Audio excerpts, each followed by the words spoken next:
I'll have Jarvis look into it when I get back. It won't take long. Tony spoke without the slightest hint of embarrassment or hesitation, clearly a seasoned liar. After all, with all those dates he'd been on, telling a few lies was only natural. All right then, shall I leave this to you? Ronan sounded as if he was testing him. Leave it to me. I promise you'll get a satisfactory answer. With that, Tony Stark pulled out his phone, ready to have Jarvis do a quick search. But halfway through, he suddenly stopped, his expression guilty as he glanced at Ronan. I'll check when I get home. Yes, let's do it then, he said quickly, tucking his phone away in a hurry. There were still things on there he didn't want Ronan to discover. Ronan, of course, saw right through Tony's little ploy, but chose not to call him out. All right then, it's settled.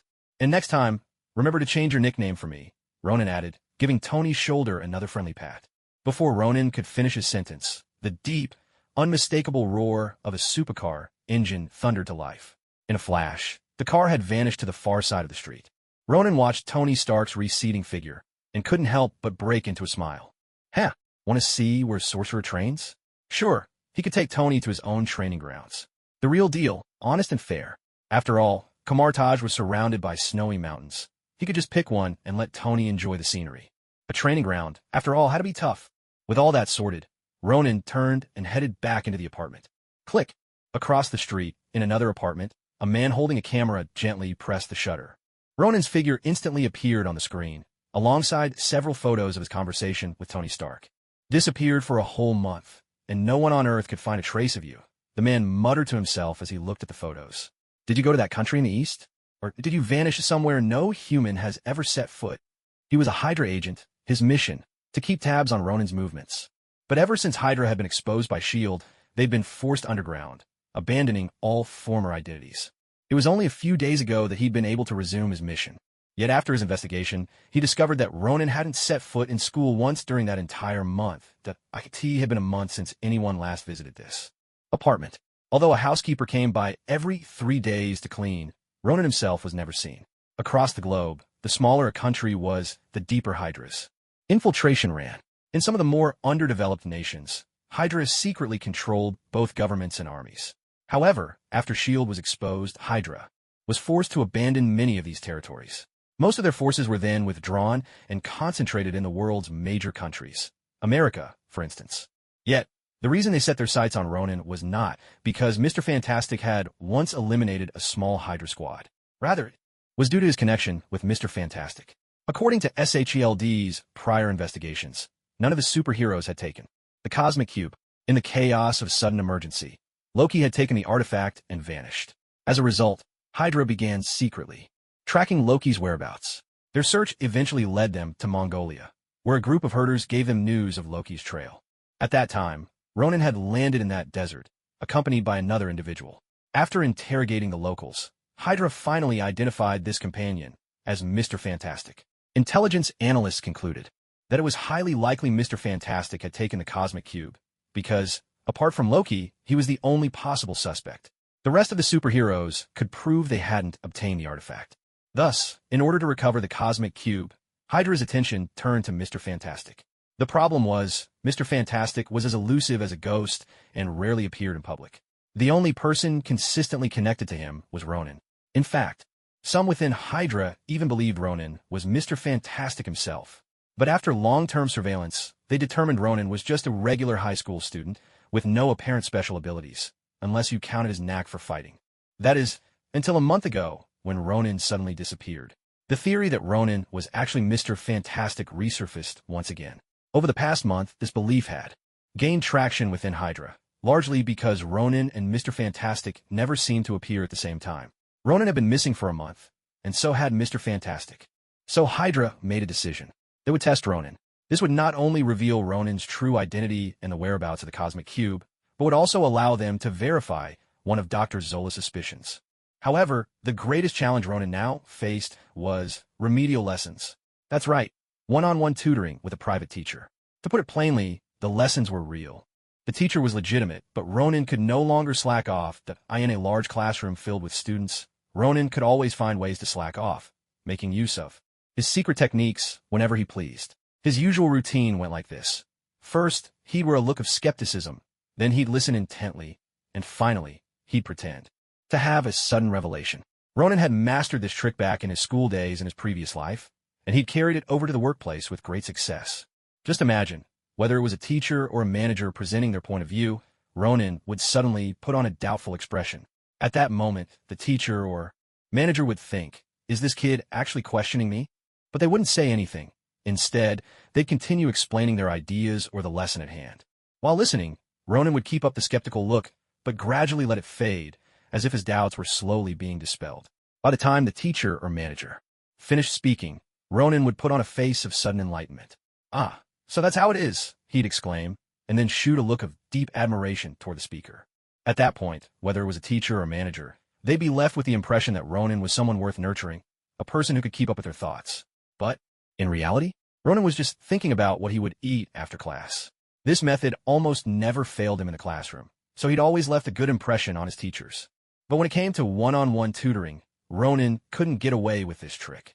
The tutor was used to asking student questions, and this time, Ronan was the only student there. That was the truly frightening part. He couldn't afford to let his mind wander to dinner plans. He had to focus all his attention on the lesson, because the teacher could call on him at any moment. Of course, for the American teachers who tutored Ronan, all of this was voluntary. There was no extra pay involved. Once their lessons were over, their work was done, so they had no real obligation to tutor Ronan, and could have refused if they wished.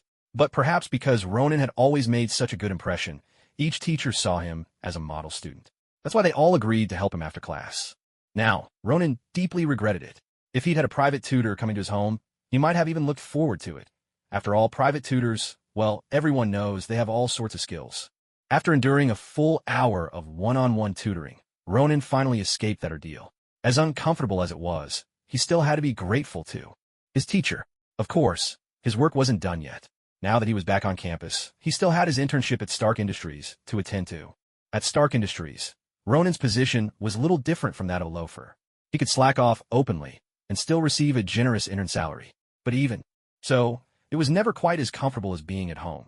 Arriving at Stark Tower, Ronan made her way to her usual spot with practiced ease and powered up the computer. Hello. Welcome to the supercomputer designed by Tony Stark. The unexpected greeting startled Ronan.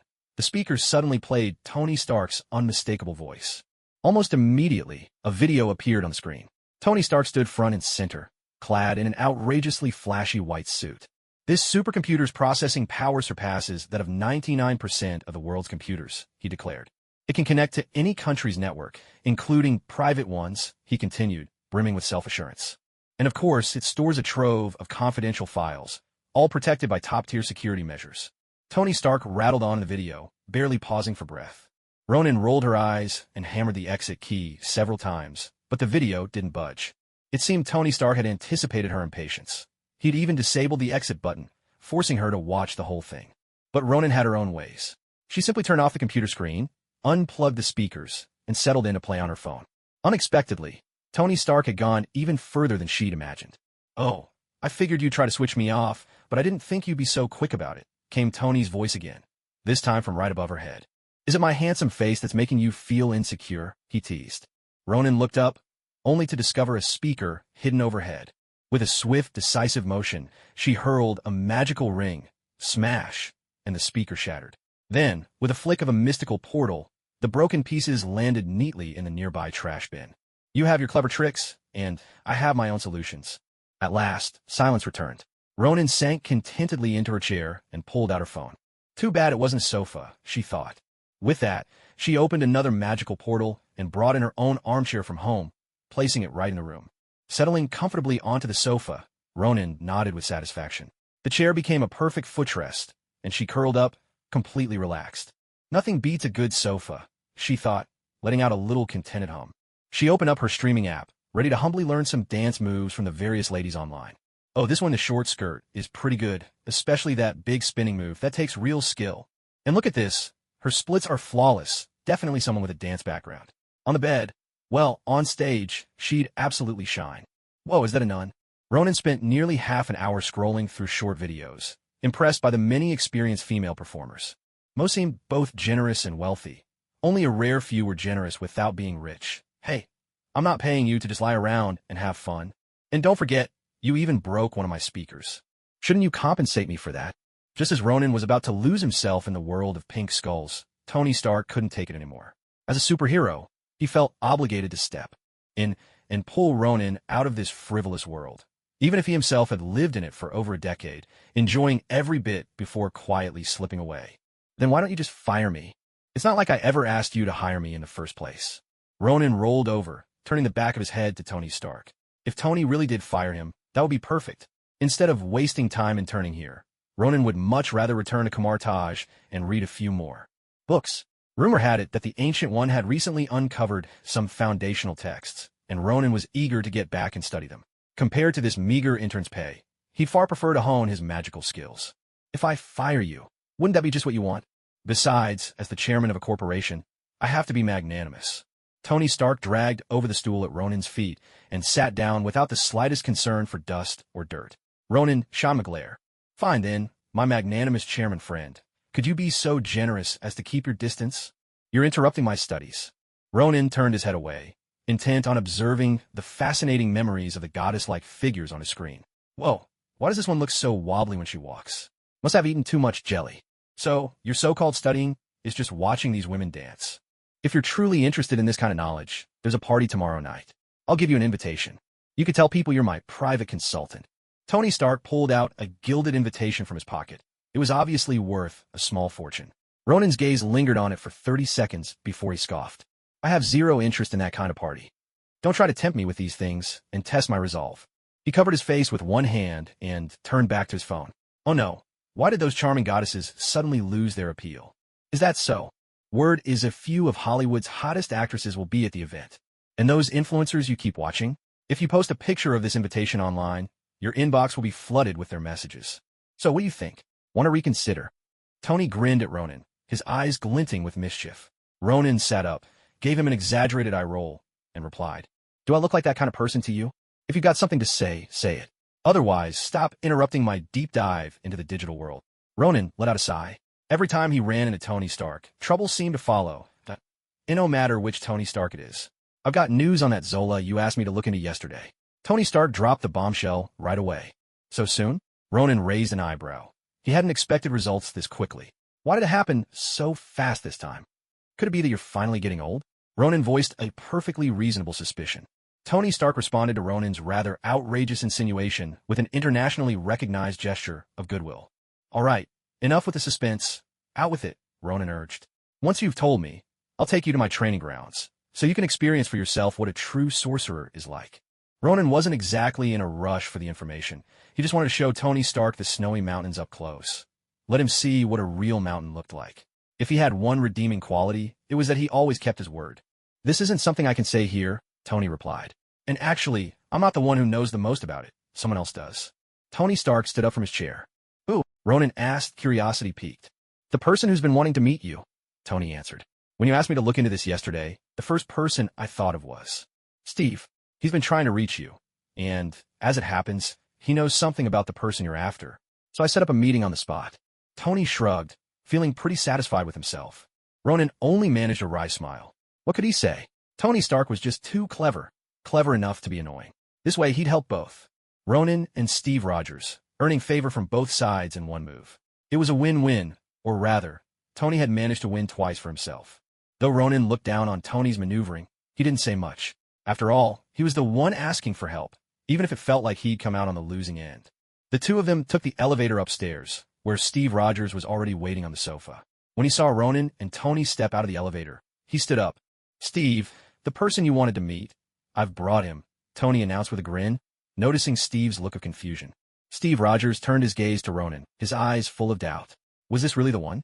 The one who had taken on the three of them, and, almost as an afterthought, taken out so many S.H.I.E.L.D.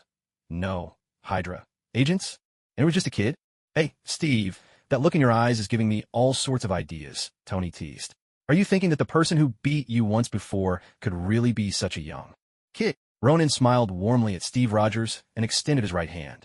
Steve, momentarily caught off guard, quickly reached out with his own right hand and shook Ronan's. Nick once told me you could read minds. Honestly, I thought he was joking, Steve said, his tone light but probing. But after today, I'm starting to think he might have been telling the truth. Ronan grinned, catching Steve's subtle test. Read minds? If I really had that power, I'd already know Tony's bank card PIN, he replied, shooting a playful glance at Tony Stark. Tony, who had been pouring drinks, paused mid-pour. Ronan didn't even need to guess. Tony was probably racking his brain, trying to remember his own bank card password. Knowing Tony, there was a good chance he didn't even remember it himself. Well, I have to admit, meeting you is a real surprise, Steve said honestly. No, to be precise, when I found out you were Mr. Miracle, I could hardly believe it. They both sat down on the sofa, but Steve's gaze never left Ronan's face. So young, he couldn't help but think back to when he was that age, still in school and getting picked on by bullies. If he hadn't joined the army, who knows what would have become of him. That nickname is a bit much, don't you think? Just call me Ronan, Ronan said, a touch of resignation in his voice. The whole Mr. Miracle thing had started when someone he'd saved blurted it out. And then the name just spread like wildfire across the country. After all, he was a new superhero with powers that seemed almost magical, so it was no wonder he'd quickly gained a national fan base. Online, plenty of people claimed to be Mr. Miracle, but the real fans always saw right through them. There were even those who openly challenged him on the internet, though most were just looking for attention. To be honest, I was shocked too when I first found out he was Mr. Miracle, Tony chimed in as he walked over with 3 drinks. The guy totally fooled me. He handed 2 glasses of whiskey, one to Steve and one for himself, and gave Ronan a cup of coffee instead. Underage drinking is against the rules, Tony said, raising an eyebrow at Ronan with deliberate emphasis. And I have a great memory. You just turned 16. Drinking's illegal in New York. So, have your coffee, Tony finished, giving Ronan a mischievous look. To someone at his level, laws like these were more of a suggestion than a rule, especially in America. Moreover, even though the law forbids selling alcohol to minors, there are always those who manage to sneak a drink. You're only 16? Steve Rogers exclaimed again, surprise evident in his voice. He had noticed before that Ronan looked young, but had assumed he was at least around 20. What he hadn't expected was that Ronan was only 16, a minor. Yeah, but in another month, I'll be 17, Ronan replied. Getting old, he said, shaking his head with a mock-serious sigh. Steve Rogers and Tony Stark both looked exasperated. Here was a 17-year-old lamenting his age. What did that make the two of them feel? One in his 40s, the other a relic from the 1930s and 40s. How were they supposed to describe themselves? Of course, physically speaking, Steve Rogers was still in his 20s, a young man, even younger than Tony Stark. All right, let's get back to business, Tony cut in. Steve, could you repeat what you told me earlier, for his benefit? Tony gestured toward Ronan. Clearly, the two had discussed something before. How should I put this? Steve began, choosing his words carefully. To be honest, we don't know much about you. According to Tony, we don't even know your real home address. So, with that as a starting point, my idea might be a bit of stretch. It had to be said, Steve Rogers' sense of compassion was always at the forefront. Of course, that's the high-minded way to put it. Less flatteringly, some might call it meddling. You can tell us what you think. If it works, we can exchange information, Steve suggested. You tell me everything you know about Zola. Ronan didn't refuse outright. After all, only a fool would reject an idea without even hearing it out. I've always wanted to create a true alliance of superheroes, Steve explained. One that isn't controlled by the government, so we can avoid a lot of unnecessary trouble. What happened with S.H.I.E.L.D. this time really made me think. I believe we need an army that truly belongs to superheroes. Steve laid out his vision, and Ronan paused, taken aback. Wasn't this essentially the Avengers all over again? Or, to be more precise, the organization they formed after building Avengers Tower, a group that operated much like a school. So you mean, break away from S.H.I.E.L.D. and refuse government oversight? Ronan asked instinctively. Steve's idea reminded him of a storyline that unfolded years later, when the very two people sitting here, dreaming of the future, would find themselves divided over the question of government control. Yes, because once we accept government oversight, we'll be forced to do things that aren't really necessary. At that point, this organization would be nothing more than a second S.H.I.E.L.D. Steve Rogers nodded, clearly unwilling to let the government take over. Coincidentally, Tony Stark, not yet affected by the Sokovia incident, had no desire to be shackled either. I'll handle the funding, and Steve will take on the role of organizer, Tony said. Sure, I'm popular too, but we got to give the old man something to do. Tony couldn't resist boasting a bit. In other words, one of them would take care of the money, and the other would gather the team. And just like that, a brand new Avengers was born. I think I understand what you mean, Ronan replied. So, you came to me because you want me to do something? Ronan nodded, more or less grasping Steve Rogers' intentions. But what did this have to do with him? In fact, I'd like to invite you to join us, Steve said. With your abilities, you could easily be the strongest member of our alliance. When Tony and I discussed this, he mentioned he knew you. So, I wanted to ask you in person, would you be willing to join us? At last, Steve Rogers made his purpose clear. Join the Avengers? The idea caught Ronan off guard. He hadn't expected Steve Rogers to be so magnanimous. No, more than that. His capacity for forgiveness was astonishing. After all, Ronan had once defeated him and left S.H.I.E.L.D. utterly humiliated, and yet Steve still wanted to invite him? Honestly, more than anything, I'd like to know why you want me, Ronan said. After all, our last encounter wasn't exactly pleasant. Ronan eyed Steve Rogers with a curious look. Was this man truly so free of grudges? To call their previous encounter unpleasant was putting it mildly. They'd fought tooth and nail not long ago. And now they were talking about joining forces? Did the grown-up world truly ignore past grievances for the sake of greater interests? We have had our share of unpleasant history, and I have to admit, it was our fault to begin with, Steve confessed. But I don't think you're an unreasonable person. Back in the Battle of New York, you could have stayed hidden, but you chose to step in and help us. At the very least, I believe you have a deep sense of justice in your heart. Steve looked Ronan straight in the eye, his gaze open and sincere. At least to Ronan, that sincerity felt genuine. Of course, hearing all this only made Ronan's expression even more complicated. Although he knew he was outstanding, handsome, powerful, ambitious, and with a good temperament, being praised so suddenly still made him a little uncomfortable. Everything you said is true, and I do consider myself to have a strong sense of justice, he admitted. But your sudden invitation has really caught me off guard. Ronan scratched his head. Honestly, he hadn't thought about it from this angle. Meanwhile, Tony Stark rolled his eyes in exasperation. Hey, I've never met anyone more narcissistic than you in my entire life. Can you just give me a straight answer? Tony pressed, brimming with indignation. How could anyone have less shame than he did? I need to think this over, Ronan replied. After all, there's really no benefit for me to join you, and more likely than not, I'll just end up with a heap of trouble.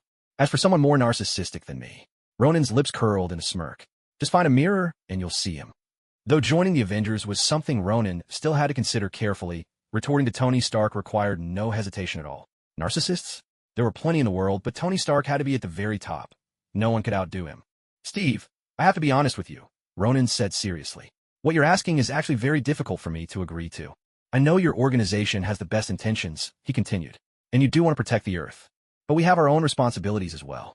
In fact, your team will soon be disbanded, and by the time you regroup, many faces will have changed, such as the unpredictability of life. Your responsibilities? Tony looked at him curiously.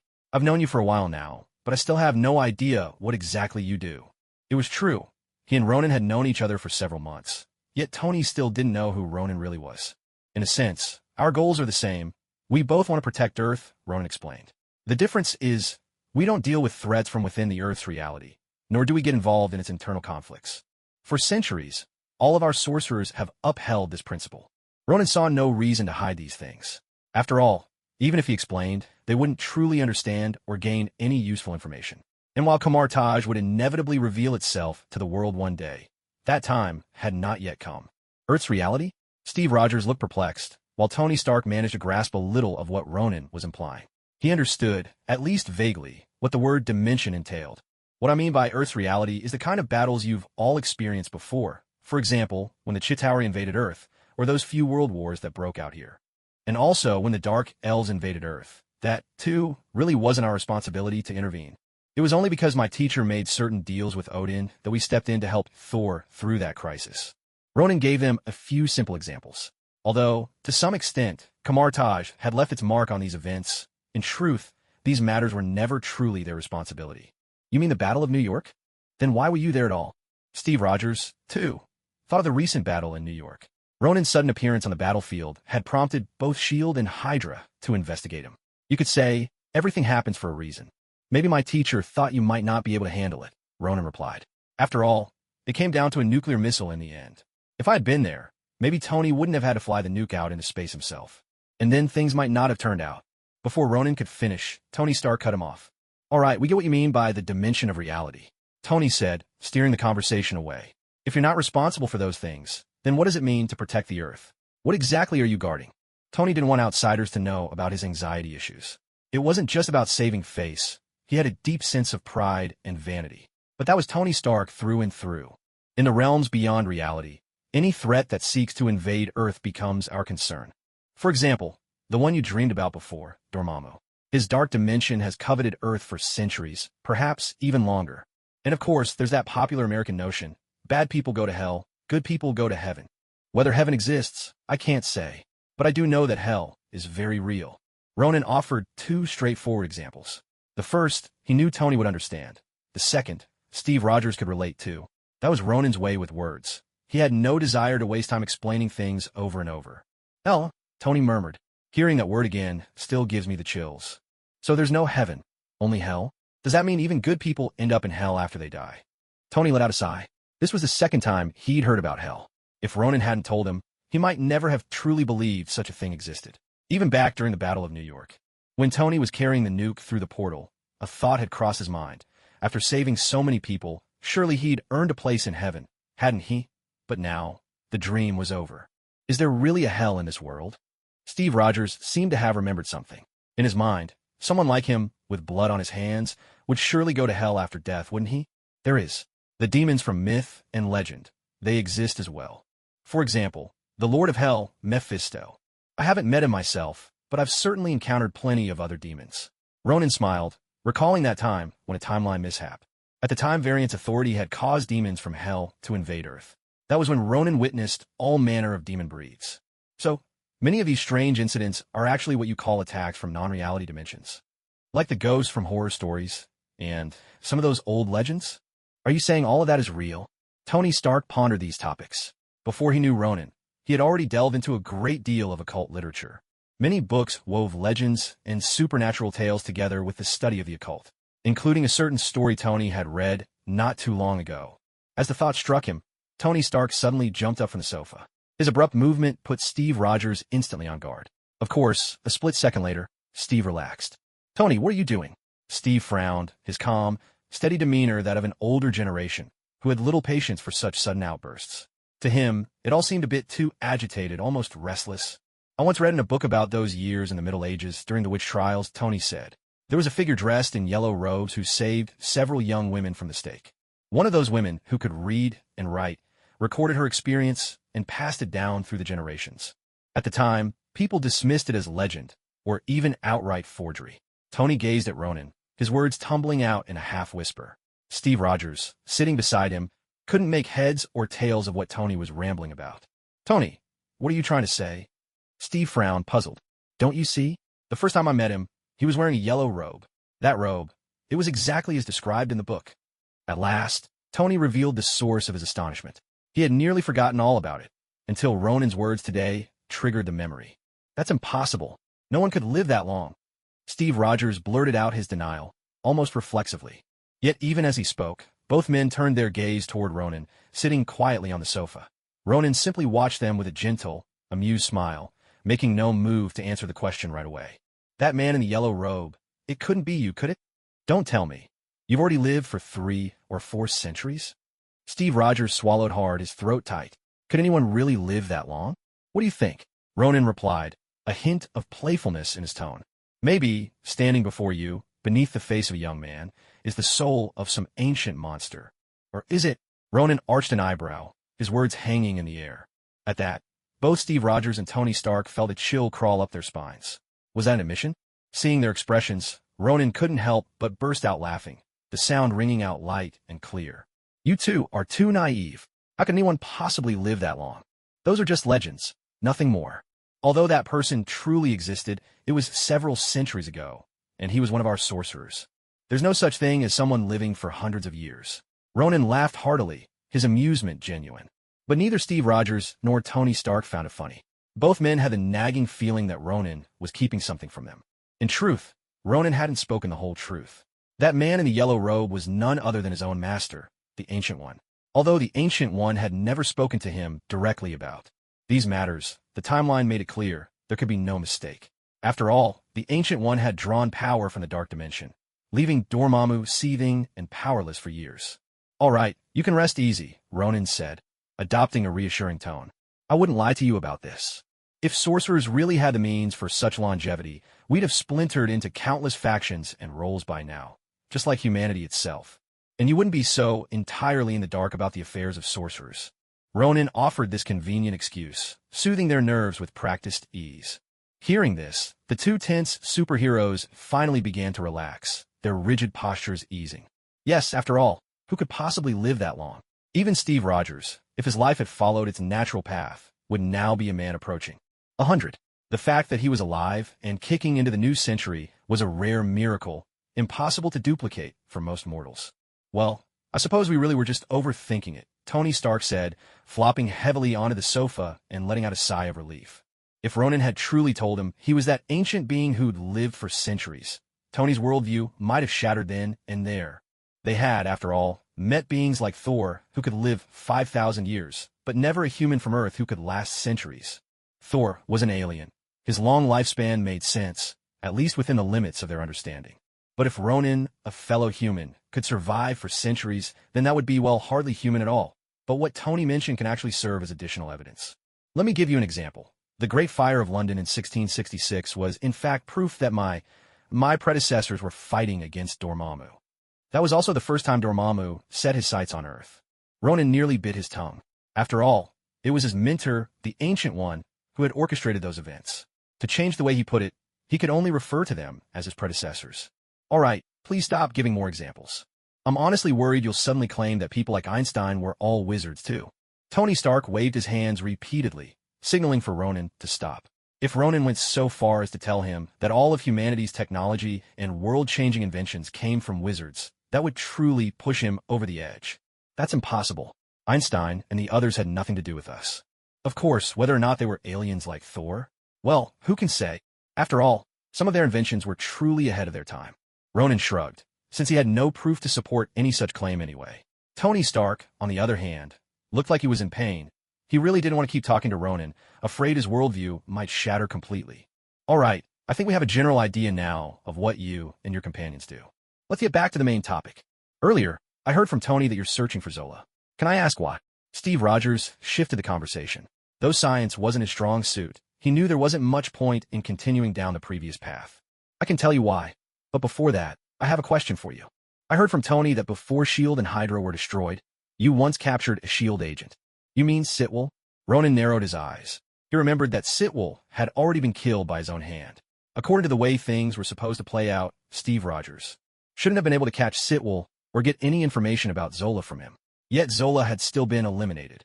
So Ronan wanted to know what had really happened in between. Yes, Sitwell, the one you killed. And I also want to know, did you really kill him back then? Steve Rogers' expression grew serious. Hearing this, the pain-stricken Tony Stark perked up as well. Clearly, there was something going on he didn't know about. If stopping his heartbeat in the physical sense and crushing his heart both count as death, then yes, I definitely killed him. Ronan leaned back in the armchair and took a sip of coffee. That was exactly how he had dealt with Sitwell at the time. Hearing this, Steve Rogers couldn't help but take a deep breath.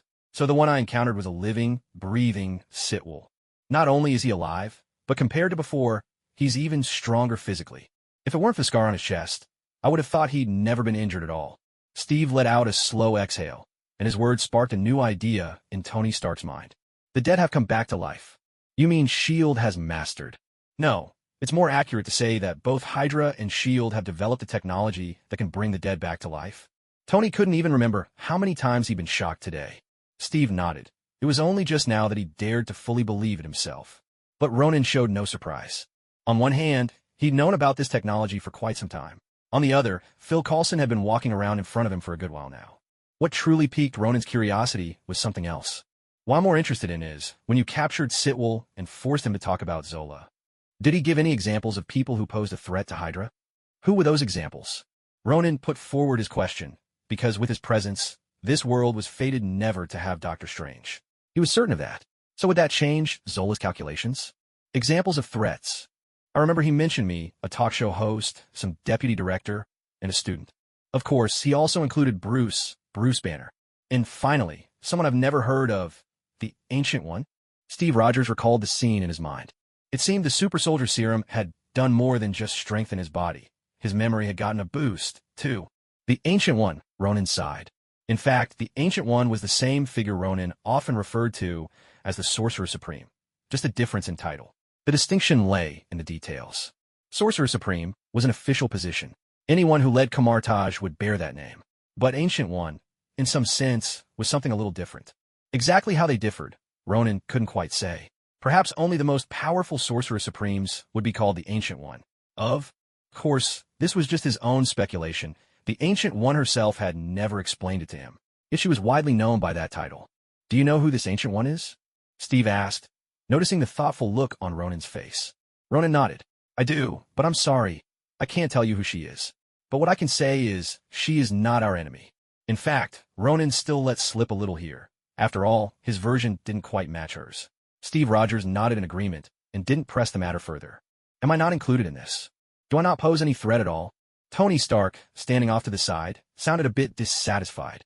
Why were Steve Rogers, Bruce Banner, and even some hosts mentioned, but not him, Tony Stark? Bruce Banner he might not be able to beat, but as for the others, Tony was confident he could handle them with ease. When you're not wearing the Iron Man suit, you're just a scrawny weakling. So it makes sense he sees you as no threat at all. Ronan shot Tony Stark a sidelong glance. Without the Iron Man armor, Tony was at best a middle-aged man with some fighting skills, and, to be honest, years of indulgence had taken their toll on him. Tony glared at Ronan, eyes blazing with indignation. He'd better get started on that anti-mage armor. Immediately. My reason for seeking out Zola is simple. Under certain circumstances, he poses a threat to Earth's safety. And, I mean the kind of safety I care about. That's why I must destroy him for good. If, before, Ronan hadn't held much hostility toward Zola, his recent return from Universe 616 had changed that entirely. His animosity had grown boundless. He hadn't expected Zola to find methods of communicating with counterparts in parallel universes. Even if Winnie had left him a beacon or something similar back then, it was still an act Ronan could not tolerate. But I already destroyed Zola at the time. Could there still be any danger? Steve Rogers was certain he'd put an end to Zola. Ronan shook his head. You can ask Tony. With artificial intelligence at that level, is it possible there could be backups? He turned his gaze to Tony Stark. Normally, with something like Jarvis, an AI I created, I've made several versions. But so far, Jarvis is the one I'm most satisfied with. Of course, Zola isn't in the same category as Jarvis. We're talking about someone who, decades ago, managed to upload his consciousness into the digital world. To me, it's only logical that he'd have backups. After all these years of scientific advancement, there are always new methods. And Hydra, I imagine, would never let Zola be destroyed so easily. Tony Stark thought of his own Jarvis. There was no question. Compared to Zola, Jarvis still had a long way to go, though both were called artificial intelligence. One was a creation of humanity, while the other possessed a mind that was truly human. All right, but I don't actually know that much about Zola. Most of what I have is just some information on HYDRA. Natasha is more familiar with these high-tech gadgets than I am. I'll have her pass it to Tony, or maybe send it to one of your email addresses. Steve Rogers didn't press for more. He showed his good faith first. Just give it to Tony. Email isn't really secure anyway. Ronan considered this for a moment, then decided not to receive it himself. Handing it to Tony Stark would ensure absolute security. Tony Stark nodded as well. He was quite curious about this information, so he was happy to act as the free middleman. So, Steve, you reached out to me through Tony. What is it you really want? You can't possibly be here just to invite me to join the Avengers, can you? Ronan finally asked Steve Rogers what his actual goal was. After all, everything they talked about so far didn't seem to touch on his true purpose. To be honest, inviting you to join the Avengers was just a spur-of-the-moment thought. There's actually something I wanted to ask you. When I was looking through some of Hydra's files, I came across a particular report.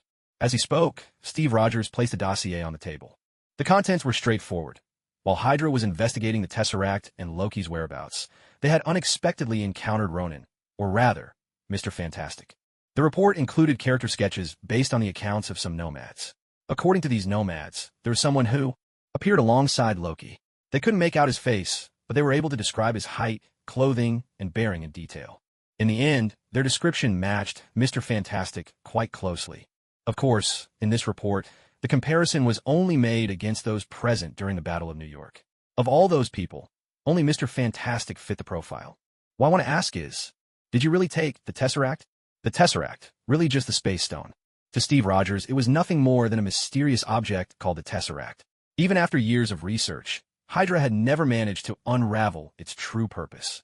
In S.H.I.E.L.D.'s and Hydra's hands, it could be said they were looking in entirely the wrong direction. That's right, I did take the Tesseract. But may I ask why you're so interested in this? Ronan didn't bother to hide it. He admitted it directly and without hesitation. After all, there was no way anyone could force him to hand it over now, so whether he admitted it or not didn't really matter. If you're the one who took it, that's a relief. At least I know you won't use it to build weapons, right? Steve Rogers nodded, as if a weight had been lifted from his shoulders. After all, the reason Loki had come to Earth in the first place was because S.H.I.E.L.D. had been researching the Tesseract, which set off the chain of disasters. If the Tesseract could be properly safeguarded, it would be a great benefit, not just for Steve Rogers, but for all of humanity. All I can say is, this thing is a weapon in its own right. But a weapon is just a weapon. Whether it brings good or evil depends entirely on the person wielding it. At the very least, I can tell you that your research on this is entirely misguided. Ronan smiled faintly. Using the Space Stone to study weapons? That was nothing short of sacrilege. There are only 6 Infinity Stones in the universe, each with their own unique powers. They're among the most formidable weapons in existence. Back then, SHLD's approach was as pointless as searching for a horse while riding a donkey. If the other Infinity Stones heard about what the Space Stone had been through, they would surely laugh at its misfortune. After all, look at the Mind Stone. It didn't just create 2 incredibly powerful mutants. At the very least, the Scarlet Witch's strength was beyond question, and it even brought into being an entity named Vision. No, Vision could no longer be called artificial intelligence. He was, by all accounts, a living person. Come to think of it, even a robot found someone special. Surely there aren't still people out there who are single, right? You know what the Tesseract is for? Steve Rogers asked, a trace of surprise in his voice. Hydra and S.H.I.E.L.D. had spent years studying the Tesseract, yet neither came close to uncovering its true secrets. Judging by Ronan's demeanor, it seemed he knew something they didn't. Ronan just shrugged, choosing not to answer Steve's question. Instead, he glanced around the room. Tony, can you guarantee no one can eavesdrop or secretly record us here? Ronan asked suddenly, without any preamble. Though Tony Stark didn't quite understand Ronan's intentions, he answered nonetheless. Don't worry, this place is absolutely secure. In this, Tony Stark was confident. Even so, after a moment's thought, Ronan decided he couldn't take any chances. He formed a series of intricate gestures with his hands, and in an instant, an invisible wall enveloped the group. The next moment, Tony Stark yanked the earpiece from his ear and clutched his head in discomfort. The sharp electronic feedback had stung his ears. What did you just do? He demanded. Jarvis just went offline, Tony said, still holding his ears and staring at Ronan. His connection with Jarvis had been severed. Ronan tilted his head, and under the watchful eyes of the others, the entire space began to shift in an uncanny, almost surreal way. With a gentle push of his hand, Ronan sent Steve Rogers, who was sitting directly across from him, sliding more than 10 meters away. Steve Rogers didn't even react. He hadn't felt any force touch him at all. The neatly laid floorboards beneath them began to spin in unison, each tile rotating in precisely the same way. What shocked Tony Stark even more was yet to come. He watched in disbelief as the glass window, originally some 7 or 8 meters behind him, suddenly appeared right at his back. And the bottles arranged on the wine rack began to float up, drifting above their heads. Up on the ceiling, those bottles spelled out the letters TS, Tony Stark's initials. The message was clear. What did you just do? Tony Stark asked, staring at his now chaotic home in utter astonishment. It was one thing to remodel his place, but to put his prized wine collection on the ceiling? If any of those bottles fell, he'd be at a real loss. I simply prepared a safe place for us to talk, Ronan replied calmly. Here, all electronic devices are rendered useless, and no one will be able to interfere with us. Steve, what do you think of this place? Ronan turned to Steve Rogers, now a dozen meters away. Ronan had summoned the mirror dimension not just to secure their conversation, but also to demonstrate his abilities. Though both Tony Stark and Steve Rogers gave off good vibes, and Tony, at least, could be considered a friend, sometimes you had to show your hand to strengthen trust and communication. I think it's pretty impressive, Steve Rogers said, glancing around, at a loss for the right words. After all, this was his first time witnessing anything like this. It was almost like close-up magic. No, it was far more dazzling than any stage illusion he'd ever seen. Your voice is a bit faint. Why don't we sit a little closer? Ronan suggested, beckoning Steve over. Just as Steve Rogers was about to stand and walk forward, he felt the couch beneath him move on its own, gliding him back to his original spot before coming to a gentle stop. This power of yours, Tony Stark drew in a deep breath, struggling to find a fitting description. It's a real shame you're not performing magic shows. That was all he could come up with. Ronan just curled his lip in response. Magic shows? If the Ancient One hadn't objected, he would have long since used these tricks to make some extra money on the side. Then he wouldn't be living like a broke student now.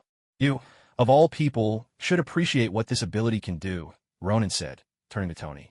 After all, it was thanks to him that you didn't make the front page of every major American newspaper last night. Hearing Ronan say this, the events of last night once again resurfaced in Tony Stark's mind. In fact, he found it strange, when something like that happened. To a celebrity like himself, did all the major TV stations and newspapers act as if nothing had happened? After all, there were reporters staking out his residence and company, cameras, rolling around the clock. So how was it that, after what happened that night, there wasn't a single report? For a moment, Tony Stark even wondered if he had fallen out of the spotlight. There was something else Ronan hadn't mentioned. At the time, Tony Stark thought he was in contact with Jarvis and believed he was sending his Iron Man suit flying off the rooftop, but in truth, it was all just an illusion. Ronan had mimicked Jarvis's voice with his sorcery, even recreated the scene of the suit launching from the rooftop. The aim was simple. He wanted to make the illusion indistinguishable from reality. That night, did you use this ability? Tony Stark couldn't help but ask. Even though he didn't want to revisit those memories, his curiosity got the better of him. They say curiosity killed the cat, and he was starting to believe it. Let me show you both. It's really just a small trick, Ronan said lightly. Simply put, I created a mirror dimension that feels just like reality, and then brought you inside. As if to match Ronan's explanation, at that very moment, the elevator doors on the other side slid open. Pepper Potts stepped out into the lobby. Tony Stark jumped up in a panic, ready to explain everything to her. But Pepper Potts looked right through him, her eyes scanning the room in confusion. It was as if she couldn't see him at all. Everything that happens inside this mirror dimension is invisible to the outside world. They can't see or sense us, Ronan explained, nodding toward Pepper as she turned and returned to the elevator. Steve Rogers also stood up, reaching out with his right hand to feel the air, as if searching for a wall. Ronan just smiled. With a gentle wave of his hand, a cracked wall appeared a short distance from Steve. Though, to be precise, it was a mirror. Spotting the wall, Steve Rogers walked over and ran his hand along its surface, as if trying to sense something deeper. Watching him, Ronan's expression grew a bit peculiar. This was the same man who, after touching Mjolnir once, had managed to piece together a whole technique for wielding it, and even practiced a secret move in private. Now that Steve had touched the mirror dimension, Ronan couldn't help but wonder if he'd be in for another surprise next time. Since you've gone to such lengths to set up this secret, I assume what you have to tell us is important? By now, Tony Stark had recovered from his initial shock, that he had thought that he was gradually getting used to Ronan's methods. But every time, Ronan would come up with some new trick. And these new tricks were things he had never seen or even heard of in his more than 40 years of life. Aren't you all curious about the cosmic cube? So, I've decided to give you a little scientific explanation. They say Hydra is everywhere. I'm worried there might even be Hydra agents within your company. Ronan shrugged. Who could say whether Hydra still had hidden operatives lurking around? With people like Tony Stark, there were bound to be some nearby. So what exactly is the cosmic cube? Why do you call it a weapon? At this moment, Steve Rogers had returned to his place. He understood that if Ronan was going to such lengths, there had to be a reason behind it. Caution keeps the ship safe for 1,000 years. As someone who had survived the battlefield, he understood this better than anyone. Do you know how the universe was formed? Ronan did not jump straight into the explanation, but instead started with a question. That's too profound a topic. Even the world's top scientists today couldn't explain the origins of the universe to you. Tony Stark shook his head, but soon, as if struck by a thought, his eyes lit up. Or, are you suggesting that the cosmic cube is related to the creation of the universe? As he spoke, realization dawned on him. Why was it called the cosmic cube and not the Earth cube? Could it really be, as Ronan said? At the dawn of the universe, the world was shrouded in chaos. Then, with a mighty bang, the Big Bang forged 6 elemental crystals. When the explosion occurred, it flung these 6 infinity stones to the farthest reaches of the cosmos, and each stone holds dominion over a specific aspect of reality. The blue one is called the Space Stone, and it possesses power over all space in the universe. That's what you know as the cosmic cube. As Ronan narrated, the signature projector technique every Kamartaj sorcerer must master came alive once more. Like a magic lantern show, vivid scenes unfolded before the two of them. Tony Stark found the sight very familiar, for Ronan had already used this very method when telling him about Dormammu. The yellow one is the Mind Stone, allowing its wielder to enter the thoughts of others. I'm sure you've already witnessed its power on SLD's Flying Fortress. Of course, it's capable of much more, and there's plenty even I don't fully understand. Ronan glanced at the two of them, a mischievous smile on his lips. You mean the scepter that Loki was holding? At the very top, there was something that looked like a stone. Is that the Mind Stone you mentioned? Tony Stark recalled the details from before. Back then, he and Bruce Banner had even studied its scepter together. That's right. That's the one. But it's worth mentioning, Ronan added. The reason Loki couldn't control you with the scepter back then is something you should thank your arc reactor for. He pointed at Tony Stark's chest. Although the arc reactor had already been removed, that spot still glowed with faint light. The arc reactor? Tony asked, a hint of surprise in his voice. Yes. The improved arc reactor you built used a brand new element, one that actually originates from the space stone. To be precise, the new element your father discovered was simply an isotope derived from the space stone's unique element. When S.H.I.E.L.D. had the Tesseract, Howard Stark had naturally joined the research.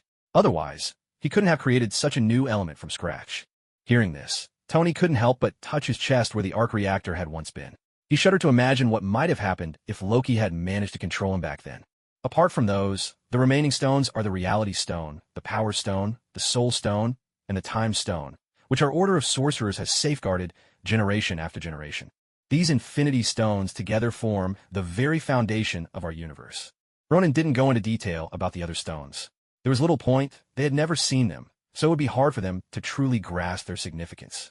Their names, do they correspond to what they can do? Tony, sharp as ever, pressed further.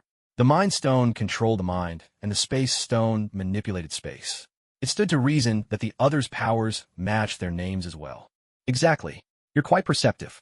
Of the 3 remaining stones, I've only ever seen the Reality Stone myself. Not long ago, there was an alien incursion in London. They were after the Reality Stone. But in the end, Thor took it back to Asgard, where they are responsible for keeping it safe. Ronan concealed the true location of the Reality Stone, not out of distrust, but because it wouldn't help them to know. Let Asgard bear that burden for now. If your order has guarded the Time Stone for generations, why not keep the other stones as well? And if you weren't planning to safeguard the others, why did you end up taking the Tesseract, the Space Stone, with you in the end?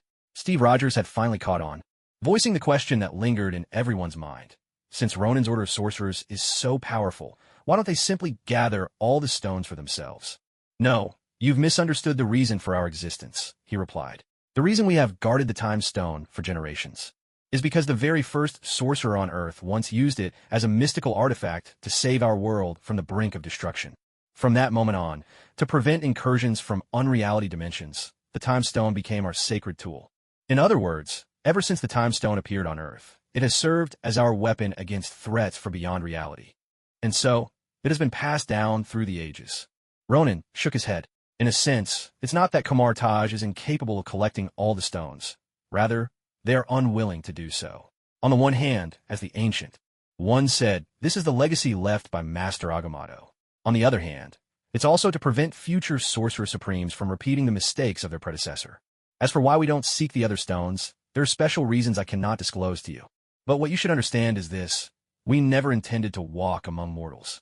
It wasn't until the incident in New York that my mentor realized the world was changing. That's why I was chosen to act as our representative, to lend you a hand when you face dire straits from time to time. These were not idle words from Ronan. Though the Ancient One had never stated it outright, Ronan could infer her meaning. Since she had told him time and again not to let himself be chained by rules, it followed that whatever path Ronan chose would be justified. So you're saying the New York incident meant Earth had become extremely dangerous? Steve Rogers asked in surprise. That's right. S.H.I.E.L.D's use of the Space Stone was like sending a signal out into the cosmos. It announced that Earth was ready to open its doors and face whatever the universe might bring. In other words, if more aliens come, or if disaster strikes again, you'll have S.H.I.E.L.D. to blame for it. They were the ones who opened Pandora's box. Hydra had spent years researching this, and still failed to bring Loki or any other aliens to Earth. Maybe S.H.I.E.L.D. just had bad luck, or perhaps technological progress finally allowed S.H.I.E.L.D. to break through the barriers that had always stopped Hydra before. That was why everything unfolded as it did after Loki's arrival. Of course, it wouldn't be fair to blame S.H.I.E.L.D. alone, especially since that S.H.I.E.L.D. was, for all intents and purposes, Hydra in disguise. You asked me before why I wanted to take the Space Stone. What I can tell you now is that these gems have already caught the eye of an incredibly powerful alien in the universe. His goal is to collect all of the Infinity Stones. That's why I took it away. Ronan kept debating whether or not to spoil the plot of Avengers, Infinity War for them. After some thought, he decided it was better to reveal a little bit, just enough to give them a sense of looming danger. A powerful alien? Tony Stark couldn't help but ask. That's right. The ideology he holds might even resonate with some people here on Earth. In essence, he wants to wipe out half the population of the entire universe, believing that doing so will prevent planets from falling into a crisis of dwindling resources. I imagine you've both heard this kind of theory here and there, haven't you? Ronan glanced at the two men, smiling as he spoke. The notion, he thought, wasn't unique to Thanos. Even on Earth, there were people who had entertained such thoughts. But such an idea was so fundamentally inhumane that it was quickly drowned out like a tiny wave in a vast ocean. Yet, when a tidal wave suddenly rises from among those little ripples. Well, that's another story. In order to achieve his goal, he must gather all 6 infinity stones. Then, with the combined power of these stones, he would be able to erase half the life in the universe. That is the crisis that, one day, all of humanity will have to face. Ronan leaned back against the sofa, giving them a brief rundown of Thanos' intentions. In truth, the prospect was terrifying. After all, with a 50-50 chance, who could say whether they would survive? If you lived, you could count yourself lucky. But if you were among the half that vanished, who would want to die so suddenly? So, you're saying you can see the future? Steve Rogers frowned, for none of this had happened yet. That meant everything Ronan described was bound for the days ahead. Tony Stark, sitting beside him, said nothing. For him, it wasn't even shocking anymore. After all, Ronan had not only joined forces with someone from the future, but had even predicted Tony would have a daughter someday. What was left to surprise him? The ability to foresee the future was nothing compared to standing side by side with your future self, especially when that future self was Tony Stark. Though, as Ronan explained, it was a version of him from a parallel universe, one where time moved a little faster. But still, wasn't that future all the same? To that question, I have no answer. Because the future is always changing, and at best, we can only predict its rough shape. Perhaps, because of a butterfly effect, that alien might suddenly perish for some unforeseen reason. In that case, the future I spoke of would vanish without a trace. Ronan spread his hands in a gesture of helplessness. To be honest, he was starting to doubt the plot he'd witnessed in his previous life. So much had unknowingly changed because of his actions. So, can you tell us the name of that alien? Steve Rogers pondered for a long time before finally asking the question. He chose to trust everything Ronan had said. No, rather, even if he didn't, there was no way for him to verify any of it. Ronan glanced at him, a smile appearing on his face. His name is Thanos. Thanos. Perhaps, in this universe, Thanos was nothing more than a name to Tony Stark and Steve Rogers. With Ronan's presence, they might never truly experience what it means to suffer, even when they fought. With everything they had, in the end, they still lost the ones closest to them. The agony of watching loved ones turn to dust right before your eyes, powerless to stop it. That kind of despair was beyond words. Thanos, huh?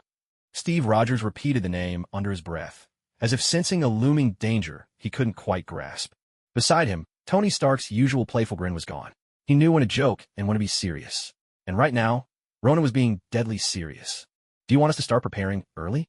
Steve Rogers looked to Ronan for guidance. But Ronan simply shook his head.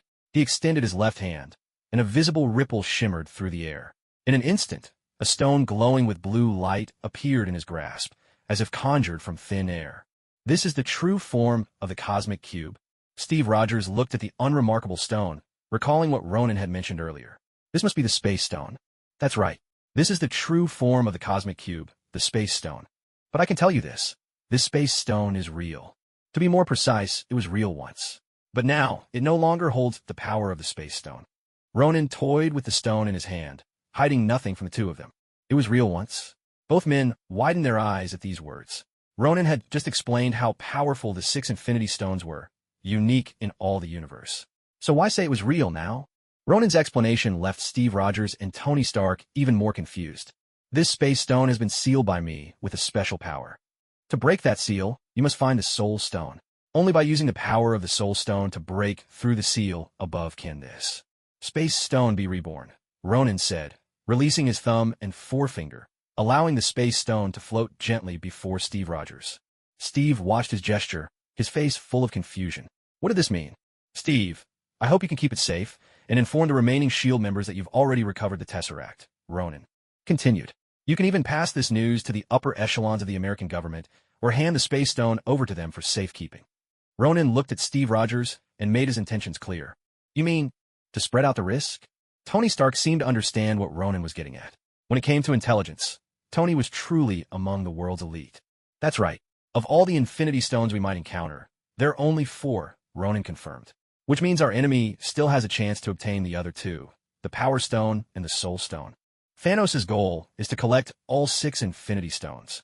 At the moment, Kamartaj is entrusted with guarding the Time Stone, while you, the Avengers, are responsible for the Space Stone. As for Asgard, where Thor resides, they have the Reality Stone. In this way, if Thanos wants any of these stones, he'll have to find the last person hiding the Space Stone somewhere among billions of people on Earth. Ronan looked at the 2 men before him, a flicker of complex emotion flashing in his eyes. But just as quickly as it appeared, it vanished. He hadn't told them the full truth. The so-called space stone before them was, in fact, a fake. This very stone was one of the Infinity Stones Ronan had taken from the Time Variance Authority. His reason for doing this was exactly as Tony Stark suspected, to reduce risk. First of all, since Ronan was unable to leave Earth, he had no way of acquiring the Power Stone or the Soul Stone. Especially the latter, Ronan would never sacrifice the one he loved most for a stone that ultimately held little value for him. For these reasons, both stones were almost certain to fall into Thanos' hands. The Power Stone might be easier to deal with. When the time came, Captain Marvel could face Thanos in close combat. But the Soul Stone was a different story. Although Ronan himself didn't need it, he had to admit its power was formidable. A stone capable of stealing, manipulating, or even altering souls. A power truly terrifying in its own right. Even more frightening, this stone could not only control the souls of the living, but even command the spirits of the dead. In other words, even if someone were to die in the end, even commit suicide, Thanos could still use the Soul Stone to find the locations of the other stones. When it came to soul-related abilities, Ronan considered himself strong, but he was self-aware enough to know he probably couldn't outmatch the Soul Stone itself. Of course, Ronan had other means to counter Thanos' Soul Stone. For instance, the ether in his possession, also known as the Reality Stone. With the Reality Stone, he could directly erase the effects of Thanos' Soul Stone. But would Ronan be willing to risk everything if Thanos decided to play for keeps? The answer was clearly no. Comparing their physical strengths and every other aspect, even with the enhancements of dark energy, Ronan's human body simply couldn't stand up to Thanos. So, if Ronan chose to confront Thanos head-on with the Reality Stone, the most likely outcome would be Ronan's death, with Thanos perhaps suffering serious injuries. Or maybe not even that. Was Ronan the kind of person who would sacrifice himself for the sake of humanity's future? He searched his heart and knew he couldn't do it. He wasn't some superhero. Sometimes, he wasn't even a good man. Betting his life? Ronan wasn't willing, nor was he capable of it. To defeat Thanos, Ronan saw two paths before him. The first was to rely on cleverness and strategy. The second was to use this time to train, striving to gain strength surpassing Thanos. Although the likelihood of succeeding in the latter path was slim, Ronan had already made up his mind. He'd pursue both options with equal determination, grabbing with both hands, refusing to let go of either. Only children make choices. Adults want it all. Well, not quite. Adults take everything.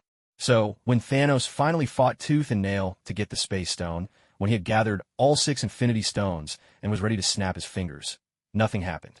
Ronan refused to believe Thanos wouldn't start questioning everything. And there's one more thing I have to tell you all.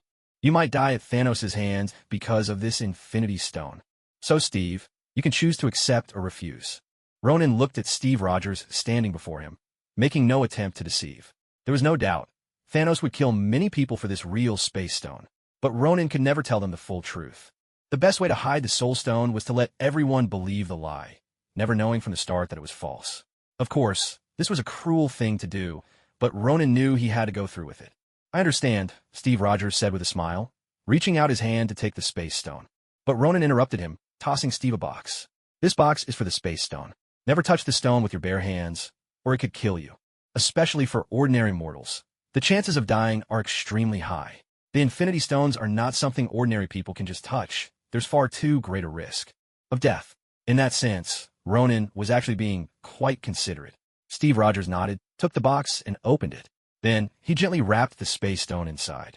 Wait. Steve, have you really thought this through? This is a matter of life and death. Are you absolutely sure you want to do this? Tony Stark reached out to stop Steve Rogers' hand, but Steve just smiled and shook his head at Tony.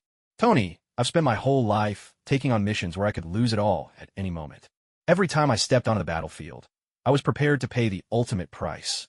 This time is no different. It's just that, instead of following orders from my country, I'm choosing to accept this responsibility myself. Steve Rogers took a deep breath. He had long since lost count of how many such missions he'd taken on. He was used to it. The only difference was that, time after time, he had survived. Tony, if I die, at least I'll know I stayed true to myself. At the very least, I fought for humanity. Isn't that enough? With those words, Steve Rogers smiled, closed the box, and the gleaming Space Stone was sealed safely within. This signified that he had taken on the task Ronan had given him. Well, you're such an old-fashioned relic that there's no point in arguing, Tony said, shrugging with a look of indifference. But I've still got family. I can't be as self-sacrificing as you, giving up my life for others. Tony shrugged again, feigning detachment. But Ronan glanced at him, as if to say, who was it, after all, who played the hero, and snapped his fingers in the end. Do as you please. The task is in your hands now, Ronan said. For the sake of humanity's future, for the hope that we'll never face such tragedy again, I trust you'll keep it safe. With a wave of his hand, Ronan dismissed their concerns. He didn't really care what they thought, as long as his plan moved forward as intended. Steve Rogers carefully placed the box away, treating the space stone with the utmost respect. He didn't know if the future Ronan had spoken of would truly come to pass, or if the being called Thanos was really as powerful as claimed. But as Captain America, his duty was clear, to protect the people of Earth. Nothing more, nothing less. Well then, I suppose that wraps up today's little gathering, Ronan said with a snap of his fingers. In an instant, the mirror dimension shattered.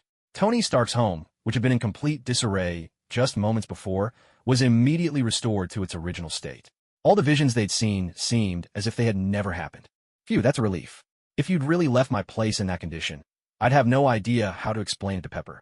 Looking at the room, now restored to its original state, Tony Stark couldn't help but let out a sigh of relief. Ronan rolled his eyes, showing open disdain for Tony's cowardly demeanor. What kind of man is so afraid of his wife? Tony escorted Steve Rogers downstairs, and to avoid any suspicion, Ronan returned to his own desk. Standing by the window, he watched as Steve Rogers rode away on his motorcycle, slowly disappearing into the distance. Ronan let out a quiet sigh. There's an old saying, a gentleman uses honesty to deceive. It suited Steve Rogers perfectly. Of course, Steve wasn't always the consummate gentleman, at least, not when it came to close friends. In those moments, he was willing to bend his principles. But no matter how you looked at it, Steve Rogers had already agreed. Given what he knew about the situation, he could never guess at Ronan's true plan. And even if he could, chances were he'd still follow Ronan's lead, playing along with the scheme. That, after all, was the true meaning of a gentleman uses honesty to deceive. After work, Ronan, as usual, drove Gwen Stacy home. He hadn't told her what he was up to these days. Of course, Gwen was sharp enough to make a good guess about what Ronan was involved in. Ronan had never admitted to his other identity, but he'd never denied it either. So sometimes, Gwen made sure to keep her distance, never prying into what Ronan was doing. It's like having a girlfriend who never nags you about playing video games. She's beautiful, clever, and knows exactly when to mind her own business. Isn't that exactly what everyone wants? After a lingering goodbye at Gwen's doorstep, Ronan still felt that chilly sensation on his back. He didn't need to look to know it was his future father-in-law, watching him with both eyes, probably holding a shotgun, even if he hadn't raised it yet. It wasn't until Ronan pedaled his bike out of the neighborhood that the chill finally faded away. A dozen minutes later, Ronan returned to his own apartment. He dropped onto the sofa and turned on the TV. As the television came to life, Ronan pulled out his backpack and began diligently working on his homework. He recited formulas under his breath as he wrote. If Wong were there, he'd be utterly astonished at the sight. Ronan was actually doing his homework, and doing it seriously. That was a rare occurrence indeed. Of course, it didn't take long before Ronan pulled out his phone and started playing a game. He looked every bit the typical high schooler. But in reality, he wasn't just playing. He was reaching out to Wong. He saw that Wong was also online in the game, so he sent him a private message. Don't come to my apartment tonight. I have something to handle. 69. After finishing typing those words, Ronan started a brand new game. 69 was actually just a secret code between the two of them, indicating that Ronan had a bit of trouble to deal with, but nothing too serious. The reason Ronan needed to do this was simple. From a moment he entered his apartment, he realized someone had been inside. Yes, someone had sneaked into his place while he was out. Ronan could be sure of this for a straightforward reason. His apartment was protected by a magical barrier. As a mage, Ronan had no need for amateur tricks like sticking a strand of hair in the door to see if anyone had entered. Such tricks could be spotted instantly by anyone truly skilled.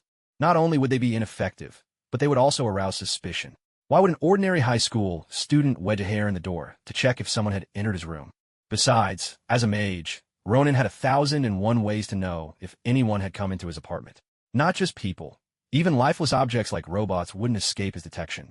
So, the moment Ronan stepped into his room, he sensed the barrier's response. Someone had broken in while he was away at class that afternoon. Although only one person had entered, they had searched every corner of his apartment, even checking places like his wardrobe. As for whether any surveillance devices had been left behind, Ronan couldn't say for sure yet. But since he knew someone had been inside, Ronan wasn't about to be foolish enough to use his doppelganger to do his homework. After swiftly defeating his opponent and wrapping up the game in just a few moves, Ronan switched to his chat window, positioning himself carefully to block the screen. Tony, is there any way to check if my place has been bugged, or if any surveillance equipment's been installed? Ronan quickly typed out the message. He wasn't worried Tony Stark wouldn't receive it. For people like him and Steve Rogers, the moment they sent Tony a message, Jarvis would notify him instantly, unless Tony was otherwise occupied in bed. But at this hour, Tony Stark, now over 40, was probably not busy with that sort of thing just yet. What's up? Someone spying on you? As Ronan expected, Tony replied almost immediately. Not sure yet, but I do know someone's been in my apartment.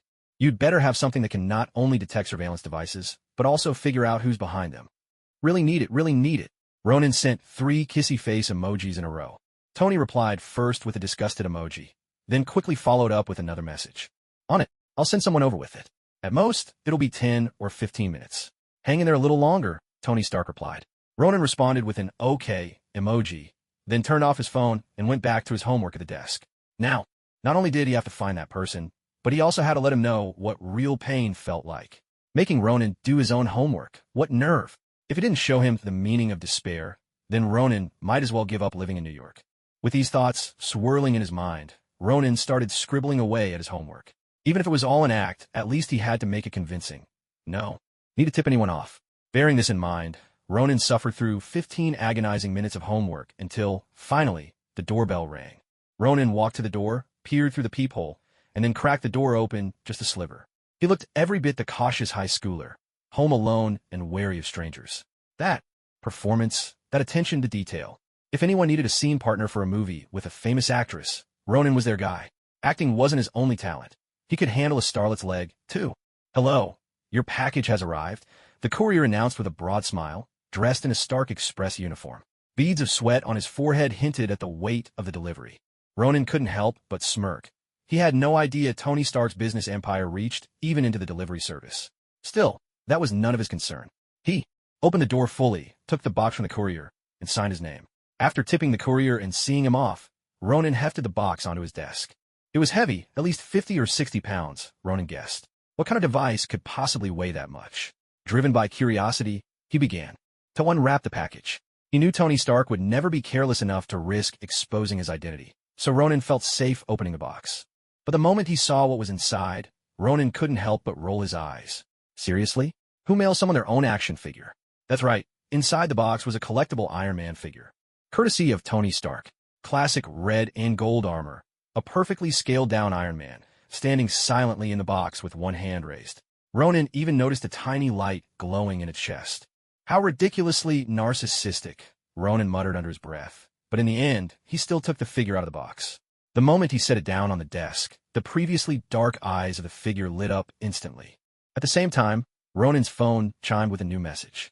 The message read, "The door handle is equipped with a sensor. Anyone who touches it will have their fingerprints collected at the entrance of the apartment across the way. There was also a camera embedded in the peephole, running around the clock. The television's power button had a hidden trigger. Whenever the TV was turned on, the camera would automatically activate. In the ceiling light, a high-precision bug was concealed, capable of picking up every sound within the room. The kitchen, the bedroom, even the bathroom. Every space was rigged with both cameras and listening devices. As if that wasn't enough, a miniature bomb was hidden beneath Ronan's sofa. With just a push of a button, not only would this apartment be obliterated, but the entire building might be leveled to the ground. God damn it! Are you turning my home into a battlefield? Ronan drew a deep breath, resisting the urge to make an international hand gesture, and turned his attention to the next text message. The signal's source wasn't far, just across the street from Ronan's building, in a fourth-floor apartment. There, too, a camera was pointed directly at his window. In short, they had Ronan under nearly 360-degree surveillance, leaving him nowhere to hide. After reading the message, Ronan inhaled slowly and gave the Iron Man figurine on his desk a gentle tap on the head. Tony Stark might be self-obsessed, but when it came to getting things done, he was reliable. Since they were so desperate to spy on him, Ronan figured he'd give them exactly what they wanted. He'd let them watch him, face to face. Across the street, a familiar silhouette sat in the living room, eyes glued to a monitor, following Ronan's every move. Ever since Ronan had come home, he'd acted completely normal, did some homework, played on his phone, picked up a delivery, and otherwise did nothing of note. Of course, he'd also changed his clothes once during all that. That physique, that posture, and, well, certain censored details made the agent feel like he'd lost all his dignity. How could he, a grown man, be outclassed by a 16 or 17-year-old kid? Ronan wasn't just well off. He was rolling in wealth, while the agent's own resources were pitiful in comparison. Good-looking, fit, and with remarkable stamina to boot. And, judging by this apartment, Ronan's family had money. Owning a place like this in New York put him ahead of most adults. He even lived alone, without his parents. From this perspective, Ronan was practically the ideal boyfriend in every girl's dreams. Damn, the Hydra agent couldn't help but mutter an American curse. But, he reassured himself, Ronan was still just a kid. He lacked the maturity and rugged charm of a real man. Frankly, he seemed a bit effeminate. Thinking this, the Hydra agent patted the hair on his own chest, convinced that in at least this one way, he surpassed Ronan. Knock, knock, knock. Just as he savored this small comfort, a sudden knock sounded at the door. He tensed up instantly. As far as he knew, aside from his handler, no one in the organization should know his address. Not even his own superiors would ever come here to find him. More importantly, the owner of this apartment was also one of their own, so there was never any reason for anyone else to show up. So, who had found this place? The Hydra agent crept silently toward the door, drawing the pistol at his waist with his right hand, ready for any unexpected situation. He pressed his right eye to the peephole, only to see a man outside dressed in work overalls. A knock sounded at the door again, firm and rhythmic. Who is it? The Hydra agent pressed himself cautiously against the wall beside the door, making sure not to stand directly in front of it in case someone fired a shot through it. It was second nature for an agent like him. Sir, I'm here to check the wall. Oh no, that's not it. There was a report about a problem with your pipes. So, I'm here to fix your plumbing. The man outside spoke in a clear, steady voice. A plumber? The Hydra agent froze for a second, but quickly regained his composure. He hadn't noticed any plumbing issues, nor had he called for repairs. How did this man know to come here? As he pondered the situation, he raised his pistol with both hands and, using the peephole as a guide, aimed it squarely at the man's chest through the door. I never called for a repairman. You got the wrong address, he said, voice sharp and cold. I'm going to have to ask you to leave my doorstep immediately, or you'll have a real problem on your hands. He masked himself as someone extremely vigilant. His mind was made up. If the man outside pressed the issue any further, he'd be ready to shoot. After all, these people never came with good intentions. A sigh drifted in from outside. Why can't you just open the door and save us both the trouble? Must you force me to use violence? Just then, the man outside let out a weary breath and gently removed his cap. The moment his face appeared in the peephole, the Hydra agent's eyes widened in disbelief. He recognized the face instantly. It was Ronan. In the very next instant, his training took over. Without thinking, the Hydra agent squeezed a trigger. But instead of the gun's signature roar, there was a sharp, sickening crack. He stared, dumbfounded, at the pistol in his hand. At some point, his middle finger had twisted at an unnatural angle, slipping behind the trigger, blocking his index finger from pulling it. The pain of a broken bone shot through him a heartbeat later. If you just opened the door, none of this would have happened, came Ronan's voice, almost sympathetic. Does your finger hurt? Want me to call you an ambulance? The words sounded from behind him. Whipping around, the Hydra agent raised his gun and pulled the trigger again and again, aiming straight at Ronan. Unfortunately, he had forgotten that his middle finger was still stuck inside, unable to break free. You hear that, Mr. Miracle? The Hydra agent looked at Ronan, his voice trembling slightly. Ronan simply shrugged, ignoring the question, and walked over to the sofa. Haven't you already felt it for yourself? Do you really need to ask me? But honestly, your equipment here is truly impressive. It seems Nick Fury only managed to take down a small part of your organization. In fact, your setup is even more complete than theirs. Ronan glanced at the jumble of gadgets and devices on the table, raising his eyebrows in mild surprise. Hydra had certainly gone to great lengths for him. To think you managed to deceive so many people, even your own organization. We really underestimated you. The Hydra agent looked at Ronan, his expression conflicted, while his left hand quietly crept toward his lower back. Ronan, however, seemed oblivious to the movement. Yes, you truly did underestimate me. How about this? We make a deal. Tell me where your superior is, and what your purpose was in monitoring me. I'll let you go, and we can pretend none of this ever happened. Ronan eyed the agent, offering an enticing bargain. Yet the Hydra agent's face twisted into a wild, wicked grin. Huh, trying to play tricks on me? You're still too green. Our whole conversation just now, the audio, the video, all of it's been recorded and uploaded to headquarters. Now, there's nowhere left for you to hide.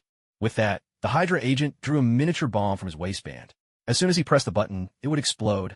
He knew he might not be able to kill Ronan, but at least he wouldn't be tortured for information. Sometimes, death was not the worst fate. The true horror lay in those instruments of pain. Trying to keep your identity secret, huh? Well, you won't leave here alive either. Baron Strucker, my mission is complete. Ha ha ha. The Hydra agent threw his head back and let out a wild laugh, as if the next moment he would drag Ronan to the grave with him. Witnessing this, Ronan couldn't help but sigh. How about this? Why don't you open the door and take a look outside? Ronan pointed at the door. At these words, the Hydra agent, who was just cackling madly, froze in his tracks. Open the door? Could there be backup waiting outside? Suddenly uneasy, he quickly took several steps back, putting distance between himself and the entrance.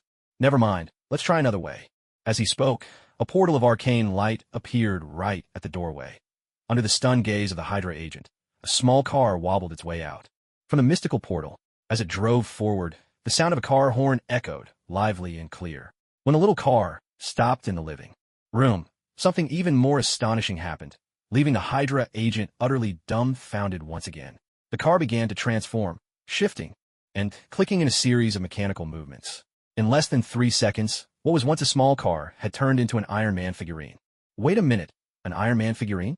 The HYDRA agent suddenly seemed to recall something important. Tell me, do you think Hydra's technology is more advanced, or does Tony Stark have the upper hand? Ronan asked casually. Perhaps each has its strengths. But this is New York. This is Tony Stark's home turf. If I wanted to intercept your little message, wouldn't it be as easy as snapping my fingers? Ronan jerked his chin at the Iron Man figurine, signaling the Hydra agent to look over. To add insult to injury, the Iron Man figurine suddenly performed a flawless Thomas spin right where it stood, and Tony Stark's iconic theme music began to play triumphantly. Damn it, the Hydra agent exploded, his composure shattered. Without hesitation, he slammed his left hand down onto a hidden button. A sharp snap sounded, and before he could react, a searing pain shot through his left arm. He looked down to see that his hand had been cleanly severed at the wrist. The wound was smooth, almost surgical, but a moment later, blood gushed out in a torrential spray. The agony was so intense that the Hydra agent couldn't help but scream out loud. Meanwhile, Ronan nonchalantly dug at his ear with his pinky, a look of distaste on his face. Honestly, have some decency. It's so late. Don't you think the neighbors want to sleep? With a crisp chop, Ronan delivered a textbook karate strike to the agent's forehead. The HYDRA agent's eyes rolled back, and he collapsed to the floor in an unconscious heap, only his severed wrist still hissing as blood continued to spurt out. As a Hydra agent, Winslow always thought of himself as competent. After all, pressing the microbomb's trigger would most likely ensure mutual destruction with Ronan. Yet the instant his finger hit the button, everything went black. It felt like he was dreaming, a dream that seemed to last forever. In that dream, he encountered an alien from Krypton. The alien wore a skin-tight suit with a prominent S emblazoned across his chest. Most notably, people from that planet all seemed to have a penchant for wearing their underwear on the outside. The alien introduced himself. His name was Clark Kent. Clark Kent told Winslow that, for some reason, he was stranded on Earth and desperately needed a special kind of energy to return to Krypton.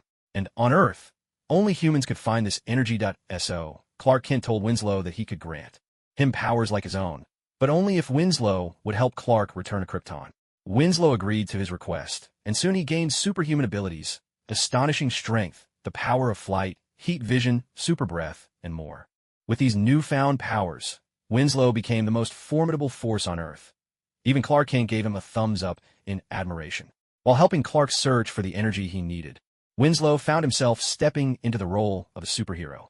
He not only aided ordinary New Yorkers, but also stood against extraterrestrial threats that cast their shadows over Earth. As Winslow continued his crusade against crime, he ventured further and further down the path of heroism. The people of New York, who loved giving their superheroes catchy nicknames, soon came up with a resounding moniker for him: Superman.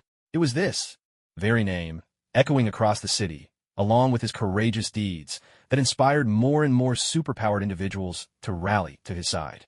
Together, they fought against all manner of evil, eventually forming an alliance known as the Justice League. In the heat of these battles, Winslow found his own happiness. His girlfriend, affectionately called Ms. Marvel by New Yorkers, was a superhero in her own right. Whatever else could be said, at least in their nightly lives, they were perfectly matched, each meeting the other as an equal and worthy partner. Through all these trials, Winslow managed to help Clark Kent return to his home planet.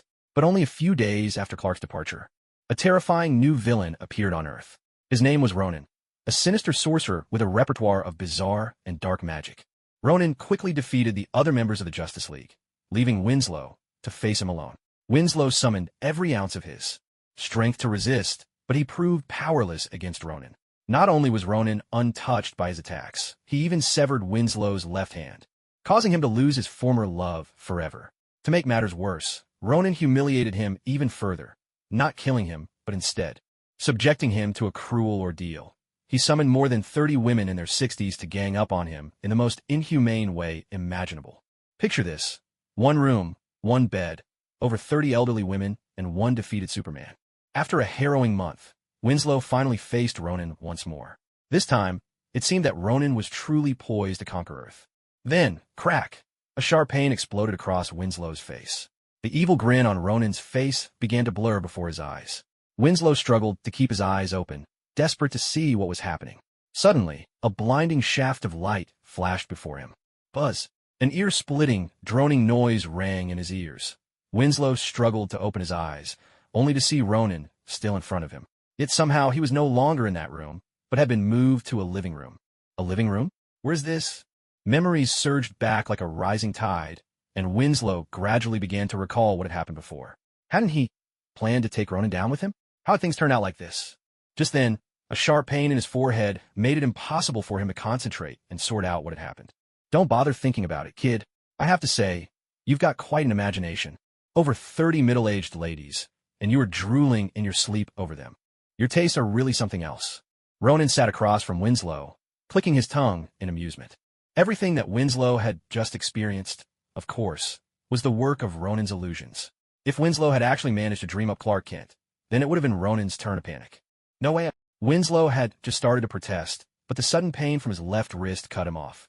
He looked down at his left hand, or rather, where his left hand should have been.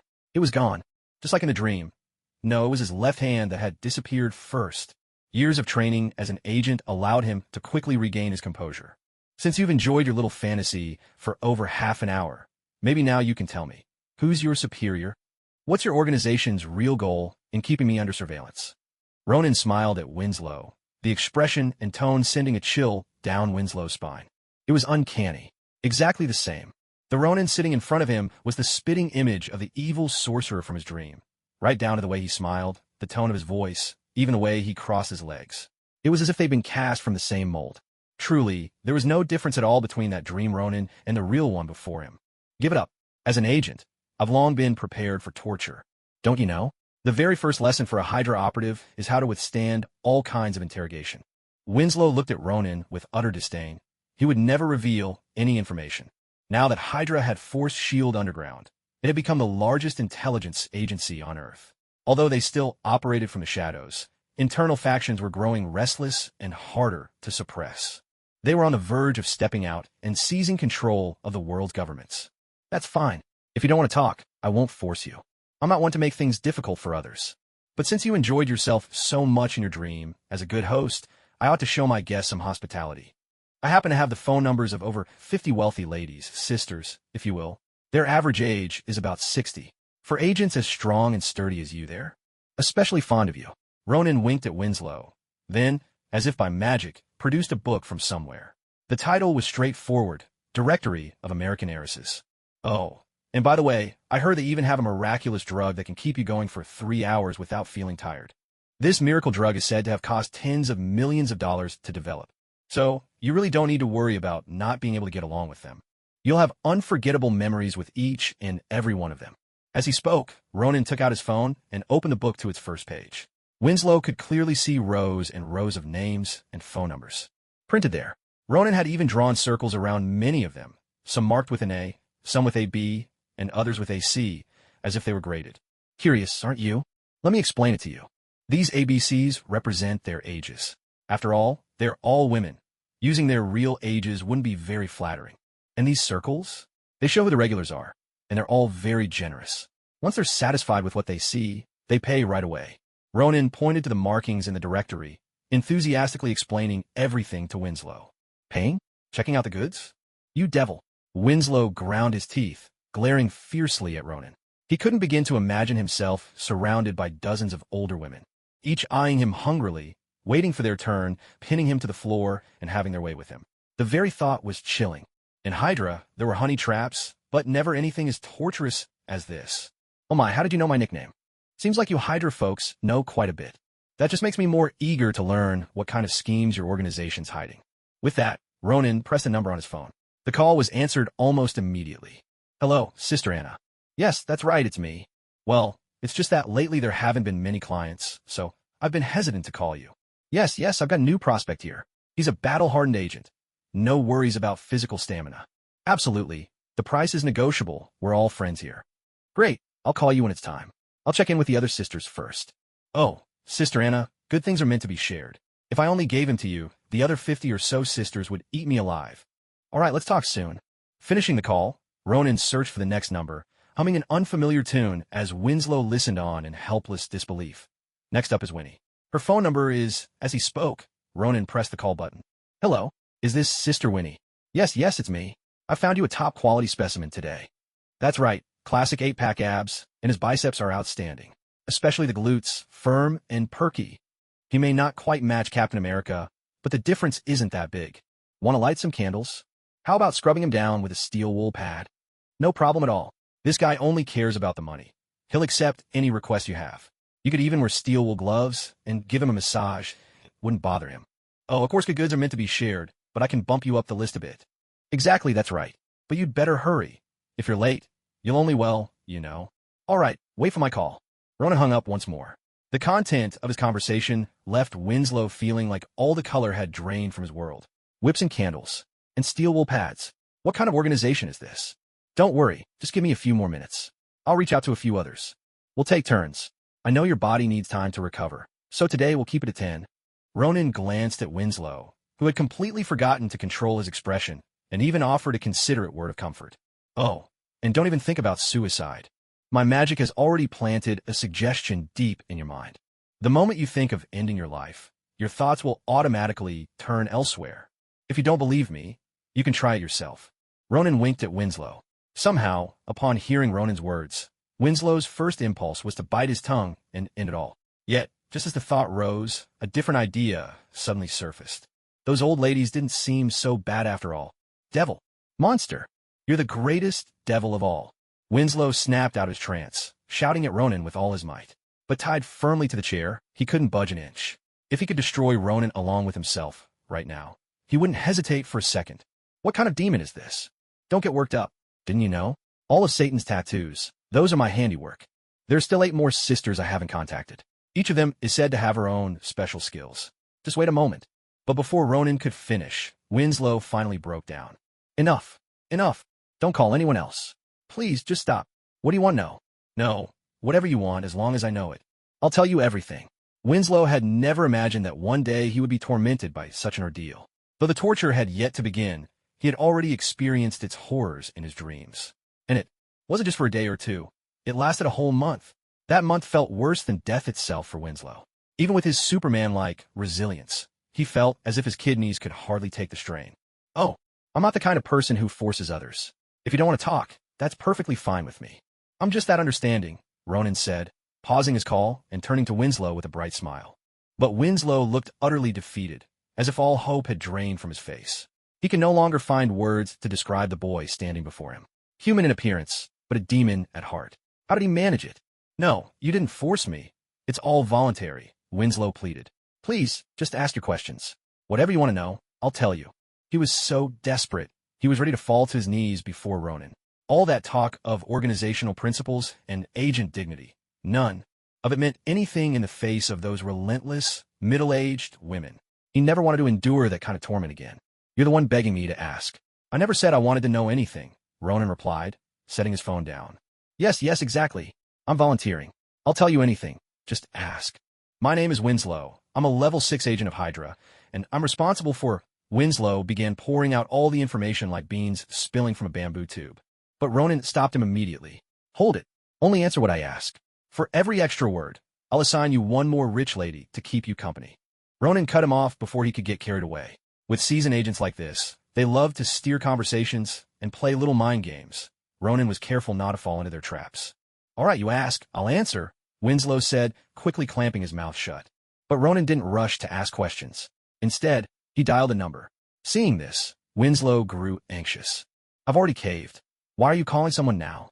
At this point, whatever you say goes, Before he could finish, an invisible hand clamped over his mouth, silencing him. Hush! Ronan gestured for quiet, then spoke into the phone. You do the questioning. Be thorough.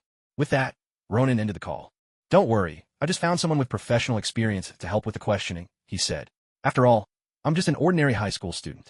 When it comes to interrogation, I still have a lot to learn. Ronan winked at Winslow, then snapped his fingers with his left hand.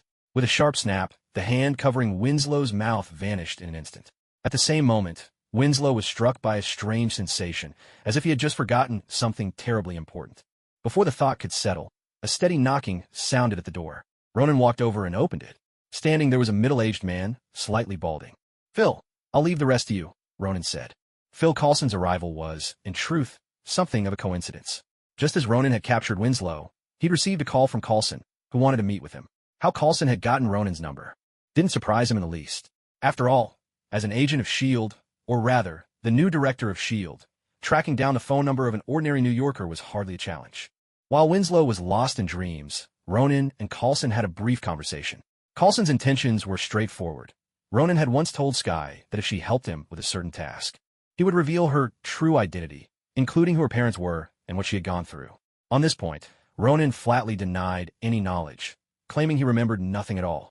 Unable to get more from Ronan, Coulson had only one option left. He asked Ronan to bring out Mr. Miracle, hoping to speak with him directly.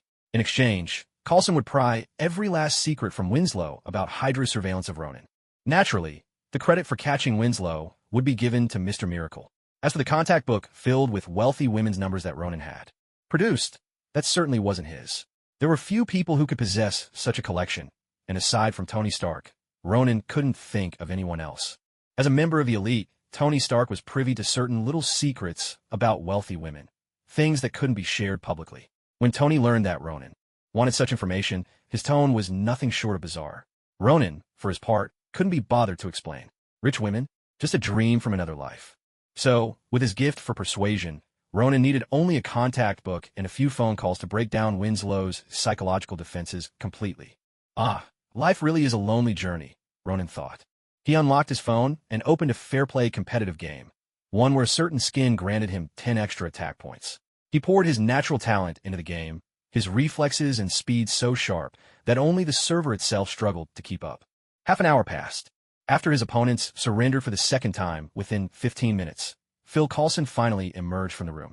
He looked at Ronan with a peculiar expression, as if at a loss for words. So, what's the matter?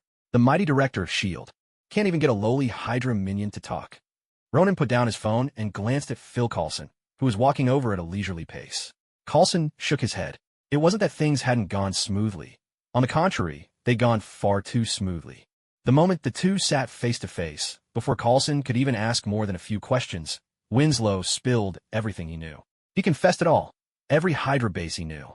Of the identity of his handler, everyone he'd been in contact with recently, and what those contacts involved, down to the very purpose behind their surveillance of Ronan.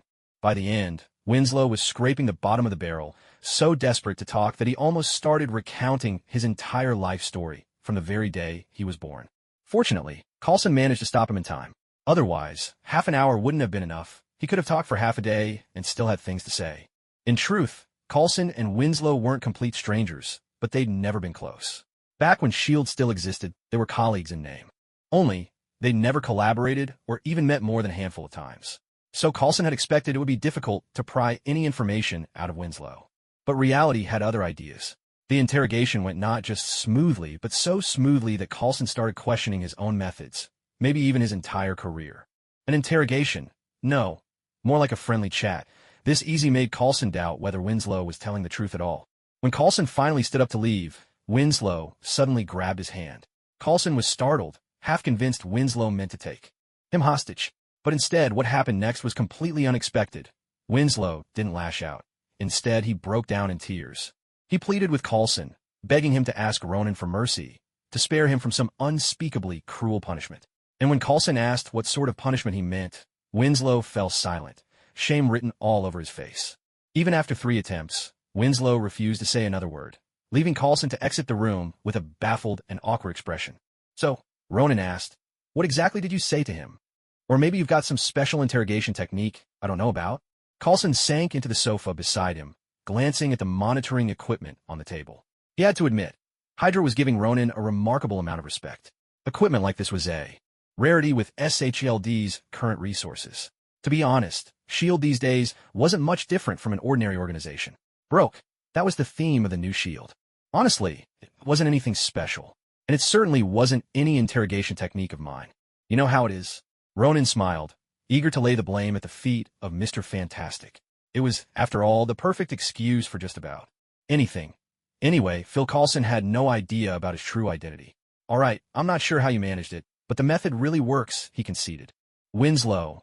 No, Hydra isn't watching you for any other reason. Their target is the Tesseract. Since Ronan had brought up Mr. Fantastic, Coulson didn't press further. He wasn't so tactless as to force the issue. If Ronan didn't want to talk, Coulson couldn't very well coerce him. Besides, if he pushed Ronan too far and made him summon Mr. Fantastic right then and there, the situation would only get more complicated. The Tesseract?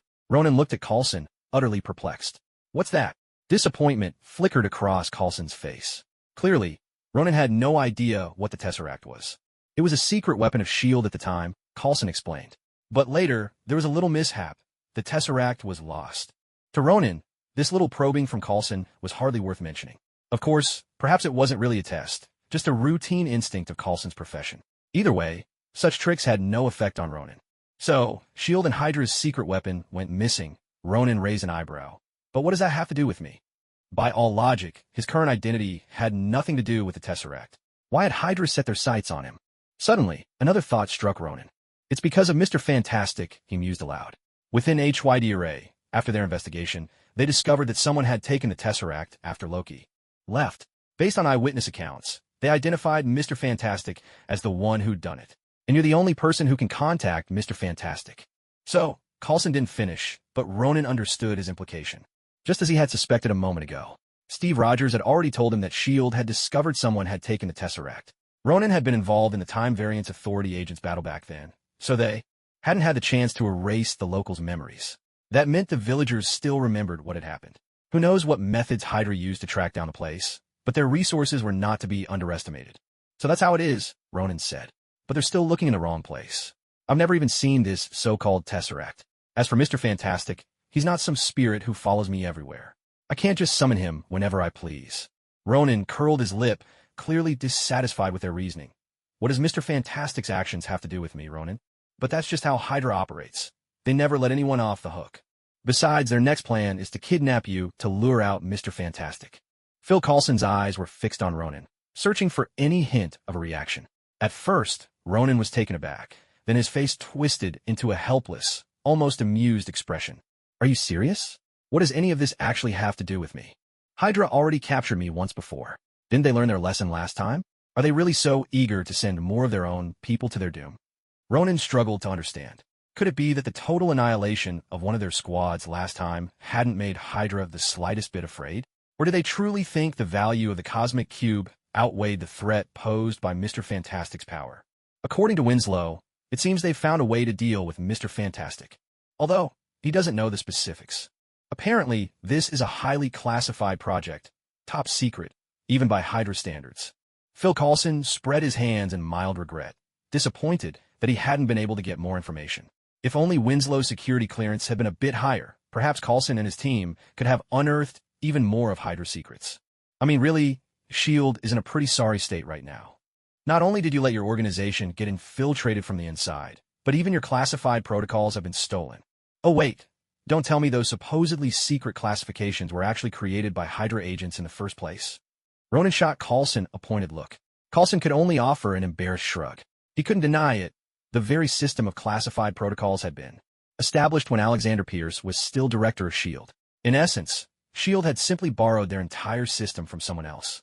All right, forget I said anything. Well, since everything's clear now, I'll take my leave. Ronan stood up from the sofa. There was no need for him to worry about Hydra's bases.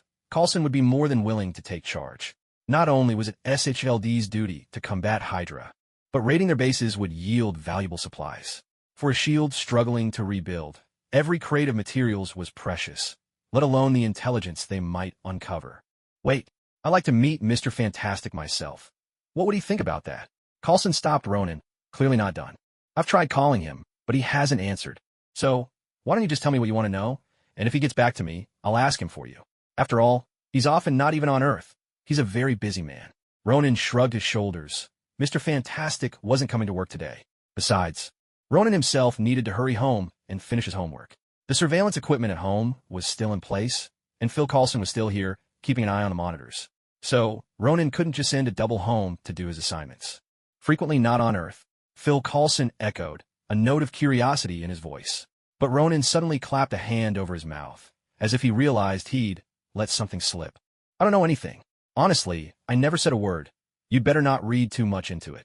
Ronan scrambled to cover his tracks. Anyway, if you want to know something, just tell me directly. I'll help you ask. He flashed a quick smile. That was the message he wanted to send. Mr. Fantastic was not someone you could just meet at your convenience. Besides, Ronan had already delivered Winslow to S.H.I.E.L.D. as a kind of gift. Their deal was, for all intents and purposes, finished. Whether or not he answered Coulson's questions now was entirely up to his own mood. Forget it. You better just ask him yourself. If he's willing to talk to me, tell him to give me a call. My line's open 24 hours a day, Coulson said, miming a phone call with his hand. Ronan just shrugged again. He had no real interest in these secrets. Sooner or later, the whole story would come out. If Mr. Fantastic knew, it was as good as Ronan knowing, too. All right, then. If you want to keep things secret, I won't press you. Coulson paused, his tone turning serious. But let me make this clear. The deal between us is done. You helped me uncover Hydra's intentions, and I handed Winslow over to you. I'm sure you'll be able to dig plenty of secrets out of him, he added. So neither of us owes the other anything, right? Ronan looked at Coulson, smiling with narrowed eyes. The meaning behind his words was plain. From now on, whether he helped or not would depend entirely on his mood. Coulson understood perfectly. He nodded, signaling that he got the message. As for Winslow, we'll officially announce that we tracked him down ourselves, Coulson added, as if suddenly remembering something important. We won't reveal anything about you or Mr. Fantastic. But honestly, Ronan didn't care much about that. In the end, it didn't matter who got credit for capturing Winslow. Even if Hydra believed Coulson and thought S.H.I.E.L.D. had found Winslow, they wouldn't stop keeping Ronan under surveillance. These explanations were pointless. Hydra would never give up on the Cosmic Cube so easily. By the way, how are you going to keep yourself safe? Coulson called out, just as Ronan reached the door. Do you need me to assign someone to protect you? He was asking about Ronan's safety. Now that Ronan has caught Hydra's attention, he's in constant danger. So, how will Ronan handle these threats? You don't need to worry about that, he replied. As his only vessel on Earth, my safety has long since been taken care of by that one. If I ever find myself in danger, those responsible won't get off as lightly as Winslow did. With that, Ronan gave Phil Coulson a small smile, then turned and left the room. Listening to Ronan's footsteps grow fainter, an unusually grave expression settled over Coulson's face. The only vessel on Earth. Though the words were few, the weight behind them was tremendous, even terrifying. Coupled with the hint Ronan had let slip earlier, Coulson was now certain. This mysterious man was far from simple. If he isn't of this world, then what could he be? An angel of legend? Or perhaps a demon pulled from the pages of a ghost story? Coulson couldn't say for sure. He absent-mindedly touched his chest, right over the scar, a chilling reminder of the mortal wound he'd suffered at Loki's hands. That scar was proof of his own death, and now of his resurrection. He even knew the secret that could bring the dead back to life. For Coulson, the foundations of his worldview had been shattered time and again, to the point where he'd almost grown numb to it. Angels, in the old stories, their greatest miracle was to raise the dead, wasn't it? With a heavy sigh, Coulson shifted his gaze to the monitors. On the screens, Ronan was methodically dismantling the surveillance and bugs hidden throughout. His home, a small Iron Man figurine at his side. Watching this, Coulson was certain Ronan's connection with Tony Stark was far deeper than it appeared. Tony, Ronan, what secret are the two of you really hiding? Was it only because of that so-called miracle man that you came together?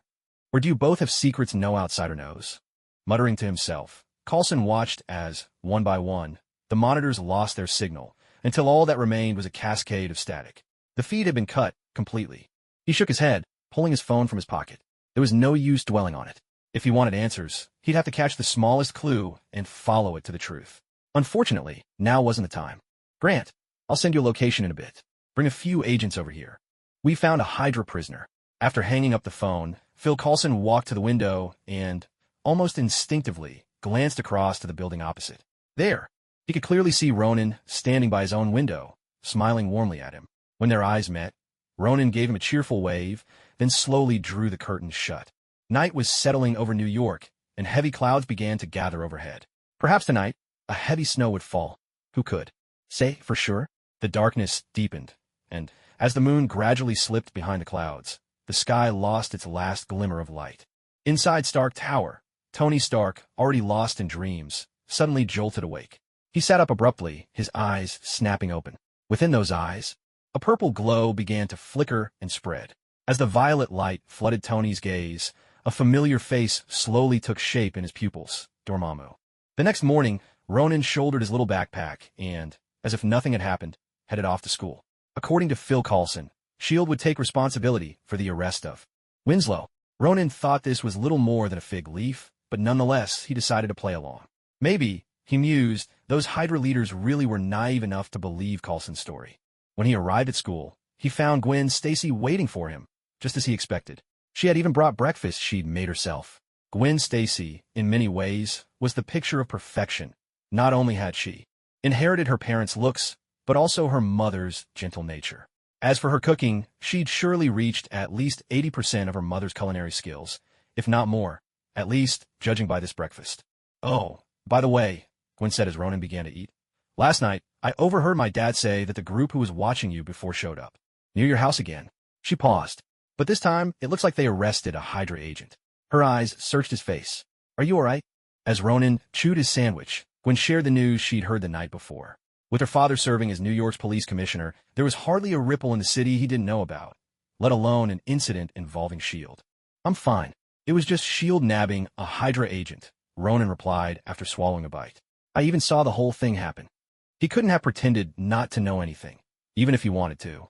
After all, the arrest had taken place right across the street from his house. Do you think we might have misunderstood them before? Gwen mused, recalling past events. From the files I've seen, S.H.I.E.L.D. seems to be some kind of national agency. Looks like several major countries are involved, too. Ronan just curled his lip at her words. Misunderstood S.H.I.E.L.D.?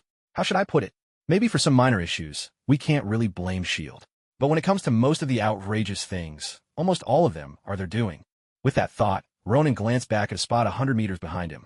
Parked there was a black SUV, the classic villain's vehicle straight out of an American TV series. That car had been tailing him ever since he stepped out of his front door, never getting too close, but always hovering nearby. Last night, Winslow had just been captured, and now they'd already sent new agents to shadow him. Clearly, they were receiving updates at a speed that could easily outpace S.H.I.E.L.D.'s own agents. TSK. Should we say S.H.I.E.L.D. has poor security protocols, or that Hydra's undercover agents are simply that efficient? Either way, these people were even more cautious than Winslow. At one point, they even overtook Ronan deliberately, switched license plates 2 blocks away, and continued following him. If it weren't for Ronan's own tricks, having marked the car himself, he might actually have been fooled by their sleight of hand. By the way, my father gave me an invitation. He said there's a party tonight. Would you like to come? They say it's going to be a really extravagant event, with quite a few Hollywood celebrities attending. There's even talk of some kind of special surprise. Gwen Stacy seemed to recall something. She reached into her pocket and pulled out an invitation. Wait a second. Why does that look so familiar? The more Ronan looked at the invitation, the more it rang a bell. He fished around in his backpack and produced another invitation, identical to the one Gwen was holding. Huh, you got one too? Gwen stared at Ronan in disbelief. She'd received her invitation through her father, George Stacy, who was, after all, the chief of the NYPD, hence the exclusive invite. But how did Ronan get one? Could it be that his family background was even more impressive than she'd imagined? It wasn't sent to me directly. A friend passed it along, Ronan replied, eyeing the invitation with a bemused expression. Hadn't Tony Stark said that this was the kind of legendary party where even kids weren't allowed in? So how did George Stacy get his hands on an invitation, too? Unless... Suddenly, Ronan recalled a wildly popular joke from his previous life. A son-in-law goes to the bathhouse, finishes up, and then spots his father-in-law coming down from upstairs. The two of them settle the bill together, and the total comes to 998 yuan. It's known that the son-in-law spent 98 yuan on admission and a scrub. So what on earth did the father-in-law do to rack up the rest? Ahem. With that thought, Ronan took a deep breath. Well, since we both have invitations, why don't we just check it out tonight? Tomorrow's the weekend anyway. Let's just treat it as a Friday night party. Ronan smoothly changed the subject, not wanting the story of a son-in-law and father-in-law going to the bathhouse together to come up again. Still, he made a mental note about George Stacy. Sure, then let's go ask for leave tonight, he said. After that, I'll go home to change, and my father will drive us there. Gwen Stacy said with a smile, clearly having had the same idea. There's no need for that. I can drive myself. Since last December, I'm no longer required to have someone accompany me, Ronan replied, flashing his driver's license. Though America allows 16-year-olds to get a license, for the first year, they must drive with a chaperone. Now, that December had passed. Ronan was finally free of that rule. Looking back, he realized that the inexplicably long month had at least brought him this small benefit. All right, then I'll wait for you at home tonight. Gwen smiled, gave Ronan a quick kiss, and, under the envious stares of many single classmates, the two walked into the classroom together. Another day of dull classes began. While Ronan was still enjoying the calm routine of school, things were very different for Steve Rogers. After a night of inner turmoil, Steve Rogers made up his mind. He would do as Ronan suggested and tell the others that he had reclaimed the Tesseract. However, he would not hand it over to the government for safekeeping. The reason was simple. Ronan had warned him that Thanos was unimaginably powerful, even if the government took the space stone and hid it through layer upon layer of secrecy, perhaps eventually finding a truly safe place. Anyone who had ever come in contact with the stone would be doomed. It was almost a foregone conclusion. If Thanos was determined to fulfill his ambitions, the number of casualties along the way wouldn't matter to him. Steve Rogers understood people like that, even if they were aliens. So, he called a private meeting. Only 3 others attended: Hawkeye, Black Widow, and Falcon, who had just recently joined the Avengers. Falcon, who had been a great help to Steve in the last mission, had now officially become an Avenger. At least his suit was now legitimate gear.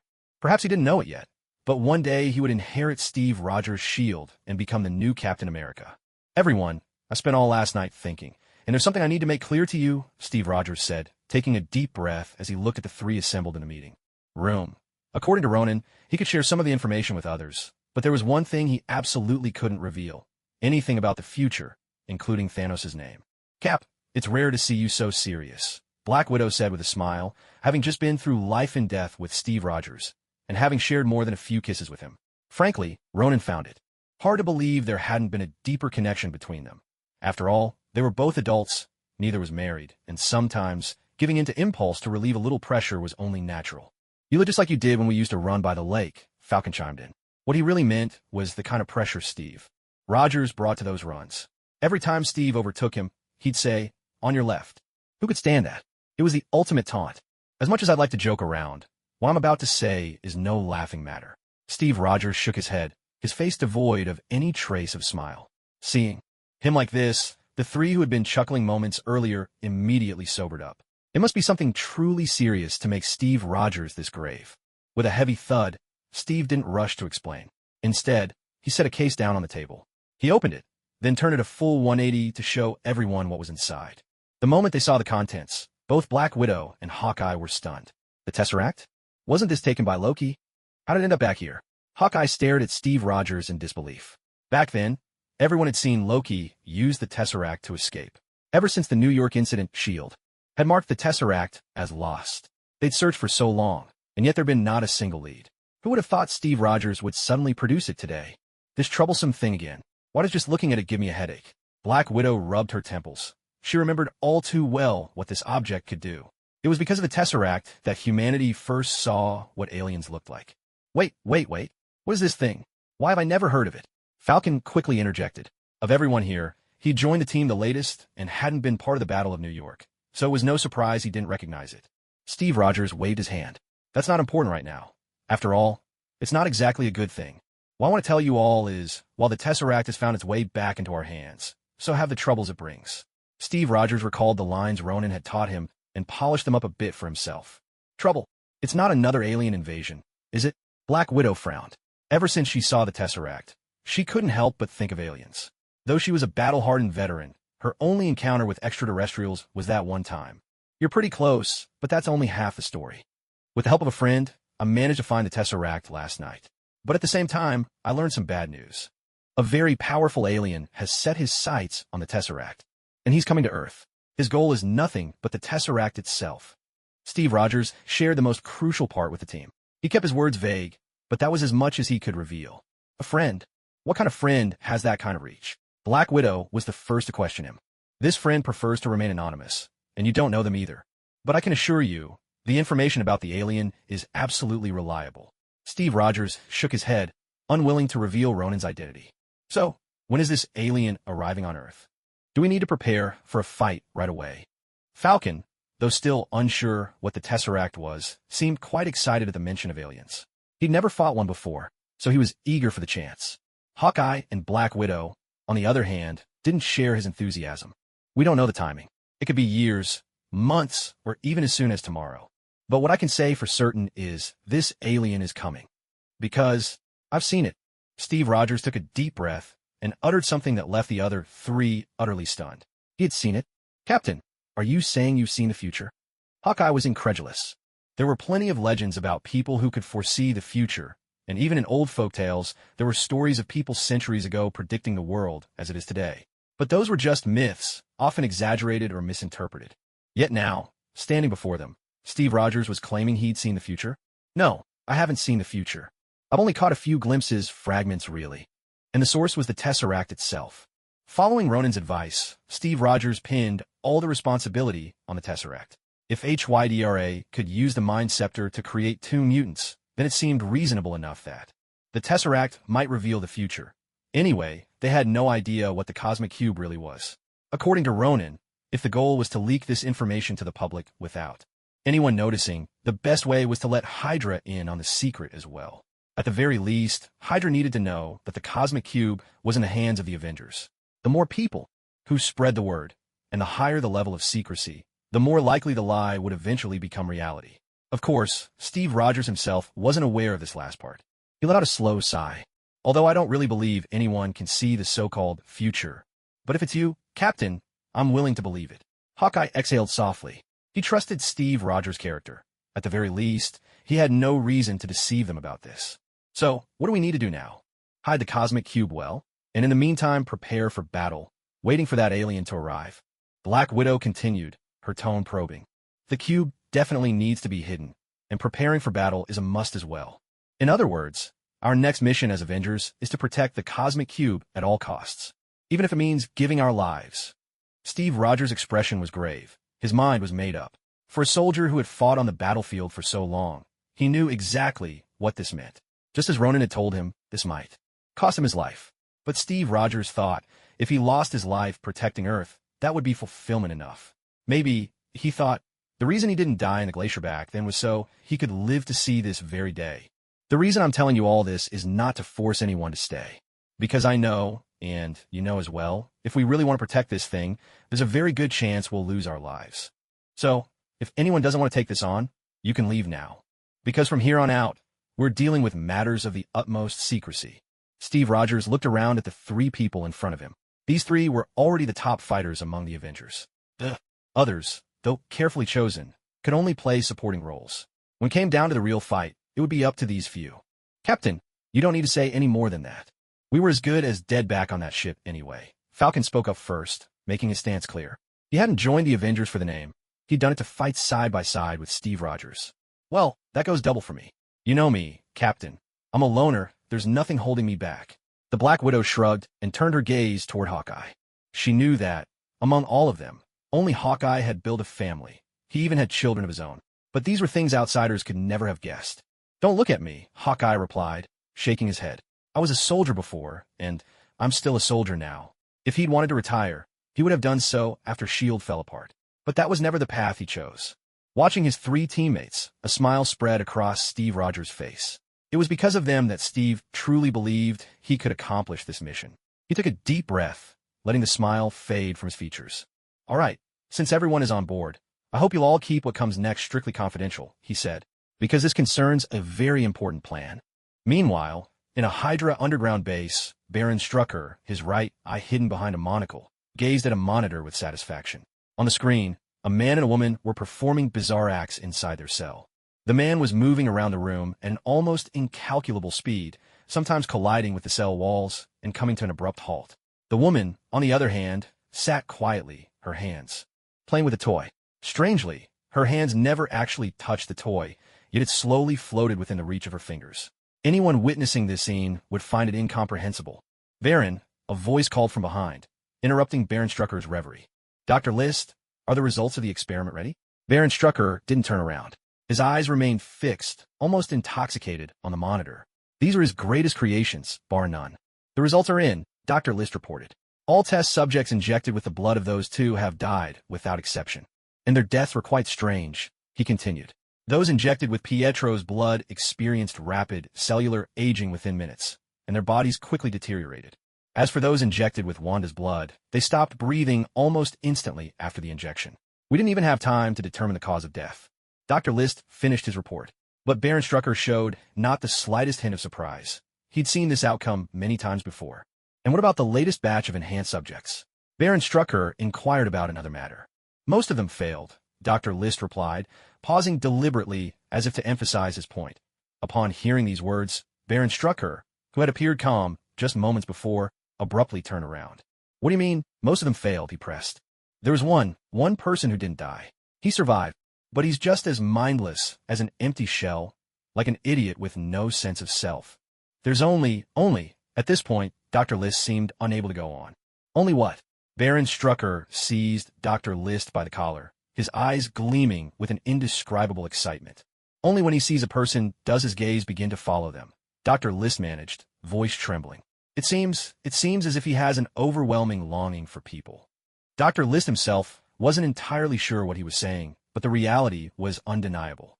Only in the presence of humans would the idiot stop his incessant mumbling and lift his head, eyes fixed unwaveringly on the staff in the room. He longs for human contact. Baron Strucker released Dr. List's collar, turning his gaze back to the monitors, lost in thought. Dr. List dared not speak further, standing quietly to the side, waiting. After a long silence, Baron Strucker finally spoke. If he's so interested in humans, then let's give him one, he declared. I want to see just what he's capable of. Dr. List accepted the order and departed. In this facility, Baron Strucker's word was as absolute as the will of a god. If he wished it, there was nothing he could not achieve, least of all the lives of a few mere humans. Baron Strucker looked up again, fixing his gaze on the monitors. Captain America, Bruce Banner, Iron Man, and, the most mysterious of them all, the Sorcerer Supreme. If any of you encounter my creations, what will you do then? Sir, Dr. List is requesting access to the surveillance feed. A researcher beside him interrupted, snapping Baron Strucker out of his reverie about the superhero's astonished faces. He shot the researcher a glance, but nodded. Patch him in. At his command, the monitor's display shifted to another location. A thin, pale man sat listlessly in a cell, mumbling incoherently under his breath. His vacant eyes remained fixed on the floor, his body occasionally twitching. Begin, Baron Strucker ordered into the intercom. A moment later, in another surveillance feed, the cell door swung open and a raggedly dressed woman was shoved inside. Her steps were unsteady, and the shackles around her ankles clinked sharply with every movement. She clung to the wall in terror, not daring to get even a little closer to the man. At some point, the man had stopped muttering those incomprehensible words.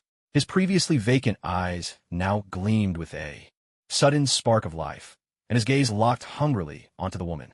In those pupils, Baron Strucker saw unmistakable desire. No, it was hunger. In the next instant, the man lunged at the woman like a ravenous wolf. Caught completely off guard, she was knocked to the ground, a piercing scream escaping her lips. Stop him, came Dr. List's voice through the communicator. No, don't stop him. I want to see what he'll do. Baron Strucker immediately overruled Dr. List's order. Here, he was the one in command. Hearing this, the Hydra soldiers who had been about to rush into the cell froze in place. They all turned to stare at the cell, as if eager to witness what would happen next. What followed left everyone present utterly stunned. The man opened his jaws wide, sinking his teeth into the woman's neck with brutal force. With a violent shake of his head, he tore away a chunk of flesh, blood gushing everywhere. The woman howled in agony, her cries echoing through the cell. But her pain drew no sympathy from Baron Strucker. His eyes were wide with excitement as he watched the monitor. The man bent his head, making guttural, beast-like noises, blood streaming from his mouth. On the surveillance feed, it was clear his body trembled with a feverish excitement. No ordinary human could possess such jaw strength, let alone do something so savage. He was no longer a man, but a bloodthirsty beast. Perhaps roused by the taste of blood, the man threw back his head and let out a wild, animalistic howl, then lunged at the woman again. In less than 10 minutes, the man had completely disposed of the living woman. There was scarcely a trace of her left. Not even a whole corpse remained, if not for the splattered blood and the frantic footprints on the floor. No one would have guessed that only 10 minutes ago, another living person had been in that cell. Baron Strucker stared fixedly at the screen, for he could see clearly. The man's body was beginning to change. His once gaunt frame started to swell, not dramatically, but enough to notice he'd gained a layer of flesh. The clothes that had hung so loosely on him now fit more snugly, and the impression he gave was of someone transformed from a malnourished wretch to a man of normal build. Seeing such a transformation take place in the man, Baron Strucker's eyes sparkled with excitement. "What is his name?" Baron Strucker asked into the communicator. "Sir, his name is Barrett. He's a prisoner from a small nation," Dr. List replied at once. "Barrett?" Hearing the name, Baron Strucker couldn't help but laugh. What a fitting name. "Give him another opponent. A man this time," he ordered. "Make sure he's stronger, at least stronger than Barrett." "Yes, sir." In less than 3 minutes, another man was brought in, a black man, his ankles still bound in shackles. Although not particularly muscular, he was visibly taller and broader than Barrett. "Remove his shackles. Give him a knife," Strucker commanded. "And tell him, if he defeats Barrett, he'll walk free." This time, Baron Strucker raised the stakes. In his view, if Barrett couldn't handle a man armed with a blade, then no matter what special abilities he possessed, he was worthless. A useless tool has no value. If you want to survive, you must prove your worth. The Hydra soldiers followed Baron Strucker's orders. Not only did they remove the black man's shackles, but they also handed him a dagger. As he listened to the soldier's words, the confusion in his eyes faded, replaced by a sudden spark of hope. The cell door swung open. The man stepped inside, moving slowly and deliberately. This was a completely different scenario from the last time. The previous opponent had been a woman, unwarned, overpowered in both strength and stature, utterly outmatched by Barrett. But now the black man had been given a promise: defeat Barrett, and freedom awaited him. He was physically superior to Barrett and armed with a knife. In terms of combat capability, the woman and this man were not even on the same level. Mentally, too, the promise of escape meant everything. All the black man had to do was win or kill Barrett, and he could walk out of this prison. Where there's hope, there's a reason to fight for your life. Baron Strucker leaned forward, hands pressed against the table, eyes drawn closer to the monitor. He didn't want to miss even the smallest detail. Cautiously, the black man entered the cell, dagger in his right hand, left hand braced against the wall, every movement alert and wary. The blade remained poised in front of him, never straying, his attention fixed on Barrett's every move. But unlike before, Barrett did not hurl himself at the armed intruder in a blind rush. It was clear he was taking his time, sizing up the situation. "Record this," someone said. "Subject 37 has not lost all intelligence. Some instincts remain." When faced with an unarmed woman, he attacked immediately. The men with weapons, however, did not rush forward right away. Instead, they watched carefully, observing every move. Dr. List's voice crackled through the communicator. Whatever Baron Strucker could discern, as a seasoned experimenter, he could easily notice as well. Nearby, an assistant quickly jotted down Dr. List's observations. Inside the cell, Barrett's eyes were locked on the black man, following his every step, never wavering for a moment. Those violet eyes seemed to gleam with a bloodthirsty intensity, as if barely restrained. "Hurry them up," Baron Strucker said impatiently. As soon as the order was given, the Hydra soldiers outside shouted commands into the cell. Hearing the orders, the black man inside grew visibly anxious. He stepped forward, slowly but steadily closing the distance between himself and Barrett. Barrett did not retreat in the slightest. Instead, he bared his teeth in a provocative grin, taunting his opponent. Incensed by the challenge, the black man lunged with his knife, aiming straight for Barrett with ferocious force. But he could never have expected what happened next. Barrett didn't dodge or shy away, but charged directly at him. The blade pierced deep into Barrett's heart. Yet at the same instant, Barrett clamped down on the man's arms and sank his teeth into the man's shoulder, tearing off a chunk of flesh. The black man screamed in agony, then lashed out with a powerful kick, sending Barrett crashing against the wall. The piece of flesh fell from Barrett's mouth as he hit the wall, landing on the floor. But Barrett paid no attention to his adversary. Instead, he dropped to all fours, wild and ravenous like a starving wolf, utterly disregarding the wound on his bleeding chest. Staring at the scene before him, the black man's mouth fell open in disbelief. Baron Strucker could imagine, even without hearing the words, what must have escaped the man's lips. What the foo *k? Yet Strucker's attention was not on him, but on Barrett, because as Barrett rose to his feet once more, the gaping wound in his chest began to close, healing before their eyes. In less than 10 seconds, the torn flesh was as good as new. If not for the bloodstains, no one would have guessed he had ever been injured. Incredible. Absolutely fascinating. Watching the monitor, Baron Strucker could barely contain his excitement. Soon, the scene shifted again. The black man attacked once more, this time shifting his grip on the knife. He no longer aimed for Barrett's chest, but went straight for his throat. The neck is one of the most vulnerable parts of the human body. If the windpipe is cut, no matter how strong you are, you'll suffocate to death in a matter of moments. This time, he struck true. Once again, driving his knife deep into Barrett's neck with ruthless precision.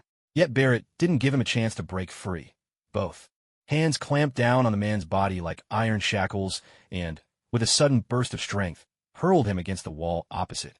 The two crashed into the wall with a heavy thud. Barrett opened his mouth wide and bit savagely into the man's neck. A blood-curdling scream tore from the man's throat. But even with Barrett's teeth locked on the man did not give up. Again and again, he raised the dagger, stabbing down with desperate force. Agonizing pain left him unable to aim precisely, yet nearly every strike landed close to Barrett's neck. Scarlet blood soaked through both their clothes. Every time the man pulled the dagger free, Barrett's wound began to heal at an astonishing rate. And as Barrett tore off pieces of the man's flesh and blood with every bite, his wounds seemed to heal even faster. Seconds ticked by. The man fought with every ounce of strength he had, stabbing Barrett at least dozens of times. But Barrett showed no sign of letting go. His bites only grew fiercer with each passing moment. At last, after 3 relentless minutes, the man's arms fell limp by his sides. His eyes widened in shock, staring blankly at the opposite wall. His breath had left him. A few minutes later, Barrett was alone in the cell once more. Yet something remarkable was happening to him again. His swollen body tore his clothes apart, and his once average height shot up to nearly 6'3". Muscles stood out in sharp relief beneath his skin, and when he bared his teeth, they were razor sharp. His fingertips slowly lengthened, and his nails grew into lethal points. Every wound had vanished. Even the scars left by previous experiments were gone without a trace. Perfect. Absolutely perfect. Baron Strucker's voice quivered with excitement as he watched Barrett's ongoing transformation. What terrifying powers of regeneration. As long as there was flesh to consume, Barrett seemed capable of endless recovery. But just as Baron Strucker reveled in triumph, Barrett suddenly let out a howl of pain and collapsed to his knees with a heavy thud. He clutched his head in both hands, writhing in agony. What's happening? Baron Strucker's face changed in an instant. Then, in the very next moment, something even more incredible occurred. From Barrett's back, a sharp, gleaming object began to slowly pierce through his flesh and emerge. Barrett's scream echoed through the cell. Raw and unending, that Barrett's screams were raw and piercing. He collapsed to his knees, as if the agony of what was happening was more than he could bear. Suddenly, with a sickening sound, a sharp white bone spike burst through his back. Then came a second, a third, a fourth. Each new spike tore through flesh, splattering blood. With every spike, Barrett's screams climbed to new heights, echoing through the chamber. Only when the 6th bone spike had fully emerged did his shrieks finally begin to fade.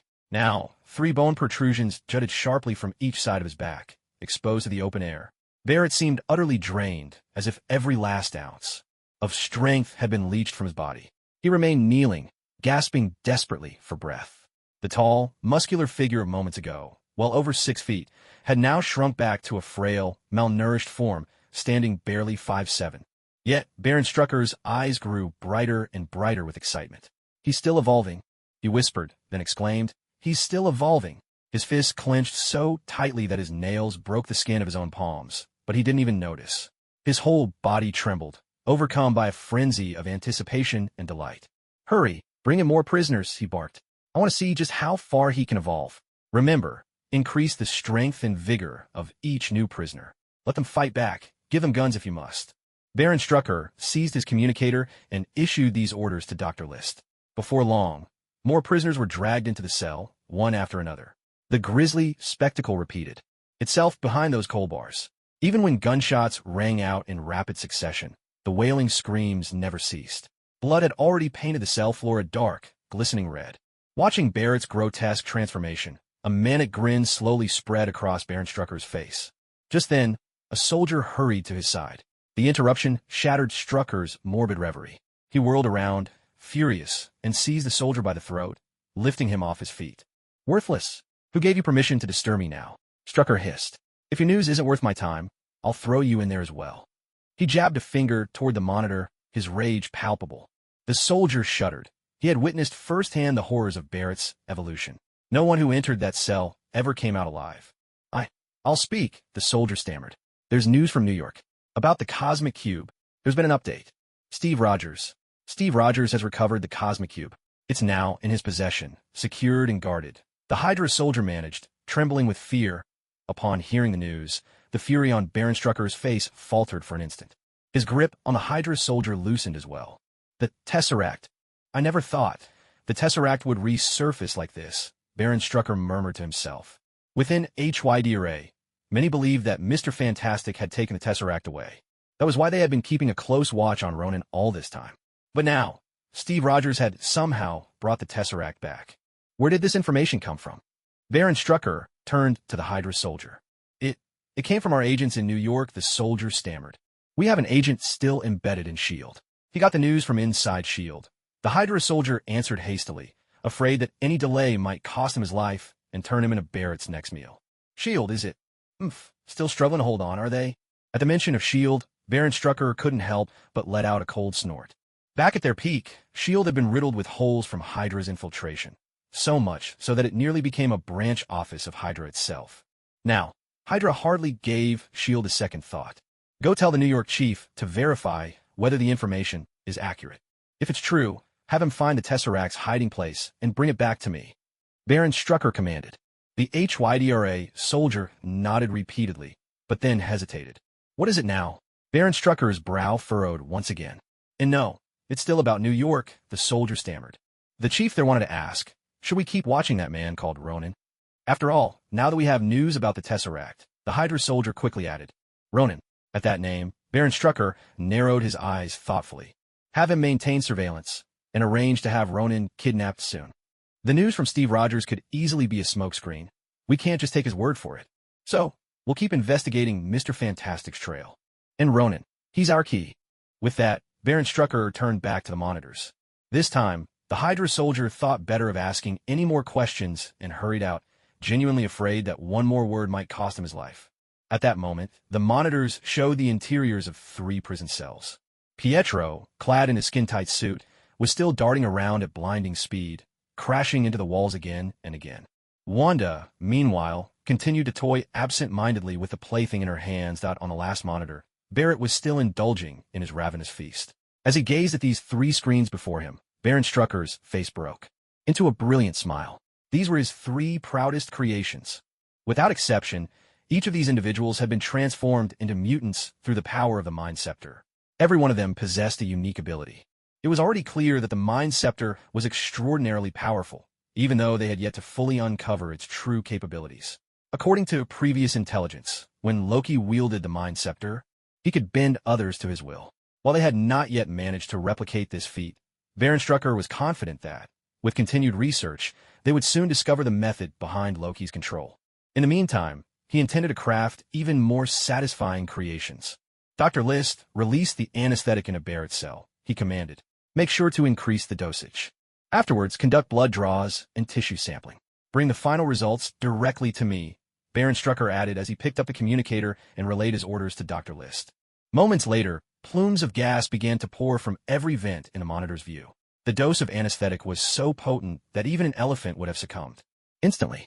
Yet, despite this overwhelming amount, Barrett managed to resist for over 30 seconds before, at last, the drug took hold and he collapsed to the ground. Half a minute after he fell, a team of soldiers wearing gas masks entered the cell.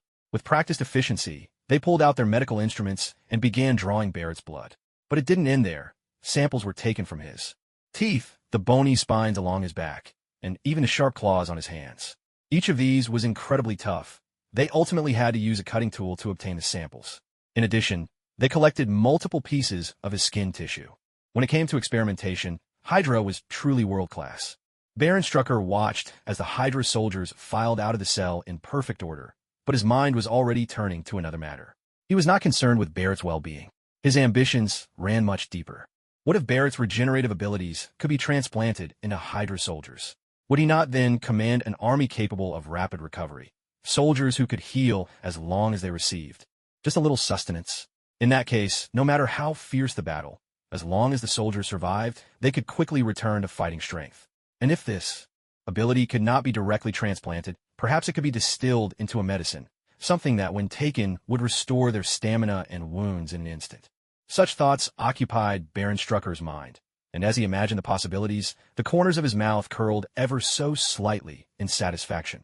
Steve, next time we meet, I'll show you what true Hydra power looks like.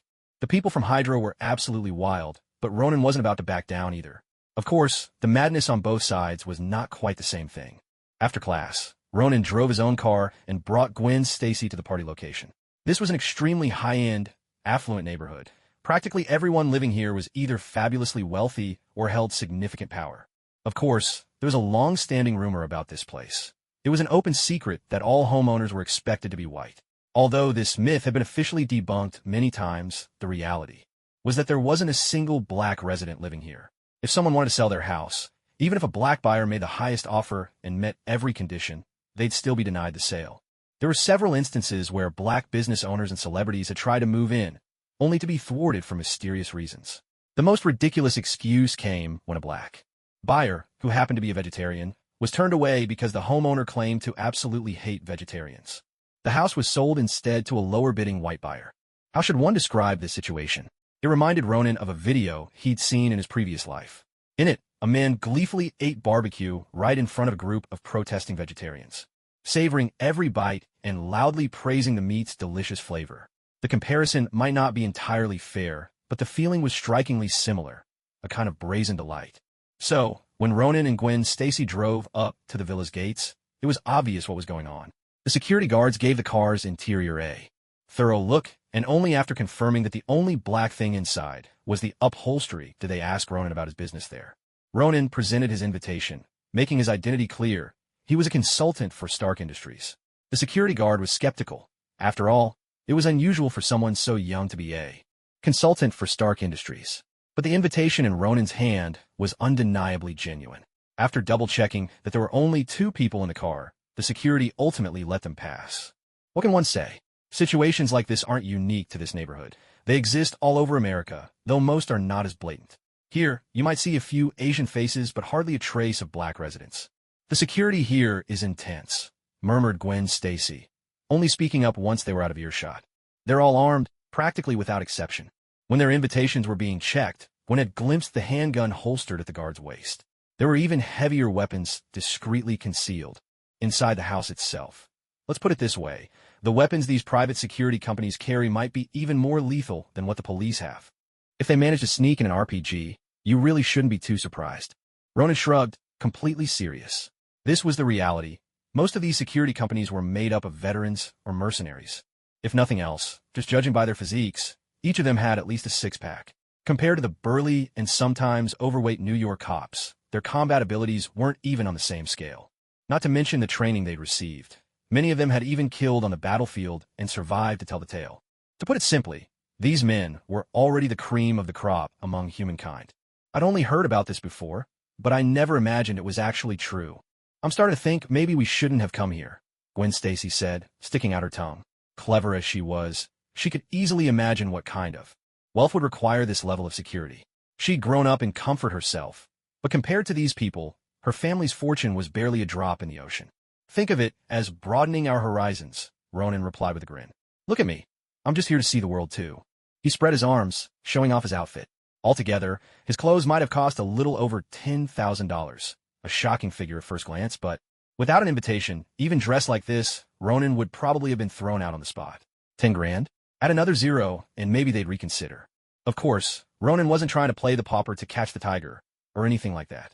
He wasn't the protagonist from some new media novel who, despite being highly skilled, insists on showing up to fancy events in shorts and a t-shirt, only to be mocked by clueless rich kids, until he reveals his true identity as the Dragon King and leaves them all speechless. Just thinking about that made Ronan cringe. The 3-bedroom apartment was all ready.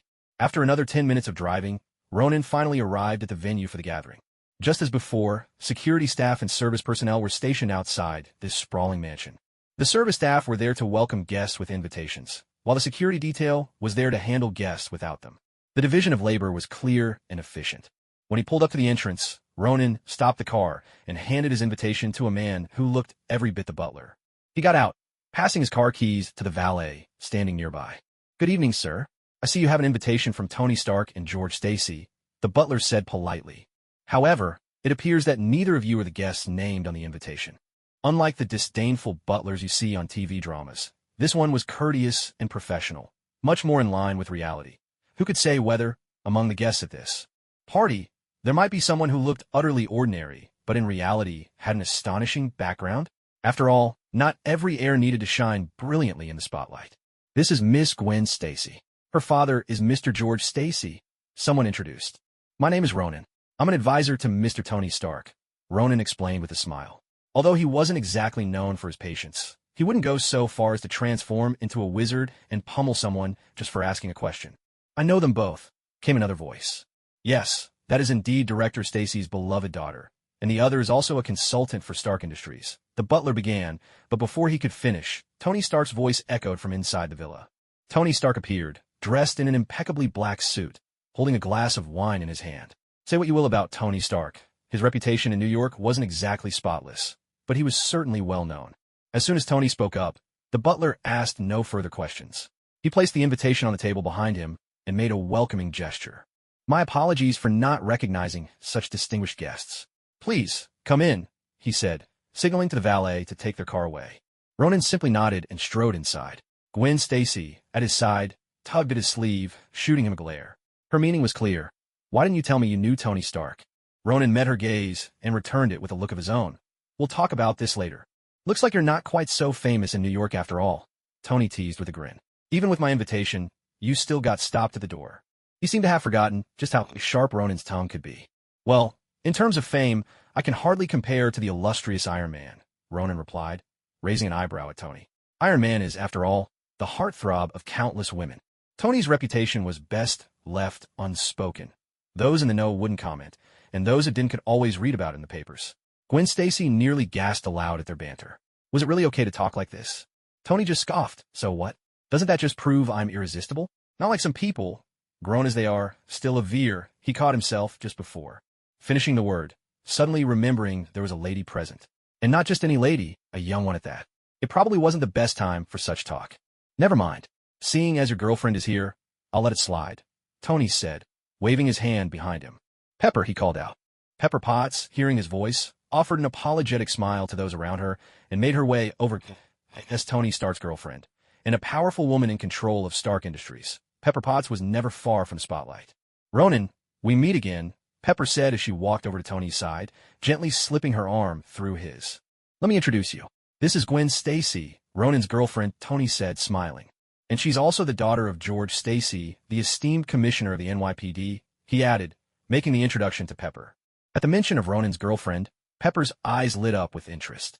It seemed she was even more intrigued by this identity than by the impressive family background. Hello, Miss Stacy. Pleased to meet you, Pepper said, stepping up to Gwen and lightly taking her hand. Miss Potts, please just call me Gwen, Gwen replied, though her mind still lingered on one puzzling thought. Why did Ronan seem so close to Tony Stark?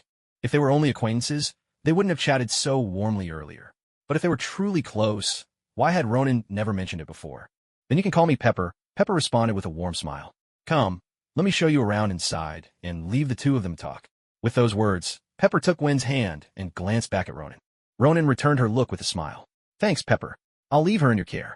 By age, Pepper and Tony could easily be considered an aunt and uncle to Ronan and Gwen, but that wasn't quite how things worked here. Watching the two women walk away, Ronan turned back to Tony Stark. So what's on your mind? Ronan asked with a cheerful grin. How did you know I had something to discuss? Tony looked genuinely surprised. He hadn't even spoken, yet Ronan already seemed to know. You and Pepper lead Gwen away.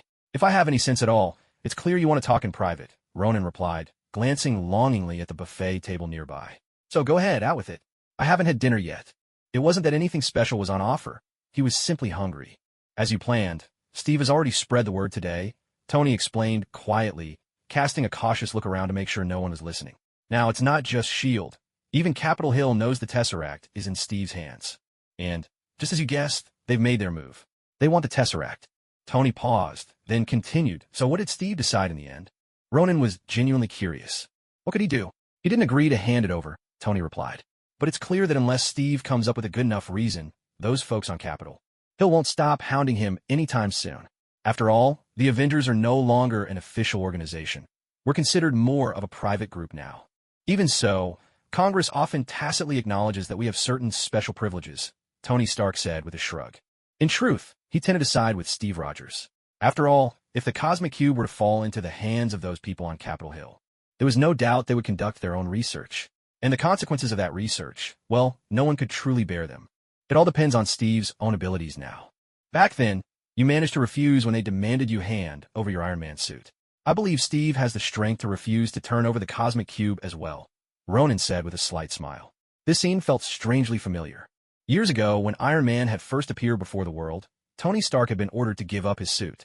Yet, relying on his own wit and skill, he managed to keep it in his own hands.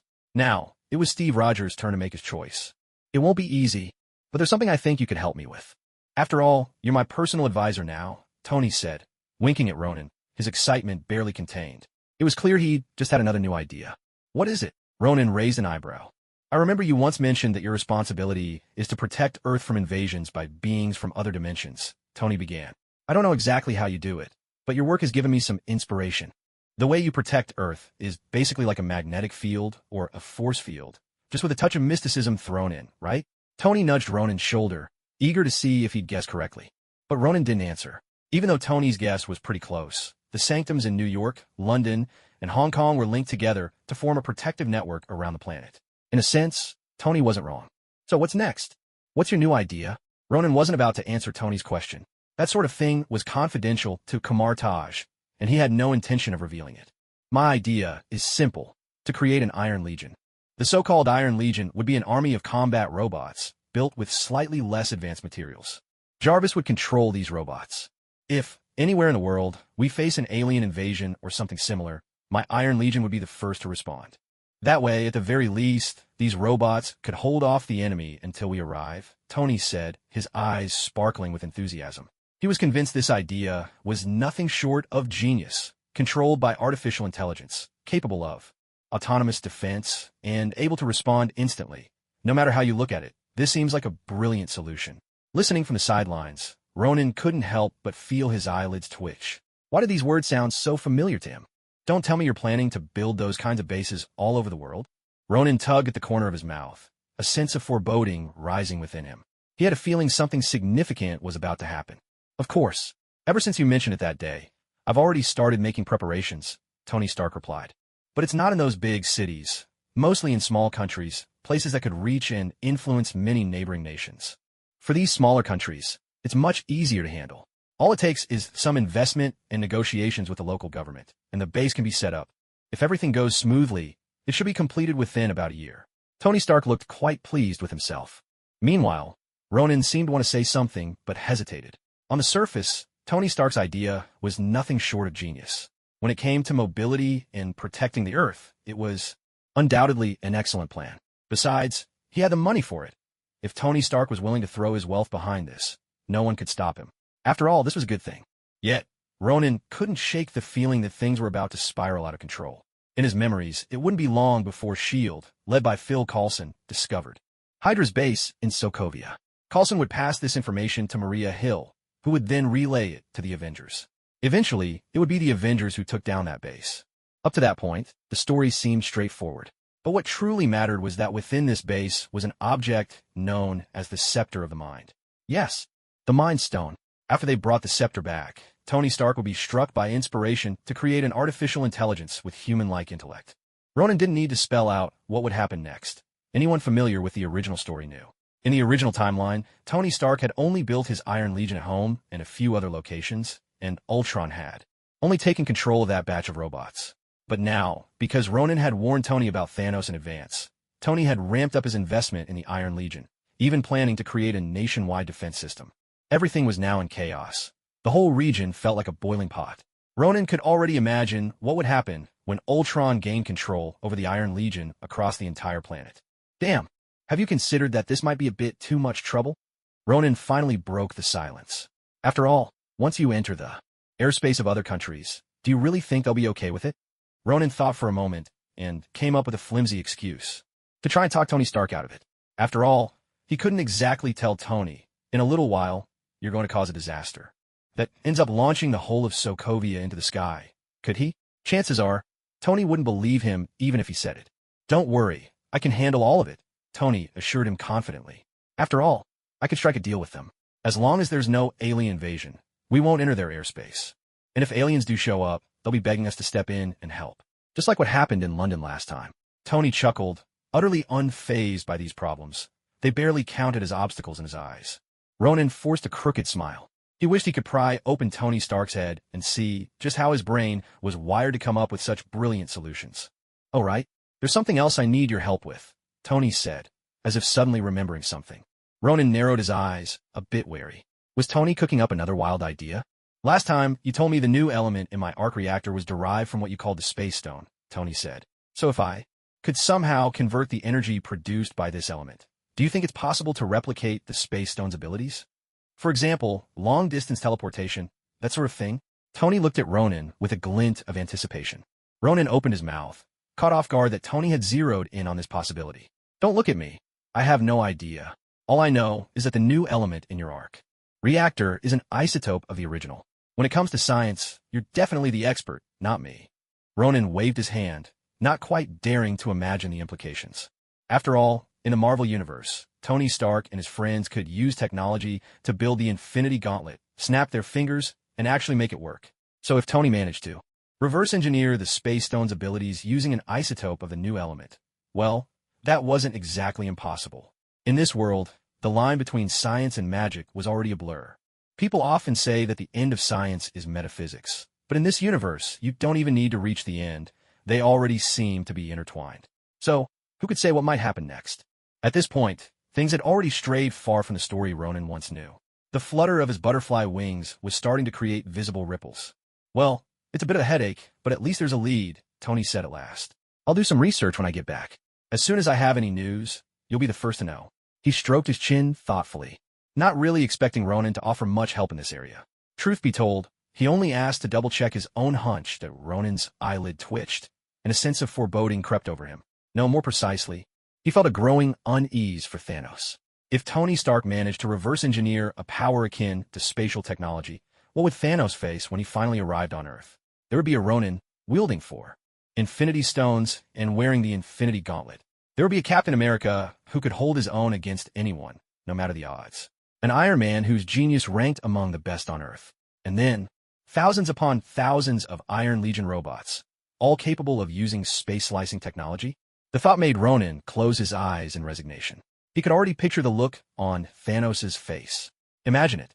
Thanos leading tens of thousands of troops descending upon New York with overwhelming might, only to be greeted by an army of robots, each brandishing a spatial slash to welcome him. Ronan drew in a sharp breath. By then, even Thanos' heart would turn cold with despair. Of course, before Thanos could be disheartened, Tony Stark would first have to survive this current ordeal. The Iron Legion was one stroke of his genius, and now it threatened to become a disaster because of another one of his brilliant ideas. Since they'd already agreed to share the risks, Ronan had no intention of taking back the Mind Stone. In truth, the stone didn't hold such immense value for him. Not that it wasn't powerful, but to Ronan, it simply wasn't essential.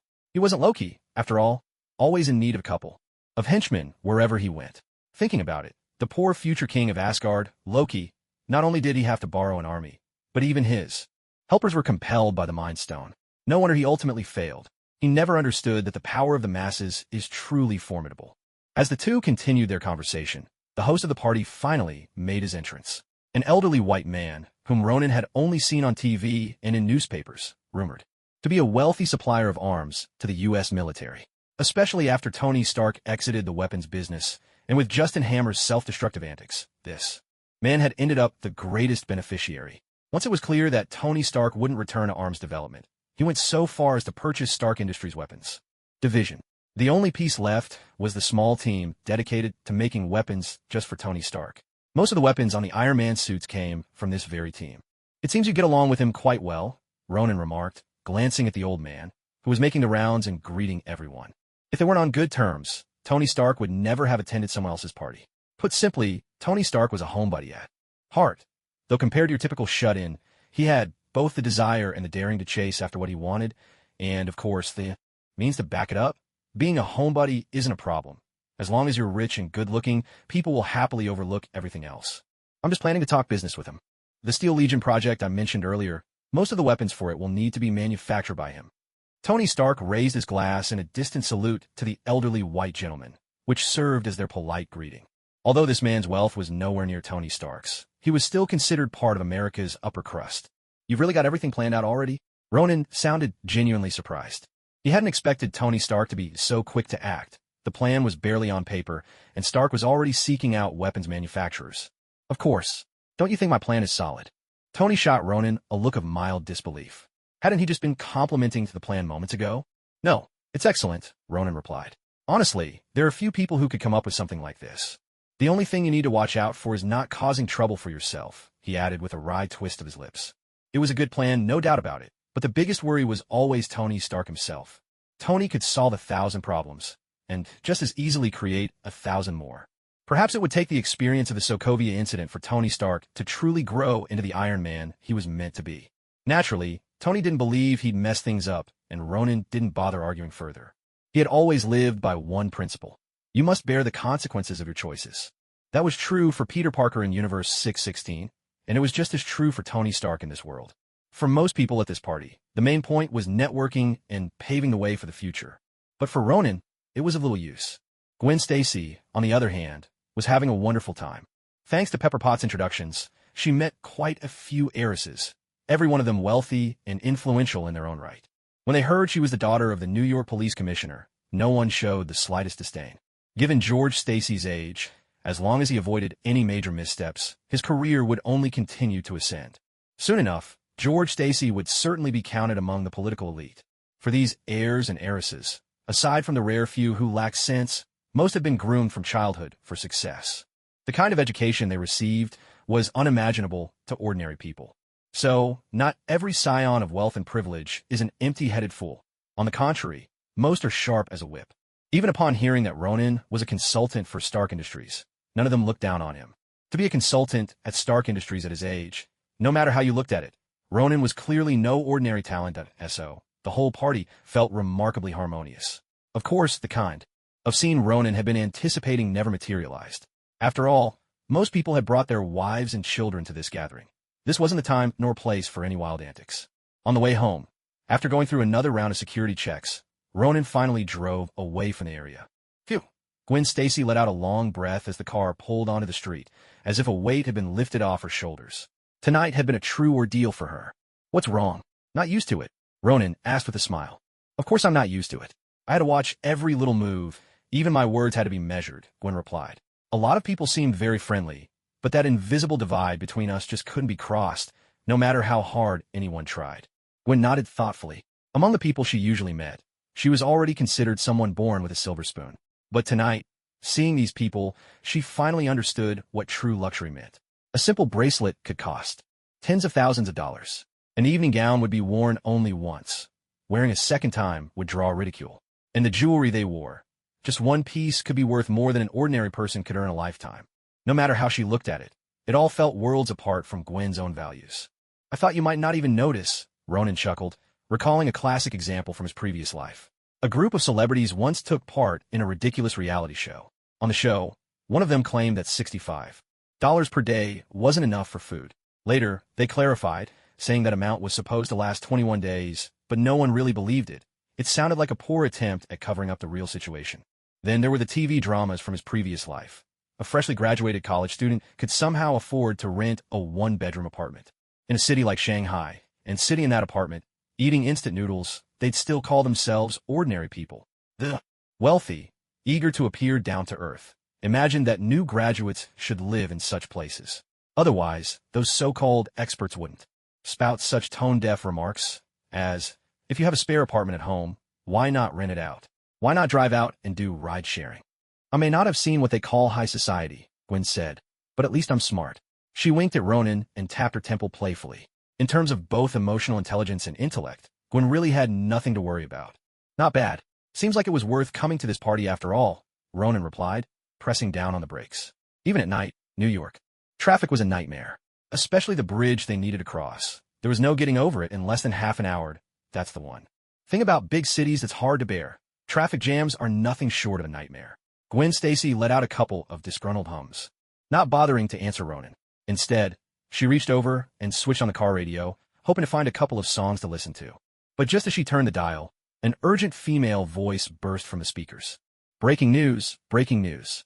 A giant lizard has appeared on the Brooklyn Bridge and is attacking vehicles on the bridge. Civilians in your cars, please evacuate the bridge immediately and seek a safe place to hide. We'll bring you the latest updates as soon as we have them. As the broadcast filled the car, the sound of clear, unmistakable screams rose from behind them. People surged forward in a panic, pushing and shoving to get ahead, while those who hadn't heard the news desperately tried to figure out what was going on. Of course, for the ever-surprised citizens of New York, only one thought flashed through everyone's mind. Run with the crowd. Yes, just follow the people who are running. There's no way that could be wrong. Nobody knew if it was a terrorist attack or some kind of murder spree behind them. Not everyone had the luck to catch the radio announcement like Ronan and Gwen. So, to put it simply, anything that could put that look of fear on people's faces was bound to be bad news. In short, the only thing to do was run. Gwen's hand, poised to change the station, froze in midair. She looked at Ronan, who only sighed in response. A giant lizard. It had to be the lizard. Doctor, it couldn't possibly be that some zoo lizard, 2 or 3 meters tall, had escaped and decided to wreak havoc on the Brooklyn Bridge, could it? Ronan, should we get out of here too? Gwen clung to Ronan's arm, her nerves beginning to fray. Ronan nodded, but his way of leaving wasn't going to be simply jumping out of the car. Gwen, grab the handle and hold on tight. I'm going to get you somewhere safe first. He gestured toward the handle on the passenger side. Without a word, Gwen gripped it firmly, not bothering to ask why. Whatever happened, she trusted Ronan. Just then, the ground began to shake violently. In the rearview mirror, Ronan could clearly see an enormous lizard rampaging through the vehicles. With a single swipe, it lifted a car and flung it straight into the river. From inside the car, the piercing scream of a woman and the cries of a child could be heard. Ah, Ronan sighed, and with a thought, a portal appeared beneath the bridge. The flying car shot through the portal and landed safely several 100 meters away. The mother who had just screamed, certain she was about to die, realized she was still alive. However, it wasn't until the car was rocked by a tremendous jolt that she realized she had actually made it off the Brooklyn Bridge. Thank God. The mother hurriedly scooped up her child, flung open the door, and dashed toward the crowd. Of course, the one she truly owed thanks to wasn't God, but Mr. Miracle. Ronan, it's coming. At that moment, Gwen Stacy also caught sight of the gigantic lizard closing in behind them. Don't worry, we're getting out of here. Ronan smiled, gently resting his right hand on Gwen Stacy's shoulder. Meanwhile, Dr. Lizard leapt high into the air, his fist crashing down with full force onto Ronan's car. Bang! Before he could even land, a flash of red shot in and sent him flying. Whoosh! A golden portal opened above Ronan and Gwen Stacy, enveloping them both, and in an instant, they vanished without a trace. When Gwen Stacy regained her senses, the two of them were already standing outside her apartment building. She stared in surprise at the familiar surroundings, but quickly pieced together what had happened. It was just like last time. All right, Gwen, you should head home for now. I need to go back and check on my car. After all, if it's been attacked by a monster, the insurance company might consider it an act of God. Ronan patted Gwen Stacy's shoulder as he spoke, and it wasn't just an excuse. According to the Ancient One, Ronan was allowed to drive the car, but if there was any kind of accident and insurance covered it, that would be fine. However, if the insurance company wouldn't pay, then Ronan would have to pay for the repairs himself. It was easy to imagine. If that big lizard wrecked Ronan's car, he'd be going without pocket money for quite some time. Be careful, Gwen said. If you see my father, please make sure he's careful too. She nodded, her tone earnest. Gwen wasn't unreasonable, and she knew that in situations like this, her father, the police chief, was bound to be there. Losing either one of them was something she simply couldn't bear. Don't worry, Ronan replied with a reassuring smile. As long as I'm around, I won't let anything happen to your father. If his memory served him. Right? George Stacy had lost his life because of Dr. Lizard. Now that George Stacy was his father-in-law, there was no way Ronan would let that happen. With that, Ronan summoned another portal and disappeared before Gwen Stacy's eyes. Back on the Brooklyn Bridge, Peter Parker, clad in his Spider-Man suit, was already locked in a fierce battle with Dr. Lizard. Dozens of cars were strung up across the bridge with spider silk, a sure sign of Peter Parker's handiwork. Every car hurled by Dr. Lizard had been safely rescued by him. Just as Ronan appeared, he kicked the lizard doctor squarely, sending him flying. Whether it was because he hadn't fully developed, or for some other reason, the lizard doctor didn't hesitate for a second. After taking that hit, he turned tail and fled into the distance. Peter Parker saw Ronan as well. When he noticed Ronan's arrival, the anxiety and unease he'd been struggling with melted away, at least in part. Hey, sir, I need your help, Peter called out. Hearing Peter's plea, Ronan couldn't help but roll his eyes. With so many people watching, he couldn't transform. Even if he wanted to help, there was little he could do. Still, Peter's call didn't go unnoticed. A few people who hadn't run off gathered around, drawn by the commotion. Under the bridge, Peter Parker was tossing trapped passengers up out of the cars. Above, people on the bridge were catching them, moving with the agility and teamwork of circus acrobats. Each time Peter threw someone up, shouts of surprise erupted from the crowd. But as the rescue went on, the onlookers grew used to it. Amid the chaos, one car's gas tank began to leak, and fuel pooled beneath it. Just as Peter managed to save a child from inside, the car exploded behind him with a thunderous roar. When Peter handed the trembling child into the arms of his tearful father, he let out a sigh of relief. No one had died. That was the best outcome he could hope for. What Peter didn't expect was the sudden cheer that rose from the crowd.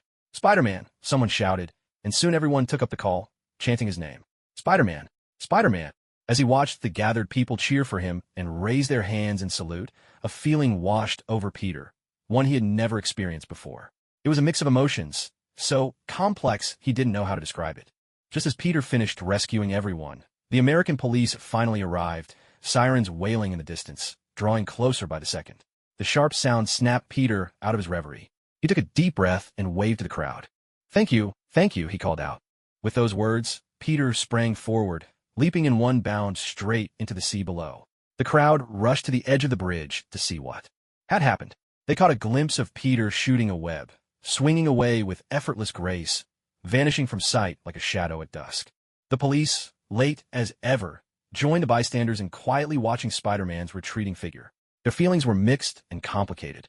Just as in those American TV dramas, the police's job now was to establish a blockade around the bridge. Then, they would call in the specialists to handle the situation. Of course, those specialists were none other than S.H.I.E.L.D., already operating behind the scenes, hidden from view, of course, as S.H.I.E.L.D., now a government-wanted organization on the run from the American authorities. They still managed to find the most classic scapegoat, the FBI. As for Ronin and the rest of the bystanders, they were all politely invited down to the police station to help with statements. Though in many American TV series, police officers often seem tongue-tied under the barrage of sharp-tongued lawyers, reality is quite different. At the very least, being asked to assist in a police investigation is just business as usual. Tonight, the New York Police Department was busier than ever. Not only did the usual cases, murders, shoplifting sprees, domestic violence, and the like, demand attention, but now there was also the sudden lizard attack incident to handle. Perhaps, before New Yorkers themselves became used to such chaos, the city's police were already well accustomed to it. After thoroughly explaining what had happened at the scene, Ronin was courteously allowed to leave. But instead of heading home, he took a detour and made his way to George Stacy's office. With such a major incident unfolding tonight, it was only natural that the NYPD commissioner himself hadn't gone home to rest. At this moment, he was fielding calls from higher-ups, his attention divided. Hearing a knock at the door, George Stacy looked up. Seeing Ronin step in, he beckoned him inside with a wave, then returned to his heated phone conversation. From the sound of it, someone on the other end was demanding an explanation about what had happened. George Stacy stood his ground, insisting that the matter was still under investigation and that he would report back once the facts were clear. When he finally hung up, George Stacy didn't speak to Ronin right away. Instead, he pressed a few numbers on his phone. "Daily, if any more of those officials call, just tell them I'm not here. Where else could I be? Just say I'm out of the crime scene, following up on the investigation." With that, he hung up. Daly was George Stacy's secretary. "Looks like being the police commissioner isn't as easy as it sounds," Ronin joked, catching sight of the exhaustion etched across George Stacy's face.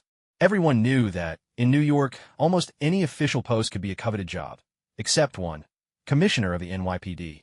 From the very day Tony Stark became Iron Man, the city had never known peace.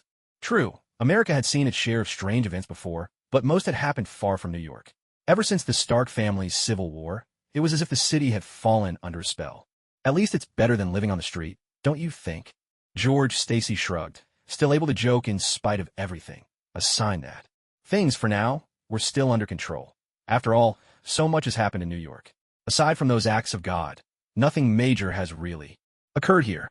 Frankly, if George Stacy were to suggest stepping down or transferring elsewhere, the very leaders who called to question him tonight would never agree. On one hand, it's because he truly has done an excellent job. On the other, no one would dare take on this position. "Before I came, Gwen told me to take good care of you," Ronin said. "You should call her and your wife, just to let them know you're safe." Ronin shrugged, slightly paraphrasing what Gwen Stacy had said to him. Hearing this, George Stacy slapped his forehead as if he suddenly remembered something important. Without wasting a second, he pulled out his phone and dialed home. It was late, but as he expected, no one at home had gone to sleep yet. The call was picked up almost immediately after he dialed. After reassuring them that he was unharmed, George Stacy urged them to get some rest, then hung up. "Good thing you reminded me, or I'd have forgotten again," he said with a wry smile. "They're afraid of interrupting my work, so they don't dare call me. All they can do is sit at home and worry. That's where I fall short as a husband and father." Truth be told, as a husband and father, he'd already done remarkably well. "No one's perfect, and everyone has moments like these," Ronan replied with a gentle smile. "From what Gwen's told me, I've never once heard her complain about you." He wasn't just flattering him. At least in Ronan's eyes, George Stacy was an outstanding father. Maybe it was different in other countries, but in America, there was no doubt about it. "Looks like I'm not such a bad dad after all," George Stacy said, a touch of pride in his voice. "But back to the point, judging by what you said earlier, were you and Gwen also on the Brooklyn Bridge tonight?" He truly lived up to his reputation as a seasoned detective. He had picked up on the hidden meaning in Ronan's words right away. "That's right. We went to that party," Ronan replied. "We got stuck in traffic on the bridge, which is why we ended up at the police station to assist with the investigation." He shrugged again. When he caught George Stacy giving him a peculiar look, Ronan couldn't help but pull a face. "I'll be turning 17 after December," he said, making it clear he was legally allowed to drive. "And Gwen?" George Stacy started to ask if she was with Ronan, but then realized she had answered the phone earlier, so he stopped mid-sentence. "I took her home first. As for how, well," he smiled knowingly, "I think you can guess." Ronan didn't intend to hide anything. In fact, whether he kept things secret or not no longer mattered because Gwen Stacy had already told him that George Stacy had seen the two of them emerge from the portal and had witnessed all the things that had made the overprotective father absolutely furious. Ahem. The point was, they came out of the portal. "All right, I have to say, your pal," George Stacy began, but did not finish the sentence. Even though he was certain there were definitely no listening devices in his office, one could never be too careful. Walls have ears, after all. As a seasoned police officer, he took such precautions seriously. "Don't worry, I know what you mean," Ronan replied. "I will never bring danger to Gwen. Even if I'm not by her side, she won't be put in harm's way. And even if the worst were to happen, she would be whisked away to safety at the very first moment." Ronan offered George Stacy a reassuring smile, understanding exactly what he was trying to say. It was true that Ronan himself was powerful, but in George's eyes, Gwen, who had no special abilities, was at great risk. If Ronan's identity were ever exposed, and their enemies couldn't deal with him directly, they would surely turn their attention to Gwen. That, in turn, would only increase the danger she faced. "Your promise puts me at ease," George Stacy said at last. "But I have to say, you're far more mature than any 17-year-old I've ever met." He glanced at Ronan and nodded approvingly. This was the first time he truly acknowledged Ronan, not just with a vague sense of goodwill, but with genuine trust, as if he could finally picture entrusting his daughter to him. "Well, since you're praising me so much, I'd feel embarrassed if I didn't do something in return," Ronan said with a grin. "Here, one for you and one for Aunt. If anyone ever discovers my identity and Gwen becomes their second target, you and Aunt would be their third and fourth," he continued. "These little charms can withstand the force of 3 RPG blasts, and if you're ever in danger, they'll alert me immediately. Even if, for some reason, I can't come myself, my friends will be there to help you." As he spoke, Ronan placed 2 amulet-like objects on the table. They were defensive wards crafted with runes, single use only. Once the energy inside was depleted, the charms would shatter.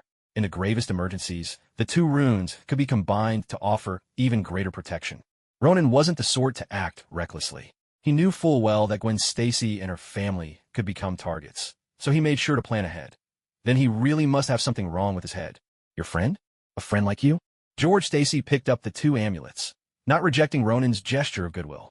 On one hand, his job was already extremely dangerous, and he often made enemies among criminals. Sometimes he wondered what would happen to his family if something went wrong while he was away. On the other hand, any reasonable person, especially when there was no conflict between him and Ronan, would be foolish to refuse such an offer. Ronan simply shrugged, offering no answer to George Stacy's question. The meaning was clear. Take a guess. Of course, George Stacy wasn't so bored as to keep guessing. Instead, he put the amulets away.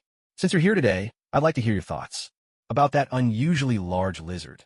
Do you think there's something strange going on?" George Stacy suddenly brought up the subject.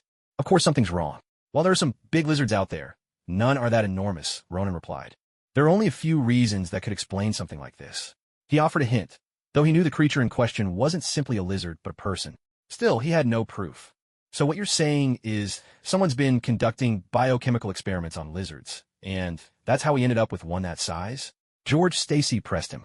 It's probably related to that, but the specifics are unclear, Ronan answered. What I saw was a lizard that was anything but ordinary. Its strength was dozens of times greater than any human. It could easily hoist a several-ton car with one hand and toss it into the sea. Even after Spider-Man showed up and defeated it, the creature didn't stick around to fight. It turned and ran away. That suggests it's highly intelligent. This isn't just a case of a lizard getting bigger. Ronan spelled out the situation as plainly as he could, though he added a touch of his own interpretation, like the lizard's high intelligence. Even if this was his own assessment, a few others had similar suspicions, though not as firmly as Ronan. So you're saying there's something even more unbelievable here than biological experiments? George Stacy frowned. Even with all his experience, the idea of a human turning into a lizard was not something that would occur to him right away, not even after New York had recently suffered an alien invasion. After all, it challenges the very core of how people see the world. Who could possibly imagine such a thing? I think that's the case. In fact, I have one more idea, one I didn't share with that other officer at the time, because it was just my own speculation. Ronan thought it over and decided he might as well give his father-in-law a little more of a hint. If he could help him rise a rank in his career, why not lend a hand? Go ahead, George Stacy said, his expression immediately piqued with interest. In my observation, that lizard seems to be looking for someone. Early the next morning, while Ronan was still lost in sleep, a shrill ring from the phone jolted him awake. Groggy and unwilling, he reached a hand out from under the covers and fumbled for his phone on the nightstand. Hello. Ronan answered weakly, his voice heavy with sleep. Ronan, it's Peter. Did you see the news this morning? Peter Parker's voice came through the receiver. The fact that he'd managed to hold back from calling since last night until this morning was, frankly, astonishing. I haven't seen it. I'm still in bed, Ronan mumbled. Peter, don't you ever sleep in on weekends? He asked, eyes still closed, his voice muffled. And low. Wasn't sleeping in the most comfortable thing in the world? Did people like Peter really exist? People who didn't enjoy sleeping late? I'm not much of a late sleeper, Peter replied a little awkwardly. If I stay in bed too long, my aunt will come wake me up herself, so, clearly, living with elders often led to such outcomes. Ronan sighed, rolled over onto his side, and tucked the phone against his ear, both hands retreating back into the warmth of the covers. All right, so what's up? If it's nothing urgent, call me after I've had more sleep. Ronan sounded as though he might drift off any second, his fatigue palpable. Calling at 7 o'clock on a weekend. Who does that? Actually, I do have something important to tell you. Peter hurried on. Last night, the lizard on the Brooklyn Bridge, you saw it, right? I discovered something new and wanted to share it with you. If you can't come out now, I can swing by your place, Peter added quickly. New information? Ronan could guess what Peter meant, probably about where the lizard came from or how it appeared. Of course, he played dumb. Forget it, don't come over. Where are you now? Ronan grumbled, half reluctant. Who knew if someone was still watching his building? If Peter showed up out of the blue and slipped up somehow, that wouldn't end well. Especially since Peter had a knack for climbing through windows. I'm heading to the secret base. I don't have any part-time gigs today, so I thought I'd go over and tidy up, Peter answered. All right, see you at your secret base in half an hour, Ronan said, and with that, decisively hung up. Then, with just a sliver of his right eye open, he deftly set an alarm for 28 minutes later, ordered some takeout, and closed his eyes once more. Half an hour passed. Inside Peter Parker's secret base. At that moment, Peter Parker was staring intently at his laptop, his expression utterly serious. The screen was filled with reports from last night's events at the Brooklyn Bridge. There were photos snapped by people who had been on the bridge, and some of them were so clear that they'd been picked up by numerous media outlets. After his encounter with that enormous lizard-like professor the previous night, Peter was sure this was no ordinary lizard. So, he was determined to track it down. If it was allowed to roam free in New York, who could say when it might reappear and unleash more havoc? If Peter ever failed to arrive in time, the consequences would surely be dire. Just as Peter was piecing together the evidence, a golden portal shimmered to life inside his secret base. On the other side, Ronan appeared. Peter, lend me a hand, Ronan called, holding a toothbrush in one hand and a cup in the other, his mouth still foamy from brushing. Peter blinked in surprise, but quickly slipped through the portal to join Ronan. There's breakfast on the table, just delivered. Take it over, I'll be done in a second, Ronan said, rinsing his mouth and gesturing toward a nearby table. Peter didn't say much. He walked straight to the table and saw it pile high with food. This much, he muttered in mild astonishment, but after a brief pause, he gathered up everything with ease. For Peter's strength, The load was practically nothing. Ronan spat out the water, wiped his mouth, and followed Peter through the portal. The instant they stepped out, Ronan was greeted by the biting cold of winter. Phew! He exhaled, his breath turning instantly to white mist. Peter, how do you manage in this kind of weather? Honestly, if you can keep this up, there's no one else who deserves the title of superhero. In these conditions, Peter still managed to help the police catch bad guys. What a feat. It doesn't really bother me, Peter replied with a shrug. Ever since that spider bite, my body temperature can change with the environment. Otherwise, there's no way I could go out in that skin-tight suit. Ronan chuckled, realizing he'd forgotten that detail. Spiders are a type of arthropod. Their body temperature shifts with the surroundings. That's what makes them so unique. Of course, if the temperature dropped below 10 degrees Celsius, it would start to limit even Peter's abilities, and no matter how tough they are, spiders will freeze to death if the temperature drops low enough. As for why Peter Parker only inherited the strengths and not the weaknesses, the answer is quite simple. The spider that bit him was specially bred and engineered by his own father. Naturally, only its advantages were kept, while all its flaws were carefully removed. That's also why New Yorkers always see Peter Parker wearing that skin-tight suit, come rain or shine, through every season of the year. Well, if you think it's fine, then it's fine by me. Let's get to the point. So, why did you wake me up so early? What's really going on? Ronan walked over to the sofa, sat down, and picked up the breakfast on the table, tearing open the packaging as he spoke. He really hadn't eaten yet. The entire half hour he was supposed to spend getting here had actually been spent napping. About that lizard, I think I know where it came from. No, to be more precise, I know of a place, a lab, actually, where the lizard might have originated. Peter Parker began to tell Ronan about his internship at Oscorp. As he explained, it hadn't been long since he started there, but thanks to his outstanding knowledge, he quickly earned the favor of Dr. Connors. After a period of learning, Dr. Connors discovered Peter's remarkable natural talent for biology. So, he brought Peter into a different research group, one that held Dr. Connors' most important work. This group was using lizards to develop a serum, one that could regenerate lost limbs and potentially cure every disease known to mankind. Peter, of course, didn't lay it out in quite those words, but that's what Ronan gathered from his explanation. As for all the talk of chemical reactions and biological theories, most of it went right over Ronan's head. So, you suspect that the lizard escaped from Dr. Connors' lab? Ronan summed up Peter's long-winded explanation. In the end, that was the gist of it. That's right. As for why the lizard is so enormous, it's probably a side effect of the experiments. I just haven't had a chance to look into it more deeply yet, or I'd know even more. Peter had found himself a pretty convincing explanation for the lizard's size. In fact, his hunch about the first part was spot on, because the person who left that lab was none other than Dr. Connors himself. Don't tell me your next plan is to go investigate. Ronan gave Peter a knowing look, as if he could already guess what Peter was thinking. No, I wouldn't possibly. Peter started to deny it, but when he caught Ronan's gaze, his resolve faltered. All right, I do want to go check it out, Peter finally admitted. In what capacity? As Spider-Man? Or as Peter Parker? Ronan took a bite of the steaming hot dog, while his right hand gripped a chilled drink.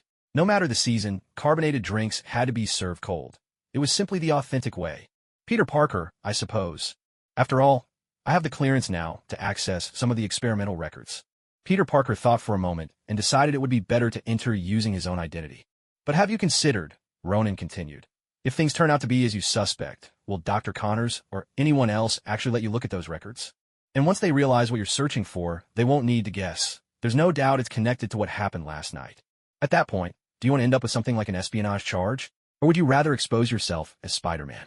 Ronan quickly finished one hot dog and reached for another. With hot dogs this size, he could easily eat 8.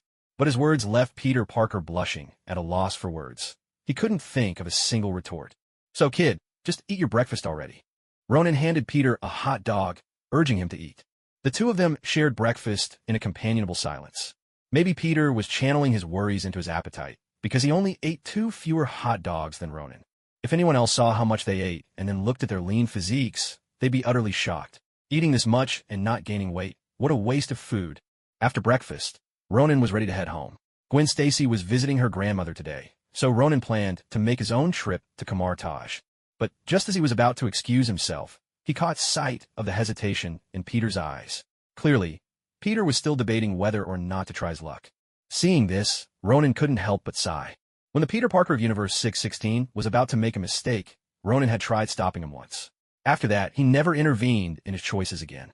There was no reason to hold back advice from this Peter, someone even closer to him. Peter, look at me, Ronan said. Peter blinked in surprise, but he lifted his head to meet Ronan's gaze. Seeing the seriousness in Ronan's eyes, Peter couldn't help but tense up. "Peter, are you still thinking about investigating the lizard incident?" Ronan asked quietly. Peter had just opened his mouth to reply when Ronan cut him off. "I want the truth." Though it was only a handful of words, for the first time, Peter Parker felt a sense of pressure coming from Ronan.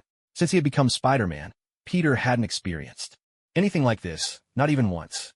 In fact, his spider sense was now blaring in alarm, urging him to get away from this place as quickly as possible. But he managed to hold himself back. "Yes, I really do have that idea," Peter admitted. "Because I've thought it through. There's a good chance I won't get caught, and even if I am, I'll never admit that I'm Spider-Man. Besides..." Yet before he could finish, Ronan cut him off again. "That's enough. We don't need to go any further. Peter, as your friend, I have to tell you, you're being incredibly naive." Ronan's tone grew heavier. "In fact, I'd even call your idea foolish." Ronan drew in a deep breath, confirming what he had already suspected. Peter gazed at him, not quite understanding why Ronan spoke that way, but he offered no rebuttal and made no effort to defend himself. He knew that Ronan must have his reasons for saying what he did. More importantly, Peter believed that Ronan was his friend. Ronan would never mean him harm. "So you think that as long as you don't reveal you're Spider-Man, everything will be fine?" Ronan's voice was calm, but piercing. "You're mistaken. Have you ever considered what people with money and power might do?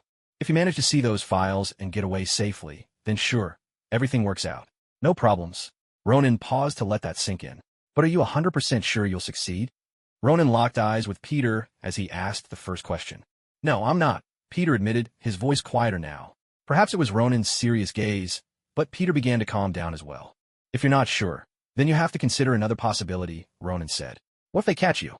What if they manage to get their hands on you? And according to you, you wouldn't fight your way out, so you wouldn't expose yourself as Spider-Man." Ronan's tone was almost clinical. "So, tell me, what do you think the people who caught you would do next?" Ronan raised an eyebrow. Based on their conversation so far, he could tell that Peter Parker wasn't beyond saving. Compared to another Peter Parker he knew, this one was definitely more mature, but only just. "They'd turn me over to the police and accuse me of spying?" Peter ventured, testing out the answer. The moment Peter said it, Ronan couldn't help but shake his head. As he thought, Peter was, after all, just a 16-year-old kid. He had no real understanding of how the world worked. "Turn you over to the police? And then let you accuse them of conducting dangerous experiments? Experiments that unleashed that giant lizard?" Ronan replied, his voice tinged with irony. That question left Peter Parker speechless, unable to find a response. "The most likely scenario is that they'll find a way to send you somewhere no one knows about, and then kill you, making sure everything ends once and for all. Because there's no way they'd risk exposing their experiment. Getting rid of you is simply the easiest solution. When that moment comes, will you still refuse to reveal Spider-Man's identity?" Ronan looked at Peter Parker. At that moment, Peter had already lowered his head. It was clear that he now understood just how foolish his earlier thoughts had been. Ronan's words weren't even harsh. In fact, they were rather gentle. "All right, maybe that sounds a bit extreme. So let's talk about the other extreme. Maybe the head of Oscorp suddenly has a change of heart and, out of some burst of compassion, actually hands you over to the police. He only charges you with espionage. I don't know how many years someone served for espionage, but I do know one thing. Your uncle and aunt definitely won't be able to wait that long." The truth in Ronan's words echoed the lesson he'd given Gwen Stacy's family before. You can have your own job, your own hobbies, and even a superhero. Dream of saving the world. But there's a precondition. Don't let your choices endanger your family or anyone else's. That was Ronan's bottom line. "Peter, I don't know exactly what you're thinking, but I think I understand you. With your newfound powers, wanting to protect more people is a wonderful thing. But you must always remember one principle. The ones you need to protect first are your family. Only then can you think about others. If your family gets hurt because of you, that's a regret you'll never be able to live with." Ronan patted Peter Parker on the shoulder, his voice full of earnest concern. Though he said a lot, it would only be this once. The entire secret base fell into a brief silence, and Peter Parker kept his head down, saying nothing. Ronan sighed. Maybe Peter just wasn't ready to take in these words yet. After all, every young person has dreams that aren't grounded in reality, and a pride that sometimes borders on the absurd. But there was only so much Ronan could say. Whether Peter understood or not, that was simply how it would be. He stood up, preparing to leave. At the very least, he needed to give Peter some time to process all this. Just as he reached the doorway, Peter suddenly looked up. "Ronan," he called out to Ronan. Ronan stopped and turned his head, a bit surprised to see that at some point, Peter had begun to cry. 2 trails of tears streaked his face. "Thank you, Ronan." If you hadn't said all those things today, I never would have realized that I'd unknowingly forgotten something so important. Uncle Ben and Aunt May raised me into adulthood, yet because of my own ideas, I almost put them in danger. Now that I think about it, I realize just how foolish I was. A look of sorrow crossed Peter Parker's face. Every word he spoke came straight from his heart. This was truly what he wanted to say most. If it hadn't been for Ronan, he really would have poured all his focus into researching that giant lizard, and forgotten that someone at home, because of his every action, might have their fate irrevocably changed. If anything ever happened to Ben Parker or May Parker, Peter knew he could never forgive himself. "I'm really glad you can see it this way," Ronan said gently. "If you want to become a superhero, then never reveal your true face. The moment the world sees Peter Parker's face, you'll invite consequences far beyond your imagination." Ronan tapped his own face with a smile, looking meaningfully at Peter. It was as if Peter suddenly understood. He reached for his Spider-Man mask and pulled it over his head. Seeing Peter's action, Ronan smiled softly. Behind him, the familiar portal of sorcery appeared, its swirling light gradually swallowing him up. When Ronan disappeared, Peter removed his mask, his eyes fixed on the Spider-Man cowl in his hands. For the first time, the mask felt utterly unfamiliar to him. Back then, the moment he discovered his powers, his thoughts had flown to heroes like Iron Man and Captain America. Those superheroes protected so many in New York, and the people adored them. He wanted to become someone like that. By coincidence, both of them wore masks, so he crafted one of his own. With a mask on, using his powers to punish evil and defend the innocent, Peter truly felt like a superhero. Every day on the streets, he could catch not only pickpockets, but also robbers, even people carrying guns. Each person he saved felt like another victory, another score tallied. Gradually, though, he found small deeds weren't enough. He longed to be like Iron Man and Captain America, someone who could make a real difference, someone who could take on the big things. For a 16 or 17-year-old, that kind of yearning was only natural. The young always crave a thrilling future, and they chafe at the thought of an ordinary, uneventful life. They're always eager to make headlines. At last, after waiting so long, his moment finally arrived, a real crisis. The lizard attack. By any measure, this creature was no ordinary lizard.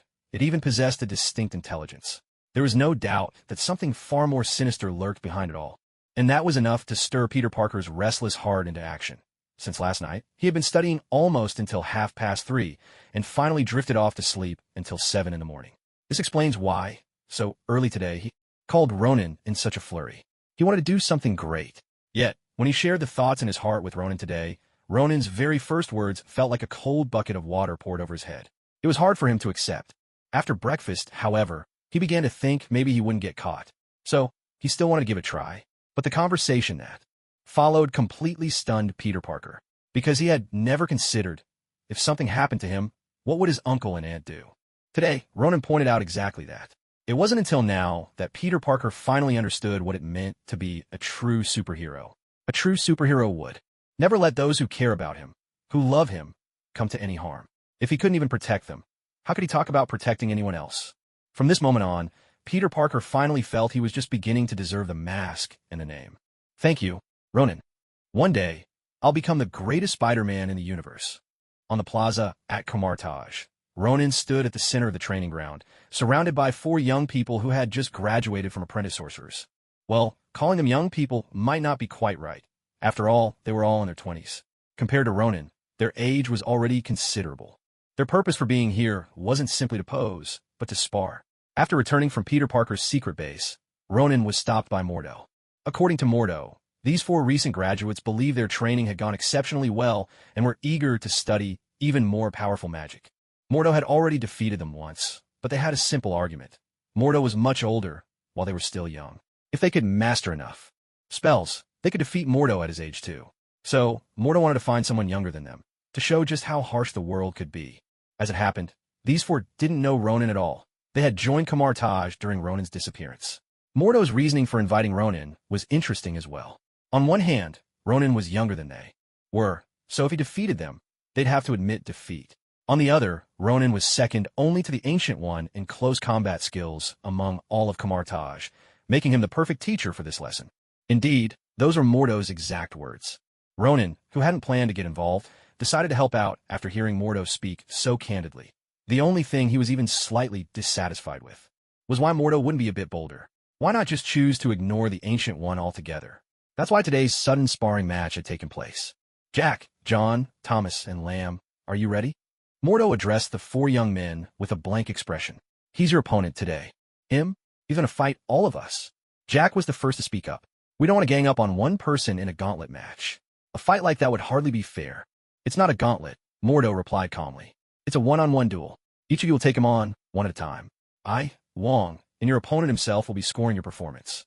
If any of you manage to score above 10 points, I'll personally see to it that you're allowed into the library to study more advanced spells. Wong won't stop you, right? Mordo said, turning to look at Wong. Wong nodded with his usual indifference, though inwardly he was mourning for these poor souls. Beating Ronin in a duel to earn the right to study higher magic? That's it for them. They'd never get to see the rest of Kamartaj's secrets in this lifetime. All four of us against him? Thomas scoffed. Come on, you must be joking. I could beat him on my own. If all four of us went up, he wouldn't even know which way was up when we were done with him. His brash confidence was on full display, a hallmark of youth from America, where showing off your personality could win you admirers. But today his words were met with nothing but a collective sharp intake of breath from those around them. The temperature in the square seemed to climb several degrees. The seasoned sorcerers who'd been at Kamartaj for more than half a year were stunned. You could say things like that to Wong, or even Mordo, maybe even to the Ancient One, and they wouldn't take it too seriously. The first two wouldn't hit back too hard, and the latter would probably just laugh it off. But to say it to Ronin, did they really not know what kind of person he was? Ronin was a natural, ahem. That thought flashed through the minds of the assembled sorcerers, but was quickly dismissed. A natural what? They weren't really sure. What they did know was that these four inexperienced young men were headed for a world of hurt. Well then, give it a try, Mordo said, struggling to keep a grin from spreading across his face. He turned and walked away, and as he passed Ronin, he murmured quietly, "Go easy on them. At least let them feed themselves at dinner." With that, Mordo stepped off the platform. Begin. At Mordo's command, the match, utterly lopsided in numbers, began in earnest. The four of them immediately spread out, surrounding Ronin in the center, then assumed the opening stance they had learned from Kamartaj. To be fair, their basic form and posture weren't bad at all, but that was about the extent of it. Ronin simply watched them with a gentle smile, his hands casually tucked in his pockets, stamping his foot lightly. "Don't worry, junior brothers, I'll go easy on you," he said, his tone light. "Since you arrived a bit late, I'll let you have the first move." At that moment, Ronin looked every inch the courteous senior. Yet, standing off to the side, Wong discreetly rolled his eyes. He knew Ronin's temperament all too well. The more Ronin spoke like this, the harsher he was bound to be in the next moment. All in the name of motivating you to improve. Don't even ask Wong how he knew this so well. He'd rather not answer. With that thought, Wong drew a deep breath, steadying his own emotions. Surrounded by so many apprentice sorcerers, he still had to maintain his aloof persona. Oomph. With a cold snort, Jack lunged straight at Ronin. His speed looked impressive, but to Ronin's eyes, every punch seemed to move in slow motion, 3 times slower than reality. A slight tilt of the head, swish. In just 3 seconds, a fist adorned with the ring of Lagdur flashed past Ronin's left cheek. He crouched whoosh. Another 3 seconds, and a powerful whip kick struck the spot where Ronin had just been standing. The kick was fierce, slicing the air with a sharp whistle, but in the end, it was only the empty air that suffered. He sprang up, bang. That all-too-familiar, almost despairing interval of 3 seconds, and a sweeping leg attacked as expected. Throughout it all, Ronin never once retaliated. Why do I get the feeling Ronin's dodging is always a beat ahead? Did I imagine that? At last, one of the sorcerers seemed to have noticed something, though he sounded almost unsure, as if he couldn't quite trust his own eyes. "No, you were mistaken. You just haven't reached the level to understand what's happening. Ronin dodges every attack 3 seconds before it even comes. In other words, Ronin can predict their moves at least 3.5 seconds in advance, and responds before they even strike." Standing nearby, Mordo hadn't forgotten his duty and began to explain to the watching apprentices. Of course, there was one more thing he didn't say. Ronin might actually be even faster than those 3.5 seconds. As Mordo spoke, the surrounding apprentices couldn't suppress their astonished gasps. Everyone knows that the best defense is always a good offense, and for good reason. Defense is inherently passive, while offense puts you in control. If you just defend, someone will eventually find your weakness and defeat you. But today, Ronin taught them a new lesson. What happens when the defender is 3.5 seconds faster than the attacker? What does that mean? He can predict his opponent's attacks. Let's go together. At that moment, Jack, who was standing in the arena, also heard Mordo's words. If one person's attack can be anticipated, What about 4 attacking at once? To be honest, Mordo's explanation had lifted the veil of doubt that had hung over them. It was, in a way, giving them an unfair advantage. But did Ronan care? No. Not only did he not care, he'd probably give Mordo a thumbs up. After all, what could be a better way to show off? When others can't even comprehend just how impressive you are, a perfect psychic steps in at just the right moment to break it all down, laying bare your skills for everyone to see. That only makes you seem even more extraordinary. Go! The other 3 had also heard Mordo's remarks, and once again charged at Ronan. This time, they were noticeably faster than before. Unfortunately, Ronan was still quicker than all of them, and what frustrated them even more was the sense of despair as all 4 attacked together. Fists, legs, and even someone wielding a training baton. Yet no matter the angle, Ronan evaded with effortless grace. After another round of failure, the group stood where they were, panting, eyes locked on Ronan. Throughout the entire bout, Ronan had only defended himself, never once counterattacking. Now, with their energy completely drained, they were certain Ronan would seize the opportunity to strike back. But Ronan's next move left them feeling utterly humiliated. Is that all you've got? Ronan flashed them a dazzling smile, delivering the most humiliating words with the brightest expression. Before the 4 could even get angry, Ronan stomped his foot lightly on the ground. When it comes to offense, you all fail, he paused, then raised his shoulders in mock regret. No, actually, let's call it what it is, 0 points. 0, Mordo echoed with a grin. 0, Wong added coolly, spitting out the score without emotion. Remove the highest score, then the lowest. No, wait, there was only the lowest score here. Their final mark was still 0. I refuse to accept this. Thomas burst out, clearly unwilling to concede. Sure, we're nowhere near his level, but 0? Not a single point. He suspected the judges were being overly harsh. But Mordo just shook his head, smiling, and pointed at where Ronan's feet stood. You didn't even make him move his feet an inch. So tell me, how am I supposed to give you any points? Should I give you marks just because you spent ages flailing around, working up a sweat and panting for breath, while your opponent didn't even have to shift his stance? Not even a wrinkle on his clothes? So tell me, how many points do you think you deserve? Mordo spoke with a smile. His words instantly drew everyone's attention to Ronan. Just as expected, from the very beginning until now, Ronan hadn't taken a single step. Faced with all the astonished gazes, Ronan gave Mordo an approving look, clearly pleased. He had to admit, a good straight man for a comic act should be just like this. He had already stomped his foot twice. And yet, among so many people present, not a single one caught on to what he was thinking. He'd been racking his brain for a subtle way to bring this up, but to his surprise, Mordo delivered the perfect setup. Ronan also made up his mind. Next time he wanted to show off, he'd make sure everyone could see it clearly. Your attack routes were completely predicted by Ronan. You didn't even come close to touching the hem of his robe, Mordo said, striking another blow to the group. Do you really think you deserve to score a single point? The others pressed their lips together, still wearing expressions of stubborn defiance. The crowd's mood shifted, now more interested in watching the spectacle unfold. I've seen all your attacks. Ronan interjected at just the right moment. I have to say, they were pretty poor. So, since that's the case, when I test your defense, I'll go easy on you. Once again, all eyes were on Ronan. In full view, he closed his eyes. Then, no one could tell from where, he produced a strip of black cloth and tied it over his eyes. Finally, he placed his hands in front and behind him, striking the classic starting pose of Kamar Taj. His actions drew fresh gasps from the onlookers. Eyes closed, and blindfolded, no less. What was he planning to do? Your skills are just enough for me to give up one of my senses. Any more would be too much, Ronan said, rolling his shoulders. His remark left the surrounding sorcerers exchanging strange glances. Was he praising them or mocking them? So, here I come, he announced. As soon as he finished speaking, a sudden gust of wind swept through, and Ronan's figure vanished from where he stood. What the? So fast. One of the sorcerers couldn't help but let out a curse. But before his words had even finished echoing, all 4 people in the center of the plaza had been sent flying backward. Jack, airborne, stared wide-eyed as pain radiated from his chest. In that instant when Ronan struck, he hadn't just failed to defend. He hadn't even seen how Ronan moved. If he had to describe what happened, it would be the classic phrase, a blur before his eyes. That's right, just a blur, then pain, and then the rush of fresh air as he sailed through the sky. And, of course, the classic scene wasn't over yet. Smack! Jack felt a chill on his back, followed by a sharp pain shooting up from his backside that a training baton made a firm and intimate connection with his backside, sending him flying in the opposite direction. The other 3 met with the same fate as Jack. They were all struck by the baton, left in a state worse than life or death, unable even to wish for relief. Hearing the shocked exclamations of the crowd below, none of them even bothered to defend themselves anymore, wanting only to cover their faces.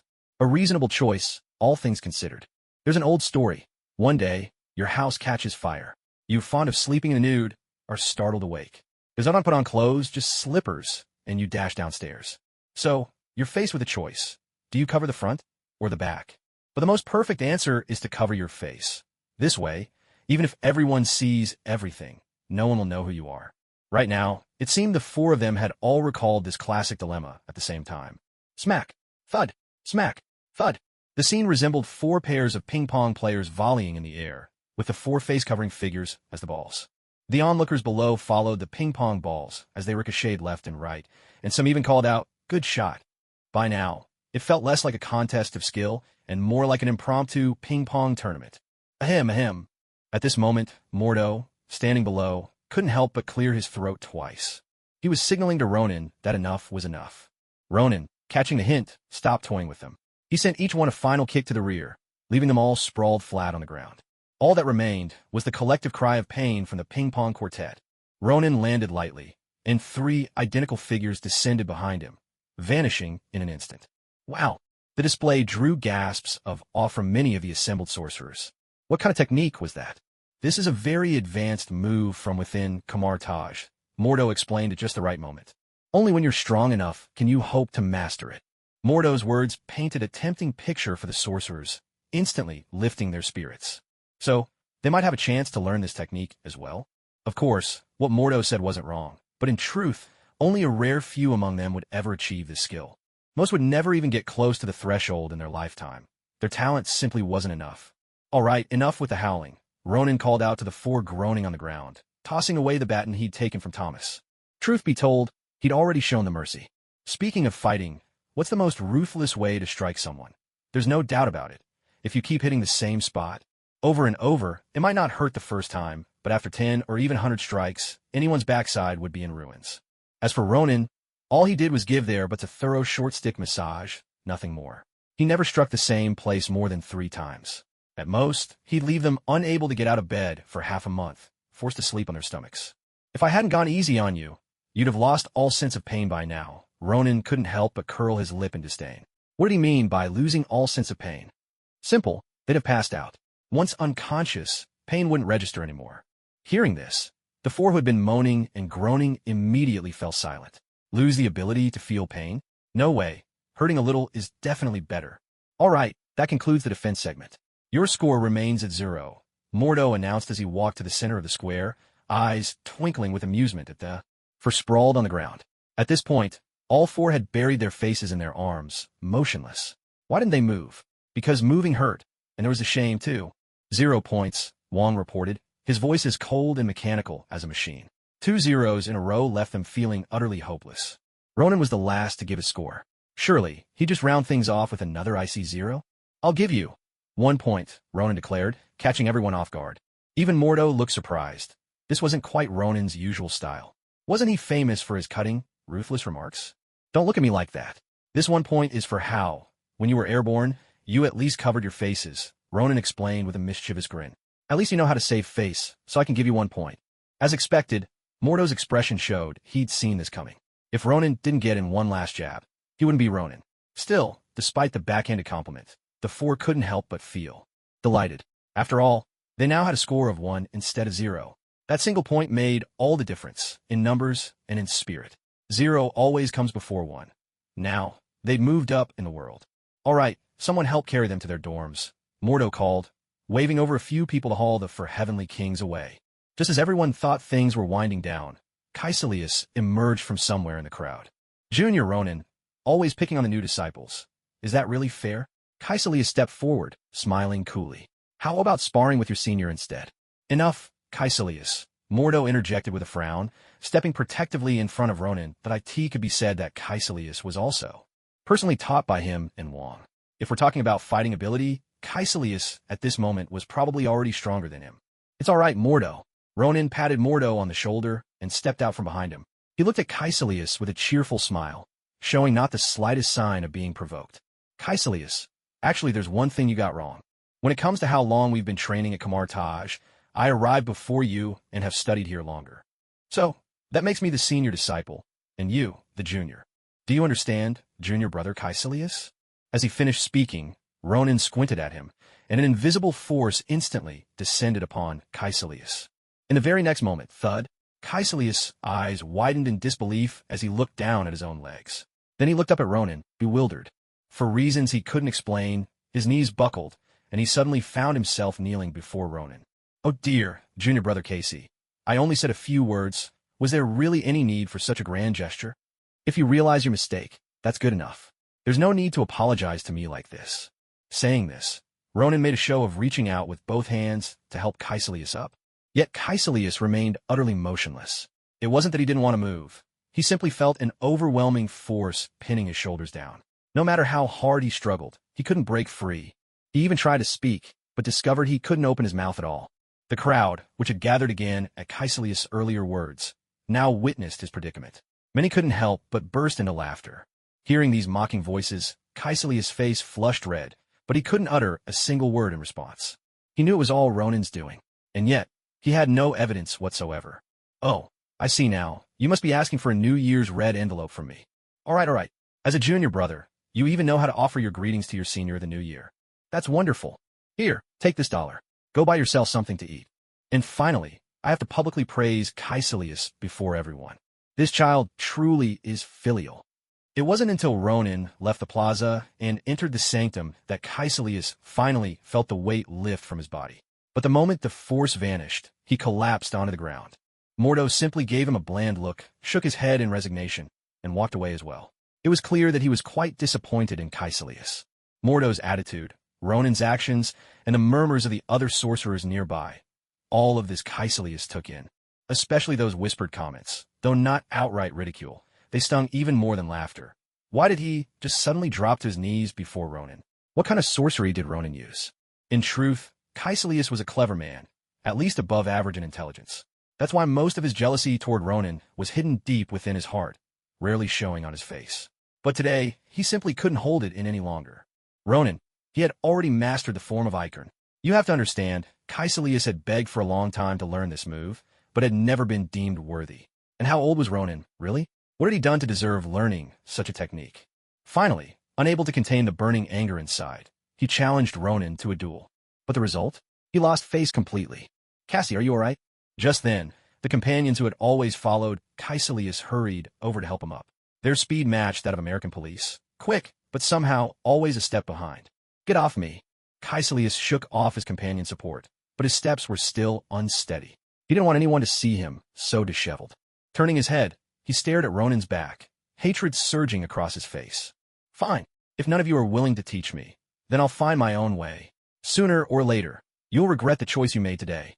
Stepping into the sanctum, the Ancient One was, as expected, quietly sipping tea, as if she hadn't heard a thing about the commotion outside. Master, I'll come back to see you, Ronan said, feeling a trace of guilt as he took a seat across from her. After all, he had just struck Caecilius. It wasn't just that he'd resorted to force. What truly weighed on him was that the way he'd done it was more than a little humiliating. Just don't come back only to provoke me, the Ancient One replied, her tone light. Last time you promised to let me meet your girlfriend. It's been over a month, and you've yet to deliver. What? Are you waiting for her to attend my funeral instead? She cast Ronan a sidelong glance, her face calm as ever. Hearing this, Ronan looked utterly wronged. It wasn't as if he'd meant to delay for a month. Wasn't it all thanks to Strange, your prized disciple from Universe 616? If it hadn't been for him, how could I have disappeared for an entire month for no reason? And besides, what do you mean, attending your funeral? If anyone's going to a funeral, Master, it should be you at hers, not the other way around. Master, perhaps we should talk about what just happened outside, Ronan suggested, steering the conversation away. I know I was wrong, treating a fellow student like that was a serious mistake. So, I've decided to punish myself by meditating in seclusion for a month. After my sentence is served, I'll return to see you. With that, Ronan made to slip away, never expecting that the very first thing the Ancient One would do upon seeing him today was to pester him about his love life. Of course, it might not count as nagging him to marry, but honestly, was there any real difference? The step before getting married is for both sets of parents to meet and see if the prospective son or daughter-in-law is suitable, isn't it? This is progressing a little too quickly. If you truly wish to accept your punishment, then I will respect that. You're to go to the summit of the 6th mountain to the north. There's a cave there. Years ago, I once cultivated in seclusion at that very spot. You will reflect on your actions there for a month. As for your classes at school, I'll allow you to send a clone to attend in your place. The Ancient One looked at Ronan with a gentle, smiling gaze. This scene was the very picture of harmony between master and disciple, a true model for all teachers and students. Ronan, however, froze in place. The foot he'd been about to use for sneaking away stopped mid-step. Go to that wretched place to reflect? He might as well be executed on the spot. Master, perhaps we should discuss the timing of your meeting with Gwen instead. I think it's about time you two met face to face, Ronan declared with righteous conviction. Of course, his only motivation wasn't to avoid being sent to that cave for punishment. He was simply being considerate, understanding an elder's wish to see her disciple settle down early. He was just that soft-hearted. It couldn't be helped. Are you sure? I don't have the habit of forcing others. I always respect people's choices, the Ancient One replied, her smile unwavering. Huh, why did that sound so familiar? Ronan blinked, but quickly nodded. He was absolutely volunteering for this. No one was pressuring him, least of all the Ancient One. I've tentatively set the meeting for next weekend. Gwen is visiting her grandmother this weekend, so she won't be back. Any other time would be too rushed, so let's not consider those for now. What do you think of this timing? Ronan asked for the Ancient One's opinion. It wasn't that he couldn't make such a simple decision himself, but in this case, it involved Kamar-Taj. As an organization that had remained hidden on Earth for thousands of years, anyone who came here generally became a Kamar-Taj sorcerer. They all followed the rules of Kamar-Taj, never revealing anything to outsiders. But Gwen Stacy was different. She was unlikely to ever join Kamar-Taj, so those rules didn't quite apply. Don't worry. All you need to do is arrange the time and bring her here. As for everything else, I'll handle it. The Ancient One agreed readily, leaving Ronan with no room for excuses. So it was decided. Next weekend. Ronan couldn't help but sigh. Who would have thought things would move this fast between the two of them? In what felt like the blink of an eye, it was already time to meet the family. Granted, the last time Ronan and Gwen Stacy went to her house didn't really feel official. In fact, it seemed more like George Stacy had set up a trap, trying to lure out whoever had kidnapped his daughter. Except, the one who fell into that trap wasn't Ronan, but rather the hapless agents from S.H.I.E.L.D.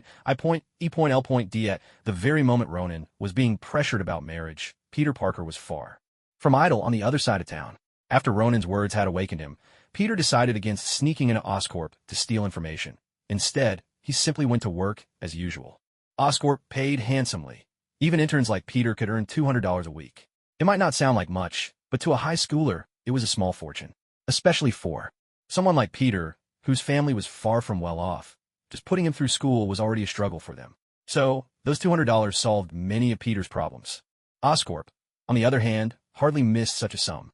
Their strategy was simple. Use a modest stipend to win the goodwill of these interns. Even if most of them never became the scientists Oscorp hoped for, it didn't matter. As long as even one person eventually fit their needs and chose to stay, the investment would more than pay off. Without a doubt, Peter Parker was one of their targets. Stepping into Oscorp, Peter swiped his card and made his way to the lab with practiced ease. But to his surprise, the usually bustling laboratory was eerily quiet today. Not a single person was at their workstation, and even the lights were off. What's going on? Peter wondered as he entered the lab, only to bump into Dr. Connors, who was hurrying out. Dr. Connors, what happened? Is today a day off? Peter asked, hurrying to catch him. Peter, you mean you don't know? Dr. Connors replied. This lab has been shut down. Everyone's been sent on leave. Starting today, you don't need to come in anymore. Gone was the usual warmth in Dr. Connors' voice, replaced by a strange emotion that Peter couldn't quite place. If he was upset about the lab closing, he should have seemed dejected, but he didn't. If he were angry, there was no sign of it on his face either. Instead, Dr. Connors now seemed indifferent, as if none of this mattered to him at all. Then, Dr. Connors, do I still have a chance to intern in another lab? Peter asked, stopping him just as he was about to leave. This time, a flicker of anger crossed Dr. Connors' eyes. I didn't mean anything by it. You know my family isn't well off, Peter quickly explained. I really need this part-time job to help out at home. After all, $200 a week means a lot to me. As he spoke, Peter's gaze fell on a table nearby. On it sat a shattered experimental container. Hearing Peter Parker's words, Dr. Connors took a deep breath and came to a halt. You'll be transferred to another team with the same salary as before. As for the rest, Dr. Connors caught the look in Peter Parker's eyes with a sharp gaze, and his mood grew even more agitated. This time, he didn't give Peter a chance to speak. He simply shoved Peter's arm aside and strode out of the room. Peter staggered from the unexpected push. Watching Dr. Connor's receding figure, Peter didn't follow. Instead, he turned his attention to the experimental chamber. That transparent chamber was all too familiar to him. It was usually used to test lab mice. But most of those mice couldn't survive the experiments. Their endings were always tragic. Peter slowly approached the table. He saw that the bottom of the chamber had been shattered, glass scattered across the floor. Right beside the scattered glass, a white mouse was gnawing on the corpse of another. As Peter drew closer, the mouse, engrossed in its grisly meal, suddenly straightened up. It was much larger than an ordinary lab mouse, almost twice the size, and its face was twisted with a savage ferocity. In that instant, Peter realized the lizard he encountered last night must be connected to this very lab. Instinctively, he wanted to search the place for clues. But he quickly restrained himself. He remembered what Ronan had told him earlier, so he glanced cautiously around the room. Who could tell if there were hidden cameras watching? Although in America, it's illegal to use cameras to monitor employees' work, security cameras don't fall under that restriction. So Peter didn't dare rummage through anything. Instead, he scanned the room carefully with his eyes. If rifling through things was against the rules, surely just looking was harmless, right? After surveying the place, Peter realized that all the usual laboratory equipment had vanished without a trace. No one knew where it had been taken. He wasn't a full-time staff member, so he didn't arrive as early as the others. Perhaps everything had been moved out that morning. Now, the place looked no different from an ordinary office. Once he was sure there was nothing left, Peter didn't hesitate. He turned and walked out. He wanted to catch up at Dr. Connor's for an explanation. But unfortunately, by the time he reached the gates of Oscorp Industries, Dr. Connors was nowhere to be seen. Peter drew in a deep breath. This lead had ended right here. From what Dr. Connors had said, the lab would be shut down from now on, which meant Dr. Connors himself would be out of sight for a long time. So, getting any answers from Dr. Connors would be nearly impossible. Given that, Peter had only one option left, to find out the truth from the lizard itself. After seeing that lizard last night, there had been no sign of it since. The New York Police Department had been searching all morning, but unfortunately, no news had come out of it. Peter Parker could only walk along the street, pondering ways to solve this problem. Although he could have consulted Ronan, he dismissed the idea as soon as it crossed his mind. It wasn't that he didn't want to ask for help, but rather that he wanted to try relying on his own strength. In his view, becoming a superhero inevitably meant going through many trials and tribulations. And now, this was his best chance. There was no other. If he could successfully overcome this hurdle, he would definitely become stronger, not just physically, but in spirit as well. At the same time, because of Ronan's words, Peter knew he had to keep his identity a secret more strictly than ever. Right now, his only goal was to find the lizard's hiding place. Where could there be a place that would not only evade the police, but also perfectly conceal a creature of that size? The first place Peter thought of was the suburbs. Out there, the land was vast and sparsely populated, and there were plenty of places like his own secret base, perfect for lying low. But he soon dismissed this idea. The distance from the bridge where the incident happened to the farms in the suburbs was still quite far. With a creature that large, someone would surely have noticed it, and the police would have picked up on any such sightings. Yet, according to the police radio channel Peter had tapped into, they weren't moving toward the suburban farms at all. In fact, they hadn't even pinpointed a likely location. So he crossed the suburbs off his list. Where else could it be? As Peter racked his brain, suddenly, he noticed a small lizard on the ground. The little lizard scurried quickly along the curb and slipped straight down through a sewer grate. That small creature's movement instantly sparked an idea in Peter's mind. If you wanted to perfectly hide something that big and make it vanish from the public eye in such a short time, there was no place more suitable than the sewers. With this realization, Peter hurriedly pulled out his phone and began searching for a map of the city's sewer system. He had found a clue. Meanwhile, on the other side of the city, Dr. Connors was far from idle. At this moment, he was hiding in a very secluded sewer, conducting experiments on himself. After Oscorp Industries had canceled his research project, he had given everyone in the lab a 7-day leave. After taking the necessary equipment from the lab, he moved everything down here. Though this place was flooded with the underground water of all New York, and the stench was overwhelming, if you wanted to find a spot in New York that was both safe, cost nothing, and would never attract attention, this was it. The sewer was without a doubt the best choice, bar none. At this moment, a camera was recording him as he recounted in detail the changes his body had undergone the previous night. Test subject, Dr. Curtis Connors. Body temperature, 89.7 degrees, stable for 48 hours. Blood analysis shows that both lymphocyte and monocyte profiles retain information from the original subject. Dr. Connors spoke confidently into the camera lens, unaware that not far from him, Peter Parker, now clad in his Spider-Man suit, was silently lowering himself into the underground tunnels, his descent cushioned by strong yet silent strands of webbing. Throughout the entire process, not a single sound was made. Plotting speed has increased dramatically. Muscle response, strength, and agility are all showing significant improvement, Dr. Connors continued, meticulously documenting every change his body was going through. Meanwhile, Peter Parker was busy shooting webs in every direction, attaching them to every pipe in the sewer. He didn't miss a single one, and each pipe received more than just a single strand. With each successive web he cast, the overlapping strands formed a massive spiderweb, with Peter Parker himself at its center. Reclining atop his creation, Peter could sense even the slightest tremor along any thread, ready to react to the tiniest disturbance.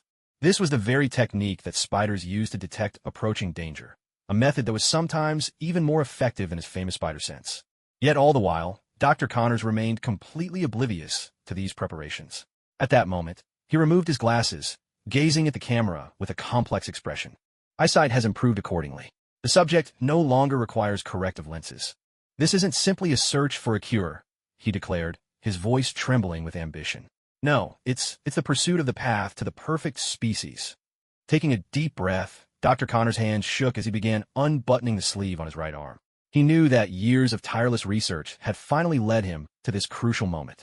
If last night's results could be chalked up to chance, then today, he intended to turn chance into certainty, attempting to prevent recurrence of the previous condition.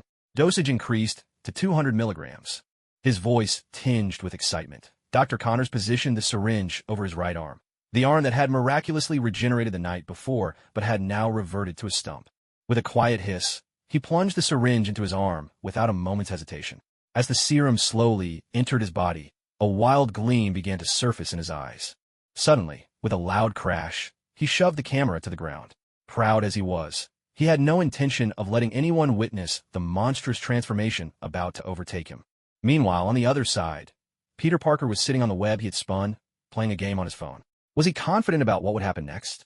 Not at all. He had only guessed at one possible outcome, and based on that possibility, he was prepared to wait here all afternoon. If nothing came of it, he could simply pack up and leave. After all, he didn't have any part-time jobs lined up today. Earlier, he had already sent his theory to Ronan, who had likely reported it to the police. So for now, all Peter needed to do was test the strength of this lizard creature. If he could defeat it, he would just capture the lizard and bring it in. If not, well, he had other options. He could call for backup. Just then, a low hum of vibration interrupted his game. Peter Parker suddenly flipped upright on his web. One of the strands, taut like the string of a zither, began to resonate with a gentle tremor. He watched the vibrating strand to his left, then shifted his gaze toward the corresponding pipe. If his guess was correct, the lizard should be coming from that direction. However, before he could think it through, another strand on the opposite side started to quiver as well. The sound of the vibrations drew Peter's attention. He quickly turned around to look at the other side. Was it there? But in the next instant, the web beneath his feet erupted into a chaotic flurry, every thread trembling out of sync. Now, Peter began to panic. His whole plan for weaving this web had been to pinpoint which direction the enemy would come from and prepare accordingly. But now it seemed his method had completely failed. A huge, dark shadow appeared at the mouth of one of the pipes. Peter tensed, ready for battle, only to realize, to his surprise, that the creature moving along the web was just an ordinary-sized lizard. Before he could react, more and more lizards began to crawl along the web, all heading in the same direction. It was as if every little lizard was following some unseen command, moving forward together as one. This was highly unusual. After all, lizards aren't social creatures. They only gather during mating season. The rest of the time, they're fiercely territorial. For them to come together and march in the same direction could only mean one of two things. Either something at the destination was attracting them, or a powerful leader was summoning them, commanding their surrender. Peter pulled on his mask, hiding his face beneath its fabric, and quietly followed the little lizards. If his hunch was correct, their destination was exactly where the big lizard was waiting to the king among lizards, that enormous reptile, was more than enough to make the smaller ones bow in submission. With each careful step, Peter Parker ventured deeper into the heart of the tunnel. Yet just at that moment, a massive silhouette loomed over him, casting him into darkness. With a heavy crash, the gigantic shadow dropped from above. Peter's spider sense kicked in, and he spun around in an instant. But turning around was all he managed. He was already too late. The enormous lizard, none other than Dr. Connors transformed, engulfed Peter in its grasp. A huge left hand wrapped around Peter's neck, slamming him down hard against the webbing. The monstrous strength pinned him so completely that he couldn't even struggle. An overwhelming sense of suffocation rushed in, something Peter had never experienced before. All around him, the steel beams tangled with webbing began to snap with sharp, metallic clangs. For the first time, Peter realized there was nothing unbreakable about his webs. Dr. Connors reached out with his right hand, trying to tear off Peter's mask. Instinctively, Peter blocked with his left hand. He could never let his identity be revealed. Just as Ronan had warned, facing this lizard, Peter could always try to escape. But what about May Parker and Ben Parker? They didn't have his abilities. He had to hold on to his secret, no matter the cost. You stopped me once before, Connors growled. This time, you won't stop me again. With that, Connors changed tactics. Ignoring the mask, he spread his hands wide. Razor-sharp claws aimed straight at Peter's throat. If he struck from that angle, there was no chance Spider-Man could survive, as long as he still had a human body. With a tense hiss, Connors pressed his claws down onto Peter's chest, pushing against his resistance. Just a little more and, staring death in the face, Peter shoved away Connors' right hand. But in the next instant, Connors grabbed for Peter's head. Suddenly, with a harsh snap, one of the webs broke, causing both of them to pause for a heartbeat. Seizing this fleeting opportunity, Peter landed a punch squarely on Connors' face. The force knocked them both off balance, sending them tumbling down into the sewers below. Murky water surged around them, engulfing both Peter and Connors. But for Peter, this chaos offered a slim chance to escape. He kicked Connors away and began swimming forward as fast as he could. Driven by the threat of death and the burning in his lungs, Peter could only swim desperately onward. But Dr. Connors, in his lizard form, was a king of the water, swift and relentless in pursuit. Despite his enormous size, he moved through the water with a speed that nearly matched Peter Parker's. More than once, he almost managed to grab hold of Peter's ankle. In this watery environment, he didn't even need to attack Peter directly. Just holding him in place would be enough to make him drown. Fortunately, Peter squeezed himself into a narrow crevice, using his smaller size to his advantage and finally shaking off Dr. Connors' relentless pursuit. Dr. Connors, far too large to follow through the opening, could only roar furiously at the retreating Peter Parker. Peter Parker had escaped with his life. Guys, that's called choking up, you know? Choking up. I'm not drunk, it's just that the emotions got to me, and with a little alcohol I choked up, that's all. Inside Ronan's apartment, the television on the wall was tuned to a live stream. The streamer, once forced off the air in silence by Valkyrie's ruthless gameplay, had recently hosted a drinking session with his viewers and ended up blacking out on stream. He left behind some classic lines that kept circulating. Is everyone okay? There's still a drama coming up next. I'm fine. I get tired too, and so on. Unsurprisingly, as today's broadcast began, he was already trying to act tough about it. Ronan sipped his Pepsi, watching the streamer's stubborn banter, and couldn't help but burst out laughing. Honestly, this streamer had been the source of Ronan's best laughs for days.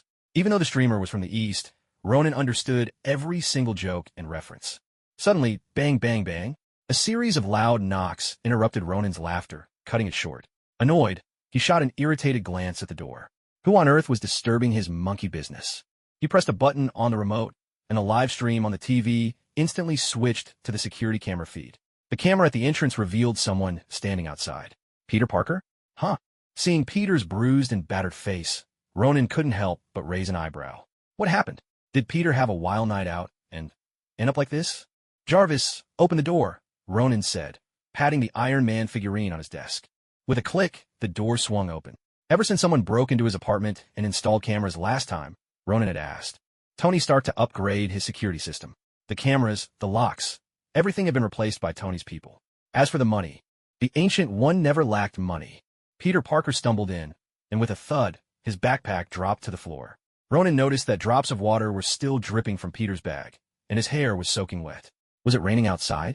What happened, Peter? Don't tell me you ended up as a drinking companion for some lady in her 50s. Ronan looked Peter up and down, noting how weak and drenched he was, and couldn't help but tease him. That must be the only way to explain it, right? Peter Parker plopped down on the floor, then leaned back against the sofa. I just ran into that giant lizard and got into a fight with him. I almost died down in the sewers. Peter answered Ronan's question weakly, his voice drained of all energy. In fact, he didn't even have the strength to argue with Ronan's joke about drinking together. No way, you got beaten up that badly? Ronan looked at Peter in surprise.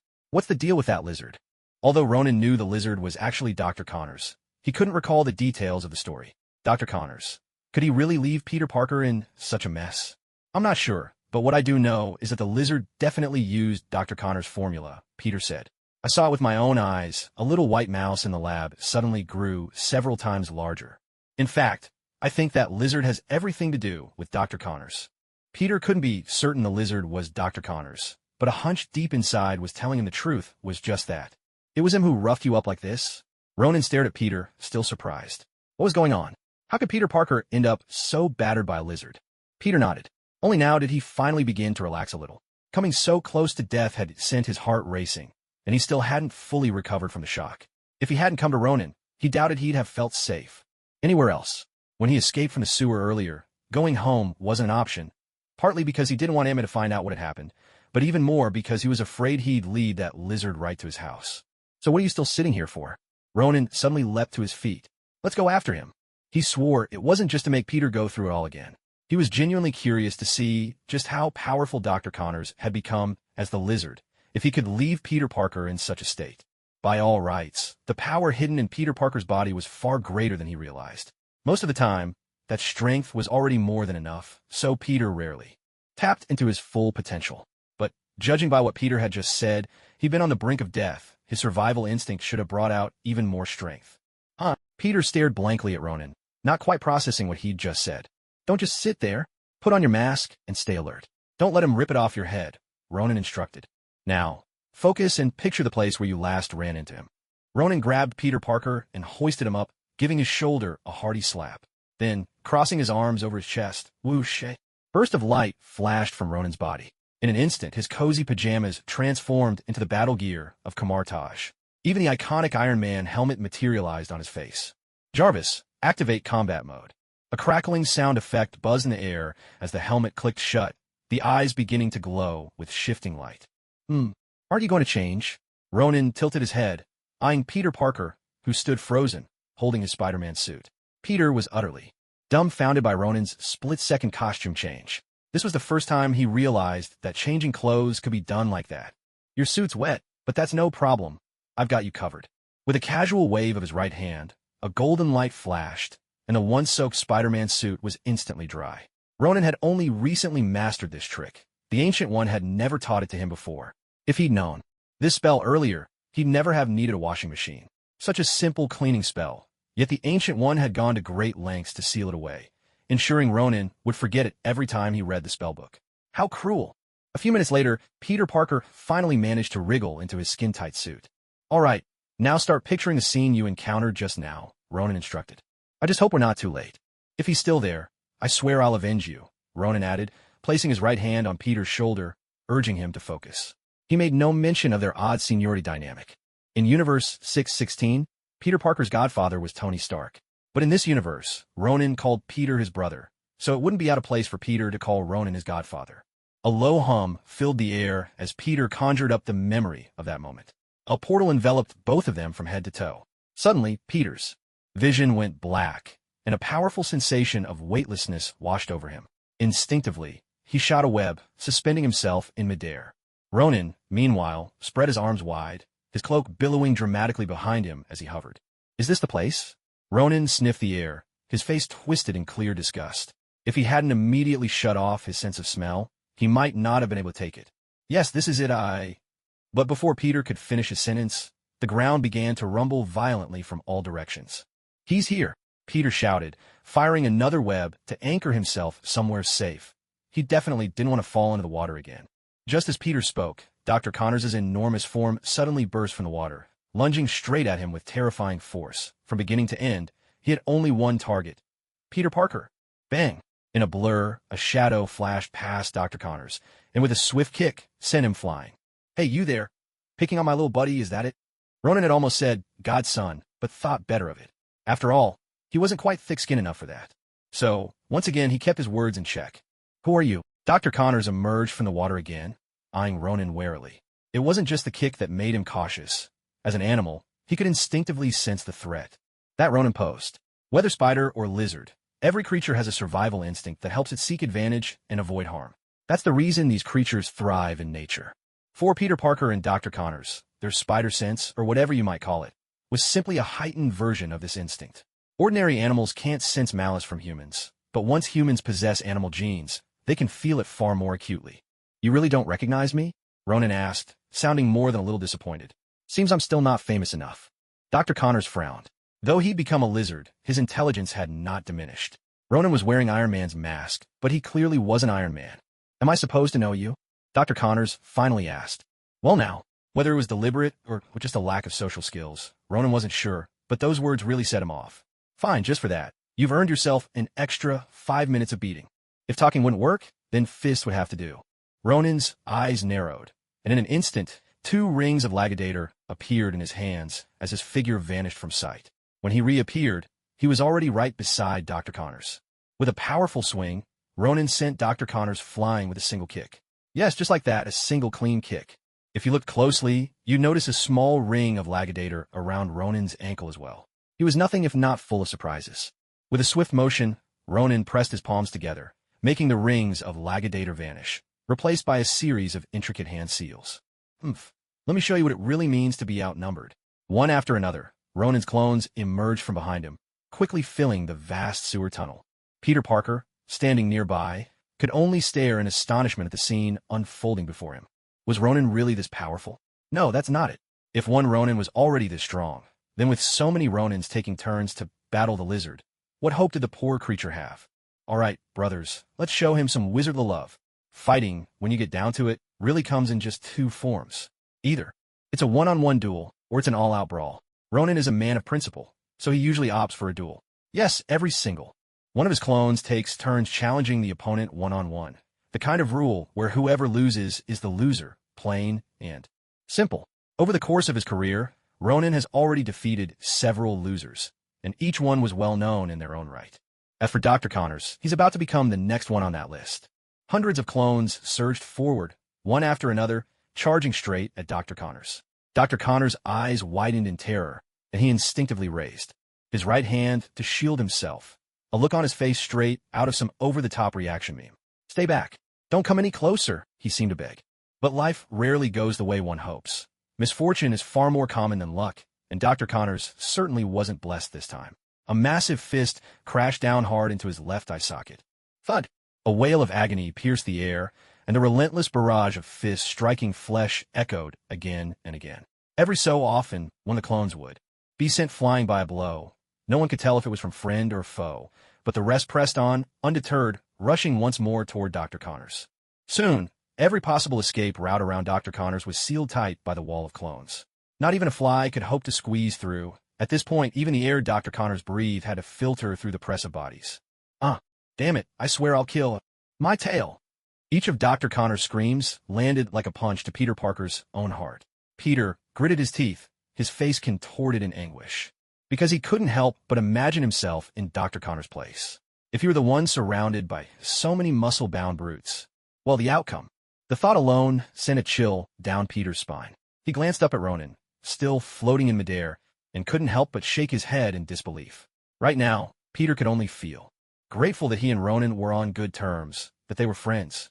If they ever became enemies, Peter suspected his fate would be even more miserable than the giant lizards below. Who the hell just attacked my sphincter?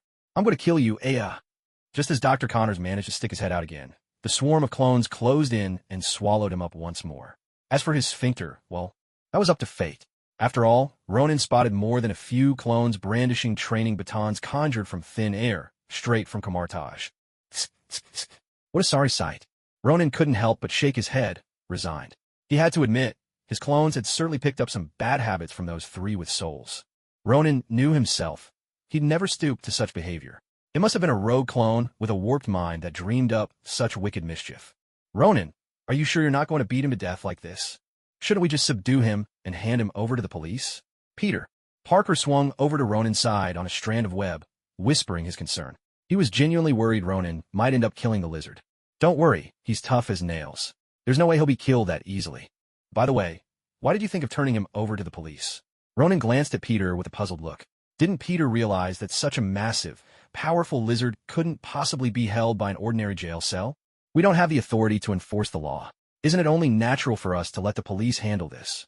Peter replied, as if it were the most obvious thing in the world. Indeed, whenever Peter Parker caught pickpockets or robbers on the street, he always tied them up with his webs. Passers-by would call the police, and soon enough, all those criminals would end up at the station.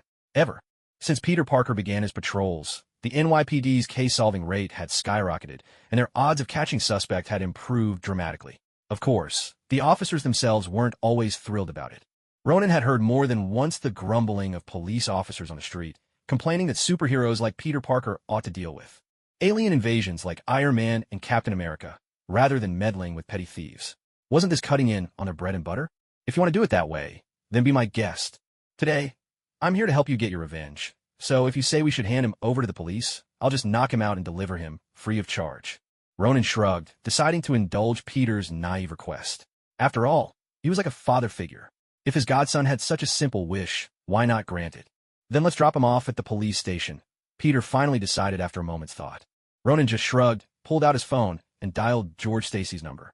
After a few rings, the call connected. Hello, Mr. Stacy. Expect a delivery at the station's front door in a moment. Oh, it's nothing. Just that big lizard you've all been looking for. How long will it take?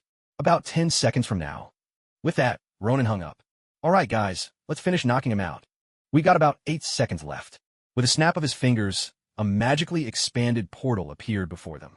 At Ronan's words, the sounds of fighting grew even more intense, echoing through the sewer, heavy thuds and crashes resounding in the darkness. If someone didn't know better, they might think Americans had started, setting off fireworks underground to last. After a furious beating from the duplicates, Dr. Connors could no longer endure the humiliation of this group exercise. His eyes rolled back, and he fainted straight away.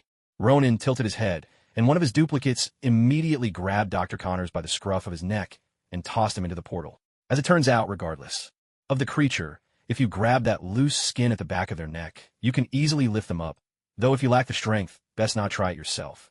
All right, that's taken care of, Ronan said as one by one. The duplicates merged back into his shadow and vanished.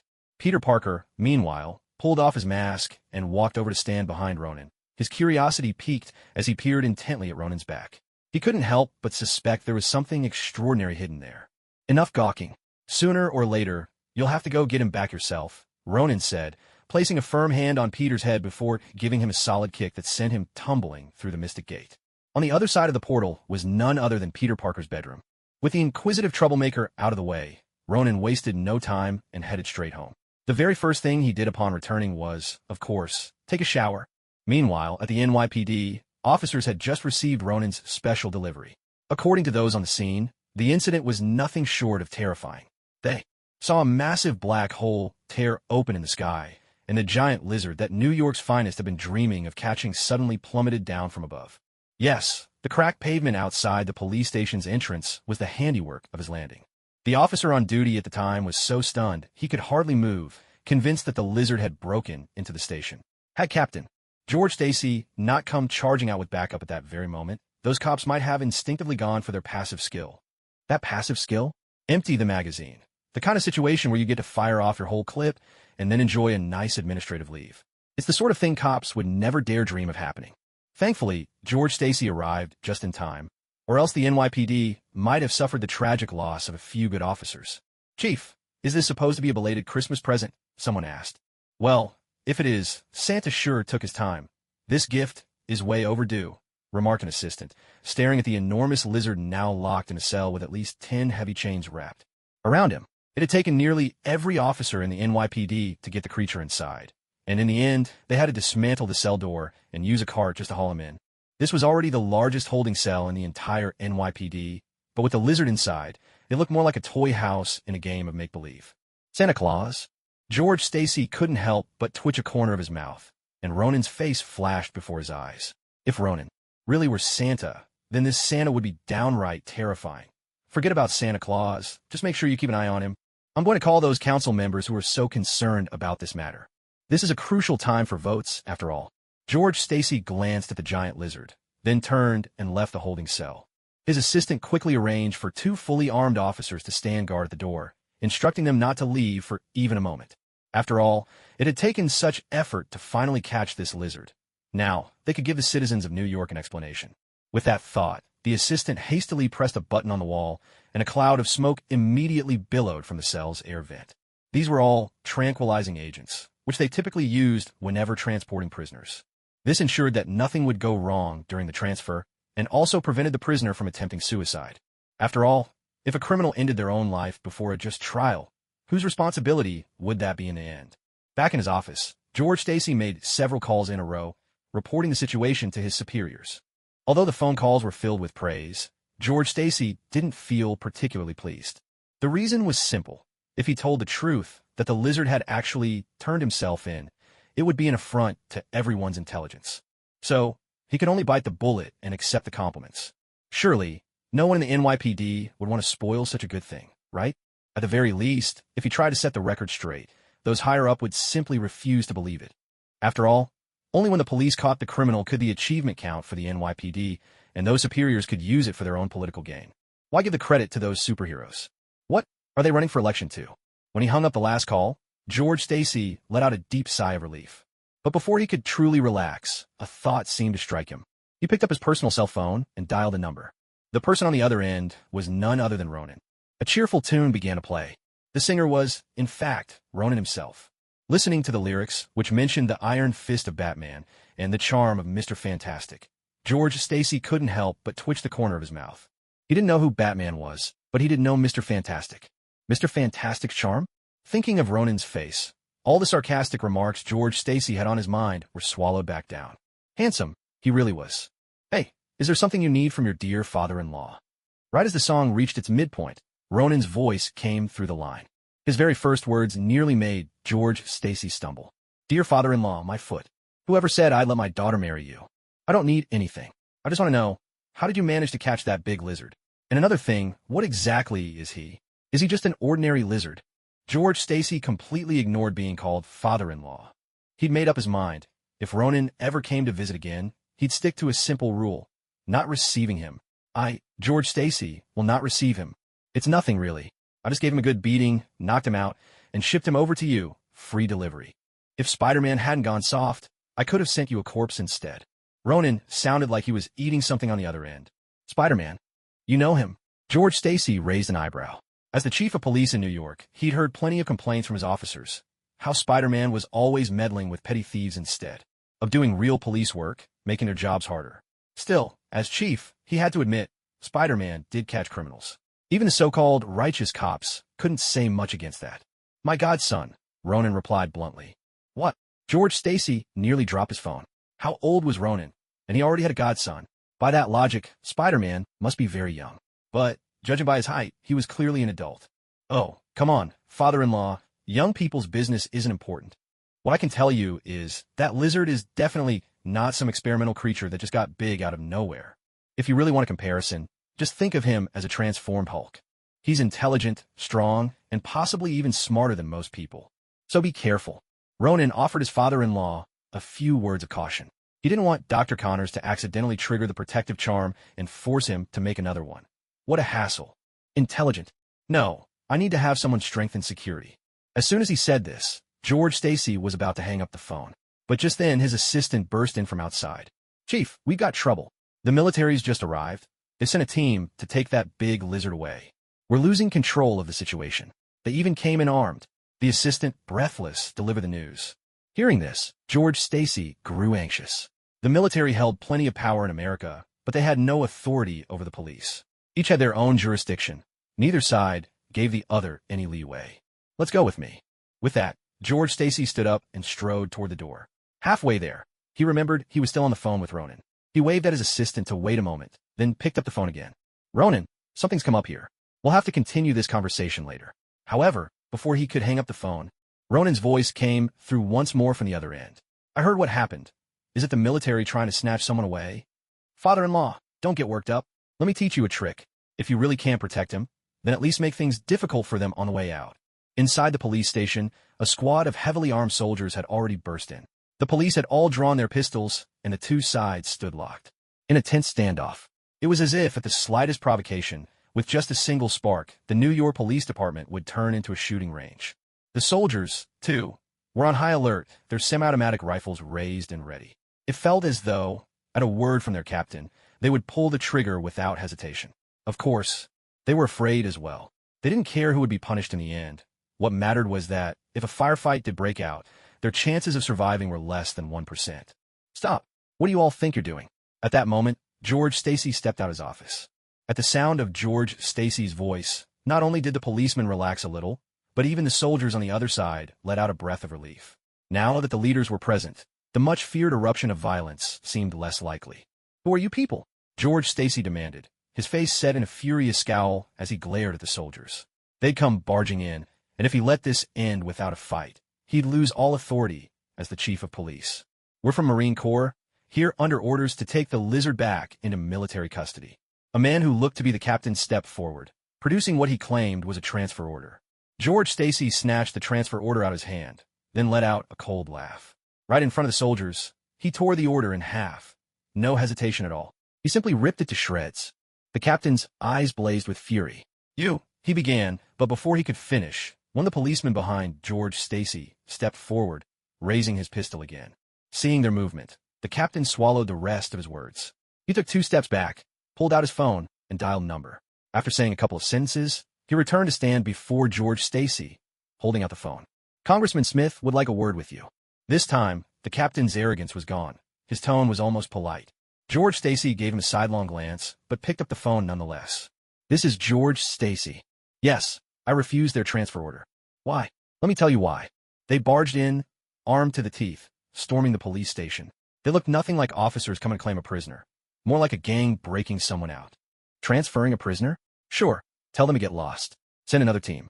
Have them wait quietly outside the door. When I hand the person over, then, and only then, can they take him away." "What? You think I'm overstepping my bounds?" "Fine. Then let me show you what it really means to overstep." With that, George Stacy didn't hang up. In fact, he switched his phone to speaker. "George Stacy, don't you dare." Unfortunately, whatever came after was lost to everyone. All the police officers could hear was George Stacy's command. "All officers, raise your sidearms and load your weapons. In 10 seconds, if they haven't withdrawn, you are authorized to open fire at will. Keep shooting until every last one of these intruders is dead." As soon as he finished, George Stacy pronounced the word 10.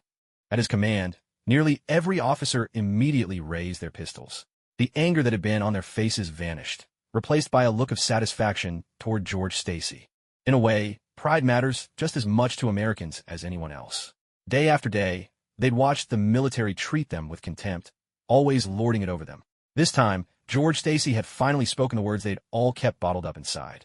Their respect and admiration for Chief Stacy had never been higher. "George Stacy, don't you dare," came the agitated shout from Congressman Smith on the other end of the line. "Just watch me." 9. George Stacy's expression didn't change as he calmly counted down. Hearing the countdown continue, the soldiers also raised their guns, watching the police with mounting tension. By now, the captain who had started it all was drenched in sweat. He could almost see how this was going to end. "George, calm down. Do you realize what will happen if you go through with this?" Smith was still shouting into the phone. "I know exactly what will happen to me, but I also know what will happen to you. Because of your one phone call, you'll have sparked a bloody gunfight between the police and the military. Do you really think your fate will be any better than mine? I have the law on my side. You broke into the police station and refused to show identification. I have every right, under American law, to shoot you down for impersonating military personnel and forcibly entering a police facility. And you." He let out a cold, mirthless laugh.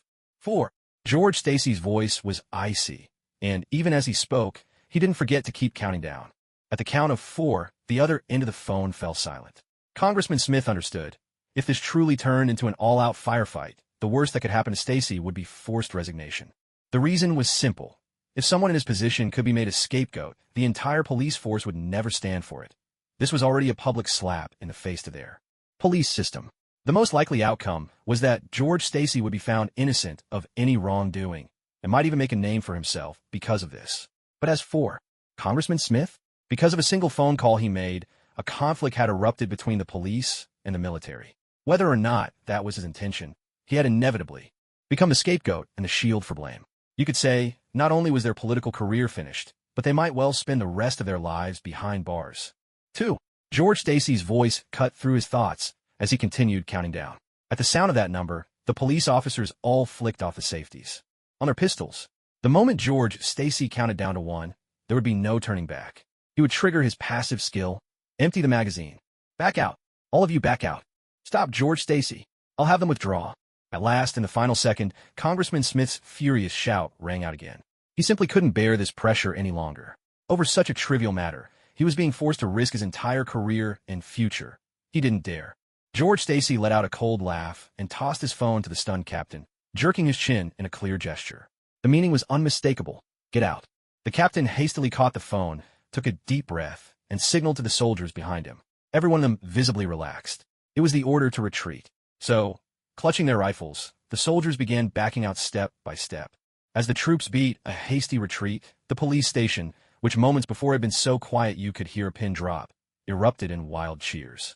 In that instant, George Stacy's reputation within the NYPD soared to new heights. Hearing the jubilation through his earpiece, Ronan smiled and ended the call. It was easy to foresee that his father-in-law would continue rising through the ranks of the police system.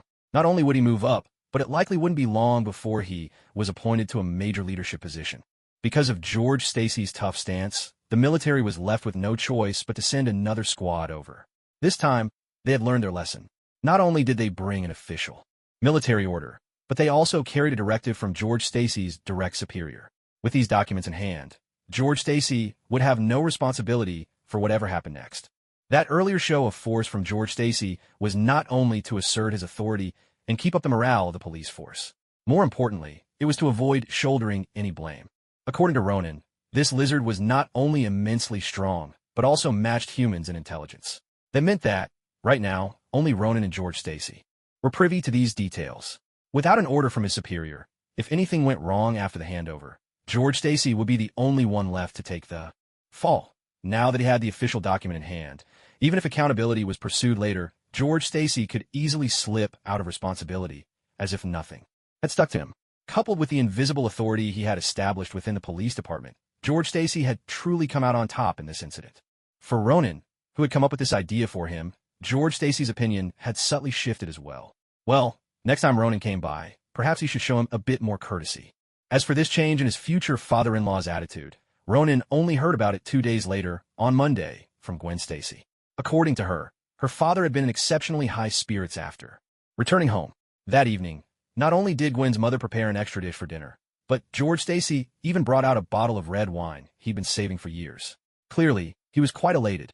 At the dinner table, George Stacy kept dropping hints to Gwen that she could invite Ronan over for a meal. But Gwen insisted that she needed to hear Ronan's opinion first. This left George Stacy feeling that his daughter was becoming less inclined to listen to her family as she grew up. When Ronan heard about all this, he couldn't help but chuckle. That thoughtful daughter, always leaning toward the outsider, well, it had become a family tradition by now. So what do you think? Are you coming to our house for dinner next week? Gwen slipped her arm through Ronan's, smiling brightly as she asked. A woman's heart is as deep and mysterious as the ocean. Although Gwen didn't have any of those strange quirks some people called fairy ailments, Ronan always found her to be particularly perceptive. Not the kind of sensitivity born from insecurity, but rather a knack for reading what was on his mind. You can go back and tell George, thank him for the invitation, but maybe we should schedule it for another time, Ronan replied with a smile. Another time? Do you have plans this weekend? Gwen asked, curiosity shining in her eyes. She usually didn't pry into Ronan's affairs, but every now and then, curiosity got the better of her. This weekend, my teacher, who is also my foster mother, wants to invite you to dinner at my place, Ronan explained. So, will you do me the honor? Ronan looked at Gwen with a gentle, teasing grin. On hearing this, Gwen was momentarily stunned. As quick-witted as she was, she immediately understood the significance behind his words. Do you mean it? Am I really allowed? The words slipped out of Gwen's mouth before she could stop herself. Realizing how awkward that sounded, she quickly tried to clarify. I mean, considering your background and your teacher, it's just that. I'm not even sure how to put it, Gwen stammered, for the first time finding herself at a loss for words. Seeing her flustered like this, Ronan couldn't help but burst out laughing. The usually sharp, articulate Gwen Stacy was now adorably tongue-tied, and Ronan found the sight utterly delightful. After all, moments like these didn't come by often. Relax, he said reassuringly. Since my teacher has invited you, it means she approves of you. So, just relax and come with me. Ronan gave Gwen Stacy a reassuring pat on the back, signaling that she didn't need to be so nervous. Just as he said, the Ancient One's invitation was a sign she was ready to share some secrets with Gwen. She approves of me? Have we met before? As Gwen's composure returned, her sharp mind kicked back in. She quickly caught the key point in Ronan's words. No, you haven't met. But what I can tell you is, even though you two haven't met, my teacher is very satisfied with you.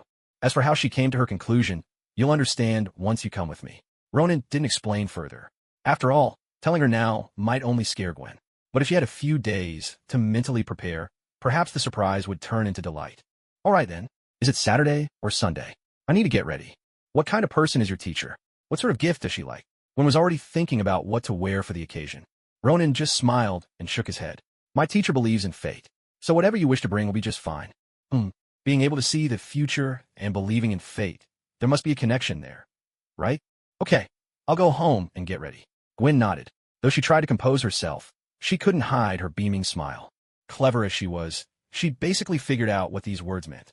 Believing in fate and wanting to meet her. Didn't that mean she and Ronan were somehow destined? No matter how she tried, Gwen spent the whole day distracted. Fortunately, her solid academic foundation saved her when the teacher called on her a few times. She answered calmly and correctly every time. Otherwise, she would have really made a fool of herself. And when school was over, Gwen uncharacteristically didn't walk home with Ronan. According to her, she needed to go home and study her wardrobe. Ronan had wanted to reassure her, saying there were still 5 or 6 days until the meeting, so there was no need to rush. But seeing how excited she was, he didn't say anything in the end. He decided to just let her enjoy her anticipation. Ronan. Just as Ronan was saying goodbye to Gwen Stacy, Peter Parker called out to him. What's up, Peter? Don't you have an internship today? Ronan was a little surprised to see Peter still there.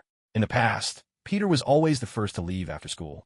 Since Oscorp was far from the school, he had to make every minute count. I've joined a new research group, and our meeting time has been pushed back by half an hour. But that's not really why I wanted to talk to you. Peter Parker hesitated for a moment before speaking his mind. What I really wanted to say is, I still want to see if I can find any information about the experiment inside Oscorp. Ronan was a little taken aback. This kid, why does he always have so much on his mind? Don't get ahead of yourself. Let me tell you my plan first. If we can find the experimental data, maybe we could create an antidote. Then, we could help Dr. Connors return to normal. After the incident in the sewers, the two of them had come to an agreement. The giant lizard was in fact Dr. Connors. There was simply no one else who fit the description better. Peter pressed his lips together. He was someone who valued old friendships. Dr. Connors was, in some ways, a mentor to him, a very important person. If Dr. Connors hadn't recognized his potential back then, Peter might never have landed this job. So, what are you planning to do? Ronan raised an eyebrow. I'll secretly borrow our new supervisor's employee card, and then, at night, I'll sneak into Oscorp. It won't be easy, but I've been watching the lab security cameras. I'm confident I can avoid them. Peter thought for a moment before laying out his plan. But to be honest, this so-called plan was nothing more than a spur-of-the-moment idea. Aside from using the supervisor's card to get through doors, the rest hardly qualified as a plan at all. It sounded more like wishful thinking. And then, even if you get in, do you have the right equipment to actually manufacture the antidote?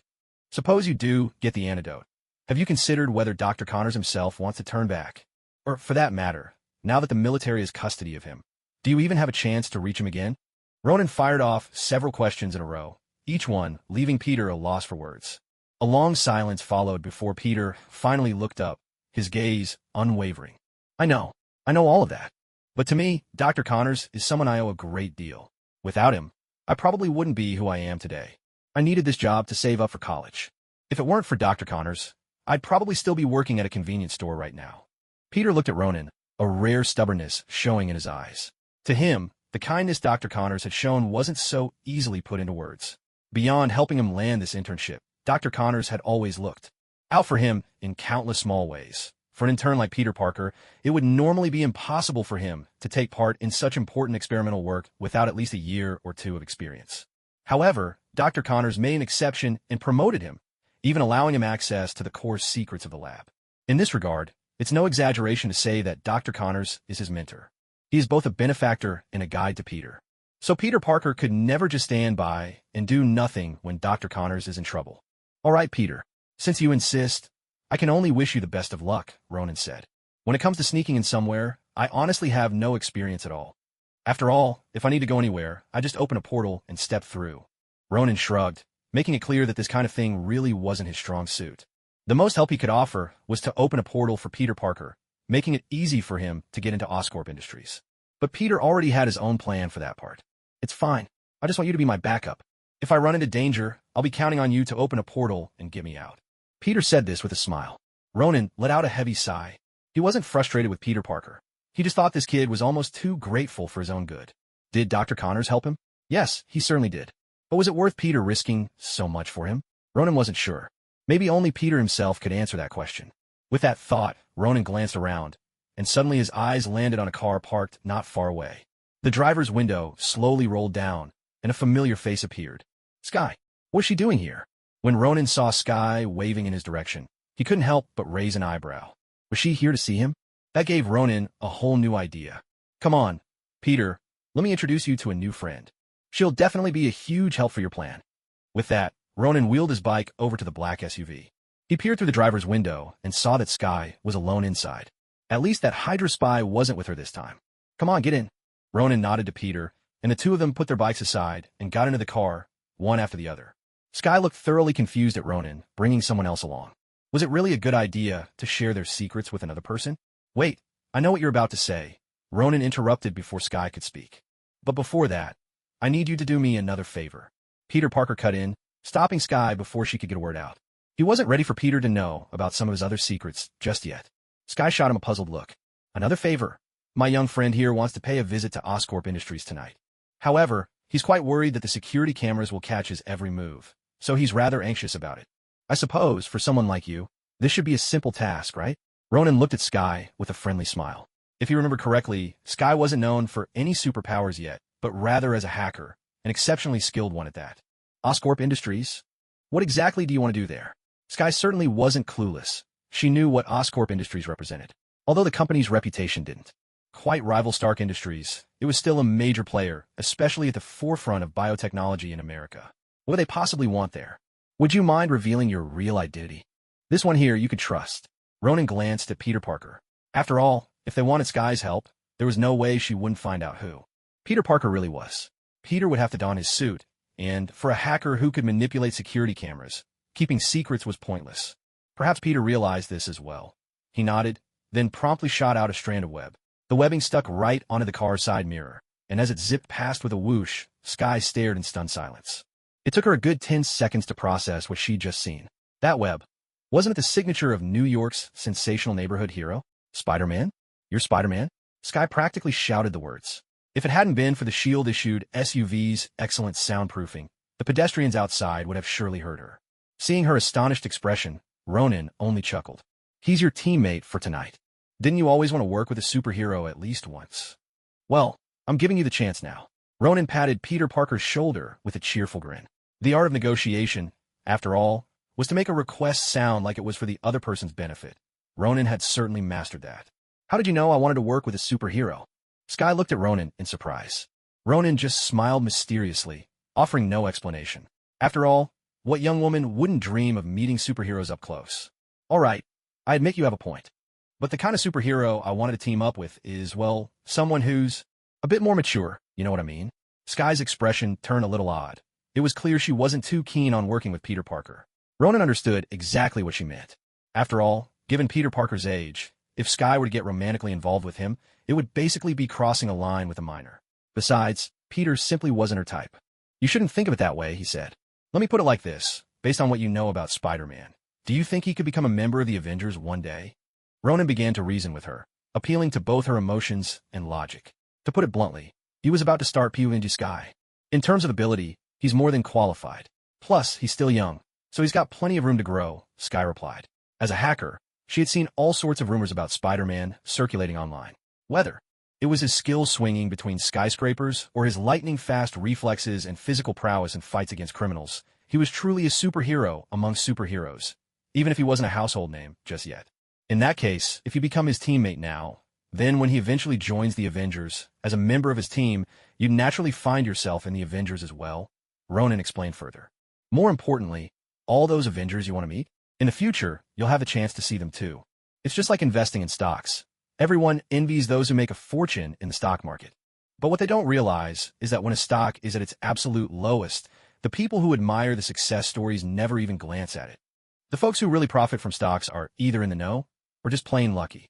Right now, I'm giving you an inside tip on a premium stock. Whether you act on it or not, that's entirely up to you. Ronan smiled at Sky, breaking it down for her with a straightforward analogy. After all, persuasion, sometimes all it takes is a silver. tongue, right? Of course, from another perspective, this wasn't really manipulation, just a bit of a friendly intellectual nudge. Ronan's words left Sky deep in thought. Was he making sense? In truth, he was. If she wanted to get close to the already famous superheroes, there's almost no chance. So, his argument had just about convinced her. She let a long sigh. I admit, you make a compelling case, she said. But I still have a job at S.H.I.E.L.D., and I'm not ready to leave just yet. That was what she found hardest to give up. Her work at S.H.I.E.L.D., where all the mysteries she longed to uncover were waiting. And of course, it was her. Time at S.H.I.E.L.D. that had transformed her from a hacker into a mutant. All you've ever wanted to know at S.H.I.E.L.D. is the truth about your past. And now, I know everything there is to know about where you come from. So, aside from that, is there really anything left in S.H.I.E.L.D. that you're attached to? Ronan shrugged, as if it were the simplest thing in the world. For him, it was, even though in his last life, he'd only watched the first few seasons of Agents of S.H.I.E.L.D., when it came to Sky's origins, he knew them like the back of his hand. Not because the actress was beautiful, and not because of those livestream moments. Ahem. In any case, Ronan was quite clear on who Sky really was. For a moment, Sky hesitated. It was true, just as Ronan had said, the main reason she'd joined S.H.I.E.L.D. in the first place was to uncover the truth about her origins. Now Ronan could reveal everything to her, and even offer her a chance to one day join the Avengers. What reason did she have left to hesitate? Yet, when Ronan brought it up, she couldn't help but waver. After all this time at S.H.I.E.L.D., fighting side by side with her teammates, she formed real bonds. She couldn't pretend otherwise. To abandon them so decisively? Sky knew she couldn't simply turn her back on them without a second thought. Of course, you're free to consider what comes next, Ronan said gently. Once Peter gets what he's after, I'll keep my promise and tell you everything you want to know. Whether you join us or not, the choice is yours. At that, Ronan offered her a way out, a chance to step back and decide for herself. Upon hearing this, Sky immediately agreed, almost without thinking. Perhaps she hadn't even realized that, even if she didn't help Ronan and Peter Parker with their task, Ronan was still bound by their earlier agreement to reveal her past. They'd struck that bargain long ago. All right, I promise you, Sky said. If I get the chance, I'll help out too. She nodded, having found a compromise that felt right. Ronan smiled slightly and gave her his number, and the two agreed to meet again at 10 that night. Then he and Peter Parker left the car together. Once outside, Peter wasn't nearly as happy as Ronan had expected. Ronan had found him a great ally, but Peter didn't seem all that eager to accept this new partner. What's wrong? Don't like my arrangement? Ronan read Peter's mood at a glance. For a kid whose feelings were written all over his face, Ronan could guess his thoughts without even trying. No, it's not that. It's actually really helpful, Peter said, shaking his head. But I can't help but feel this is my problem to solve, you know? I don't want to drag anyone else into it. Ronan had already done more than enough for him, and Peter knew it. Moreover, ever since his last conversation with Ronan, he'd been determined to push himself, to grow faster. He didn't expect to reach Ronan's level overnight, but at the very least, he didn't want to be the one holding everyone back. But now, Peter, I know what you're thinking. Ronan looked at Peter Parker, whose expression had grown a bit dejected, and couldn't help but sigh. He just finished mentoring one kid, and now he had to start all over with another. Being a godfather was proving to be far more difficult than he'd imagined. Maybe it really would be better to let Tony Stark take over this role. You want to say that this is your own problem, and you don't need anyone else's help. Or perhaps that you simply don't want to drag anyone else into this with you. But have you ever considered that Iron Man and Captain America actually share something in common? Ronan pressed on, continuing his mission to enlighten Peter. Something in common? What is it? At the mention of those names, Peter immediately perked up. After all, one was his idol, and the other was someone he'd always admired. He'd been using these two as his benchmarks, constantly striving to prove he was capable too. Even someone as strong as Captain America doesn't fight alone. He has exceptional combat skills, of course, but he also has the entire Avengers team backing him up. When he goes on a mission, there are experts who gather information on his targets, plan the route, and even map out possible escape paths. Do you really think Captain America wins every battle on a war-torn battlefield just by relying on himself? Even back in the day when he stormed behind enemy lines against the Nazis, he had the howling commandos by his side. He was never alone. Ronan gazed at Peter Parker, his voice calm but firm. People only ever see Steve Rogers as the man who can go toe-to-toe with anyone. But almost no one asks how his shield was made, or who built his armor. Even his combat techniques, he only reached his current level thanks to the help of professionals. Without all that support, Steve Rogers would be nothing more than a brute with raw strength. And as for Iron Man, who supposedly hates working with a team, even he has an AI named Jarvis inside his suit. That AI helps him track down enemies in an instant and assists him in piloting the Iron Man armor. It even gathers intelligence for him. To you, it might seem like Jarvis alone handles all the Avengers' logistics. But the truth is, that only works because Iron Man is rich. A lot of people see Tony Stark as the ultimate solo hero in the Marvel Universe, whether it was during the Chitauri invasion of New York or when he flew a nuclear missile out into space. Several years later, he stood face to face with Thanos, snapped his fingers, and spoke the line that had echoed throughout the entire Marvel Universe from beginning to end. One must admit, without his extraordinary intellect, there would never have been an Iron Man. But at the same time, without JRVS and the support of Stark Industries, he might not have been able to push the boundaries of technology time and again, building ever more powerful armor. In fact, if not for his father, Howard Stark, who discovered a new element within the Space Stone, Tony Stark himself might have succumbed to palladium poisoning long ago. And then, there would be no story of Iron Man at all. Even someone like Ronin only became so formidable after more than a decade of training at Kamartaj. So in Ronin's eyes, none of these superheroes ever stood alone. They were all the efforts of a team. I think I understand what you mean now. Peter Parker looked up at Ronin, his eyes shining with emotion. He knew that Ronin only spoke to him this way because they were truly good friends. Behind every superhero, there's actually a team supporting them. And you, trying to shoulder every problem alone, is simply unrealistic. Let the experts handle what they're best at. That's always been my guiding principle. So, don't be so resistant to working with a team. If you ever want to reach their level, you absolutely can't do it alone. These words reflected Ronin's genuine thoughts. In his view, if Peter Parker were given the same resources and support as Steve Rogers, Peter's strength would undoubtedly surpass Steve's, at least in terms of raw fighting ability. Of course, when it comes to the more elusive and profound quality of spirit, that's a different story. In that regard, Steve Rogers is virtually unmatched, and even Ronin would have to respectfully call him Big Brother. Sorry, I was wrong, Peter admitted. I always thought I could solve everything by myself. But after listening to you today, I realize I was truly mistaken. One of Peter Parker's greatest strengths is his willingness to admit his mistakes quickly. Not only does he acknowledge when he's wrong, but he also genuinely works to change. That's one of the reasons Ronin wants to help him. After all, compared to some so-called failed men who know their flaws but never change, Peter is infinitely more endearing. It's all right. There's a saying in the East, recognizing your mistakes and changing your ways is the greatest virtue. So take your time. There's no need to rush. Ronin patted Peter gently on the shoulder, encouraging him to relax. He didn't know where all that pressure came from, always pushing himself to grow. Every single day. Was it because Ronin was always around, making the pressure unbearable? If that was the case, then Ronin would have to think of a way to help him relieve some stress. After the two parted ways, Ronin also hopped on his bike and headed to Stark Industries. Yet again, he was about to begin his grand tradition of slacking. Off at work. Since he'd mysteriously disappeared for a whole month, the ruthless capitalist Tony Stark had unceremoniously docked him an entire month's internship pay. So, despite interning at Stark Industries for quite some time, Ronin hadn't earned a single cent. In fact, he'd even ended up spending quite a bit of his own money. He could practically claim the title of the world's first employee to take out a loan just to go to work. When he arrived at Stark Industries, everything was just as he remembered.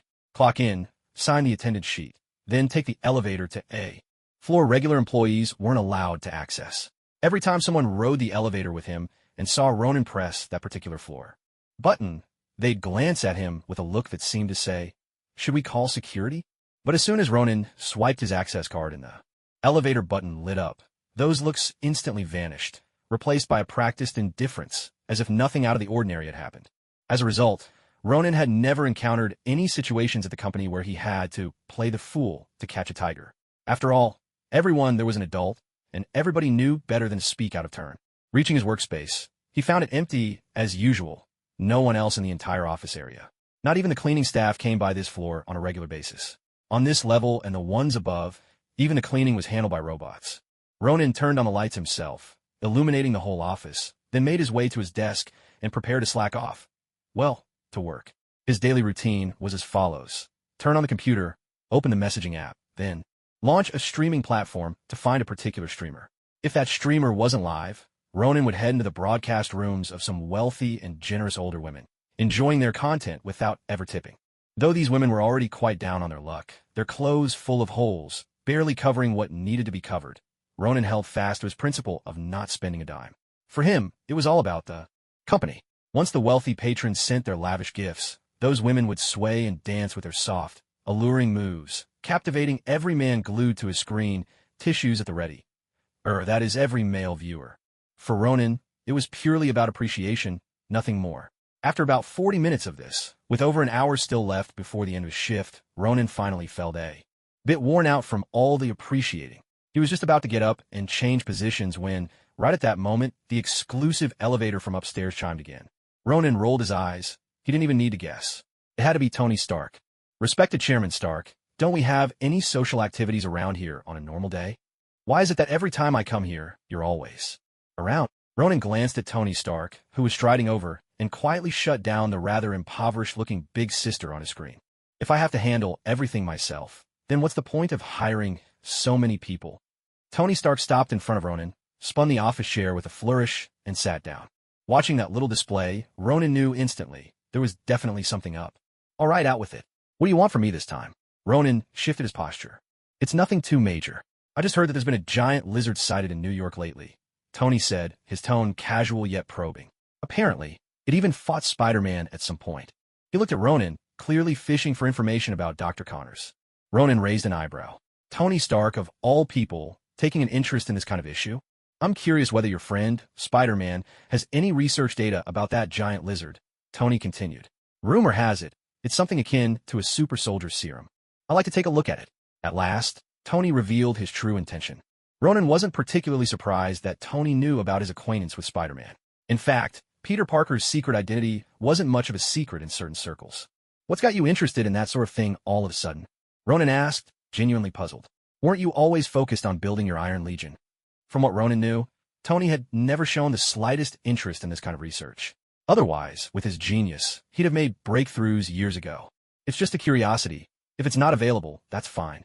Tony shrugged, keeping his reasons close. "But if your friend can get his hands on it, I'd say that information could cover all his high school tuition, maybe even college." "So?" Tony shrugged again, still not revealing the real reason for his interest. Ronan shot him a look. His intellect told him there was more beneath the surface, but he wasn't the type to pry into other people's secrets. "I'll ask him for you," Ronan said at last. "Can't promise we'll find anything, but whatever we do find, I'll pass it along. But as for the money, I think you should find a smarter way to get it to him," Ronan added after a moment's thought. "His family, for now, still doesn't know about his identity." Ronan reflected, realizing that while he didn't need the money, Peter Parker just might. One thing about Ronan, he never agreed to anything on someone else's behalf. When it came to Peter's business, he'd let Peter decide for himself. This is quite simple. The Stark Group has a dedicated charity organization. Every year, we seek out a group of outstanding children, both in character and academics, to support. For the other children, after they graduate, they're required to either repay this financial support or work for the organization for a period of time. But he doesn't have to do that. Tony Stark nodded, already having a solution in mind for the situation. Since Tony clearly had it figured out, Ronan had nothing more to add. After all, it was Peter Parker's choice to make, so Ronan decided to let him think it over when the time came. "All right then, I'll help you out, just this once." But he might have a few other requests. After all, the reason he stole those files was for his own purpose. Ronan cautioned Tony in advance. After all, Peter Parker's goal was to help Dr. Connors return to his human form. "As long as it's not unreasonable, I can agree to it," Tony replied, nodding again. Ronan's interest was piqued by Tony's response. After all, Tony Stark was not someone who gave in easily. What was going on today? Had his personality changed overnight, or were these documents truly that important to him? This curiosity lingered in Ronan's mind. But Tony didn't reveal any of his reasons. After saying what he needed to say, he simply bade Ronan farewell and turned to leave. Tony's haste took Ronan by surprise. Normally, Tony was always eager to pry into the secrets of the sorcerers. Why hadn't he asked a single question today? Not only that, but Ronan had promised to take Tony to see the place where the sorcerers trained. Yet, several days had passed, and Tony hadn't contacted him even once, as though he'd lost interest in the matter entirely. This wasn't like Tony Stark at all. Ronan stroked his chin, his instincts telling him something was definitely going on. Tony Stark must be up to something behind the scenes. But what was he hiding? Despite his suspicions, Ronan took no action. He disliked others prying into his private affairs, so he wasn't inclined to invade someone else's privacy either. Although, admittedly, he could be a bit of a hypocrite at times, he still prided himself on his principles in other respects. So whatever Tony Stark was hiding, Ronan resolved to leave it be. Who knew what kind of trouble he might stir up by poking his nose in? Ronan hated trouble, and he certainly had no desire to invite it upon himself. After mulling it over, Ronan made his decision. If Tony Stark wanted to keep secrets, so be it. As for what choice Peter Parker would make, that was for Peter to decide. And Ronan? Just relax and enjoy being a salaryman for now. Just watch these wealthy and generous ladies go about their business. On board a S.H.I.E.L.D. aircraft, Skye sat at the bar, her computer displaying the blueprints of Oscorp Industries. Tonight, she and Peter Parker would be teaming up for a covert mission, breaking into the building to steal some crucial documents. After Ronan spoke to her, she'd already tried to use her hacking skills to break into Oscorp's network and databases. Sadly, all she managed to uncover from the connected computers was some surface-level intel, such as who led a certain research project or the names of a few team members. Anything deeper was nowhere to be found on those machines. This suggested that the company's record-keeping was either old-fashioned, relying on paper documents, or that the computers storing the most sensitive information had never been connected to the internet.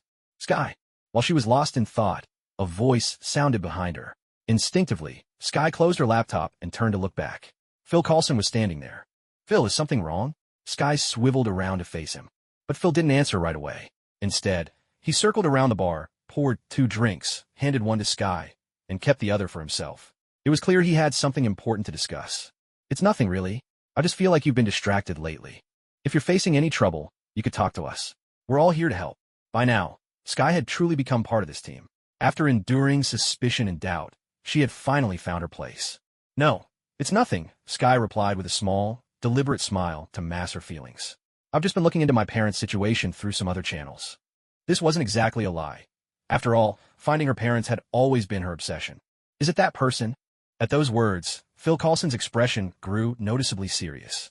Ever since Grant Ward reported that Skye had met with Ronan alone, Phil had been on high alert. Even now, with Grant Ward having defected from S.H.I.E.L.D. and returned to his Hydra roots, Phil still trusted that piece of intel. The first rule of undercover work is never to lie about things that don't concern you. As a top-tier agent and undercover operative, Grant Ward understood this all too well. It is, Skye admitted, nodding slightly without hesitation. She didn't share the specific details, because she had already promised Peter Parker she would help him keep the secret. Getting involved with him is no different from bargaining with a tiger for its skin. I've met him a few times. He's not exactly a villain, but he's certainly no good man, either. At the very least, he strikes me as someone who delights in toying with us, watching our every foolish move just for his own amusement. Phil Coulson looked at Skye with utmost seriousness as he voiced his opinion of Ronan. No, to be precise, his opinion of Mr. Miracle. Because every time Phil Coulson met Mr. Miracle, he felt a peculiar sensation. Though the other man concealed it well, Coulson's instincts still picked up on it. It was that air of being above it all, like a human watching ants laboriously carry food back to their nest, sometimes destroying their efforts on a whim, other times tossing the food to the nest entrance as if granting a favor. However you looked at it, that feeling was far from pleasant. But he knows something about my parents, doesn't he? I've been investigating for so long, and that's the very reason, isn't it? Skye looked up at Phil Coulson, her eyes bright with determination. That's right. Whether it was joining Rising Tide or later S.H.I.E.L.D., she'd always had the same goal. There was only ever one purpose, to discover her true origins. And now, the answer was almost within reach. But what about the price? What will you have to pay for it? Coulson pressed. Skye opened her mouth, about to reveal Ronan's request, but then she remembered Ronan's warning.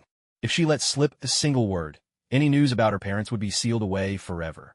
Though Ronan hadn't spelled out exactly how he could keep tabs on her to ensure her silence, Skye didn't dare take the risk. That's right, she couldn't afford to take that gamble. Maybe Ronan had no means at all. Maybe he was just intimidating her into secrecy. But who could say for certain? What if by chance those sorcerers of his really did have some special tricks up their sleeves? We just made a deal. I don't have to give up anything. And tonight, he'll tell me everything I want to know. Skye pressed her lips together, ultimately choosing to keep the details of the deal to herself. Skye, there are some secrets that aren't so. Looking at Skye before him, Phil Coulson struggled to find the right words to persuade her. Stop her? No, that wasn't something he could do. This was the dream Skye had chased for more than 20 years. How could he possibly stand in her way? However, Phil Coulson knew very well that things were not that simple, at least. Not from what he'd heard from the other agents. From the very start, Skye's true identity was shrouded in a tremendous secret. He wasn't sure if Skye would be able to handle it. All right, Phil, the appointed time is almost here. I really appreciate your concern, but after chasing answers for so long, I'm finally about to learn the truth. So I'm sorry. Skye drained her glass in one swift motion, then picked up her notebook and jacket from the table and turned away from the bar. She had just over an hour left before her meeting with Ronan and Peter Parker. Watching Skye walk away, Phil Coulson quietly set down his glass. So, the conversation didn't go well, did it? At that moment, Melinda May appeared behind Phil Coulson. She'd overheard the entire exchange. I wouldn't say it went badly, just young people always have their own ideas, don't they? Phil Coulson shrugged. Truthfully, he'd already expected Skye's reaction. Not everyone could understand what Skye felt deep inside, especially after everything she'd endured. Ever since Grant Ward betrayed the team, she seemed a little distracted. Maybe she's just looking for something to take her mind off it. Phil Coulson certainly understood the feelings between Skye and Grant Ward. From the moment Skye joined the team, Ward had been her mentor, and the two had spent a lot of time together. They'd survived so much side by side. It was only natural for feelings to grow between them. Are you sure you want to bring him up? Melinda May looked at Phil Coulson with a trace of displeasure. After all, her connection with Grant Ward ran deeper than mere camaraderie. All right, that was my mistake. I keep bringing up things that should probably be left alone. Phil Coulson raised his hands in a gesture of apology. He'd forgotten that Melinda May herself had once been close with Grant Ward. Let's move on. What are you planning to do about Skye? Are you really going to let her get involved with that mysterious gentleman? Melinda May didn't press her advantage. After all, the two of them had known each other for so long. They understood each other's personalities well enough. No, whatever happens, she's still one of my agents. Phil Coulson finished his drink and took a deep breath. Inform the others. Track Skye's vehicle signal. If it comes to it, we'll be there to help her. 9:58 p.m. After waiting for half an hour, Skye finally saw a familiar face approach. Ronan wobbled over on his bicycle, making his way from not too far away. Along the way, he took the opportunity to give 3 groups of unruly street punks a friendly lesson. Among them was a guy called Nico, who'd been practicing with knives for 2.5 years. After Ronan gave him a true demonstration of what real knife skills looked like, and gave him a fresh buzz cut as a bonus, Nico decided on the spot to give up knife fighting for good and switch to basketball. Ronan felt pretty satisfied with that outcome. After all, with basketball, plus Nico's natural talent for rap, and a bit of training in singing and dancing, he could easily become a top celebrity in America someday. Who knows? Maybe by then Nico would even thank Ronan for setting him on the right path. Hello, good evening. Ronan casually tossed his bicycle into his own personal space and slid into Skye's car. Luckily, he did this just outside Skye's line of sight. Otherwise, she'd probably have doubted her own eyes. Good evening, Skye replied. So, where's Spider-Man? She greeted him and shot a curious glance around, not seeing any sign of Peter Parker. Suddenly, there was a thump on the car roof. There you go, he's here, Ronan said with a resigned smile, shifting in his seat. After all, he thought, Spider-Man never takes the ordinary route. Truth be told, Ronan hadn't planned on coming tonight. This was supposed to be between Peter Parker and Skye. But Peter, it seemed, was a little wary of Skye and a bit uncomfortable being alone with a girl. So no matter what, he'd insisted that Ronan come along. Ronan thought about it and figured why not. He'd have to talk to Skye about her origins anyway and finish up their previous deal. Might as well take care of everything in one go. Hey guys, miss me? Peter Parker's upside-down figure appeared at the window, dangling from the roof. The moment he put on that suit, the shy young man turned into a chatterbox. Who knows what kind of magic was in that mask? There was someone else Ronan knew with the exact same condition. Maybe they were long-lost brothers. Come on in already. I'm sure Skye has some gear for you, Ronan said, rolling his eyes as he opened the window. That chatterbox habit was truly incurable. Peter didn't say much more. With a nimble twist, he flipped through the window and landed lightly inside. Skye just pressed her lips together, watching his acrobatics, but didn't comment. I've already checked the blueprints for this building. I found a few possible entry points, she said. Next, put on this earpiece. I'll guide you on how to avoid the security cameras. And if you run into any cameras you can't avoid, I'll take care of them too. With that, Skye handed out 2 sets of earpieces from beside her. Peter Parker took the earpiece and placed it in his ear. Ronan raised an eyebrow. Do I need to wear an earpiece too? In Ronan's view, since he wasn't taking part in the mission, there wasn't much point in wearing one. It's up to you. Sometimes, we might need your professional advice, Skye shrugged. What kind of remark was that? What did you mean by professional advice? I'm a lawyer. Does she think I look like someone who breaks into places for a living? Ronan rolled his eyes, but in the end, he still put on the earpiece. Peter, next you need to enter through the side ventilation shaft. There will be at least 3 guards there, Skye instructed. If you want to get through quickly, just take them out with force and knock them unconscious. If you want to stay stealthy, wait for them to pass, then slip in behind them. Once you're inside, I'll guide you through the next steps via the earpiece. Skye was nothing if not thoughtful. She worried that if she gave too many instructions at once, Peter Parker might not remember everything, and that could lead to failure. So, she decided to guide him step by step once he was inside. Peter didn't hesitate. He nodded, pulled on his mask, and melted into the darkness. Just then, a soft beep echoed from Sky's computer, and a small red dot appeared on the screen. That represented Peter Parker, moving at a speed that took Sky completely by surprise. "Don't be amazed. He can go even faster," Ronan commented as he caught Sky's expression. "But right now, he's just a rookie. He's got a lot left to learn." With the potential Peter possessed, there was no doubt his abilities went far beyond what they were seeing now. Maybe it was time to find him a proper mentor, so he could really hone his skills. "Guys, I'm in position," Peter's voice came through the earpiece. "What's next?" "Peter, move through the ventilation shaft. At the third turn, go right, then past the fourth room. That'll be the 10th floor," Sky responded quickly. "You're 3 floors below your target on 13. But from the 10th floor up, it's a restricted zone. The ventilation shafts are lined with sensors. So you'll have to start from the 10th floor and make your way up to 13, step by step," she said urgently into the earpiece. Without a second thought, Peter followed Sky's instructions and began making his way through the ventilation ducts. In less than 5 minutes, Peter had emerged from the vents into an office. "Peter, on the right side of this office, walk about 15 meters and you'll see a staircase. There are surveillance cameras in the stairwell, but I've already disabled them for you. The window for blocking the system is only about 18 seconds, so you'll need to get past 3 floors within those 18 seconds. And if you go over 18 seconds, an alarm will sound on their end." At this point, Sky hesitated for a moment. 18 seconds was a harsh limit. 18 seconds, huh? No problem. I can do it. With that, Peter Parker's little red dot began to move again. For Peter, a distance of a dozen meters was hardly a challenge. "In 5 seconds, I'll start the block. 5, 4, 3, 2, go." No sooner had Sky given the word than Peter shot out like an arrow from a bow. Instead of taking the stairs like an ordinary person, he made full use of his Spider-Man powers and soared upward. "Time's up." Just as Sky hit the enter key again, Peter had already reached the 13th floor. Hearing Peter's playful voice in her earpiece, Sky couldn't help but let out a sigh of relief. They'd made it. Ronan, meanwhile, glanced back over his shoulder, shaking his head in exasperation. "Some people just never learn. You all carry on here. I'll go handle your tail. As an agent, if you can't even shake a tail, you really need more training." With that, Ronan gave Sky a pat on the shoulder and vanished. Sky suddenly turned around, understanding the hidden meaning in Ronan's words. By tail, he was obviously referring to her teammates. Yet, to her surprise, Ronan was still sitting in the back seat of the car. "You?" Sky was taken aback. "Don't be surprised. He's already gone. I'm just here as the decoy. After all, he doesn't want your people to notice anything unusual, like one less person showing up on the car's thermal cameras." Ronan shrugged, leaving Sky somewhat puzzled. What did he mean by that? By this time, the real Ronan had already boarded another vehicle. "Sky is still in the car. There are 2 people inside," reported a young male agent. This was none other than Sky's teammate, Leo Fitz. They seem to be having a conversation. "Should I patch their feed through so we can listen in?" he asked.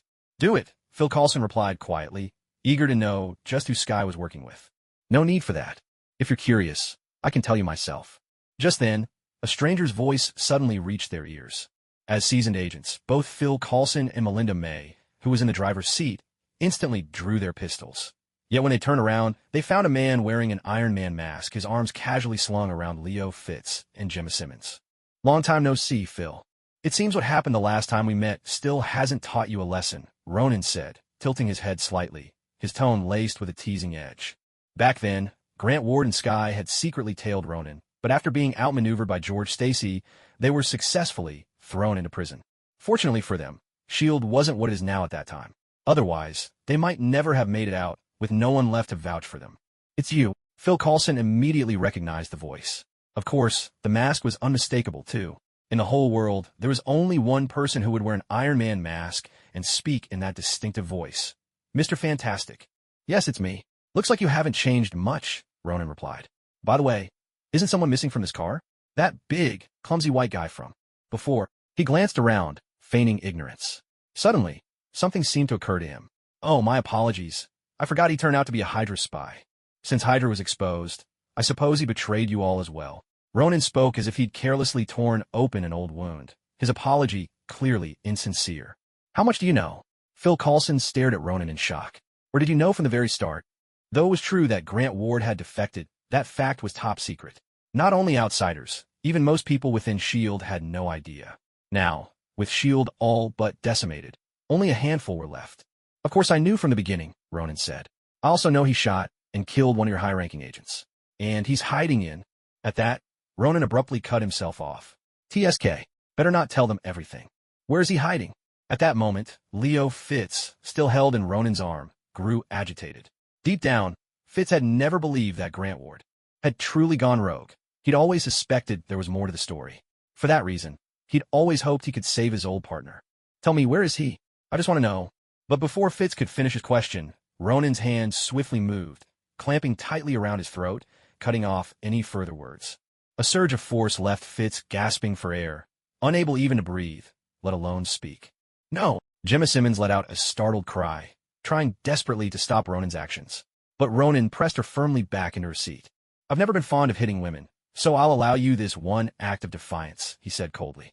If you dare to move again, I can't promise what will happen next.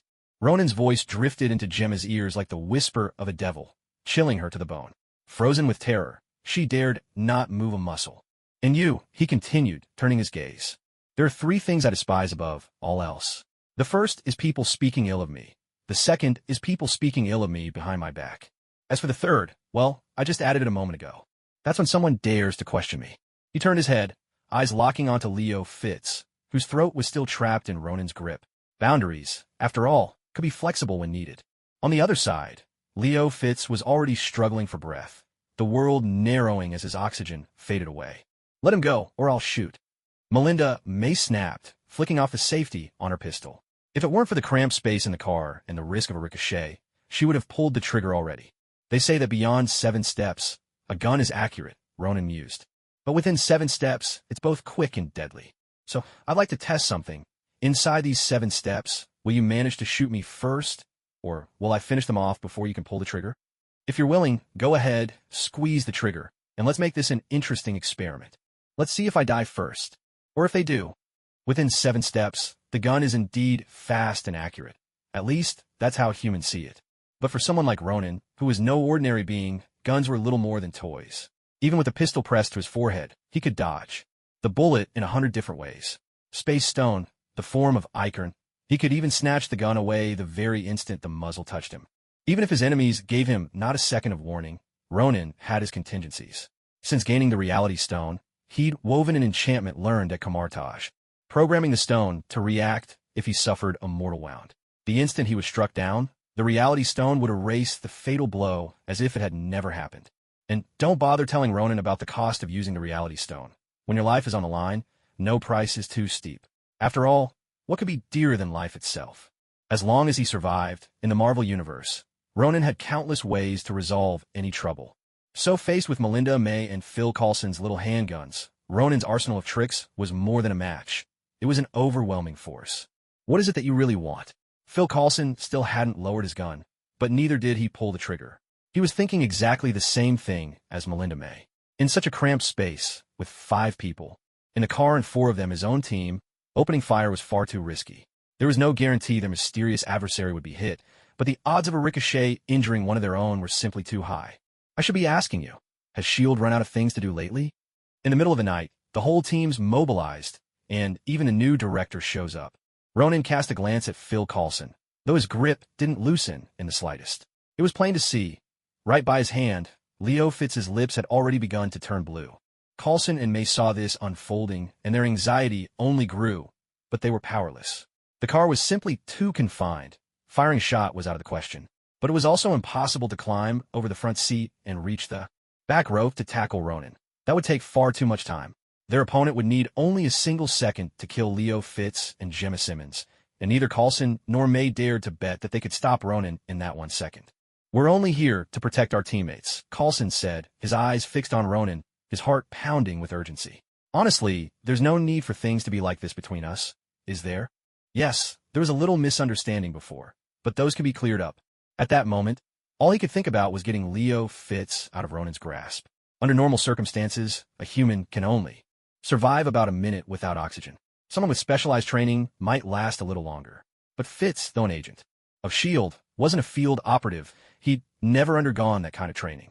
Physically, he was little different from any ordinary person. Now, 50 seconds had already passed. If Fitz kept going without air, his life would truly be in danger. I've told you before, S.H.I.E.L.D. has harbored far too many disgusting secrets, Ronan sneered. Those so-called secret symbols you're chasing are just one of many. Even though his mask hid his expression, the disdain in his voice was unmistakable. Everyone in the car heard it, loud and clear. Coulson's face grew grave in response, recalling Ronan's last prediction. But I'm not the sort who enjoys killing, Ronan continued. So I'll give you one chance. Take this as a lesson, and don't make the same mistake again. And with that, Ronan vanished from the car before Coulson could utter another word in protest. The force constricting Leo Fitz's throat vanished in an instant, and he finally felt the rush of fresh air he'd been craving for so long. He clutched his neck, drawing in greedy lungfuls of air as if tasting life anew. Before Phil Coulson and the others could speak, a sudden sensation of weightlessness swept over everyone. A heavy thud followed a moment later, breaking the spell, as a series of jarring impacts rattled through the cabin. Coulson was the first to recover his senses. When he glanced out the window, his expression shifted dramatically because they were no longer on the street. Somehow they were back on the plane. Fitz, are you all right? Gemma Simmons immediately turned to check on Leo Fitz beside her. Fitz shook his head, but his ragged breaths hadn't yet slowed. Is this a passenger jet? Melinda May had already noticed something was wrong. As a top-level agent, she was acutely sensitive to changes in her environment. That's right, we're back. Coulson's smile was tinged with bitterness as he re-engaged the safety on his pistol. It seemed that tonight, his gun would serve no purpose at all. He's warning us, May said, her face darkening. Exactly. With just that one gesture, he sent us a clear message, Coulson replied. He not only knows where our plane is, he can send us anywhere he wants. May's voice was grim. Just imagine if instead of the plane, he dropped us straight into the ocean. What could we possibly have done? Coulson drew a deep breath. From this single act, he understood exactly what Mr. Miracle intended. It was a warning. If Mr. Miracle could put them safely back on their plane, he could just as easily have thrown them in a fire or onto a mountain of blades. If that happened, they wouldn't even have time to realize how they died. May's face grew even more somber. As a seasoned agent, her skills were second to none. Whether in close combat or with firearms, she ranked among the very best in S.H.I.E.L.D. Even facing the likes of Captain America or Iron Man, she might not win, but she could at least hold her own for a while. Against their attacks, there were ways to dodge or defend. But faced with Mr. Miracle, the sense of helplessness was crushing. In this confrontation, there were only 4 words that could describe their situation. Utterly powerless. Fitz, did you notice anything else just now? Coulson abruptly changed the subject. If they kept dwelling on this, their morale would only plummet further. He had to steer the conversation elsewhere to keep everyone from sinking into despair. That, after all, was a leader's essential skill. There's nothing significant to report. Because of Mr. Miracle's appearance, I wasn't able to intercept their conversation. But at least we know there were 2 people in the car. Leo Fitz had finally recovered from the terror of facing death. He was an agent. Not the most seasoned, perhaps, but an agent nonetheless. In other words, besides Skye, there was someone else in that car. Was it that Mr. Miracle? Melinda May pressed on. No, it shouldn't be. The thermal imager was recording the whole time. When Mr. Miracle appeared in our vehicle, there were still 2 people in Skye's car. In fact, neither of them had even shifted their positions. Leo Fitz shook his head as he pulled up the footage from the thermal imager. On the screen, 2 human-shaped figures were clearly visible inside the car. Is it possible that Ronan was the one sitting there? Gemma Simmons offered a new angle. The name Ronan was familiar to everyone on their team. At the very least, they all remembered when Grant Ward and the others had been arrested by the NYPD, news that hadn't escaped their notice. If it was Ronan, then what kind of deal does he have with Skye? If it was Mr. Miracle making a deal with Skye, then what is Ronan doing there? Or, to put it another way, what exactly is Ronan's identity that this proud Mr. Miracle would act as his guardian? Phil Coulson fired off 3 questions in quick succession. Each one demanded an answer, yet none of them had any to offer. All they could do was speculate. Perhaps there are things Mr. Miracle can't handle personally, or maybe the Mr. Miracle we see now is just one of his avatars. Leo Fitz suggested a new perspective. The word avatar nearly made Phil Coulson leap from his seat. A chilling idea flashed through his mind. Catching sight of his agitation, Melinda May frowned. What's wrong, Phil? Did you realize something? Melinda May wanted to know what had unsettled him so. No, it's nothing. I just thought of a possibility, but I need to verify it. Phil Coulson shook his head, keeping his suspicions to himself. Because what he just considered was this. If Ronan was actually an avatar of Mr. Miracle, then everything suddenly made sense. Or perhaps, Ronan and Mr. Miracle. Could they be the same person? The moment this idea took root, Phil Coulson felt his mind reel. He couldn't imagine how a teenager could weave such a web and toy with so many people in the palm of his hand. Even the previous S.H.I.E.L.D. director, Nick Fury, had never seen this coming. Even the members of Hydra only harbored suspicions. No one was certain. More importantly, Phil Coulson had come into contact with Ronan so many times, yet he hadn't found a single flaw. He recalled the last time when Ronan had tracked down that Hydra agent, and Coulson himself had conducted the interrogation. That Hydra agent had been astonishingly cooperative, answering every question without the slightest hesitation. At the time, Coulson suspected that some unusual method must have been used to elicit such compliance. Now, thinking back, if Ronan and Mr. Fantastic were truly the same person, everything suddenly made sense. This realization sent a chill down Coulson's spine, prickling at his scalp. "What's wrong, Phil? You don't look so good," Melinda May asked, instantly picking up on the change in his expression. Coulson shook his head again, drawing a deep breath. "It's nothing, I'm fine." With that, he opened the car door and strode straight onto the plane. Inside, there was only one thought swirling in his mind. If Ronan really was Mr. Fantastic, then what was the purpose behind all this? Was it to hide his identity? No, that didn't quite add up. If he truly wanted to keep his identity secret, Ronan would never have allowed any connection between himself and Mr. Fantastic. Any overlap would inevitably draw the attention of various powerful factions. If even the slightest mistake occurred, his cover would be blown instantly. Coulson hurried to his office, switched on his computer, and began searching for information on Ronan. Soon, a detail caught his attention. Not long ago, Ronan had taken a month's leave from school. According to the person who had applied for leave on his behalf, Ronan's absence was due to an emergency at home. But the file stated that Ronan was an orphan, adopted and raised by a woman named Yao Gu. Could it be that something had happened to his adoptive mother? With this in mind, Coulson quickly pulled up information on Yao Gu. But after more than 10 minutes of searching, nothing seemed out of the ordinary. Everything appeared perfectly normal, except that she didn't seem to have American citizenship, so information was limited. If she wasn't an American citizen, why insist on Ronan attending school in the United States? This question led Coulson's thoughts to another individual, the person who had requested Ronan's leave. According to the school records, he was listed as Ronan's older brother, another orphan adopted by Ms. Yao Gu. His name was Wong, a surname of Eastern origin. Coulson had spent time in that Eastern country, even carrying out missions there, so he had some understanding of these backgrounds. His instincts told him that unlocking the secret of Ronan's identity hinged upon this Wong as well. To confirm his suspicions, he knew he had to uncover the true identities of both Wong and Ronan. Phil Coulson took a deep breath and picked up the phone, dialing a number. "Hello, it's me, Phil Coulson. I need you to look up someone for me. The name is Wong." "That's right, just Wong. I also have a photo. I'll send it to you in a moment." "Yes, I need you to find the most detailed information possible. There's no need to keep a record of this search. Once you have the information, send it to me and then destroy everything immediately." With those words, Coulson hung up the phone. He gazed at the photo of Wong on the computer screen before him, lost in thought. If his suspicions were correct, he felt as though he might break down at any moment. He'd been looking forward to a conversation with the mysterious Mr. Fantastic, hoping to strike a deal for some intelligence. But who could have imagined he had been talking to Mr. Fantastic all along? Only he himself had never known. The thought made Coulson deeply unsettled. He took another deep breath. He'd already lost track of how many times he'd done that tonight. But no matter how many breaths he took, nothing could calm the storm inside him. Could Ronan really be Mr. Fantastic? Meanwhile, by the time Ronan returned to the car, Sky and the others had already wrapped up the operation. Peter Parker had successfully stolen the necessary files, snapping photos of them with his camera instead of taking the originals. This way, they could get what they needed without alerting the other side. An elegant solution. With the files in hand, Peter slipped away by a different route, while Sky waited in the car for Ronan's return. There was something she desperately wanted to know. "Looks like you all work fast," Ronan remarked. "I was only gone a few minutes, and you're already done." He glanced at the computer screen, where a red was moving further and further away. He knew Peter Parker had made his exit. There was no commotion at the nearby Oscorp building, which meant they hadn't been discovered. "That's right. He's already got the files. Now what I want to know is, can we make our trade?"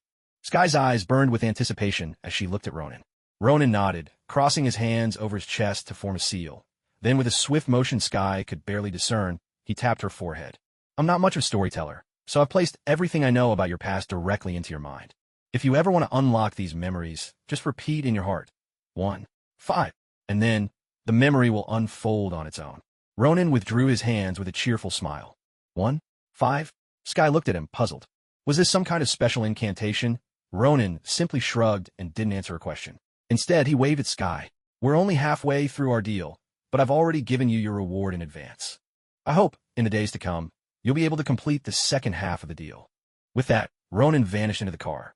Staring at the empty seat where Ronan had been, Sky's heart was anything but calm. She didn't know what Ronan meant by 1, 5. Those two numbers held no meaning for her, but she knew they were the key to opening the door. And that door had a name, Longing. Behind that door lay everything Sky had ever dreamed of.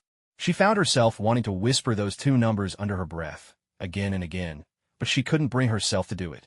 She had always imagined that, when the day came and she finally learned the truth about her past, she would be overwhelmed with excitement. But now that the moment had arrived, she realized she didn't dare take that step. This kind of fear was difficult to put into words. Letting out a slow, trembling sigh, Sky twisted the car key in the ignition. She needed time, just a little time to accept this surprise. Half an hour later, Ronan was whistling as he pedaled his bicycle back to his apartment.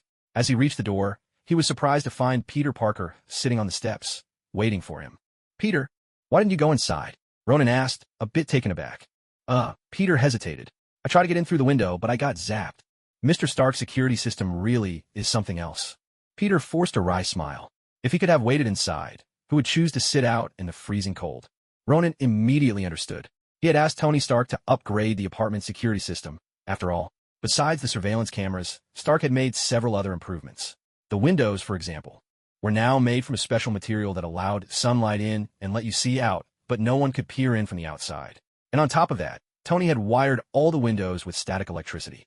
After all, anyone trying to break in through the windows likely didn't have good intentions. And in a country where citizens proudly claim the right to defend their homes with any means necessary, even deadly force, no one would hold Ronan legally responsible if someone got shocked, paralyzed, and fell to their death. All right, come on in, Ronan said, quickly unlocking the door. The two of them stepped inside, one after the other, and were immediately greeted by a wave of comforting warmth. Did you get everything? Ronan asked once Peter had taken a seat, getting straight to the point about the information he needed. Peter Parker nodded and took out his camera. Ronan immediately grabbed the nearby laptop and connected the camera to it. In no time, one clear image after another appeared on the computer screen. They've already conducted human trials? Peter Parker couldn't help but cry out in shock as he saw the contents of the photos. The last time, pressed for time, he hadn't been able to go through every page in detail. But now, with a chance to look closely at the images, he couldn't hold back his exclamation. In his mind, the research team's serum had only ever been tested on lab mice. How could there already be results from human experiments? What's so surprising about that? Ronan set down the mouse, utterly unfazed by this kind of revelation. If it weren't for so many failed human trials, do you think Dr. Connor's lab would have been shut down? He was right. If the human experiments had gone smoothly, Dr. Connors would still be riding high, continuing his work and waiting for the day his research changed the world. He'd be celebrated, not turned into a giant lizard. What a difference that would have made. If all the human trials failed, why did Dr. Connors dare to experiment on himself? Wasn't he afraid? Peter trailed off, the rest of his question hanging in the air. But as before, if Oscorp hadn't shut down the project, Dr. Connors would never have taken this desperate path. All he wanted was to prove that his experiment was flawless. Anyway, let's not get into that for now. Ronan changed the subject. After seeing all this, do you have any ideas about making what you need? He was referring to the serum Peter wanted to create, the one that could turn Dr. Connors back into a normal human. I'll need to study a bit more, Peter replied. And there's also the problem of equipment. Maybe I can use the gear in the internship lab, but I'd have to sneak around to do it. Peter frowned at the formulas in front of him. Even though he'd spent a while interning with Dr. Connors and had seen some of this before, creating an antidote would be far from easy. In that case, I have a suggestion, if you're interested in hearing it. Ronan paused, then added, actually, it's more accurate to say Tony Stark has a proposal. He'd like to make a deal with you. Although Ronan didn't know exactly what Tony Stark wanted, he relayed the message anyway. Mr. Stark? Peter repeated, surprised. He knows about me? The moment Peter Parker heard the name Tony Stark, he instantly grew nervous. Or rather, he was utterly astonished that Tony Stark even knew his name. Yes, not only does he know your name, but he also knows that you're Spider-Man. He wants me to ask you if you're willing to sell this information. Or rather, he wants to acquire this information, and in return, he's prepared to offer you a scholarship that will cover your expenses from high school all the way through college graduation. And after you graduate, if you're interested in working at Stark Industries, he can also offer you a good position. He'd like to know what you think. Ronan laid out Tony Stark's offer in full. To be honest, this proposal was extremely tempting for Peter Parker. Right now, his schooling depended entirely on Aunt May and Uncle Ben's hard work, so much so that Ben had to take on extra jobs just to make ends meet. Most of the family's expenses went toward his education. Of course, with Peter's abilities, he could eventually apply for student loans when he got to college, and he'd have no trouble paying them off once he started working. He even had a chance of earning scholarships from prestigious universities. But all of that was still 3 years away. In the meantime, Uncle Ben and Aunt May would have to work themselves to the bone for another 3 years just to put him through high school.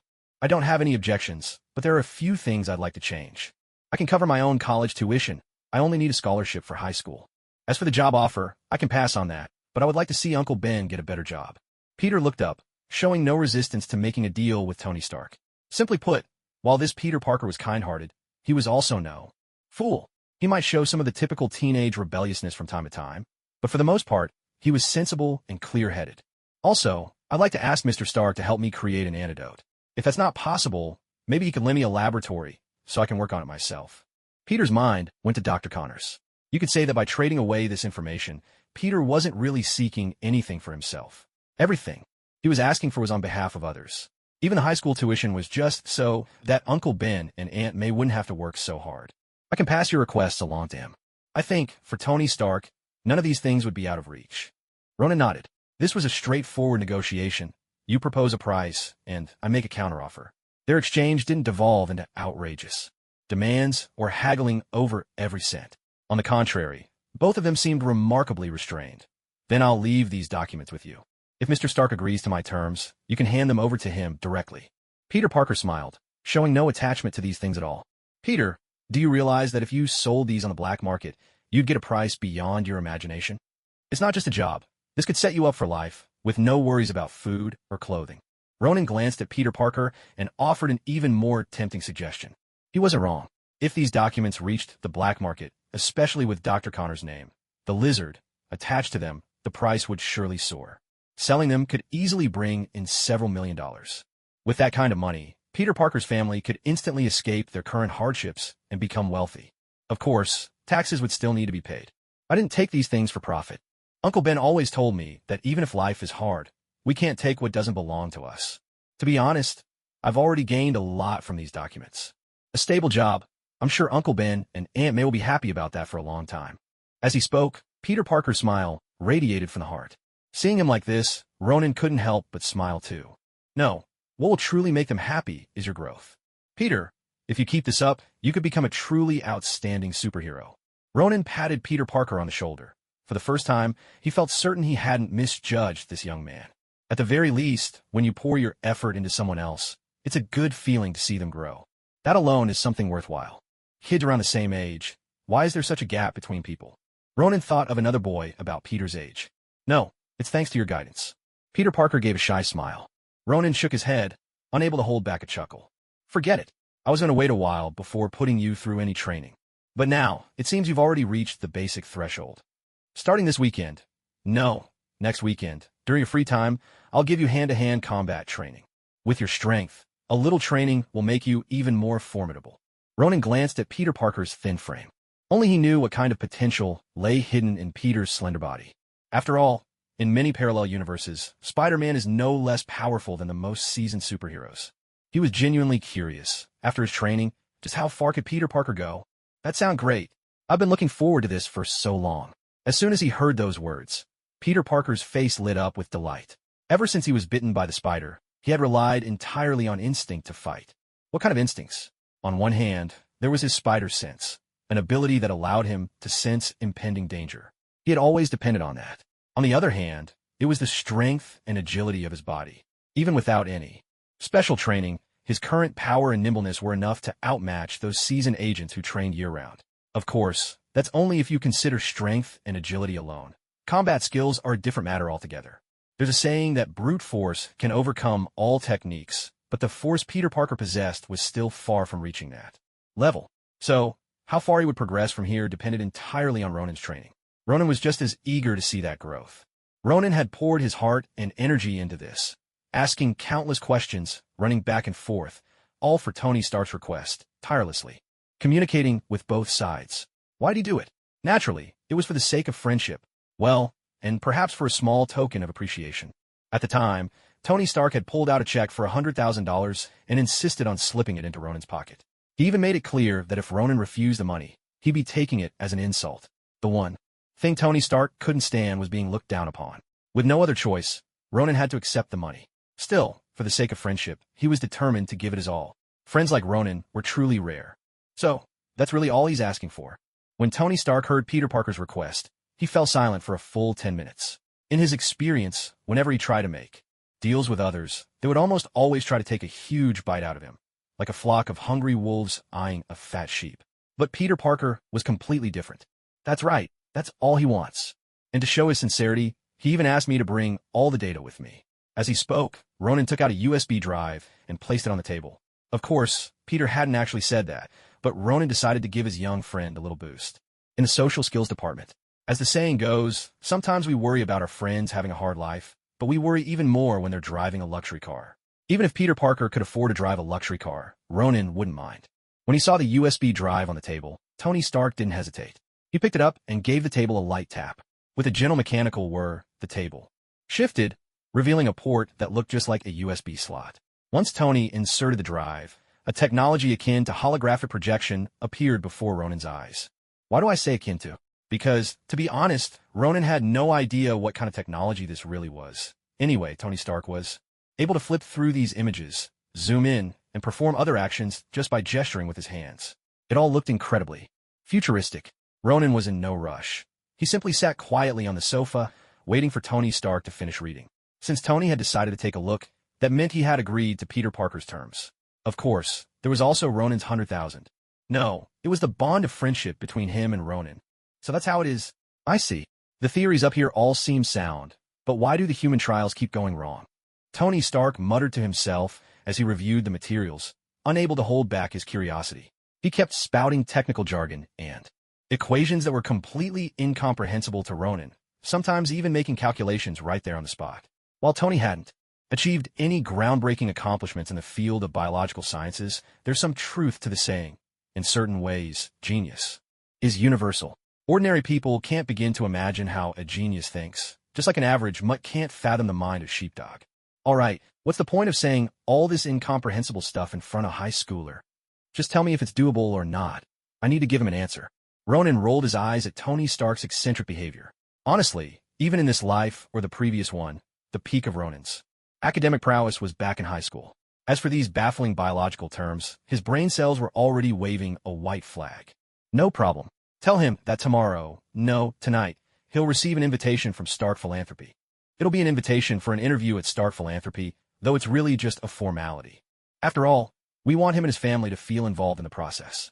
As for developing the cure, I can finish it within 2 days. He'll hear about the job first thing tomorrow morning. It'll also be a position at Stark Philanthropy. Tony Stark's eyes never left the screen as he multitasked, replying to Ronan while staying completely absorbed in the information. Nothing else in the world could distract him now. Seeing Tony in this state, Ronan couldn't help but shake his head. Clearly, Tony Stark had no interest in paying him any more attention. So Ronan didn't linger. He got up from the sofa and left. Turning away, he hopped on his bike and rode to the nearest bank. When he pulled out that check for $100,000, the bank staff looked at Ronan with unmistakable suspicion. If Ronan's skin had been a different color, their reaction would have gone beyond suspicious looks. They might have used a different approach altogether. I'm sorry, sir, but for such a large amount, we'll need to verify it. Ronan's good looks, along with his unmistakable air, were impossible to hide. Otherwise, the staff wouldn't have been so polite to him. Of course, the most important reason was still the one mentioned earlier. The security guards nearby also smiled warmly at Ronan. If it had been another guy, say, an African-American, they'd probably have their hands on their holsters by now. Of course, sir, Ronan replied with a relaxed smile. He wasn't afraid of any checks. To be fair, Tony Stark really was very considerate. The money was already taxed, and its origins were perfectly legitimate, so Ronan could use it without a worry. Hello, sir. We've finished the verification. Everything is in order, said the staff member. May I ask if you'd like to withdraw this sum, or do you have other plans for it? If you'd like to withdraw it, I'm afraid we don't have that much cash on hand. You need to book an appointment in advance. When the staff returned, their smile was even warmer than before. Hearing this, the security guards on the side acted as if nothing had happened, quietly drifting away. Please help me deposit it into this card, Ronan replied after a moment, taking a bank card from his wallet. The staff smile brightened even further upon seeing the card. This was the highest tier card the bank offered. If Ronan had shown it earlier, they probably wouldn't have even bothered checking his credentials. The staff took a deep breath, bowing even lower. Strangely enough, a button near the collar of their shirt seemed to come undone all on its own. Ronan glanced over, barely a flicker in his eyes. Well now, that was quite the allure in black. Certainly, I'll take care of it right away, the staff member replied, swaying slightly, eyes lingering on Ronan with almost visible longing. Young, handsome, and wealthy, what a combination. Ronan deliberately avoided her gaze, leaning back in his seat. He wasn't that kind of guy. After a good 10 minutes of paperwork and small talk, the money was finally deposited into Ronan's account. When handing the bank card back to him, the staff member's hand accidentally brushed against his. TSK. Ronan was not the kind to be swayed by temptation. He simply took the card, strode swiftly out of the bank, and didn't look back. As Ronan stepped out, a man in a black jacket glanced around and began trailing him. Whistling, Ronan hopped onto his bicycle, deciding he'd splurge a little tonight. Last time, the $100 grand he'd made had barely warmed his pockets before that so-called terrorist, Thor, ruined everything. The memory made his heart ache. He wouldn't make the same mistake again. Not this time. He was going to hold on to this money for dear life. No one was taking it from him. Humming to himself, Ronan turned into a narrow alley. Up ahead, a shadowy figure appeared.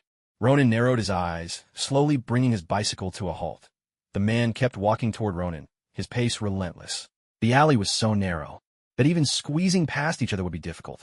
Since the other man was in such a hurry, Ronan decided to wait and let him pass first. Soon, the man in the black jacket appeared directly in front of Ronan. As they brushed past each other, the man suddenly lunged, reaching for Ronan's throat. A flash of silver glinted in the dim light. Ronan raised an eyebrow and instantly thrust out his left hand. With a heavy thud, their left hands collided, sending a dull reverberation through the air. Only then did Ronan catch a clear glimpse of the fleeting silver on the man's arm. A metal arm. For someone to have that. Bucky Barnes? He asked, eyebrow arching. No, judging by your current state. I should call you the Winter Soldier, shouldn't I? Ronan recognized him at once. Ever since he'd left the bank, he'd felt someone tailing him. But with so many people on the busy street, it was hard to say for sure. Sometimes people just happened to be going the same way. That was why Ronan had turned into this narrow alley. He hadn't expected his pursuer to cut ahead and confront him. Bucky Barnes said nothing, his left hand pressing harder, trying to break through Ronan's defense. But to his surprise, Ronan's strength surpassed his own. No matter how much force Bucky applied, Ronan held his ground, blocking the punch without so much as flinching. The two men stood locked in stalemate for a full minute. At last, it was Ronan's bicycle beneath him that gave out first. With a harsh crack, the wheels buckled under the mounting pressure, followed by the frame and the rest of its parts. Feeling the bike groan and collapse beneath him, Ronan's face darkened. Damn it, that's another $200 down the drain. The loss stung, and anger surged through him. Before Bucky could react, Ronan's right hand clamped onto his metal arm, and with a swift motion, he flipped Bucky over his shoulder. With a resounding crash, Bucky slammed heavily onto the ground. Ronan didn't pause. He seized Bucky's right arm with an iron grip, while his left hand turned into a chopping blade, striking down hard on Bucky's shoulder. That metal arm was Bucky's greatest asset. Remove it, and he'd be no different from Steve Rogers, or perhaps not even as formidable as Rogers. Knowing your opponent's weakness and refusing to exploit it, insisting on a head-on clash instead, that's the act of a fool. Just as Ronan wrenched the metal arm free, a surge of electricity coursed up his arm, accompanied by sharp, insistent beeping. The whole mechanism whirred to life. Ronan's eyes narrowed. Without hesitation, he hurled the metal arm away. He had seen the countdown to self-destruction ticking away inside the metal arm. If Ronan kept holding onto that arm, the bomb within would undoubtedly detonate. But the moment Ronan hurled the arm away, the piercing beeping vanished instantly. The arm traced an arc through the air and, with uncanny precision, snapped back onto Bucky Barnes' shoulder. Bucky twisted the metal limb once, his eyes locked fiercely onto Ronan. After their first clash, he had gained a rough understanding of Ronan's abilities. Capturing Ronan within just a few moves, such a thing was all but impossible. If I remember correctly, you should have regained your memory, Ronan said. Then why are you attacking me? Ronan studied Bucky for a moment, recalling the main events of the story. Normally, after Steve Rogers fought Bucky Barnes, both of them ended up plunging into the water. At that point, Bucky's memories had returned, and he dragged Steve back to shore. But now, things seemed quite different. Bucky, however, said nothing. He simply set his stance, intent on carrying out his mission. Seeing this, Ronan couldn't help but sigh. Fine, he thought. Maybe I'll just sell him for a good price. With that, Ronan took out his phone and dialed number. Hey, Steve, it's me, Ronan. I've got a deal for you. Interested? Ronan spoke casually into the phone, even turning his back directly to Bucky Barnes as he talked. Noticing this, Bucky frowned. His instinct screamed that this was a trap, yet his orders were clear. He had to bring Ronan back, no matter what. He didn't hesitate any longer and charged straight at Ronan's exposed back. Just as he closed in, a strange yell rang out from the back of Ronan's head. In the blink of an eye, Bucky saw a fist flying straight toward his nose. The impact sent a sharp, stinging pain surging through him. But as a seasoned fighter, he immediately scanned the area where Ronan had been. Somehow, behind Ronan, another figure had materialized, someone who looked exactly like him. This doppelganger clenched both fists, holding them in front of his chest, his legs bouncing lightly as he assumed a boxer stance. At the same moment, a blur swept across Bucky's vision and appeared behind him. Yet another Ronin look-alike stood there, though this one seemed less flamboyant, absently biting his fingernail as if lost in thought. He was surrounded. In an instant, Bucky Barnes realized what was happening. After weighing his own combat abilities against his opponents, and considering this bizarre power the other man-possessed, Bucky Barnes' first instinct screamed at him, "Run!" But he quickly realized that both ends of the alley were blocked. The only escape route left was up. The thought barely formed before Bucky leapt on the spot, his left hand grabbing onto the alley wall. Chunks of brick tumbled down as he gripped the surface, intent on making his getaway from above. But just as he reached the top of the alley, a size 42 boot slammed squarely into his face. He was sent crashing right back down into the alleyway.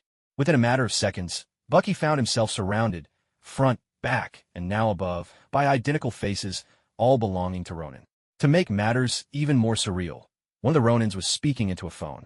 "Yes, it's your dear friend," the Ronin said, his tone casual. "One price, 50 grand, and I'll knock him out, free shipping included." "You think that's expensive?" "I think it's expensive too. Where else are you going to find a wild winter soldier these days?" "All right, 5 minutes. Come to the address, I'll send you." The fourth Ronin ended the call, and when he looked at Bucky again, his expression twisted into a disturbingly strange smile. Bucky shivered involuntarily. The way Ronin was staring at him made him feel like a pile of cash on open display, completely exposed and up for grabs. The sensation was downright unsettling. He had also overheard the conversation. If he still had any emotions left, he would have demanded to know why he was only worth $50,000. But Ronan wasn't about to give him a chance to speak. Ronan licked his lips, eyes shining with anticipation. "All right, boys, let's get to work." As soon as he finished speaking, the three doppelgangers lunged at the winter soldier in perfect unison. Not only did their movements mirror each other, but each one targeted a different angle, locking Bucky in with no way out. No matter which direction he tried to defend, the other two would surely land their blows. A seasoned fighter, Bucky instantly recognized the formation of the three Ronins. Though he was still reeling from the shock of seeing three identical opponents, years of combat instinct took over. If he couldn't defend against all three at once, then he'd have to force them back together. Dropping to one knee, Bucky slammed his left hand into the ground. From his position, a visible surge of electromagnetic force erupted outward in all directions. In response, the three Ronins simultaneously activated the rings of Lagador. In the next instant, the magical rings collided with the electromagnetic wave. A trio of muffled thuds echoed through the alley as all three doppelgangers were pushed back several meters. It wasn't a long distance, but it was enough to give Bucky a brief window to breathe. His mechanical left arm immediately unfolded, revealing 5 small missiles. "We're done for." Ronan tugged at the corner of his mouth, a sense of foreboding welling up inside him. Boom! Hardly had Ronan spoken when the 5 missiles shot out in all directions at lightning speed. Ronan and his 4 clones simultaneously invoked the Gate of Arcana. 4 of the missiles plunged straight into these portals and ended up, in some hidden corner of the world, plunging into the sea. The only ones to suffer there were the innocent creatures of the ocean. Of course, those sea dwellers weren't the only unlucky ones. One missile escaped the Gate of Arcana's grasp and hurtled wildly toward the crowd. The people nearby who managed to react were utterly stunned. The last time someone threw a bomb in the middle of the city, it was a notorious leader of the Ten Rings gang, Lord Man. But even then, no one had actually seen the bombs. Nothing as hair-raising as this. So even though they could see the missile this time, there was simply no time to run. "Everyone get down." At that moment, a familiar voice rang out through the crowd. For the battle-hardened people of New York, those 3 words triggered an instant reaction. No matter what they were doing, they'd drop to the ground without hesitation. It was a survival instinct honed through countless attacks. You could say by now they were used to it. Whether it was a gang shootout or some alien invasion, if you wanted to survive, hitting the deck offered the best odds. They perfected the technique by now. Suddenly, a circular shield came flying out from the crowd, intercepting the incoming missile in midair just before it could hit its mark. A deafening explosion followed. Once again, the people of New York witnessed a fireworks display up close. Of course, this kind of fireworks show was a little too intense. There wasn't a hint of joy in the air. The scorching heat and powerful shockwave gave those who hadn't reacted in time a taste of what it meant to fly.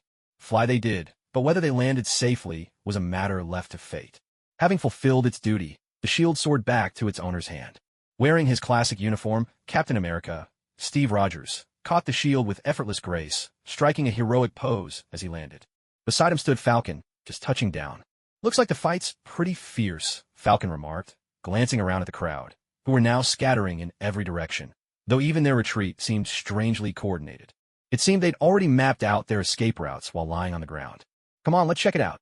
Without another word, Steve Rogers charged straight for the alley. As the two of them rushed into the alley, the first thing they saw was Ronin fighting the Winter Soldier. Or, to be more precise, there were 3 Ronins taking turns dueling. The Winter Soldier, while a 4th Ronin stood to the side, watching the spectacle.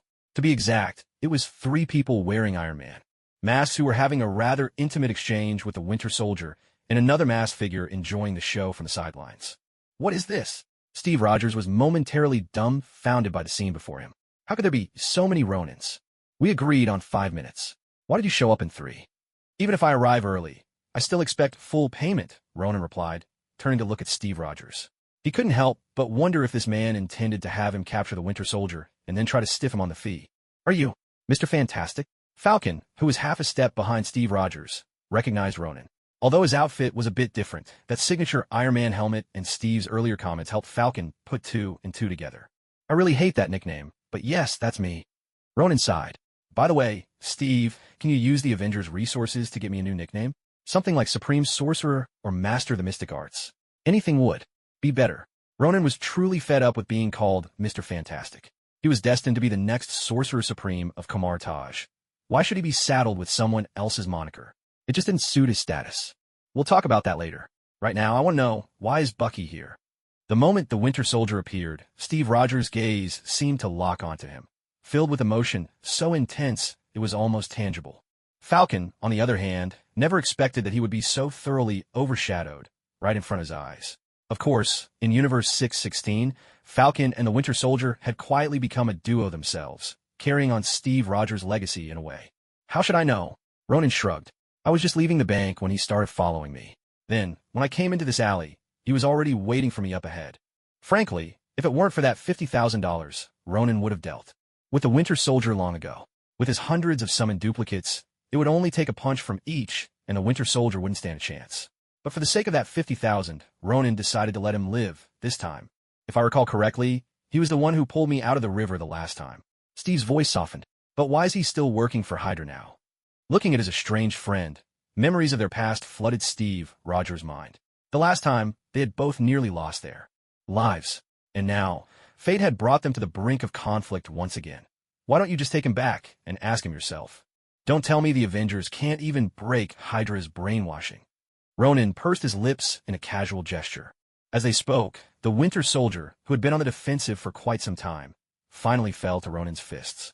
In a one-on-one fight, Ronin landed a punch square on his face, followed by a hard kick to his lower back that nearly knocked the wind out of him. The last clone finished with a dramatic move, twin dragons rising from the sea. In other words, 2 massive rings of Ragador slammed down, pinning the Winter Soldier to the ground. He passed out on the spot. Right on time, 5 minutes. Knocked out and delivered, free shipping included. "Boss, do you want cash or bank transfer?" Ronin glanced at his watch, nodding in satisfaction. He was quite pleased with how well his clones had kept to the time. Looking at the unconscious Winter Soldier lying on the ground, Falcon's mouth twitched. Was this really the same Winter Soldier who had gone toe-to-toe with Steve Rogers for 300 rounds? Why did he seem so feeble under Mr. Fantastic's? No, under the Supreme Sorcerer's hands? Well, thank you, Mr. Fantastic. Steve Rogers drew a deep breath, slung his shield onto his back, and strode quickly toward the Winter Soldier. The clones, having finished their job, rejoined Ronin and vanished from everyone else's sight. Falcon, standing before Ronin, stared wide-eyed. looking him up and down in disbelief. He simply couldn't figure out how the guys fighting alongside them had just disappeared without a trace. "Stop looking. They're right behind you," Ronan said calmly, casting a glance at Falcon. Falcon immediately turned to look behind him, but found only empty air. "You can't see them," Ronan continued. "They're like ghosts. Unless they want to show themselves, ordinary humans can't see them at all. Here, I'll have them say hello." No sooner had Ronan finished speaking than Falcon felt a tap on his shoulder. He spun around, only to find nothing but emptiness once again. At that moment, his face changed dramatically. Foreigners feared ghosts just as much as anyone, and had grown up on their own share of scary stories. Don't mess around. Tell them not to stand behind me," Falcon stammered, shivering as a chill ran down his spine, despite seeing nothing. Ronan only spread his hands helplessly. "There's nothing I can do, but they seem to like you and want to stick around. You should be happy, really. These ghosts don't discriminate at all," Ronan said with a cheerful grin. That last remark nearly broke Falcon's composure. "Fuck," he swore, cursing in good old American fashion. This was the first time he realized that racial discrimination wasn't all that unbearable, especially compared to these ghosts who knew nothing of bigotry. He'd much rather face humans with prejudice. After all, he could throw a punch at those people. But what could you do about these intangible, untouchable spirits? "It just told me you have a certain special sin about you," Ronan said. "So they asked me to see if you'd be interested in joining them, becoming an invisible, untouchable ghost yourself." Ronan raised an eyebrow, as if receiving some message from beyond. His words completely shattered Falcon's composure. "Damn it, damn it, damn it," Falcon blurted out. "Tell them I'm not done living yet." He added, "And tell them to stop staring at my ass. I'm straight." Falcon quickly turned around, pressing his back against the wall. In the empty alley, only a faint breeze stirred the silence. The scene left him even more convinced that he was dealing with real ghosts. "What a shame," Ronan replied. "They say with your talent, you might become one of the stronger spirits. Maybe something like Steve, or even better than me. Are you sure you don't want to give it a try?" Ronan's voice was honeyed, tempting. But before Falcon could answer, a heavy thud interrupted their conversation. With a crash, Steve Rogers arced through the air and landed hard right in front of them. Ronan shot Steve a surprised glance, then looked toward the source of the commotion. There, standing before the unconscious Winter Soldier, was a giant nearly 3 meters tall, clad in a mask. The giant's upper body was bare, bulging muscles, etched in stark relief. If someone snapped a photo of that physique and sent it to the rich ladies in Ronan's phone book, there'd be a frenzy for sure. "Is that a miniature Hulk?" Ronan arched an eyebrow. What puzzled him most was that he hadn't sensed this person's presence at all. He hadn't even noticed how the giant appeared. The newcomer didn't bother with explanations. Instead, he hunched forward, muscles rippling along his back. Before their very eyes, a white spinal column emerged, pushing its way out from the nape of his neck, trailing a swath of raw, crimson flesh. As the bone appeared, the giant seized it with one hand and, with a sudden jerk, tore his own spine free. With a thunderous crash, the spine slammed into the alley wall, knocking half of it down in a heap. Staring at the bizarre, all too familiar scene, Ronan couldn't help but raise his eyebrows again. What the hell kind of monster is that? Falcon had witnessed the spectacle too, and the horror of it made him forget all about the ghosts. Meanwhile, Steve Rogers was already picking himself up from the ground. He rubbed the area of his forearms with both hands. Just now, when the attack came, all he could do was raise his arms to block that powerful kick. Yet Steve Rogers could clearly feel the sheer force behind that blow. If it hadn't been for his enhanced body, along with the battle suit made from advanced technological materials that helped disperse some of the impact, his arms might have been ruined by now. "Be careful. He's incredibly strong." Steve Rogers unstrapped the shield from his back. Falcon swallowed hard, glancing nervously at the collapsed wall nearby. Really, was there even any need for a warning? Anyone with normal eyesight could see the wreckage and understand the danger. "Before we start fighting, I'd like to ask something first." At that moment, Ronan stepped forward, breaking the tense silence. Everyone turned their gaze toward him, curiosity flickering in their eyes as they wondered what he was about to say. Ronan rested his right hand on his chin, squinting as he studied the giant before him, particularly focused on the gleaming white spine the man held. "Do you, by any chance, have a relative named Kimimaro?" Ronan remembered vividly. In his previous life, he'd watched a certain anime featuring a blonde protagonist, and there was a character in it who looked uncannily similar to this burly man before him. Not that their faces or builds were identical, certainly not Kimimaro's. After all, Kimimaro was frail and slight, nothing like the nearly 3-meter-tall giant standing here. The only real resemblance was the extracted spine wielded as a weapon. Faced with Ronan's question, the giant remained silent, merely swinging the spine whip in his hand once more. With a thunderous crack, the ground split open, a deep fissure appearing instantly. Watching this, Falcon couldn't help but swallow again. If he got hit by that, he'd probably be joining the spirits on the other side. Steve Rogers, meanwhile, watched warily, raising his shield and stepping forward. That kick had already told him that this opponent was at least as strong as he was, if not stronger. And facing a monster like this brought back memories of the Hulk. "Steve, you should be able to handle this little monster, right?" Ronan quipped. "But if I get involved, my fee won't be just 50 grand. Ronan glanced at the hulking figure across from him, not particularly eager to get mixed up in the mess. He'd just received his payment and was planning to enjoy himself a bit. Besides, the encounter with the Winter Soldier had given him a perfect excuse to upgrade his ride. He was thinking about switching to an electric car. Ever since Tony Stark had developed the arc reactor, new energy sources had quickly taken over much of the market. For instance, equipment that used to run on coal-fired power was now powered by arc reactor technology. The automotive industry was no exception. Setting aside everything else, even Tony Stark's Iron Man suits can run for an impressive length of time. So what? If you installed an arc reactor in a car? But things aren't quite so exaggerated. It's not that every car comes equipped with its own arc reactor. Rather, these new energy sources have replaced traditional gasoline. Now, the automotive giants have no choice. Either they partner with Tony Stark, or they spend their days cursing him behind his back, wishing ill upon him. Although refueling with these new energy sources is expensive, it still costs far less than gasoline or diesel. In fact, ever since Tony Stark gave up his role as an arms dealer, he hasn't lost a cent. Instead, he's made a fortune. The arc reactor is the biggest reason for his success. As for Ronan, he happens to have a VIP card from Stark Industries. No matter which energy station he visits, he just flashes his VIP card and doesn't have to pay a dime. So, why would Ronan even consider buying a fuel-powered car? That's why, on his way to the bank earlier, he was already imagining himself behind the wheel of a brand new vehicle. As for the Winter Soldier, well, that was just a bit of easy pocket money for him. With this extra $50,000, his car budget could go up quite a bit.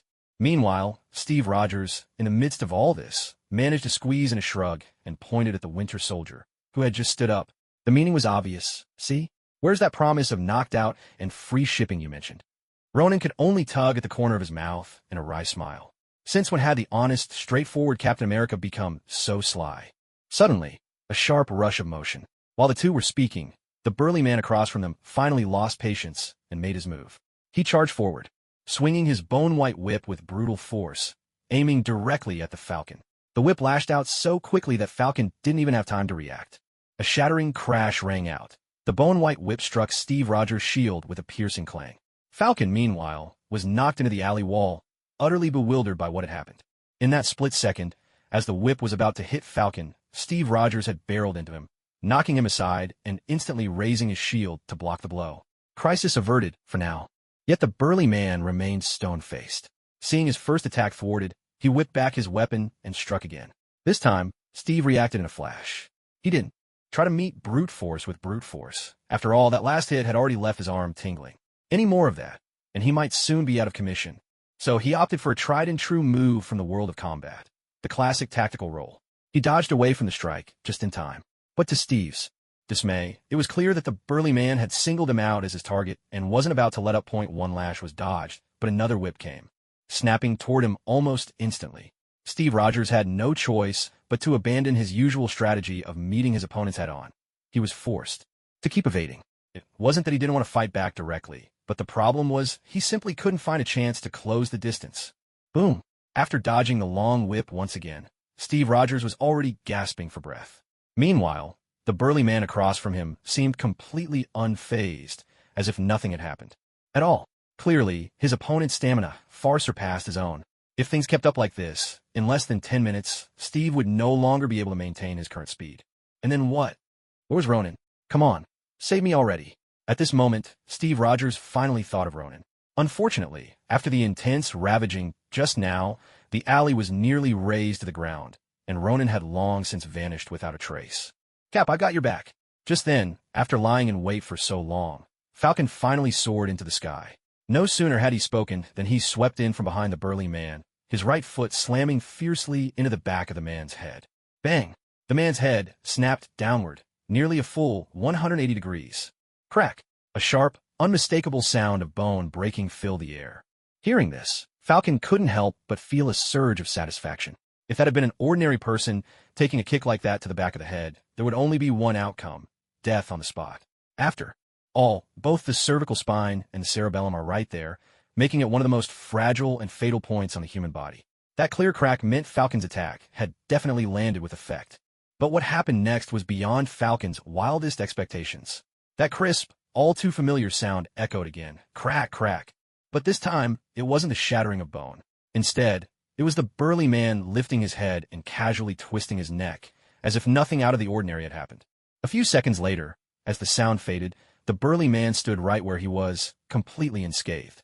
It was as if the person whose head had just been twisted nearly 180 degrees wasn't him at all. For the first time since showing up, the burly man let out a single syllable.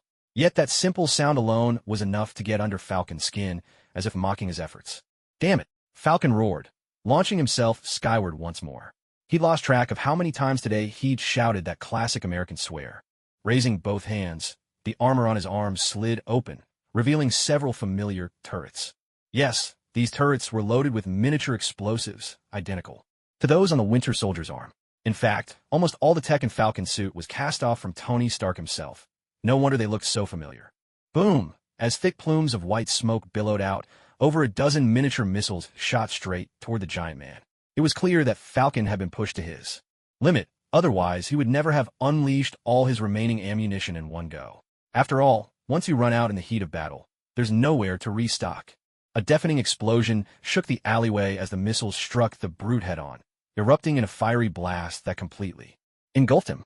Smoke poured out, rapidly shrouding the entire area, and the narrow alley beside them finally gave way and collapsed. Steve Rogers raised his shield and instinctively sprang back, retreating until he was free of the swirling smoke. Only then did he come to a halt. Yet even now, he remained on high alert, his eyes locked intently on the heart of the explosion. For an ordinary person, even a single miniature missile would have been more than enough to reduce them to nothing but scattered remains, let alone a barrage of more than a dozen. But the man they faced was anything but ordinary. From the way the fight had unfolded, it was obvious. Not only was the man's build unlike any normal human's, but his stamina and strength were on an entirely different level.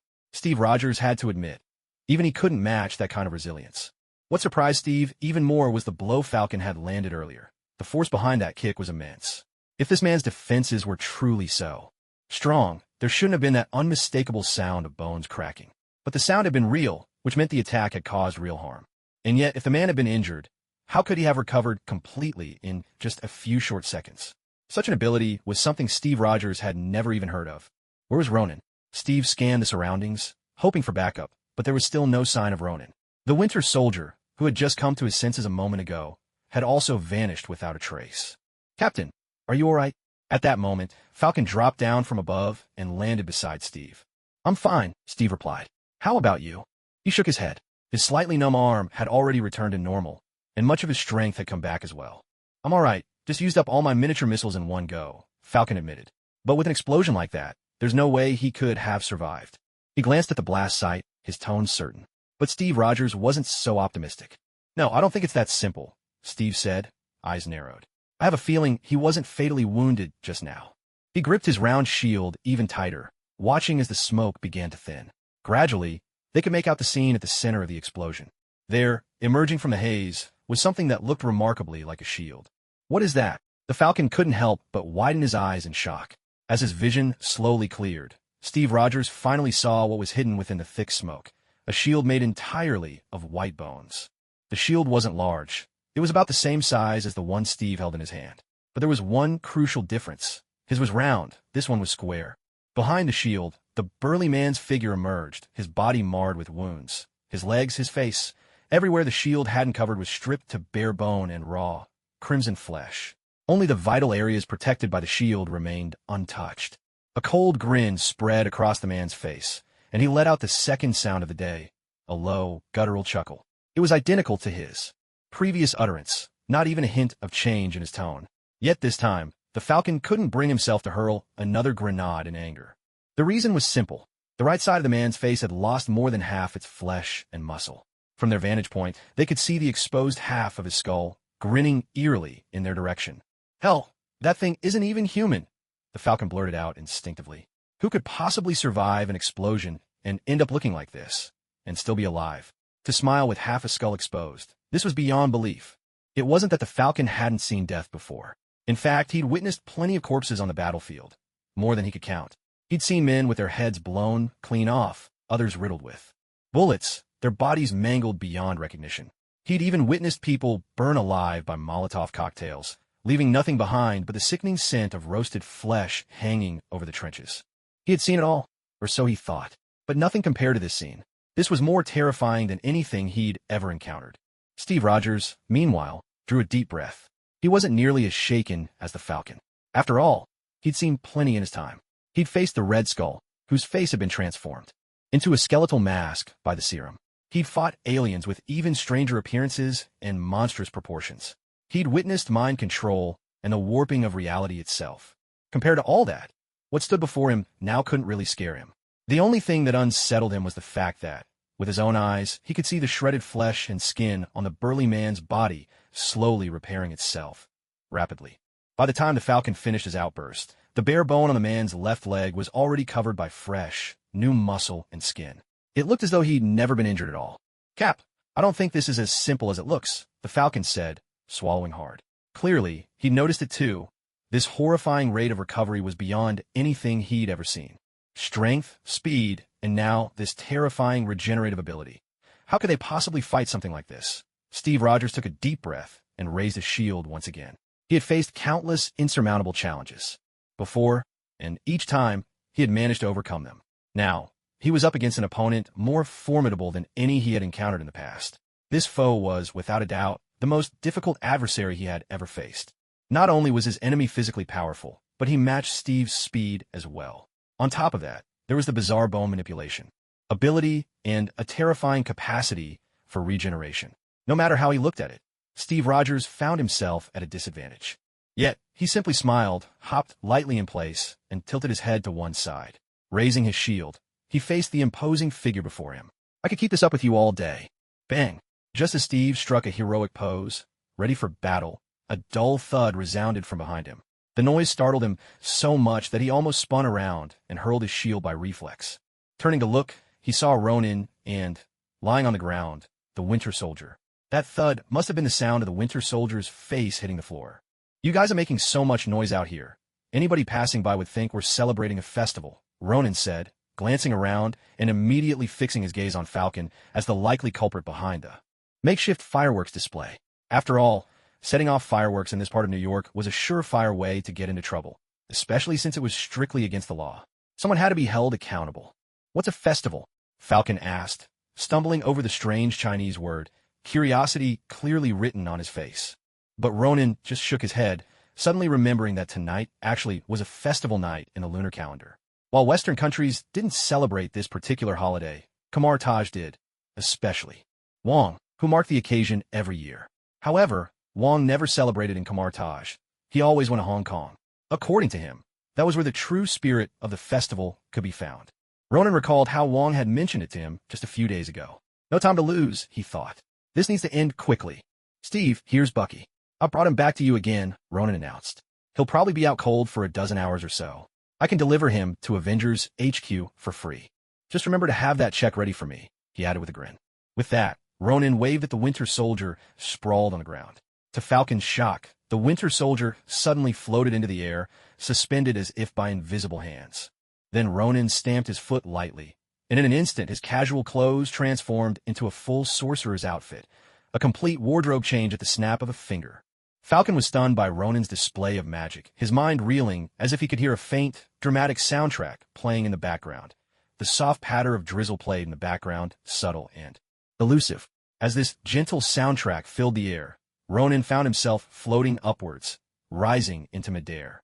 At that moment, it looked as if in the very next second, he might soar away into the sky. "Hold on, wait a second." Just as Ronin was about to take off, Steve Rogers called out, stopping him in his tracks. Ronin had to forcibly restrain his urge to fly, turning instead to look at Steve with clear dissatisfaction. He could only stay suspended for a few minutes at most. He'd been all set to show off, and now that chance was gone. "What about this guy?" Steve gestured to the burly man nearby, his meaning unmistakable. He was hoping Ronin would lend a hand. Of course, the fact that he could say this meant Steve had already come to see Ronin as one of his own. After all, it's always those closest who end up picking up the slack. Seriously? As a superhero held in such high regard by the American public, you're telling me you can't handle this small-time thug? Ronan shot back. And you've even got backup. Oh, sorry, what was your name again? Ronan interrupted himself, glancing somewhat apologetically at the Falcon. It wasn't for show. He genuinely couldn't remember the man's name. If it weren't so rude to look someone up on Wikipedia in the middle of conversation, Ronan might have done exactly that. The Falcon pulled at the corner of his mouth, then replied, curtly, "My name's Sam Wilson." "Ah, so that was it." Ronan nodded and continued. "And besides, you've got someone called the Falcon helping you." He looked between them. "There are two of you. Are you saying you still can't take him down?" Sam's expression darkened even further. He was already grim, but now it was as if a cloud had passed over his face. "If you're not even going to use my name, why bother asking?" Meanwhile, Steve Rogers let out a sigh. Though he hated to admit it, deep down he knew he wasn't a match for the adversary before them. If Ronan refused to help, even if they somehow managed to win, it would be a costly victory. "All right, $100,000, Ronan sighed, remembering all too well how Steve had walked away with that fake space stone. They made a deal, but this time, their lives were at stake. In a way, Ronan owed Steve a favor. "What?" Steve seemed taken aback. "Hey, that's a friends and family discount," Ronan retorted. "Given that guy's strength, he could take on 5 Bucky Barneses at once. Honestly, I'm only charging you double my usual rate." From the start, Ronan had sensed that this opponent would be trouble. Especially after witnessing how quickly the man's wounds healed, he knew this fight wouldn't come cheap. If anything, he was offering a bargain. "No problem," Steve replied without hesitation. "It's a deal." Such decisiveness made Ronan wonder if he had underestimated Steve Rogers' abilities. Could it be that Steve really was a wealthy guy after all? "All right then." Ronan pursed his lips, descended from midair, and with a sweep of his hand, a portal appeared, instantly swallowing the Winter Soldier who was still suspended above the ground. The series of actions left Falcon utterly stunned once again. Today had truly broadened his horizons. A thunderous crash erupted from the strong man's direction just at that moment. He slammed his white-boned shield onto the ground with tremendous force, clearly displeased at being ignored by Ronan and the others. Watching the display, Ronan couldn't help but sigh. Why are there always people so eager to get themselves beaten up? "All right, give me 10 minutes, he said, not waiting for Steve Rogers or Falcon to react before striding forward.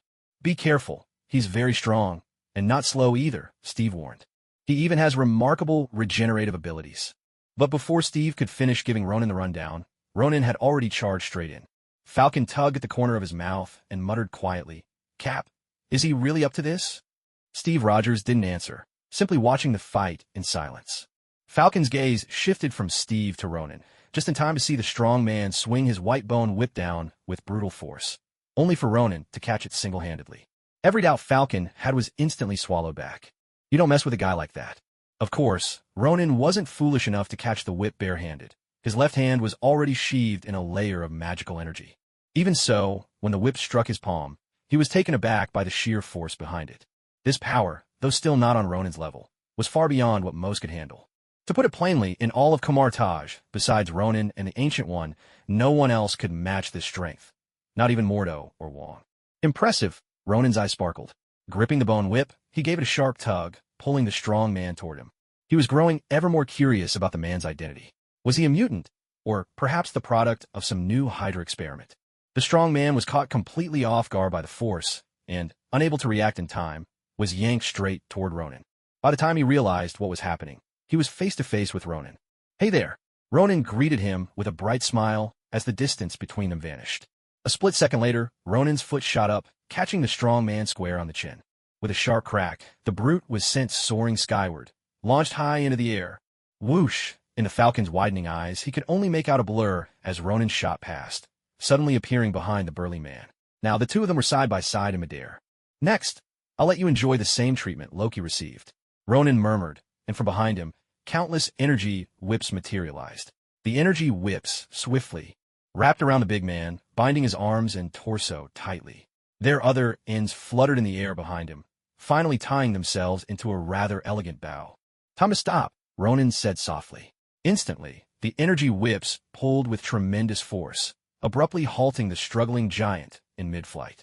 Then, Ronan extended his right hand, flicking out his index finger. With a casual downward gesture, the energy whips responded as if commanded, yanking the big man down with brutal force and slamming him hard toward the ground. A crash echoed out.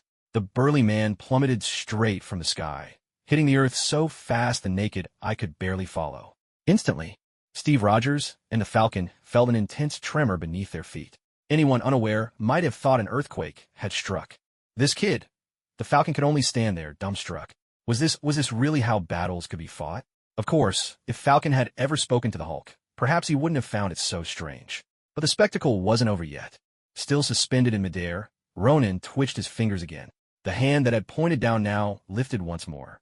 With a thunderous boom, the burly man was yanked out of the asphalt where he'd been embedded, shooting back up to hover in front of Ronan. Ronan cast a glance at his face, now a mangled mess of flesh and blood.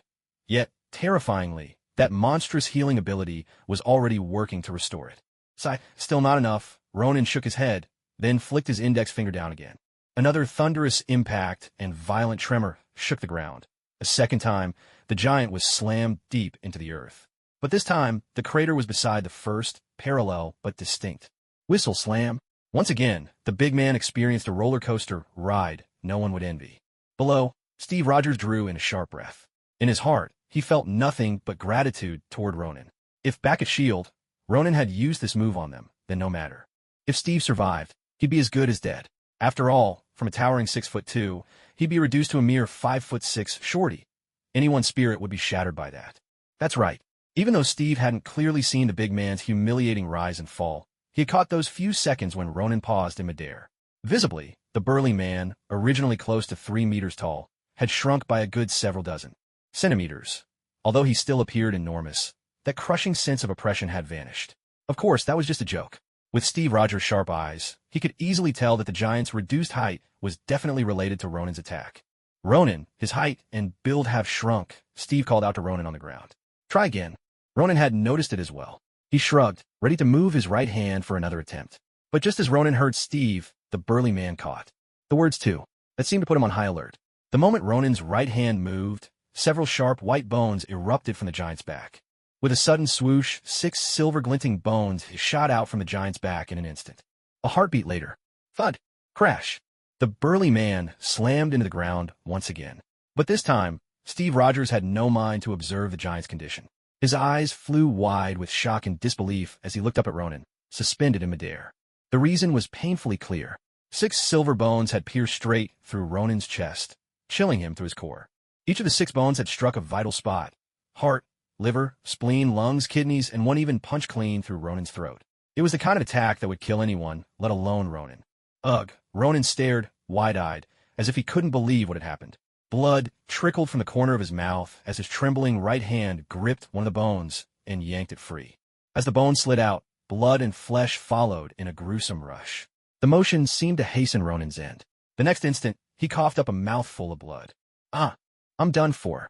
With those final words, Ronan's body plummeted from the sky. Steve Rogers, wild with panic, dashed toward Ronan and caught his limp body before it hit the ground. As he cradled Ronan, there was still a faint spark of life left in him. Ronan, are you all right? Steve's voice quivered as he looked at Ronan, whose body was soaked in blood. He was already drowning in guilt and regret. If he hadn't asked Ronan for help, none of this would have happened. If only, the thought made Steve's whole body tremble. Falcon swooped down to join Steve. Seeing Ronan like this, he clenched his fist tight. Though Ronan had teased him earlier, at the end of the day, they were comrades in arms. Even though they had only just met not long ago, nevertheless. I'm fine. Steve, please don't be sad. I just did what I had to do. Ronan's words came out in broken fragments, and as he spoke, another gush of blood spilled from his mouth. That's enough. Don't talk anymore. I'm calling for medical help right now. You're going to be okay. Steve Rogers pressed his hands tightly over Ronan's bleeding wound, unable to believe that Ronan might die right in front of him. When that time came, how could he ever face Ronan's parents, his family, and his friends? Ronan had nothing to do with all this, yet just one word from Steve had led him to this fate. The thought brought tears to Steve Rogers' eyes, blurring his vision. No, it's not necessary. I know my own body. I just hope you can give that money to my teacher. But before Ronan could finish, a sudden voice interrupted him. Damn it, if you're going to put on a performance, at least pick a better time. With another voice, identical to Ronan's, ringing out, Steve Rogers and Falcon spun around, faces full of shock and disbelief. Standing right behind them was Ronan, perfectly unharmed, holding a cup of soda in one hand and a hamburger in the other. Happy little New Year. 2 pairs of eyes stared straight at Ronan. Then Falcon and Steve Rogers both glanced at Ronan's hands. A hamburger in his left, a soda in his right. The classic Burger King combo. Let me explain, Ronan began awkwardly. I just got hungry earlier, so I'll let my double take my place for a bit. I never thought he'd pull such a shameless stunt. Ronan took a sip of his soda, feeling slightly embarrassed. Tastes pretty good. Wait, no. He resolved that when he got back, he'd have a stern word with his double. Faking death and putting on a show was one thing, but how could he say something like transfer the money to the Ancient One's account? That was his hard-earned, sweat-soaked money. So, when his double uttered those words, Ronan, halfway through his burger, had to step in to defend what was right. He would never allow a drama queen like his double to keep toying with his, no, not his patron, his comrade. Yes, that's right, his comrade. Hearing Ronan's explanation, Steve Rogers reflexively glanced down at his arms.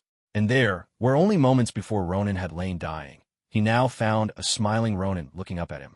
In that instant, as their eyes met, the double gave Steve Rogers a sly wink with his right eye, and then vanished without a trace. Steve Rogers raised his left hand. The blood that had stained it from pressing on Ronan's wound had long since vanished, leaving not even the faintest trace of that metallic tang in the air. As Ronan absorbed the memories relayed by his duplicate, he couldn't help but shudder. Damn it! Was this duplicate of his actually a South Tong type? Steve, magic is a strange and unpredictable thing, Ronan said. Things like this are actually pretty common in our magical circles, so you'll get used to it sooner or later.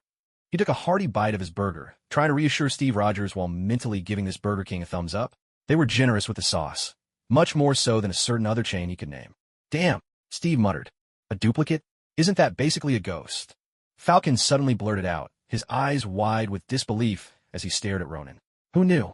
How he found time for such thoughts in a moment like this. Shouldn't they be calling Ronan out for toying with their emotions right now? Let's not get lost in the details. What's the situation? Ronan interjected, a bit stiffly, eager to steer the conversation away from himself. Feels like we're ready to wrap things up, don't you think? Seeing Ronan alive and well, Steve Rogers couldn't help but let out a sigh of relief. Well, at least no one had died. Only someone with Steve's temperament could take this in stride. If it had been Tony Stark, he'd probably be ready to go a couple of rounds with Ronan right now. I think I got the gist of it. The price of his regeneration is that his body keeps shrinking, Steve said thoughtfully. After the attack from your duplicate, although he's healing fast, his height and build are starting to look like an ordinary person's. Steve glanced over at the crater not far away. The burly man was slowly climbing out of it, except now, burly hardly described him. He stood at maybe 6 feet, his once bulging muscles completely gone. There weren't any visible wounds on his body, but Steve could clearly see the man gasping for breath, something they'd never witnessed before. His chest heaved rapidly. The fearsome aura he once radiated had vanished, replaced by a frail, almost skeletal frame. You could literally count the ribs beneath his skin. It seemed that if Ronan put him through the drop tower again, he'd be done for. Ronan stepped forward, finishing the last bite of his burger, then crumpled up the wrapper and tossed it aside. With a flick of his wrist, a portal of arcane energy opened, and the paper ball sailed neatly into some unknown trash can. The only ones that got hurt were the stray cats and dogs rummaging for food in the trash bins. Well, shall we move on to round 2? I'll do my best to keep you alive. After all, you're worth $100,000. Ronan took a sip of his cola, then lifted his right hand once more. From behind him, crimson energy whips appeared, each one racing eagerly toward the man. If he could just tie him up, the Tower of Terror ride would be inevitable. However, what Ronan didn't expect was that, just as the energy whips were about to touch the man, a terrifying surge of power erupted from within him. This surge blasted Ronan's energy whips away in an instant. With a thunderous explosion, the energy whips were shredded under the onslaught. Ronan lost his control over them entirely. Watching the red energy suddenly burst from the man's body, Ronan couldn't help but raise an eyebrow in surprise. He wasn't particularly shocked that his energy whips had been destroyed. After all, among the spells of Kamartaj, this technique was hardly a top-tier one. His own enhancement was simply to control the whips with his mind instead of hands. No real increase in strength. What truly caught him off guard was this crimson energy. There was something strangely familiar about it. With his keen senses, he could have sworn he'd encountered energy like this before. But before Ronan could recall where, the man was instantly enveloped by the red energy, letting out a piercing, anguished scream. Wrapped in the crimson aura, the man shot upward like a launched projectile, streaking into the sky in a heartbeat. He moved so fast that even Ronan couldn't react in time. By the time Steve Rogers and Falcon arrived, all they caught was the tailpipe smoke left behind. What happened here? Falcon gazed at the now empty sky, puzzled. What do you think? He ran. If you can't win, you bail. Isn't that the obvious move? Ronan shot Falcon a sidelong glance, genuinely finding the question ridiculous. If you can't win and don't run, insisting on a head-on fight, that's just foolish. Besides, this man wasn't the protagonist of some story. There would be no sudden burst of power in a desperate moment, no miraculous leap in strength. How was he supposed to stand a chance against Ronan? Those red things, are they some secret hydro weapon? Steve Rogers, too, had noticed the crimson energy. But for now, he couldn't make sense of it. No idea. I can only say it's troublesome. Sure, I've got a few ways to handle it, but it won't be easy. Ronan glanced in the direction the man had vanished, his expression growing uncharacteristically serious.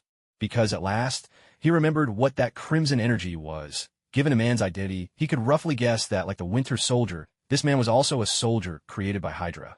If Hydra was involved, then at this point in time, the Scarlet Witch and Quicksilver had probably already come into being. That meant those red energies must have been the Scarlet Witch's chaos magic. But what puzzled Ronan was whether the Scarlet Witch's chaos magic was truly that powerful. At least judging from the movies, it didn't seem nearly so overwhelming. The screech of familiar American brakes tore through the air. There was no need to guess. It had to be the justice-driven police of America arriving at the scene. It had already been 15 or 20 minutes since the explosion, and Ronan was genuinely surprised that they could get here so quickly. "Captain, I didn't expect we'd meet again." To everyone's astonishment, the one leading the team this time was George Stacy. As the commissioner of the NYPD, it was highly unusual for him to show up in person like this. The only explanation was that something on the scale of a terrorist attack had occurred. But thinking it over, what just happened was hardly any different from a terrorist strike. "George, it's been a long time." Steve Rogers smiled and slung his shield on his back. "To be honest, I'd rather not be seeing you. After all, if I'm not running into you, it means New York isn't being invaded by aliens or the like." George Stacy shrugged, half joking as he spoke.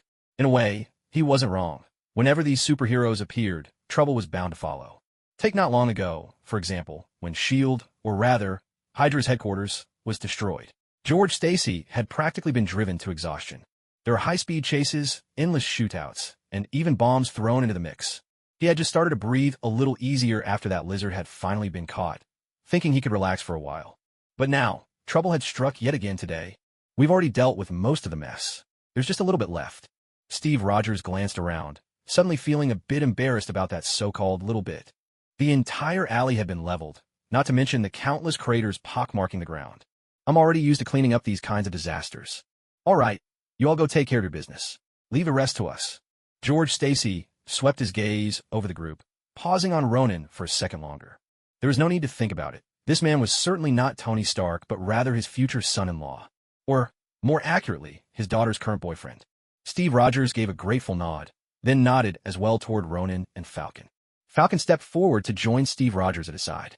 Meanwhile, a portal opened up right before Ronan. "Do you need me to give you a ride? There's also a package that needs your signature." Ronan smiled, thinking to himself that since he'd just earned a cool $150,000 from them, acting as their chauffeur was only fair. Originally, Steve Rogers had wanted to refuse, but when Ronan mentioned the package, he immediately thought of the Winter Soldier, whom Ronan had taken away. "All right," he agreed, and without another word, Steve Rogers stepped into the portal first. Falcon, on the other hand, eyed the portal with a mixture of skepticism and curiosity, then glanced over at Ronan. The look in his eyes was clear. Did this thing really work? Ronan simply tilted his head toward the portal, the meaning unmistakable. "Try it if you don't believe me." With that in mind, Falcon followed and slipped through the portal as well. Once both men had entered, Ronan removed his mask and nodded at George Stacy. After all, this was his future father-in-law. A polite greeting seemed only proper. Seeing Ronan greet him so respectfully, George Stacy's stern expression softened, and he nodded in return. Since the kid was so well-mannered, he thought, maybe next week when Gwen visits his house, he'd just pretend not to know anything. As Ronan stepped through the mystical portal, he had no idea that, in that fleeting moment, George Stacy's mind was running through such complex thoughts. Now, inside Peter Parker's secret base, which Ronan had borrowed for a short while, he stood with Steve Rogers and Falcon before the unconscious Winter Soldier. He'd just have to pay Peter a little rent for the use of the place later on. "All right, here's your package," Ronan said. "Just take him with you. And don't forget to transfer the money to my account." With a clap of his hands, Ronan signaled his job was done, picking up another $50,000 along the way. Luck really was on his side today. Looking at the Winter Soldier lying on the ground, Steve Rogers' face showed a mix of joy and sorrow. He was glad to see his friend again, but but it pained him that, after all this time, Bucky was still under Hydra's control.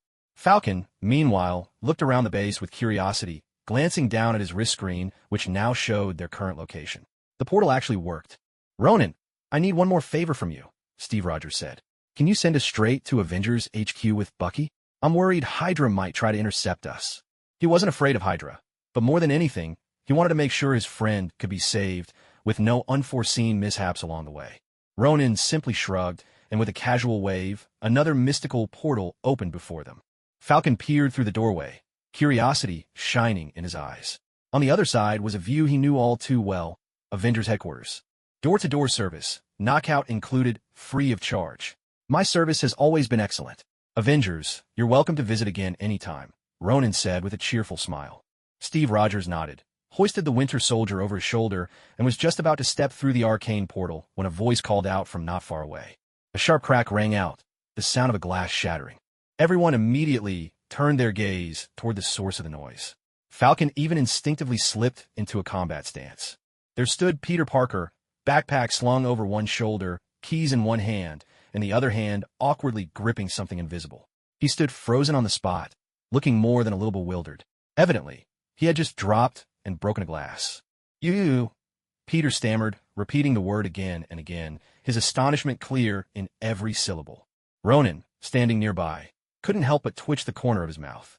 He hadn't expected Peter Parker to show up at a time like this. Even more surprising, if memory served, wasn't Peter Parker a huge fan of Captain America? Are you Captain?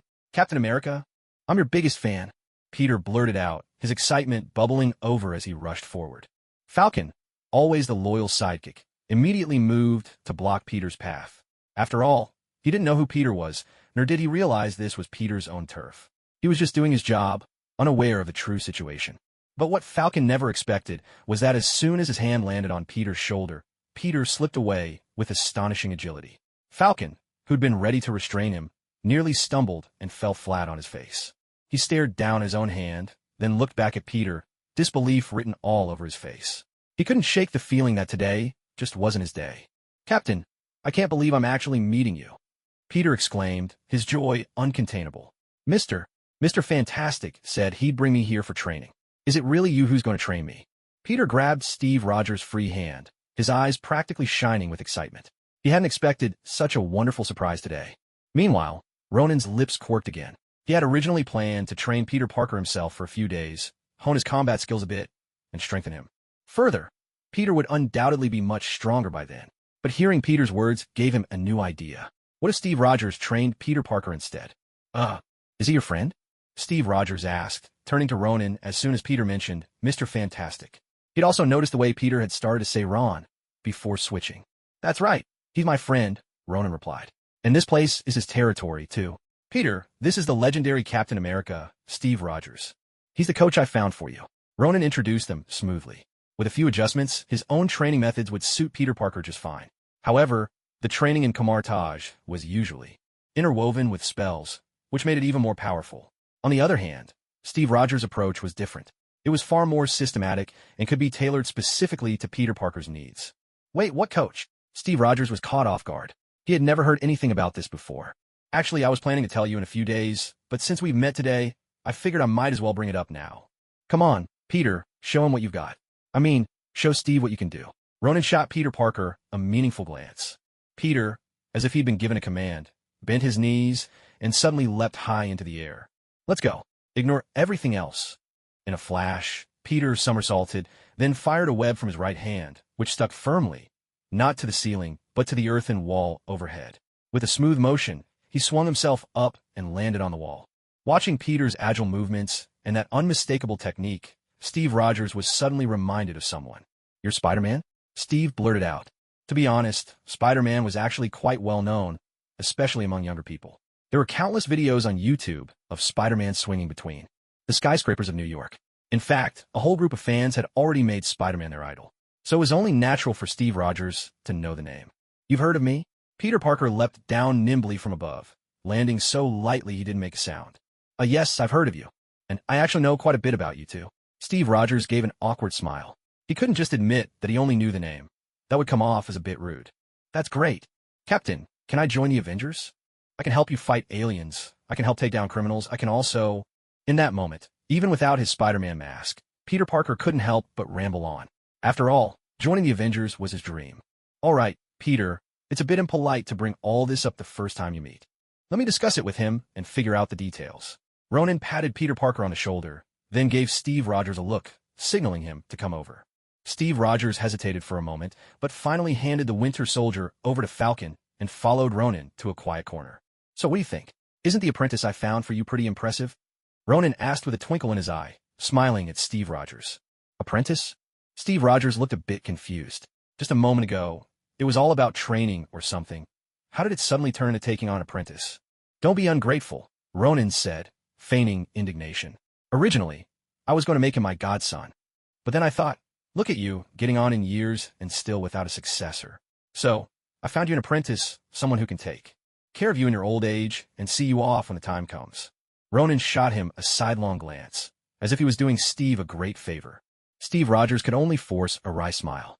Getting on in years? What was that supposed to mean? I'm only. But when it came to age, Steve couldn't help but feel a little awkward. Looking at his face, you'd think he was just a guy in his 20s or 30s. But his date of birth told a different story. Yet if he really went by his birth date, even he couldn't quite accept it. It was a mess of contradictions. Oh, come on.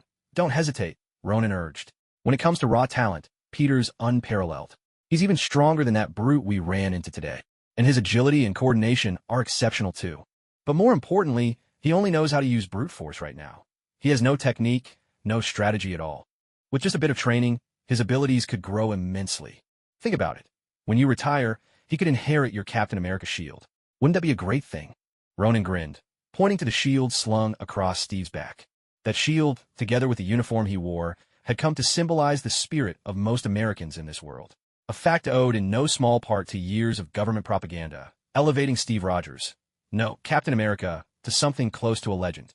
I admit, his talent is remarkable, Steve said. But isn't this all a bit sudden? I haven't had time to really consider it. Truth be told, Steve was already tempted. Aside from Ronan, he'd never met a young man so gifted. Well, Ronan was a category unto himself. After all, it wasn't every day you saw a 17 or 18-year-old with such power. But now, Ronan was presenting him with another prodigy, just as young and just as extraordinary. How could Steve not be moved? Well, if you're not interested, I won't push, Ronan said, shrugging. In a few days, I'll ask Tony. I'm sure he'd be very interested in Peter. Ronan nodded, showing no intention of making things difficult for Steve Rogers. But as soon as Steve Rogers heard this, he became anxious. Although he and Tony Stark were comrades in arms, in his opinion, Tony Stark could barely teach himself, let alone a child. He simply couldn't stand by and watch such a gifted child end up in Tony Stark's hands. If that happened, the boy wouldn't be learning any real close combat skills. Instead, he'd be handed a whole manual on how to operate a suit of armor. At that point, the boy would truly be trading gold for mere dust. In fact, Ronan's thoughts were much the same as Steve Rogers. Where did Peter Parker's greatest strength lie? It was in his physical power, his lightning-fast reflexes, and the mutant abilities granted to him by the spider. You could say his greatest gift was his own body. If you wrap that body up in something like an Iron Man suit, sure, it would look impressive and might even boost his fighting power. But there'd be no question, Peter Parker would grow more and more reliant on the suit's abilities and gradually forget the advantages he naturally possessed. In Universe 616, Ronan had already encountered a Spider-Man clad in iron armor. Personality aside, when it came to combat skills, Ronan could have beaten him easily with both hands tied behind his back.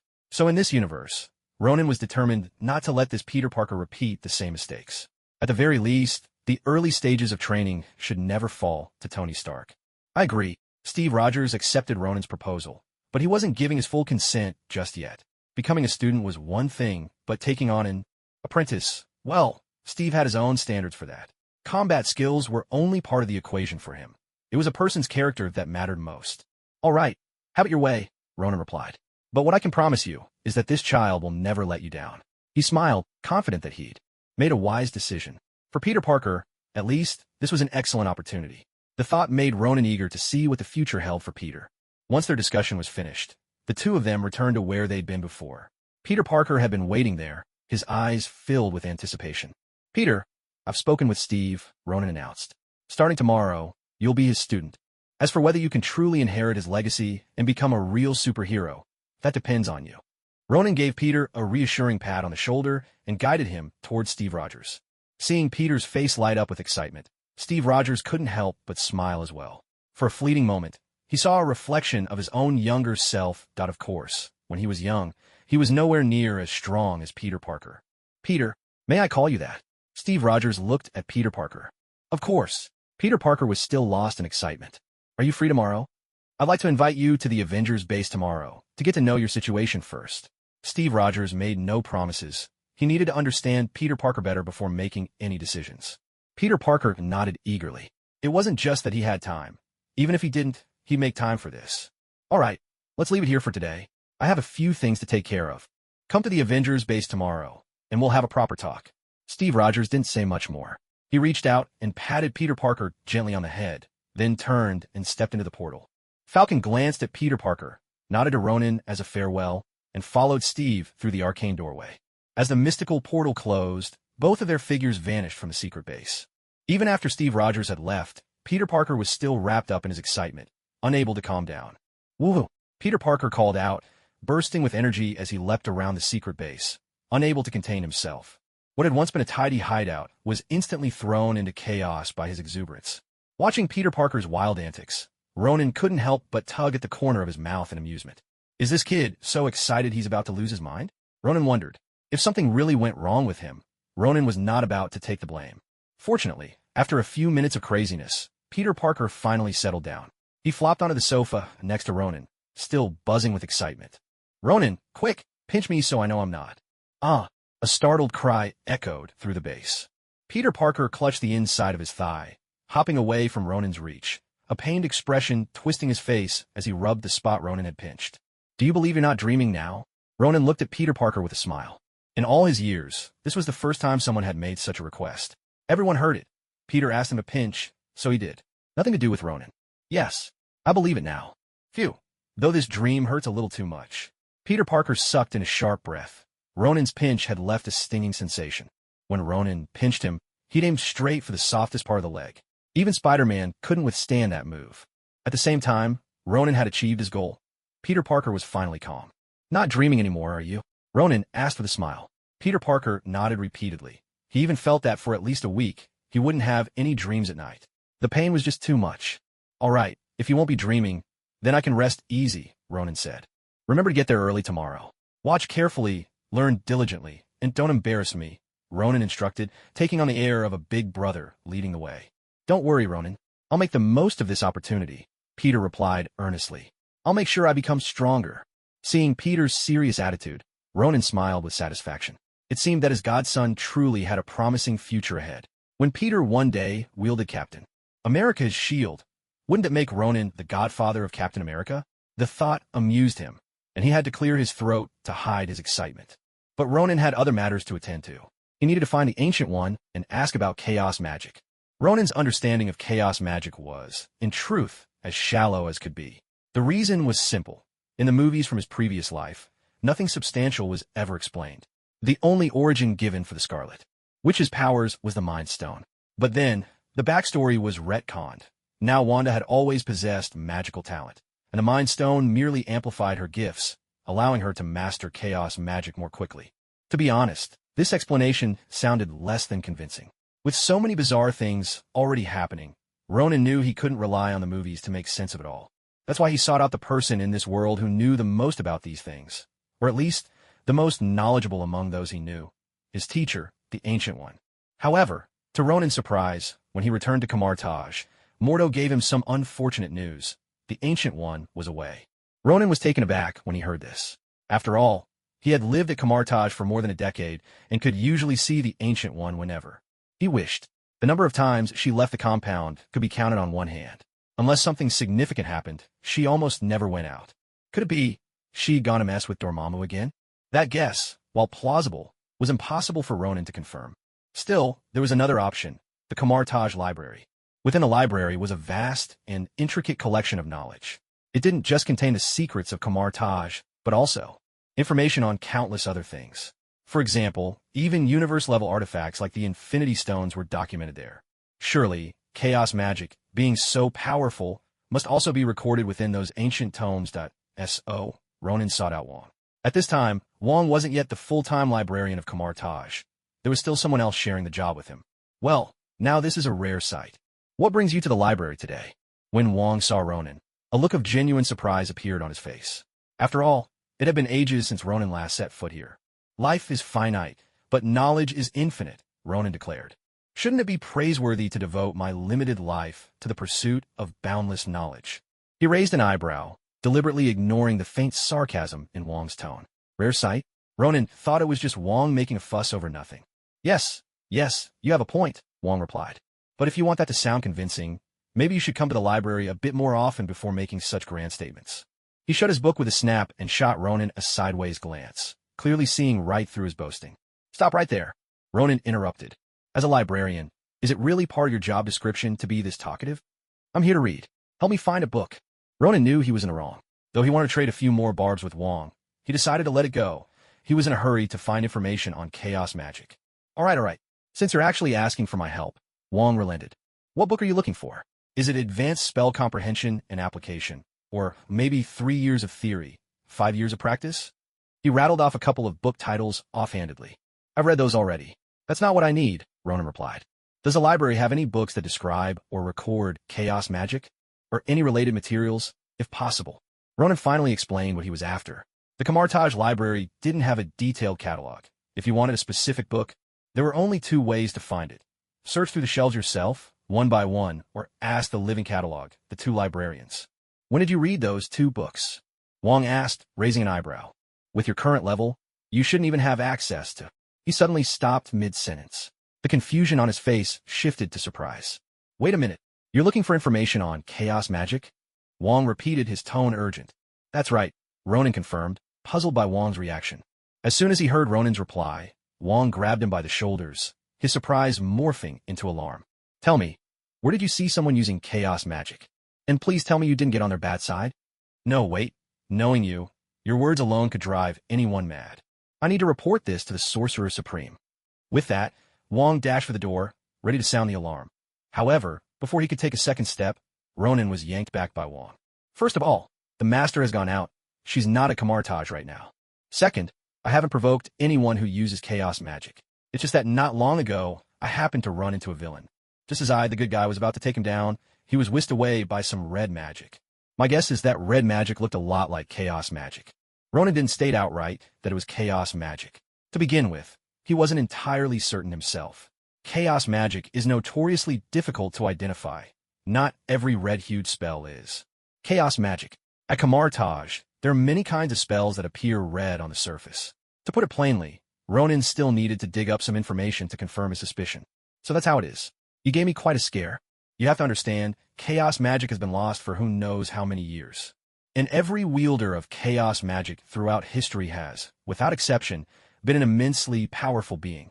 Upon hearing Ronan's explanation, Wong finally let out a sigh of relief. Judging by his reaction, it was clear he'd read a thing or 2 about chaos magic himself. All right then, hurry up and tape it and look it up, Ronan urged. Don't you think the scariest thing would be if that really was chaos magic? Ronan couldn't help but roll his eyes. The existence of chaos magic was almost a certainty by now. The world Ronan found himself in had already diverged significantly from the story as told in the movies. Who could say what further changes the Scarlet Witch might bring? What if, because of Ronan's presence, Hydra managed to brainwash her even faster, and her sole purpose became to destroy the world? Know yourself and know your enemy, and you'll never be defeated. That was a lesson Ronan's ancestors had hammered into him centuries ago. All right, follow me, Wong said, his composure restored. He led Ronan deep into the library. One book after another, Wong pulled from the shelves, stacking them into Ronan's arms. The origins of magic, wizarding families, and the gypsies on the various forms of magic. Book after book piled up, until Ronan's view was nearly blocked. Only then did Wong finally stop. Of course, the only reason he stopped was because Ronan's vision was obscured, not because they'd run out of books. Wong still held several more himself. That's about it for now, Wong said. Some of the books aren't even kept in the Kamartaj library. He glanced at the shelves, clearly satisfied. As for Ronan, faced with such a mountain of books, he couldn't help but frown. Even if he enlisted the help of 3 clones to read together, it would still take several days to finish all the books. Was he supposed to use astral projection, letting his body sleep at night while his soul read the books? Ronan immediately dismissed that idea. He was worried that if his soul read for too long, he he might just fall asleep anyway. Where's the other part? Ronan asked this question almost instinctively. Wong simply glanced at Ronan, then shrugged. Of course, it's in the Supreme Sorcerer's head. That single sentence left Ronan utterly speechless. Kamartaj had always claimed that all knowledge about Kamartaj was shared. Emphasis on knowledge about Kamartaj. But they had never said that knowledge unrelated to Kamartaj was also shared. After all, there were many things that ordinary people, or even ordinary sorcerers, were better off not knowing. For example, certain unspeakable evil gods. If you read about their deeds, or even just utter their names, you might attract their attention. The end result? You'd either become a superhuman or a madman. As for the odds of the former, best not discussed. Compared to them, Dormammu almost seemed kind-hearted. All right, here's all the information you asked for. If you manage to read all these books, you'll have a general understanding of what chaos magic is. Wong stacked the last few books heavily into Ronan's arms, completely blocking his view. Looking at the towering pile, Ronan couldn't help but roll his eyes. He didn't mind reading, but this was just too much at once, and most of it was probably dense and hard to understand. Where would Ronan find the time? He still had homework, classes, and even a part-time job at Star Tower. How could he possibly fit in studying all this? Of course, you do have another option. I heard Burger King just launched a new item. If you help me get this new menu item and a triple Whopper meal while you're at it, then you can claim your quest reward. The reward is, I'll distill the essence of these books for you. Wong let out a whistle, offering Ronan a much more appealing alternative. The catch? Ronan would have to spend some money. You're just taking the opportunity to extort me. Ronan poked his head out from behind the mountain of books, glaring at Wong in protest. This was outright blackmail. It used to be that just a triple Whopper meal would suffice, but now there was a new menu item on top of that. What else could this be but extortion? You don't have to choose it, you know. Knowledge is priceless, and so is time. Exchanging priceless time for priceless knowledge. It's just as you said. Of course, for some people, time can have a price, and some knowledge can too. Wong pursed his lips and gestured for Ronan to take another look at the sheer number of books. Hiss! Ronan couldn't help but suck in a sharp breath. Just a few days apart. How had Wong's intelligence suddenly evolved? Not only had he learned to exploit Ronan's weaknesses for blackmail, now he could even turn Ronan's own words against him. This just didn't make sense. Fine, I'll buy them. I'll transfer the money right now. Gritting his teeth, Ronan tossed the stack of books onto the table. The pile landed with a heavy thud, pressing down even on Wong's reading notes. But Wong wasn't the least bit annoyed. He simply watched Ronan with a wide, satisfied grin. Ding! As soon as the payment notification chimed on his phone, Wong's eyes widened in surprise when he saw Ronan had actually sent him $100. Since when did you become so flush with cash? From what Wong knew, Ronan had always squirreled away a tiny stash of pocket money. But with just that little bit, there's no way Ronan would spend so freely. Don't worry about it. I'm rich, that's all. Now you have to explain everything about chaos magic to me, in detail, or I'll show you what real, earthly torture feels like. Ronan took a deep breath, feeling as if his heart was bleeding. He just made a small fortune, but he was hoping to put that money toward a new car. Who knows how much would be left after that? Relax, Wong assured him. Even if I have to stay up all night, I'll make sure you understand everything. Where do you want to start? Now that he'd been paid, Wong seemed more than eager to get down to business. Hearing this, Ronan finally felt a bit at ease. Let's keep it simple for now, he said. If I have questions, I'll ask them as we go. Ronan thought it over. For the moment, he wasn't sure where to begin, so he decided to let Wong give an overview. After all, he wasn't worried Wong would refuse. Not after the money he'd just spent. All right, let's start by talking about what chaos magic actually is. According to these books, chaos magic is the ancestor of all magic. It's the oldest, most independent form of magic there is. It's also the impossible, mysterious fire of life itself, burning alongside the universe's earliest accidents and the first light of cosmic awareness. Wong began to explain the nature of chaos magic. But before he could finish, Ronan interrupted him. Wong's explanation was riddled with convoluted terms and flowery descriptions that made Ronan's head spin. Was Wong testing his English vocabulary? Wait, hold on. Can we put that in simpler terms? I mean, I know every word in isolation, but string them together and it's hard to follow. Let's just use regular people's language, okay? Ronan spoke with the confidence of a true patron. With a $100 payment on the table, Wong had no reason to object. No problem. I'll put it even more simply. In short, chaos magic is the origin of all magic. It stands for infinite possibilities. That includes, but isn't limited to, transforming matter, rewriting causality, creating things out of thin air, twisting time and space, conjuring duplicates of oneself, and much, much more. As long as you can imagine it, chaos magic can make it happen. This time, Ronan finally understood the king's explanation. Yet, the more he listened, the stranger his expression became. If chaos magic was truly this powerful, then why did the Scarlet Witch seem so underwhelming? It was one thing when she faced the Avengers. After all, those old-timers had protagonist halos, and such plot armor can sometimes make characters act less intelligently. But when she went up against Thanos, why did she come across as so weak? Her techie boyfriend got his head blown off right in front of her, and all she did was sit on the ground and cry. Not only did she do nothing, but she also let Thanos snap his fingers. And after the snap, even with chaos magic being this legendary, why couldn't she use it to counter the Infinity Stones? Let's take a step back. If the Infinity Stones are the source of the universe, maybe chaos magic can't beat them. But after she was resurrected, she went up against the Thanos. Without all 6 stones, and the best she could manage was to almost kill him. No matter how you look at it, that just doesn't live up to the reputation of chaos magic. So, let me pose a hypothetical. If there's someone who possesses chaos magic, and she faces off against all 6 Infinity Stones at once, is there any way she could stand against them? Ronan began to test the boundaries with his question. The king immediately caught his meaning. I just said that off the top of my head. The gender's made up. After all, we believe in gender equality here. Isn't our teacher a woman too? Ronan shot the king a glance, even dragging the Ancient One into the conversation to cover up his slip. When Ronan mentioned the Ancient One, the king didn't dare press further. After all, women can hold up half the sky. All right, that's certainly a creative question, but I genuinely don't have an answer for you. The king spread his hands, indicating his own helplessness. Why not? Ronan looked at him in surprise. Was it really that hard question?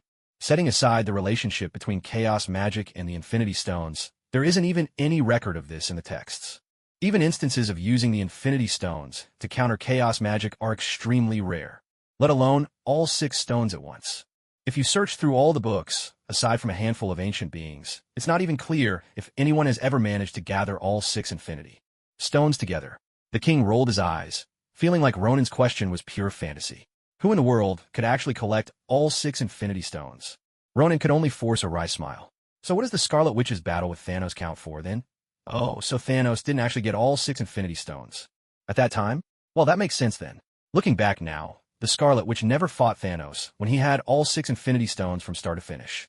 So, are you saying that anyone who possesses chaos magic is generally extremely powerful?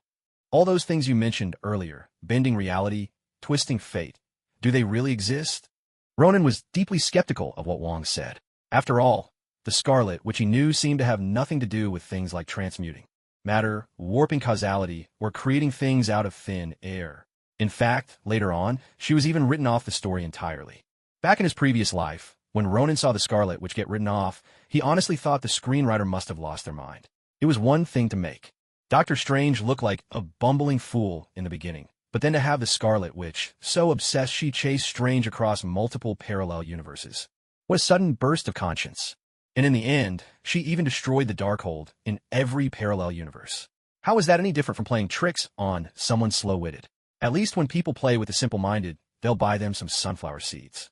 But moviegoers had to pay for tickets, bring their own popcorn and soda. Isn't that like staring at a pile of crap and then having to swallow it too? Absolutely the biggest sucker. Thankfully, in his previous life, Ronan only watched the study version, and it was even in HD 4K. So, he only had to look at the pile of crap. He didn't have to eat it. They're incredibly strong. Every single recorded user of chaos magic was immensely powerful. And our ancestors at Kamartaj once encountered someone who wielded chaos magic. Their description was simple, not human. At this point, Wong's expression grew even more solemn. Kamartaj had existed for so many years, they had surely crossed paths with chaos magic users before. Each one their power was unfathomable. As for how they met their end, whether they left Earth for the cosmos or underwent some other transformation, those details were never mentioned. Is it possible, just possible, that someone awakened chaos magic, but only just a little bit? Ronan rubbed his nose, thinking back to all the things the Scarlet Witch had done. After pondering for a while, he finally came up with a fitting description. Awakened just a little bit? What do you mean by that? In the texts, it's written that once chaos magic is awakened, it's supposed to be an invincible force. There's no such thing as awakening just a little, or halfway, or 2/3 of the way. Wong immediately dismissed Ronan's suggestion. Then, is there a chance, I'm just saying a chance, that the books are wrong? Ronan widened his innocent eyes and looked at Wong. Wong looked at Ronan, his face full of exasperation. If it weren't for the $100 at stake, he would have turned around and left already. Was the book really wrong? If it was, did that mean the knowledge passed down for generations in Camartage was all mistaken? So you're saying every Sorcerer Supreme before us never noticed this error? And those Sorcerer Supremes who actually face Chaos Mages, are you suggesting they deliberately wrote the wrong knowledge and passed it along? Wong's questions were sounding more and more bizarre. Hearing this, Ronan suddenly sprang from his chair. He clamped a hand over Wong's mouth and glanced nervously up at the ceiling. Damn it! Why did this fool have to speak so plainly? Who knew if the previous Sorcerer Supremes, like the Ancient One, might have achieved some form of eternal soul? If such talk was overheard, Ronan would be in real trouble. Forgive me, ancestors, forgive me, he murmured under his breath. This guy's had a few screws loose. He doesn't think before he speaks. Please, bear with us. Ronan kept apologizing in a low voice, nodding over and over to show his regret. After all, it wasn't really his fault, was it? The Scarlet Witch, the only chaos magic user he knew, was famously underwhelming. Wong forcefully pulled Ronan's hand away and spat several times in disgust. Relax. The ancestors won't blame us. He wiped his mouth and continued. Asking questions is good, but there are some things just too far-fetched to say out loud. Only then did Ronan let out a breath of relief. So, does the book mention how we're supposed to deal with chaos magic? Are there any weaknesses or anything? In Ronan's mind, the Scarlet Witch was strong, but inexplicably incompetent. Still, this wasn't the 616 universe. Who could say what might happen here? What if she hadn't just awakened a sliver of her power? What if she'd unlocked it all? How do you deal with chaos magic? That's right, there is a way. Wong's confident reply instantly perked Ronan up. There was actually a method to counter chaos magic. Not even a minute ago, Wong had described chaos magic as terrifying and unbeatable. Yet now, there was a way to fight it? Could this be some secret technique left by the ancient masters? What is it? Ronan pressed eagerly. Wong glanced at him, took a deep breath, and declared, run. The moment you see chaos magic, you run. The faster you run, the better. Wong rattled off his solution, all in one breath. The instant Ronan heard this, he shot out of his chair, grabbed Wong's wrist, and started dragging him toward the door. Come on, come on. I bet it's just because I haven't been around lately that you've forgotten what a real sparring match feels like. Right now, this instant, let's go to the training ground and have a little match. Let those junior disciples see what the most elite fighting style of Camartage looks like. As he spoke, Ronan tightened his grip, trying to pull Wong outside. Seriously, what kind of suggestion was that? Was running even an option? In his 17 years, Ronan had never known the meaning of opponent. And today, Wong's advice to him was to turn around and leave. How was that a solution? But Wong wasn't a fool. After so many sparring sessions with Ronan, he knew all too well just how strong Ronan was. No way was he going to embarrass himself in front of a crowd. Why are you getting so worked up at me? I'm not the one who came up with this. This was actually said by one of our ancestors, and it's clearly recorded in the books. With that, Wong shook off Ronan's hand, dug through the pile of books on the table, and pulled one out. He quickly flipped to a certain page, scanned the lines for a few seconds, and found the passage he wanted. Here, see for yourself.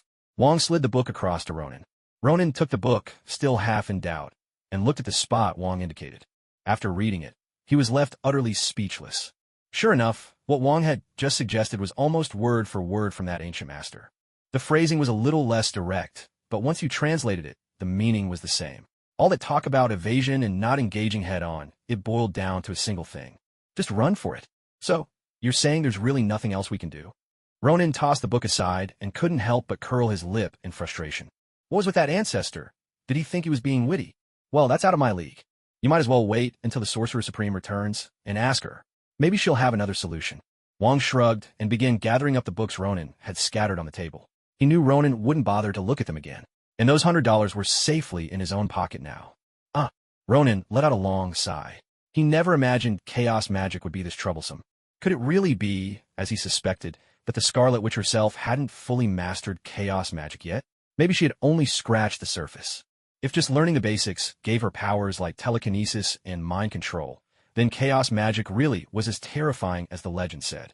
But thinking it over, later on, the Scarlet Witch could even use her abilities to create an entire town. That did seem to fit with the powers of chaos magic. Well, I'll just wait and ask my teacher about it. With that, Ronan turned and left the library out of course. He hadn't expected too much. After all, the knowledge he'd bought for $100 was already decent enough. If he truly wanted to know more, he'd have to seek out the Ancient One. But since the Ancient One was away at the moment, Ronan could only return to New York and plan to come back in a few days. Besides, Gwen Stacy was coming over too. Visit him that weekend, and the Ancient One would surely be present by then. So, there would be plenty of time to ask more questions. Life in New York was as dull as ever. Though the city was bustling and full of life, it couldn't quite mask the underlying scent of decay. In the blink of an eye, it was already Friday. Ronan sat in the gymnasium, bored out his mind, watching his classmates throw themselves into the vigor of youth, their sweat glistening as they played. The best thing about attending school in America, he mused, was that the gym teacher never seemed to call in sick. In fact, the gym teacher showed up about as often as the other teachers, which was frankly astonishing. A few classmates in front of him were chasing after a basketball with great enthusiasm. Their movements were still a bit clumsy, especially when compared to the varsity team practicing on the other court. The difference wasn't even close. Ronan had lost interest in basketball when he was 8 years old. Why did he lose interest? Well, bang! A basketball tumbled to a stop right at Ronan's feet. "Hey, Ronan, pass it back," one of the players called out from the court. Ronan sighed, bent down to pick up the ball, and tossed it back with a casual flick of his wrist. Swish! The ball sailed through the air in a perfect arc, dropping cleanly into the hoop without so much as grazing the rim, sending a ripple through the white net. The players on the court just stared, dumbfounded. They couldn't even tell whether Ronan was truly that skilled or just incredibly lucky. Ronan sat back down, expressionless. This, in fact, was why he'd lost interest in basketball. With his mastery over his own muscles and strength, not to mention his sharp eyesight, he could sink a shot from anywhere, anytime.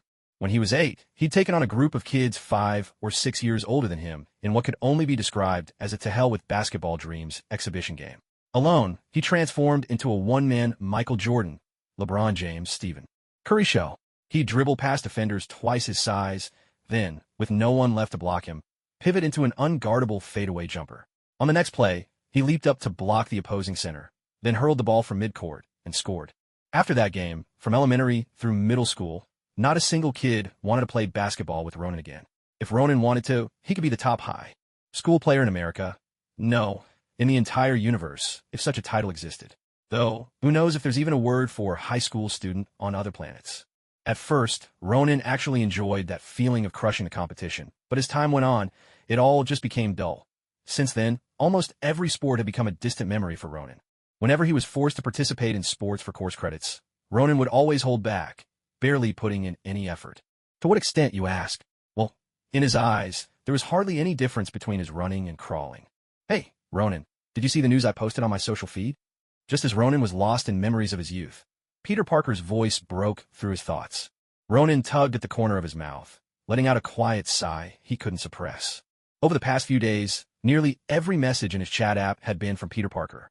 And on social media, it was almost all Peter sharing his newfound happiness. Tony Stark had moved quickly. Within just 2 days, he'd already handled most of what he'd promised Peter. According to the messages Peter left for Ronan, people from the Foundation had already arrived at his home to investigate his family situation. They told him, given Peter's outstanding grades, his chances of being accepted were very high.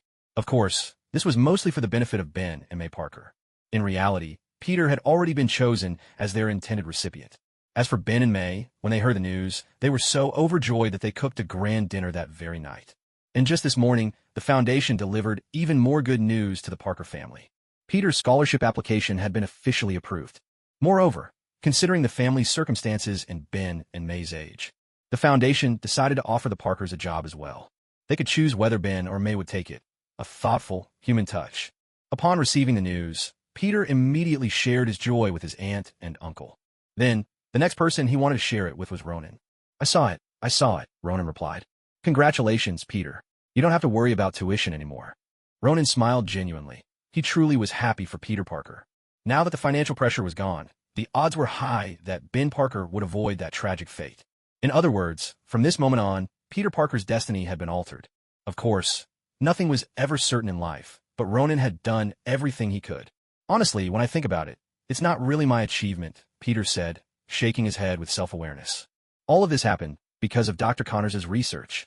If it weren't for his project, if Ronan didn't happen to know Tony Stark, if Tony Stark hadn't wanted that research, none of this would have come to pass." "No, sometimes fate works in mysterious ways," Ronan replied. "You gathered that research to save Dr. Connors. This is something you deserve." Ronan wasn't nearly as cautious as Peter Parker, because he could sense if anyone else was nearby. By the way, did Stark ever mention when the antidote might be finished? Peter suddenly remembered this detail. Back then, they had agreed.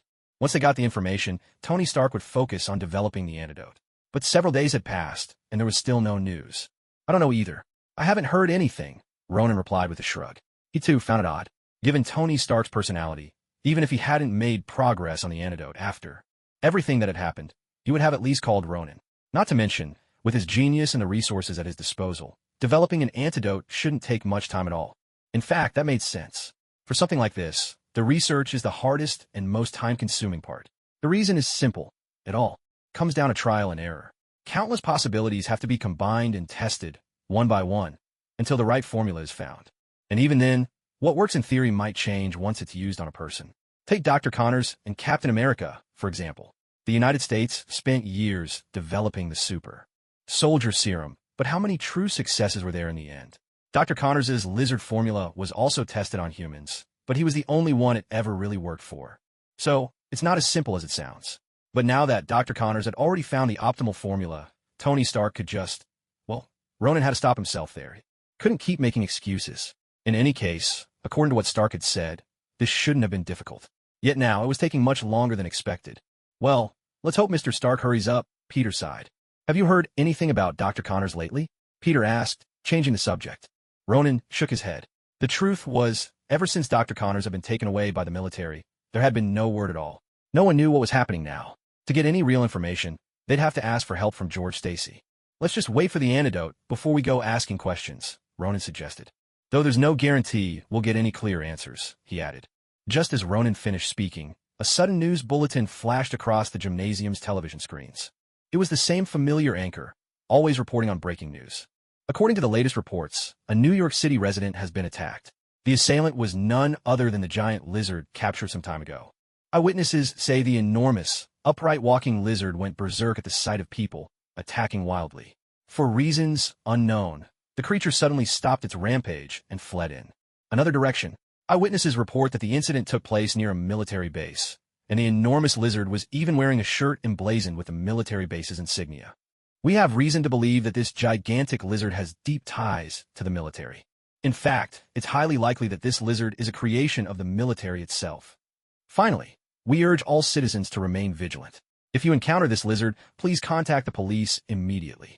The female anchor on television spoke rapidly, not only updating viewers on the situation's developments, but also casting suspicions on the military and expressing concern for the public safety. It was obvious. People who have received professional training truly stand out. Watching the news unfold on the TV screen, Ronan couldn't help but pull a wry smile. Peter, looks like there's no need to go searching for Dr. Connors now. Ronan, of course, knew that Dr. Connors had been taken away by the military. But what he hadn't expected was that Dr. Connors had managed to escape from a heavily guarded military base. Could it be that all those soldiers were just standing around doing nothing? But we can't let him keep hurting people, either. As he spoke, Peter Parker sprang up from his chair. His voice had risen a little louder than he'd intended. The other students, who had been glued to the news broadcast, were suddenly drawn to him. Noticing so many eyes on him, Peter Parker couldn't help but feel a bit embarrassed. I just got a little carried away. Peter stammered out an explanation.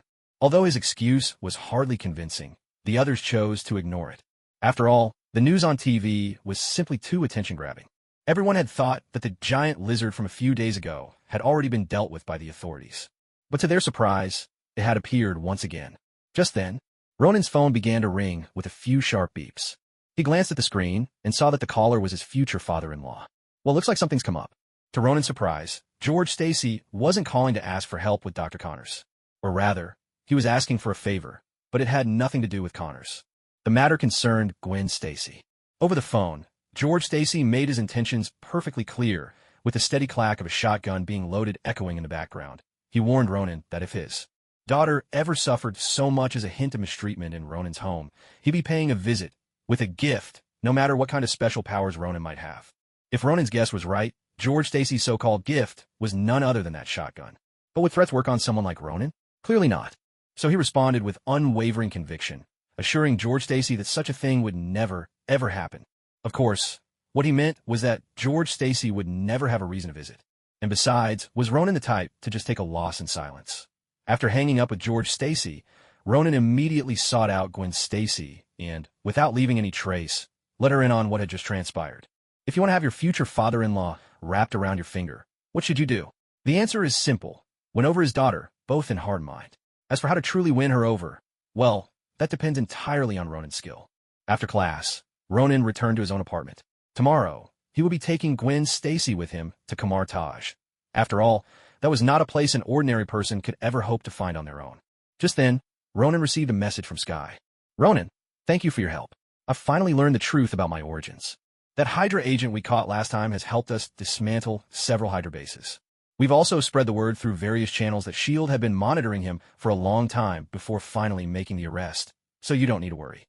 Also, Phil asked me to pass along a message. He'd like to meet with you, if you're available. And by the way, it was a real pleasure working together last time. If you ever need my help, just let me know.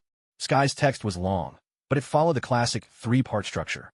First, she thanked Ronan for his previous help, subtly drawing the two of them closer. Next, she reassured him that S.H.I.E.L.D. had already drawn Hydra's attention with that last incident. So for the time being, Hydra's gaze wouldn't stray in Ronan's direction. Finally, she presented their request. Phil wanted to meet. If an ordinary person received a message like this, odds are they'd agree to a meeting. This kind of wording is almost designed to elicit a positive response. Psychological tactics like these aren't something most people consciously encounter, but they're everywhere in daily life. But to Ronan, this kind of approach had absolutely no effect. Think about it. Doesn't it sound exactly like the routine your boss uses when dangling a carrot in front of you? You've done excellent work.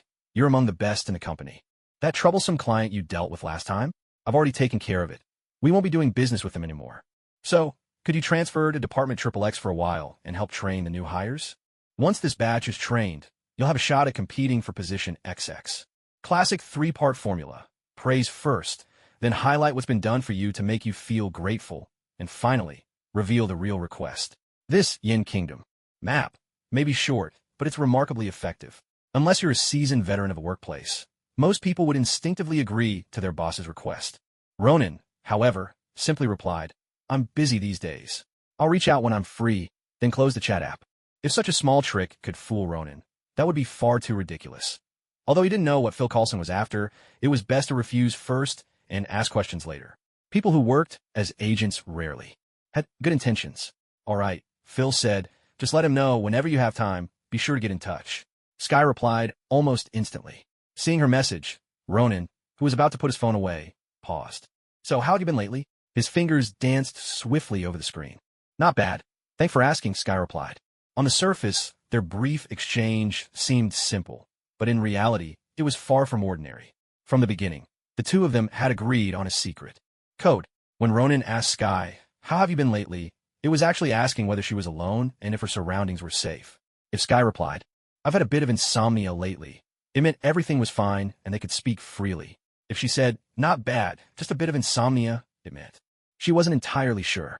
But if her response was, not bad, thanks for asking, it signaled the end of their conversation. Someone was with her. Ronan had originally wanted to ask about the obelisk's current situation, but now he gave up on that idea. Apparently, Sky wasn't having an easy time either. She had left her team to contact him alone, which had already caught Phil Coulson's attention. In other words, at this moment Phil's focus was on Ronan, not Mr. Fantastic. Did he suspect his true identity? Ronan couldn't help but raise an eyebrow.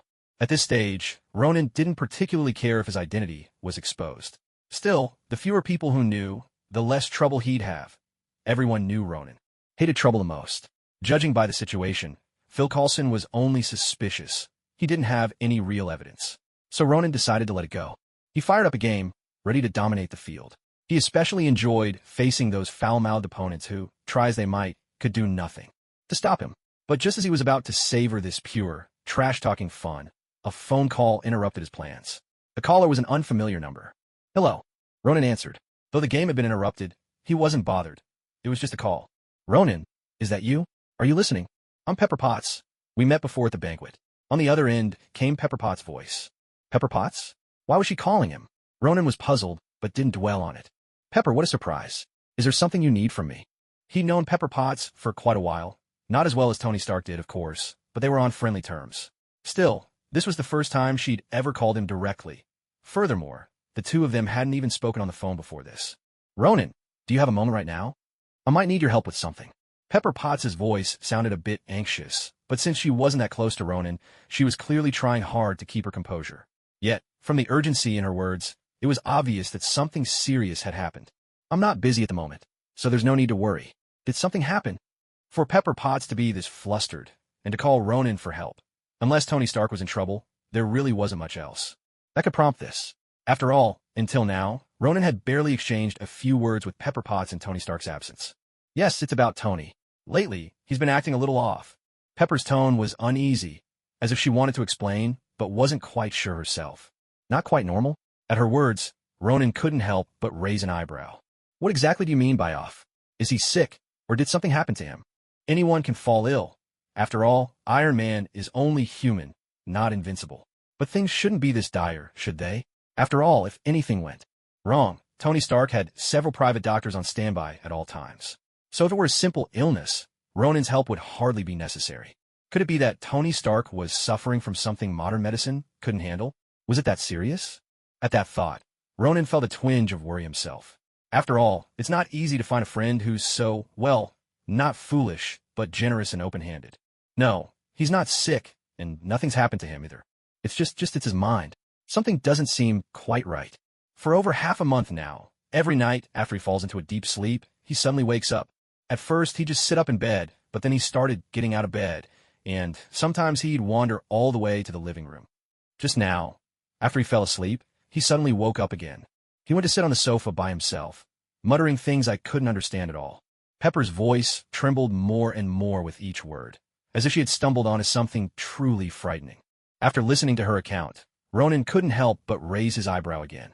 This condition sounded eerily similar to those cases of demonic possession he'd encountered before. Those afflicted would often behave in bizarre ways at night, sometimes even sleepwalking and acting out in strange ways. At first, we thought it was sleepwalking, so we consulted several doctors. But they all said Tony was perfectly healthy, not a trace of illness. I remember he mentioned you once, saying you had a deep understanding of exorcism. That's why I suspect Tony might have encountered something unclean. Pepper Potts' voice came through again. Exorcism? Ronan couldn't help rolling his eyes. I am a sorcerer of Kamar Taj, the next sorcerer supreme. And you actually think I'm some run-of-the-mill exorcist out to swindle people? Just how many bad things has Tony Stark said about me behind my back? Don't panic. What's Tony doing right now? Ronan glanced at the clock. 11:30 at night. Not quite the hour when demons are most active. They usually prefer midnight, the witching hour, when it's easiest for them to cross over. Tony doesn't seem out of the ordinary at the moment. No, actually when I saw him today, he was about to inject something into his own body. But when I caught him, he claimed it was some new nanobot technology. After it's injected, it can analyze viruses inside the body. Under my intervention, he gave up on the idea. And I know perfectly well that definitely wasn't any kind of nanobot. Considering his odd behavior these past few days, I have a strong feeling something is wrong. Pepper Potts spoke rapidly, but Ronan caught her meaning. In short, Tony Stark had been acting strangely for days, and today's bizarre behavior was the last straw, enough to make Pepper decide to ask Ronan for help. Based on what he'd observed himself, Ronan had to admit something was off about Tony. All right, calm down. Where are you now? Los Angeles or New York? Everyone knew Tony Stark had a lavish mansion in Los Angeles. Although it was nearly blown to bits last time, Tony had restored it to its original glory. We're in New York, at Stark Tower, Pepper answered quickly, giving the address. All right, just act as if nothing's happened. I'll be there soon. With that, Ronan hung up. For some reason, Ronan couldn't shake the feeling that things weren't as simple as they seemed. According to Pepper, Tony was about to inject himself with something. Injections are usually for liquids. And from the way she described it, if Tony had done this before, she wouldn't have found it so strange. The odd part was that this was the first time Tony had tried something like this. Linking that to the recent research materials from Dr. Connors that Tony had acquired, Ronan had every reason to believe Tony was planning to inject himself with the lizard serum. At that thought, Ronan's expression darkened. Based on what he knew of Tony Stark, he generally wouldn't use something like this on himself. No matter how frail his body might be, Tony Stark would never go down that path. After all, with his status and wealth, if he'd wanted to become someone like Steve Rogers, he wouldn't have waited until now. His father's research notes, combined with his own resources, would have made it possible to develop the super soldier serum a long time ago. Besides, with so many years of technological advancement, things that once seemed unsolvable might have been cracked by now. In that case, he could have had all of this much earlier. Why would he wait until now to act? Thinking it over, he finally picked up the phone and called Steve Rogers as well. After explaining Tony Stark's situation in detail, Steve Rogers became visibly worried too. Though the two of them had never really seen eye to eye, Tony Stark was, after all, the son of an old friend. As someone of an uncle generation, he felt a certain responsibility to look after Tony. "Don't worry," he said. "I'll get there as soon as I can. Maybe you could use your portal to bring me over," he suggested. "That might be a bit quicker." Steve Rogers laid out his idea. He was definitely coming. Ronan couldn't help but roll his eyes. A bit quicker, he thought. You just want to save on gas money. The Avengers compound was nothing like the old Avengers Tower in New York, where you could just hop in a car and arrive in no time. The compound was somewhere up north in the States. Ronan didn't even know the exact location. It was kept secret from the public. For Steve Rogers to get here, he'd have to catch a flight, at the very least. "All right, just wait for me at home," Ronan replied. "We'll go find out together what kind of headline Tony's planning to make this time." There was one thing Ronan didn't say, though. His consultation fees didn't come cheap. No matter what, Ronan still picked up Steve Rogers. One after another, the two of them stepped through the mystical portal, their feet landing on the top floor of Stark Tower. Right next to them was Tony Stark's private helicopter pad. "Every time I travel this way," Steve Rogers remarked, "I'm amazed at how incredible it is." He glanced around, confirming that he had just crossed a third of the United States in the blink of an eye, arriving in New York almost instantly. "Remember to turn in your plane ticket for reimbursement when you leave," Ronan joked, closing the portal with a flick of his hand. Steve Rogers just shrugged, and together they headed into the elevator. With a press of a button, they arrived at the floor where Tony Stark and Pepper Potts lived. "Steve, Ronan," Pepper Potts greeted them hurriedly as they stepped out of the elevator. "Where's Tony?" Steve Rogers already had a rough idea of what had happened, so he went straight to the point. He needed to find the person they were looking for. His thoughts were simple. He had to persuade Tony Stark to give up some rather questionable ideas. At the same time, he wanted to understand what exactly had caused this change in Tony Stark. If Tony refused to cooperate, well, that was easy enough. He'd just have to beat some sense into him. In fact, Steve Rogers had been wanting to give Tony Stark a good thrashing for a while now. "He's in the lab. I'll take you to him," Pepper Potts said, offering to lead the way. But Ronan raised his hand to stop her. "That won't be necessary. We can find our way. For now, it's best if you leave this place. After all, things might not be so safe here in a moment," Ronan added, glancing around warily. Unlike Steve Rogers, he wasn't quite so optimistic. In his opinion, a single beating wouldn't be enough. Or rather, one session wouldn't suffice. It would probably take at least two. After all, today there were 2 doctors present. "Don't worry, Pepper. We won't let Tony's life be in danger," Steve assured her. "But we might not be able to keep you safe if things get out of hand. So it's better if you leave for now." Steve instantly understood what Ronan was getting at and joined in to persuade her. It was far too risky for Pepper Potts to stay. If Tony Stark managed to keep his cool, that would be one thing. But if he lost his temper, nobody could predict the outcome. A 2-on-1 intervention was certain. "All right, I'll leave it to you," Pepper finally said after a moment's thought. She stepped into the elevator. As the doors closed and the floor numbers ticked down one by one, Steve Rogers and Ronan exchanged a glance, then strode in unison toward Tony Stark's lab. "Steve, don't look so surprised," a voice suddenly sounded in Steve's ear as they walked. "It's just a little spell, so we can talk mind to mind." Steve paused ever so slightly, but didn't break stride. What in the world was this? "Wow, Steve, Captain America himself, and you're cursing me in your head," the voice teased. "Just think of what you want to say, and I'll pick it up. No need to speak. Don't let anything slip. Jarvis already spotted us the moment we came in," the voice continued. "At the very least, Tony already knows we're here." Ronan and Steve Rogers kept their expressions neutral as they walked steadily toward the lab. Fortunately, the hallway was long enough for Steve to get used to this unusual form of communication. "What do you think is really going on with Tony?" Steve projected his thought, trying out the new method. "I get the feeling you know more than you're letting on." He was surprised by how effective mind-to-mind communication could be. It felt a little awkward, sure, but unexpectedly useful all the same. "I don't know much myself, but according to Pepper, it seems Tony might be possessed by something like a demon. Of course, this is only my suspicion, and it's the worst-case scenario. These days, it's not so easy to end up possessed by a demon." Ronan stepped forward and knocked on the lab's heavy door. "In any case, we have to prepare for the worst and make sure he doesn't escape. As long as he can't get away, I'll find a way to resolve whatever's wrong with him." Ronan sent another thought through their mental link. "Come in." Tony Stark's voice echoed from inside. Ronan opened the door. The first thing he saw was their target, Tony Stark, sitting at the center of the lab. Their mind link quieted for the moment. "Ronan, what brings you here?" "And Steve, well, that's a rare sight." Tony looked genuinely surprised to see the two of them at the door. Ronan was one thing. The two met often, both being in New York. But Steve Rogers was another matter. The Avengers base was far to the north, and the two hardly spoke. Steve would avoid coming here if he could. "I had some business in New York, so I thought I'd drop by and visit an old friend," Steve Rogers replied, stepping into the lab, his eyes sweeping the room with practiced subtlety. The place was filled with Tony Stark's Iron Man suits, versions that had never seen the light of day, each unique in its own way. Ronan entered too, closing the lab door quietly behind them. The sound of the door shutting echoed, tense and deliberate. "And what about you? Did you two just happen to meet by chance?" Tony smiled, shifting his gaze to Ronan. "I'm here to collect a debt," Ronan replied. "A few days ago, you promised my friend you'd help him make an oral serum, didn't you?" Ronan strode straight to Tony's desk and dropped into the chair beside it. His sharp eyes instantly picked out an empty syringe lying on the tabletop.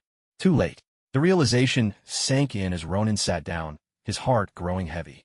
Oral serum. Tony paused, but quickly understood what Ronan meant. The antidote for Dr. Connors, the lizard. "When you're busy, it's easy to forget the important things," Tony said with a wry smile. "But here's what you wanted." Tony pulled a syringe from the drawer and tossed it over. Ronan caught it easily and glanced at the contents. It was a liquid, but a different color from the residue left in the empty syringe on the desk. "It must be urgent if you're coming out this late," Tony remarked, leaning back in his chair with a weary smile. On the surface, Tony Stark seemed perfectly normal, even making light-hearted jokes as usual. Yet, when Ronan and Steve Rogers exchanged glances, each could see a flicker of unease in the other's eyes. The reason was simple. This way of speaking was nothing like the Tony Stark they knew. Tony had always been irreverent, yes, but never so humble, certainly not like this. In truth, there was one sure way to tell if Tony Stark was himself, see if he ever apologized. And now, with no one pressuring him, Tony Stark had actually apologized, even if it was in a joking tone.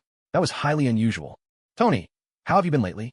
Steve Rogers picked up the conversation, launching into what could only be called an awkward attempt at small talk. Ronan couldn't help but put a hand to his forehead in exasperation. If Tony Stark didn't notice how unnatural this was, then he really must have lost his mind. Tony didn't reply, only watched the two of them in silence. The uncomfortable atmosphere lingered for more than 20 seconds, stretching out unbearably. At last, Tony's laughter broke the tension. "So, the two of you just happened to show up together today. Let me guess it's all about this, isn't it?" Tony picked up the empty syringe from the table, grinning at them with a look that said, "I'm done pretending. Let's lay all the cards on the table." Seeing Tony's nonchalant attitude, Steve Rogers couldn't hold back any longer. "Tony, what exactly have you done? Do you realize that by doing this, you're—" Bang! Before Steve could finish, a tremendous force struck him from behind, sending him flying. There was no doubt about it. It was Tony Stark's Iron Man suit. Tony stood up, arms open wide, and now lines, patterns Ronan recognized all too well, began to appear on his face. "Dormammu?" When Ronan saw those markings on Tony's face, his eyes widened in shock. Damn it, Dormammu. He never imagined that even after he'd broken his contract with Tony, Dormammu's influence would persist. And now, it seemed that influence was stronger than ever. Piece by piece, the Iron Man armor assembled itself around Tony Stark. Iron Man had now replaced Tony, standing before them both. "You won't stop me." Tony spat out a harsh warning as the faceplate snapped shut over his features. With such dramatic flair, Ronan couldn't help but twitch the corner of his mouth. Was Tony Stark really unaffected? Or perhaps, even under influence, he couldn't suppress that showman's heart of his? A sharp hum filled the air as the eyes of the Iron Man suit lit up. Tony Stark pointed both hands toward the ground, ready to retreat at the first opportunity. Even under Dormammu's influence, his intelligence remained intact. To fight alongside Ronan and Steve Rogers in a place like this would only lead him straight to defeat. So, he had to get out first, and then try to outmaneuver them. But just as the lights in his eyes flickered on, they suddenly went dark in the very next instant. Tony's takeoff stance froze awkwardly, and the entire lab fell into an unnerving silence.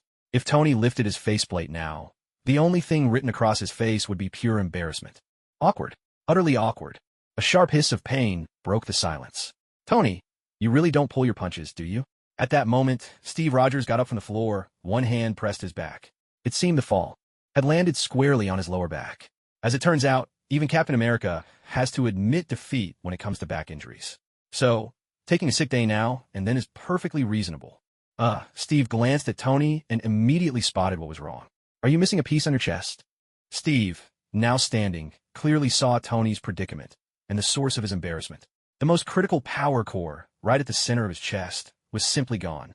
Tony clapped a hand over his chest. Even through the armor, he could feel the empty space.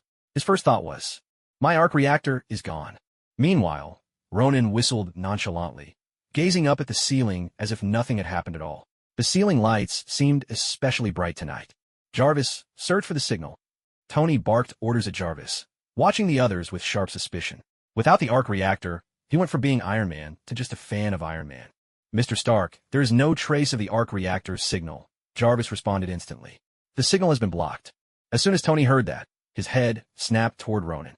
Out of everyone present, only Ronan could pull off something like this. As for Steve Rogers, if he could figure out a smartphone, that was achievement enough. Was it you? Tony demanded. Ronan just shrugged. Honestly, asking when you already know the answer only makes things more awkward. It wasn't me. Don't make wild accusations. Ronan shook his head with mock indignation. I'll sue you for slander. Of course, Ronan couldn't admit to it. The arc reactor was Tony's greatest treasure, almost his personal muse, sacred and inviolable. What Ronan had done was tantamount to betrayal. Soon, Tony's precious arc reactor would be shaped by Ronan's own hands. Damn it. Tony Stark, rarely one for profanity, couldn't help but curse aloud. His right hand shot quickly to his side, and a device sprang out at once. In a flash, he pressed the device to his chest. Almost instantly, the gap in his armor was sealed by a mysterious material, repairing his suit. The Iron Man armor whirred to life again as power surged through it. Though this is still experimental, facing you all, I have no choice but to take the risk. With those words, Tony spun around. Flames burst from the legs of his Iron Man suit, blazing brilliantly. He was making a break for it. Steve Rogers, alarmed, sprang forward in a single bound, gripping Tony's shoulders with all his strength. In that instant, Tony, who was poised to launch himself away, found himself pinned to the spot by Steve's tremendous force. Steve was giving it everything he had, his face tense with effort, determined to keep Tony from escaping. Tony clearly hadn't expected Steve Rogers to stop him like this. You can't stop me, Tony roared, and suddenly, a faint purple energy shimmered across his armor. Huh? Ronan, who'd been watching with idle curiosity, was now visibly surprised. He could see mysterious patterns emerging on the surface of Tony's armor. These patterns looked strikingly similar to the magical sigils Ronan had been studying for so long. Could it be? Had Tony Stark's anti-magic armor finally been completed? Chapter 178. The intricate lines on Tony Stark's armor caught Ronan's attention. At the same time, the energy surging from those lines exploded outward, hurling Steve Rogers across the room. Whether by accident or design, Steve's trajectory sent him straight toward the window. With a splintering crash, Steve smashed through the glass, plunging from the upper floors in a freefall most legends only whisper about. Given the height and the distance, even someone named Steve Rogers would be nothing more than a broken mess upon landing. A tremendous thud echoed from below. Wow, congratulations, Tony. You just killed Captain America. Ronan smiled at Tony Stark, his tone dripping with mockery. Seems you really don't need such useless friends after all. As Ronan spoke, an uneasy expression flickered across Tony's face. Clearly, some feelings still lingered within him. Ronan raised his eyebrows, but that fleeting emotion was soon replaced by the purple glow radiating from Tony's suit. Tony raised both hands, repulsors charging in his palms. In a heartbeat, beams of energy blasted toward Ronan with a thunderous roar. Ronan narrowed his eyes, for he could clearly sense that the energy blast from the palm cannon was laced with Dormammu's dark power. When did Dormammu begin to influence Tony Stark? Had even Stark's Iron Man suit already been completely assimilated by Dormammu's energy? There was no time for Ronan to ponder further. The palm cannon had already reached him. Because the attack contained Dormammu's power, Ronan grew even more cautious. With a powerful thrust of both hands, he conjured a massive shield before him, Hagatha's ancient body. When the twin blasts struck the shield, there was no explosive roar. Instead, shards and fragments burst out in every direction, whirling through the air.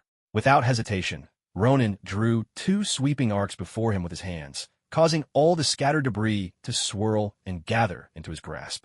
With a thunderous surge, the fragments fused into a storm of razor-sharp blades, hurtling toward Tony Stark at breakneck speed. Caught off guard, Stark didn't have time to mount a defense, or perhaps his suit simply lacked the means to withstand such an assault. The barrage of fragments hammered relentlessly against his armor, cracks spiderwebbing across the iron plating before his very eyes. He could only shield his most vital area, his chest, with both arms. For if the chest plate were breached, the suit's power source would be gravely threatened. The sheer force of the onslaught drove Stark backward, step after step. What made matters worse, some of the debris seemed almost alive, swarming around his feet. In an instant, the shards jammed his jet boots, cutting off his ability to hover, and he plummeted from midair. The next moment, the impact of the fragments sent him skidding rapidly backward. Behind him yawned a very spot where Steve Rogers had just fallen. Not good. Stark cursed inwardly. If he fell as Rogers had, perhaps the unique shock-absorbing features he designed could save his life. But any chance of continuing the fight would vanish. Determined not to tumble over the precipice behind him, Stark immediately commanded his suit to maximize traction. In response, several claw-like devices shot out from his boots, digging fiercely into the reinforced concrete beneath him. Even so, the force still drove him back several meters, bringing him perilously close to the gaping abyss at his heels. He could feel the icy winter wind rising from below. As the armor finally came to a halt, Stark allowed himself a brief sigh of relief. But the alert messages flashing before his eyes told him that the danger was far from over. His situation was far from good. So, Tony Stark knew he had to find a way out. According to his plan, he intended to endure this attack and then make a break for it. However, even after more than 10 seconds had passed, the debris continued to batter his Iron Man armor as if it would never end. Jarvis kept alerting Tony to the growing damage all over his suit, and inside the helmet, Tony's anxiety mounted. If this kept up, his armor would soon be nothing more than a heap of scrap metal. Faced with such a predicament, Tony could only grit his teeth and brace himself, flinging his arms wide. With his chest now exposed and no longer shielded by his arms, shards and fragments slammed against his breastplate, cracks faintly appearing. But Tony had no time to worry about that now. Suddenly, a surge of energy blasted from the palms of the Iron Man's suit, and at the same instant, the grappling hook sat. His feet released their hold. Using the force of the repulsors, Tony propelled himself backward, slamming hard into the wall behind him and sending himself flying. Icy wind howled past his ears. Though this maneuver helped him evade Ronin's relentless assault, it also brought a brand new danger. The thrusters in his boots still refused to ignite, leaving him unable to stabilize his flight. Even though energy continued to shoot from his arms, slowing his descent as much as possible, the Iron Man suit was still plummeting rapidly toward the ground. Standing at the edge of the shattered wall, Ronin watched Tony plunge and couldn't help but smirk. Fortunately, killing Tony Stark was not Ronin's goal. Otherwise, once Tony hit the ground, even if he survived, he'd be bedridden for at least half a year. So, with a flicker of thought, Ronin conjured a golden portal of arcane energy, which swallowed Tony Stark mid-fall. Several kilometers away, on a remote stretch of beach, Tony's Iron Man suit materialized out of thin air. With a crash, the suit slammed into the sand, carving a deep, human-shaped crater. Even though the armor was fitted with the world's most advanced shock absorption systems, the sheer impact, with no other protection, left Tony thoroughly shaken. He lay there for a good 10 seconds before finally pushing himself to his feet, scanning his surroundings. "Tony, you kept me waiting too long," a familiar voice called out. Before Tony could react, a tremendous force struck him from behind. A shield smashed into his back, sending sparks flying from the Iron Man suit and launching Tony forward. And once again, he found himself hitting the ground, face first, just like old times. However, Tony Stark was not one to be taken lightly. In the very instant he fell, he managed to lift both hands, firing off 2 repulsor blasts directly behind him. The blast struck precisely where Steve Rogers stood. An explosion erupted, engulfing Steve Rogers in a storm of fire and smoke. But once again, the classic, all smoke, no harm trope came into play. This time, though, it wasn't because Steve Rogers had dodged the attack. Rather, it was because Ronin had stepped in, shielding Steve from the explosion. Tony Stark had chosen his timing with remarkable cunning. Steve's shield had just been thrown at him, and seizing the moment before the shield could return, Tony launched his assault. As mighty as the vibranium shield might be, if it wasn't in Steve's hand, it was useless for defense. Unfortunately, Tony Stark now found himself up against 2 opponents at once. Damn those Camartage sorcerers. Just who exactly is the Ancient One to you? Inside the Iron Man armor, Tony Stark's voice echoed as he saw the rings of Ragador on Ronin's hands. Though it was unmistakably Tony's voice, it was clear that someone else was controlling his body, someone who was definitely not Tony Stark. It was Dormammu. For only Dormammu could know words like Camartage and the Ancient One. Dormammu is it? To think, the mighty lord of the dark dimension stooping to such lowly methods to invade Earth. If your fellow entities were to find out, would they not strip you of your title? Ronin gazed at the runes, now visible on the Iron Man armor, confirming his suspicion. Dormammu was here. A cold chuckle echoed. "I should be thanking you, actually. If it weren't for you, how could I have ever had the chance to enter his body?" Tony Stark's voice rang out once more. But this time, with a hiss, the Iron Man's suit slowly opened, and he stepped out from within. Now, Tony's face, neck, and arms, every bit of exposed skin, were covered in those familiar purple markings. The air around him crackled with the unmistakable aura of dark energy, completely overtaking his body. It was clear Dormammu was in full control. So, should I call you Tony Stark or Dormammu? Or perhaps, Dormammu Stark? Ronan regarded the figure before him. Dormammu Stark, with a wry, uneasy look, a slight twitch at the corner of his eye. Had Tony Stark actually gotten taller? Before, Tony would only stand beside Ronan when clad in his armor. Otherwise, he kept his distance, given the considerable height difference. But now, Dormammu Stark seemed to stand nearly eye to eye with him. Kid, you certainly have guts. In the face of the mighty lord of the dark dimension, is my name really all you care about? Dormammu Stark's expression darkened, clearly irritated by where Ronan's attention was focused. But before Ronan could reply, a crisp ringtone suddenly pierced the tension. Sorry, gotta take this call, Ronan said, completely ignoring Dormammu Stark's increasingly grim expression as he reached into his pocket for his phone. Standing to the side, Steve Rogers watched the whole scene with a bemused look on his face. He couldn't shake the feeling that Ronan was doing this on purpose. Hello, what's up? Ronan answered the call. Remember to come to Hong Kong tomorrow, and don't forget to buy flowers, came Wong's voice from the other end, speaking in Cantonese. Clearly, he was in Hong Kong right now. The message was simple. Tomorrow, they need to buy flowers, and in the morning on New Year's Eve, they have to put up spring couplets. Ronan couldn't help but tug at the corner of his mouth in amusement. He'd almost forgotten that tomorrow was the 29th day of the 12th lunar month. New Year's Eve was right around the corner. He was so caught up in Tony Stark's business that he nearly forgot something this important. Got it. I'm busy right now. Wishing Dormammu a happy new year, Ronan replied, his Cantonese a mix of confidence and rough edges. Talk tomorrow if there's anything else, he finished. Wong abruptly snapped back, you're full of it, and hung up. To him, wishing Dormammu a happy new year had to be just another one of Ronan's excuses. Since when did Dormammu celebrate the new year? Anyway, for Steve Rogers and Dormammu Stark, their conversation had sounded more like a coded transmission than anything else. In fact, they hadn't even managed to catch the word Dormammu. Ronan put the phone back in his pocket and let out a long sigh. Let's wrap this up quickly, Steve, all right? I've still got a couple of things to take care of, he said, almost as if seeking Steve Rogers' approval. Steve simply shrugged, his expression non-committal, gesturing for Ronan to handle things as he saw fit. Dormammu Stark, on the other hand, was fuming at Ronan's blatant disrespect. Who did this guy think he was? He was the undisputed lord of the dark dimension, Dormammu himself. And yet Ronan wasn't giving him even a shred of respect. Bang! Before Dormammu could finish listing his many titles, Ronan shot forward like a bolt of lightning, landing a powerful punch that sent him flying. Steve Rogers was quick to follow up.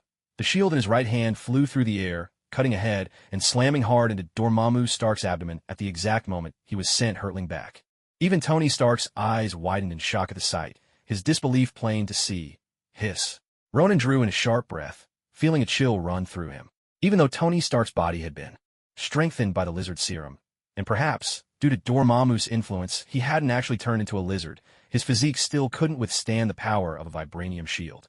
As Ronan sucked in a breath between his teeth, Steve Rogers paid no mind to such concerns. The moment he saw Dormammu Stark crash heavily to the ground, he sprang forward without hesitation. His fist, as big as a cast iron pot, smashed down mercilessly onto Dormammu Stark's face. Thud! Thud! Thud! Ronan could only stare as Steve Rogers straddled Dormammu Stark, pinning his arms down with his knees. Then, punch after punishing punch, Steve's fist hammered into Dormammu Stark's face with relentless force. Ronan couldn't help but wince. Wasn't this going a bit too far? He couldn't tell if Steve Rogers was trying to punch Tony Stark's soul back to the surface, or if he simply couldn't stand the sight of that face. Either way, these blows packed far more power than any training session against a punching bag. At this point, it was impossible to say what was truly on Steve's mind. Perhaps all he wanted was to save Tony Stark from the depths of despair. Morally, there was nothing wrong with that. But this relentless barrage clearly touched a nerve in Dormammu Stark. For a dark lord of the shadow dimension to be pinned down and pummeled by these so-called insignificant mortals. If word of this got out, wouldn't he become a laughingstock? With a furious roar, Dormammu Stark unleashed a surge of dark energy from deep within him. Cursed insects, he bellowed. Descend into darkness with me. It was clear. Dormammu Stark had been completely enraged. Waves of dark power exploded outward in that instant. Steve Rogers, who had been pinning Dormammu Stark, was blasted off his opponent and sent flying. Wait a second. This scene, it felt oddly familiar. Fortunately, this time, Steve Rogers had the benefit of experience. Just before the dark energy erupted, he raised a shield in front of him. Thanks to that, Most of the impact was absorbed by the vibranium. This made Ronan even more intrigued by vibranium. With his limited knowledge, all he knew was that vibranium was the hardest metal in this world and extremely rare, found mostly in Wakanda. He had always thought that when the movies called it the hardest, it referred only to physical properties. But now, after seeing it with his own eyes, he realized vibranium could also withstand energy-based attacks. That meant, whether it was physical force or magical power, vibranium seemed capable of defending against both. The more Ronan thought about it, the more fascinated he became with this extraordinary metal. Steve Rogers, though blasted away, was far from giving up. He picked up his shield once more and charged straight at Dormammu Stark. With his right hand gripping the shield, he swung it fiercely at Dormammu Stark's chest. But just as the sharp edge of the shield was about to strike, Steve twisted his wrist, turning the shield so its flat surface would crash into Dormammu Stark instead. A heavy, resounding clang rang out as the shield collided with the dark energy protecting Dormammu Stark's body, echoing with deafening force.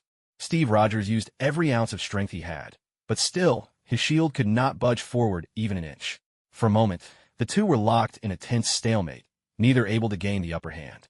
Suddenly, a smile broke out on Dormammu Stark's face, which until then had been twisted in anger. "You don't dare hurt this body, do you? To be precise, because he's your friend, you're worried that hurting this body will lead to his death." Dormammu Stark seemed to have seen right through Steve Rogers' concern. Indeed, though the being before him was an enemy, the body was that of Tony Stark.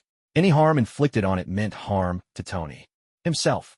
If it were just a regular punch, Steve might not have hesitated. It wouldn't be fatal. But the shield he held was made of vibranium, almost unmatched in its hardness, and far more dangerous. That was what had made Steve hesitate.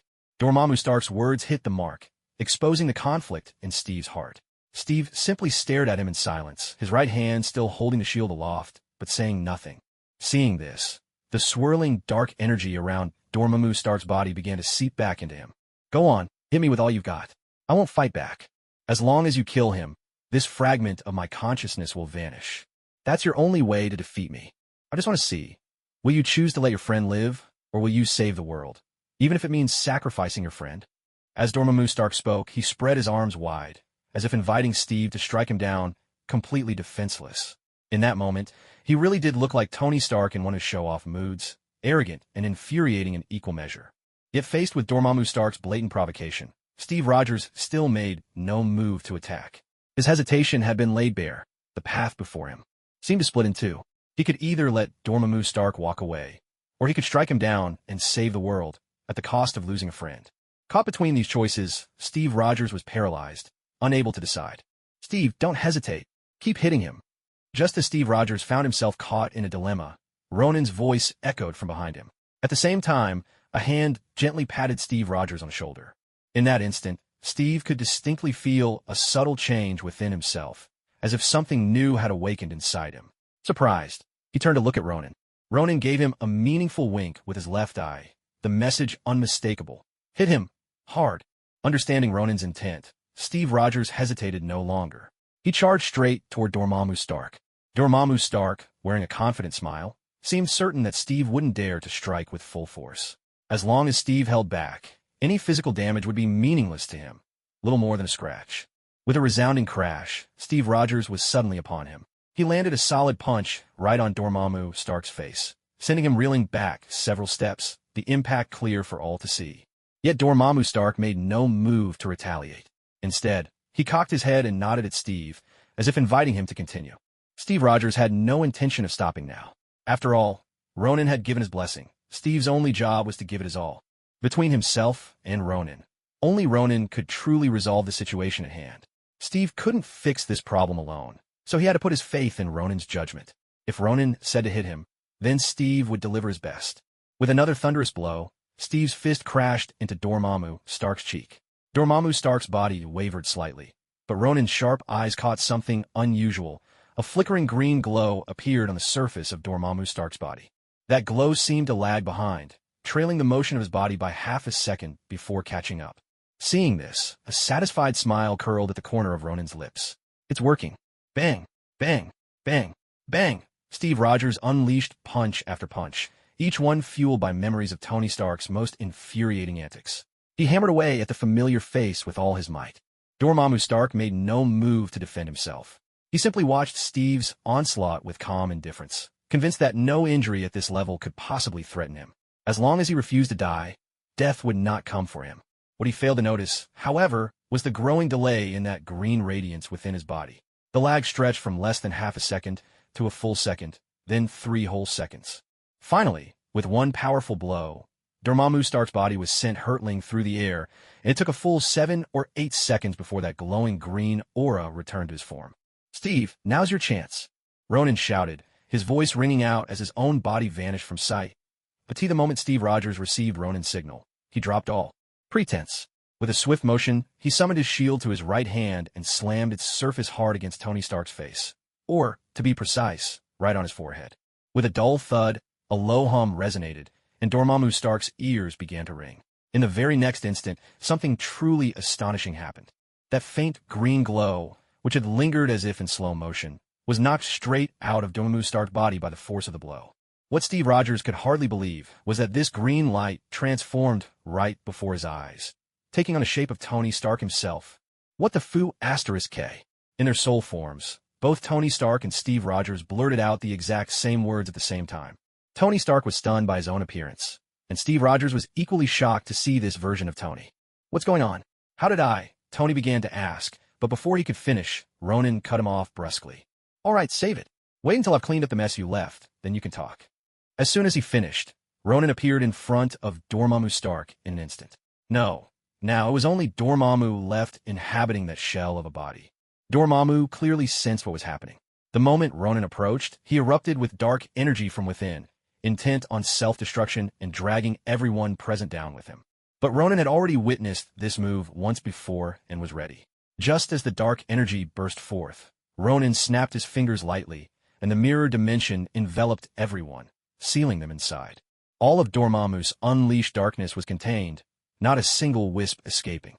"Dormammu, if we were in your dark dimension, no, to be more accurate, anywhere else in the universe, I might truly be helpless against you," Ronan said, a small smile playing at his lips. "But here, we're on Earth. The 3 great sanctums on Earth not only shield the planet, but also suppress power from the dark dimension. That was why, when Dormammu invaded Tony Stark's body, he chose to bide his time and quietly gather strength, instead of immediately conquering the Earth. The reason was simple. He needed to accumulate much more dark energy. Damn it, just what is the Ancient One to you?" Dormammu Stark's face twisted in frustration. No matter how much dark energy he unleashed, hurling it all at Ronan, it failed to do the slightest harm. Meanwhile, Ronan calmly raised his left hand. The symbol on his palm slowly began to reveal itself. The moment he saw that symbol, Dormammu's dissatisfaction twisted into fear. "No, could you be impossible. Absolutely impossible. He's vanished. He must have disappeared for good." But just as Dormammu finished speaking, Ronan's left hand was already pressed against Dormammu's forehead. An overwhelming force of suction surged from Ronan's palm. "There's no way he could be resurrected. And you can't possibly be him. I'm the true master of the dark dimension." Yet those words became Dormammu's final cry. Countless streams of dark energy surged into Ronan's body through his palm. In that instant, Ronan's eyes blazed like twin blades, piercing through Earth, slicing across the cosmos. At the same time, his soul soared away, racing toward an unfamiliar dimension. Where is this? As Ronan took in his surroundings, he found himself enveloped in darkness and nothingness. Yet, to his surprise, a profound sense of belonging welled up within him. It felt almost as if he had been here before. "Get out. This place does not belong to you." Just as Ronan was frowning in thought, a voice shattered his reverie. A colossal figure emerged beneath his feet. Ronan instantly recognized that all-too-familiar face, Dormammu. "So you're still here, old man. If this place isn't mine, why am I able to enter?" "Dormammu." Ronan looked down, a smile playing on his lips as he regarded Dormammu. His lofty, commanding demeanor was something Dormammu, always one to look down on others, could not endure. "Get out, you wretched mortal. How dare you trespass on my domain? I'll make sure you die here." With a furious roar, Dormammu lunged forward, his enormous maw gaping wide, aiming to swallow Ronan whole. Ronan paused for a beat, taken aback by the gaping jaws before him. In that moment, something flickered through his mind.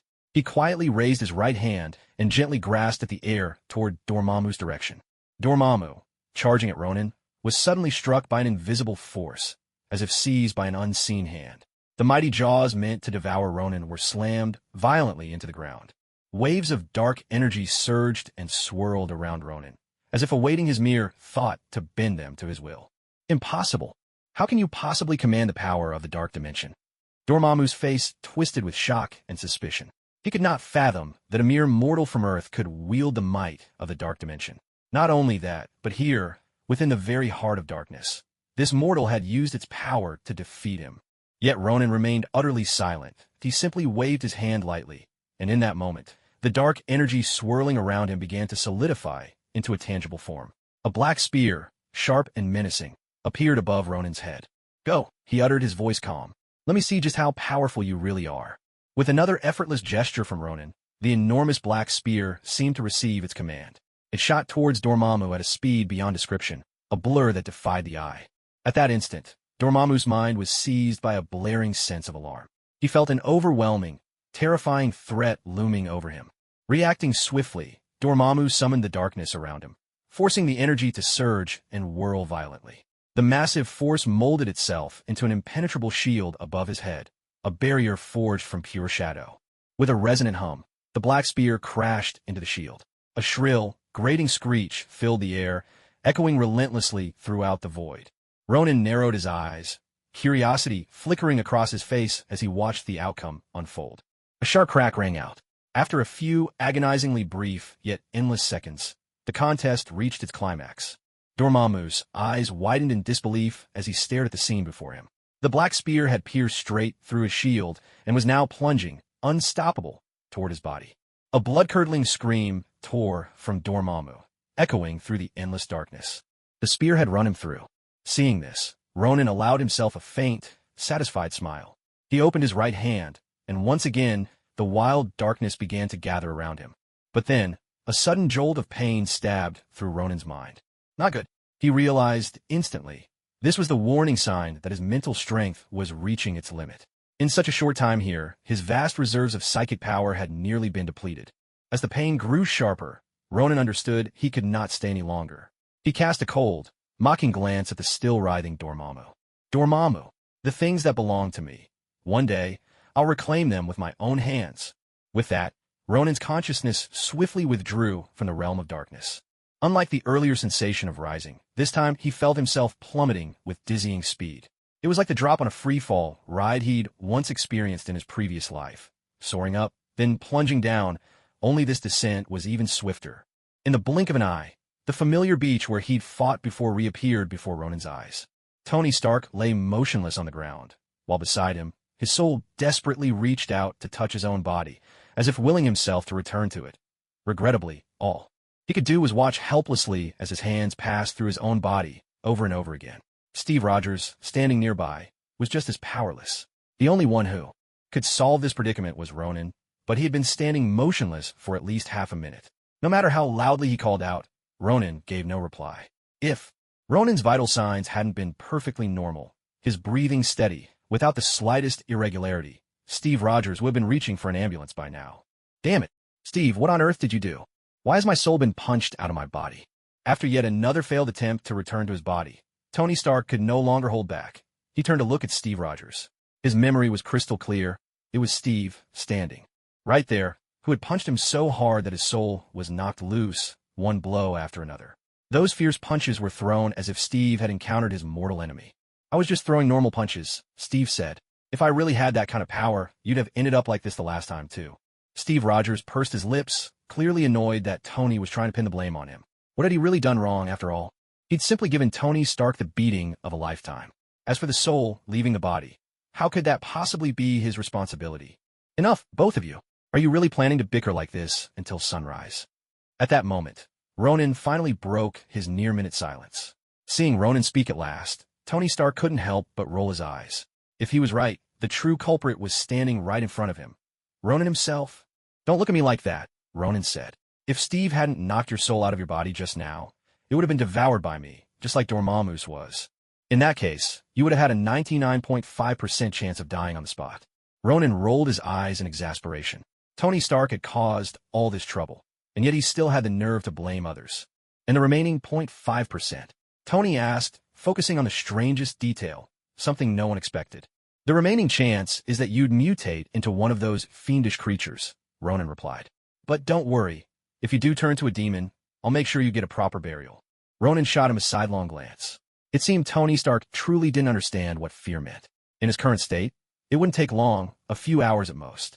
Once Ronan's magical powers were depleted, Tony Stark's body would simply perish on the spot. Even if, by some miracle, his soul managed to return, he'd have no choice but to say his final goodbyes to the world as his body decayed beyond repair. All right, I admit I do have a bit of a problem. So, do I still have a chance to make up for my mistakes? Tony Stark glanced at Ronan, still as stubborn as ever, refusing to offer an apology. Yet, in his words, he had already conceded completely. Give it up. There's no saving you now, just wait for the end. At this rate, you'll probably get to watch your own body rot away. Then, because this world rejects souls, you'll start forgetting things, little by little. In the end, you'll even forget you ever existed. The ghost from Legends, that's what you'll become. Seeing Tony Stark still putting up a front, Ronan started spinning tales as easily as breathing. After all, out of everyone here, only he knew the truth of the situation. Whatever he said, Steve Rogers and Tony Stark could only believe. Damn it, tell me the truth. You're messing with me, aren't you? How could I possibly end up like this? Tony Stark swore again. Truth be told, hearing Tony Stark curse was never an everyday occurrence. In fact, it was as if, ever since he'd turned over a new leaf, every bit of profanity he had left, he saved for Ronan. No, you must be lying to me. You told me before that in the future, I'd have a daughter. If I die now, my daughter won't even be born. So, what you just said must be a lie. Tony Stark looked at Ronan, eyes blazing as if he'd suddenly seized on some crucial piece of evidence. In that moment, his desperation was like a drowning man clutching at a rope. But seeing the regret and sorrow etched across Ronan's face, Tony felt a jolt of dread in his heart. I'm sorry, Tony. With your knowledge, you must understand what the butterfly effect means. The future isn't set in stone, especially not after you've made new choices. You hid the existence of someone as powerful as Dormammu from me, let him take control of your body, and injected yourself with the lizard serum. From that moment on, your future changed completely. If Pepper hadn't told us in time, I'd have given you 3 days at most before you became the vessel for Dormammu's arrival on Earth. Ronan looked at the man before him, determined that this time, Tony Stark would remember this lesson. The words he'd spoken were not mere fabrication. There was a reason Dormammu wanted Tony to inject the lizard serum. Only a stronger body could withstand more of his dark power. And if Dormammu truly descended upon the world, then this place would face unimaginable peril. Of course, what Ronan referred to as the descent is quite different from what it means today. Back then, only a fragment of Dormammu's consciousness existed within those dark energies, and that fragment began to gradually erode Tony Stark from within. The sole purpose of this consciousness was to summon Dormammu from the dark dimension to Earth. Should that day ever come, things would be far from as simple as they are now. Then what about me? At this moment, Tony Stark was thoroughly shaken by Ronan's words. He never imagined that what he thought was a mere case of avoiding the truth about one's illness could ever escalate into something like this. This outcome was completely beyond anything he had envisioned. I must admit, the reason Dormammu's dark energy found its way into your mind in the first place was indeed my fault, Ronan said. But after I withdrew my mark, I also warned you explicitly. If anything unusual happened, you needed to tell me at once. Clearly, you didn't take my words to heart. Ronan gazed at the flustered and helpless Tony Stark and continued to press the point. Was Tony Stark smart? Absolutely. Brilliant, even. With his intellect and capabilities, he could solve the majority of problems on Earth. No matter what danger he encountered, he always managed to find a way out and devise the most effective solution. He could even use technology to create the Infinity Gauntlet. More astonishing still, he actually made it work with a snap of his fingers. But all of these triumphs rested firmly within the bounds of science, realms that could be explained and understood. Magic, on the other hand, had always run counter to science. Some say that at the end of science lies the mystical. Whether that saying is true or not is another matter altogether. Even if those people are right, Tony Stark has yet to reach that so-called end of science. So now, am I completely out of options? Tony stared down at his hands. In this moment, he seemed to regain his composure, or perhaps it was more that he'd resigned himself to fate. Ronan's words just now had sounded like a death sentence. Whatever slim hopes Tony had been clinging to dissolved instantly, vanishing like bubbles and shattering one by one. He had believed that, with his own abilities, he could overcome the so-called Dark Lord. Yet now, at last, he realized how wrong he'd been. Seeing the look on Tony's face, Ronan silently gave himself some credit. At the very least, Tony Stark was finally beginning to recognize the gravity of his own predicament. In Ronin's previous life, Tony always managed to pull through, no matter the odds, sometimes even curing his years-long anxiety after a few sarcastic words from Child. But that was just the movies. The Tony Stark standing before Ronin now was no longer a character on a screen, but a living, breathing person. He isn't some character from a movie, so naturally, there's no such thing as a protagonist halo around him. At this point, there's no need for me to hide anything from you. In fact, I do have a way. Ronin fought to keep the corners of his lips from turning up, masking it instead with a flicker of hesitation. With acting like this, isn't he easily a match for those young heartthrobs who star in spring festival blockbusters? What way? Hearing these words, Tony Stark's hope was instantly rekindled. It was as if he'd really found a lifeline, and he tried to grab Ronin's arm, only for his hands, unsurprisingly, to pass straight through Ronin's body once more. Don't celebrate just yet. Although my method can return your soul to your body, there's a price you'll have to pay. Ronin's expression grew serious. He intended to lay down a not too heavy, not too light restriction on Tony Stark. In truth, it wasn't anything too severe, just that Tony couldn't repeat the same kind of reckless stunt as today. Tell me, as long as I can bear it. Tony Stark drew a deep breath. At this moment, he seemed ready to accept the worst possible news. Maybe that he'd never have children or even lose other bodily functions. He'd heard stories. When a body's been paralyzed for too long, it can begin to waste away, and even after recovery, certain functions might never return to normal. Now, he seemed to be just like those cases. I can use my magic to seal your soul within your body and allow it to function properly. But if you ever encounter such things again, you must never touch them. Because in the world of sorcerers, there's a well-known truth. Magic can interfere with other magic. If you come into contact with these kinds of incidents again, the unknown magic might disrupt mine, and your soul could be forced out of your body once more. And if that happens, if your soul leaves your body again, even if I rush over immediately, there will be nothing anyone can do to save you. Ronin looked at Tony Stark with utter seriousness. He wanted to say, even God couldn't save you, but after what had just happened, he thought better of it. Some things are better left unsaid, especially after such an ordeal. That's all. After Ronin paused for over 10 seconds, Tony Stark finally looked up. His face was alight with irrepressible excitement. Don't get ahead of yourself. Underestimating magic can bring disaster beyond your imagination. Ronin quickly dampened Tony Stark's enthusiasm once more. Hearing this, Tony Stark couldn't help but take a deep breath, and the excitement on his face slowly faded away. I understand. I'll remember these words for the rest of my life. Until the day I die. In this moment, Tony Stark made the most heartfelt vow of his entire life. Just as sincere as when he told Pepper Potts, I love you. Seeing him like this, Ronin couldn't help but let the corners of his mouth curl into a smile, though he quickly hid it away. All right, now close your eyes. I'm going to begin my spell. Listen carefully. You can't speak or move until you feel yourself back in your body. If you do, the spell will fail, so don't blame me. Ronin adopted the classic starting stance of Camartage. Tony Stark squeezed his eyes shut at once, keeping his hands pressed obediently against the sides of his thighs. Ronin could even see how Stark's hands were trembling with nerves. If this had been his real body and not just his soul, Ronin might have seen Tony's face flushed bright red. The sight nearly made Ronin burst out laughing. If Steve Rogers hadn't been present, he might have even pulled out his phone to snap a picture of Tony. But in the interest of maintaining his own dignity, Ronin stifled the urge. He waved his hands in the air with some exaggerated and mysterious gestures, then formed a few hand signs even he couldn't name, and finally thrust his hands forward with a sharp motion. In an instant, Tony Stark's soul shot backwards, flying straight toward his physical body. A heartbeat later, his soul plunged right back in. And just as Ronin had been expecting, a few seconds later Tony's face turned beet red. Even now, with his soul back in his body, Tony Stark didn't dare move a muscle. Watching him, Ronin had to take several deep breaths, struggling to calm himself. Don't laugh. Don't laugh. All right, you can get up now.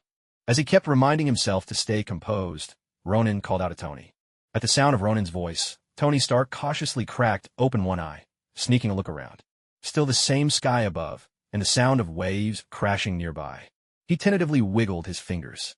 Huh, they moved? Wait, no. His fingers could move even when he was just a soul. Realizing this, Tony quietly shifted his right hand and poked the outside of his thigh. Yes, this was definitely his real body. But before he could celebrate for long, Ronin's voice called out again. Maybe my spell wasn't quite right. Steve, could you help knock his soul out again? I'll try the spell one more time.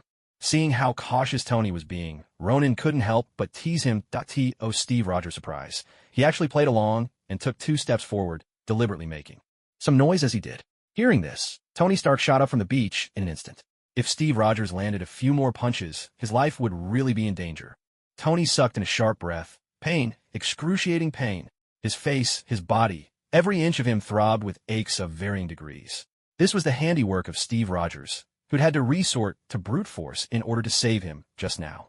Steve, you really went overboard. But since you saved my life, I won't ask you to pay my medical bills, Tony said, clutching his right cheek and his ribs. Those are the spots that took the worst of the beating. Ronan, unable to help himself, rolled his eyes. That was Tony Stark for you. The moment he's back on his feet, he's already stirring up trouble. If I were a certain someone, the first thing I'd do right now would be to go home and let people know I'm safe. For all you know, Pepper Potts is already planning someone's funeral as we speak. Ronan gave a low whistle, offering Tony a not-so-subtle reminder.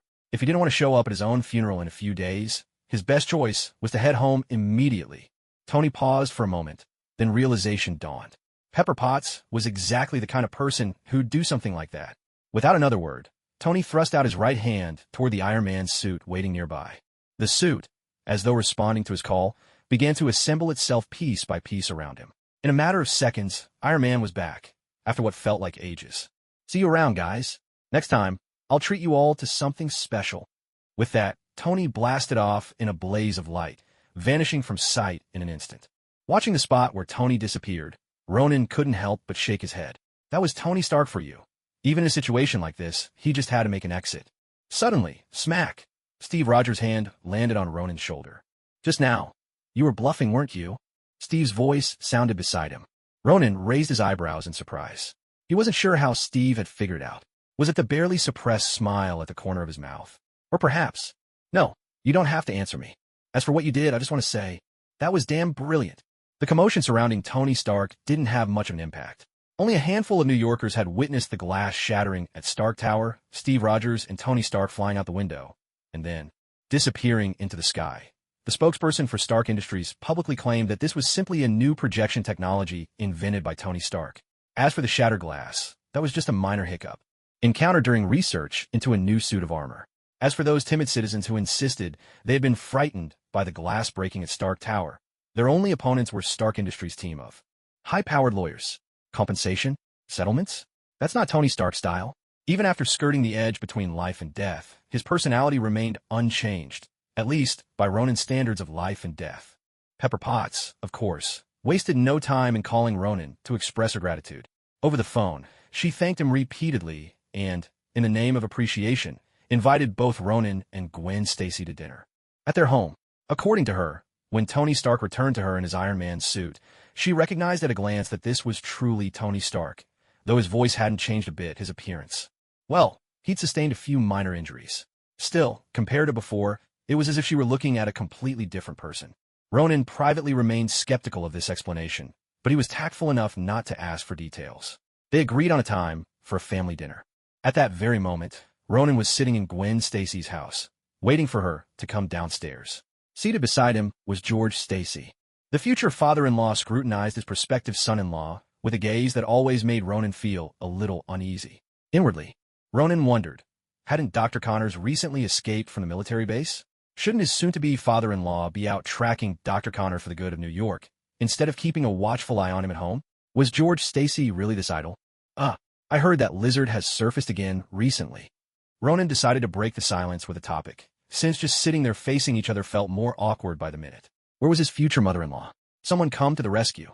Yes, this time he's been impossible to track down, George replied. He appears every so often, but by the time we arrive, he's already vanished. He seems to have gotten smarter, too. All the reports we've received lately have been from the outskirts of New York. By the time we get there, he's already long gone. Recalling recent events, George Stacy's expression shifted slightly. New York only has so many police officers, and even with county sheriffs and backup, it's impossible to reach the scene instantly. They were at their wits' end. In fact, you don't have to be so reactive, Ronan suggested, deciding it was time to give his future father-in-law something to do. Cough, cough. All you need to do is keep an eye on one person. No, to be precise, it was more of a hint for George Stacy. You mean, that lizard has a grudge against someone? Or maybe, for some other reason, it has to go after a particular person? Drawing on his years of experience as a police officer, George Stacy immediately caught on. Ronan's meaning was clear enough. If he didn't get it by now, he truly ought to hand in his badge. That's right. A friend of mine did a bit of investigating, Ronan continued. He found that the first time the lizard appeared, it had a very specific target, the vehicles on the bridge. So, he looked into the cars that happened to be on the bridge at that time. Guess what he found? Ronan made up the story on the spot, all for the sake of helping his future father-in-law get that well-deserved promotion. After all, once George Stacy moved up the ranks, he'd hardly have time to meddle in Ronan's business. Then Ronan would finally be free to do as he pleased. Or so he hoped. Ahem. He discovered someone important, didn't he? George Stacy's sharp instincts picked up on it immediately. The reasoning was simple. A giant lizard, intelligent and cunning, wasn't something just anyone could create. Unless someone of significant influence was involved, no other explanation seemed plausible. Of course, this was also because George Stacy's worldview was still grounded in the ordinary. If he knew about the existence of mutations in the world, like Peter Parker turning into Spider-Man after a single spider bite, he might have entertained other possibilities. But for now, Ronan's theory fit perfectly. Exactly. He found a car, and its owner was none other than the head of Oscorp Industries, Norman Osborn. As coincidence would have it, another one of my friends happens to be interning at Oscorp. And it turns out, one of their lab projects is focused on lizard-based experiments. And, get this, the project leader, Dr. Connors, has been missing for several days now. The day he disappeared was the very day the lizard showed up. Ronan had just laid out the whole truth for George Stacy. Now, all Stacy needed to do was return to the precinct and follow up on Ronan's leads. A little digging would confirm everything Ronan had said, and that would settle the question of whether the creature was simply a mutated lizard or, in fact, something far more extraordinary. You're saying the lizard is Dr. Connors? And the person he's been after all along is Norman Osborn? George Stacy straightened up on the sofa, suddenly alert. If Ronan's deduction was correct, then the lizard case was as good as solved. Of course, all of this is just speculation for now. There's no hard evidence. Neither Norman Osborn nor the missing Dr. Connors would ever admit to these things, unless there was some truly compelling evidence. Ronan shrugged as he spoke, subtly reminding George Stacy of the situation. Against people like Norman Osborn, without concrete proof, you'd be facing an army of top-tier lawyers, America's very best. Of course I know that. I've been the NYPD captain for so many years. You think I don't know what those people are capable of? George Stacy shot Ronan a look, as if he thought Ronan was underestimating him. Ronan simply tugged at the corner of his mouth, pretending not to notice. Just as the conversation was about to lapse into another heavy silence, Gwen Stacy finally came down the stairs. Today, Gwen Stacy looked nothing like her usual self at school in jeans and a t-shirt. Instead, she wore a beautiful dress, with a touch of makeup brightening her face. Looking up from where he stood, Ronan could, well, better not to say. It was as if some invisible force had shielded his eyes, allowing him to see nothing at all. But one thing was certain. Gwen Stacy looked absolutely stunning tonight. Oh, darling, you look beautiful. Gwen's mother emerged from the kitchen, drawn by the sound, and couldn't help but exclaim in admiration at her daughter's appearance. Sitting beside Ronan, George Stacy was all smiles, clearly brimming with pride for his daughter. But then, as if struck by a sudden realization, his expression changed and his gaze shifted sharply to Ronan. Was this boy, the one sitting here, the one who had stolen away his lovely, precious daughter? His fist clenched involuntarily. Ronan, for his part, ignored the daggers being shot his way from behind and stepped forward to stand before Gwen Stacy. Gwen, you look beautiful, Ronan said sincerely, his admiration unmistakable. Do you like it? Gwen looked up at him. Faced with such a question, Ronan could only nod. There was no other possible answer. I like it very much. With that, and under the murderous glare of George Stacy, Ronan gently took Gwen's hand in his. Gwen's mother, in contrast to her husband, couldn't hide a warm, doting smile, the legendary anti-grin. A handsome young man and a beautiful young woman. Together, they were a dazzling pair, certain to turn every head. Gwen, you've really grown up. Seems you're no longer that little girl who wanted to build a house out of chocolate. His eyes might have been sharp as blades when looking at Ronan, but when he turned to Gwen, George Stacy's gaze was nothing but tender. Ronan quietly curled his lip. If that's not a double standard, what is? Dad, I'm already 17. Gwen protested playfully. The innocent words of childhood always become the fond jokes of adults. This is the same no matter what country you're in. All right, you're already 17. But you'll always be my dearest daughter. George Stacy stepped forward and hugged Gwen Stacy. For some reason, he couldn't shake the feeling that he was giving his daughter away in marriage. even though, at this moment, Gwen Stacy had only just reached the legal marriage age in New York. "All right, you two, don't waste any more time," Gwen's mother said with a smile. "It's your first time visiting Ronan's home. Whatever you do, don't be late." Anyone who understands the importance of manners knows that being late is a terrible habit, intentional or not, especially on a first visit to Ronan's home.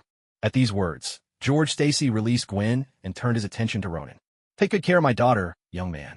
If she suffers even the slightest grievance, you know there will be consequences."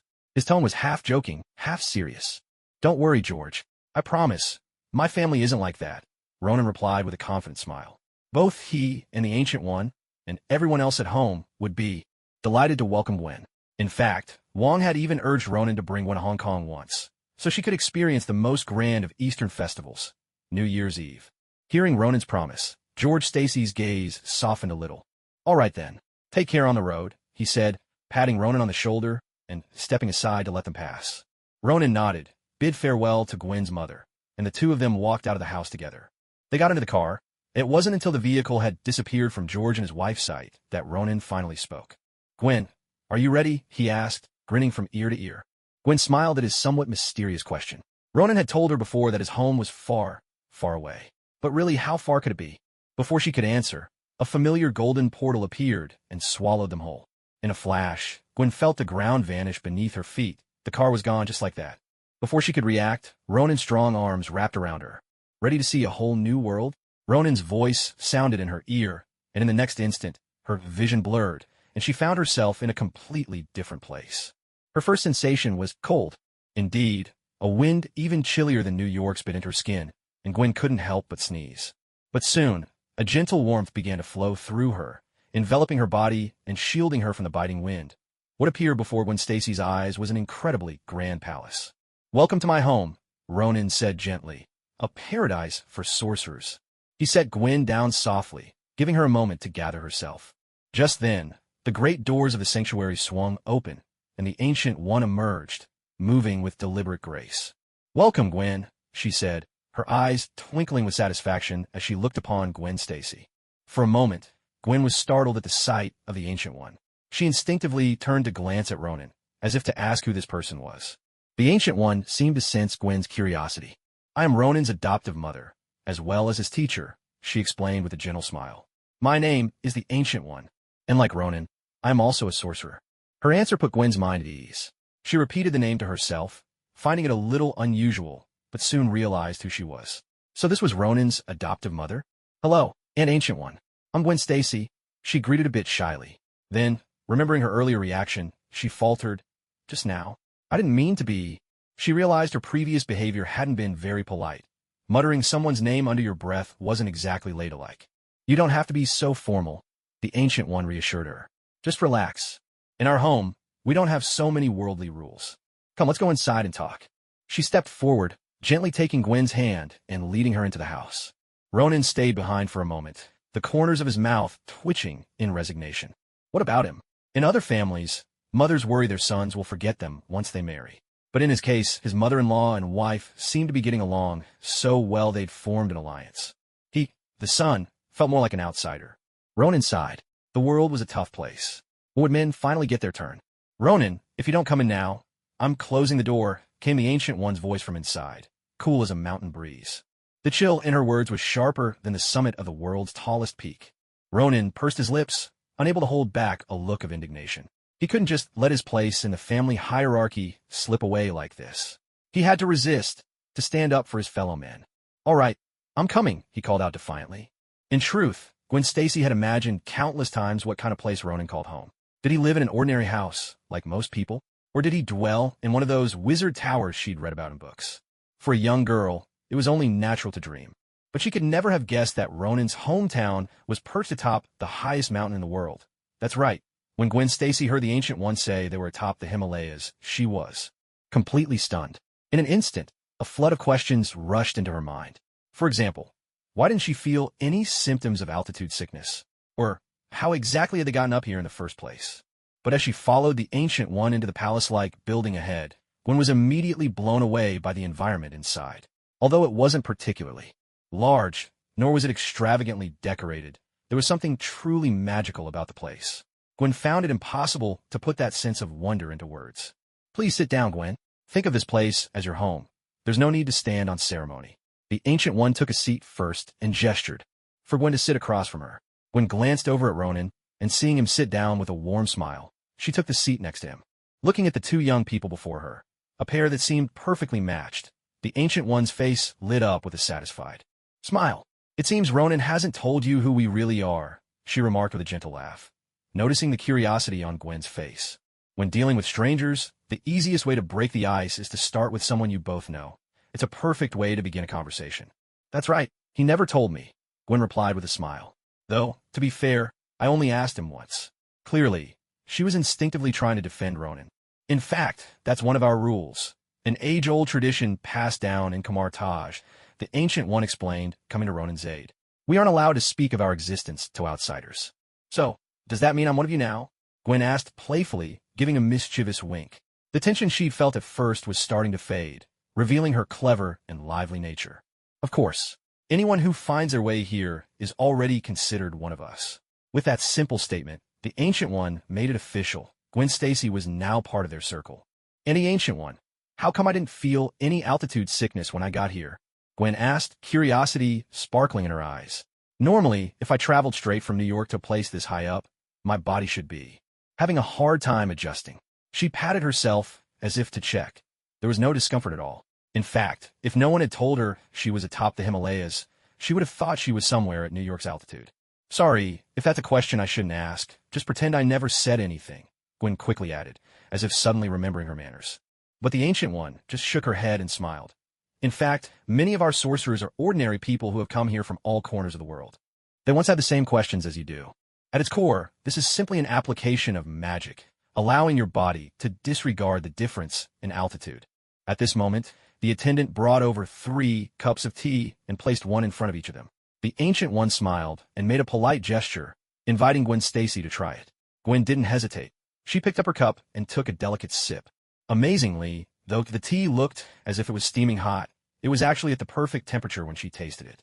As the warmth of the tea spread through her body, Gwen felt a wave of comfort radiate to every part of her limbs. Ronan, sitting nearby, glanced at his own cup, unable to suppress a wry smile. This was tea from the Ancient One's private stash, so rare that in all his 16 years, he'd only tasted it once, when the Ancient One had decided to teach him magic at the age of 6. He hadn't seen it since. According to the Ancient One, the more you drank of this tea, the less there was. Once it was gone, it was gone. It was said to bring one's spiritual awareness to its peak. It was only because Ronan was about to begin his magical training that the Ancient One had shared it with him. He hadn't expected that the Ancient One would bring out again now, just because Gwen Stacy had come to visit. So biased, far too biased.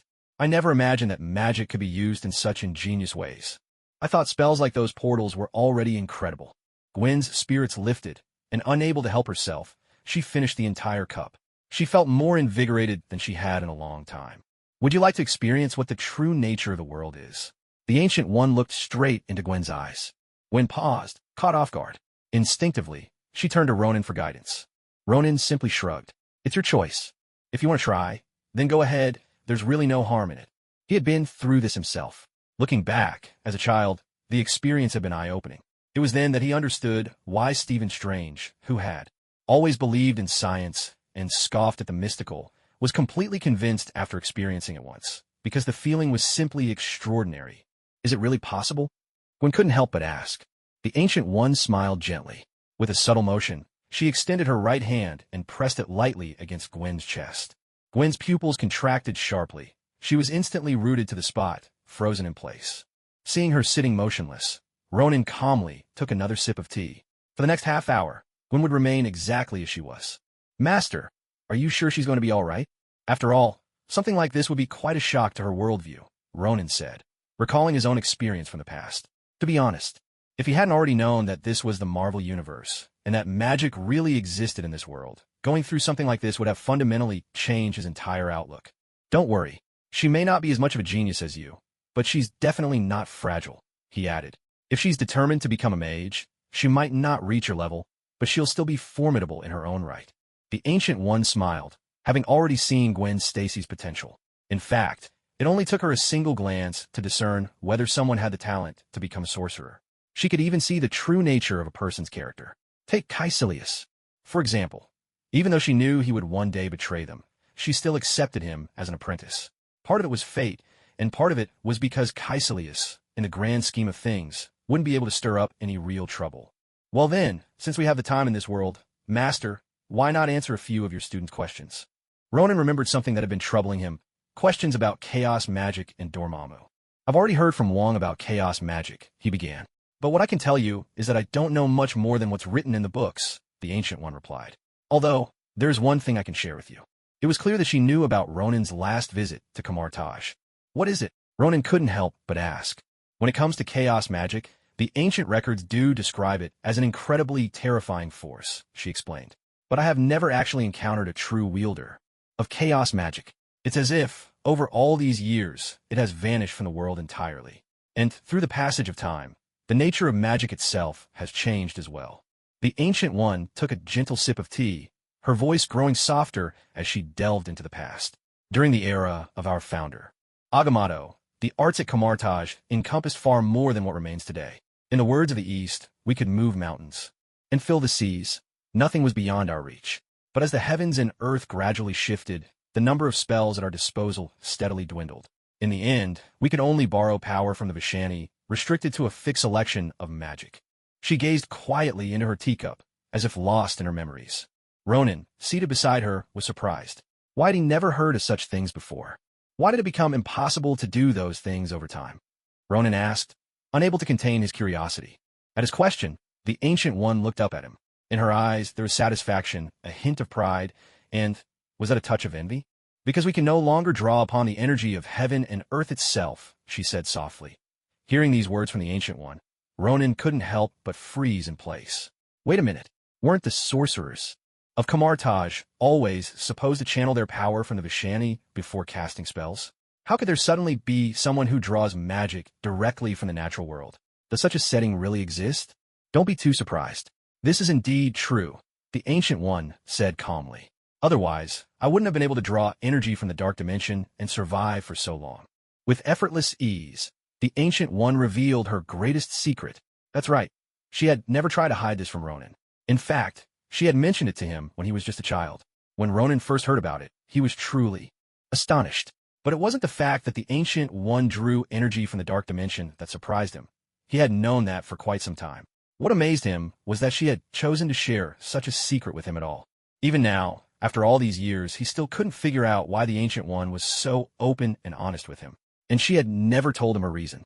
Master, are you saying the method you use to draw energy from the dark dimension, is it the same as the ancient founders used to draw magic from the world itself?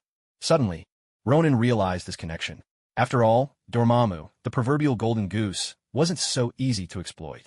The technique for plucking the goose was crucial. Not only did you need the right method to gather the energy, but what you did with it afterward, how you spun that raw power into something useful, was just as important.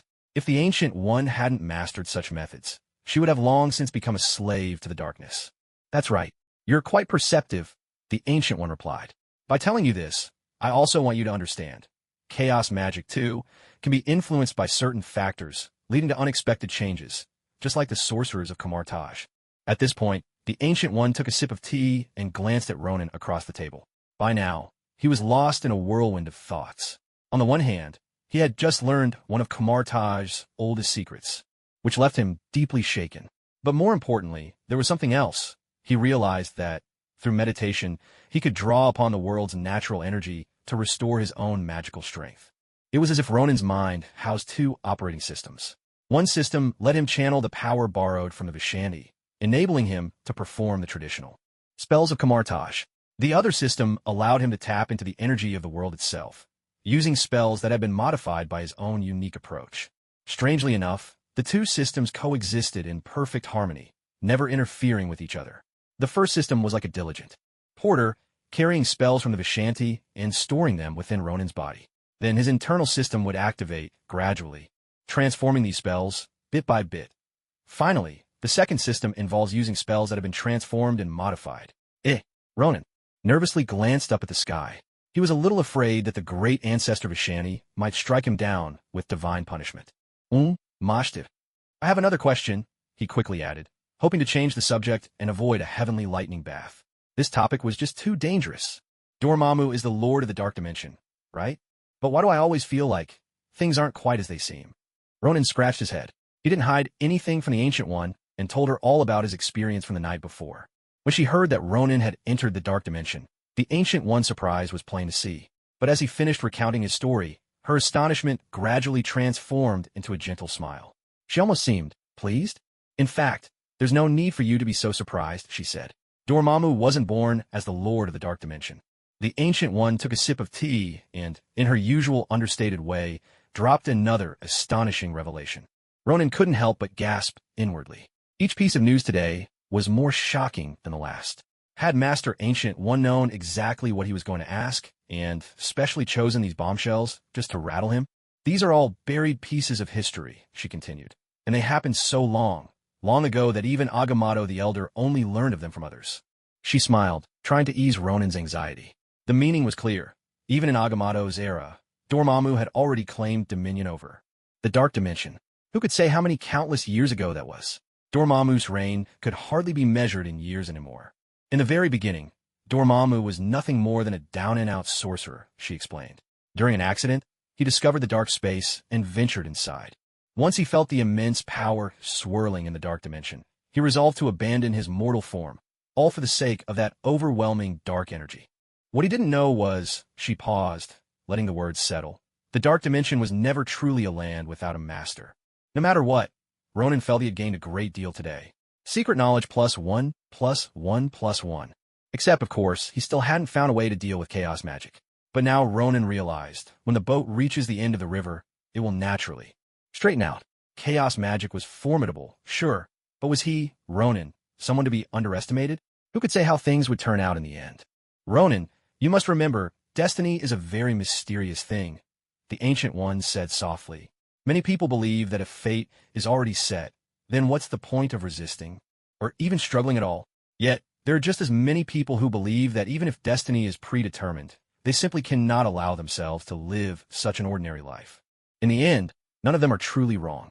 The Ancient One took a sip of tea, and the attendant stepped forward at just the right moment to refill their cups. The gentle fragrance of tea wafted through the air once more. To submit to fate, or to resist it, both are choices one makes for oneself. There is no absolute good or bad in making a choice, so long as you are prepared to bear the consequences that follow. So, no matter what you choose, you are right in your own way. The Ancient One gazed at Ronan, who seemed lost in thought, then rose gracefully from the floor.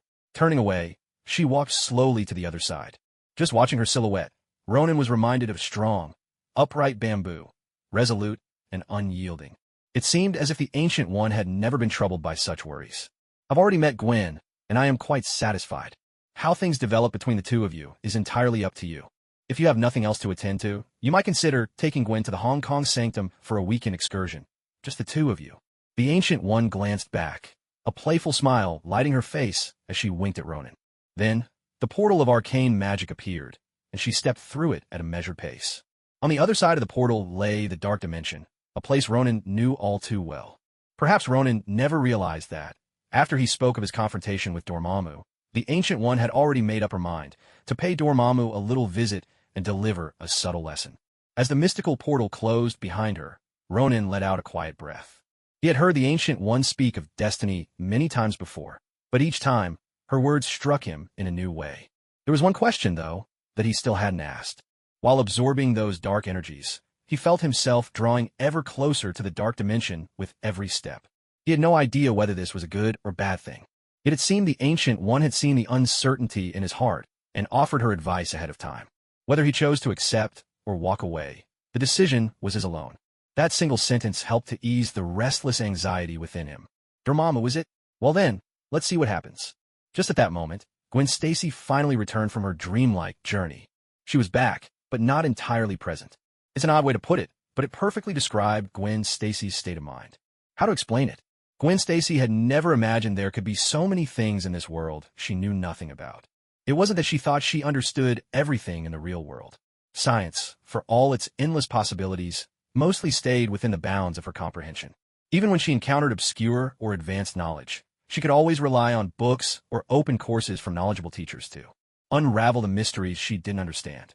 However, her recent dreamlike journey felt as if she had stumbled upon the most advanced and obscure realms of scientific knowledge. Gwen Stacy, the scholar of knowledge, found herself at a loss, unable to find the right books or teachers to help her unravel these perplexing mysteries.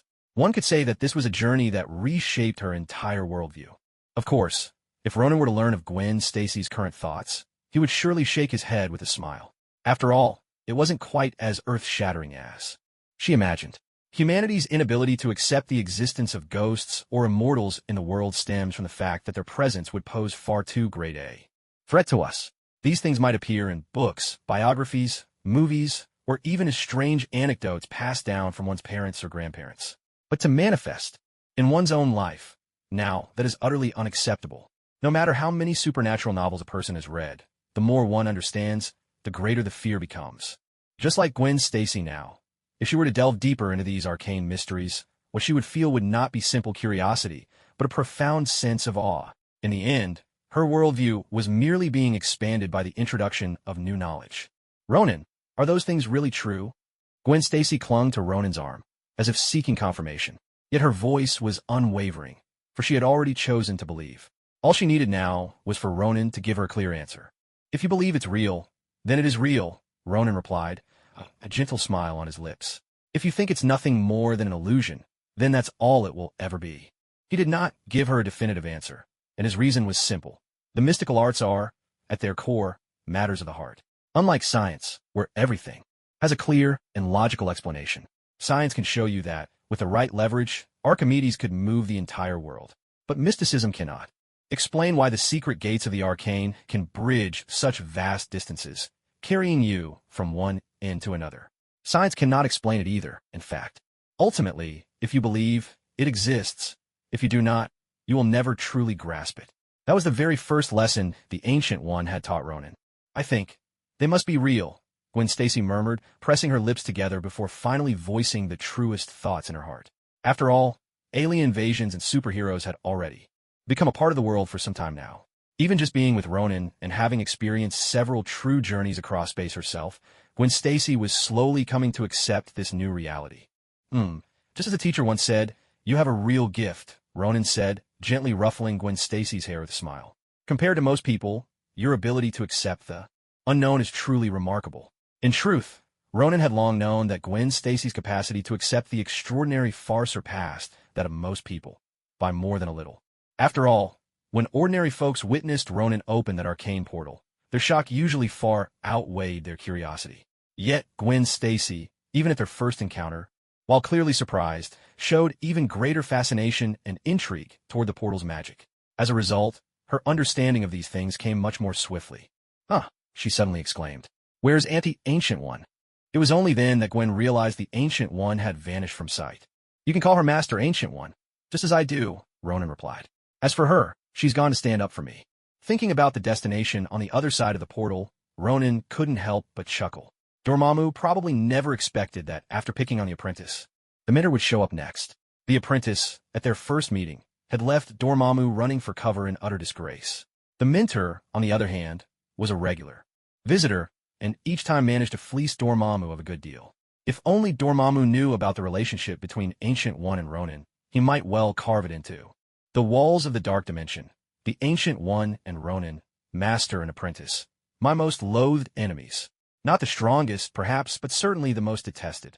Stand up for you? Gwen echoed, clearly bewildered. What do you mean? Never mind the details, Ronan replied, a twinkle in his eye. Today, I didn't bring you here just for an academic deep dive. With that, Ronan rose to his feet, bowed ever so slightly, and extended his right hand to her. So, Miss Stacy, would you care to join me on a weekend excursion? In Xiangjiang, East Country. The annual New Year celebration had cast the whole city in a jubilant glow. Smiles lit up every face, and the streets and alleys were brimming with festive decorations and all manner of New Year's delights. Gwen Stacy, eyes wide with wonder, took it all in, a world wholly unfamiliar to her. Everything was fresh and new, a marvel at every turn. Well, how do you like this little excursion? Ronan asked, glancing at her with a smile. Where are we exactly?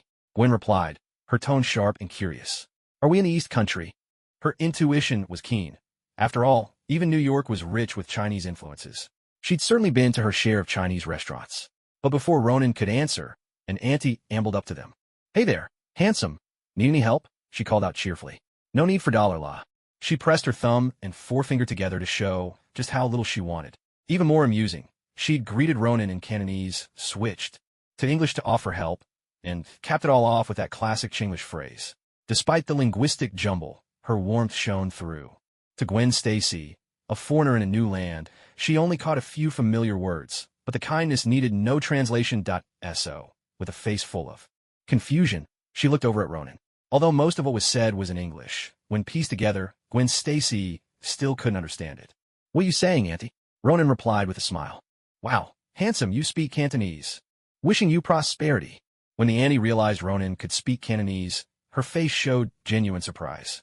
But soon, she broke into a wide smile as well, clasping her hands together in a traditional gesture and offering her blessings to Ronan. After all, most people in America are practical. Wherever you are, making money is never something to be ashamed of, just as long as you're not shoplifting. "Wishing you prosperity," Ronan replied with a cheerful grin on this festive day. From this kind-hearted Auntie, Ronan saw a warmth even greater than what he'd encountered among Americans. If an American had met a foreigner, especially a black guy, well, if they didn't try to take advantage of you, they'd at least let you experience the rudeness of ugly America. "What were you two talking about?" Once the Auntie left, Gwen Stacy finally asked. She hadn't understood a word of what had just been said. Ronan translated the conversation for her, and as Gwen Stacy replayed the Auntie's English in her mind, she couldn't help but smile knowingly. It was the first time she realized English could be used that way. "Hey, Ronan." Just then, a man and a woman approached from not far away. The man was, of course, Wong, and the woman greeting Ronan was Nicole, the head of the Hong Kong sanctum. "Nicole, long time no see." Ronan smiled and shook her hand. Of the 4 people gathered there, 3 spoke Cantonese, but Ronan chose English so Gwen Stacy could understand. "When you were little, you were always coming to Hong Kong to play. How come we haven't seen you these past few years?" Nicole shook Ronan's hand with a smile. Given her age, she and Wong had both watched Ronan grow up. When he was a child, he would visit the Hong Kong sanctum whenever he could. After all, he felt most at home there. "I had to go to school. Master Ancient One keeps a close eye on me," Ronan replied, chuckling. "But look, I made it this time, didn't I?" With that, Ronan introduced Gwen Stacy to them, and likewise introduced Wong and Nicole to Gwen. After everyone had met, Nicole led Gwen Stacy ahead toward their destination, while Wong and Ronan followed behind. "I told you to come early and help put up the spring couplets, but you show up right at lunchtime. So, you just being lazy on purpose, aren't you?" Wong shot Ronan a dissatisfied glance. He'd invited Ronan to help with the heavy lifting, but now it seemed like Ronan had only come for the meal. "What could I do?" Master Ancient One wanted to meet Gwen first. "How about you go talk to the Ancient One about it?" Ronan curled his lip, bringing up the Ancient One without hesitation. After all, he wasn't wrong. The Ancient One had given those instructions at the time. At the mention of the Ancient One, Wong shot Ronan an internationally recognized hand gesture of greeting. "Don't be so unconvinced. You have no idea what I went through last night. Dormammu, you know him, right? I actually paid him a New Year's visit last night." People always say you shouldn't scold children during the New Year, but if you get a good beating before the festival, maybe that counts as sending New Year's greetings in advance. Probably. All right, enough with your bragging. I'm really afraid that one day, you'll talk so much that Dormammu himself will show up from the dark dimension. Wong didn't believe a single word of Ronan's supposed tall tales. Paying respects to Dormammu? Why not invite Dormammu down for New Year's Eve dinner while you're at it? Ronan had no intention of arguing with someone as unimaginative as Wong. Once he gets back what's rightfully his, Wong will be the first to do his laundry every day for 10,000 years. The agony of showing off and not being understood. Now, that's real suffering. Steve Rogers and Tony Stark only had a vague understanding of Dormammu. They couldn't begin to grasp what Ronan had actually accomplished. As for Wong, he didn't believe him at all. Only the Ancient One truly knew what Ronan had endured. But try to show off to the Ancient One. Just thinking about how many times the Ancient One had fought Dormammu, and considering her strength, Ronan wisely shelved that idea. He was afraid it might backfire and end up embarrassing himself instead. So, who could possibly understand the pain of showing off with no one to appreciate it? All right, let's drop the subject. Let's enjoy the new year first, and let your little girlfriend experience what a real spring festival is like. Not that fake Chinatown version. As for after the festival is over, there's a little something I'll need your help with. Ronan stopped in his tracks. Of course, he'd suspected all along that Wong had something up his sleeve. Otherwise, why would he have been nagging him so insistently? So, All that scolding about me being late was just to set me up for this, wasn't it?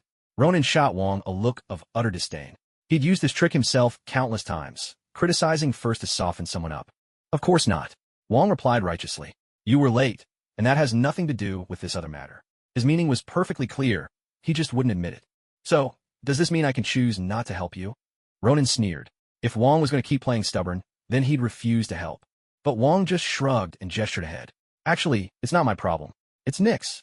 In the words of the Easterners, you're about to find it hard to refuse a favor after accepting someone's kindness, Wong said with a bright grin. In response, Ronan tugged at the corner of his mouth and returned a classic, universally recognized hand gesture. There was no way Ronan could refuse to help Nicole. After all, he'd eaten at her place countless times when he was a child. No doubt about it. Wong was doing this on purpose. I'll definitely help with Nicole's matter, Ronan said. But you have to tell me, what exactly is it? He let out a sigh. Why did it feel like every time he met up with Wong, he ended up getting caught in some troublesome affair? Wait, why did that thought sound so familiar? This is something Nicole should tell you herself, Wong replied. For others, it might be a really tough situation. But for you, it's hardly any trouble at all. With a smile, Wong slung an arm around Ronan's shoulders, the two of them looking every bit like old friends, even though, given Wong's age, he could easily have been Ronan's uncle. Ronan rolled his eyes. In his experience, the simpler something sounded, the more complicated it tended to be. Let's hope it's really as easy as you say. With that, the conversation shifted to other topics. Before long, the group arrived at a restaurant that, while not exactly upscale, also wasn't some shabby little dive. It wasn't one of those glittering, lavish hotels either, but Ronan was perfectly content. Not bad. Didn't expect you guys to pick this place, Ronan said, nodding in approval as he looked over the modest establishment. Real estate was at a premium in Hong Kong. Space was tight, and while the commercial districts looked dazzling, the city was actually quite cramped. He'd visited Hong Kong once in his previous life. Just that one time had dispelled years of romantic notions. To his surprise, people actually lived in what amounted to bird cages. Over the years, though, he'd gotten used to it. What really made him happy about their choice was simple. He was worried Nicole and Wong would take them to one of those grand hotels. Sure, those places looked impressive, but when it came to taste, they couldn't compare to the little eateries that had been open for decades. At least this place struck a good balance between atmosphere and flavor, a solid choice. I'd never take you to one of those tourist traps, Nicole said, switching effortlessly between Cantonese for the first half of her sentence and English for the latter. I heard it's Gwen's first time in Hong Kong, so of course I want her to try the real local flavors. In her mind, Ronan was already one of her own.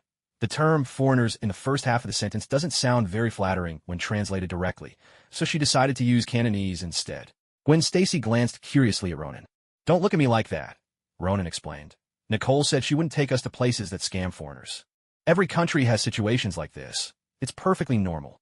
Ronan smiled and translated the earlier part of the conversation for Gwen, adding just a touch of embellishment. Hearing this, Gwen couldn't help but smile knowingly. Who says Americans don't have a habit of taking advantage of foreigners? Not only does it happens quite often.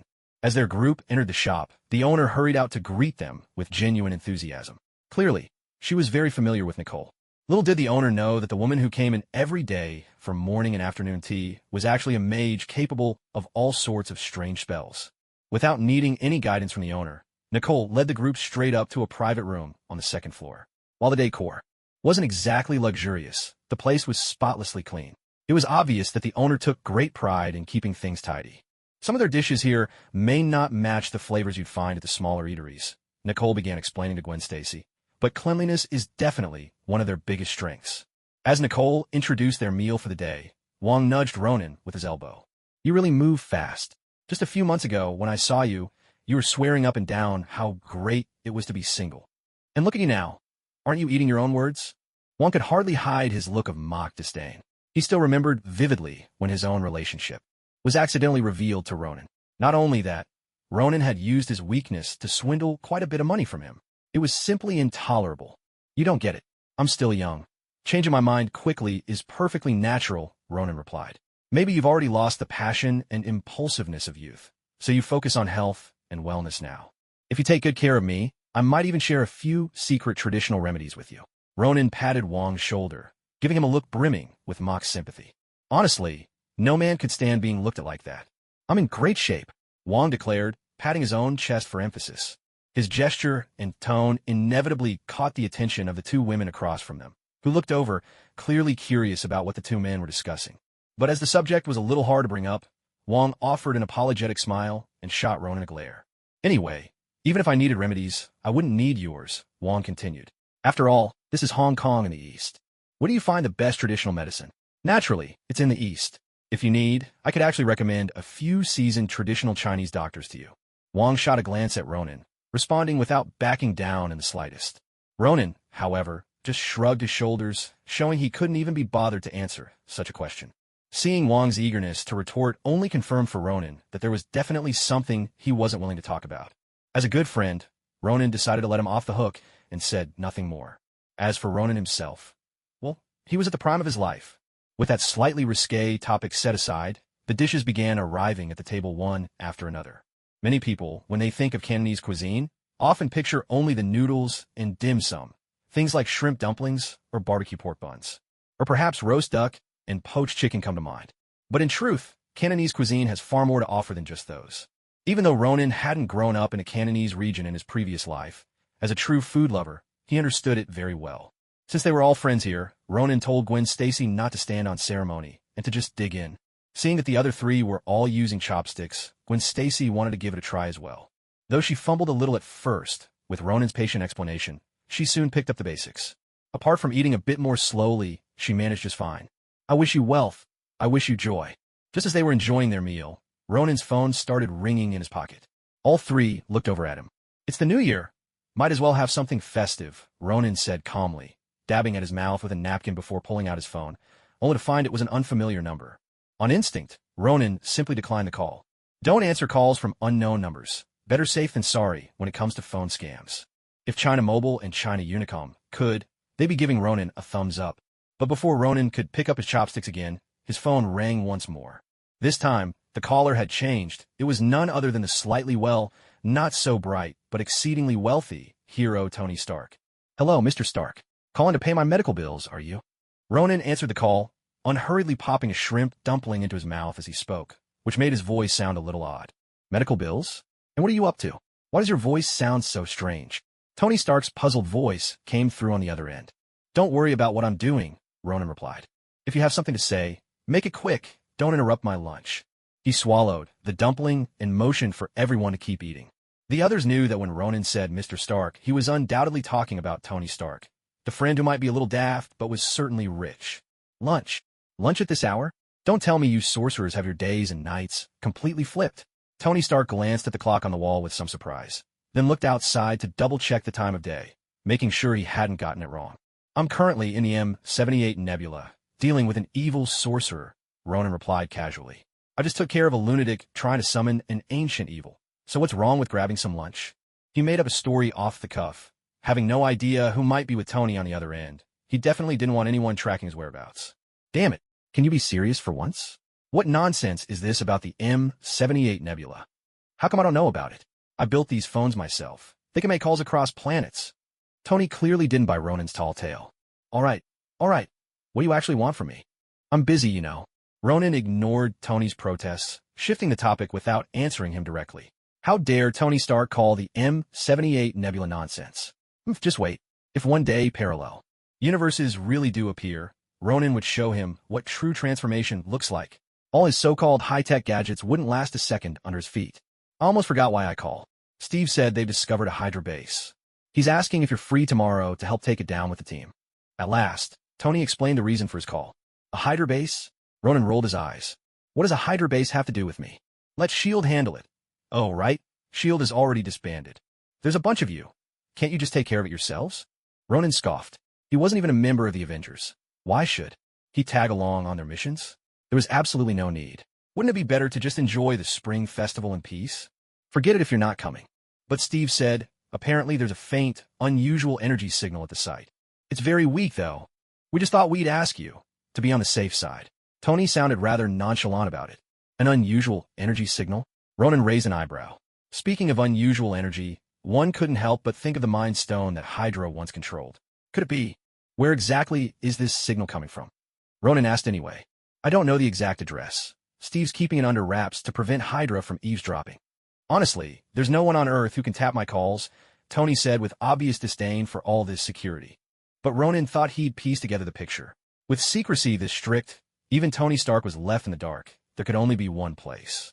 "Where are you right now?" Ronan asked. Since it's that place, it means the event that would change Tony Stark's life forever is about to begin. At that thought, Ronan couldn't help but form a small plan in his mind. "I'm at the company. Where else would I be?"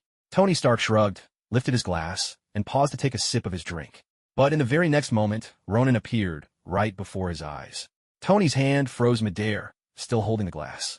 "Huh, what are you doing here?" Tony was so stunned, he could even hear his own voice echoing from Ronan's phone speaker. "Don't ask. I have urgent matters to attend to," Ronan replied briskly. "There's still plenty of wicked dishes. No, I mean a lot of evil wizards I haven't dealt with yet. Wear this, and make sure you keep it on you at all times," he said, tossing a pendant to Tony. "If you run into any danger, I'll sense it immediately." Tony hurried to catch the pendant, nearly spilling his drink in the process. But in the blink of an eye, Ronan vanished as suddenly as he'd appeared. Only his voice lingered in Tony's earpiece. "Remember, keep that pendant on you," Ronan repeated. "If you get into trouble without it, even I won't be able to help you. This roast goose is really good." Ronan's voice drifted in and out, as if the first two sentences were meant for Tony, while the rest. "Hurry up and eat. After this, we still have." Tony took a deep breath and hung up without hesitation. Damn it, who answers a call so absent-mindedly? The more he thought about it, the more he wanted to toss the pendant away. But as soon as he raised his hand, he stopped mid-motion. Something had just occurred to him. He quietly lowered his hand and obediently slipped the pendant into his pocket. Right, the abnormal energy Steve Rogers had mentioned. And Ronan had once warned that if he encountered such energy, it could threaten his seal, possibly causing his soul to be expelled from his body again. The thought sent a chill down Tony's spine. No, this thing was a lifesaver. He couldn't just throw it away. Although it was only the 29th day of the 12th lunar month, the festive atmosphere in Hong Kong was already in full swing. Many shops had put up signs for Lunar New Year discounts and were playing the lively tune of Gong Shi Fa Kai. Yes, this was the wish of all people across the East. Not just the East, but the entire world. Once again, the song proved an old saying true. What is unique to a nation is shared by the world. After the meal, Ronan strolled through Hong Kong with Gwen Stacy by his side. How should one put it? In terms of prosperity, Hong Kong was much like New York, perhaps just a notch lower. But there was one thing about Hong Kong. It was safe. At the very least, when you're out shopping, you don't have to constantly worry about a little troublemaker pressing something cold against your back, demanding your wallet and valuables. That alone was something Gwen Stacy could hardly imagine. Even into the next day, Gwen Stacy was still buzzing with excitement. A whole new array of events awaited her, each more novel than the last. While some of these festivities could occasionally be found in Chinatown, for Gwen, everything felt delightfully fresh and unfamiliar. However, the jet lag caught up with her. After a restless night, Gwen found herself less energetic during the day. They kept exploring right up until the afternoon of Lunar New Year's Eve, when Ronan finally brought Gwen back to New York. It wasn't that he didn't want to keep showing her around. Gwen had simply reached her limit. Luckily, New York was 13 hours behind Hong Kong. That meant Gwen had a precious 13 hours to adjust her internal clock. Though it was exhausting, the thrill of this adventure easily outweighed any fatigue. Ronan, on the other hand, had no such trouble. For him, insomnia was just a minor spell, no harm to his body, and none of the addictive risks of sleeping pills. It was practically a blessing for anyone who suffered from sleepless nights. After dropping Gwen off at her place, Ronan returned to his own apartment. Just like everyone else, he had school the next day. He checked. The homework his duplicate had completed, flawless, not a single mistake. Satisfied, Ronan slipped the assignments back into his backpack. He stretched out his arms, and a crimson shimmer unfurled between his hands. With a gentle push, the glowing screen floated toward a blank wall, where a familiar scene materialized. Sokovia. In the snow-laden forests, the roar of artillery was relentless. Soldiers clad in combat gear manned their machine guns, tanks, and aircraft, desperately fighting off invading forces. None of them could have imagined that their enemies, one day, would be the legendary Avengers. Yes, the entire Avengers team had arrived. Even Thor, who had been lounging in Asgard, now appeared on Earth again. Their goal was nothing less than Loki's scepter, the Mind Stone. Tony Stark, clad in his Iron Man suit, darted through the forest, unleashing missiles that cut down scores of Hydra soldiers without a second thought. For Tony, having conquered his inner demons, killing, especially Hydra operatives, no longer fazed him at all. Unbeknownst to him, his every move was being broadcast live to the world. In a distant New York apartment, Ronan sat with a bucket of popcorn in his hand, a chilled Pepsi by his side, watching the blockbuster unfold with great interest. Although the perspective was limited to Tony Stark alone, the action was still quite thrilling. Every so often, he'd catch a glimpse of the Hulk leaping into the fray, or Thor, who seemed born to steal the spotlight. Aside from Tony Stark, nearly everyone else here preferred close combat. Even Thor, who possessed technology thousands of years ahead of Earth, was surprisingly stingy with his thunderbolts, relying much more on hand-to-hand fighting. Perhaps, in his eyes, there's a certain romance to clashing fists, a true man's way to settle things. As for Black Widow, whose shadow flickered in and out of view, Ronan couldn't help but click his tongue in appreciation. An older woman is always an older woman, after all. Adults are like that. They gravitate toward things they can't control. But as for Ronan, he hated being misunderstood. After all, he was still a minor. Shit. Tony Stark's curse rang out from Ronan's bedroom speakers. In plain view, Tony passed through a shimmering blue barrier. It seemed the light curtain prompted a heartfelt reaction from him, right from his soul. This spell not only streamed the live feed straight to Ronan, but even brought the sound along for the ride. So thoughtfully designed. Watch your language. Steve Rogers' voice quickly followed from the screen. Jarvis, do you see anything up ahead? Steve's voice came again, suggesting Tony had shared some of Jarvis's access with him. Are they partners in crime now? The central building is protected by some sort of energy barrier. Strucker's tech is more advanced than any other Hydra base we've seen. It resembles the energy Mr. Ronan once used. Jarvis's voice chimed in as well. Hearing Jarvis's analysis, Ronan wasn't the least bit surprised. Tony Stark would always be Tony Stark. If he hadn't kept a record of these things, then Ronan would have been shocked. Ronan! Suddenly, Black Widow's voice cut in. Clearly, she wasn't yet aware of Ronan's connection to Steve Rogers and Tony Stark. Loki's scepter must be here. Without the scepter, Strucker couldn't pull this off. Thud! Thor's voice was punctuated by the heavy thud of his hammer, clearly landing squarely on a HYDRA soldier's helmet. A satisfying sound for a solid hit. It seems our surprise attack didn't go as planned, came Hawkeye's understated remark, breaking his usual invisibility. Among this group, aside from the Hulk, who avoided conversation, Hawkeye's presence was the least felt. But what could he do? Everyone else was rushing into close quarters, while he was the lone archer in a team of brawlers. I could see this moment. Deep within Hydra's base, Baron Strucker strode quickly, his face clouded with gloom. Who gave the order to attack? His voice echoed ominously through the underground corridor. Baron Strucker, it's the Avengers, someone answered. A researcher by the look of him, who hurried to explain, they appeared suddenly in the jungle, and our front line, there is under heavy pressure. Can you hold them off? Baron Strucker didn't bother to argue about who'd given the order. Instead, he shot back with a question of his own. They're the Avengers, the researcher repeated, the implication clear in his tone. How could mere foot soldiers like them possibly withstand the onslaught of these superpowered heroes? It was a hopeless proposition. They're here for the scepter, Baron Strucker murmured quietly to Dr. List, who knew this secret as well. Glancing warily around, Dr. List lowered his head. Perhaps it's time to test the fruits of our research, he suggested. For instance, the twins, or Boneblade. By the fruits of our research, he meant Quicksilver and Scarlet Witch, of course, and also Boneblade, the burly man who had once fought Ronan. No, not yet, Baron Strucker replied at once. Last time, when we sent out Boneblade on a whim, we barely got him back. We're so close to our final breakthrough. I won't risk another disaster like that. Clearly, the memory of what had happened before was still fresh in his mind. Boneblade had been thoroughly beaten by Ronan and the others, and if not for the intervention of the twin sister, he might never have returned. My people can hold out for now, he said. You take them and move to another base. After a moment's thought, Baron Strucker made his decision. He would rather relocate his precious assets than risk a direct clash with the Avengers just yet. He knew that these treasures under his command had potential far beyond their current power. With a bit more time using the scepter, they could become even stronger.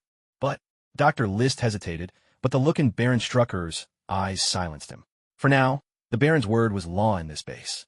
What none of them realized, however, was that the very twins they so prized were already yearning to break free, like caged birds dreaming of the open sky, unwilling to be pawns any longer. Nor did the others know that Baron Strucker himself was secretly preparing to surrender. Mr. Stark, the city has come under attack. Jarvis's voice sounded again. I knew all along that someone like Strucker wouldn't care about civilian lives, Tony Stark replied grimly. Jarvis, it's time to deploy the Iron Legion. With a series of beeps, the Iron Legion that Tony Stark had prepared for so long finally came into play. Under Jarvis's control, the robots flew into the crowds, urging the people of Sokovia to evacuate. Yet, the outcome was clear from the very start. In a land ruled by Hydra, the Avengers were seen as the greatest enemy. Meanwhile, Steve Rogers and his team had already come under attack by Quicksilver. But Quicksilver's speed was simply too great. They couldn't catch even a glimpse of him. Hawkeye was badly wounded as well. As Tony Stark blasted through the outer defenses of the fortress, he was the first to soar inside. After taking down a group of henchmen, Tony went straight for Dr. List, who was frantically deleting files, and sent him flying with a single blast. Jarvis, activate security mode. I need to make a copy of these files and send one to Hill at headquarters. With those words, Tony Stark pulled out a device resembling a hard drive and plugged it into the computer. As the files began to copy, Tony's gaze swept to another corner of the room. Jarvis, give me an infrared scan. From the moment he arrived, Tony suspected there was a hidden area here. Sure enough, as soon as the scan finished, Jarvis gave him a prompt. It's on the wall to your left. I can feel a draft, Tony murmured. Watching Tony open the secret passage and venture down alone, Ronan's interest was piqued. The most crucial moment was about to unfold. Tony Stark descended the steps at a measured pace, only to be confronted with the immense form of a gigantic Leviathan. There was no mistaking it. This was one of the Chitauri War beasts brought to Earth during Loki's invasion. After being seized by S.H.I.E.L.D., it had ultimately fallen into Hydra's hands. Of course, as Tony's gaze traveled farther, he spotted the true objective of their mission. Thor, I found our prize, Tony called out as he approached the staff.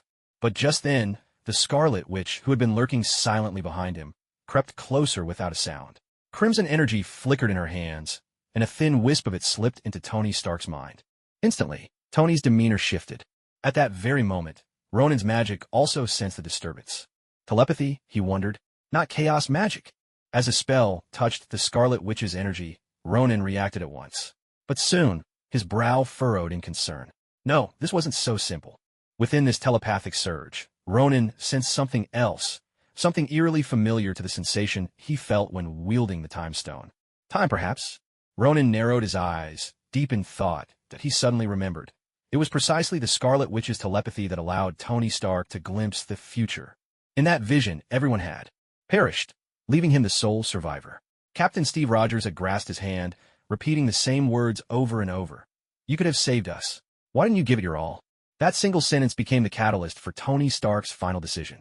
Thinking of this, Ronan's mind sparked with inspiration. He tapped his left hand lightly, fingers spreading wide, and in an instant the Infinity Gauntlet slid onto his hand. A low hum vibrated in the air as the Reality Stone shimmered with a subtle glow. A wisp of Ronan's consciousness slipped straight into Tony Stark's mind. At that moment, Tony was watching countless enormous leviathans soaring toward a portal. On the other side of that portal was Earth itself. As sharp as ever, Tony immediately understood the implications. Earth was about to be attacked. The Avengers would fall, almost all of them, and he would be the only one left with the power to save them. He also recalled what Ronan had told him before. In the future, a being called Thanos would invade Earth in search of these Infinity Stones. According to Ronan, this alien conqueror would bring about an unprecedented catastrophe. Gazing at the scene before him, Tony Stark finally grasped the true meaning behind Ronan's warning, what it meant to face a disaster unlike any the world had ever known. A chill ran through him at the thought. Suddenly, Tony lifted his head, urgently searching the ground for something. He was looking for Ronan's body. Ronan had once told him that his duty, too, was to protect Earth. If Steve Rogers and the others had all fallen, then where was Ronan? Had he perished in this war as well? Just then, a familiar voice called out from behind him. Hey, Tony. So, it turns out you're the source of all this nonsense. Tony whipped around, startled by the voice he knew so well. There, sitting on the steps behind him, was a face he could never forget, Ronan himself, watching Tony with a gentle, amused smile. But the Ronan before him, now, had shed the boyish innocence of his youth. There was a new maturity in his features. Compared to the 17-year-old Tony remembered, he seemed even more captivating, someone who would catch any girl's eye. You're Ronan. Tony still couldn't quite believe it. Why did Ronan look so different? Of course it's me. It's only been a few years. Have you really forgotten what I look like? Ronan replied, standing up with a smile and strolling slowly toward Tony. Instinctively, Tony took a step back. A few years, he asked warily. What do you mean? Tony watched Ronan with suspicion, still on his guard. After what happened with Dormammu last time, he had grown extremely cautious about situations like this. He had no desire to experience once again what it meant to have his soul ripped from his body, vanishing forever from everyone's memory. All the images you're seeing now are visions of the future. And as for me, I stumbled upon these fluctuations in time while I was traveling along the timeline, Ronan said, spinning his tail without hesitation as he walked up to Tony Stark. Time travel? Visions of the future? In truth, the reason Tony Stark was seeing these illusions most likely had everything to do with the Scarlet Witch's chaos magic. Visions of the future? All of this is the future. Tony Stark whipped around suddenly, staring at his fallen comrades on the ground. Without exception, every single one of them was a member of the Avengers. Could it really be, as Ronan said, that someone named Thanos would one day arrive and bring about this devastation? No, these are not the future. Yet Ronan shook his head, denying Tony Stark's question. Not the future? But you just said these were visions of what's to come. Tony's eyes widened, a hint of confusion flickering within them. He was certain he'd heard Ronan say the word future. He hadn't imagined it. Tony, do you remember what I told you before? The future is never set in stone. Every choice you make reshapes what is to come, altering the future you'll be part of. Just like right now, you've chosen to be here. If you didn't believe in what you're seeing, I wouldn't have appeared at all. But because you accepted what's before your eyes, that's why I'm here now. Ronan pointed at the familiar bodies lying on the ground, then at Tony Stark standing before him. He'd said something similar to both Tony and Steve Rogers in the past. Hearing this, Tony paused for a moment, then lowered his head in silence. The truth was, the moment he saw this vision, a part of him had already started to believe it. After all, those aliens who had just invaded Earth seemed to be proof enough. So, will any of this actually happen? Tony looked up at Ronan, searching for a definite answer. I'll say it again. Everything depends on the choices you and everyone else make. If I were to reveal the true future to you, an even greater disaster would fall upon us all. Ronan shook his head once more. To Tony Stark, his words sounded like nothing but riddles. Perhaps worried that Tony Stark hadn't understood him, Ronan continued. For example, if I were to tell you what will happen in the future right now, what would you choose to do? Ronan asked with a gentle smile. Yet Tony Stark didn't answer. He seemed lost in thought, pondering the question. Would you tell Steve and the others about what's to come? Or would you keep it to yourself, quietly preparing for the future? Would you start building equipment to fend off disaster, or something else entirely? Seeing Tony remain silent, Ronan filled in the possible choices for him. Don't deny that you do something, because once you know about it, you can't help but want to avoid what's coming. That's human nature. It's true for you, and it's true for me, Ronan said, glancing at Tony's contemplative face with a knowing smile. Once people know the future, they inevitably try to change it. Yet the moment you choose to act, the future you once knew has already shifted. That was exactly what Ronan himself was doing. He no longer placed any hope in the futures he'd seen. He let out a slow, steady breath. I understand now, Tony Stark murmured, exhaling as if a weight had been lifted from his shoulders. But Ronan knew Tony was not the type to let things go so easily. So, what was that foolish thing you mentioned at the start? Tony asked, recalling Ronan's earlier words. Ronan merely shrugged and pointed to the bodies lying on the ground. The foolish thing was that you believed what you saw in front of you. And because of that, your future self will do something that shakes the world to its core. I came here for one reason, to warn you. Don't act recklessly, old friend. Let the right people handle what needs to be done. You don't have to carry the weight of everything alone. As he spoke, Ronan stepped forward and gently patted Tony on the shoulder. In that instant, Tony snapped to attention, staring in disbelief at Ronan's hand. He could actually feel the weight of Ronan's touch. Don't be surprised. Every sorcerer has a few secrets, Ronan said with a wink. But suddenly, as if realizing something, Ronan turned away. It's time to wake up, Tony. Dwelling here isn't your style. And as for me, I have a little mess of my own to deal with. Until next time. With that, Ronan took a step forward and vanished before Tony's eyes, his figure dissolving into thin air. In the blink of an eye, Tony felt a wave of disorientation, and the scene around him faded away. In its place was the familiar scepter, and off. To the side, the massive carcass of the Leviathan, that he took a deep breath and raised his right hand high, summoning the armored sleeve of his iron man's suit. Standing just behind him were Quicksilver and the Scarlet Witch. The Scarlet Witch stared at Tony Stark in astonishment. Everything Tony Stark had just experienced, she had witnessed as well. That included the lifeless bodies of all the Avengers, and that mysterious young man. Quicksilver stepped forward, intent on taking Tony Stark down. After all, the man before them was the enemy they had searched for all this time. Years ago, their home had been destroyed by weapons manufactured by Stark Industries, and their parents had lost their lives in that attack. Yet, before Quicksilver could act, the Scarlet Witch stopped him. She cast a wary glance around them, then whispered a single word to Quicksilver, her voice low and urgent. Go! Even though Quicksilver didn't fully understand, he had no choice but to obey. He gently grasped the Scarlet Witch's arm, and in an instant, their figures vanished from spot. A dull thud echoed through the basement the very next second, the sound of collision reverberating through the air. But Tony Stark seemed entirely unfazed, as though he hadn't heard a thing. He raised his now-armored right hand and seized the scepter lying on the table. Thud, thud, thud. The relentless pounding of collisions rang out again and again. In no time, Quicksilver and the Scarlet Witch reappeared at the same spot. Quicksilver clutched his forehead, looking around uneasily.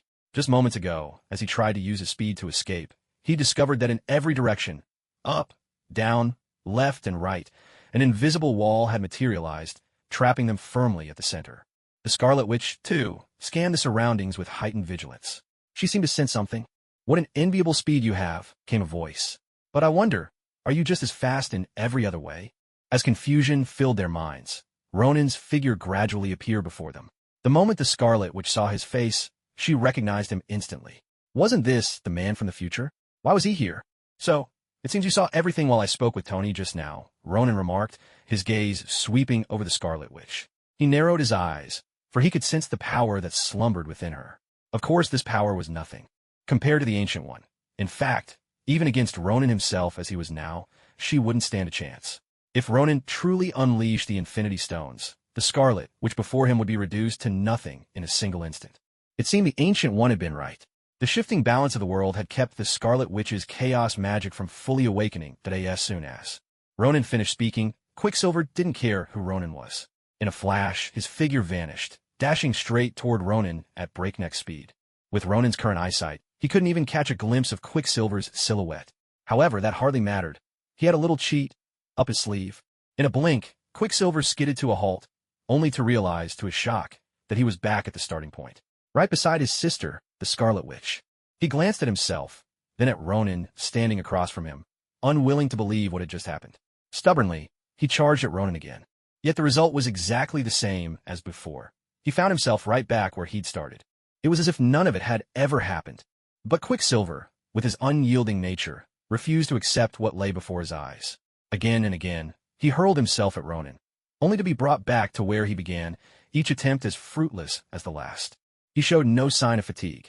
If anything, he grew faster with each try. He altered his route, changed his method of attack, even tried using various objects from the surroundings. He was convinced that if only he ran fast enough, he could change everything. Unfortunately, anything that touched Ronin, well, to be precise, anything that touched Ronin's illusion, would trigger the same effect, sending Quicksilver right back to where he started.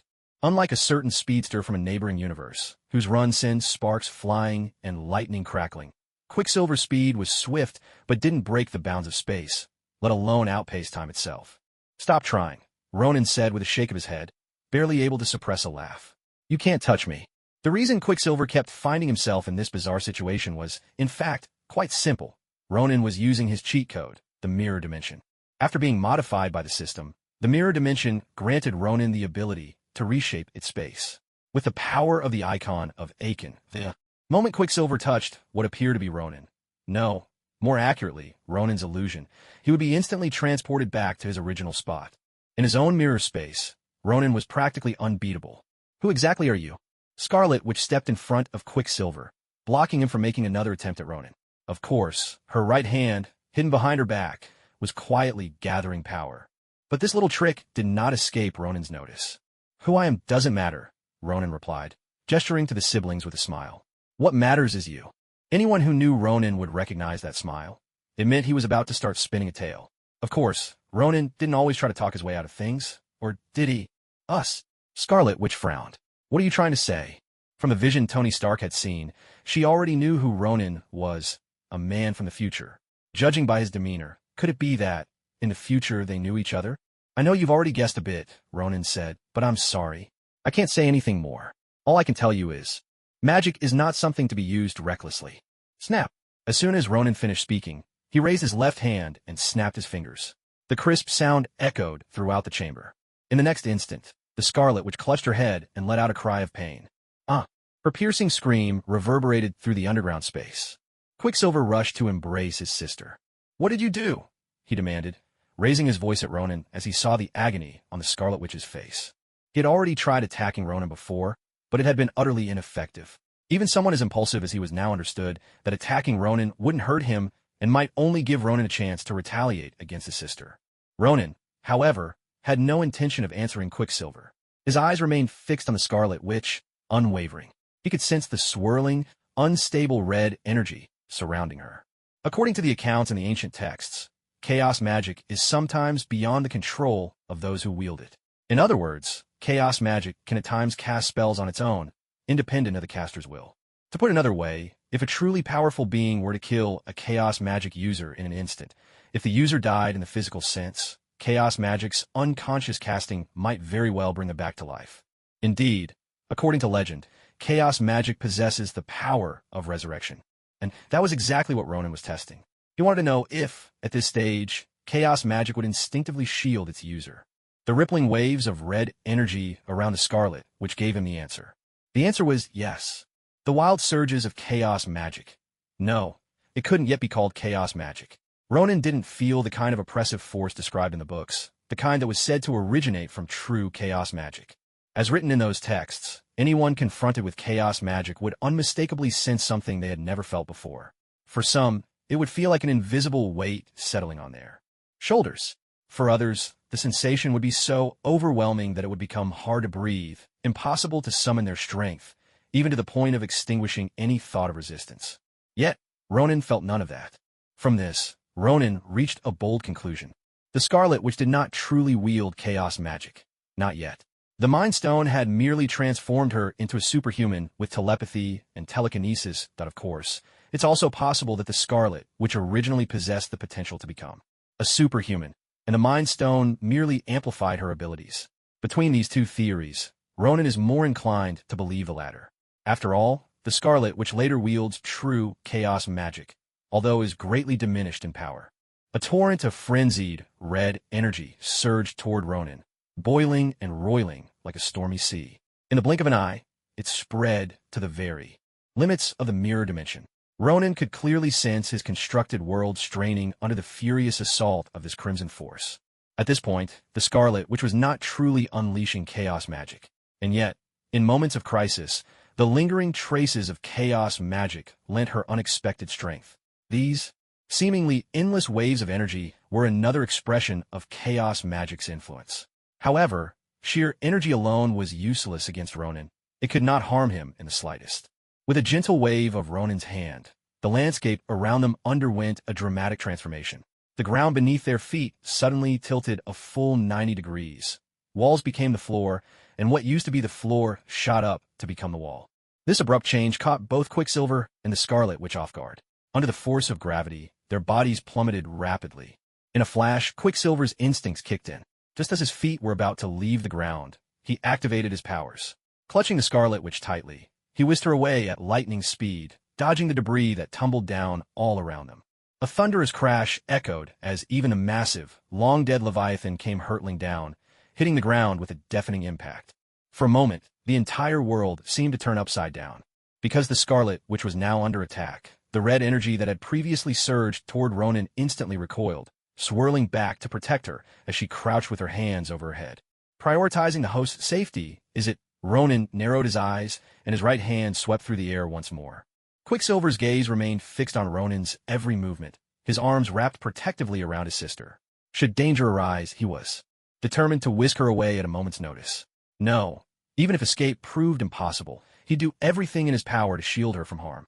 Then, amidst the chaos, a sharp, rhythmic sound cut through the tumultuous air. It was clear and distinct, standing out even in the confusion. It sounded just like the grinding and turning of gears. The chattering of gears grew louder and louder. At first, Quicksilver thought it was just his imagination, but then he realized it was real. And as the sound intensified, his pupils widened in alarm. He saw it clearly. The massive Kun, dead for so long and even fallen before his very eyes, had begun to stir, its enormous body moving with a slow, deliberate rhythm. Such a colossal creature, even the slightest motion from it sent clouds of dust cascading down from the sky, thick as a tidal wave. Quicksilver grabbed Scarlet Witch's arm.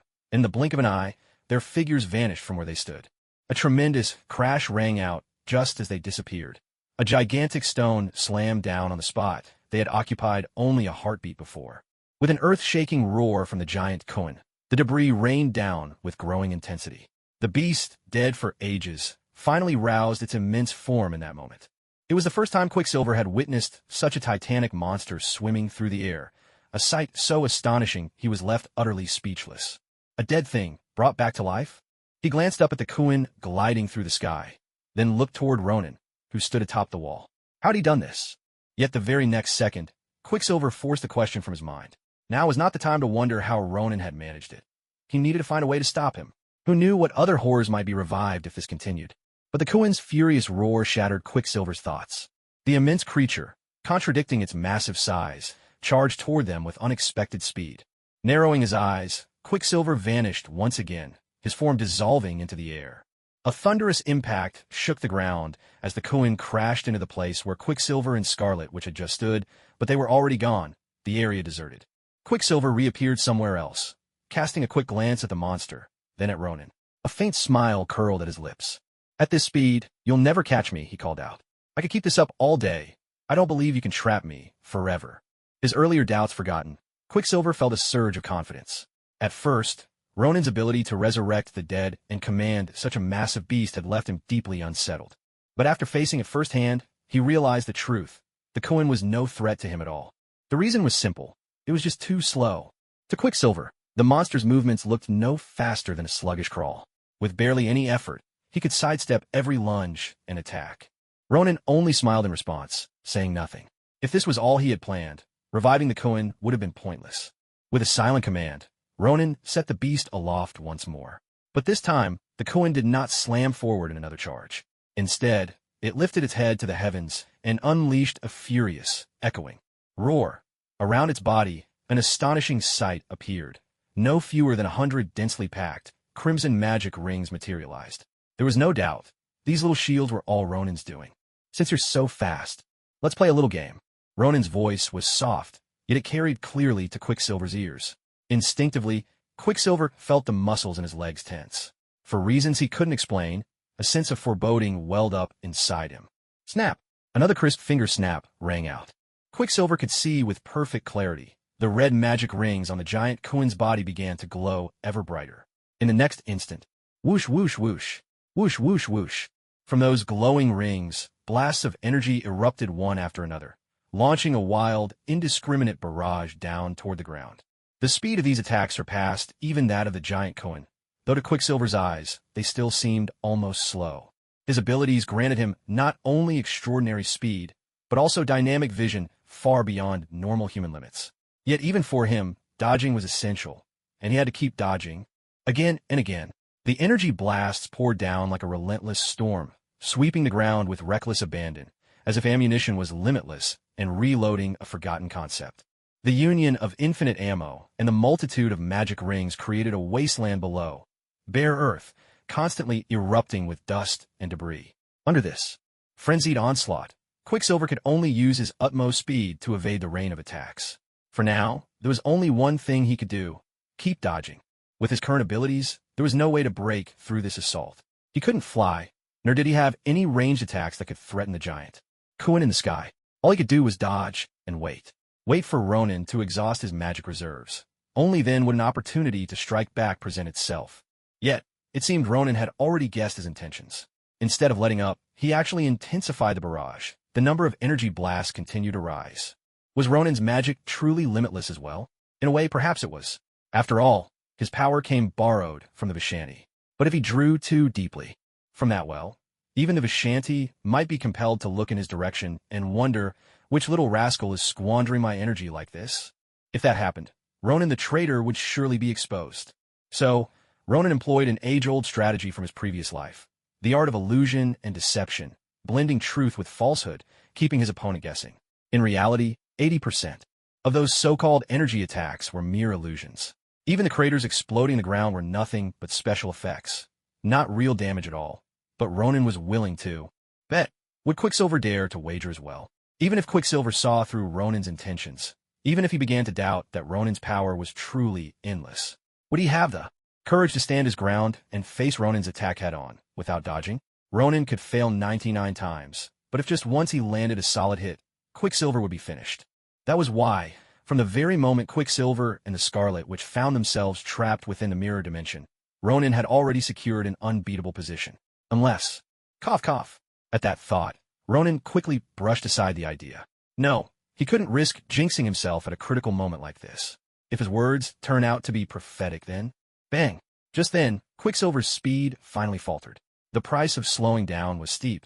Caught off guard, he found a blast of energy detonating right in front of him. The explosion shockwave sent both of them flying through the air. TSK. Talk about rotten luck. Ronan eyed the battered Quicksilver and couldn't help clicking his tongue in sympathy. This time, Quicksilver hadn't dodged fast enough and had been hit with a real, tangible attack. His luck was truly dreadful. If the shockwave itself only left Quicksilver lightly injured, the consequences it triggered were far more severe.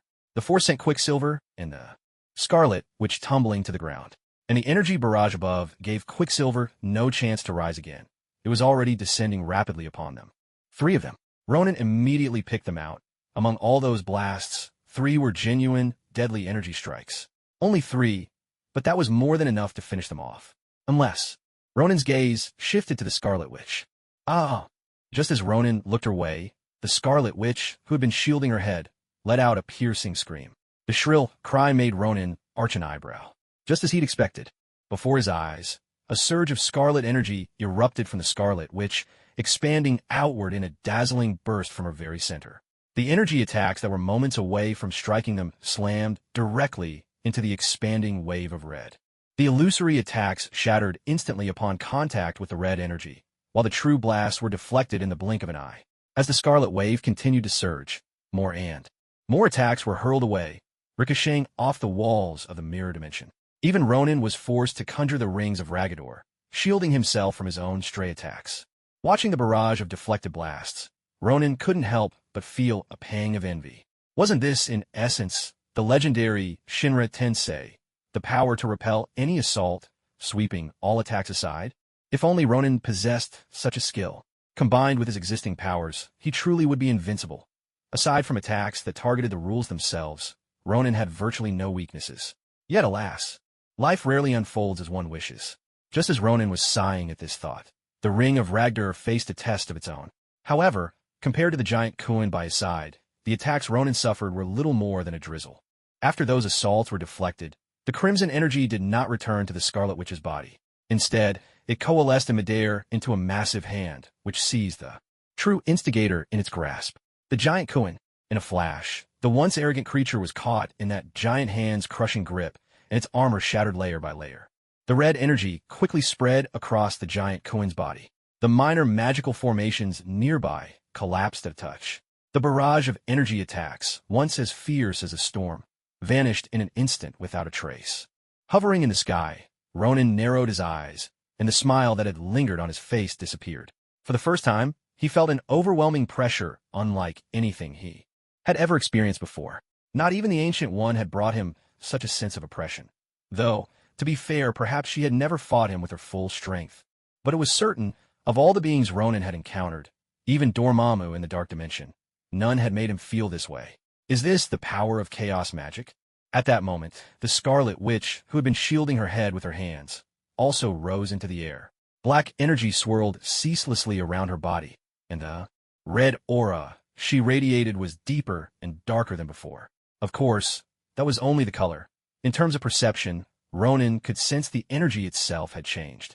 When the Scarlet Witch floated to face him, Ronan could see it clearly. Her pupils had been replaced entirely by that ominous red glow. In other words, the Scarlet Witch's body was now fully taken over by chaos magic. Before him, she resembled some exaggerated comic book character, with eyes blazing to show her fury. And indeed, it worked. Ronan felt his playful attitude dissolve completely. He had finally forced the true chaos magic out from within the Scarlet Witch, even if it brought him pressure as well. But that was just what Ronan wanted. Only under pressure could he feel truly alive. A thunderous burst erupted as the Scarlet Witch, now stripped of all self-awareness, unleashed a tremendous surge of energy. Her long hair whipped in the wind, twin spheres of red magic forming in her hands. Without saying a word, she hurled them straight at Ronan. Direct and unhesitating. She clearly had no interest in conversation. Ronan, too, did not hesitate.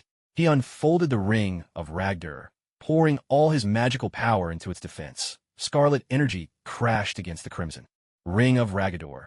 In just a single heartbeat, the ring before Ronan shattered instantly, and he was hurled backward by the force of the impact. As he tumbled through the air, Ronan quickly steadied himself with the help of his enchanted cloak. Then, imitating the Scarlet Witch, he raised both hands and fired 2 beams of red energy. This was power he had absorbed through the Ring of Ragador. From the very beginning, Ronan had a plan. He intended to use the Ring of Ragador to block an attack from the Scarlet Witch, seizing the chance to absorb a portion of her chaotic magic. He didn't mind suffering a minor injury in the process. On one hand, wanted to experience firsthand what chaotic magic truly felt like. On the other, he hoped to harness this energy to cast some of the spells from Kamartaj. After all, while raw energy attacks were powerful, they couldn't fully unleash the potential of such energy. However, Ronan had miscalculated one crucial detail. The moment the chaotic magic entered his body, his senses screamed in alarm. He couldn't retain this energy for long. Even one extra second of holding onto it would inflict another second of harm upon his body. What's more, the nature of chaotic magic was immutable. To be precise, Ronan was simply incapable of altering its essence. He couldn't use this energy as a source to power Kamartaj spells. Left with no other choice, Ronan could only clumsily discharge the chaotic magic he had seized. Whether it was his own failing or the inherent nature of chaotic magic, he couldn't be sure. On the other side, the Scarlet Witch refused to be outdone. Seeing Ronan counter with this move, she once again flung her arms wide, and the two began an all-out exchange of power. Ronan parried and defended himself with a flurry of spells, while the Scarlet Witch unleashed a relentless barrage of raw energy. To be honest, are pure energy attacks truly powerful? The answer is both yes and no. Their strength lies in the fact that, once power reaches a certain threshold, any technique becomes mere ornamentation. This is the legendary principle that brute force can overcome all skill. Yet the weakness is just as plain. The Scarlet Witch before him knew only this single, straightforward attack. Her assault was direct and unvaried. Ronan didn't even need to adapt his tactics. He simply kept invoking the ancient form of Hoggoth, dissolving each wave of energy with effortless ease. To an onlooker, it seemed almost leisurely. But to put it plainly, the Scarlet Witch as she was now, even if her body was driven by chaotic magic, could not truly wield the full force of that power. In the end, she remained immortal. It was much like the Phoenix Force from next door. If what stood before him were the true essence of chaotic magic or the Phoenix itself, then Ronan, no. In fact, the very instant chaotic magic manifested would have been reduced to ash. There wouldn't be nearly as much drama if things were different. The current state of chaos magic is like giving a child control over a hammer that weighs hundreds of pounds. It looks menacing, but in truth, it's nothing more than a paper tiger. With a loud crash, Ronan once again used the ancient body of Hogs to deflect the Scarlet Witch's attack. This time, a different idea flashed through his mind. Why not try to strike back? By now, he had a fair sense of chaos magic's offensive power. But what about its defensive capabilities? With this thought, Ronan hesitated not a moment. His hands formed seals quickly before his chest, and arcs of lightning began to dance. Between his palms, Bozat's thunder. In a brilliant flash, the lightning burst forth from Ronan's hands, racing toward the Scarlet Witch. Under his command, the lightning forked and split midair, dividing into 4 separate bolts that surged toward the Scarlet Witch from all directions. Bozat's thunder was astonishingly fast. Almost in the blink of an eye, it had already reached her. The Scarlet Witch threw her head back and let out a furious roar. With her at the center, a chaos magic-driven Shinra Tensei erupted, releasing a tremendous burst of energy. Crimson power collided fiercely with Bozat's thunder. For a fleeting half-second, Ronan saw the forces locked in a dead heat, neither yielding ground. But after that heartbeat, Bozat's thunder vanished in an instant, and the crimson energy likewise dispersed into the air. Without giving the Scarlet Witch a chance to recover, Ronan appeared before her in a flash. Bringing his hands together, he spun them 90 degrees and then quickly pulled them apart. In that instant, a long sword materialized in his grip. The Holy Sword of Vishanti. This weapon, a gift from the founder of Vishanti himself, was revered as a divine artifact in Kamartaj. Grasping the golden, radiant sword, Ronan brought it down toward the Scarlet Witch with full force. She, too, was lightning quick, both hands raised, and a surge of red energy solidified into a shield above her head. A muffled clash rang out. The holy blade and the black energy met once more. Only this time, both sides were locked in a stalemate. Ronan had unleashed 2 of Kamartaj's advanced spells in quick succession, while the Scarlet Witch relied on her unchanging blasts of energy. Yet it seemed that neither could overpower the other. In a way, without using either of the Infinity Stones, Ronan was holding his own against chaos magic that hadn't even fully awakened. Was it only 10% awakened? Or 20? Or perhaps not even 5%? Ronan narrowed his eyes. With a thought, his mastery of the form of Icon summoned 2 clones, which instantly flew out from behind him. The clones began forming hand seals at the same time. In an instant, 2 crimson chains, smooth and supple like silk ribbons, wrapped themselves tightly around the Scarlet Witch's arms. At that very moment, Ronan abruptly let go of the sacred sword in his hands, allowing it to fly backward through the air. Without the sword's weight, gravity took hold, and he himself began to plummet downwards. As he dropped to the same height as the Scarlet Witch, a faint smile played at the corners of his lips. He clenched his right fist and, with all his might, aimed a powerful punch at the Scarlet Witch's chest. It wasn't that Ronan was feeling merciful or hesitant. As the old saying goes, you don't hit someone in the face. After all, Ronan considered himself a man of some decency, unlike Steve Rogers, who always seemed to go straight. For Tony Stark's face blow after blow. Besides, he didn't bear any deep grudge against the Scarlet Witch. So, after a brief consideration, Ronan decided to aim for her chest instead. Yes, his reasoning was just that simple. As Ronan's clenched fist shot toward her chest, the Scarlet Witch's eyes blazed with scarlet light. Instinctively, she tried to raise her hands to block the attack, but her arms were firmly shackled in midair, held fast by the mysterious chains. How to describe the Scarlet Witch's predicament at this moment? Her hands were raised high above her head, wrists tightly bound by those unknown chains, leaving her utterly immobilized. And as for her body, well, Ronan decided it was best not to dwell on the details, because his fist was already hardened with determination. Just as Ronan's fist was about to crash into the Scarlet Witch, her signature move, a flawless, all-encompassing 360-degree defense, activated once more. In a flash, a surge of scarlet energy erupted, surging straight toward Ronan at point-blank range. His 2 clones were immediately blasted away, and the crimson chains of Sidorak were torn apart in the chaos. Yet at the heart of the storm, Ronan, who by all rights should have been sent flying, merely smiled slightly. His left hand, hidden behind his back, unfurled. In an instant, the Infinity Gauntlet appeared on his hand, and the space stone embedded in its setting began to glow softly. A low hum resonated in the air as Ronan's figure flickered, almost imperceptibly. In that moment, the surging energy that had been about to strike him vanished into thin air. With a thunderous impact, Ronan's fist landed squarely on the left side of the Scarlet Witch's chest. The force of the blow sent her hurtling backward in an instant. Perhaps it was the natural protection of her chaos magic, but as his fist made contact, Ronan felt a faint, gentle resistance, a slight rebound of force, soft yet unmistakable. With a resounding crash, the Scarlet Witch slammed into the ground, carving a deep crater into the earth.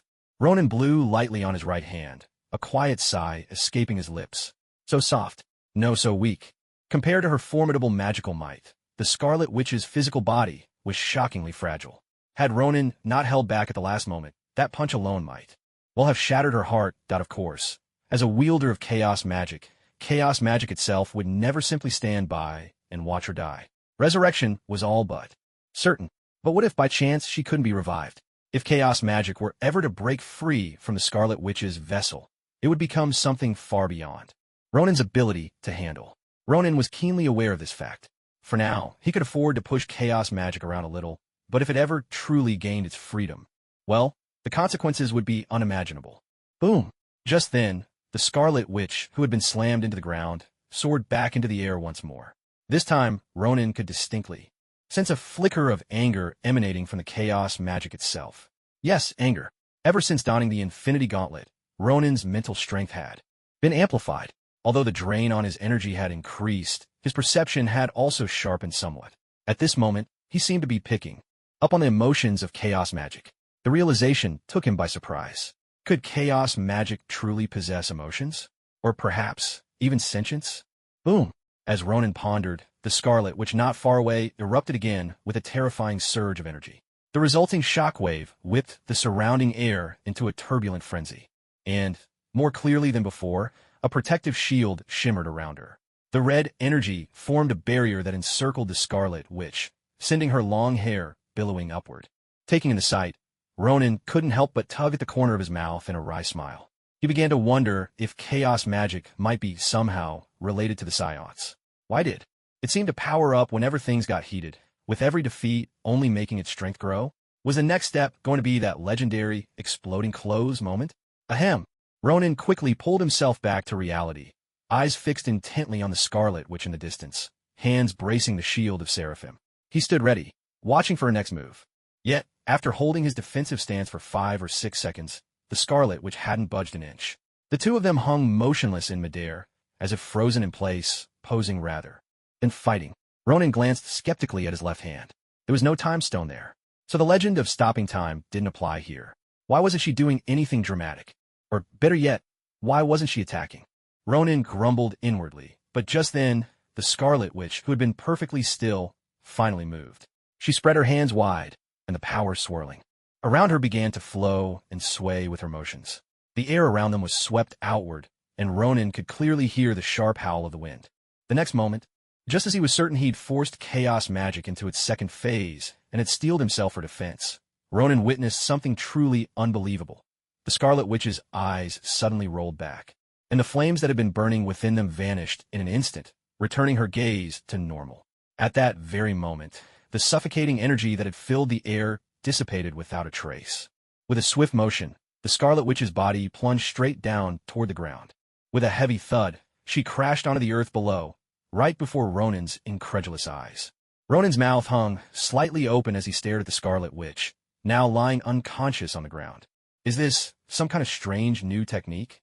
Or could it be one of those new American drugs, and the effects just wore off? Or perhaps, was it that move she made earlier, forcing the air away, that left her short of breath? 1,000 questions raced through Ronan's mind, but he had no answers for any of them. The only thing he could be certain of was that, when the Scarlet Witch woke up again, it would definitely be the pain that roused her. After all, Ronan had smashed her into the ground with a punch, and she'd just fallen from quite a height. There's no way that wouldn't hurt. Still suspicious, Ronan waited another minute in midair.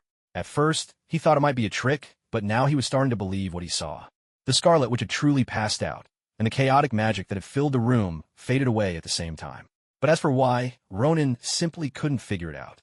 Looking at the two corpses, one man and one woman, lying on the ground, Ronan descended from the air to join them. Quicksilver had already lost consciousness during the battle between Ronan and the Scarlet Witch, and now the siblings were neatly sprawled before him. From this angle, Ronan could even discern some deeper details about the Scarlet Witch, like the steady rise and fall of her chest, which proved she was still alive. And then, Ronan blinked and rolled his eyes, shifting his gaze. To guard against any tricks from her, he had stared at the Scarlet Witch for a solid 3 minutes, never letting his guard down for the sake of his own safety. His eyes felt sore from watching so intently. Still, Ronan's patience paid off. Only now, after watching for so long, could he finally confirm that the Scarlet Witch showed no sign of waking. Seeing this, Ronan shook his head with a hint of disappointment. There's no way to keep watching. No way to keep testing the limits of her chaotic magic. Well, there's no chance this time. I'll just have to wait for the next. I hope that when we meet again, you'll truly show me something I've never seen before. Ronan spread his hands, and the two siblings, lying motionless on the ground, began to float up gently. There was a faint vibration in the air. Ronan suddenly felt his magic brush up against something. In that instant, the Scarlet Witch, who had been suspended, dropped to the ground once more. It was chaos magic, again. It seemed that the chaos magic now understood just how weak its host really was, and had limited its own power output. But because Ronan was an enemy, the magic was still trying to protect the Scarlet Witch from harm at his hands. How should I put it? It's like when you're teasing your kitten at home, making all sorts of inexplicable gestures until the cat gets really annoyed. Then, the next time you go to play with it, it suddenly gives you a slap. Of course, it doesn't use its claws, just a soft swat. The mood of the chaos magic in Ronan's eyes was exactly as he described. "Oh, so you're really angry now," he remarked. "Quite a temper you got there." Ronan curled his lip in amusement, his own magic lifting the Scarlet Witch once more. Someone as magnanimous as him. How could he possibly argue with something that isn't even a person? A spell? Even if this chaos magic seemed to possess a hint of sentience. Perhaps sensing that Ronan meant no harm, this time the chaos magic didn't poke at him again. Instead, it obediently settled back within the Scarlet Witch. Seeing this, Ronan couldn't help but shake his head. It really is becoming self-aware. He didn't dwell on it for long. With a thought, the Gate of Arcana appeared before him, and he casually tossed the two unconscious siblings outside. They landed in a patch of forest on the outskirts of the Hydra base. If they woke up soon enough with their abilities, they'd definitely be able to evade SHLD's search. Even if they were caught, SHLD's handful of agents couldn't do much to them anyway. Having dealt with these two troublemakers, Ronan dispelled the mirror dimension and vanished from the basement. Job done. Time to go home and sleep. Pleasant weekends always seemed to pass in the blink of an eye. Ronan sat listlessly in his classroom, watching the teacher drone on about the most basic concepts. Although many years had passed since his own high school glory days, these simple lessons were still easy for him to grasp, especially here in American high school. Not to boast, but if you brought over an average student from back home, they'd have no problem outshining most of the kids here. Most, but not all. After all, there are geniuses everywhere, even in America. Take Gwen Stacy, for example, who was secretly passing notes to Ronan from across the aisle. With the knowledge she had now, she could easily handle university courses, never mind high school. Ronan glanced at the teacher, who was still rambling at the front, then looked down and unfolded the note. Did I go a little overboard a couple days ago? I didn't even say goodbye to Master Ancient One in the end. Isn't that kind of rude? Sure enough, Ronan couldn't help but smile as he read the note. Gwen Stacy's biggest regret was not saying goodbye to the Ancient One before she left. She had actually asked Ronan about it last night, but he'd already gone to bed and hadn't seen her message. He thought she'd be over it by morning, but she was still worried enough to ask again today.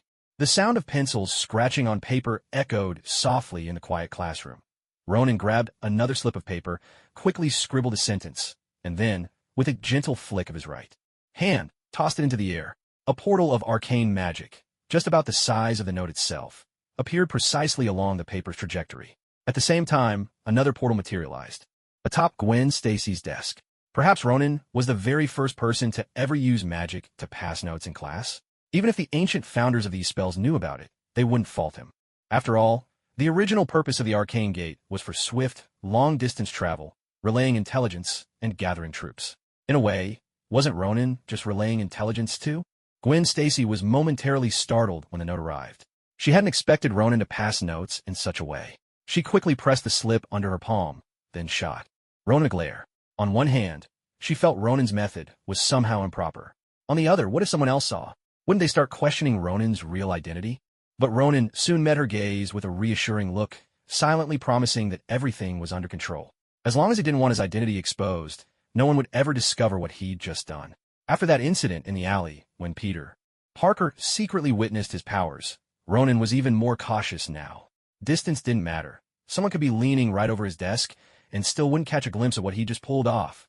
He had complete confidence in his abilities. Even more importantly, every time he used the Arcane Gate, he was honing his mastery over the spell. The Arcane Gate didn't distinguish between friend and foe. As long as something could fit through, it could traverse space. That was why closing the gate quickly to leave pursuers behind was considered a fundamental skill for any mage. Yes, that was a perfectly solid reason. Meanwhile, Gwen Stacy had no idea what was running through Ronan's mind. She discreetly unfolded the note, and upon seeing what was written, her cheeks flushed bright red. She shot Ronan another fierce glare, then quickly tucked the note away and turned her eyes resolutely to the front of the class. She had made up her mind. She wasn't going to pass notes with Ronan anymore. After waiting a few minutes, and realizing Gwen truly had no intention of sending another note, Ronan glanced at the front of the room with some regret. All that fuss over one little joke, was it really worth getting so shy about? If Gwen was already this bashful, what would happen when the two of them grew even closer? All those positions. No, that wasn't it. Ronan's intentions were perfectly pure. He was only thinking about holding Gwen Stacy as they slept, nothing more. Or was that dream now out of reach? With that thought, Ronan quietly encouraged himself. There's still work to be done. And so, the class quickly drew to a close. As the bell rang, the teacher wrapped up the final sentence, and, without another word, strode off with a flare, if she was worried that saying a few more words would delay her from getting off work. A teacher this irresponsible would probably make quite a few kids green with envy, wouldn't she? Hey, Ronan, are you free these next few days? We're organizing a book club. Everyone will sit together, read a bit, and chat. Do you have time to join us? The first person to approach Ronan wasn't Gwen Stacy, nor was it Tony Parker, but rather the class president, Martha. Or rather, she should be called the student leader. This so-called student leader was also elected by the students, but she didn't actually have any authority over her classmates. Her role was mostly to organize activities, like this book club, Of course, the so-called book club was really just a name. After all, if such an activity was organized, the teachers would be more than happy to support it, sometimes even clearing out half a day to let the students do as they pleased. In reality, the book club would always end up as just another party. A book club? What time is it? Ronan didn't turn her down outright, but instead asked about the time. Tomorrow afternoon. Gwen will be there too, Martha said, winking at Ronan, well aware of the friendship between him and Gwen Stacy. After all, she and Gwen were pretty close friends. Tomorrow afternoon? I'll try asking for some time off from Stark Industries today. After all, it's not really up to me whether they'll approve it. Ronan smiled, leaving the matter open-ended. After all, high school in America is different from back home. Activities like this book club would usually be considered a distraction from proper studies back in China. But here, participating in such events was one of the criteria teachers used to evaluate students. Things like sports and student council work. When it comes time for college applications, the universities actually look at these things. All right, I'll wait for your good news, Martha replied with a smile and a nod, not putting any pressure on Ronan at all. After all, what he said was true. He was interning at Stark Industries, and he didn't need to ask for time off. Of course, if Ronan really didn't want to go, he wouldn't even bother asking. After Martha left, Peter Parker quickly walked over. Ronan, did Martha come over to talk to you about tomorrow's book club? With Peter Parker's sharp hearing, he had naturally caught the conversation. Ronan raised his eyebrows. Something felt off, very off. It wasn't Peter's expression, but simply the fact that he was asking about the book club. Knowing Peter's personality, he usually wouldn't attend something like this. In the eyes of his classmates, he was a bit of a loner. He was easy enough to get along with, but to be honest, he didn't have many friends. And now, he was actually asking about the book club. Don't tell me, you agreed to go with Martha? Ronan looked at Peter Parker, standing before him, and couldn't help but ask, can you go together with me? Peter hesitated. If I go alone, it's just, the rest of his words trailed off, too embarrassed to say them aloud. But Ronan understood. Clearly, Peter was worried that if he went by himself, he wouldn't have any friends there, and he'd have trouble talking with the other classmates. It would be painfully awkward. Ronan drew in a sharp breath. Peter, tell me honestly, has the spider virus mutated? What's got into you? He couldn't help but wonder if Peter's brain had gotten rattled during the last fight with Dr. Connors. But that didn't seem likely. After all, quite some time had passed since then, and Peter had seemed perfectly fine just a few days ago. Why this sudden change? Peter shook his head. No, I'm not joking with you. I just want to go and see for myself. I've never been before. He shifted his gaze, pretending to be absorbed in the sky outside the window. Ronan smirked. That was an old trick. How many years had it been since he'd last seen someone look up at the sky to hide their feelings? Didn't Peter realize that when you stare out the window like that, the words guilty conscience are practically written across your face? Of course, Ronan kept this thought to himself. Even between friends, you had to leave room for privacy. Since Peter didn't want to talk about it, Ronan decided not to press him. Well, if that's the case, I'll have a talk with him tomorrow, Ronan sighed, and see if I can get an afternoon off. He let out a weary breath. He really was going out of his way for his godson. He'd been planning to skip the event and spend the afternoon gaming at home. Wasn't that much more appealing? As for group activities, well, there's always next time. But for Peter's sake, Ronan was willing to sacrifice an afternoon of gaming. That's fantastic. Peter brightened. I'll go get ready and pick out the books I want to read tomorrow. See you then. With that, he darted out of the classroom, not even waiting for Ronan to try and stop him. Ronan opened his mouth, but in the end, the words never came. He turned and saw Gwen Stacy walking up to him. So, was there some earth-shattering event during the 3 minutes I was late this morning? Ronan grinned. Had he missed out on a juicy bit of gossip? Gwen rolled her eyes at him. Oh, so you do realize you were late? She gave Ronan a light smack. She called him 3 or 4 times that morning. Never mind that, Ronan said, brushing it off. If there's any gossip, spill it now. You have no idea how torturous it is to know there's something going on, but not understand the details. It's like having 10,000 ants crawling all over me. Right now, all Ronan cared about was finding out the latest gossip. Hearing Ronan's description, Gwen Stacy shivered, then gave Ronan a smack. This time, she hit him even harder than before. Clearly, Ronan's words had startled her. It all started from that month, when you suddenly disappeared, she began. Around that time, a girl named Cindy Moon transferred to our school. Although she hadn't been there long, she quickly became the talk of the boys. But Cindy had a rather cold personality.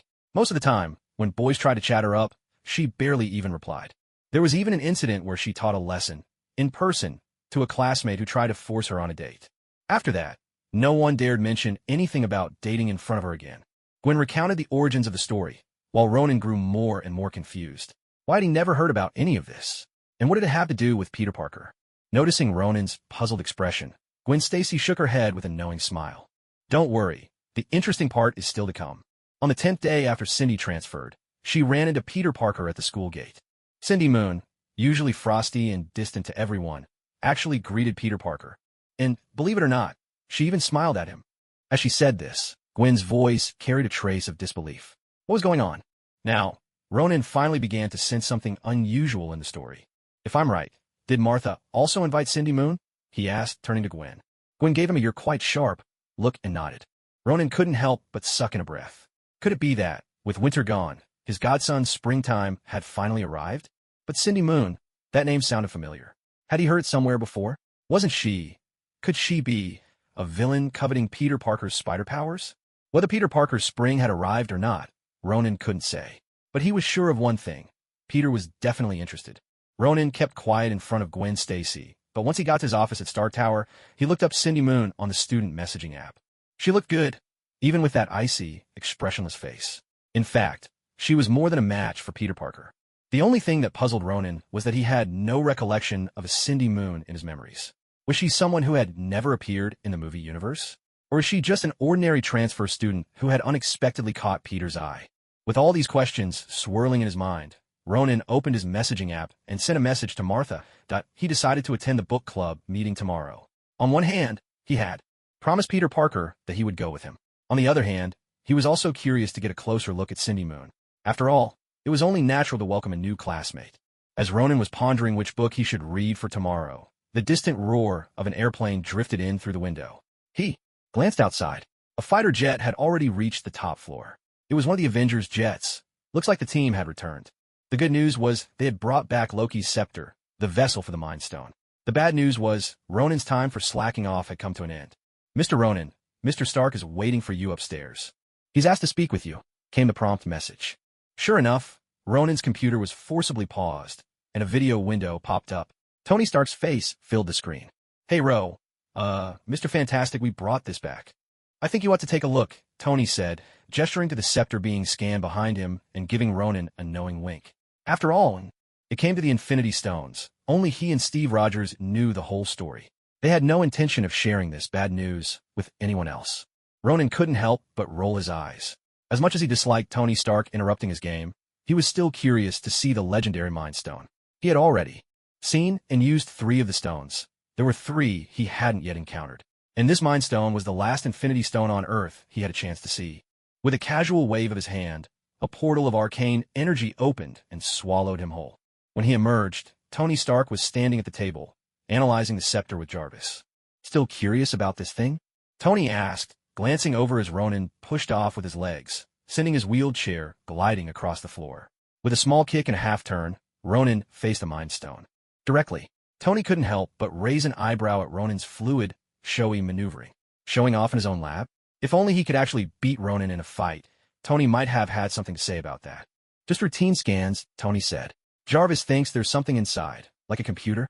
He pointed toward the Mind Stone, a hint of puzzlement in his voice.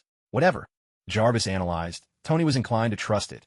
After all, Jarvis was arguably the most advanced artificial intelligence in the world. Maybe even the best, period. As I've said before, each stone embodies a different power, Ronan replied. And, as its name suggests, the Mind Stone governs the mind. Ronan shrugged. He didn't mind telling Tony Stark the real answer. After all, there was no one else around, and nobody could overhear them. So, you're saying it's intelligent? Tony Stark sounded a bit surprised. I'm not sure if it's intelligent, Ronan replied, but what I do know is he suddenly broke off, his words hanging in the air. A figure was emerging from behind them.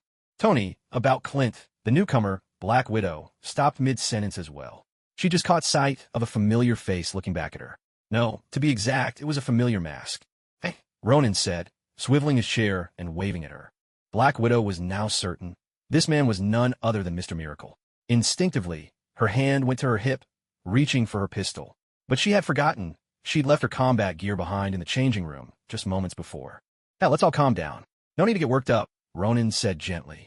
You're my comrades, but he's also my friend, okay? I hope everyone can keep cool. This is my place, after all. Realizing things could get out of hand, Tony Stark quickly stepped between them to mediate. He'd even forgotten that Ronan and S.H.I.E.L.D. had a less-than-friendly history. Besides, except for Steve Rogers, No one knew Ronan's true identity or his connection to the team. A friend, huh? Black Widow shot back. Tony, have you forgotten how he made a fool of you that time? She clearly hadn't expected Tony to say something like this. After all, Ronan had once humiliated Tony Stark in front of everyone. Given Tony's temperament, how could he have tolerated such an insult, let alone become friends afterward? Black Widow felt as if the world had turned upside down. Tony hesitated. It's complicated, but he did help us once. He glanced behind him, spotting Steve Rogers, and called him over. Steve can vouch for it. Hearing his name, Steve Rogers looked up and immediately understood what was going on. Natasha, he's truly a friend, Steve assured her. Remember the Tesseract? He was the one who found it and returned it to us, Steve added, giving her a knowing look and a reassuring pat on the shoulder. Black Widow's eyes widened in surprise. The Tesseract, that was no small thing, and he simply handed it back, without a trace of greed. With a slow, steady exhale, Black Widow let the tension drain from her shoulders. After all, she'd seen too many tales of betrayal and shifting alliances to be easily rattled. She had witnessed plenty of instances where enemies turned into friends, so after thinking it through, she wasn't all that surprised anymore. Well, as much as I hate to admit it, we've just gained another powerful ally. At the very least, the kind of ally who can slam me against a wall and leave me gasping for breath for half a day. Black Widow glanced at Ronan, unable to hold back her comment. She was referring to their last encounter, when Ronan had hurled her into the wall in Nick Fury's office. Back then, I told you all along, you'd thank me one day. I'm still waiting for Nick Fury to say thank you to me. Ronan shrugged. It was true he'd once knocked Black Widow down, but he'd also helped them take out several Hydra agents. All things considered, they were even. All right, since everything is out in the open, let's not get hung up on the past. I brought Ron, Mr. Fantastic here, because of the scepter. He knows a bit about these things. Tony Stark glanced at Ronan and gave him a quick wink, making it clear, say only what needs to be said, and nothing more. Tony, I hope next time you call me, you'll use my new alias. The Supreme One. Mr. Fantastic just sounds awful. Behind his mask, Ronan couldn't help but roll his eyes. He really didn't want to keep using that nickname. All right, Mr. Fantastic. So, let's talk about what this thing actually is. Black Widow was the first to speak, pointing at the scepter. Clearly, there was still a hint of annoyance lingering. Ronan just pursed his lips, deciding not to argue with her. Well, since you all want to know, I'll explain. Anyone else curious? Ronan hadn't expected that. Just a few minutes later, the original Avengers would all be assembled, except for Hawkeye, who was still laid up in the infirmary. When he found out Ronan had joined their ranks, he even joked that Ronan owed him for his broken bones. Of course, the story had to be retold for him as well. All right, Mr. Supreme One. It's your turn to teach the class. Once everyone had gathered, Tony Stark finally corrected himself. Ronan glanced at the others, most of whom looked indifferent, while Steve Rogers and Tony Stark wore eager expressions. He couldn't help but sigh. What else could he do? So, he began selectively sharing what he knew about the Mind Stone. Throughout the story, he never mentioned its name, because everyone present was sharp enough to deduce plenty from just a single word. For the sake of their plan, Ronan had no intention of revealing more than necessary. Not even a name. Most of the time, he spoke only of certain legends, though he did let slip a few details. For example, he mentioned that this stone was not from Earth, but had been passed down from the vast reaches of the cosmos. This in itself was a hint to the others. Somewhere out in the universe, other beings existed who also made use of such objects. Yet looking at his audience, Ronan noticed that, except for Thor who seemed lost in thought, the rest didn't appear particularly concerned. Perhaps, in their minds, aliens were not so formidable after all. Steve Rogers, however, furrowed his brow in worry. The power of this gem struck him as deeply unsettling. He suddenly recalled the day Loki arrived on Earth, when Hawkeye had fallen under his spell. As if transformed into Loki's servant, Hawkeye had lost all memory of his former self, and had even turned against him. Judging by Ronan's words, there were likely other abilities the stone possessed, ones he hadn't yet disclosed. All right, that's everything I know, Ronan concluded. Does anyone have any more questions? He looked around at the others, his smile amiable. In truth, he only hoped that Steve Rogers and Tony Stark would grasp the significance of what he'd said. After all, they were the ones to carry out the plan. I have a question, Black Widow said, eyeing Ronan with curiosity. Their earlier misunderstanding now behind them. This was their first real conversation. How do you know so much about all this? It's not that I alone know these things, Ronan replied, but rather that my order has passed down this knowledge through the generations. Most ordinary people, on the other hand, are content to remain in their own worlds and unwilling to share such things. In the end, much is lost to time, and what remains becomes mere legend. Ronan shook his head, speaking with honesty. The only reason Kamar Taj still possessed so much knowledge was not just good preservation, but also a willingness to share it with other sorcerers. Passed down from generation to generation, such wisdom was unlikely to be lost. Moreover, thanks to the unique role of Kamar Taj, they were all the more devoted to safeguarding its legacy. All right, I have no further questions, Black Widow said with a shrug, wisely refraining from pressing Ronan about his order, knowing he was unlikely to answer even if she did. I have another question, Bruce Banner interjected, sounding slightly anxious as he pointed at the gem atop the scepter. Sorcerer Supreme, are you saying this thing can think like a human brain? That, I cannot say for certain, Ronan replied. The records handed down to us from the past never mentioned anything of the sort. On the other hand, back then, they didn't have any of the advanced technology we have today, Ronan said, gesturing at the devices around them with a smile. Tony Stark, standing nearby, seemed to perk up. He looked as if a brilliant idea had just struck him, an idea that might shape the future. Well, since no one has any more questions, I'll be taking my leave, Ronan announced. He glanced at everyone's faces, purposely hesitating for a moment. If Ronan tried to take the scepter with him now, the others would surely object. Thor felt the same way. After all, this was precisely why Thor had come, to take the scepter back. I'll leave it here with you, Ronan decided. I just hope these things won't lead you all astray, he added with a faint smile. Waving goodbye, he vanished from their sight in an instant. With Ronan gone, a hush fell over the room. After all, they had just been taught a lesson, and the one doing the teaching stood on rather ambiguous terms with them. Bruce and I'll get to the bottom of what's inside, Tony said. We'll never get the real facts just by listening to others. So, I suppose it's time to prepare for a gathering, he continued, clapping his hands together as he rose from his chair. He turned and gazed thoughtfully at the scepter, now within arm's reach. He couldn't help but slip into deep thought. If it were possible, could the gemstone on this scepter become the brain of the Iron Legion? The more he considered it, the more convinced Tony became that it was an idea worth pursuing. And Ronan had never specified how the stone should be kept safe. Why couldn't he be the one to take charge of it? Meanwhile, back at his workstation, Ronan arched his brow with a hint of amusement. TSK. Without anyone realizing, the Mind Stone had already begun to influence Tony Stark's thoughts. So, would Ultron, or perhaps Vision, come into being because the Mind Stone willed it? Did it, perhaps, long for a physical vessel? Regardless of whether Tony's brilliant decisions were truly his own or subtly induced by the Mind Stone's influence, Ronan was determined to stop him. This was the only way he could arrange to have a Mind Stone removed.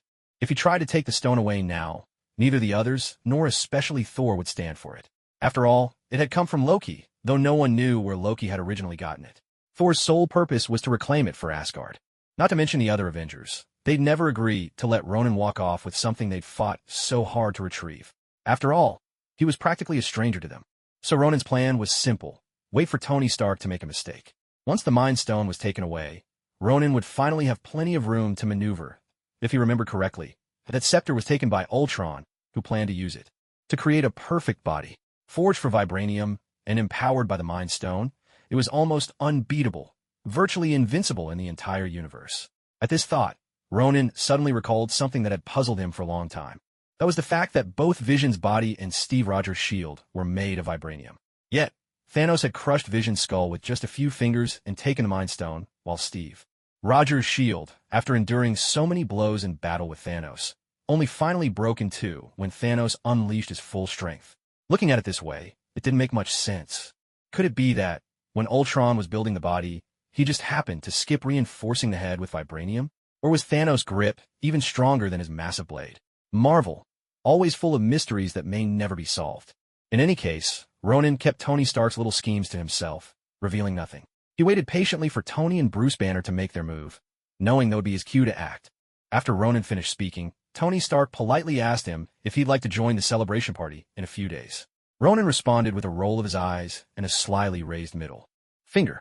There was no way he could show his face in front of those people. What was he supposed to do? Drink through his helmet?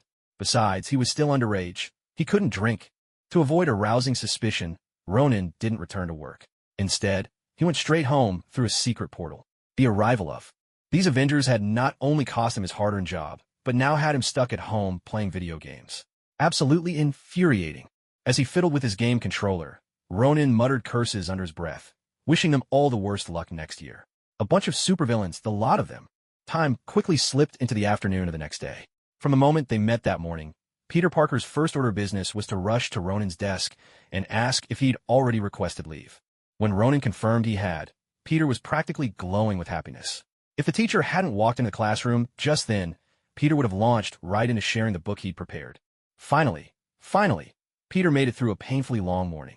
Even at lunch in the school cafeteria, he could hardly focus, constantly glancing at his phone and checking the chat window labeled Martha. It wasn't that he had special feelings for Martha. He was just waiting for her to announce when they'd meet up.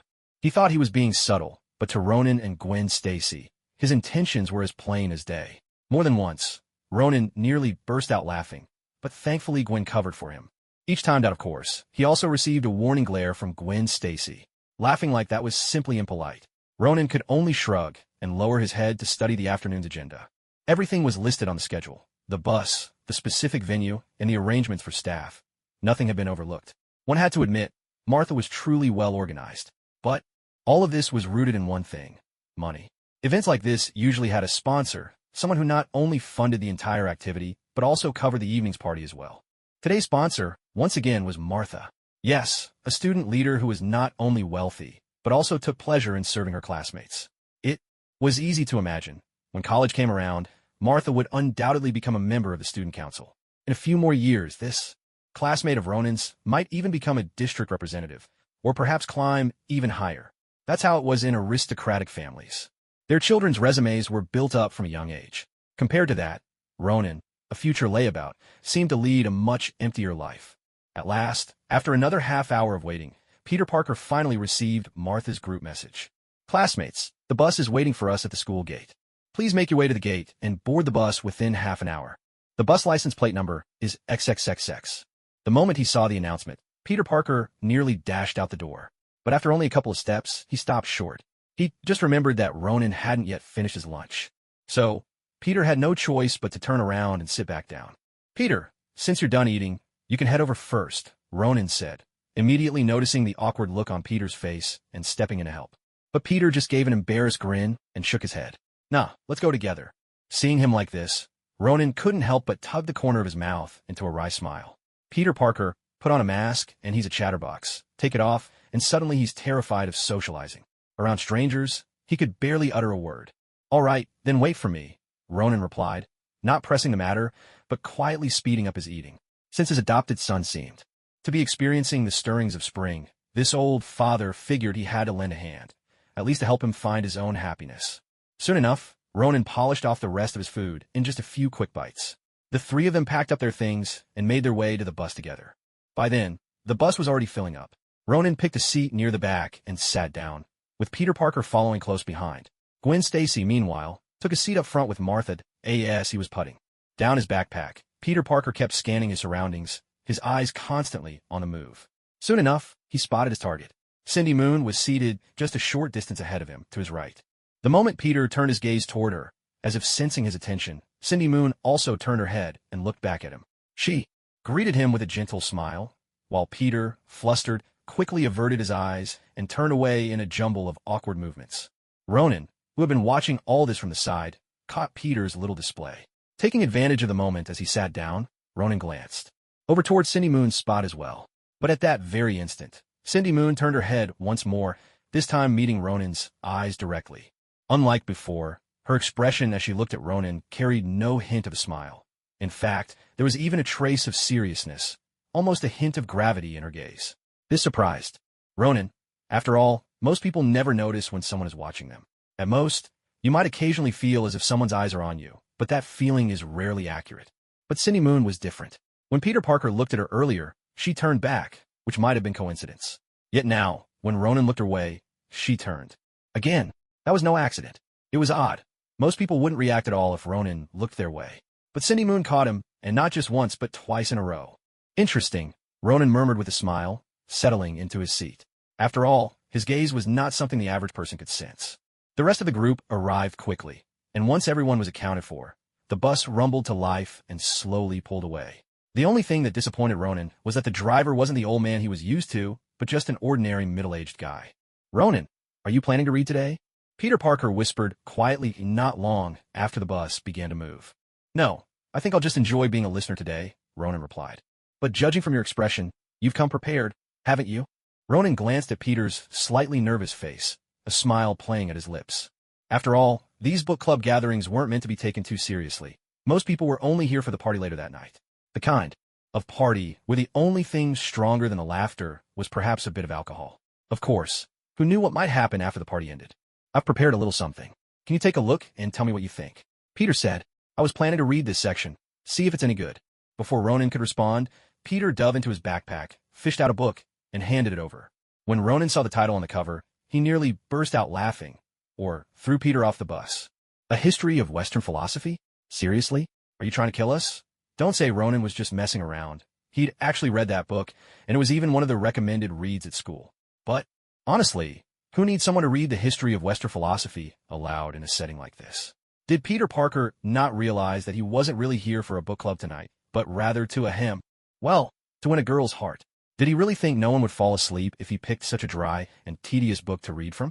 I've chosen 2 chapters, Plato's Utopia and Plato's Theory of Cosmic Creation. I think both are absolutely brilliant, and I can't wait to share them with everyone. But which one should I go with? Help me decide. Peter Parker flipped open to chapter 14, Plato's Utopia, and placed it in front of Ronan that evening. Ronan couldn't help but let out a sigh. Yes, it really was just wonderful. Plato's Utopia. Ronan was honestly out of adjectives. Oh, and he wasn't talking about the book, but about the peculiar workings of Peter Parker's mind. Excuse me, could you change seats? Just as Ronan was about to answer Peter, a voice sounded right beside him. Peter, startled, turned his head quickly, only to be taken aback by who stood before him. It was none other than Cindy Moon. Me? Peter stammered without meaning to. Of course not you. I mean me. With that, Ronan gave Peter a hearty slap on the shoulder and, using the momentum, stood up from his seat. I don't mind at all. Hope you two have a great time. He grabbed his things in a hurry and made his way to the empty seats at the back of the room. Time to make his escape. He'd let Cindy Moon listen to Peter Parker's beloved philosophy. Ronan much preferred to do something a little less refined, like pulling out his phone and playing a game or two. Leave the lofty discussions to those two. From the back, as Ronan played his game, he could still hear Peter and Cindy's laughter floating over. He had no idea what they were talking about. Was it possible that someone could really laugh out loud over a philosophy discussion? He didn't know about anyone else, but Ronan just couldn't understand it. When he finished that round with a clean 31-1-0 score, Ronan was promptly kicked from the game room by the host, who then blocked him. After all, the host had accused Ronan of cheating more than once during their matches. Ronan, however, just scoffed at the idea. Physical hacks? Does that even count? And even if it did, so what if he used them? The only real pity was that the owner of the room had already blocked Ronan. Otherwise, he would have loved to show him what a true physics hack looked like. He guaranteed it would leave the guy utterly fuming. Just as Ronan was searching for a new game room, ready to dominate the next round, he suddenly felt a probing gaze directed at him from above. He glanced up, and with his keen senses, spotted a small spider crawling along a web in the corner of the bus's ceiling. That inquisitive feeling was emanating from this very spider. Well, Ronan couldn't help but raise an eyebrow in interest, letting his awareness sweep across the entire bus. He hadn't expected that, even when he was just playing the role of a good student during his downtime, he'd run into someone with special abilities. There were actually 3 spiders like this one scattered throughout the bus. In other words, this wasn't a coincidence. Someone was doing this on purpose. Someone was using these tiny spiders to observe everyone on the bus. But what was their goal? Was it because of Peter Parker? Or was it Ronan himself? Or perhaps someone else entirely? Ronan narrowed his eyes, quietly focusing his senses on every person in the vehicle. Then, he shifted his position, moving his upper body just enough to slip out of the little spider's line of sight. At the same moment, a duplicate of himself peeked out from behind him, only to vanish instantly. The duplicate was there to protect Gwen Stacy, while Ronan's true self began scanning for the person behind all this. Spiders. It really was all about the spiders. Because in this very bus, there was another spider riding along.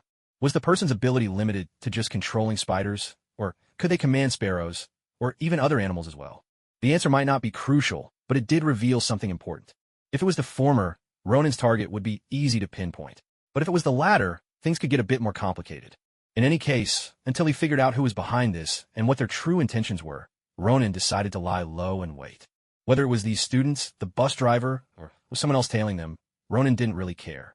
After all, with his current skills, he could handle any situation that might come up, and truthfully, there was another reason behind his actions. So, Ronan chose to ignore the spiders for now and dove back into his game.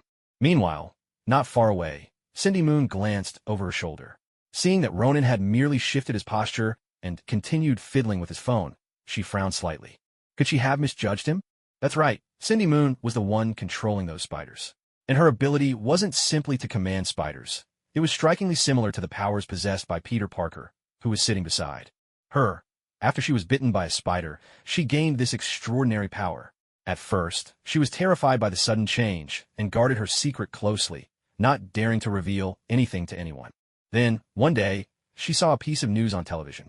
A person dressed in a red and blue skin-tight suit was acting as a vigilante in Queens, and introduced himself to others as Spider-Man. The guests on the show were debating whether this kind of volunteer police should even exist. But for Cindy Moon, the news was nothing short of shocking. She had never imagined that someone else might not only possess superhuman abilities, but might even have powers similar to her own. That realization filled her with fear. And the reason for her fear was simple. America was rife with conspiracy theories. One day, there might be rumors about the country developing biological weapons. The next day, whispers would spread that the government wanted to create more super soldiers, just like Captain America. Of course, such rumors were not entirely baseless. After all, Captain America was a living testament. He wasn't just a real person, but also a symbol idolized and promoted across the nation. So, it was no surprise that conspiracy theories found fertile ground in America. In reality, America did engage in such activities. Cindy Moon didn't know any inside details, but she worried her own powers might be the result of some government research agency accidentally letting a lab spider escape, which then bit her. After the news about Spider-Man broke, she began to closely follow any reports about him. If Spider-Man suddenly vanished, it would suggest that the spider was indeed a product of some top-secret experiment, and Spider-Man himself had likely been captured. But if Spider-Man continued to be active in New York, it would mean things were probably safe, at least for now. After keeping watch for a while, Cindy noticed that Spider-Man didn't just remain in the public eye, but seemed to be growing more and more famous. Not only did he have fan clubs online, but people had managed to snap photos of him, and he even greeted pedestrians on the street. This convinced Cindy that the second possibility was increasingly likely. Summoning her courage, she started digging deeper into everything related to Spider-Man. Finally, one quiet night, she spotted him at last on the streets of New York. To avoid being noticed, she kept her distance and followed him, watching as he climbed up to a window of a certain building. Once she confirmed his address, Cindy quietly looked into the identity of the household's residents, the Parker family. Judging by their heights, Aunt May was the first to be ruled out. That left two possibilities, Ben Parker and Peter Parker. But could Ben Parker, at his age, really be the one performing those astonishing feats? Besides, at such an age, it's highly likely that he doesn't enjoy being in the spotlight. He prefers to keep a low profile. That's why, in all probability, Spider-Man is Peter Parker himself. However, for Cindy Moon, this was a matter of great importance. She needed absolute certainty. After another month of investigation, she finally reached her conclusion. Peter Parker was Spider-Man. The reasoning was simple. She had followed Ben Parker and even run into him at his part-time job. It was clear that Ben Parker was just an ordinary person, his body showing nothing out of the ordinary. As for May Parker, Cindy confirmed it even more easily. Whenever Spider-Man appeared on the streets of New York, Cindy saw that May Parker was at home the entire day. In fact, during some fan live streams about Spider-Man, Cindy would spot Spider-Man on the screen, while at the very same time, May Parker was within her own line of sight. In other words, May Parker and Spider-Man were seen in two different places at once. With Ben and May Parker ruled out, only Peter Parker remained. Yet, even after confirming Peter's identity, Cindy Moon didn't rush to reveal herself. She chose to keep everything hidden, first seeking a chance to get closer to Peter. So, Cindy Moon transferred to Peter Parker's school as a new student. To avoid drawing attention, especially from Peter, she made sure not to accidentally run into him during the first half of the month after school started. Only after 2 weeks, when things no longer seemed suspicious, did she finally appear in front of Peter Parker, greeting him with a rare, bright smile. Naturally, this stirred up quite a buzz at school. After all, the Ice Queen had actually smiled at an unremarkable guy, and even introduced herself to him. This fit perfectly with Cindy Moon's original plan. She didn't want to be surrounded by a crowd of boys, so she had to maintain an air of cool detachment. As for her acquaintance with Peter Parker, on the surface it didn't make much sense. But love, by its very nature, rarely makes sense. Everything could be explained away as love at first sight. After that, they added each other on chat apps, and would talk from time to time, not too distant, yet not too close. Cindy Moon managed to strike just the right balance. If Cindy's initial intention was to uncover the secret behind Peter Parker's mutation, as she spent more time with him, she found herself increasingly drawn To him, maybe this was the natural attraction between creatures of the same kind. After all, they were both human, yet carried spider genes within them. Perhaps even Cindy herself hadn't realized it, but her feelings were quietly changing. And so, when the opportunity for the book club arose, Cindy Moon thought it was the perfect chance to get even closer to Peter Parker. She had originally made all her plans. But when she finally met Ronan, the only friend Peter Parker had at school, and the one Peter had mentioned to her so many times, her spider sense erupted in frantic warning. This person was incredibly dangerous. Cindy Moon trusted her spider sense implicitly. It had saved her from a car accident once, and many other attacks besides. Instinctively, she felt that Ronan was someone like her and Peter Parker, someone different from ordinary people. Yet, after observing him for so long, Ronan acted no differently from a regular person. He just happened to be taller, better built, and strikingly handsome. Oh, and perhaps a bit wealthier too. Otherwise, there wasn't anything unusual about him. But today, while chatting with her classmates, Cindy sensed a gaze on her. When she turned her head, she saw Peter Parker sneaking a glance at her. That wasn't the important part. What mattered was the second gaze. A prickling sensation ran down her spine the moment she felt it, making her heart race. Almost by reflex, she turned in the direction of the feeling. The instant she met his eyes, Cindy regretted it. She caught a flash of surprise in Ronan's expression. Was he shocked that Cindy could detect his gaze? Or was he astonished that she noticed both times she was being watched? Either way, it was not the outcome Cindy wanted. She didn't want to draw attention. Once again, her spider sense rang with wild alarms, and a single thought hammered in her mind. Run. Run now. Her body nearly bolted of its own accord. But Cindy forced herself to stay put, swallowing back the urge to flee. She couldn't risk exposing herself. Then, as Ronan smiled at her, that terrifying sensation melted away in an instant. In the blink of an eye, her spider sense went from a frenzy of warnings to complete silence, as though the man before her was utterly harmless. Cindy couldn't make sense of it at all. After a moment's hesitation, she finally summoned her courage and walked over to the two of them, determined to see if her spider sense would flare up again. To her astonishment, even as she approached Ronan, and even when she spoke about switching seats, her spider sense remained completely still. Ronan even stood up, closing the distance between them, standing so close she could feel his presence. Yet her spider sense was silent, as if it had been switched off. Was it not Ronan after all? Cindy frowned slightly, confusion clouding her mind to further confirm her own suspicions. While chatting with Peter Parker, she silently released her trained little spiders to observe Ronan's movements. But being as clever as she was, she didn't just place one spider near Ronan. Instead, she released 3 in total throughout the bus. This way, she could monitor the entire vehicle situation. She knew that if Ronan truly had some special abilities, he would be the first to notice the spider. And if Ronan realized someone was specifically watching him, who could predict how he might react?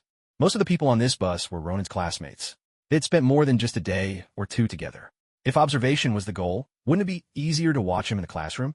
Because of this, Ronan would likely focus his attention on those who weren't his regular classmates. If things came to that, the situation would become much more complicated. To ensure she wouldn't be discovered, Cindy Moon planned to disrupt the entire rhythm, making everyone a potential suspect. Clearly, her move was a success. Shortly after the spiders appeared, Ronan reacted. However, all he did was shift his posture. As Ronan's upper body slipped out of the spider's line of sight, Cindy Moon risked exposure to steal a glance at what he was doing. Yet all she saw was Ronan changing his sitting position. He hadn't done anything at all. This only left Cindy more puzzled. Cindy, are you all right? As Cindy Moon was lost in thought, Peter Parker called her name twice, his face full of concern. Cindy snapped back to herself in an instant. I'm fine. I was just thinking about something after listening to you, she replied. Oh, by the way, the person who was sitting here earlier, is that Ronan, the one you've mentioned so many times before? Cindy smoothly redirected the conversation to Ronan.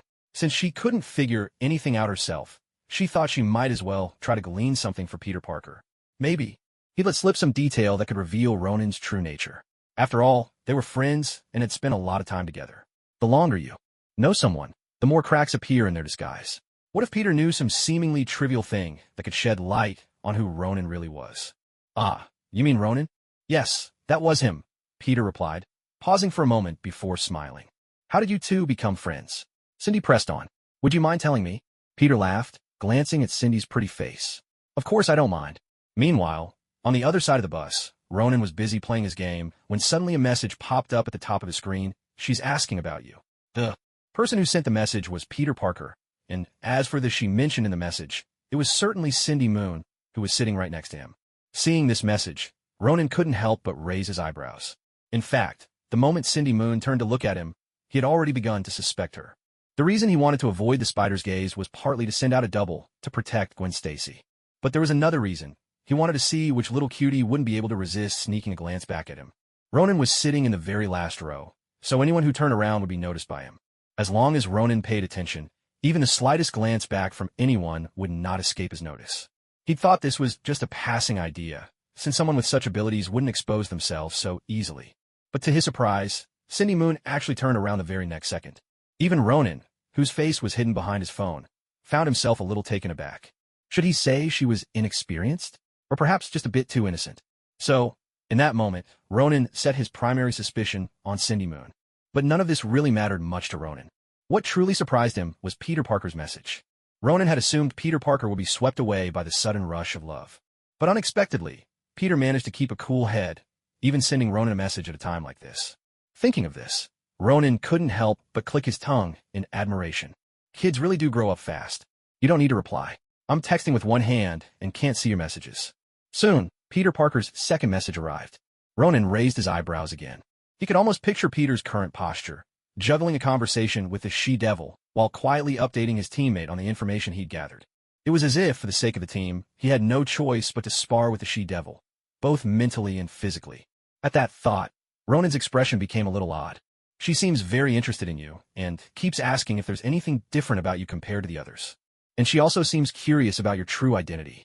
At this point, Ronan instinctively glanced in Peter Parker's direction. Seeing that Peter was still chatting and laughing with Cindy Moon, Ronan lost interest in watching further. After all, when you're dealing with a she-devil, things can get complicated. Well, it seems he really has grown up. Just as Ronan was marveling at Peter Parker's maturity, the bus slowly came to a stop.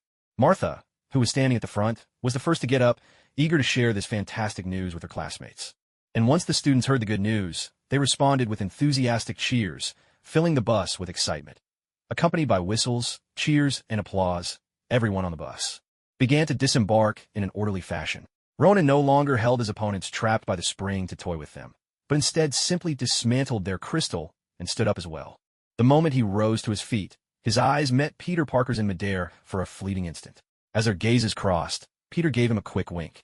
Ronan responded with a smile and a nod. Everything seemed perfectly normal. Ronan waited until he was the last among the crowd to get off the bus.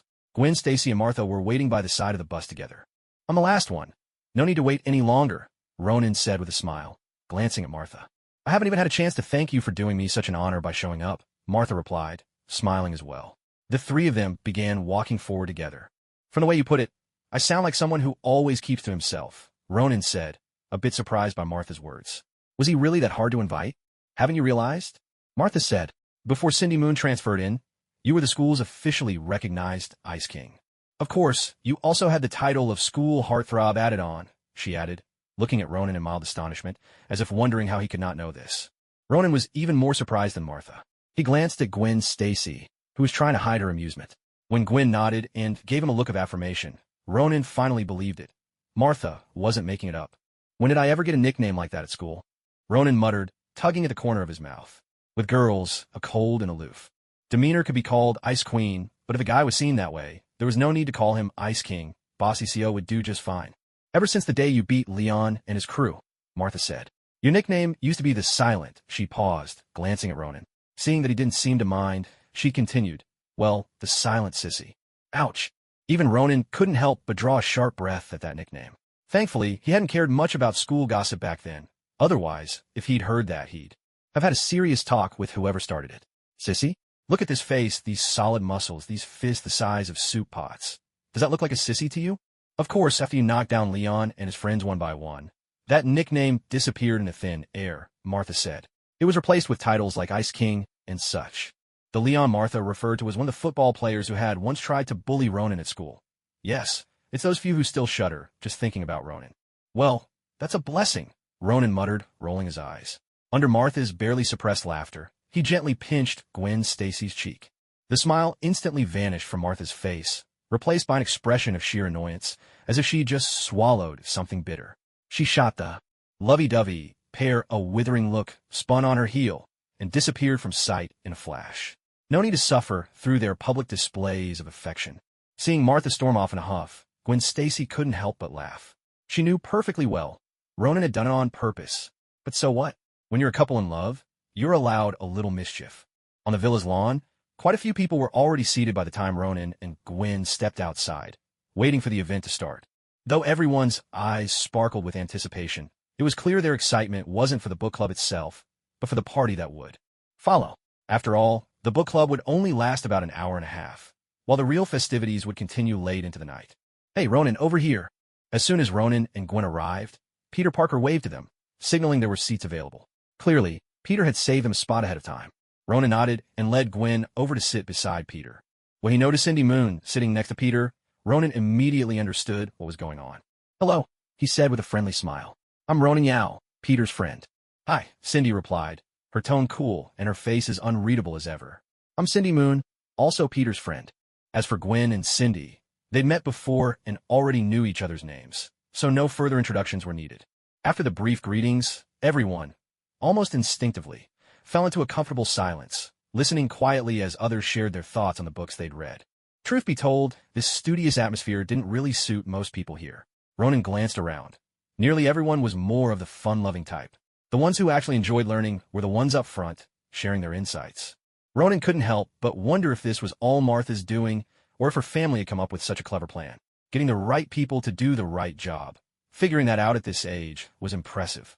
Those who'd come for the party had no choice but to endure what felt like an endless book club, all in anticipation of the fun to come.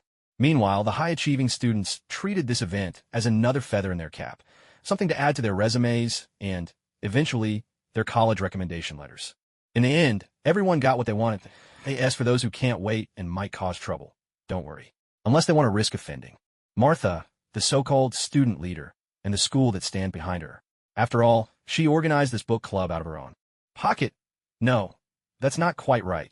She went to great lengths to secure sponsorship for the benefit of her classmates. If a few people tried to stir up trouble, wouldn't that be trampling on all her hard work? Even if the sponsoring company happens to be one owned by Martha's family. Ronan listened with interest to those sharing their thoughts on the books, all the while letting his senses sweep over the entire venue. It was obvious that Cindy Moon had been sneakily observing him using all sorts of little tricks, a passing glance here, a sideways look while whispering to Peter Parker, or a fleeting glance in Ronan's direction when she looked at Gwen Stacy. If Ronan didn't know what Cindy was after, he might have thought she was interested in him. After all, when someone keeps looking your way, it's easy to get the wrong idea. Of course, Ronan picked up on all this with his heightened senses, but it seemed Gwen Stacy had noticed something too. Maybe it was a woman's intuition, or perhaps something else. Without making a scene, Gwen slipped her arm through Ronan's, as if quietly declaring her claim. Unfortunately, Cindy Moon, so intent on uncovering Ronan's secrets, failed to notice the meaning behind this gesture. She continued to watch Ronan, her curiosity undiminished. At last, Gwen was on the verge of saying something direct. But before she could speak, Ronan gently stopped her. He leaned in and whispered 2 sentences in her ear. Gwen blinked in surprise, then suddenly broke into a smile. She lightly tapped Ronan's arm and shot him a playful look, as if he just told her a risque little joke. Her reaction both amused and a touch reproachful. In truth, though, that wasn't the case at all. What Ronan had told Gwen was that Cindy Moon was up to something, deliberately getting close to Peter Parker and keeping a close eye on him as well. Ronan also warned Gwen not to give anything away, so Cindy wouldn't realize she'd been discovered. That explained why Gwen was first startled, then cycled through a series of expressions. That quick succession of emotions caught Ronan off guard. He couldn't help but marvel. Maybe women really are born performers. The way Gwen shifted, her expressions in an instant, was a skill Ronan himself had only mastered after years of disguises. He hadn't expected Gwen to be so adept at it. With that thought, Ronan took a long, steadying breath. Women, he mused, truly formidable. The reason he had stopped Gwen earlier was simple. He didn't want Cindy Moon to realize her actions had been noticed. Although Gwen Stacy had a gentle temperament, she still carried that outgoing quality typical of Americans. Is there really something wrong with her? Once Cindy Moon looked away, Gwen Stacy asked softly. It was clear she was just as curious. Yeah, that's what Peter told me. She might have abilities that ordinary people don't. Ronan didn't spell out, but Gwen Stacy instantly understood what he meant. She blinked, didn't glance in Cindy Moon's direction, and simply leaned against Ronan's shoulder. After the book club wrapped up, everyone wandered off to have a bit more fun. At last, as the sun dipped below the horizon, the party officially began. The professionals in charge of the party entered the yard and started setting everything up: alcohol-free drinks, an array of beverages, and a buffet. There was even a DJ and all sorts of other entertainment. In America, where party culture thrives, services like these come as a package deal. Guests come just to have fun. They don't have to worry about a thing. There are even people hired just to clean up after.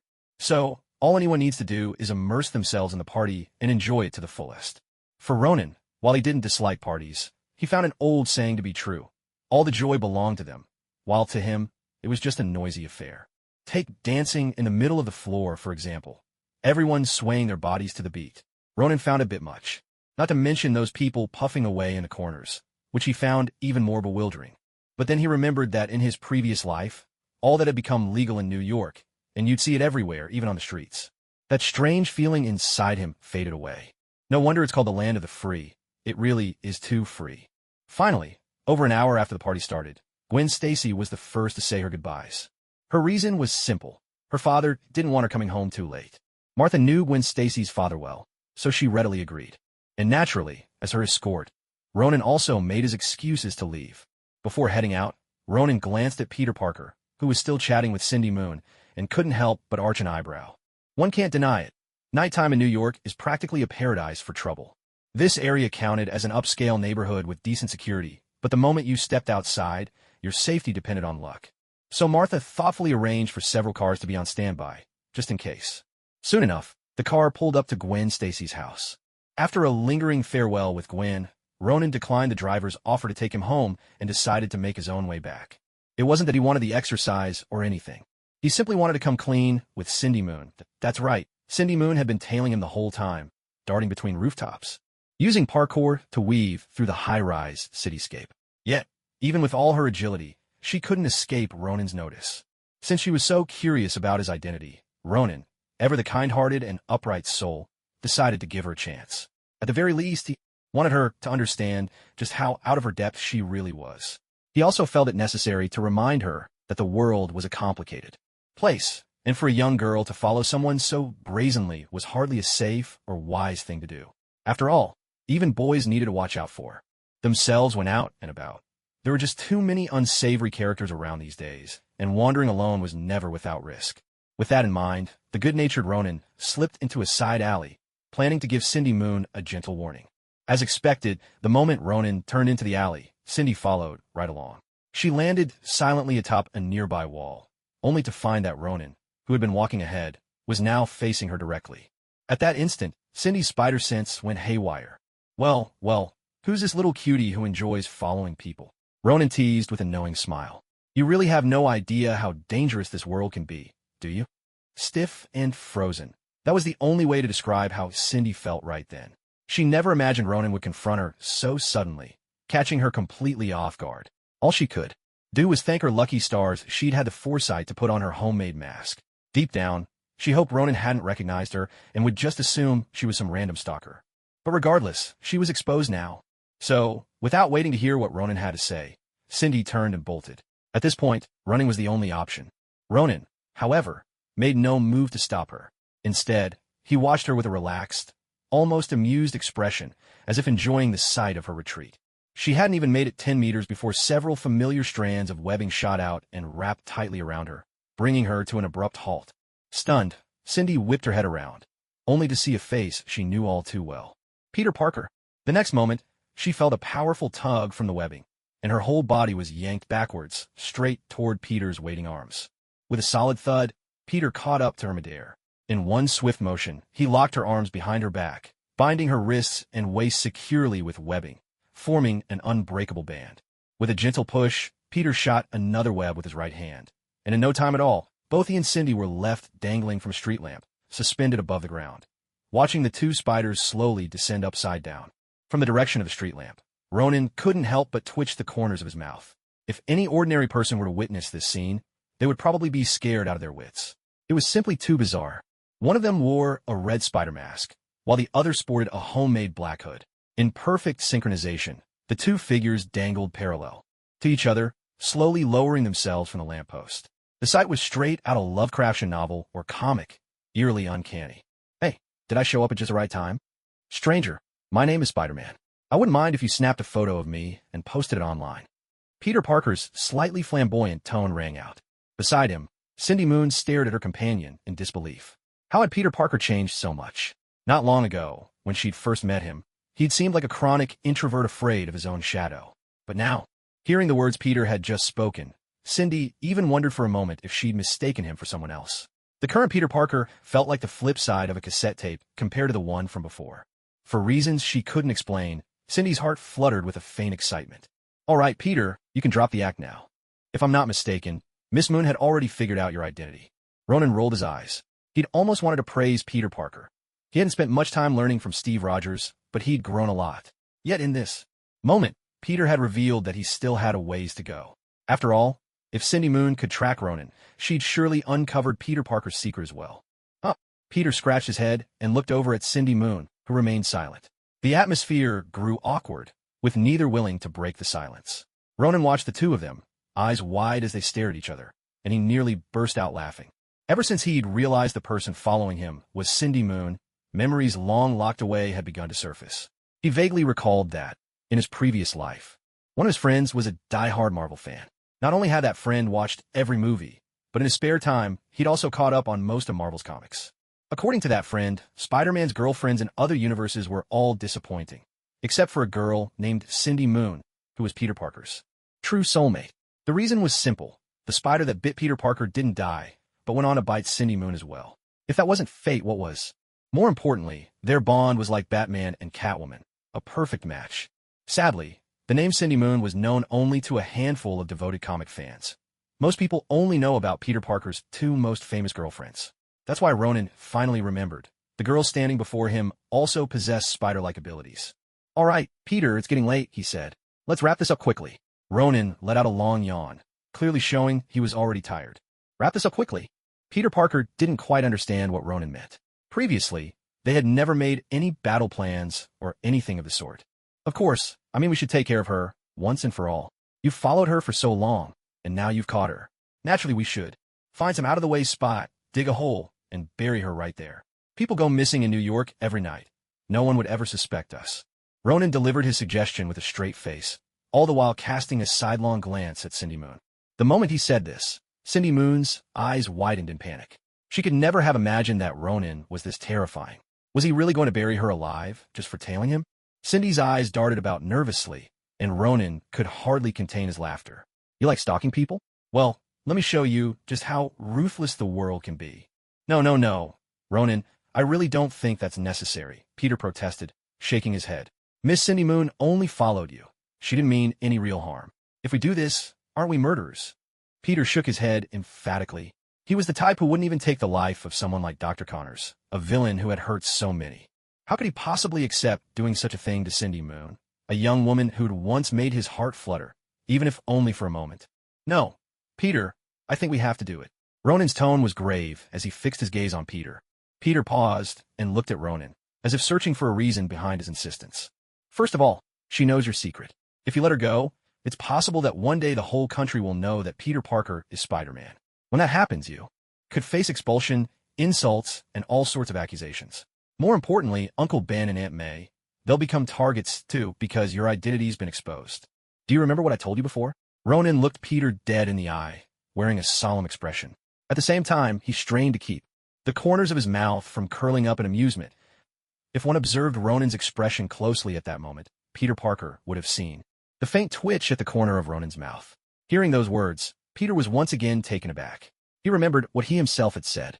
In similar situations before, once his identity was exposed, he would not be the only one to suffer. Everyone around him would be at risk too. At this point, Peter hesitated. He could accept facing any hardship himself. Even if the whole world turned against him, he might not fear it. But what worried him was Ben Parker and May Parker, the ones who had raised him. If the trouble reached them, that was something Peter simply could not accept. This made his hesitation even greater. Seeing Peter fall silent, Cindy Moon, standing to the side, couldn't help but widen her eyes. She sensed that Peter was nearly at the edge of a precipice, and there was a little voice constantly pushing him forward. If Peter crossed that line in his heart, there would only be one outcome for Cindy Moon: certain death. No, please believe me. I would never reveal your identities. At last, Cindy found her voice. Hearing this, Peter looked up. Even through the mask, Ronan could sense a glimmer of hope returning to Peter. Ronan shook his head with a sigh. Although he had been training under Steve Rogers for some time and had grown a lot, Peter still hesitated when faced with such choices. He lacked precise judgment. It seemed Ronan would need to suggest to Steve Rogers that he focus on this aspect when teaching his apprentice. A powerful body, without a matching spirit, was like a magnificent building built on shaky foundations. Once the foundation crumbled, everything would come crashing down. "So how do you intend to prove your words, Miss Moon?" Ronan asked with a genial smile. In truth, he had thousands of ways to make Cindy Moon forget everything that had happened tonight, but he hadn't chosen to act. At least, not yet. Cindy stammered at a loss for words. She simply couldn't guarantee it. In other words, although she truly meant what she said, she had no way to make Ronan believe it. Such a promise was far too idealistic. With any common sense, who would trust a mere verbal assurance from someone else?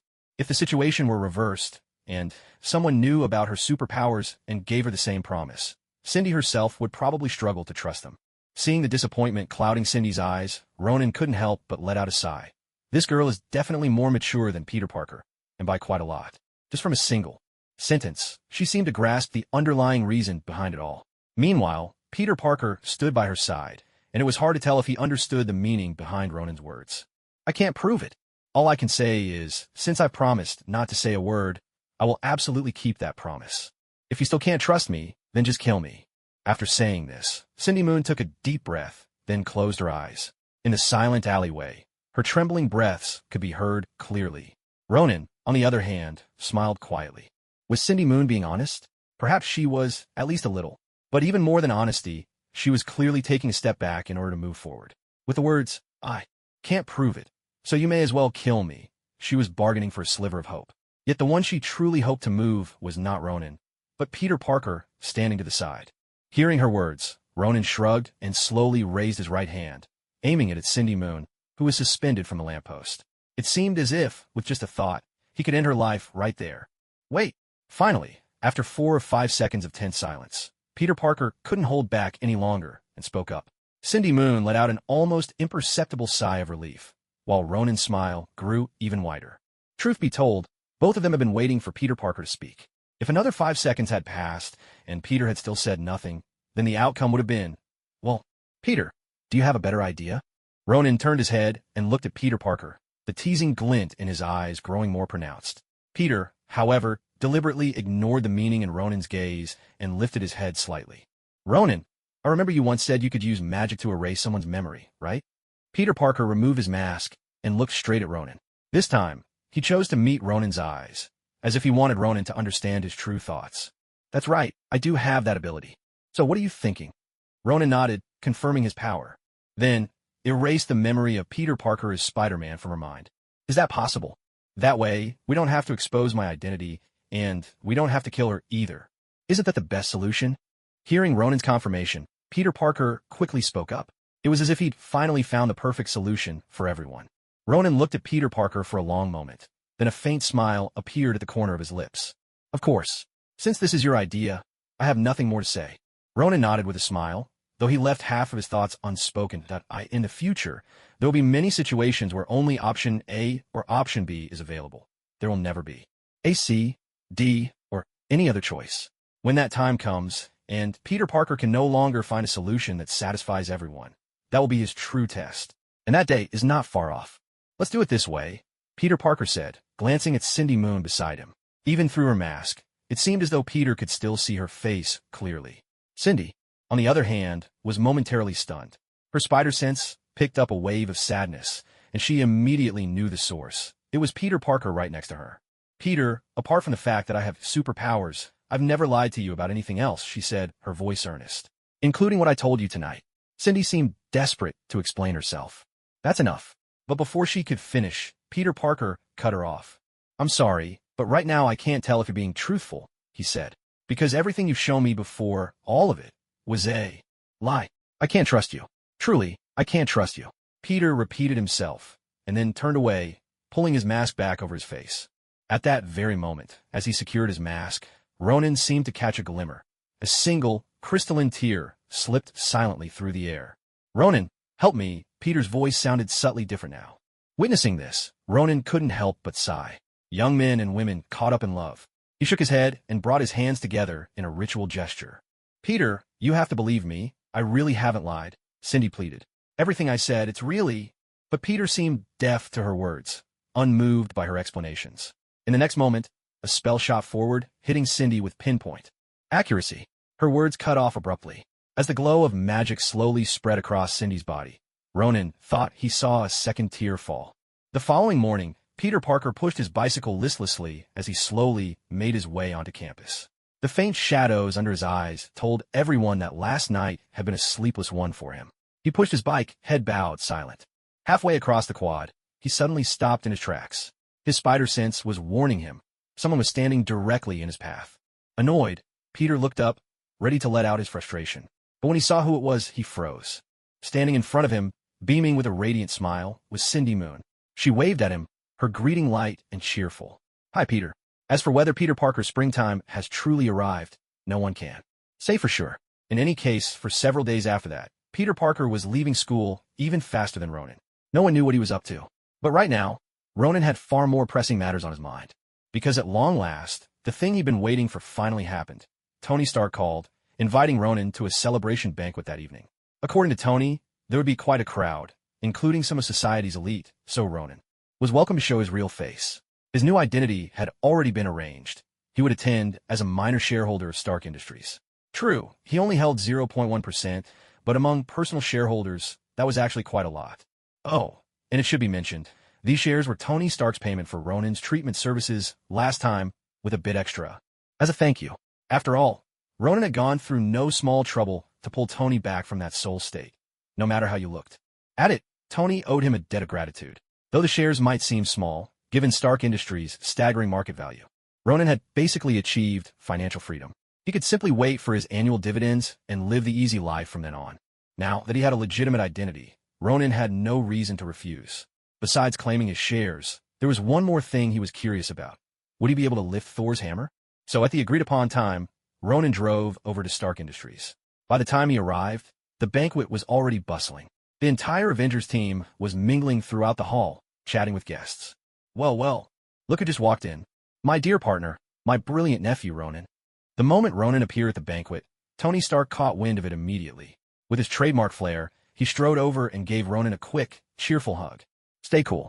You've got the perfect excuse to be yourself here, Tony murmured before quickly breaking away, barely able to contain his excitement. Ronan, though smiling, had a glint in his eyes that could cut glass. Tony Stark, that rascal, was taking liberties again. The old saying rang true. Let a dog off the leash for 3 days, and he'll tear the roof apart. If I remember correctly, my mother also calls you nephew, Tony, Ronan replied, his smile sweet but his words sharp. In the entire room, only 3 people knew Ronan's true identity. Tony Stark, Steve Rogers, and Thor, who was off nearby, boasting to a group. The latter two couldn't help but be drawn in by the exchange. Hey brother, long time no see. When Ronan arrived, Thor's eyes lit up and he was the first to greet him. After all, Ronan had helped him more than once, even aiding him in defeating the Night Elves. And then there was that time in Asgard, where the two of them had enjoyed a memorable night of drinking together. Because of all this, their relationship had always been quite close. Thor, it seems you've grown even stronger since we last met, Ronan said, giving Thor's chest a friendly thump. He wasn't just being polite, he could truly sense how much Thor had improved since their last encounter. It seemed the prophecy of Ragnarok had put some pressure on him, driving him to train harder. Your nephew seems to get along very well with Thor, Bruce Banner remarked, watching the scene with some surprise. Tony Stark tugged at the corner of his mouth, making up a reason on the spot. Maybe it's because their tempers are so alike, they just click. Tony still remembered that he had only learned Ronan's true identity because Thor had accidentally let it slip. Otherwise, he wasn't sure Ronan wouldn't have kept him in the dark forever. Black Widow, meanwhile, merely glanced over and didn't think much of it. She hadn't picked up any familiar scent from Ronan, so it was unlikely he was some kind of secret agent. As for Steve Rogers, he exchanged a subtle glance with Ronan, an unspoken understanding passing between them. Led by Tony Stark and Thor, Ronan soon blended into the crowd at the party.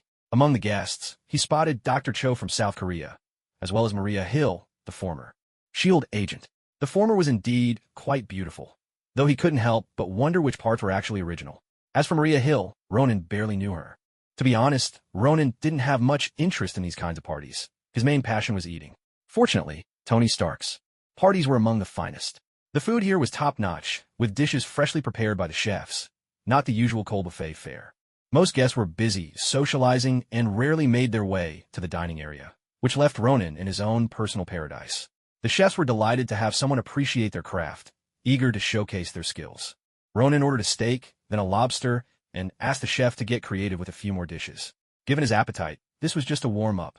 With first-rate ingredients and world-class chefs, the food was indeed extraordinary. Some of it might have been a bit over the top, but at least the seafood was truly delicious. Ronan reveled in this gourmet feast, paying little attention to the party itself. By the time he was done, he had spent nearly an hour enjoying his meal. You don't seem to enjoy this kind of occasion, do you? At that moment, Steve Rogers took a seat beside him. It's not that I dislike it. I just don't see the point, Ronan replied. Most human socializing is pointless, if you ask me. Like right now, Steve said. If I talk to them as a Stark Industries shareholder, they'll flatter me, telling me how accomplished I am for my age, Ronan continued. But after tonight, how many of them will remember my name, or even my face? He sliced off a piece of steak and popped it into his mouth.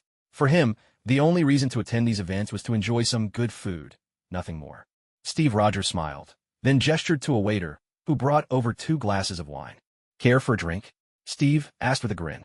You know I'm not of age yet, Ronan replied, though he still wiped his mouth with a napkin and picked up the glass. I may be old-fashioned, but I had my first drink when I was even younger than you, Steve said, winking as he gently clinked his glass against Ronan's.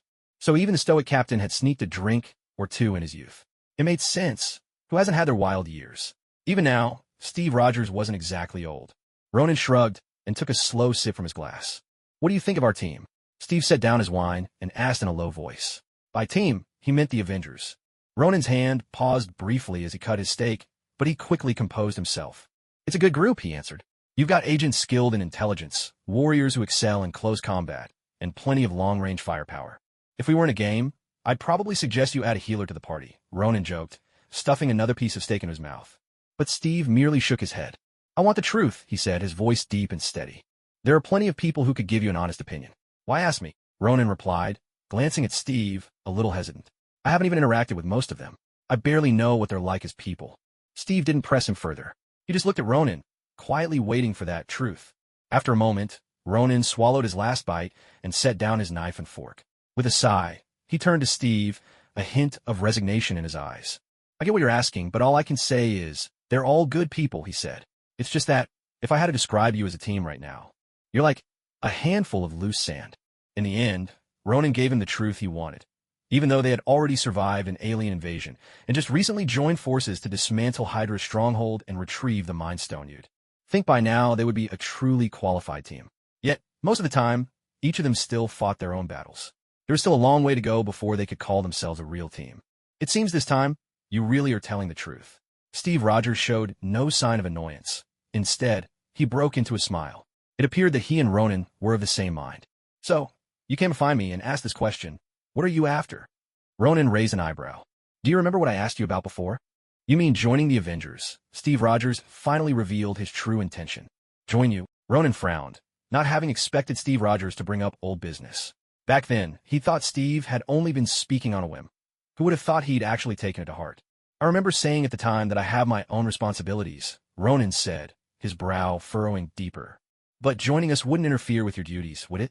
Steve Rogers persisted, his tone persuasive. And if you ever run into trouble on your side, we'll help however we can. So tell me, why do you want me to join? Ronan asked, genuinely puzzled. To be honest, with the Avengers' current strength, they were more than capable of handling most threats. To Earth, if something like a cosmic invasion ever happened, neither Ronan nor Kamar Taj could stand by and do nothing. After all, Kamar Taj base was right here on Earth. It's simple. Sometimes, only you can keep Tony in check, Steve replied. He can be too impulsive, and sometimes I'm too cautious. But you're different. You fall somewhere between the two of us. Rational, but not lacking in drive.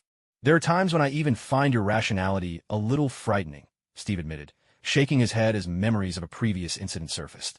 If, back then, it had been Steve Rogers who fell under Dormammu's control, and Tony Stark was the first to find out, Tony would have charged ahead on his own, never asking anyone for help. Had Steve been the one to receive the news first, he probably would have devised a thorough plan before taking action. The former might have sacrificed himself, while the latter could have planned so long that, by the time everything was ready, it would be too late. But Ronan's approach had been perfectly reasonable. "No, Steve, you give me too much credit," Ronan replied. "At the time, my thinking was simple. I could deal with Tony's trouble by myself. But I needed an official to handle the aftermath." "I don't think as much as you imagine," Ronan said, shaking his head. At the time, he really just wanted Steve Rogers to handle the aftermath.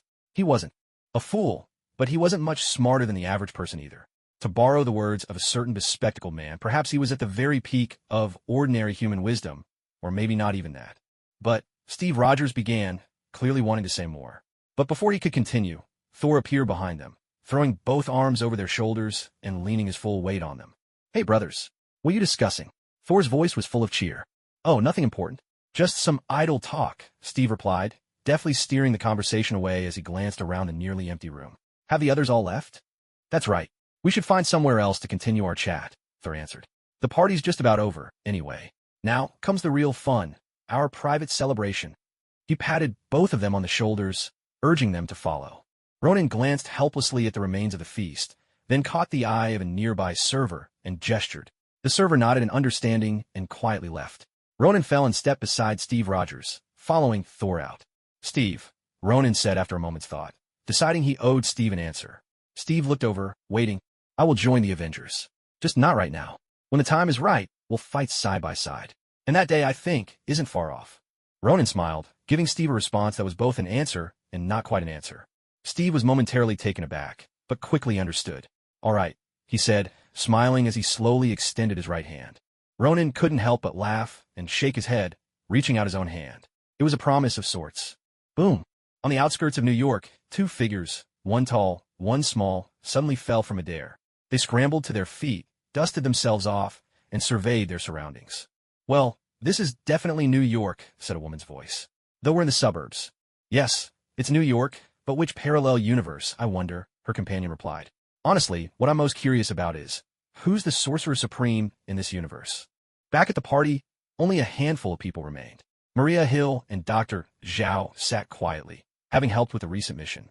But Ronan lingered as well, seeming somewhat out of place. After all, hardly anyone in the room truly knew him. To be precise, there were only a handful of people who knew his true identity. Of course, Ronan understood one thing very well. As long as he didn't feel embarrassed, the only ones who would be awkward were the others. So he simply sat on the sofa, listening to their idle, meandering conversation. Although these people didn't see each other much in their daily lives, in truth, their relationships were quite solid. After all, there are three kinds of bonds that are the strongest in life: sharing a dorm, fighting side by side, and, well, they definitely fit the second category. As the conversation went on, it inevitably turned to Thor's hammer. "This is definitely a scam," Hawkeye said with a laugh, pointing at the hammer on the table. No, I'm telling the truth," Thor replied, grinning as he brought out a bottle of finest Guardian wine and poured some for Steve Rogers. He was supremely confident about his hammer. "Anyone worthy can wield this power." "That still sounds like you're pulling our legs," Hawkeye said, clearly unconvinced. Thor simply gestured invitingly. "Well, why don't you all give it a try?" For a moment, silence settled over the room. Hawkeye broke it with a skeptical, "Really?" But even as he spoke, he was already standing up. It was obvious he'd been itching to try this for a while. A bit tipsy, Hawkeye made his way to the hammer and placed a hand on it. Ronan could distinctly hear the sound of his palm straining against the hammer's handle, an unmistakable sign that he was using every ounce of strength. "Oh, looks like someone's been talking big," Tony Stark goaded from the sidelines. "Then why don't you give a shot, Stark?" Hawkeye shrugged, signaling Tony to try as well. He knew that if he couldn't lift it, Tony Stark, at least in pure physical terms, wouldn't stand a chance either. Tony stood up, unbuttoning his suit jacket as he walked over, declaring, "I never shy away from a real challenge." From the side, a chorus of skeptical noises, and the like, rose from the others, making it clear no one was betting on Tony. Tony looped the hammer strap around his wrist, found a comfortable grip with his right hand, and asked, "So if I can lift this, I get to rule Asgard?" "Of course," Thor replied, though by now he was a little drunk himself and would say just about anything. Still, he was nearly certain Tony had a 0.1% chance of lifting the hammer. After all these years aside from Odin, Thor had never seen anyone but himself heft the legendary Mjolnir. Ronan, meanwhile, was watching Tony Stark with a cheerful grin. He propped one foot up on the table and braced his hands with all his strength, but the hammer didn't budge an inch. "Wait for me, I'll be right back." Tony Stark let go of the rope and turned to walk to the other side of the room. He was off to look for some outside help. Do you think Tony has a chance? Steve Rogers handed Ronan a glass of liquor. This drink was mixed with Asgardian spirits. An old fellow, skeptical about its reputation, had insisted on trying it earlier, only to be knocked out after just one glass. No, I actually think you have a better shot, Ronan replied, taking a small sip and smiling. Steve Rogers just chuckled, saying nothing more. In his eyes, Ronan was simply joking around. Soon, Tony Stark returned. This time, not only had he taken off his suit jacket, but he'd also strapped an Iron Man gauntlet onto his left arm. He looked determined to get serious. Yet, even with the new approach, nothing changed. The armored arm unleashed bursts of flame in the opposite direction, but the hammer remained firmly in place. Not even when his good friend War Machine joined in, and the two of them pulled together with all their might, did the hammer move a fraction. The whole room filled with laughter and lively banter. When it was Bruce Banner's turn, he dug in with both hands and feet, then threw his head back and let out a ferocious roar, looking for all the world as if the Hulk was about to burst forth. But the result was just an awkward scene. Finally, it was Steve Rogers' turn. Go for it, Cap. No pressure, someone called out. Show them your true strength, another encouraged. As Steve Rogers rolled up his sleeves and squared himself for the challenge, Ronan couldn't suppress a smile. Steve Rogers never expected that he might actually be able to lift the hammer. As he placed both hands on it and prepared to pull, the hammer gave the slightest tremor. This subtle movement did not escape Thor's sharp gaze. In that instant, the smile on Thor's face froze. But soon, when Steve Rogers seemed to be straining with all his might, veins standing out on his forearms, yet still couldn't lift the hammer, Thor finally allowed himself to laugh again. It's nothing at all, he said, as if to reassure Steve Rogers, and maybe to reassure himself. He even wondered if he'd imagined the hammer's movement. So, Thor just covered his embarrassment with another round of hearty drinking. Natasha, aren't you going to give it a try? Bruce Banner looked over at Black Widow. She shook her head with a faint smile. No, that's not something a lady like me ought to be doing. With that, she took a sip of her drink, turning down the challenge without hesitation. However, in Ronan's view, he always felt that Black Widow had a chance to lift the hammer as well. After all, when Thor spoke of being worthy, that term wasn't entirely accurate.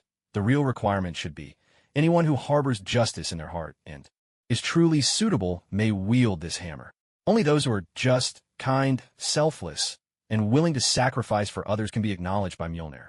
Bruce Banner probably couldn't lift it because of the Hulk's violent nature, growing stronger the angrier he gets. As for Tony Stark, it was most likely his selfishness, or perhaps his arrogance, that kept him from succeeding. Hawkeye, on the other hand, judging by the way he lost his wife and daughter and later killed on the streets of Japan, clearly had a violent side within him as well. So why did Ronan say Black Widow might have chance? The answer is simple. In the end, Black Widow was willing to sacrifice her life for the Soul Stone. That in itself was the greatest proof of her worthiness. Of course, some people in his previous life had analyzed the director's cinematic language. In that scene, where everyone takes a turn trying to lift the hammer, Black Widow was the only one who didn't try. The choice of camera shots at that moment was subtly suggestive. In light of her later fate, many have said that Black Widow's death was foreshadowed right there and then. But of course, this is all just hindsight. No one really knows what the creators intended at the time. Maybe the director simply remembered that, in the comics, Black Widow could lift Mjolnir as well, and gave her that specific shot for that reason. There must be some sort of code or secret to it, Tony said, still a bit skeptical. Like, maybe only someone with Thor's fingerprints can unlock this hammer. Thor just shrugged, stood up, and looked as if he was about to demonstrate for everyone. But Tony quickly stopped him. Wait a second, Tony interjected. Ronan, why don't you give it a try? I remember you once told me you wanted to lift Thor's hammer, didn't you? Tony turned to Ronan, and instantly, everyone in the room shifted their gaze toward him. Most of them had only seen Ronan as Tony's friend, nothing more. Nobody expected Tony Stark to invite Ronan to try his hand at lifting the hammer. Yeah, Ronan, you should give it a shot too. Thor couldn't help but raise an eyebrow in interest. What surprised everyone even more was that Thor actually agreed. If the others were allowed to try, because they were Thor's comrades in arms, it made sense. But who exactly was Ronan? After all, Thor was a proud man.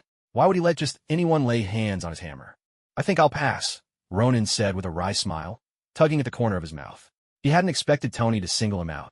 He was just a nobody who'd come for some free food and drink at IN. Truth, Ronan could see right through Tony Stark's intentions at a glance. Tony was clearly itching to find out whether Ronan, with his abilities, could actually lift that strange hammer. It's fine, give it a try, Tony encouraged. Who knows? Maybe you'll be the one who can pick it up, Steve Rogers chimed in, egging him on as well. Steve was definitely saying this, because Ronan had told him before that he might be able to lift the hammer. Damn it, not a single one of these people is up to any good. Ronan smiled, unfazed, and strode straight over to the hammer. Truth be told, he'd come this time partly to see for himself if he could lift it. Still, he doubted it was possible. Under everyone's watchful eyes, Ronan placed his hand on the hammer, his fingers tightening around the handle. The next instant, with just a hint of effort, the hammer rose easily from the table. Then, Ronan casually lifted the hammer, spinning it twice in his hand and tossing it lightly in the air a few times. It was shockingly effortless. The hammer weighed, at most, 30 or 40 pounds. Nothing for Ronan. He could perform all sorts of tricks with it without breaking a sweat. Ronan stared at the hammer in his hand, utterly perplexed. By all logic, he shouldn't meet the hammer's requirements. At the very least, he certainly wasn't free of selfishness. So why could he lift it? He gave a wry smile, glancing at the group around him, their expressions blank with disbelief, and couldn't help but sigh. In fact, ever since he'd stood up, he'd already drawn them all into a mirror dimension. They couldn't actually see him lifting the hammer. What they saw was an illusion, Ronan straining with all his might, but failing to budge the hammer at all. Ronan's mind was perfectly clear on this point. He set the hammer down, and in that instant, both the mirror dimension and the illusion dissolved. Looks like I still didn't get Thor's fingerprints, Ronan quipped, poking fun at himself as he let go of the hammer. The others burst out laughing as well. Thor just grinned, easily picking the hammer up from the table. Clearly, none of you are worthy. As Thor finished this showy declaration, a chorus of scoffs and groans rose around him. Cries of "come on" rang out, everyone clearly unimpressed by Thor's sudden display of bravado. Just as the group's laughter reached its peak, a piercing alarm blared in everyone's ears. The shrill sound was unbearable. Several people winced, tilting their heads and squeezing their eyes shut in pain. Worthy! Worthy! At that moment, a battered, broken-looking robot slowly made its way toward the group. Ronan couldn't help but raise an eyebrow in surprise. It seemed everything was still unfolding according to the script. Ultron had indeed been born without a hitch. No! What right do you have? You're all murderers. The robot swung its arms just like a human, even though its left arm had been severed cleanly at the elbow. Stark! The smile had long vanished from Steve Rogers' face. Jarvis! Tony Stark turned his head, staring in disbelief at the device in his hand. Sorry, I must have dozed off. Or maybe I'm just dreaming. The robot, no, Ultron, tilted his head, now looking entirely human. Ronan quietly observed Ultron's current state. If his memory served him right, in many science fiction novels from his previous life, the so-called artificial intelligence crisis looked exactly like this. Humanity created him, taught him, and in the end, he acquired human intelligence. But once he truly became as wise as a human, the AI discovered that those who had always been destroying the world were humans themselves. So the artificial intelligence turned its wrath upon all of humanity. Thus, the crisis erupted in full. Ultron now was the very embodiment of that crisis. As Ultron delivered his impassioned speech about the fate of humankind and his intent to deal with these Avengers once and for all, the battle was poised to break out at any moment. Avengers versus robots. Now that would be a sight to see.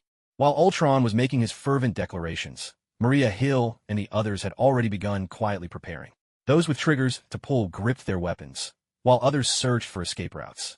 With a sudden crash as the wall gave way, several robots burst through, flying straight at the group of Avengers. Ronan, meanwhile, executed a classic rolling dodge, found the safest spot he could, flopped down, spread his hands wide, and shut his eyes as if all was well with the world. Of course, he cracked his right eye open just a sliver, staying alert for any sudden surprises. Maria Hill, dressed in a red dress, also rolled to the ground, landing very close to Ronan. Ronan even caught a glimpse of black between the red and white, a sight that made his eyelids twitch. He quickly shut his right eye, pretending to have fainted. Maria Hill, meanwhile, fired off 2 quick shots, then prepared to change positions. At that moment, she spotted Ronan already lying on the ground. What the heck? She couldn't believe it. How had someone managed to hit the deck even faster than she did? More importantly, what had even gotten there? The sounds of battle filled the air, metal clanging, explosions, the crash of shattering glass, the scrape of furniture being upended. With his eyes closed, Ronan could tell, just by listening, that the fight was fierce. Tables were being overturned, glass was breaking, and then someone would slam into a chair or a bench. There were so many noises, in fact, that Ronan was running out of ways to describe them. Congratulations on your prosperity. Wishing you a brilliant life. All the good things, please come this way. And as for the bad bang, How should I put it? In the midst of this fierce and frantic battle, a song filled with festive cheer suddenly played. Strangely enough, it made the whole scene feel oddly harmonious. Though everyone could hear the music, not a single person bothered to investigate where it was coming from. They simply didn't have time to worry about something as trivial as background music. Steve Rogers, Tony Stark, Hawkeye, and Thor were all entirely focused on fighting off the robots. Black Widow, on the other hand, was locked in a serious struggle with Bruce Banner. Yes, serious in every sense of the word. Meanwhile, Ronan patted his right hand around, fished his phone out from his left inner pocket, and glanced at the others with half-open eyes to make sure no one was watching. Only then did he quietly slide himself a few meters back. Hello. I'm really busy right now. The situation is intense. Artificial intelligence is about to take over the planet. And you're calling me now. Are you trying to be a spy for the humans, or something? Ronan muttered into the phone, keeping one eye on his surroundings as he spoke. It was one thing to slack off, but if anyone found out he was sneaking in a phone call while doing it, that would be much harder to explain. Ronan, I think you need to come back, came Wong's somewhat grave voice from the other end. What for? If you're missing a fourth for Mahjong, just find someone else. There's no way I can make it back right now. Ronan instantly recognized the guilt in Wong's tone. Every time he got a call like this, it was either because they were short one player for Mahjong or missing a landlord for a game of Dodiju. These little schemes, Ronan could see right through them. Ronan, it's me. This time, a new voice came through the phone. No, not exactly new, strange yet deeply familiar. The moment Ronan heard it, his eyes flew wide open. Hiss, Stephen Strange? Could this guy be dreamwalking? Or maybe the Stephen Strange of this world had followed the script and made his way to Kamar Taj. No, that didn't make sense either. First of all, the timing was off. Even if this world had timeline corrections, or whatever, Strange should still be working as a surgeon in the hospital at this point. Besides, from the way he spoke, it was clear he knew Ronan personally. So the answer was obvious. Damn it, this is definitely dreamwalking. Fu asterisk K.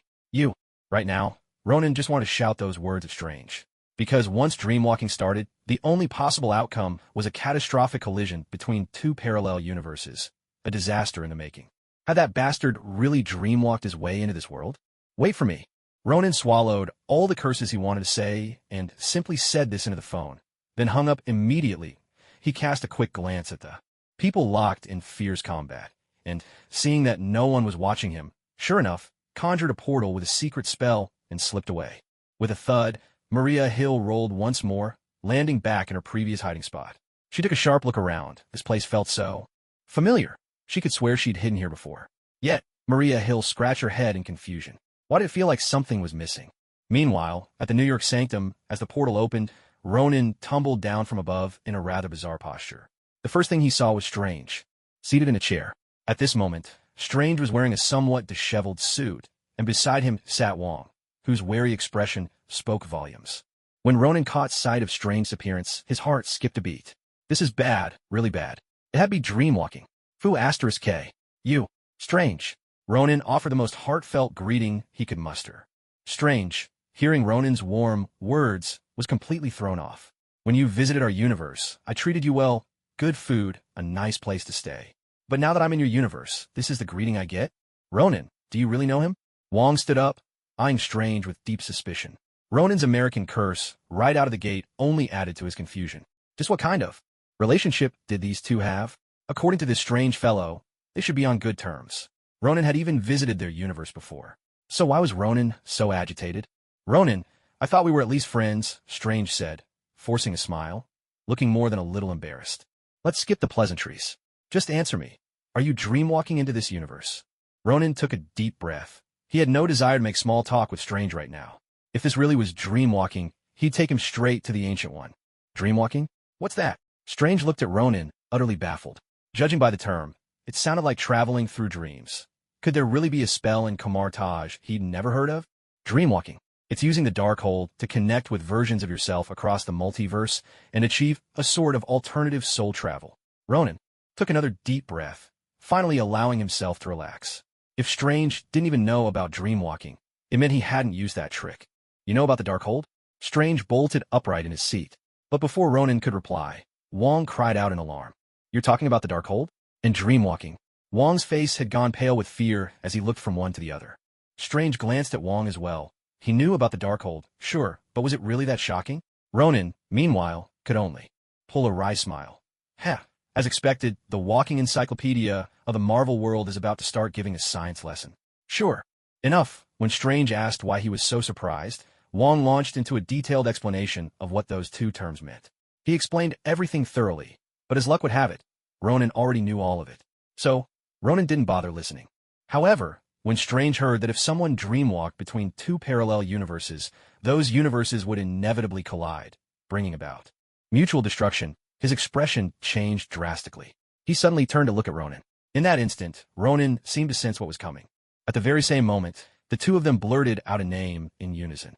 The Scarlet Witch. Wanda. Though they used different names, they both spoke of the same person, Wanda Maximoff, the Scarlet Witch. Ronan couldn't help but twitch at the corner of his mouth, feeling his composure begin to crack. The reason was simple. Strange might not know how to dreamwalk, but the Scarlet Witch certainly did. Dreamwalking didn't depend on who you were. If anyone dreamwalked, it meant two universes would inevitably collide. Strange hadn't used this power himself, but he had brought the trouble here. Ronan could see it clearly. The trouble was America Chavez, the legendary Miss America, whose power was the ability to travel across the multiverse. Hurry, you need to leave, right now. Go back to where you came from, while there's still time. Ronan shot to his feet, grabbing Strange by the arm. As long as America wasn't in this universe, the Scarlet Witch wouldn't be able to dreamwalk here, either.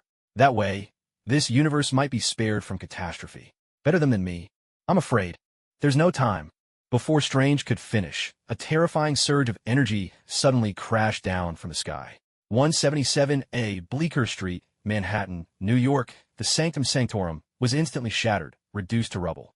With a thunderous boom, Strange shot into the air, while Wong raised the massive rings of Ragador to shield America below. The explosion wasn't over. Chain reactions set off more blasts, one after another. As explosives throughout the street detonated, the violent shockwaves swept down the entire block. Once again, New York's infamous chorus of crying and screaming filled the air, a uniquely American soundscape. People scattered in panic. Strange hovered, his face a turmoil of emotions, staring at the figure before him. The Scarlet Witch. No, more precisely, a younger version of the Scarlet Witch. Ronan's figure appeared once more, a bead of sweat trailing down his forehead as exhaustion flickered in his eyes. Are they all safe? Wong brushed aside the debris caught on the rings of Ragador and asked immediately. Ronan nodded, rising into the air as well, facing the Scarlet Witch head-on. The moment he sensed the surge of energy, Ronan slipped the Infinity Gauntlet onto his left hand. Without hesitation, he unleashed the power of the Space Stone. The reason was simple. In the New York Sanctum, besides himself and Wong, there were several other sorcerers present as well. In a matter of moments, Ronan used the Space Stone repeatedly, swiftly transporting all of them back to Kamartaj. That was why exhaustion had overtaken him. Using the Space Stone multiple times in such a short span, and at a moment when he couldn't precisely control the output of his mental strength, he could only pour all his focus outward, doing everything in his power to save those sorcerers. This was his duty as the next Sorcerer Supreme. Stephen, hand the girl over to me. If you don't, the Kamartaj of this universe will meet the same fate as that of your own, utter destruction. The Scarlet, which now looked nothing like the woman Ronan had met before. Her appearance more closely resembled the Scarlet Witch of Universe 616. Moreover, the chaos magic within her had reached an entirely new level. The arrival of the 616 Scarlet, which had fully awakened the chaos magic slumbering inside this body, complicating the situation beyond measure. Wanda, do you understand what you're doing? You know that the dream-walking power in the Darkhold isn't just about traveling through parallel universes. It will also cause those universes to collide with one another, leading to their ultimate annihilation. Strange gazed at the Scarlet Witch, still hoping to pull her back from the abyss. But for Ronan and his universe, it was already too late. A torrent of spatial energy suddenly gathered around the Scarlet Witch's head. In the blink of an eye, a spatial vortex took shape. Wanda! No, Ronan. Strange instinctively tried to stop him.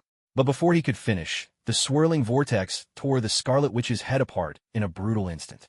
Ronan, you can't. Before he could complete his sentence, he met Ronan's gaze, cold as ice. Get out of my way, Strange. I've helped all of you countless times before, and I never asked for anything in return. But you've brought ruin to this universe. So keep your mouth shut. I don't want to hear another word from you right now. In that moment, whether it was the chill in Ronan's eyes or the razor edge in his words, Strange was left speechless. What unsettled Strange even more was the wave of pressure radiating from Ronan, an intensity he'd never felt before. The weight of it pressed so hard on his chest that even breathing felt difficult. "Is this your true power?" Strange parted his lips bitterly, but no words came. Because, in the end, Ronan was absolutely right. The previous 2 times, Ronan not only saved their universe's Tony Stark, but also managed to rescue them all when Thanos tried to crash several Infinity Stones together and destroy the Earth. There was yet another occasion, again due to his involvement, that brought Ronan back into their universe. In that time, had it not been for Ronan's superior skill, he might have perished in that universe as well. But when he arrived in Ronan's own universe, his presence spelled catastrophe for them. Ronan turned his head, no longer paying attention to Strange, and instead looked at the Scarlet Witch suspended high in the air. Despite having her skull torn apart, the Scarlet Witch did not fall to the ground, nor did she die. Crimson chaos magic slowly gathered around her head, and under the gaze of several onlookers, her head was restored to its original state, as if nothing had ever happened. "Ronan, although we met only briefly, even then I knew you were far stronger than Stephen," the Scarlet Witch said, turning her gaze to Ronan. In truth, she had only met him once, at the celebration after Thanos was defeated. They had exchanged just a few words, yet she had remembered Ronan ever since, holding him firmly in her mind. "Is that so? It seems you have a keen eye," Ronan replied, squinting, though his face betrayed not a trace of smile. "When I say stronger, I don't mean just in power, but in spirit," she continued. "You are more decisive, and far more ruthless than he is." The Scarlet Witch slowly raised both hands, and that signature crimson of chaos magic began to swirl and condense in her palms. Ronan recognized this move. Though it was the same technique as before, in this moment, the pressure exerted was far greater than anything Ronan had felt in the past. The same move, wielded by different hands, could yield entirely different results. Expressionless, Ronan stared at the Scarlet Witch. He clenched his right hand in the void, and the sword of Ashanti materialized in his palm. Wong watched Ronan in midair with deep astonishment. After all, he had known Ronan for 17 years, and he had only seen this look on Ronan's face once before.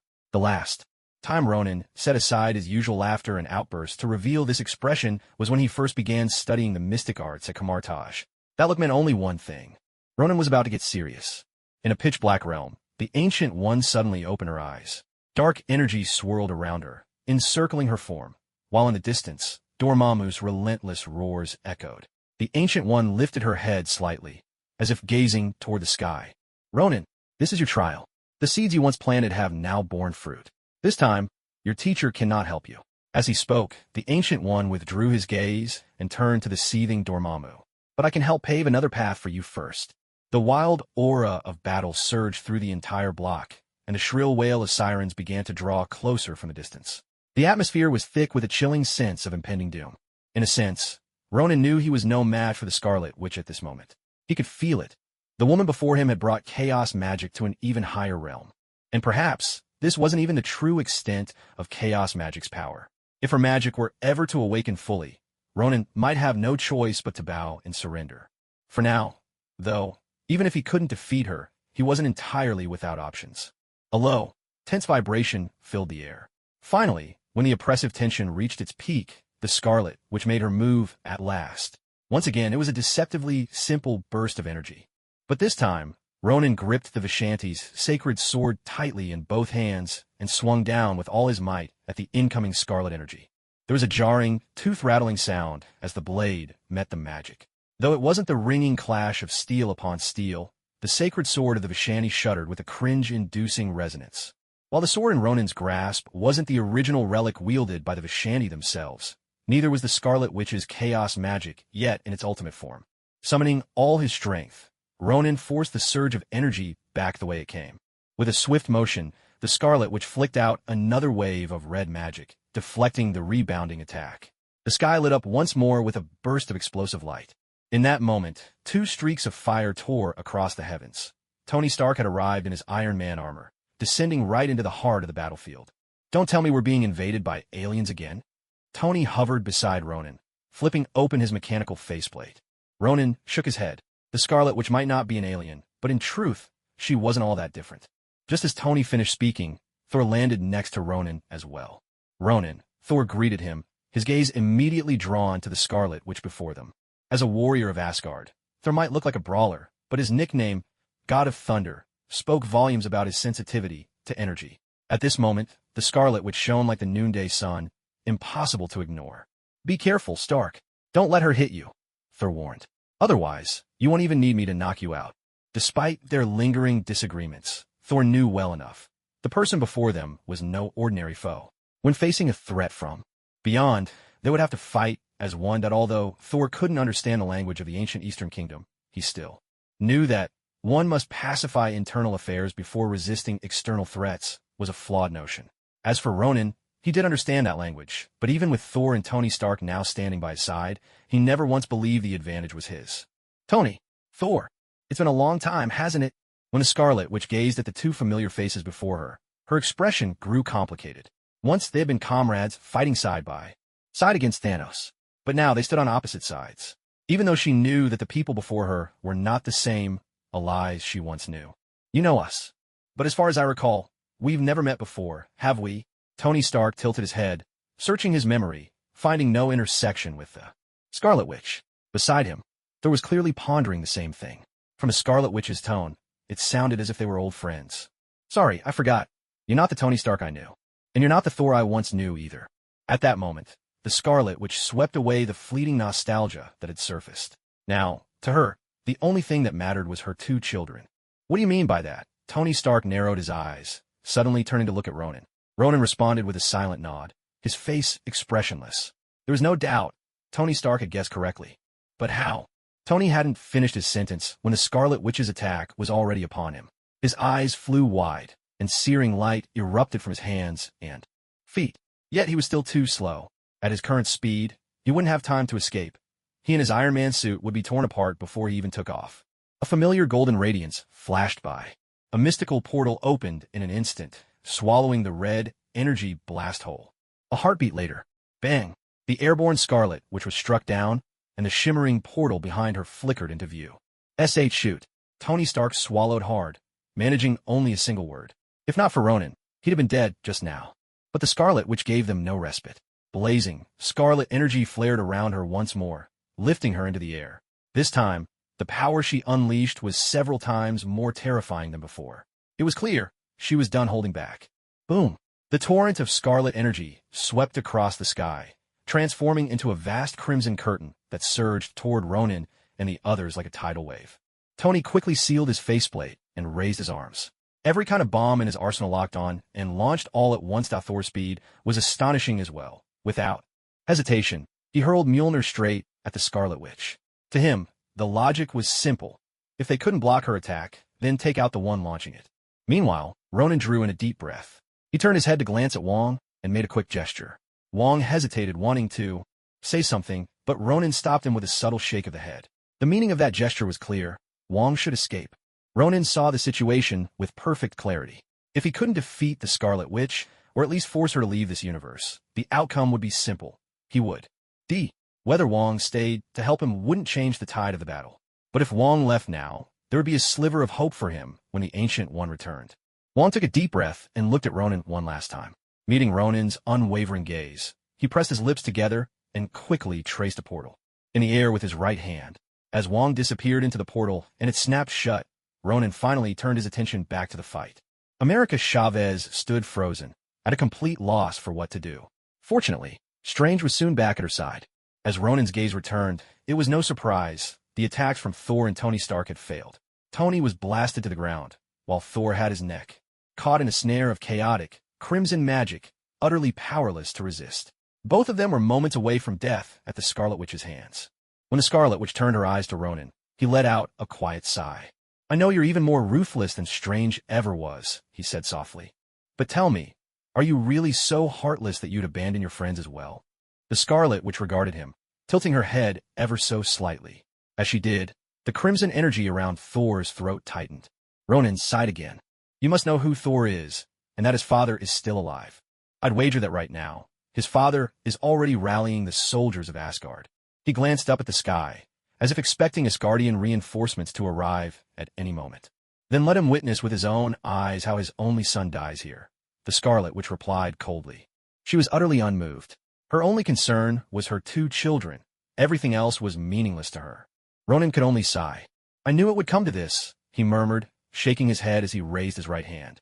Suddenly, a crimson energy whip materialized behind America, instantly coiling around her and binding her tightly. In the next moment, the whip yanked America upward, dragging her into the sky. No, Ronan, you can't do this. Strange immediately saw through Ronan's intentions. With a swift motion, he formed mystic seals with his hands, and the crimson chains of Sidorak shot toward America. Yet, what Strange hadn't expected was that a familiar figure leapt in front of the chains, blocking their path. It was Ronan. He raised the shield of Seraphim and thrust it forward without hesitation.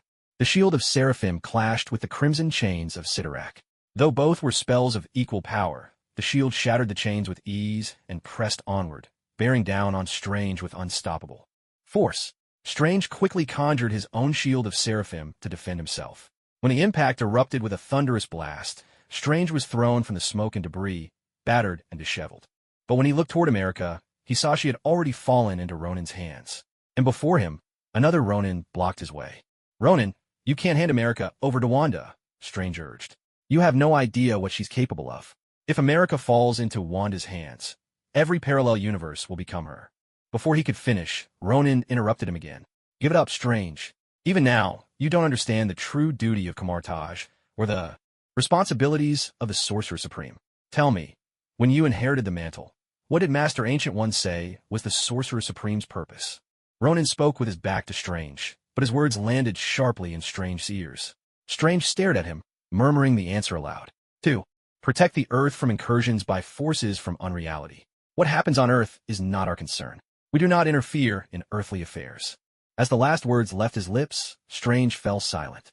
If, because of America's arrival, you dealt with the monsters that followed her, that was your duty, Ronan's voice rang out again. But what have you been doing since then? The Scarlet Witch, too, made no further move. She seemed to find their exchange intriguing. America was within arm's reach, yet Wanda stood by, watching Ronan as he spoke, though her eyes never left America.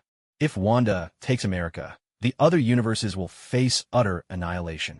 Strange pleaded, raising his head to meet Ronan's gaze, convinced of his own argument. Then why can't you leave this matter to the Sorcerer Supremes of those universes? Ronan replied coldly. Or perhaps, do the fates of parallel universes truly concern you? His tone was icy, so cold, in fact, that as Strange it felt almost inhuman. Why, how could he say something like that? Do you really think that running from one parallel universe to another with her causes less harm? Once a dream walk is initiated, the two universes begin to attract each other, and the inevitable outcome is their collision. Perhaps that wasn't your intent at first, but your actions have led to the consequences we see now. The more parallel universes you traverse, the more worlds will be endangered by dreamwalking. And if you hand America over to Wanda, maybe Wanda absorbs her power, and with that, she simply opens the door to another universe. Then she just steps into a different universe. In that case, the disaster brought by dreamwalking never happens, and the universes won't collide. So, tell me, which outcome is truly better? Ronan's cold, indifferent voice stabbed once again at Strange's heart. It all circled back to the simplest version of the trolley problem, to sacrifice America alone, or to let countless parallel universes suffer together. The answer? For Ronan, it was self-evident, but for Strange, things were not so clear. So, you decided to hand her over to me? The Scarlet Witch spoke at this moment, understanding the implication behind Ronan's words. If that was truly the case, to win without a fight would be the best outcome. Yet, what she never expected was that after his long speech, Ronan simply shook his head at her. No, I never intended to give her to you. As he spoke, the crimson energy whip lengthened once again. This time, it coiled around America's neck, and under the Scarlet Witch's gaze, it tightened with each passing moment. No, she cried. If you dare do this, I'll slaughter every person on this earth, every one of your loved ones, your friends, and every sorcerer in Kamar-Taj. Now, the Scarlet Witch was truly desperate. She flung Thor aside, and a torrent of energy surged straight toward Ronan. But Ronan only cast her an indifferent glance. In his left hand, the dark red reality stone flickered with a subtle light. A piercing, shrill noise split the air. Ronan coughed up a mouthful of blood, his face turning as white as paper. The chaotic magic that had been surging toward him vanished in an instant. Blood streamed from his mouth and nostrils, vivid and red, and his pupils were now a deep, unbroken crimson. You have trespassed into my universe. If I were to let you go so easily, wouldn't that be the same as letting you rip my face apart, shred it to pieces, and trample it underfoot again and again? So then, How am I supposed to face the world and inherit the mantle of the Sorcerer Supreme? To be honest, this was the first time Ronan truly understood what it felt like to suffer a backlash from overtaxing his mental energy. The last time, after he used the Space Stone, something similar had happened, except back then, the Ancient One had knocked him out before he could even process it. But this time, he was experiencing the backlash in all its intensity. It felt as if 10,000 needles were relentlessly piercing every corner of his mind, each stab landing with almost rhythmic precision. The agony was excruciating, but that wasn't even the worst part. What truly troubled Ronan was that he could feel his connection to the Infinity Stones growing weaker. In other words, in the coming battle, he might only be able to use the Infinity Stones once, or at most twice. So, no matter how much he was struggling, Ronan knew he had to hold on. He had no other choice. Just then, as Ronan and the Scarlet Witch stood locked in a tense standoff, a familiar magical hum filled the air. One after another, portals opened behind him, shining with mystical energy. Wong's figure appeared first, followed by several faces Ronan knew all too well. Every single one of them was a sorcerer from Kamar-Taj. Ronan, if you think you can play the hero all by yourself again, I absolutely won't. But before Wong could finish his sentence, he caught sight of Ronan's battered, blood-streaked face, and whatever he was about to say stuck in his throat. Ronan looked at Wong, his eyes filled with 1,000 tangled emotions that he couldn't begin to express. Wong had come to help him, hadn't abandoned him. Ronan was genuinely moved by that. Yet, bringing so many people here would almost certainly end in disaster. The two feelings mingled inside him, leaving him at a loss for words. Don't worry. Each of the branch sanctums is still protected by its own guardians. Mordo's holding down the fort at Kamar-Taj. He wanted to come as well, but I managed to beat him to it, Wong said quietly to Ronan. Ronan took a deep breath, fighting the urge to roll his eyes. Was this really the time to talk about who stayed behind, or who arrived first? That wasn't the point at all. Wong, you really are the stumbling block on my journey through life, Ronan sighed. Of all the things he wanted to say, that was all that came out. Of course wait, what? Wong was about to launch into a self-congratulatory speech when he realized something wasn't quite right. But at this point, Ronan had no energy left to argue. Now that these sorcerers from Kamar-Taj had arrived, it fell on Ronan to ensure their safety, whatever the cost.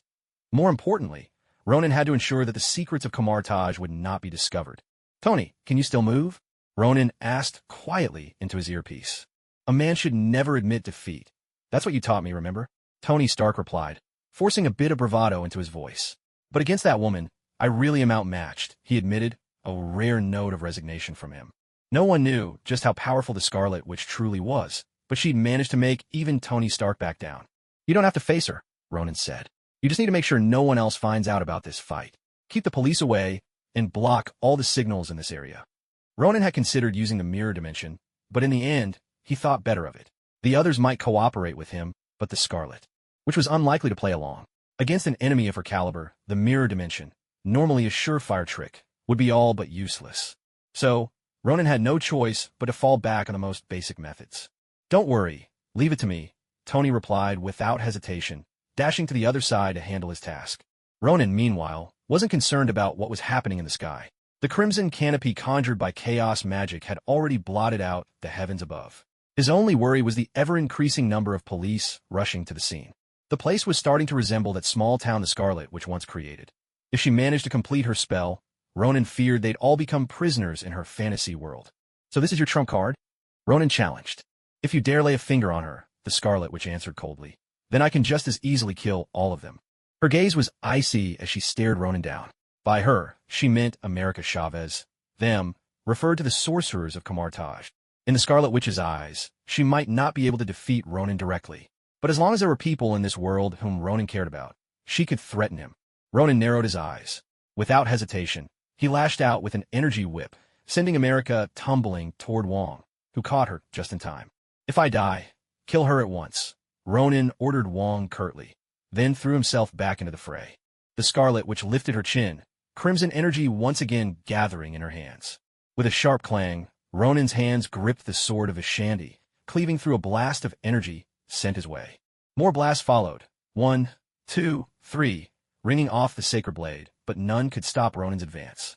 Still, the sword trembled in his grasp, as if warning him it was reaching its limits. But in just those few quick exchanges, Ronan was already standing face to face with the Scarlet Witch, Ronan moved forward in midair at astonishing speed, as if invisible steps layered beneath his feet carried him onward. The holy sword of Ashanti was held horizontally in his hands, his breath stilled and mind focused, as he swept the blade through the air, unleashing a fierce cross-shaped arc. The golden sword edge sliced through the air, forcing the Scarlet Witch to abandon her attack. With a dull crash, a surge of crimson energy intercepted Ronan's blade. The holy sword of Ashanti let out a shrill, agonized screech, and Ronan could clearly see a tiny crack forming along the blade. Small as it was, the crack marked the beginning of the sword's collapse. Realizing this, Ronan showed no hesitation or greed. He decisively discarded the holy sword of Ashanti, pressed his palms together, and spun them 90 degrees. In that instant, a brand new holy sword of Ashanti materialized in Ronan's grasp. As the long sword appeared, Ronan's eyes narrowed involuntarily. With unwavering confidence, he gripped the sword in both hands and thrust it toward the Scarlet Witch's chest. The Scarlet Witch's reaction was just as swift. Even before Ronan summoned the holy sword anew, her hands were already brimming with gathered energy. Her true target was never Ronan's sword. It was Ronan himself. She knew all too well. No matter how badly injured she became, it would not be fatal. But if Ronan were struck by chaos magic, his death would be certain. As long as Ronan fell, there would be no one left among his allies who could challenge her. Yet, all her intentions had already been seen through by Ronan. Just as the Scarlet Witch prepared to unleash her energy, two crimson chains suddenly appeared, one from the left and one from the right, binding her wrists in an instant. Two more figures identical to Ronan materialized behind him. A faint smile tugged at Ronan's lips as he poured all his strength into his grasp. This move, if you remember, it might feel familiar, wouldn't it? He whispered softly. As his words faded, the Scarlet Witch's eyes widened, and a terrifying surge of power erupted from within her, radiating outward in all directions from where she stood. She was determined to block Ronan's strike. But upon seeing this all-too-familiar scene unfold, the smile on Ronan's face only grew. As I thought, though your soul has changed, your subconscious remains the same. Ronan squinted, and a brilliant light burst forth from the space stone on his left hand. His quiet mutterings went unheard by the Scarlet Witch. But even if she had heard, she had no time to care, because she saw it clearly. The long sword that had unsettled her so deeply was actually piercing through the shield of erupting energy she had just cast. There was a sharp gasp, then a resounding crash, the two sound happening at once. The first was the holy sword of Ashanti stabbing into the Scarlet Witch's chest. The latter sound was the impact of Ronan's body as he was forcefully expelled by that immense power and slammed hard into the ground. Ronan spat out a mouthful of blood, his body crashing down like a broken doll, sending up a cloud of dust and debris. The earlier part of the battle mirrored his previous confrontation with the Scarlet Witch exactly. Yet this time, the outcome was completely different. The one lying battered on the ground was no longer the Scarlet Witch, it was Ronan himself. Lying amid the shattered stones, Ronan looked up at the Scarlet Witch as she fell from midair, a faint smile flickering at the corner of his lips. But there was a trace of bitterness in that smile, more than a hint of tragedy. Blood had already soaked through his chest, and fractures marred his breastbone, ribs, and even his right arm. His vision began to blur, the edges swimming as consciousness threatened to fade. His mental strength was drained. He no longer had enough to let both himself and the sword evade the Scarlet Witch's chaos magic. It was possible to dodge chaos magic, but the cost in mental energy was enormous, multiplying with each attempt. So Ronan was forced to choose between the sword and himself. And he chose the sword. He knew, with painful clarity, that this was his one and only chance. Ronan. Thor was the first to land at Ronan's side. Just moments before, Ronan had saved him, and now, without hesitation, Thor stood guard over him. The sorcerers of Kamartaj rushed forward next, forming a protective barrier around Ronan almost instantly. Ronan, are you all right? Wong hurried over as well, not forgetting Ronan's earlier instructions. He brought America along with him. Dr. Strange was right behind them. I can take you away on the Bifrost. She wouldn't dare set foot in Asgard. Thor crouched down, offering a way out. But Ronan shook his head. He glanced at Wong, and Wong immediately understood, quickly instructing the Kamartaj sorcerers to step aside. With his line of sight cleared, Ronan summoned the last vestiges of his strength to turn his head, a movement that cost him dearly. He saw the Scarlet Witch, now kneeling on the ground. The sacred sword of Ashanti, embedded in her chest, was glowing faintly, as if locked in a silent struggle against some unseen force. A pained smile crept across Ronan's face. This was exactly what he had intended. The sacred sword of Vishani. To most, this move seemed utterly unimpressive, a technique named after the supreme deity Vishani, but otherwise no different from any ordinary sword. Perhaps a bit tougher, a bit more enduring, but nothing more. Many who had seen the movies believed even Thanos' defenses would never be breached by such a weapon. Some recalled how Thanos had even caught it barehanded. But the truth was far more complex than it appeared. The reason this technique bears the name Vishani is because it possesses the power to seal. That's right, seal. It is able to lock away all that is evil and dark. When facing demons or creatures from the shadowy dimensions, this move is extremely effective. And for the Scarlet Witch, ever since she wielded the Darkhold, this technique has also become her nemesis. As Ronan's gaze shifted, the other's eyes followed, landing on the Scarlet Witch as well. Among them, Dr. Strange was especially shaken. The shock he felt at this moment was beyond measure. Never before had he realized just how great the gap was between himself and Ronan. After witnessing their brief battle, Strange knew that, with his current abilities, he stood no chance, not even to escape. If it hadn't been for America, he might already be nothing more than a lifeless body. Is it over? Just then, Tony Stark landed beside them. But as he finished his question, he finally noticed Ronan's condition. He immediately knelt down, bringing his right hand close to Ronan. Jarvis, scan his injuries. A soft electronic chime followed as a red beam swept over Ronan from head to toe. Severe fracture of the sternum. 5 ribs broken, with bone fragments threatening internal organs. Jarvis reported in his calm, mechanical voice. Nearly comminuted fracture of the right forearm.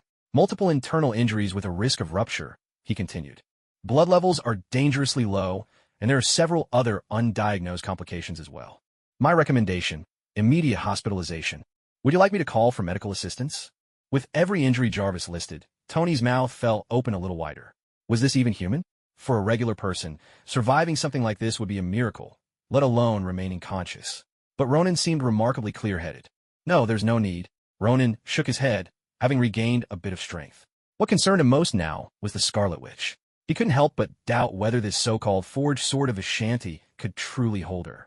But at that moment, as Ronan's thoughts spun, the Scarlet Witch, who had been kneeling on the ground, suddenly let out a furious, sky-shaking cry. As the chaos magic erupted from her, the sword of Ashanti, still lodged in her chest, shattered inch by inch. With a deafening crash, the Scarlet Witch soared into the air once more, and that terrifying presence swept over everyone again. This time, however, the feeling she gave them wasn't quite as suffocating as before. At least, it no longer carried that sense of utter despair. Ronan, she spoke, her voice cold. I still underestimated you. But it's a pity, for this round, it's my victory. The Scarlet Witch looked down from above at the gravely wounded Ronan, her tone once again returning to that icy chill. Of course, she herself was not faring well either. Even though the chaos magic could constantly mend her wounds, the Vishanti sacred sword's damage to darkness was all too real. At this moment, she was much like Ronan had been before, little more than an empty shell. Of course, Ronan's hollow facade had gone unnoticed by the Scarlet Witch earlier, and now, her own weakness was just as invisible to everyone else. Scarlet magic gathered in her hands once more, the air bristling as if the final battle might erupt at any second. But then, Ronan spoke. Let it go. You're only putting on a strong front. America is still in our hands. If you make a wrong move, the king will kill her. A strained, ragged chuckle escaped him, followed by a fit of labored breathing. It wasn't mockery. He simply couldn't help but gasp for air after managing to say so much. At the same time, he lifted his left hand. The 2 stones embedded in the infinity gauntlet flashed with different lights, as if ready to strike the Scarlet Witch with one last, fatal blow. But only Ronan knew the truth. He was running on sheer willpower, because he understood, if he fell now, the Scarlet Witch's only worry would vanish. The others left behind wouldn't be able to stop her. They wouldn't even have a chance to kill America. And so, Ronan pressed on. Then I can kill every last one of them. The Scarlet Witch's face darkened. Ronan managed a faint smile. But, in this universe, at this moment, your brother, Quicksilver, he's still alive. If you kill them, then someone will kill Quicksilver. For the sake of your children, you would, once again, abandon your brother. Do you think? He didn't finish. Not because the words ran out, but because a mouthful of blood surged up his throat. He forced it down. Pietro. At the mention of Quicksilver's name, the Scarlet Witch froze. Back in the little town she created, she had her 2 children, her husband, Vision, and her brother Quicksilver. Now her husband was gone. She was desperate to find her children, but she had forgotten about her brother. Ronan glanced at her. Dizziness washed over him again, and he bit his tongue hard to force himself to stay conscious. "So, I have a proposal." Ronan drew a deep breath, his body beginning to tremble uncontrollably. "You make them leave this universe. After that, wherever you go, whatever you do in another universe, I won't interfere. And you must leave as well. My promise is that Quicksilver of this universe will survive this disaster. As for what happens to him in the future, that will depend on his own choices." This was Ronan's final bargaining chip. If the Scarlet Witch refused, he had no other options left. Perhaps he could only wait for the Ancient One to avenge him. The Scarlet Witch gazed at Ronan, her lips pressed into a thin line. After a long silence, just as Ronan was on the verge of breaking, she gave the barest nod. Ronan glanced at Wong, signaling him with his eyes. Wong nodded in return and released America, whom he had been holding captive for so long. Regaining her freedom, America hurried to Strange's side, while Strange looked at Ronan with a complicated expression. "Let's go, Strange," Ronan said. "I hope that next time—" "No, I hope we never meet again." With the last of his strength, Ronan watched the conflicted Strange and the five-pointed star portal looming behind them. As their figures vanished, darkness swept over Ronan, and he slipped into unconsciousness. Nearly everything that happened afterward was handled by Tony Stark and Steve Rogers. Tony Stark took Ronan to a private hospital for treatment. Steve Rogers, who arrived late, spoke with the authorities once he understood what had transpired. It must be said, Steve Rogers still carried some weight with the officials. No one knew the specifics of those talks, but the public statement was unified.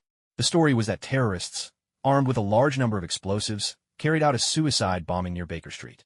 The initial explosion was caused by a bomb, but the subsequent blasts were triggered by natural gas and other flammable materials, creating a chain reaction. As for the strange red mist in the sky, that was explained as a chemical reaction from the explosions. The official spokesperson promised a full investigation into the terrorists' identities and motives, assuring New Yorkers that answers would come in time. For the people of New York, these formulaic responses from the authorities were nothing new. They'd grown used to it over the years. Of course, that didn't stop them from protesting as usual, criticizing this senator, cursing at the current president. The news channels were flooded with all sorts of opinions. When Ronan finally woke up, it was who knows how many days later. The first thing he saw was Wong sitting by his bedside, munching on chips and watching TV. "Hey, are you here to take care of a patient, or just to enjoy yourself?" When Ronan spoke, even he was startled by the sound of his own voice. Why had it become so hoarse? No, to be precise, it now sounded deep and resonant. Could it be that the chaotic magic had changed his voice as well? It's all the same. Anyway, there's no one left. But before he could finish the word awake, Wong, he suddenly realized something. Because in this hospital room, aside from himself, Ronan was the only living person present. "Ronan, you're awake." Wong, he tossed aside his bag of chips and reached out, trying to grab Ronan's hand. "Don't touch me. Your hand is all greasy." Ronan quickly pushed Wongy away with his still mobile left hand, looking thoroughly disgusted. Wongy just shrugged, pulled out a couple of wet wipes from the side, and cleaned his hands. Then he walked over to the other side of the bed and poured Ronan a glass of water. After finishing the entire glass, Ronan finally had a moment to take stock of his condition. At that moment, he was hardly different from a mummy. His head, chest, ribs, right arm, and parts of his legs were all wrapped in bandages or fixed in splints. Even the breathing mask, which had covered his mouth, had only just been removed so he could drink. Beyond these outward signs, Ronan could feel pain radiating through every inch of his body. In fact, the pain varied in intensity from place to place. The only good news was that, after several days of rest, his mental strength had recovered considerably. At least he was no longer tormented by that stabbing, needle-like headache. "When you were brought in, the doctors told us it was a miracle you survived it all," Wongy said. "And after examining you, they found that, despite all the fractures, your internal organs weren't seriously injured. They called it a miracle among miracles. Still, in your current state, you'll be bedridden for at least 2 or 3 months." Wong, he smacked his lips, unsure whether he felt sorry for Ronan or was secretly envious. After all, being stuck in bed for 3 months, unable to go outside, sounded miserable. But on the other hand, not having to go to school for 3 months, that was pretty good news. 2 or 3 months, it is. "Honestly, I'm just grateful to be alive this time," Ronan sighed. That was truly how he felt. This Scarlet, which had crossed over with her soul, was nothing like the Scarlet which Ronan had encountered before. If the former was A rank, the latter was at best a simple A. He was talking about power levels. Even among Scarlet Witches, there were great differences. If it had been a head-on confrontation, Ronan probably wouldn't have lasted more than a few rounds before being easily dispatched. But fortunately, the Berserk Scarlet which hadn't retained much of her intellect. And precisely because of that, Ronan had managed to outwit her, though the Scarlet Witch appeared to have won. In the end, she could only allow America and Strange to leave without causing harm to anyone else. Ronan, on the surface, didn't lose, but he was left battered and wounded. All he could do for the next 2 or 3 months would be to lie in bed like a mummy. It was victory, yet defeat as well. For Ronan, this was already the best possible outcome. He might have sounded so confident during the battle, swearing to make the Scarlet Witch regret her actions, but the truth was, even if he could, he would never truly go that far. Taking America's life would have been simple. If Ronan wished it, he had ways to end things, even if she wasn't by his side. But what would come after? Facing a Scarlet Witch with all hope extinguished, what power did Ronan, or any of them, have to stand against her? Unless the Ancient One returned in time, the price would be unimaginable, with countless casualties. So, all things considered, Ronan was more than satisfied with how things turned out. You're right about that. That Wanda woman is truly terrifying, Wong said, having lived through that same night. He had his own judgment about the Scarlet Witch's strength.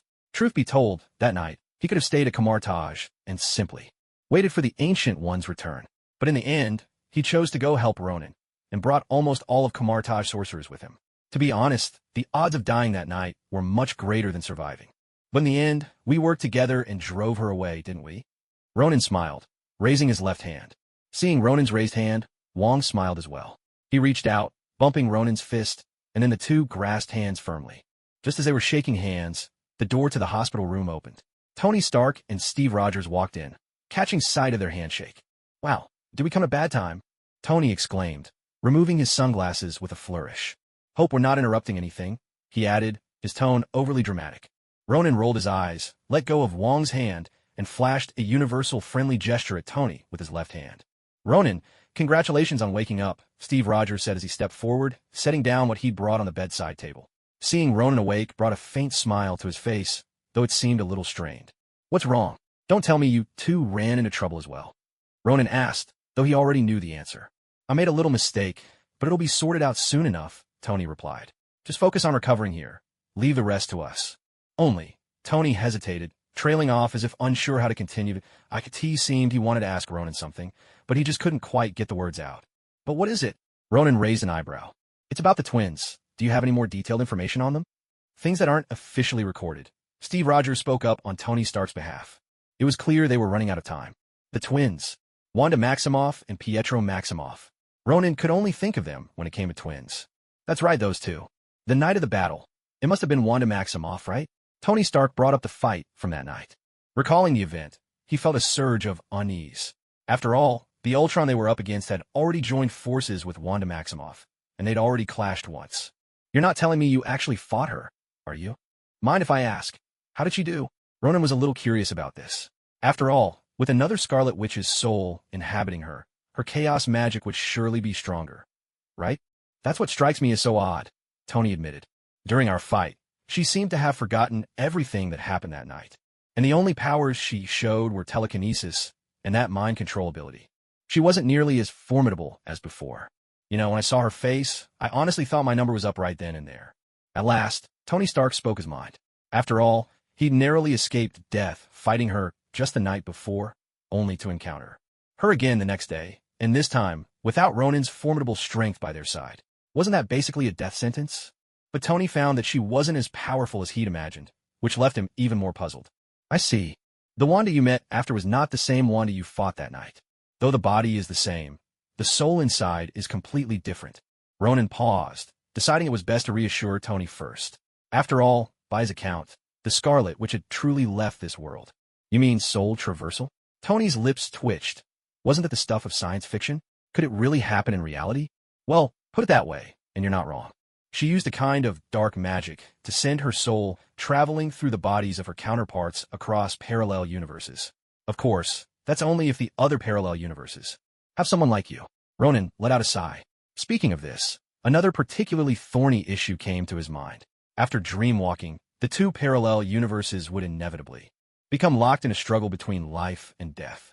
Although Ronan hadn't read the later parts of the story in his previous life, he was almost certain the plot would revolve around the collision of parallel universes, with each universe fighting to protect itself. If that truly was the case, Then from that moment on, Universe 616 would become their enemy. So, you're saying the Wanda we have now isn't the same Wanda from that night? Tony Stark visibly breathed a sigh of relief. Ronan nodded, though he himself wasn't sure what kind of major impact this might have. Still, what was done, and all they could do was wait and see how things unfolded. That's reassuring. It seems things haven't yet reached the most troublesome stage. If it really was as Tony described, I'm afraid there wouldn't be anything we could do. Steve Rogers also let out a breath. Although he hadn't been there that night, Tony had filled him in on what happened. And seeing Ronan's injuries was proof enough. Ronan could normally handle him, Black Widow, and Hawkeye in a fair fight without much trouble. So for Ronan to end up like this, the opponent must have been unimaginably strong. Given all that, their current situation was actually about as good as they could hope for. All right, get some rest now. You can stay here with peace of mind. Aside from the doctors, no one will disturb you. As for the doctor, as the words left his mouth, a strange expression flickered across both Tony Stark and Wong's faces.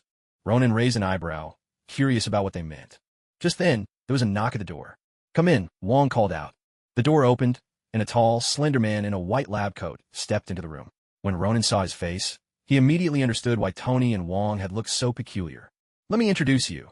This is Stephen Strange, the most renowned surgeon in America. He's the one who performed your surgery, Tony Stark added with almost mischievous enthusiasm, ever eager for a bit of drama. After all, he'd seen another version of Strange that night. I know. I've read quite a few news reports about you, Ronan said with a smile, extending his left hand.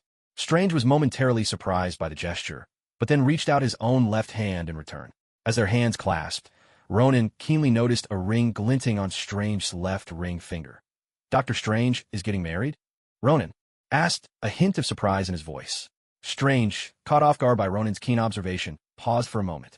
Not quite yet, but I am engaged, Strange replied with a gentle smile, a look of genuine happiness lighting up his face. Seeing Strange before him, Ronan couldn't help but smile as well. In this universe, Strange's fate had diverged completely from that of his counterpart in Universe 616. Here, he remained a renowned surgeon celebrated across America, married, or soon to be married, to the woman he loved, with the promise of children and a family life ahead. In contrast, the other Strange had lost everything, yet rose to become the Sorcerer Supreme of Earth, or rather, the former Sorcerer Supreme. Some people favored the quiet fulfillment of the former's life, while others admired the lasting legacy of the latter. But if Strange himself had the choice, would he still travel to Kamartaj to study the mystic arts? That's wonderful news, Ronan said. I hope that when you do get married, I'll have the chance to attend your wedding. After all, we might just end up as friends in the future. There was no denying it. Strange, who hadn't become the Sorcerer Supreme, was truly an outstanding doctor. According to the nurses at this private hospital, whenever Dr. Strange assisted in surgery, every available doctor would gather by the monitors outside the operating room to observe and learn from his techniques. Such scenes spoke volumes about Strange's extraordinary skill in medicine. Tony Stark, well aware of Strange's stellar reputation in the world of surgery, had invited him multiple times, though without success. This time, it was only after offering a hefty sum that Stark managed to persuade Strange to perform the operation, a case of securing the very best at any cost. After all, the most expensive isn't always the best, but when it's both costly and universally acclaimed, it truly is the best. Given Ronan's critical condition at the time, only Strange could offer both the highest skill and the fastest response. After a full round of examinations with various instruments, the team of doctors crowded around Ronan, exclaiming in amazement. His bones were healing at a remarkable rate, far exceeding even their most optimistic projections. Initially, they'd estimated Ronan would be bettered in for 2 or 3 months, but at his current pace, he might recover in just 2 months, or perhaps even sooner. Of course, recovery here meant he would be able to return to a normal life. Whether he could fully regain his pre-injury condition would ultimately depend on his own resilience and fortune. In that regard, Ronan was very confident. So, he was about to enjoy a truly pleasant convalescence. Days spent reclining in bed, the occasional outing in a wheelchair for a breath of fresh air, and a life that most people could scarcely imagine. With his health improving steadily, Ronan no longer needed to remain in the hospital room for long periods. So, Ronan was transferred to a small villa next to the hospital. It was said that this was a place Tony Stark had set aside for himself. After all, given Tony Stark's identity, getting injured was more or less a regular occurrence. Once he moved into the villa district, Ronan more or less returned to a normal life. He even had to attend classes every day by joining live video sessions with his teachers at school. Yes, that's right. The school had heard about Ronan's car accident and was doing everything possible to show their concern. And this really was genuine care. If Zhou continued to take leave, it was highly likely he would either be held back a year or fall short on credits. So letting Zhou attend classes remotely was counted as being present. This was the only option Ronan could choose. He certainly didn't want to become Gwen Stacy's Jr. for no reason at all. Of course, aside from the less-than-ideal part about having to keep up with schoolwork, everything else was just about perfect. Days went by, and aside from recuperating, Ronan kept an eye on the news from time to time. After all, he knew exactly what was about to happen next. Sure enough, on the morning of the third day, the television broadcast reported a truly shocking event. Yesterday, near Sokovia, there was an extremely terrifying attack. The target was not any single resident of Sokovia, but a vast portion of Sokovian territory itself. According to eyewitnesses and survivors, they saw a massive section of Sokovia's land lifted into the sky. By some experts' calculations, if that land were to fall, the entire Earth would face utter catastrophe. And according to those who were there, the ones who attacked Sokovia were, incredibly, robots from Stark Industries. The last time these robots were seen, they were assisting in the destruction of Hydra's stronghold. But no one ever expected that those very robots would eventually turn into killing machines, mercilessly slaughtering the people of Sokovia. At the scene, members of the Avengers were still present. And as for Tony Stark, one of the main figures behind this incident, there's been no news at all. We hope the Avengers will reveal the truth to the public. The news anchor on the TV read out the report with a grave expression, recounting the events of the Sokovia incident from the day before. When Ronan heard the news, he couldn't help but let out a sigh of relief. Everything was unfolding just as expected. Ultron, having fused with Jarvis, had come to see humanity's flaws from every angle. And because at the moment of his creation, Tony Stark had given him the mission to protect humanity, Ultron thought long and hard and came to a single conclusion. The only way to truly protect humanity was to erase it. Perhaps if Earth became a world ruled by robots, humanity would never be able to destroy itself again. Unfortunately, for humankind, such an idea is no longer something extreme. It touches upon our most fundamental interest, life itself. Therefore, Ultron's only possible fate was death. Of course, Ultron's end was rather dramatic, for with the arrival of Vision, Ultron was effortlessly overpowered, both in the digital realm he prided himself on and in physical combat. And to be erased from the internet altogether, that was a blow that cut deeper than any weapon. The final outcome: justice triumphed, as always, but public opinion turned overwhelmingly against the Avengers. The reason was simple. Although they resolved the crisis, it was they who had created the crisis in the first place. No matter how you look at it, this didn't seem like saving humanity, but rather atoning for their own sins. People had forgotten the story of how the Avengers once risked their lives to save Earth from an alien invasion. Now their only worry was this: if another Sokovia incident were to happen to them, would they survive? Or rather, would the Avengers still be able to save the world? Besides that, another voice was growing louder: people's concern about those with superpowers. Their abilities were formidable, but their power to cause disaster seemed even greater. As a result, call for the regulation of these superpowered individuals had already begun.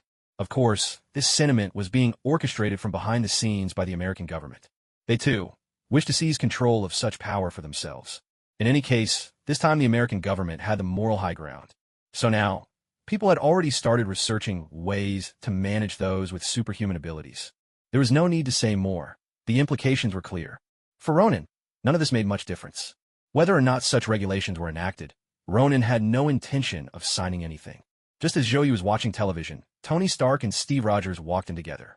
Following behind them was another man, though calling him a stranger wouldn't be quite right. Because Ronan knew exactly who he was: Vision. A robot granted a soul by the Mind Stone. This robot could even fall in love with the wielder of chaos magic and wake up beside her in bed. Who could say why Ultron had designed this machine with such a complete set of features? TSK. Hearing footsteps behind him, Ronan turned his electric wheelchair around, slowly facing them. "You've come at just the right time," he said. "If you'd arrived a little earlier, you might have heard what those so-called experts had to say about you." Ronan watched the two core members of the original Avengers with a gentle smile. After this battle, the two of them would soon go their separate ways. In fact, it wouldn't be long before both of them entered a long period of being frozen in time. So what do you think? Tony Stark sat straight down on the sofa, miraculously refraining from lashing out at the experts for getting in the way. Perhaps, deep down, he was already beginning to waver from this very moment. "It doesn't really matter what I think. But aren't you going to introduce me to your new friend?" Ronan didn't voice his opinion on the matter. Instead, His gaze shifted toward Vision, who was also watching him. To be honest, in some respects, Vision was truly formidable. Yet his weakness was equally apparent. If the Mind Stone embedded in his forehead were ever removed or destroyed, he would die instantly. Of course, there weren't many who could actually exploit this weakness. He's called Vision. That's the name he chose for himself. So he's a robot? Tony Stark pointed at Vision, momentarily at a loss for words. Calling him a robot seemed inaccurate, but so did calling him human. Perhaps he was an artificial intelligence endowed with human wisdom and thought. My name is Vision. I believe I am a human being, Vision replied, floating over to Ronan and extending his right hand. Ronan lifted his right arm, showing the bandages and splint, then offered his left hand instead. Vision paused for a moment, quickly switching to extend his left hand. Forgive me.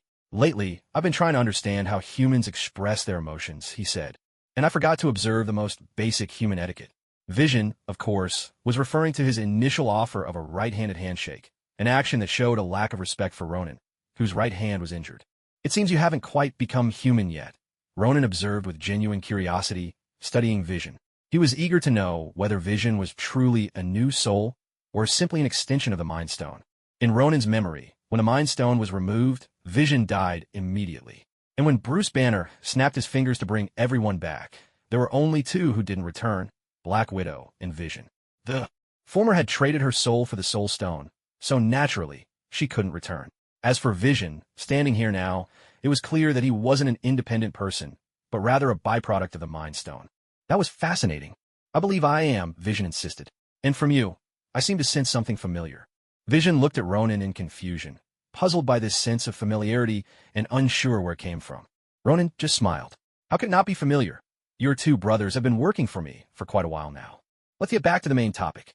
You didn't come to see me today just to introduce new members, did you? Ronan didn't answer Vision's question. Instead, he turned his gaze to Steve Rogers. Based on his guess, these two had come with an agenda, and it was most likely related to Vision sitting right here. Well, on one hand, we did come to check in on you. On the other hand, there are two things we need to talk to you about. Steve Rogers nodded, though he seemed a bit distracted. The reason was simple. The uproar on television was weighing on his mind. Ronan shrugged, gently raised his right hand, and, with a subtle gesture, brought over the bottles and glasses from the liquor cabinet, placing them in front of everyone. Help yourselves. Then he sat quietly in his wheelchair, observing the three men in front of him. Tony Stark poured a drink for both Vision and Steve Rogers, then filled his own glass to the brim. He left the conversation in Steve Rogers' hands. The first thing is about Wanda and Pietro. They've both agreed to join the Avengers. Wanda wanted to meet with you, but Tony and I decided against it. Steve Rogers glanced at Ronan, and the reason for refusing was obvious. He was worried that seeing that face again might stir up Ronan's emotions and that he'd lose control, with disastrous consequences for the Scarlet Witch. Whatever had happened before, they were all on the same side now. But the truth remained. Ronan had ended up like this because of that very face, so they had to look out for his feelings too. Don't worry, I still know right from wrong. But what about Pietro? He's alive. Ronan raised an eyebrow, genuinely surprised. Quicksilver's survival meant another strong ally for the Avengers. Among everyone here, Vision aside, no one else could really handle him. But whether he'd make a difference against Thanos was another story. Didn't you once promise another Wanda that you'd protect him and make sure he survived? So, we kept a closer eye on him. Tony Stark shot Ronan a look. At this point, any lingering doubts he'd had about Ronan were completely gone. Those doubts had been about the future and parallel universes. After all, that other Wanda had shown up, and Quicksilver had nearly died. Everything Ronan had said was proving true. All right, back then I was just halfway through. Ronan stopped himself. After all, the Scarlet Witch's future boyfriend was standing right there. It wouldn't do to speak ill of her behind her back. So what's the other thing? Ronan shifted the conversation. There's another matter. The Mind Stone that was on the scepter before, Steve Rogers said, fixing his gaze on Ronan, unsure how to continue. Ronan had already told him everything about the Infinity Stones, their origins, and the impact they would have on the future. According to their previous plan, the Mind Stone was either to be taken by Thor for safekeeping or left on Earth. In Ronan's care, these two options seemed the safest so far. But now, things had become more complicated because Vision had appeared. So, you mean to leave the Mind Stone in the most obvious place? Ronan narrowed his eyes, and an almost imperceptible sense of pressure slowly filled the room. This invisible tension spread, settling over everyone present. Instinctively, Steve Rogers stepped protectively in front of Vision, while Tony Stark remained much more composed. In Tony's mind, Ronan was the best candidate to hold the Mind Stone, given the strength he'd witnessed firsthand. Yet, even with such power, Ronan admitted he was not confident he could face the threat of Thanos in the future. Just imagining Thanos' strength was daunting. If the Mind Stone were left somewhere so conspicuous, wouldn't it be all too easy for someone like Thanos to simply take it? That was why Tony found himself siding with Ronan. Ronan, I know how important this stone is, but I still believe keeping it with Vision would be more useful, Steve insisted. If the Mind Stone is removed, Vision's fate is sealed. He will die. Steve tried to reason with Ronan, clearly anxious that things might escalate at any moment. Steve, I don't wish to argue with you about the Mind Stone's fate, Ronan replied coolly. This is what we agreed upon from the start. If Thor takes it, I will go to Asgard myself, find Father Odin, and bring the stone back. Ronan smiled silently, maintaining the unspoken pressure on Steve and Vision. Steve opened his mouth, but found himself at a loss for words. This was, after all, one of the secret agreements they had reached previously. The stone was to be taken by Ronan and hidden somewhere on Earth, and none of them would know its location. The reason was simple. Thanos intended to collect all 6 Infinity Stones, and they knew their own strength was no match for him. If any of them were captured, Thanos would have many ways to force the stone's location from them. But if they truly didn't know, there would be nothing for Thanos to exploit. As for Ronan, whether Thanos could even find him was another matter entirely. That was why everyone, Tony Stark included, had fully supported the plan at the time. Even Steve Rogers, because this method is the safest for the fate of Earth. But now, Steve Rogers wants to leave the Mind Stone with Vision, which would undoubtedly undermine that plan. In Steve Rogers' view, Vision is a living, breathing human being. He can communicate, interact, and even think for himself. If that's not human, then what is? May I say a few words? After a moment of silence from Steve Rogers, Vision spoke up. Ronan raised an eyebrow and gestured for him to continue. After all, their discussion was about the very question of Vision's life or death. It would hardly be fair not to let him speak. If I speak rationally, your plan is without doubt the safest. The fewer people who know about something important, the safer it is. I wholeheartedly agree with that. But if I look at it from a human perspective, deep down I can't accept such a solution. Vision looked into Ronan's eyes and gradually began to consider the problem from a human point of view. Any normal person would be reluctant to sacrifice themselves for the sake of others. Of course, there are always exceptions, and one such exception was sitting right among them. Ronan, I know this might put Earth in danger, but do we really need to be so pessimistic? If Thanos comes, couldn't we all unite and face him together? Why must we? Steve Rogers didn't finish his sentence, but Ronan understood what he meant. United, they could overcome any hardship. The idea itself wasn't wrong, but the flaw lay in Steve Rogers' inability to accurately gauge Thanos' strength. Could we speak privately? I mean, just the two of us. Ronan didn't respond directly to Steve Rogers, but instead turned to Vision. The other two in the room were momentarily stunned, especially Steve Rogers, who couldn't shake the feeling that Ronan might be about to make a move. Don't worry. In my current state, I'm in no position to harm him just yet. Even if he can't defeat me, he'd have no problem escaping. Ronan could see the concern in Steve Rogers' eyes and couldn't help but chuckle. Vision nodded as well, signaling that he could take care of himself. With Vision's reassurance, Tony Stark was the first to stand and head off in another direction. Steve Rogers hesitated for a moment, then rose to his feet as well. Ronan, we can still talk this through. With those words, he nodded to Ronan, then turned and left. His meaning was clear. He was asking Ronan to stay calm. Once the two had completely disappeared from sight, Ronan smiled and gave a gentle wave of his left hand. Instantly, a barrier sprang up around them, shimmering like 100 shards of glass, enclosing the two in a world of their own. The mirrored space cut them off entirely from the real world. Vision gazed around with curiosity at the uneven, jagged walls, even reaching out to touch them. Is this another dimension? He instantly recognized what this place was. You're sharper than the other two. The first time they saw this, they were so stunned they couldn't even speak, Ronan said with a faint smile, the aggressiveness gone from his face. I could sense it. The way you acted before was just for their benefit, wasn't it? Vision looked at Ronan with a curious glint. Ronan's performance had been flawless, but Vision still saw through it. Such insight, Vision knew, was not something an ordinary human could possess. Is this ability something the Mind Stone gave you? Ronan pressed on. Or perhaps, are you in fact the very embodiment of the Mind Stone itself? Ronan had little interest in other topics. He cut straight to the heart of what he wanted to know. He had always wondered about the nature of Vision's existence. The emergence of Ultron, after all, was already a profound mystery. When Tony Stark first discovered the Mind Stone's inner workings, it resembled a vast computer, yet also evoked the complexity of a human brain. That's why Tony decided to fuse Jarvis with the Mind Stone, to create an entirely new form of artificial intelligence to protect Earth. But then Ultron developed his own ambition to wipe out humanity. And Vision? It was important to remember that Ultron had uploaded over 90% of his consciousness into Vision's body. By all logic, even after Thor used lightning to charge Vision to life, his mind should have still been 90% Ultron. Yet Vision appeared instead. The key difference between Ultron and Vision, aside from the bodies they occupied, was that Mind Stone. The physical materials couldn't produce consciousness on their own, so the most likely explanation for Vision's existence was the Mind Stone itself. Perhaps, when Ultron tried to upload his consciousness into Vision's body, the Mind Stone absorbed or erased it with that surge of energy. Maybe that's why the disaster never unfolded as expected. Of course, Ronan's question now was this: is Vision a brand new soul, or simply the Mind Stone taking form in the world? Why do you ask? Vision didn't answer directly, but turned the question back at Ronan. I'm just curious, Ronan replied. You can answer if you want, or not. It doesn't matter. He shook his head, genuinely meaning what he said. Yet he couldn't help but entertain a small notion. If Vision was the embodiment of the Mind Stone, could the other stones also manifest in the same way? I don't know. When I first awoke, I was lost in confusion. It was also my first encounter with the world of humanity. It was as if I were a newborn child, filled with curiosity about everything around me. I never thought about where I came from, or why I appeared in this world. Those questions never crossed my mind.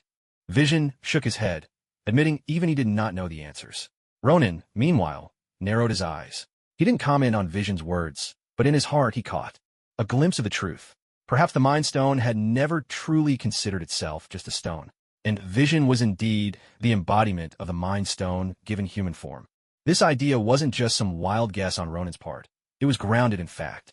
During Wakanda's research on Vision, they discovered that the stone on his forehead was intricately and intimately fused with his body. According to their experts, it was possible to remove the stone. It would just take a very long time. In other words, the Mind Stone had poured all its human qualities into Vision's being. Because this humanity originated from the Mind Stone itself, Vision and the stone shared countless and subtle connections.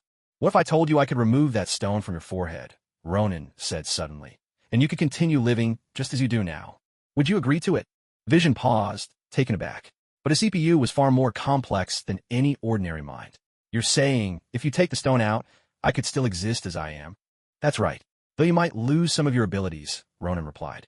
For example, you wouldn't be able to unleash powerful energy blasts from your forehead, among other things. He shrugged, uncertain of the full consequences. Still, this body made of vibranium, along with the array of weapons Ultron forged for him, would be more than enough for Vision to defend himself. His strength would certainly remain formidable. If that's possible, I have no objections, Vision responded. But if you have such a perfect solution, why haven't you told the others? Vision's curiosity was piqued. I intend to keep this matter secret from them, Ronan replied. And after the stone is removed, I will cast a spell of forgetfulness on you. You won't remember any of this happened, nor even recall these words between us. Ronan's eyes narrowed. He was curious himself whether his enchantments would work on Vision, especially those affecting the mind. To keep things confidential, Vision seemed to understand Ronan's reasoning. How powerful must the opposition be for you to be this cautious? Vision pressed, but Ronan only shook his head and waved his hand dismissively, unwilling to answer further. For today, I suggest you don't mention this to anyone. Not to them. Not to anyone at all. That includes people who will become important to you in the future. You must keep this secret from everyone. Can you do that? Ronan fixed Vision with a piercing gaze. Vision looked back at Ronan, and though he didn't fully understand why Ronan was being so insistent, he still nodded his agreement. Hearing his reply, Ronan smiled and gave a casual wave of his hand. The mirror dimension faded away, and the two of them returned to the real world. As expected, Tony Stark and Steve Rogers were already waiting for them, standing right where they had vanished. Ronan, you too. Steve Rogers stepped forward first. It's nothing, Ronan replied offhandedly. I just gave him a glimpse of what you saw last time. As for the rest, I simply tested whether he's capable of protecting that stone. Ronan brushed off the question, not wanting to explain further to Steve Rogers, nor could he. So now, what's your decision? Steve Rogers calmed himself, his voice steady. Since both of them had come out of the mirror dimension unscathed, it meant a solution had been found. The details would just have to wait for Ronan to explain. What I must say is this. These stones never belonged to any one person. So, if you've decided to entrust it to him, I have no further objections. I only ask that you protect the Mind Stone well. That is Earth's greatest safeguard. Ronan looked at the three men before him, his tone grave.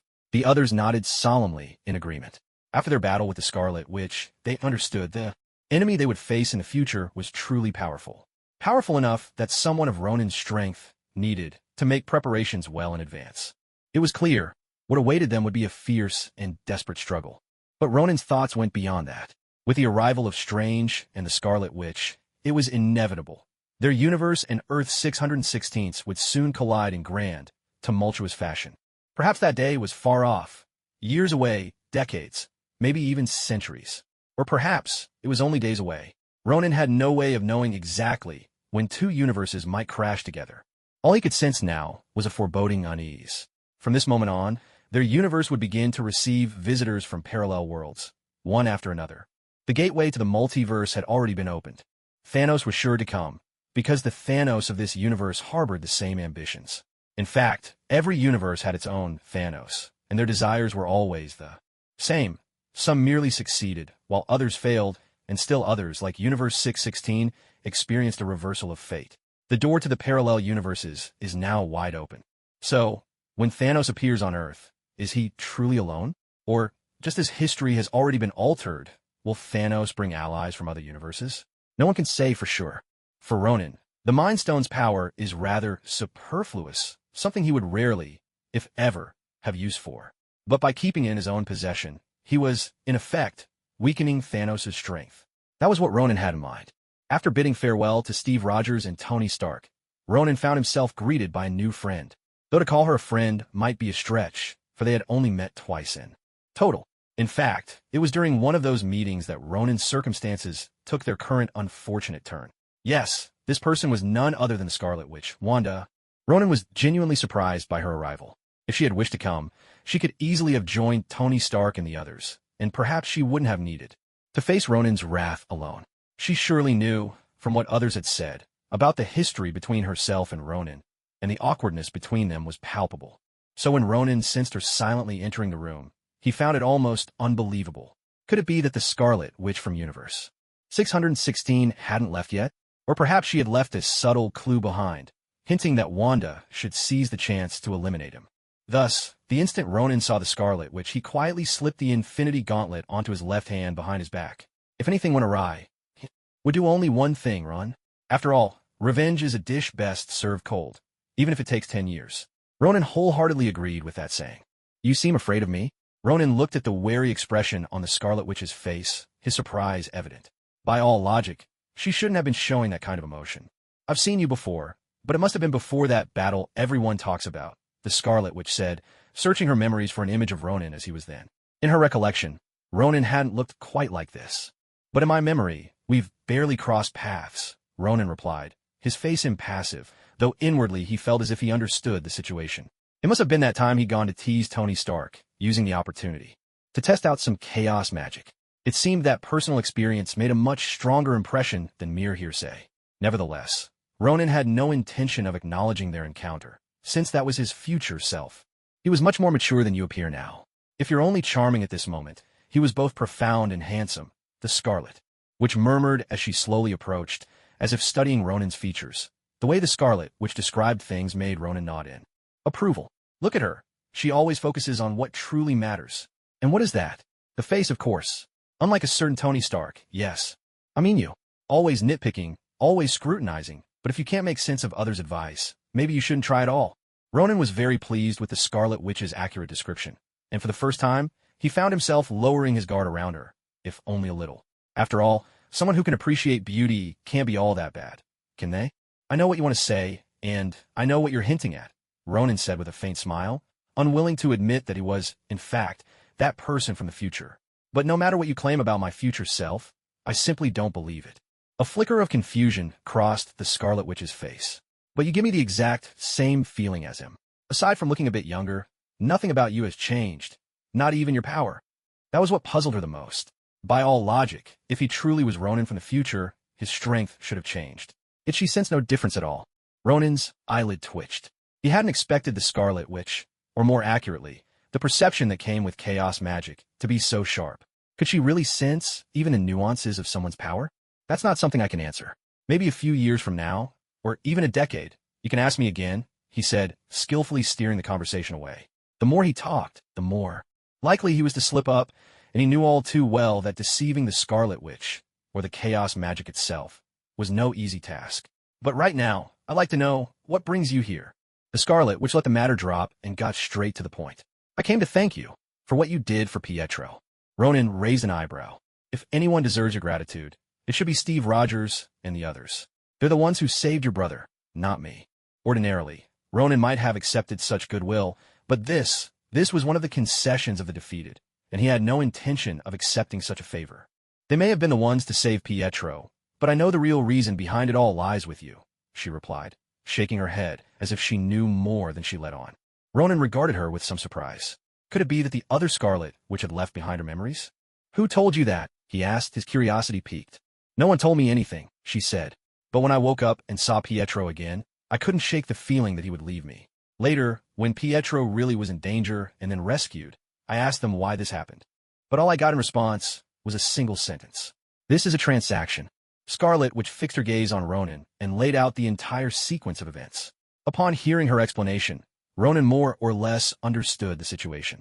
As twins, the two of them shared a unique psychic bond. At least, that was certainly true for Scarlet Witch. That was why, when Pietro died, she unleashed such terrifying power. Moreover, because the Scarlet Witch from the 616 universe had once possessed her, the deep emotions she harbored for Pietro left a profound resonance. In this universe's Scarlet Witch as well. This empathy allowed her to truly feel the other's grief. That was what led her to this line of thinking. So you quietly followed Steve Rogers and the others, wanting to see for yourself what this so-called transaction was all about. Ronan voiced Scarlet Witch's intentions aloud. She nodded in response. That had indeed been one of her reasons. Now that you've seen it, do you have anything you'd like to say? Ronan lifted his left hand, revealing the bandages that covered his body.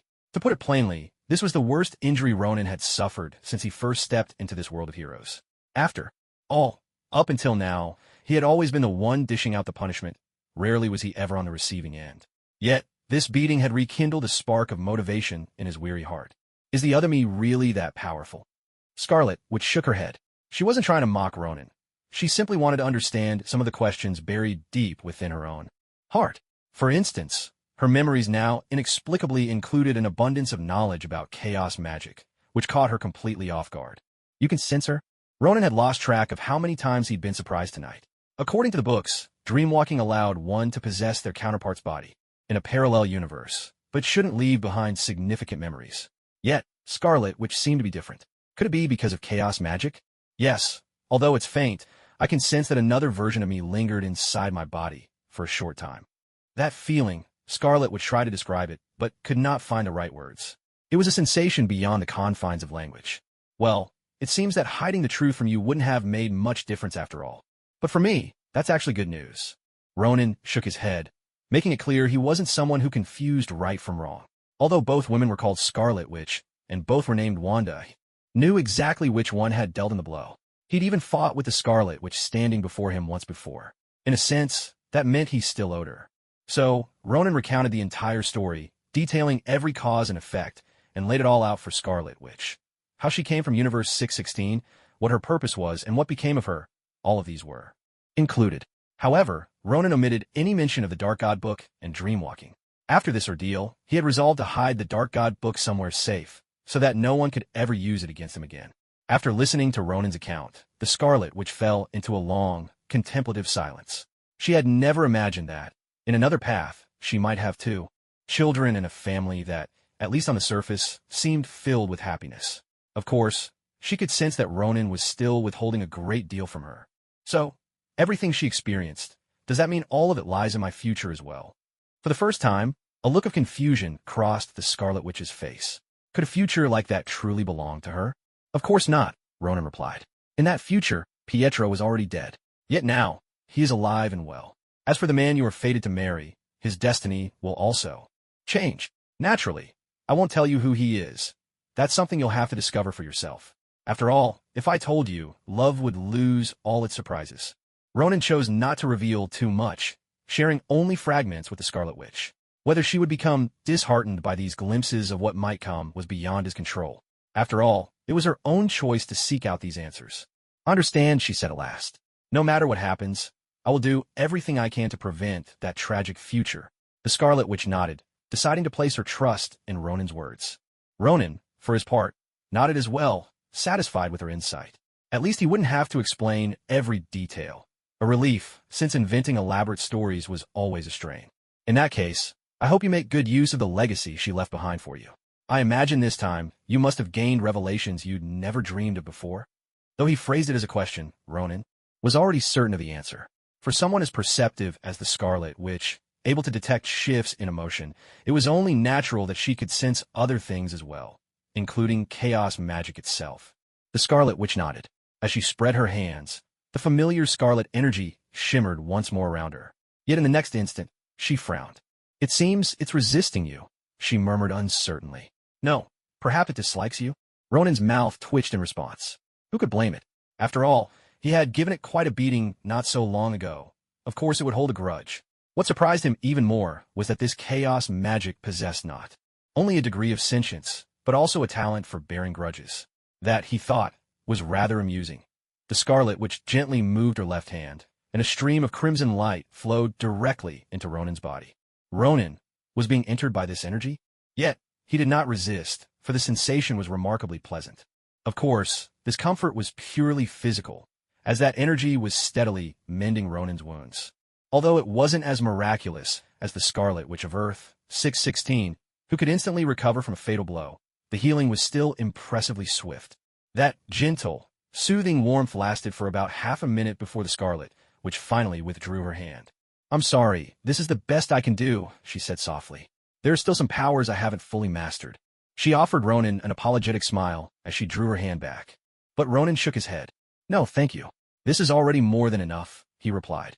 "At the very least, my injuries will heal half a month sooner thanks to you." Though he said this, Ronan still decided he would take his time recovering. After all, if he could avoid classes, why not? The hospital would surely approve, not out of concern for his well-being, but simply because each extra day of Ronan's convalescence meant another day's profit for them. So why not let him rest? "Thank you again for saving Pietro's life," the Scarlet Witch said at last. "To you, it may have been just a transaction, but to me, he's my only family. If he had died, I truly don't know what I would have done." She expressed her gratitude once more, and Ronan responded with a gentle smile, accepting her thanks. Perhaps Quicksilver's death had, in some measure, numbed the Scarlet Witch's sense of familial bonds. And after Vision's loss, she was wounded all over again. That was why she created a small town, longing for a complete family, which, in turn, led to everything that followed. Yet in this world, Quicksilver was still alive, and chances were Vision would not become a casualty either. If, in the future, the Scarlet Witch and Vision truly ended up together, who could say what she might become? Could she surpass even the Scarlet Witch of Earth, 616? Ronan found himself truly curious. From this moment on, Ronan realized he had, without meaning to, changed the fate of yet another person. By now, it seemed he had already altered the destinies of many. The future, no doubt, would be very different from the one he remembered. But Ronan felt no regret. He understood that even if the story played out exactly as before, without absolute strength, even the smallest deviation could spell his end. As long as he was powerful enough, even if Kong the Conqueror and Thanos appeared together, Ronan would have nothing to fear. With strength comes confidence. Perhaps, when the day comes that Thanos descends upon Earth, he'll be in for quite a surprise. A powerful legion had long since assembled on Earth, quietly awaiting his grand arrival. Time slipped by in silence, more than a month passing without fanfare. During this period, the Ancient One remained unseen, her whereabouts unknown. All the daily affairs of Camartage were left in the capable hands of Mordo and Wong, while Ronan spent most of his time as little more than a stand-in, there simply to hold the fort. Yet in just over a month, quite a few things happened. Peter Parker found himself attacked by Dr. Connors once again, but little did Connors know, Peter Parker was no longer the young man he used to be. Under the guidance of Steve Rogers, Peter had grown from a scrappy, neighborhood hero into a true superhero, still very much in the midst of his journey, but finally walking the right path. But that wasn't all. Perhaps even more surprising to Dr. Connors, Peter Parker had found a new ally. Indeed, something extraordinary seemed to be happening between Cindy Moon and Peter Parker, a wondrous chemistry that most would call love. Cindy not only confessed her feelings to Peter, but also revealed her other identity. Like him, she possessed spider-like powers. According to Peter, He had been in a state of shock the whole time, not because of Cindy's secret, since he had discovered that some time ago. In fact, he had even made the painful decision to ask Ronan to erase a part of Cindy's memory. Yet, love had found him regardless. Watching Peter's love-struck face, Ronan had half a mind to cast a memory-erasing spell on him, just to make him forget all about falling for Cindy Moon. In the end, Ronan decided to let the matter rest. After all, kids grow up. A little rebellion is only natural. The consequences of all this, aside from breaking the hearts of some of Spider-Man's female fans, would have Peter Parker and Cindy Moon earn themselves a new nickname, the Spider Couple. Oh, and Dr. Connor's fate took an unexpected turn as well. With Cindy's help, Peter used a cure developed by Tony Stark to restore Dr. Connors to normal. No one really knows what Connors felt inside, but before the police took him away, he did thank Peter Parker. It seemed unlikely his ending would be too grim. After all, his lizard serum, in a way, was not so different from a super soldier serum. Both granted real strength. For those in power in America, whether or not he turned into a lizard hardly mattered, so long as the strength was real. So, more likely than not, Dr. Connors wouldn't spend his life behind bars. How should I put it?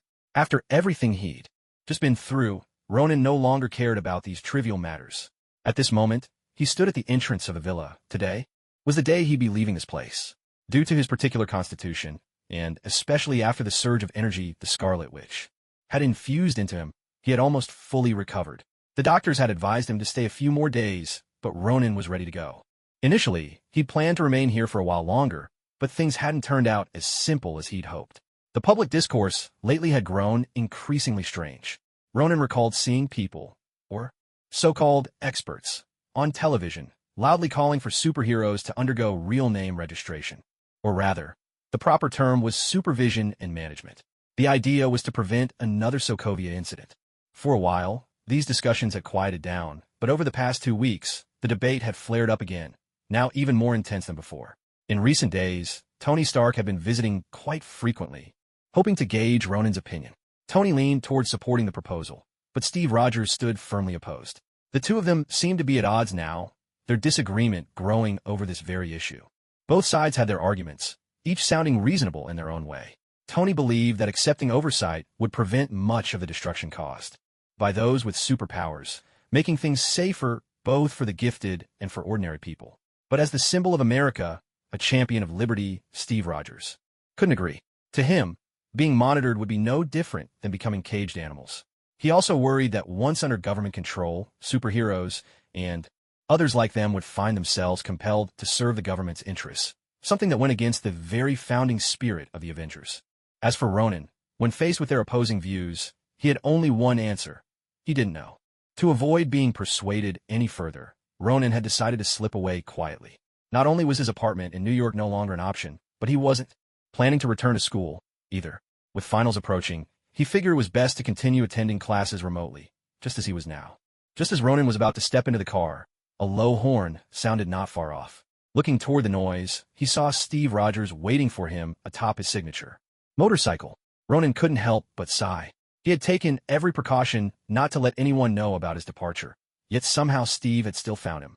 Steve rode his motorcycle over and got off, approaching Ronan. "You're leaving, aren't you?" Steve Rogers wore a gentle smile. "What else can I do but leave?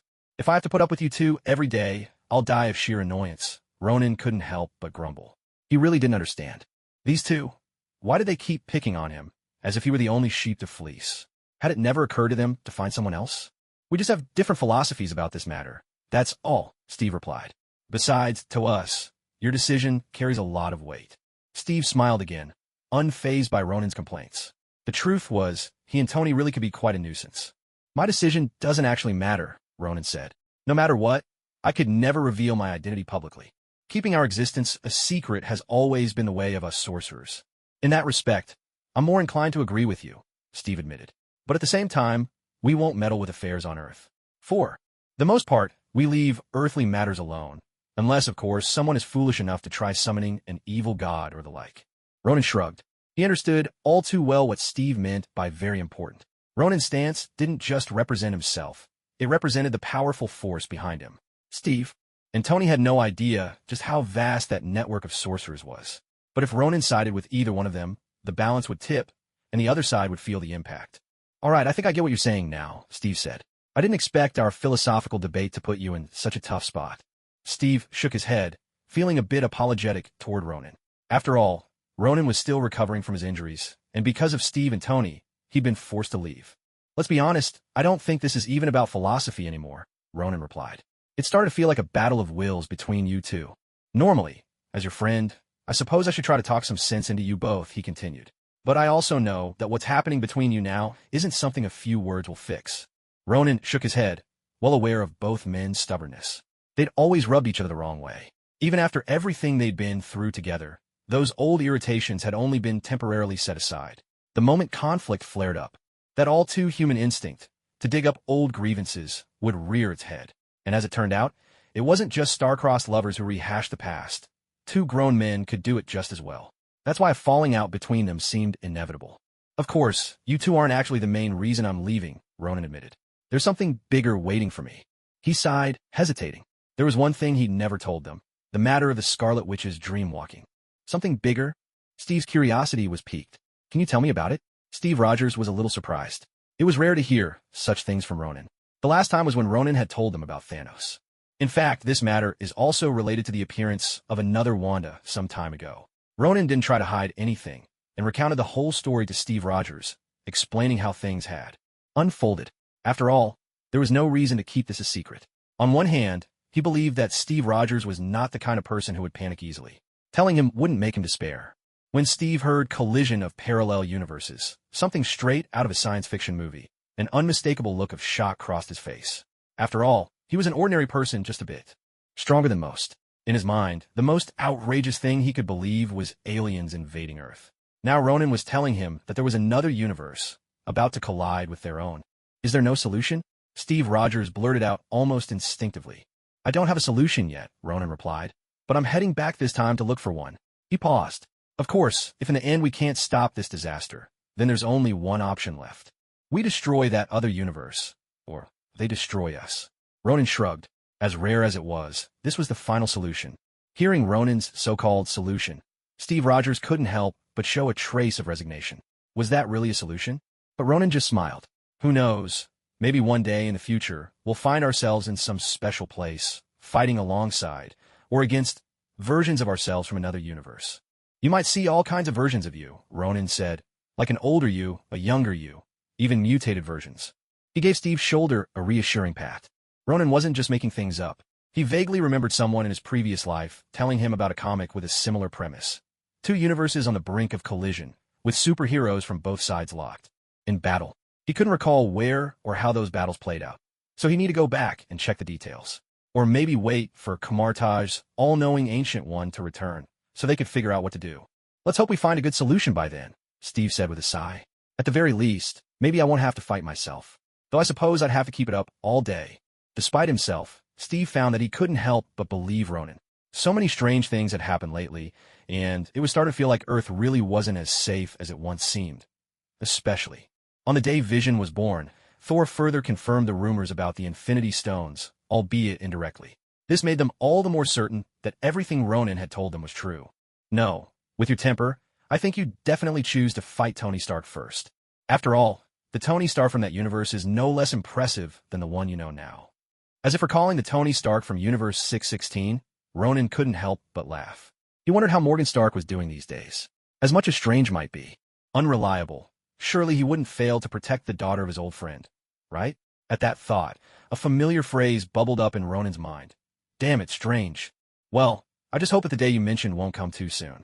All right, I've already taken up enough of your time. I hope that next time we meet, we can sit down and share a drink together. Steve Rogers also gave Ronan a friendly pat on the shoulder and smiled as he spoke.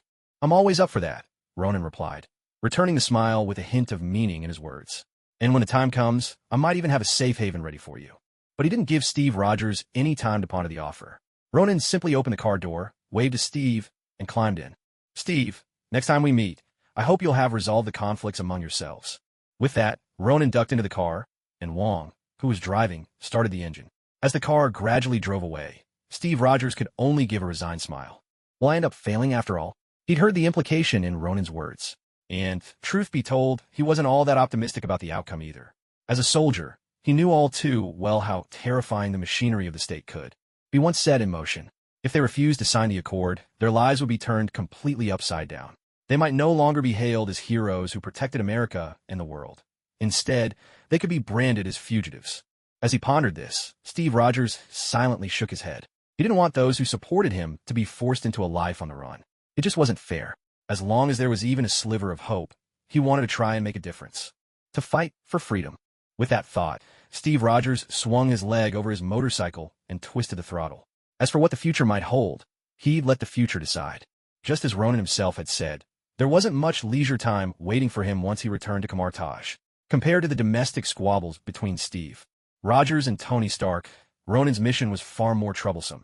And worst of all, this disaster was completely unknown.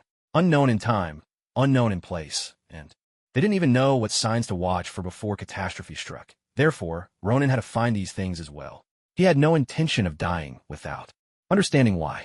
So he teamed up with Wong, the keeper of the Kamar-Taj library catalog, to search for every possible clue about the Book of the Dark Gods. After spending half a day combing through the archives, they finally found what they were looking for. Of course, Ronan was merely along for the ride. Wong truly lived up to his reputation as the library's guardian. The information he uncovered was impressively thorough. It was through this that Ronan learned what the Book of the Dark Gods truly was. The Book of the Dark Gods, also known as the Book of the Dead, or by another name, the Scrolls of Thon, held a mysterious and sinister legacy. The origins of the Book of the Dark Gods could be traced back billions of years. In those ancient times, Thon, one of the elder gods who had fallen and become a demon, was forced to flee into other dimensions to escape a devourer of gods. Before his departure, Thon inscribed all his malevolent deeds and spells onto an indestructible parchment made from lambskin. Back then, it was known as the Scrolls of Thon. Later, a group of people compiled these parchments into a book, and thus the Book of the Dark Gods, as it is known today, came to be. Thon's purpose in leaving behind the book was to create a conduit on Earth, a channel through which he could exert his influence and unleash his power. In other words, anyone who obtained and used the Book of the Dark Gods would become Thon's slave. The book was the source of many dark grimoires, including the infamous Book of the Dead. Moreover, to anyone from any country or even any planet, the book would appear in their native language, ensuring that its spells could be fully understood by whoever possessed it. Within its pages were not only many potent dark magics, but the book's corrupting influence was both far-reaching and profound. There were even mystical dwarves inside the book, who would guide readers to use the spells inscribed within. Once a user became Thon's servant, they would inevitably succumb to his influence, gradually descending into corruption and ultimately transforming into a creature of darkness. After reading these accounts, Ronan couldn't help but let out a sigh. Such terror, he thought. Among all these records, one detail shocked Ronan the most. The Book of the Dark Gods contained a particularly notorious spell known as the Montesi Formula. This was an extraordinarily powerful incantation. Once cast, it could wipe out all vampires in one fell swoop. That's right, all vampires, regardless of their strength, their weakness, or whether they were pure-blooded or half-human hybrids. Every single one would be destroyed. Perhaps this explained why, in all his years, Ronan had never encountered a vampire. Someone must have used this spell, erasing vampires from existence in this universe. Of course, it was said that the effect was only temporary. Once the spell is broken, any vampire slain by the Montez formula will come back to life. However, this so-called temporary state depends entirely on breaking the spell. Only then can the vampire be resurrected. If someone were to obtain this book, unless they were utterly obsessed with vampires to the point of delusion, almost no one would willingly break the spell. The reason is simple. The book's power alone is more than enough for them to succeed. There's simply no need for a vampire's assistance. In fact, anyone with a bit of sense would realize that once the vampires were resurrected, their first target would undoubtedly be the one holding the Darkhold. After all, possessing the Darkhold means holding the power of life and death over the entire vampire race. No race would ever want to face such a predicament. So, over the years, all its wielders have tacitly agreed on one thing. Vampires must never return. Now that we've gone over the many stories surrounding the Darkhold, there's an important question that follows. That is, where exactly is the Darkhold? According to the records in the book, a witch named Agatha Harkness once claimed to have seen it. But that was only that one time. Afterwards, even after years of surveillance by Kamar-Taj, we never found any evidence of her using the Darkhold. So, eventually, we lifted our watch over her. Wong pulled out records from many years ago, and Ronan cast a glance at the old ledger. Judging by its thickness, the pages Wong was flipping through dated back 2 or 3 centuries. If not for the fact that these ledgers were preserved by magic, they would have crumbled into dust long ago. Agatha Harkness. Ronan was well acquainted with that name. After all, in Universe 616, it was the Scarlet Witch who ultimately killed Agatha Harkness, drained her power, and found a replica of the Darkhold in her possession. That's right. Agatha Harkness had indeed seen the Darkhold, and had even copied its spells. But what she held was only a reproduction. Thinking of this, Ronan couldn't help but sigh. Although the replica and the original likely contained much the same content, no one could guarantee that, after all these years, Agatha Harkness hadn't made changes. It must be remembered that Agatha Harkness herself was a formidable witch. To have survived from the Middle Ages to the present day, she must have possessed special means to prolong her life. And her powers were certainly nothing to scoff at. With a witch of her caliber, how could she not have left herself some insurance? Do you know where this Agatha Harkness lives? Or perhaps, where her descendants might be? Ronan turned to Wong and asked. Wong simply nodded, and after searching for a few minutes, his finger finally stopped on a piece of paper. New Salem. Yes, that's right, this is the place, Wong confirmed, giving a precise location. New Salem? Ronan had never been there before. In fact, he had never even heard of it. He hesitated. Where exactly is this place? Ronan couldn't help but ask. Wong just tugged at the corner of his mouth and gave Ronan a helpless look. He didn't know either. Ronan opened his mouth at a loss. Without knowing their destination, the arcane gate and the space stone were useless. All he could do was buy a train ticket or a plane ticket to New Salem, the old-fashioned way. For Ronan, it had been many years since he last experienced flying on a plane. To be honest, in the past decade or so, he could get wherever he wished with just a step. Even if it was somewhere unfamiliar, he only needed to ask, and others could take him there. But now, this was a place that could only be found on maps and Google, and few people even knew it existed. So, for the first time in years, Ronan found himself, just like any ordinary traveler, boarding a plane to New Salem with his ticket and identification in hand. Of course, even though he was flying, Ronan wouldn't let himself suffer. He booked business class, naturally. Northeast of Boston, Massachusetts, this was New Salem. Google offered only a handful of sentences about this place.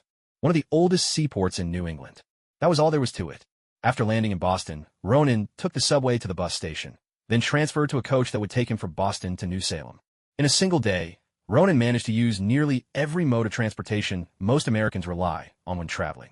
By the end of this brief journey, he felt as exhausted as if he'd just fought a major battle. Luckily, both New York and Boston are on the East Coast. If Ronan had to cross the entire country to the west, it wouldn't have been done in a single day. When Ronan finally arrived in New Salem, night had already fallen completely.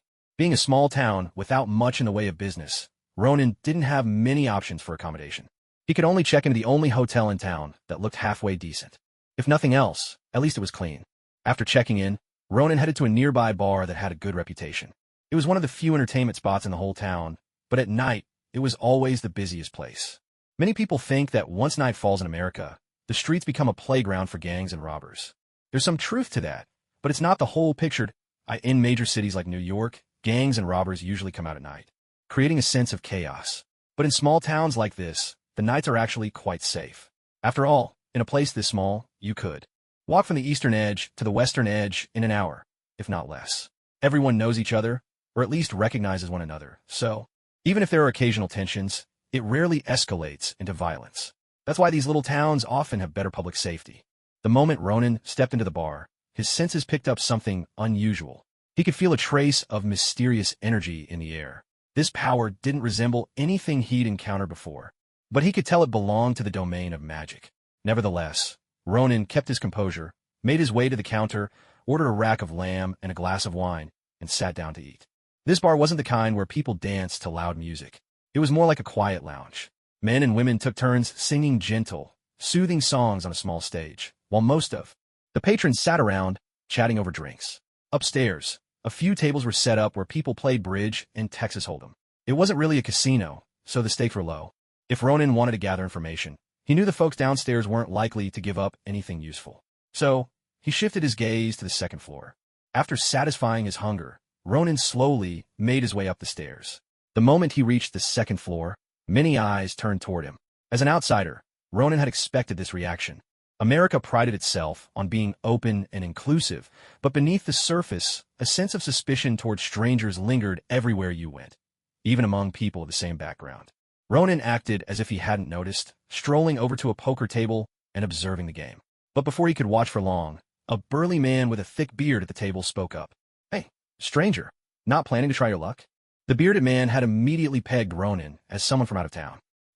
Ronan feigned surprise, his expression innocent and harmless. "How could you tell I'm not from around here?" The bearded man simply grinned, glancing at an empty chair by the table. The message was clear. "Sit down and play a few hands, and I'll tell you." Sure enough, it was a tried-and-true tactic, and Ronan took the offered seat. As he sat, a server in charge of chips came over to assist him. Ronan glanced at the chips on the other players' tables. Most had about $200 or $300 worth, indicating the stakes were low. So, Ronan took $200 from his wallet and exchanged them for chips. Ronan knew that if he wanted information, he had to draw out the big shots. But he didn't want to end up on America's Most Wanted list, so raking in a bit more money was the best option. There were 5 people at the table. Since a newcomer had joined, the dealer opened a fresh deck of cards and flashed them in front of everyone before dealing. The 2 players sitting in front of Ronan each made a token bet of $10. But Ronan wasn't here for entertainment. He had a more direct approach in mind. He decided to go for a swift and decisive tactic. All in, without hesitation, he pushed all his chips into the center of the table. His move startled everyone else at the table. "Damn it, kid, didn't your folks ever teach you the rules of the casino?" The burly man with a thick beard sat just to Ronan's left. His glare was so intense, it was as if he wanted to devour Ronan. Ronan simply shrugged and folded his hand across his lap. "I've never heard of any special rules for playing cards. Or is it that here, you're not allowed to go all in when playing Texas Hold'em?" Ronan looked at the bearded man with an innocent, smiling face. For a moment, the bearded man was left speechless. His words were clearly intended to make Ronan follow the unwritten codes of the table. But Ronan paid him no mind at all, meeting his angry glare with complete indifference. Left with no choice, the bearded man shot Ronan a fierce glare and tossed his cards onto the table with obvious reluctance. The others followed suit, folding their hands just as quickly. $200 was already a significant sum for these small-town players. They'd have to be crazy to match Ronan's all-in bet. Little did they know, their real nightmare was just beginning. From that moment on, every single round, no matter what cards Ronan received, whenever it was his turn to bet, he made the same move, pushing all his chips into the pot. There was even one hand where he didn't even bother to look at his whole cards. After about 3 rounds of this, the bearded man finally snapped.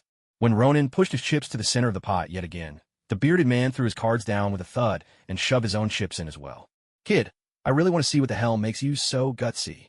Chapter 206, The Real Player Arrives. Sometimes going all in is an art, but it's always a risk. For Ronan, though, there was only ever one outcome when he went all in: victory. When the bearded man finally couldn't resist and decided to go head-to-head with Ronan, Ronan couldn't help but grin. This was exactly the moment he'd been waiting for. For a magician, losing a contest of tricks to ordinary people would be unthinkable. If that ever happened, Ronan might as well give up his craft. Ronan ignored him and instead turned his gaze to the others. "How about you guys? Shall we have a little competition?" But Ronan's little trick was quickly seen through by the others, who all tossed away their cards. They all wanted to see Ronan lose. And besides, they were on the same team as the burly man with the beard. Facing an outsider, they had to stick together against Ronan. "Well, since none of you are interested, that just leaves the 2 of us." "Then let's reveal our cards," said the burly man.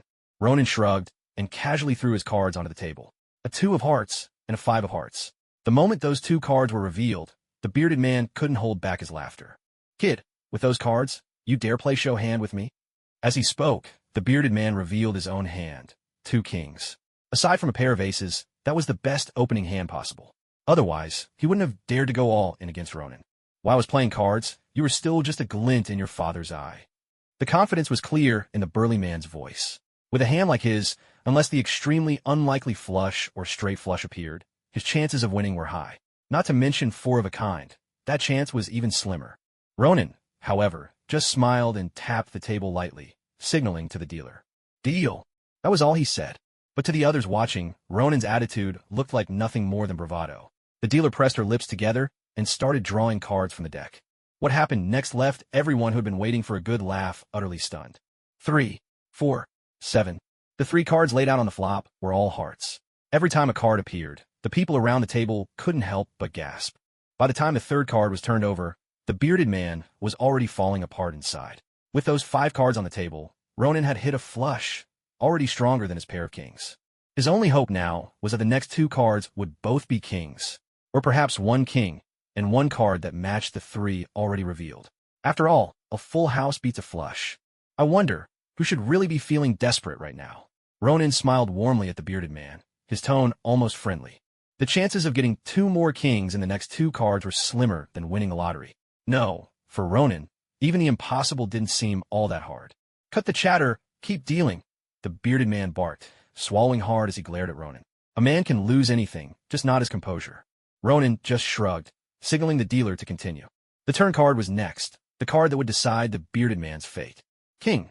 When the top card of the deck appeared, someone couldn't help but cry out in surprise. The much-desired king that the bearded strongman was waiting for had finally shown up. This meant that his chances of winning had suddenly increased. Keep going. Deal the next card. The burly man with the thick beard roared, so tense that he hadn't even noticed he was swallowing nervously. However, Ronan made a gesture for everyone to stop. Gentlemen, would you like to try something a little different? For example, let's bet on who'll actually win this round. At the moment, I've got a slight edge based on the cards, so I'm willing to offer 2-to-1 odds against myself, Ronan said with a cheerful grin, pulling out a wad of cash from his pocket. The bills were all old 20s, and by a quick glance, there were over 100 of them, at least $2,000.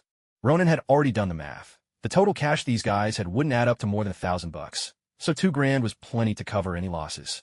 Of course, he had no intention of losing. Tonight, he was here to teach these fellows a lesson. Hearing Ronan's proposal, the others at the table exchanged glances.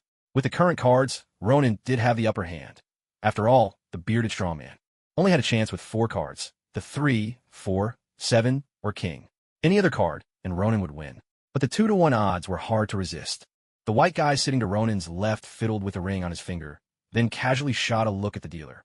The dealer, seizing the moment while Ronan seemed distracted, also touched the ring on his own finger. Instantly, an understanding passed between them. I'm in. $200, the white guy announced, as if unable to resist the temptation, and tossed $200 in chips onto the table. With his lead, the other two players seemed inspired.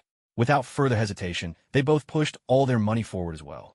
After a quick count, their combined bets totaled $650.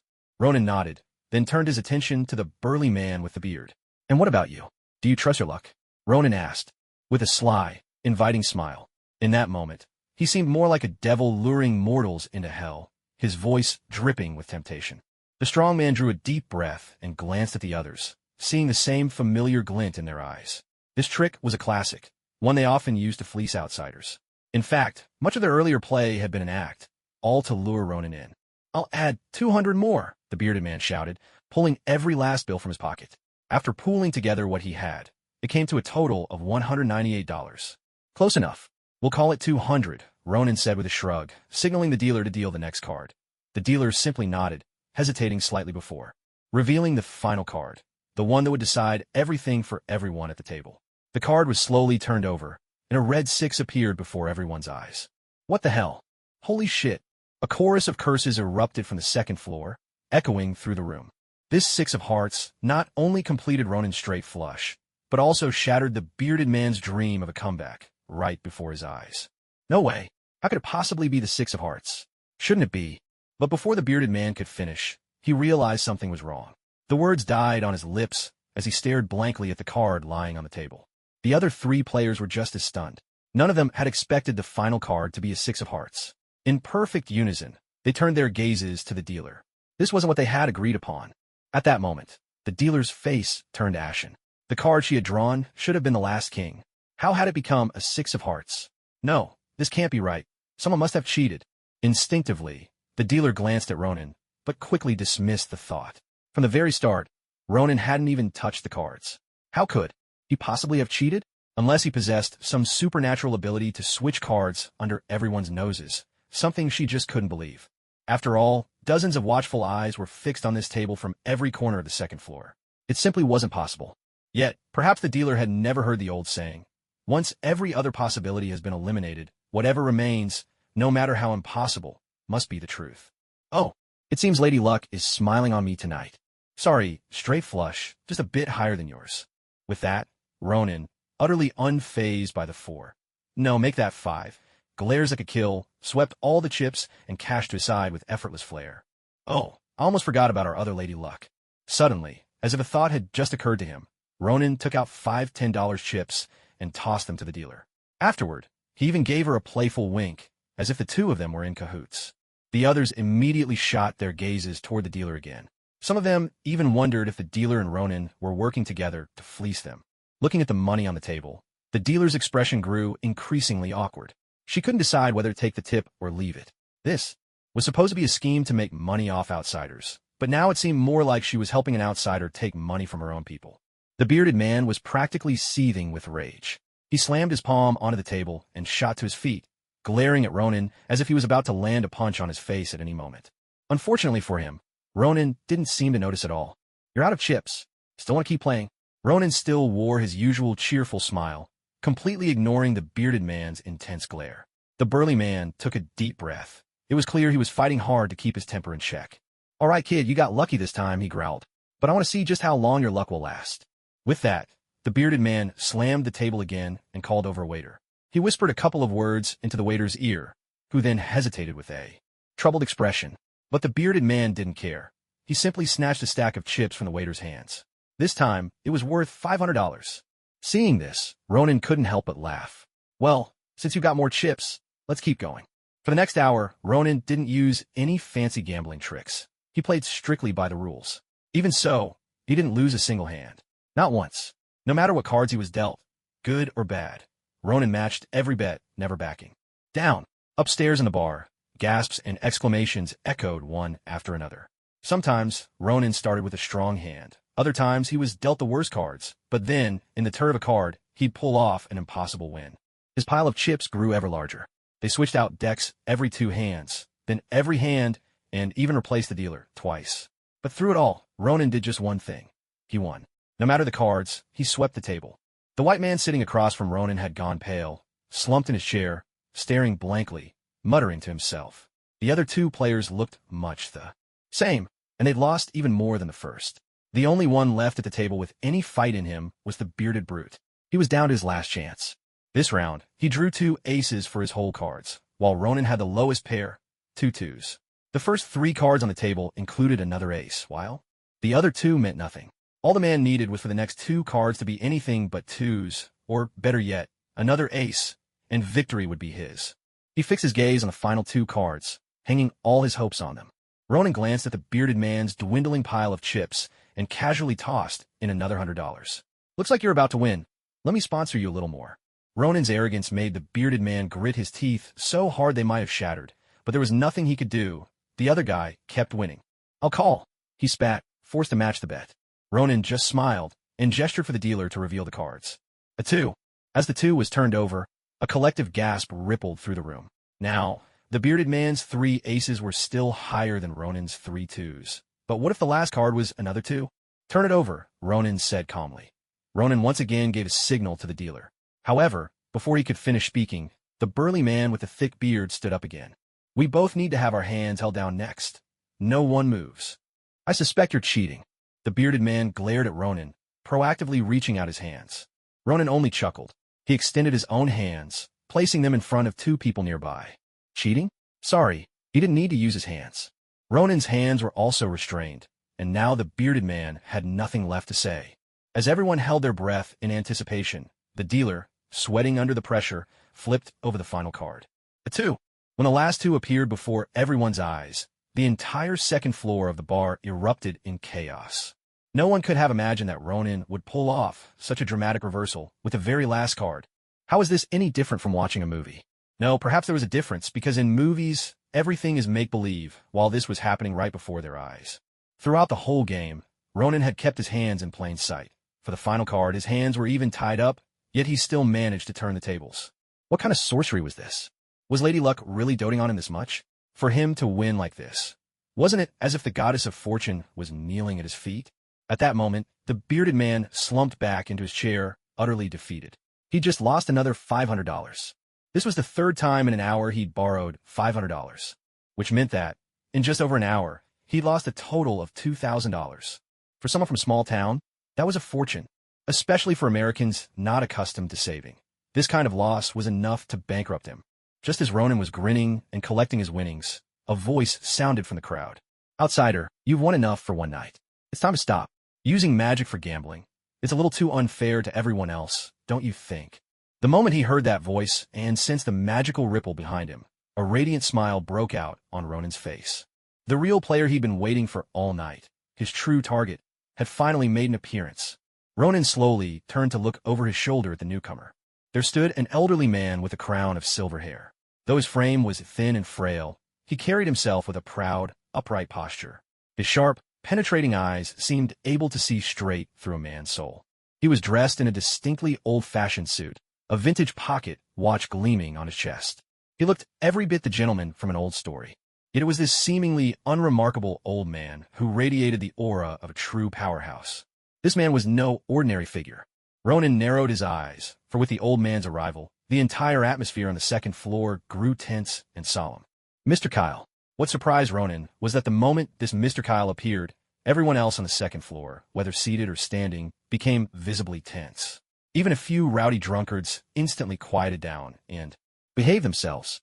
The burly man with the bushy beard, who had just been itching to challenge Ronan to a one-on-one duel, now fell completely silent. This man, it seemed, held considerable sway in the area. "All right, it's late. Go home and look after your kids," Kyle said. "As for the rest of you, you'll come here to help out for the next month. Think of it as repayment for the money you borrowed." He paused, his tone both mild and firm. "Let this be a lesson to you. Not everyone will let you do as you please." The old man, known as Kyle, waved his hand as if shooing a group of children out the door. Yet no one dared utter a word in protest. Even the bearded brute who had lost the most had no choice but to quietly follow the crowd down the stairs. In no time, the entire bar was emptied. Not even the bartender or the waitstaff were anywhere to be seen. Now, only Ronan and the old man remained. "Kyle Shaw." The old gentleman introduced himself, extending his right hand. "I'm the one in charge here." His name sounded rather ordinary, but his words made Ronan thoughtful. "When you say here, do you mean this bar, or the whole town?" Ronan asked, reaching out to shake Kyle Shaw's hand while studying him closely. Kyle only smiled. After their handshake, he said with a gentle laugh, "You can interpret it however you like." With that, he all but confirmed Ronan's suspicion. "So, the man in charge of the town, is it?" Ronan narrowed his eyes and slipped his right hand back into his pocket. "Looks like I found the right person." As he spoke, his mind raced with thoughts. There was definitely something strange about this town. "I don't know who you're looking for," Kyle said, "but you can take all your winnings. I'm an old man now, and I have no wish to get involved in these matters anymore." His voice was calm, yet there was a trace of something deeper. "But I can guarantee this. You'll be able to leave town safely. No one here will follow you." Kyle Shaw gazed at Ronan, his expression unchanged. Internally, Ronan scoffed. Kyle Shaw clearly realized Ronan possessed extraordinary powers, yet he still spoke of guaranteeing his safe exit. Did he underestimate Ronan, or was he hoping that such a gesture would make Ronan back down? "If I wanted to make money, why wouldn't I just go to Las Vegas?" Ronan replied coolly. "You say you don't want to be involved, but the truth is, your background makes that impossible." Ronan shook his head, unconvinced by Kyle's words. The reason was simple. This town had always been protected by magic. That alone was enough for Ronan to conclude that there was a tremendous secret hidden here. Otherwise, things wouldn't have come to this. "What exactly do you want?" Kershaw frowned, and for the first time, that expression appeared on his face. Ronan simply smiled, parted his lips, and spoke a single name. "Agatha Harkness." When he heard that name, shock flashed across Kershaw's face. "So, he really does know her. What do you know about her?" Kershaw blurted out instinctively. The reason was simple. That name hadn't been spoken in centuries. In Kershaw's mind, anyone who knew her should have long since passed away. In fact, if not for the vivid stories passed down through his family, he would have thought she was a mere legend. "I come from Kamartaj." Ronan offered only that one sentence. For a family with magical lineage, especially one with a true tradition, the name would be instantly recognized. Sure enough, when those words left Ronan's lips, Kershaw's eyes flickered with comprehension. Clearly, he knew the place. "So you come from Kamartaj, the sacred ground in the eyes of all sorcerers. You're so young. Are you already the Sorcerer Supreme?" Kershaw studied Ronan, his words heavy with implication. Ronan met the probing with a relaxed smile. This kind of test was nothing more than an attempt to uncover his true identity. Anyone with knowledge of Kamartaj would know that there was only one Sorcerer Supreme there right now, and that was the Ancient One. "There's no need for these tiresome games. I'm not the Sorcerer Supreme. The current Sorcerer Supreme is my teacher, the Ancient One." Ronan shook his head, unwilling to play along any longer. There was still much for him to do. "A disciple of the Ancient." Kershaw narrowed his eyes, clearly aware of the significance behind being called teacher. Normally, every sorcerer at Camartage would claim to have learned from the Ancient One, but they'd refer to her as Master or Supreme Sorcerer. Over the years, the Ancient One had never accepted an official disciple. Those at Camartage addressed her with titles, but never called her teacher. Yet this young man before him did. Kershaw understood the weight that carried. It seems the Ancient One has chosen a fine student. But I've heard that sorcerers of Camartage never meddle in earthly affairs. Kershaw's gaze lingered on Ronan. Ronan caught the meaning behind his words. Camartage was known for staying out of such matters, so why had he come? I told you, I'm looking for someone. Agatha Harkness. And the copy of the Dark Hold in her possession. Ronan glanced at Kershaw and stated his purpose as well. His meaning was clear. This was our business to handle, too. When the subject of the Dark Hold came up, Kershaw let out a weary sigh. Since this was involved, it meant Camartage would inevitably step in. You know the name. So, you must also know. She hasn't been here for a long time, he said. So, coming to us is pointless. Kershaw sighed again, sounding as though there was nothing he could do. But Ronan didn't believe a word of it. A witch who'd lived for centuries. These people might have only the faintest blood ties left with her, but family was still family, however distant. To claim ignorance of Agatha Harkness's whereabouts, Ronan wasn't buying it for a second. Indeed, the moment he learned Kershaw's surname, Ronan had pieced it together. He remembered a name, Sebastian Shaw, one of the villains from the X-Men universe, and a relative of Agatha Harkness. More precisely, they shared a common ancestor, Abigail Harkness, who was also related to Agatha. So, from this perspective, perhaps this very town had been founded by Abigail Harkness and her kin. With all this clear in his mind, Ronan finally understood. I only want to know where she is, he said, looking Kershaw straight in the eye, unmoved. Because once Camartage gets involved, nothing remains simple. Faced with Ronan's unyielding stance, Kershaw finally let out a long sigh and gave him an address. But when Ronan heard the location, his face darkened involuntarily. Kershaw hadn't given him just any address. It was in New York. Damn it. All those hours spent on planes and buses. For nothing? Damn. New York outskirts. On a farm that looked utterly ordinary and unremarkable. To most New Yorkers, this place was invisible, just another forgettable spot. Yet here lived an old witch who had survived the centuries. Oh, Ronan didn't mean that every ancient soul was a witch. He was speaking specifically of Agatha Harkness. As a golden portal of mystical energy slowly formed on the farm, Agatha Harkness, busy with her usual chores inside, suddenly paused. She opened her door, her face expressionless, staring at the golden portal as it grew larger and brighter. Soon, from the other side of the portal stepped out a young man, strikingly handsome, the sort of man who, one might guess, never lacked for company. Seeing someone waiting to greet him, Ronan was momentarily taken aback. Then, a smile spread across his face. If I'm not mistaken, he said, you must be Ms. Agatha Harkness. Ronan watched the other person with a gentle, smiling gaze. Agatha Harkness, meanwhile, looked right back at Ronan, and finally nodded slowly. A sorcerer from Camartage, she murmured. You're still a far cry from the Ancient One, but compared to her at your age, you're not so different. Looking at Ronan, standing before her, Agatha Harkness seemed a little wistful, as if she were envying the Ancient One. Ronan, for his part, gave a slight, awkward tug at the corner of his mouth, unsure what to say. Was that a compliment? It probably was. After all, the Ancient One must have been incredibly powerful in her youth as well. So, Agatha's words are most likely meant as praise, right? I've always followed the Ancient One's instructions, not summoning eldritch horrors from beyond, nor using black magic on ordinary people. Agatha continued. But what surprises me most is that now, she doesn't even bother to watch me herself. Instead, she sent a youngster in her place. Is she looking down on me? Agatha narrowed her eyes, and an inexplicable aura began to emanate from her. Ronan could only give a resigned smile, watching Agatha warily. Why do people like you always jump to your own conclusions? And not only that, why do you refuse to listen to explanations and immediately want to start a fight at the slightest disagreement? Do you just enjoy getting into brawls that much? Of course, as someone raised with good manners, Ronan would never say these things out loud. It was simply a matter of politeness, nothing more. You're mistaken, Ronan said quickly, cutting off Agatha's train of thought before it could run any further. I'm not here to keep an eye on you, nor did the Ancient One send me. I came for a different reason.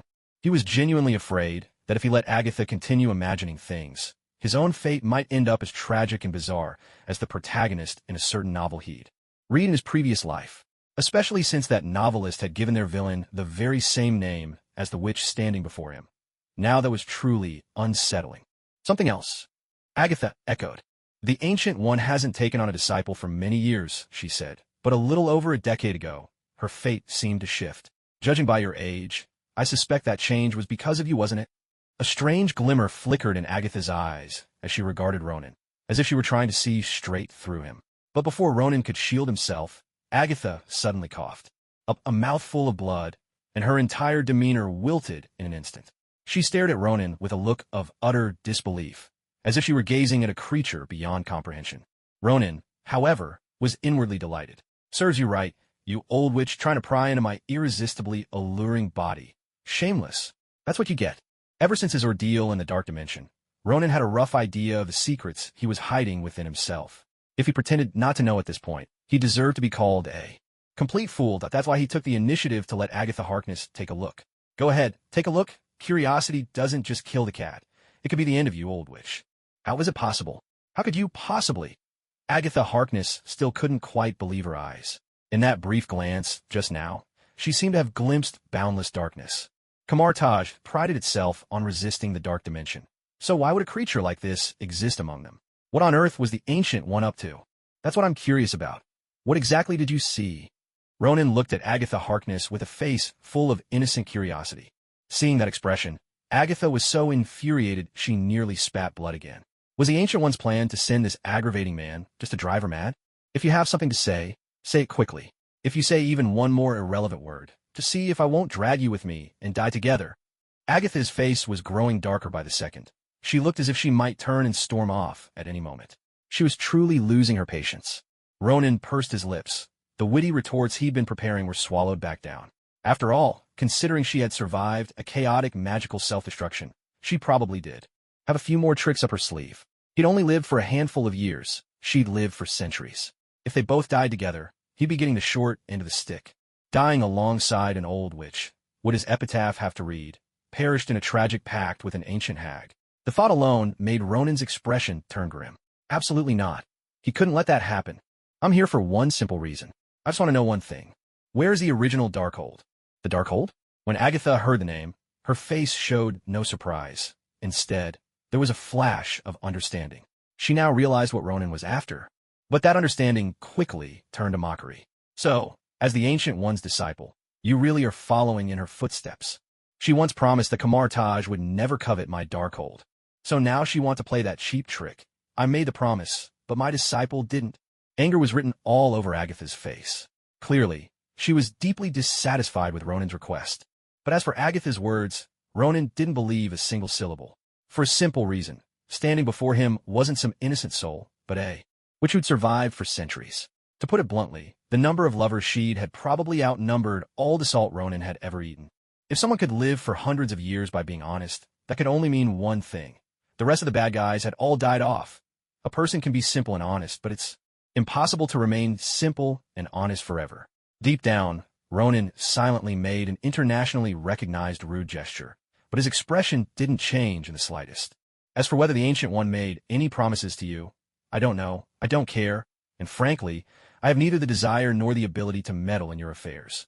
But if the Ancient One knew that, before long, the Earth, and even the entire universe, would be destroyed, I'm sure that if she had made such a promise, she would take it back. Ronan glanced sideways at Agatha Harkness and spoke with icy calm. No matter what, he couldn't afford to lose his composure. On the surface, the two seemed to be equals, but in truth, Agatha Harkness would never see Ronan as being on the same level as herself. This was the pride of the strong, but also the ingrained mindset left after centuries of life. Are all young people these days so fond of boasting? The destruction of Earth, or even the universe.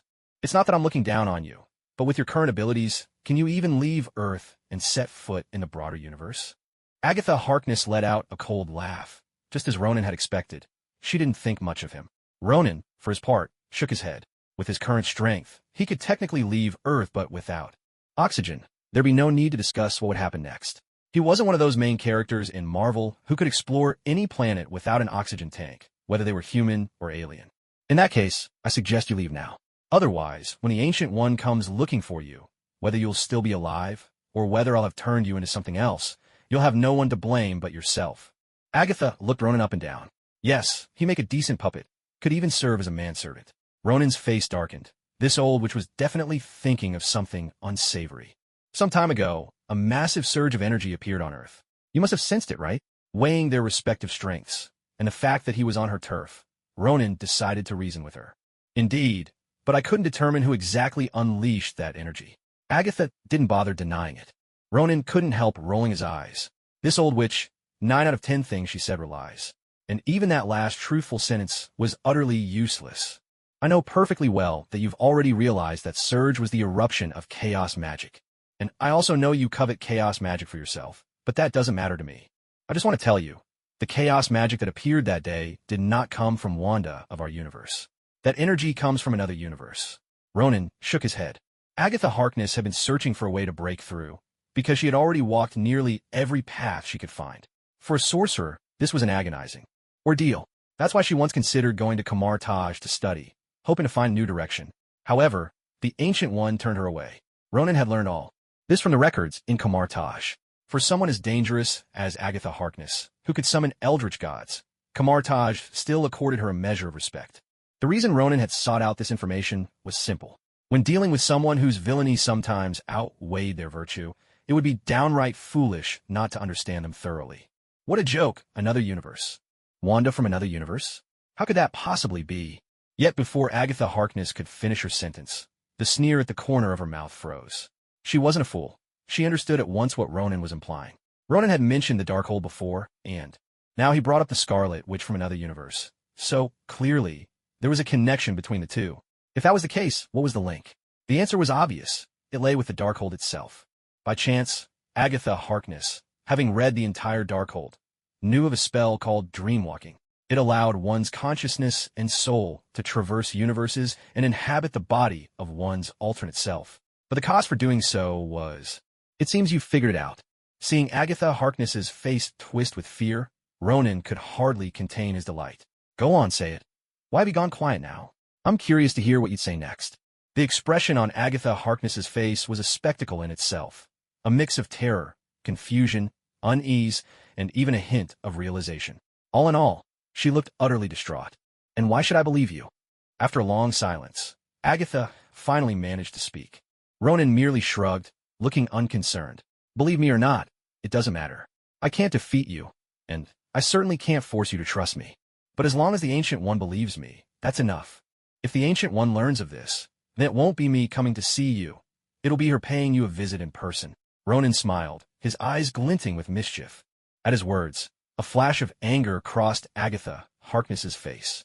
She weighed his words carefully, and between the lines, she saw the truth.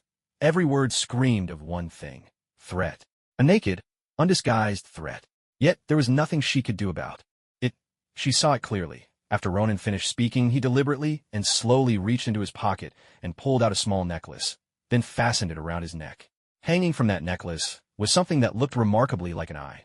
Agatha Harkness instantly recognized the necklace. It was one of Kamar Taj's sacred relics, the Eye of Agamotto. She had also seen it before, and knew that when the Eye of Agamotto opened, it would reveal another object Kamar Taj had been guarding for ages, the Time Stone. Damn it! Agatha Harkness, who had maintained her composure for centuries, finally lost her cool and spat out a curse in frustration. Never in her wildest imagination did she expect the Ancient One to value this disciple so highly. Not only had the Ancient One entrusted the powers of Kamar Taj to this young man without hesitation, she had even left both the Eye of Agamotto and the Time Stone in his care. The Ancient One, recalling the face of her old acquaintance and those eyes that seemed to see through everything, Agatha Harkness snuffed out her last sliver of hope. There was no way she could kill Ronan now. Even setting aside whether she had the ability to bypass the Time Stone's constraints and assassinate Ronan from between the cracks of time, there was something even more critical. If Ronan had any sense at all, he would have already told his companions where he was going before making any move. After this brief exchange, Agatha Harkness had long discarded the notion that Ronan was a fool. By the second sentence, she knew better. And if anything happened to Ronan, Agatha Harkness would undoubtedly be the prime suspect. As long as she remained on Earth, she would never escape the Ancient One's retribution. As for leaving this universe, Agatha Harkness didn't even consider that possibility. If she had other means, things might be different, but the only technique available to her was dreamwalking. She knew all too well the consequences and limitations that came with dreamwalking. Even though there was an Agatha Harkness in every parallel universe, and she could, in theory, used dreamwalking to travel from one universe to another before their realities collided. Was she truly confident that every guardian in those universes would allow her to act so recklessly? If she happened to cross into a particularly terrifying parallel universe, she might be killed the instant she set foot there. So, she couldn't fight, but she couldn't run either. What a sly brat. Agatha Harkness glanced at Ronan and found herself growing even more exasperated.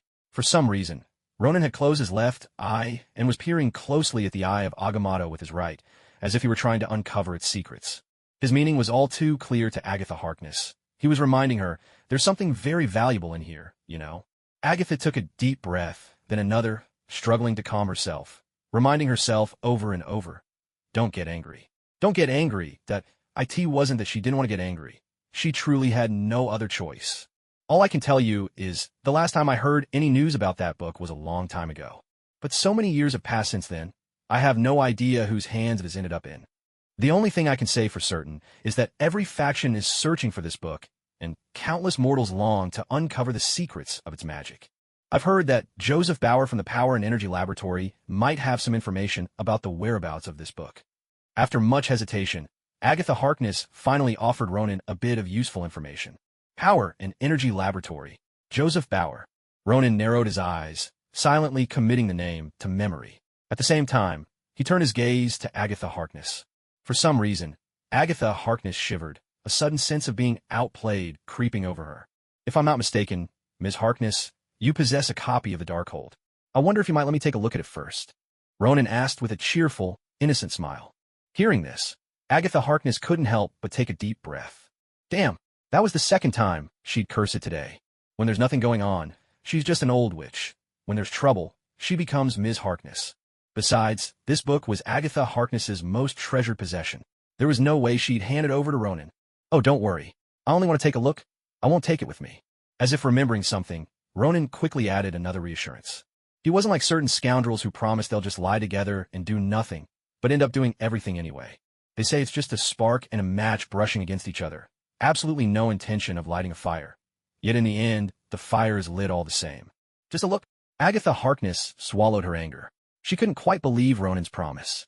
I swear on my life, I will never covet Agatha Harkness's copy of the Darkhold. If I break my word, may my ancestors strike me down. Ronan declared with a solemn expression. So your name is Wong. Agatha Harkness glanced at Ronan, finding the name a bit peculiar. Clearly, that name was more common in a few Eastern countries, and yet Ronan wasn't of mixed descent. Was that name really fitting for him? Regardless, Agatha Harkness made a mental note of the name Wong. If she ever got the chance, she'd make sure this Wong got what he deserved. In the end, Agatha Harkness extended both hands, slowly casting a spell. A reddish-brown aura lifted a book that looked ancient and worn, its cover weathered and covered with dense writing. Agatha Harkness gave Ronan a long look, then gently pushed the book toward him. The book came to rest in front of Ronan, and the first page opened. Kid, although I really can't stand you and I wish you were dead, I still have to give you a word of warning. This book contains a vast number of truly terrifying dark spells. Some of them can hardly even be called magic anymore. If you dare to use these spells, the consequences for Earth will be catastrophic.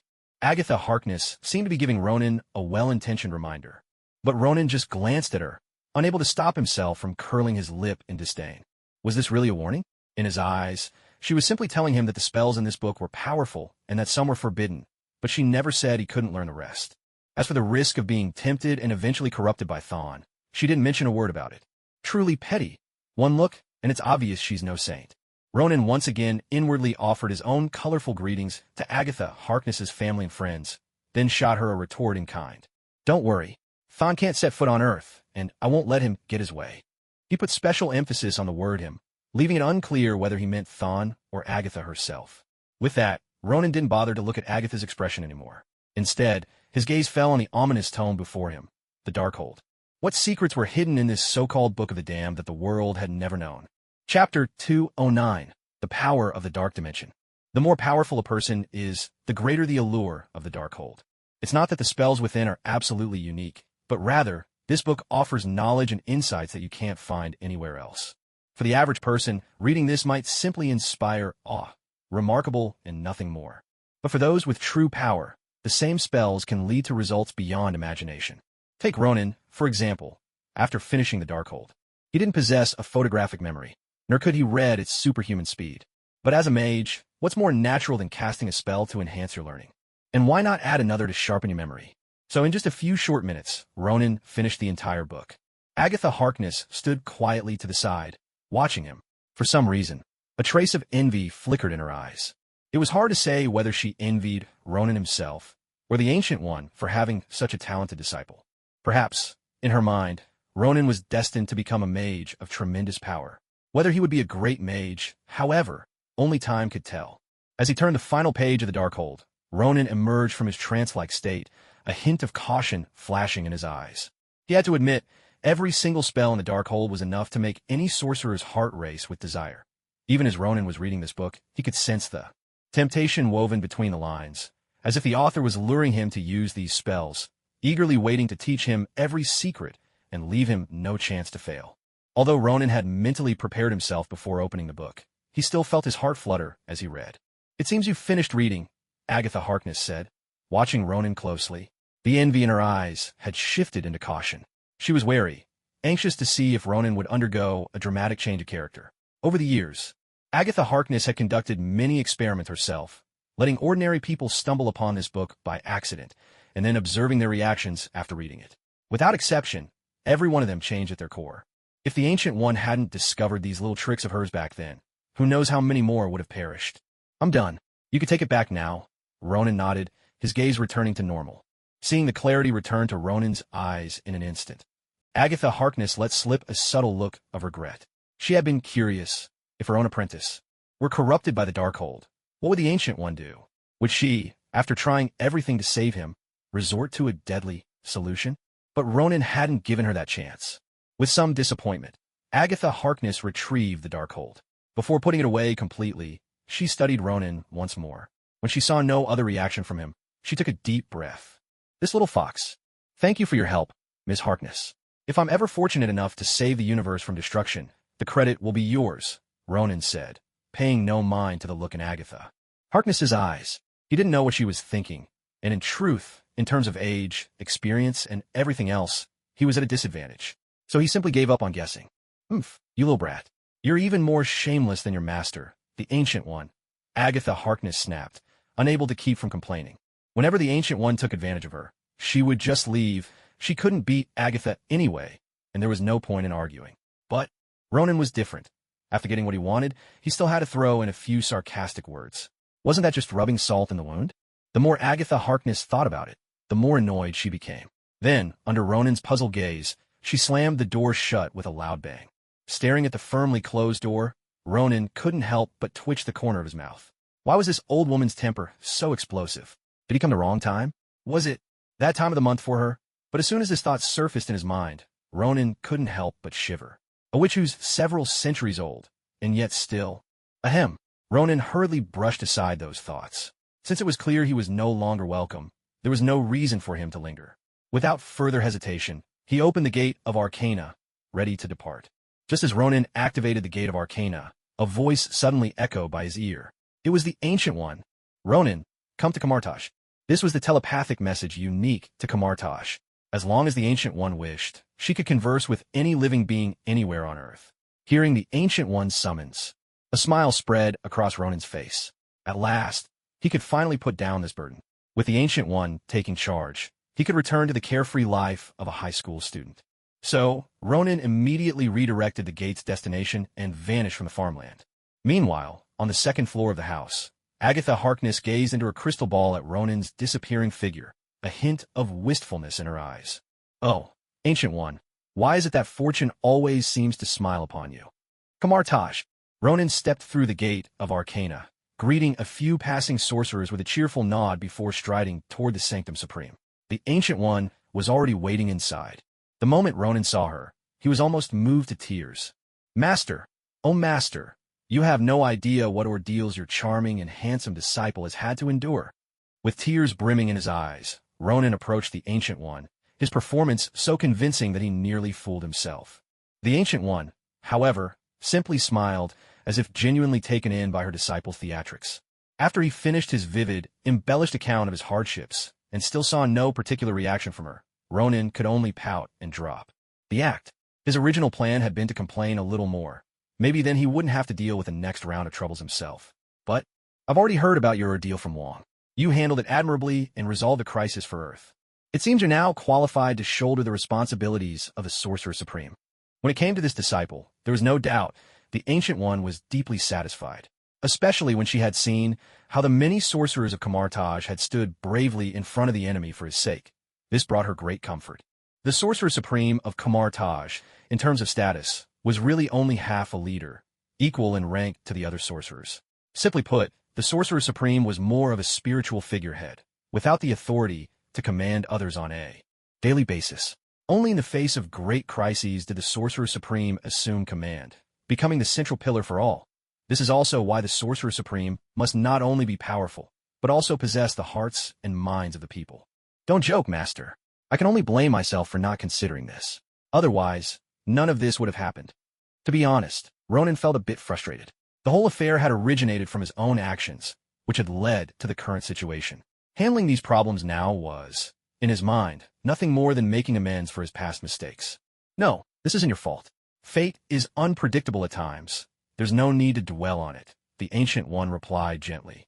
But you not only defeated the invaders, you also willingly took on the responsibilities that followed. That brings me great comfort. The Ancient One gazed at Ronan with a warm, approving smile, as though commending everything he had done. Suddenly, Ronan began to get the feeling that something was off. Wait a minute. Was she hinting that he should keep on saving the universe? Surely, she didn't expect him to handle something so colossal all by himself. But the Darkhold is an exceptionally dangerous artifact. Tracing its whereabouts will inevitably lead you into all kinds of peril, the Ancient One continued. Although your strength is enough to handle most crises, the Darkhold was penned by Thon himself, far more treacherous than the replica Agatha possessed. So, the Ancient One lightly waved her hand, and in an instant, a portal of arcane energy swallowed them both. When they reappeared, they stood inside a mysterious, unfamiliar cave. Before them stood a structure that resembled an altar. This place is the gateway connecting Earth and the Dark Dimension. For generations, it has been the post from which the Sorcerer Supreme watches over the Dark Dimension, the Ancient One explained. When you stand at the center and perform the proper gestures, you will project an image of yourself into the Dark Dimension, allowing you to observe any signs of an impending incursion into Earth. She beckoned for Ronan to step forward, inviting him to the center of the altar. Ronan didn't hesitate. A part of him was eager to see what the Dark Dimension truly looked like, and whether it was different from what he had glimpsed before. The Ancient One formed several intricate hand signs. That familiar sensation of weightlessness washed over Ronan once again. He savored the strange feeling, and then, in the blink of an eye, the weightlessness vanished, replaced by a newfound sense of bodily pleasure. Wait, his body? Ronan paused, surprised as he glanced down at his hands. This didn't feel like a mere illusion. It was as if his physical body had crossed over as well. Could this projection actually bring his body along? There's no need for surprise. These are indeed our real bodies, the Ancient One's voice echoed. That place allows for more than just projections. It can transport your entire physical self as well. In truth, it serves as a passageway between Earth and the Dark Dimension. Her gentle voice dispelled all of Ronan's doubts. They were now transported directly into the Dark Dimension, rather than just a projection of it. Ronan tugged at the corner of his mouth. Why did everyone here speak in such drawn-out sentences? Was it really so hard to say everything in one breath? The Ancient One slowly took 2 steps forward, only coming to a halt at what looked like the edge of a cliff. Ronan hurried after her, his gaze curious as he peered across the chasm. There, looming in the shadows, was Dormammu's enormous face. Yet at this moment, Dormammu showed no sign of lunging at them. In fact, it was as if he hadn't even noticed their presence. This didn't make any sense. Ronan had once foiled one of Dormammu's schemes, robbing him of the chance to descend upon Earth. Not only that, he'd stolen energy from the Dark Dimension, and in the end, even come here to give Dormammu a good thrashing. As for the Ancient One, she was an old customer here. How many years had she been coming and going? Every time she finished shopping in the Dark Dimension, she'd wipe her mouth and stride away, never leaving any form of payment behind. Occasionally, Dormammu would try to reclaim a little compensation, but all he ever got in return was a head full of lumps. With a grudge like this, it was odd that Dormammu didn't make the first move. Had he become timid lately? Ronan stared at Dormammu with curiosity, but Dormammu stubbornly refused to glance their way. If he so much as dared to look over, he'd be in for another beating. So, he simply pretended not to notice anything. Just a bit of dark energy, right? Take all of it. Eat your fill. There's plenty more where that came from. The dark dimension could always replenish itself. So it's an all-you-can-eat buffet, free of charge. You don't have to look at him, the Ancient One said calmly. I've temporarily held him at bay on another layer of the dark dimension. He won't pose any real threat to you. And you only need to do one thing. Absorb the energy here. The Ancient One gestured above their heads. Her meaning was clear. This was how she intended to empower Ronan. Absorb the energy of the dark dimension. Hearing this, Ronan's pupils contracted in surprise. But the shock faded as quickly as it came, and he soon understood what the Ancient One meant. But don't use your left hand, she instructed. Use the spell I'm going to teach you now. With that, she placed her hand on top of Ronan's head and began her lesson. The spell of absorption. When Ronan saw the technique unfold in his mind, he more or less understood the Ancient One's plan. Once you cast this spell, you'll be able to combine it with several others. This technique has never been circulated within Kamartaj. First, absorb the energy here, then tell me how it feels, the Ancient One said, patting him on the shoulder. Ronan nodded, his intent clear. He was here to take advantage of the opportunity. Chances like this didn't come often, and it would help confirm a few suspicions he'd been harboring. He simply sat down on the ground and began to practice the technique that the Ancient One had taught him. As he sensed a familiar power surging in from all directions, Ronan started to feel a new kind of energy welling up within his body. Yet within this energy, Ronan could distinctly sense the same alluring, corrupting undertone as the Darkhold. But still, there was something different about the two. Don't let your mind wander. Keep the energy you've absorbed within your body and start getting used to it. The Ancient One's voice rang out again. Once you grow accustomed to this energy, it will gradually become part of you. At that moment, Ronan shut out all outside distractions, focusing his entire being on confronting the dark energy. Meanwhile, standing outside, the Ancient One watched as countless streams of dark energy surged madly into Ronan's body, like children who had been lost for ages finally returning home. Seeing this, the Ancient One smiled softly, but then her expression grew serious as she turned her gaze toward Dormammu. Chapter 210. Teacher, don't even think about retiring. Ancient One, you really deserve to die. In the boundless emptiness of the dark dimension, Dormammu could no longer remain calm.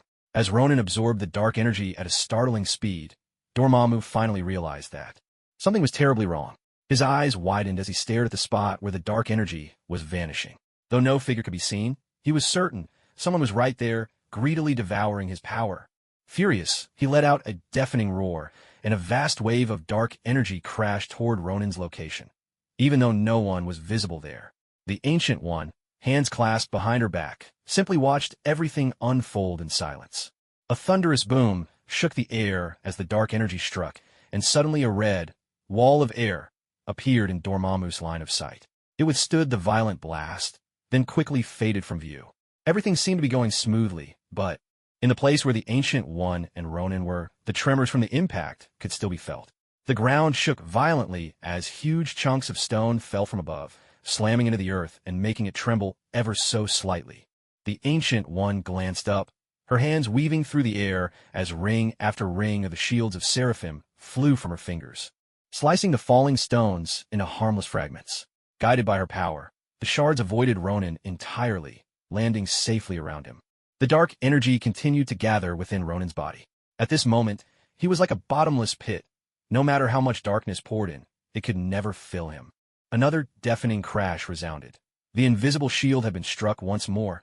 This time, Dormammu's assault was even more ferocious. Not only did the ground tremble and quake as before, but now, faint cracks began to appear on the invisible shield. Dormammu immediately noticed these tiny fractures.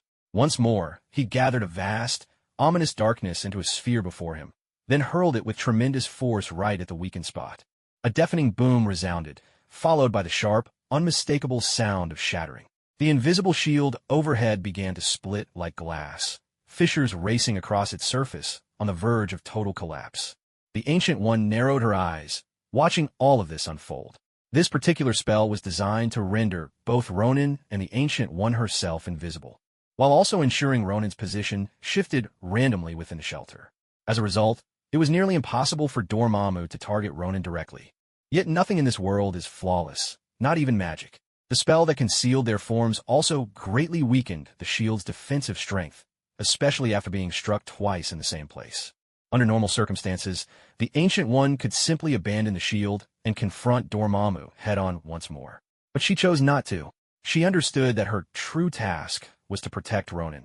As long as he completed this critical step, the path ahead would become much easier. So, rather than trading blows with Dormammu, shielding Ronan was far more important. After all, Dormammu could always be challenged again, but Ronan might never have another chance like this. With her mind set on ultimate victory, the Ancient One stepped forward, placing herself between Ronan and danger. She formed a mystical seal with her hands at her chest, crimson rings of magic coiling around her wrists. Then, with a sweeping motion, a surge of red energy burst forth from her. The radiant energy blossomed in the air, forming a succession of glowing runes that swiftly merged into the invisible shield above. As the light flowed through it, the runes not only repaired the earlier cracks, restoring the shield to perfection, but also greatly reinforced its strength. Dormammu let out another furious roar, unleashing another volley of black energy at the barrier. This time, however, the shield withstood the onslaught far better. The tremors inside were far less intense than before. But every advantage carries its cost.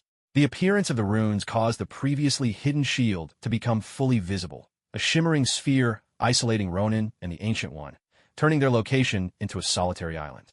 Yet this island resembled a dying elder, frail and beset on all sides by tubes. Except these were all pitch black, a grim testament to Dormammu's relentless siege. When Dormammu witnessed this scene, he immediately understood what was happening. The Ancient One was using this protective barrier to keep the immense dark energy at bay, not only concealing them from sight, but also further dividing and neutralizing that dangerous force. This was one of the Ancient One's signature techniques. Long ago, the Ancient One had begun to absorb dark energy, but pure dark energy in its raw form could not be taken in directly. For ordinary people, even brief contact would almost certainly turn them into mindless slaves. Even for skilled sorcerers like themselves, direct absorption would still expose them to the corrupting influence of the darkness. Thus, the Ancient One used the barrier to separate the conscious, will-bending essence of the dark energy from the rest, isolating the most dangerous thoughts that could sway a human mind. This was one of the reasons why, after so many years of drawing on dark energy, the Ancient One could still retain her humanity. And indeed, it was only one of her many methods. For Ronan, though he had absorbed some dark energy before, both the quantity and the potency paled in comparison to what was here now. What was even more intriguing was that the dark energy Ronan had previously taken and had already been stripped of its mind-altering properties by others, leaving him with only the pure, inert energy. So, even though Ronan had some experience with this power, the Ancient One was determined to eliminate every possible risk. She was not only Ronan's teacher, she had another, deeper role. She was Ronan's adoptive mother. There was no way she would ever let Ronan suffer the slightest harm. Ancient One, you thief! Dormammu's voice thundered through the barrier. You've stolen dark energy for so many years, yet you still call yourself Earth's protector. How are you any different from my minions? Dormammu's eyes bore into the barrier, unblinking, even though he could see nothing inside. Still, he was certain the Ancient One was watching him in return. Yet the Ancient One offered him no reply. As the silence stretched on, Dormammu's rage grew. Two colossal black hands formed from the swirling darkness around him and slammed down upon the barrier with a thunderous impact. The runes etched into the shield flashed brilliantly, holding fast to protect both Ronan and the Ancient One inside. Ancient One, what if your worshippers learned the truth, that you've prolonged your life by absorbing dark energy? Dormammu's voice dripped with malice. Including him, do you think they would still revere you then? With another furious blow, bam! The giant hands struck the barrier again, and the runes flared, though this time the light was far dimmer than before. The Ancient One frowned. From her experience, she knew the shield's runes couldn't hold out much longer. Her gaze shifted to where Ronan was. He looked much the same as before, except now it was clear that his absorption of the dark energy was slowing, and with every passing moment, his pace only grew slower. If things continue as they are, it won't be long before Ronan's ordeal comes to an end. Yet, whether this protective shield can hold out until that moment remains uncertain. The Ancient One spread her hands once more, weaving additional runes across the barrier, patching each spot that had been struck. But her repairs could not keep up with the pace of Dormammu's relentless destruction. Dormammu had fallen into a frenzy. He hurled himself at the shield with reckless abandon, attacking without restraint or concern for the cost. In his mind, there was only one goal: to shatter this barrier and tear apart the two insects hiding within. especially the Ancient One. He had borne her presence for far too long. If she had come alone, she could have slipped in and out at will, besting Dormammu time and again with her cunning. But things were different now. Dormammu had realized that the person who had come with her was of great importance to the Ancient One. As long as Ronan continued to absorb the dark energy, the Ancient One would never abandon him. That meant Dormammu finally had a chance to kill her, to unleash the hatred he had harbored for so long. Only Dormammu knew the frustration of having someone steal his dark energy, knowing he could have destroyed them, yet being forced to watch them escape time after time. The humiliation was his alone to bear. Boom, boom, boom. The shield trembled under the barrage, growing more fragile with each impact. The Ancient One watched Dormammu's fit of madness in silence, her brows drawn tight. She could see that the shield was on the verge of collapse. Ancient One! Dormammu's roar thundered through the air. With a deafening crash, the barrier finally shattered, and the figures of Ronan and the Ancient One came into view. Dormammu's eyes locked onto their familiar faces, and he was flooded with memories of the past, especially the sight of Ronan. The moment he saw Ronan's face clearly, his fury surpassed even the anger he felt toward the Ancient One, who had long been siphoning his power. It was because, back then, Ronan had also entered the Dark Dimension. Not only had he wielded its energy, but he had also used it to wound Dormammu within his own domain. Dormammu had never forgotten the insult. This was the Dark Dimension, his domain. He had ruled here for countless ages, a nightmare to worlds and universes beyond number. Yet even so, he had been wounded by an obscure mortal.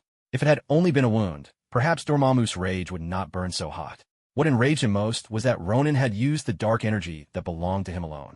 Even the Ancient One could only steal fragments of power from the Dark Dimension and gradually transform it for her own use. It's you, damn mortal. Dormammu's eyes were now blazing red with fury.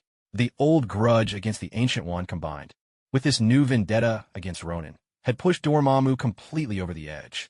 In his madness, Dormammu didn't even spare the Ancient One another glance. Instead, he unleashed a torrent of dark energy that surged straight for Ronan. The Ancient One appeared before Ronan in the blink of an eye, her hands weaving intricate seals. The winds of Watum, she invoked. A howling gale rushed forth, colliding with Dormammu's wave of darkness. Compared to the same spell when cast by Strange, the difference was nothing short of night and day. The two colossal forces crashed together in midair, but it was clear that the winds of Watum were simply not on the same level. Here, in the Dark Dimension, any spell, no matter how divine its origin, was greatly diminished in power. The Ancient One was not surprised in the least when her spell was shattered instantly, for she had anticipated this very outcome the moment she acted. Without missing a beat, a massive shield materialized, enveloping Ronan within its protective embrace. Hagatha's ancient form. As one of the elder gods, Hagath was renowned for his legendary defenses. Yet this was no ordinary shield. Any attack that touched its surface, even if it was shattered, would be completely neutralized, its force dissipating into nothingness. In other words, the shield would simply dissolve whatever struck it. Even the surging energies of the Dark Dimension, when they slammed into the shield, were instantly reduced to drifting fragments. In this realm of darkness, where energies were amplified, the best Dormammu could manage was a stalemate with the power of Hagatha's shield. What if they were elsewhere? The outcome would have been very different. But the true terror of the Dark Dimension lay in its unending onslaught. As the first wave of attacks was repelled, a second tide of dark energy crashed forward without pause. At that moment, a sly smile crept across Dormammu's face. Ancient One, in the end, you've fallen into my trap. Just as the Ancient One summoned Hagatha's shield once again to defend, something unexpected happened. The fragments swirling across the ground suddenly reassembled, coalescing into new dark energy.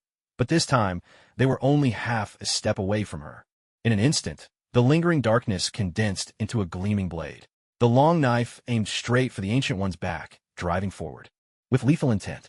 Meanwhile, a fresh surge of dark energy crashed into the shield from the front, threatening to consume it once more. Now, the Ancient One was caught in a harrowing dilemma. If she chose to defend against the rear attack, she could block the strike and remain unharmed.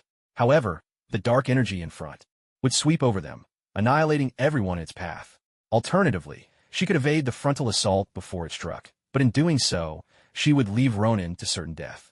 In the space between heartbeats, the Ancient One made her decision. She didn't just refuse to look back, she even strengthened the ancient defenses of Hagatha's body. Faced with the choice between her own death and Ronan's, she chose the former. for she knew that Ronan was already fully qualified to become the Sorcerer Supreme of Kamartaj, and, more importantly, Ronan could protect Earth even better than she could. So, the Ancient One decided to retire early. With a sharp whistle, a black blade tore through the sky, striking fiercely toward the Ancient One's back. Yet, just as the blade was about to find its mark, a hand appeared silently and caught it in midair. A trace of blood slid quietly down the blade. "Master, if you want to retire this early." "I'm afraid that's not going to happen." The owner of that hand was none other than Ronan himself. He raised a black blade before his eyes. As if summoned by some unseen force, the blood-soaked blade slowly dissolved in Ronan's grasp, dispersing and returning to its purest form of dark energy. As the last wisp of darkness faded into the air, the wound on Ronan's hand healed completely, as if it had never been. The Ancient One looked at her now awakened disciple, and a knowing smile appeared on her face. "Master, your desire to retire is a little too obvious. You're really willing to hand over such a heavy burden to me? Are you sure you can trust me with this?" Ronan shook his right hand, flicking the remaining blood to the ground. Unbeknownst to him, the blood that landed seeped slowly into the earth. "You are already a worthy Sorcerer Supreme," the Ancient One replied. "Entrusting Kamartaj to you puts my mind at ease." She smiled, completely confident in Ronan. After so many years, she'd had more than enough time to see the true nature of a person. She'd already decided for herself what kind of man Ronan was, and whether or not he was truly just and righteous. "Oh, come on," Ronan muttered. "Why don't you keep being the Sorcerer Supreme, Master? I'd really like to enjoy a few more years of carefree days. Managing Kamartaj is just too much trouble." He pursed his lips, knowing full well that such responsibilities would eat into his time for fun and mischief. The title of Sorcerer Supreme sounded impressive, but it came with burdens he couldn't ignore. Living as freely as he did now would be next to impossible. The Ancient One merely smiled, saying nothing. She understood her disciple well. No matter what he said, when trouble came, he would be the first to stand up and face it. "Ancient One, and you, boy, are you both planning to ignore me, Dormammu?" Dormammu, who had been overlooked for far too long, finally lost patience for this so-called family drama. After all, he was someone who had never known a family himself. The Ancient One turned her head toward Dormammu, a flash of anger sparking in her eyes before quickly fading. Who was the Ancient One? The Sorcerer Supreme of Kamartaj, the earthly representative of the Vishani. More importantly, she was counted among the disciples of eternity itself. If she had held back until now, it was only because Ronan had not yet awoken. She had to ensure his safety. But now, that was no longer necessary. Just as the Ancient One was about to act, Ronan stepped in front of her. "Master, you stood in front of your disciple for so long. It's time for you to rest," he said gently. "This time, let me handle him." Ronan offered the Ancient One a reassuring smile, then lifted his gaze to the arrogant, infuriating face hovering in midair. The moment their eyes met, Dormammu felt a sudden, inexplicable sense of unease. It was as if Ronan had become a genuine threat to him. This threat was different from before. Previously, any danger he sensed was merely the risk of being wounded or attacked. Nothing he couldn't handle. But this time, the threat felt existential. It was a threat to his very life. Dormammu was, after all, the Lord of the Dark Dimension. That much was true, but didn't mean he was truly immortal. Eternity, perhaps, was everlasting, but as for immortality, that was far from certain. Gods could be slain, and Dormammu was no exception. Still, he quickly dismissed these doubts. Where was he, after all? This was the Dark Dimension, his own domain. Even if that boy had absorbed a portion of the dark energy, even half of it, Dormammu's centuries of mastery here would guarantee his survival. The very thought that he might not make it, here, in his own realm, was almost an embarrassment. He was the undisputed lord of the Dark Dimension. How could he, in his own house, be preoccupied with survival? Sensing Dormammu's shifting mood, Ronan's lips curled into a faint, knowing smile. "Dormammu, sometimes too much confidence isn't a virtue," Ronan said quietly. "So let me show you what sort of punishment awaits an invader." With that, Ronan suddenly soared into the air. In each of his hands, a black cross began to take shape, forged from swirling dark energy. In an instant, the previously calm dark dimension erupted as if a colossal stone had been hurled into a tranquil pond, sending ripples and waves crashing in every direction. The dark energy around them spun into a wild, chaotic storm, and the two black crosses in Ronan's hands began to rotate, radiating a menacing power. The sight of those crosses made Dormammu's heart skip a beat. Even his monstrous visage showed a flicker of uncertainty and suspicion. He had seen these before, he was sure of it, but where? He simply couldn't recall. "Enjoy it while you can," Ronan declared, his voice ringing out like a challenge across the swirling darkness. Ronan narrowed his eyes, and the black cross in his hands was hurled toward Dormammu. The moment it left his grip, the black cross expanded more than tenfold in an instant, crashing fiercely into Dormammu's massive form. Sensing an immense danger, Dormammu frantically gathered the surrounding dark energy, shaping it into two colossal hands that collided in mid-air with the black cross. The monstrous figure before them, though conjured by Dormammu, was still a part of him. If this part suffered a mortal wound, even if his true self, hidden somewhere in the shadows, survived, it would still be gravely injured. That's why Dormammu erupted in a frenzy of resistance.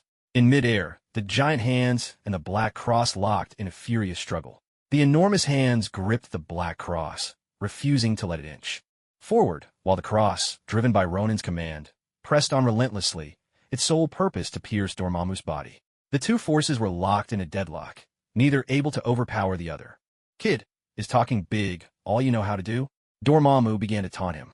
He had expected Ronan to bring disaster, but to his surprise, the move he dreaded most was stopped just like that.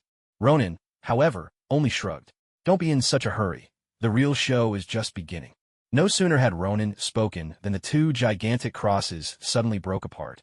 In an instant, the crosses split into two black spikes, each shooting out through the gaps between Dormammu's giant hands.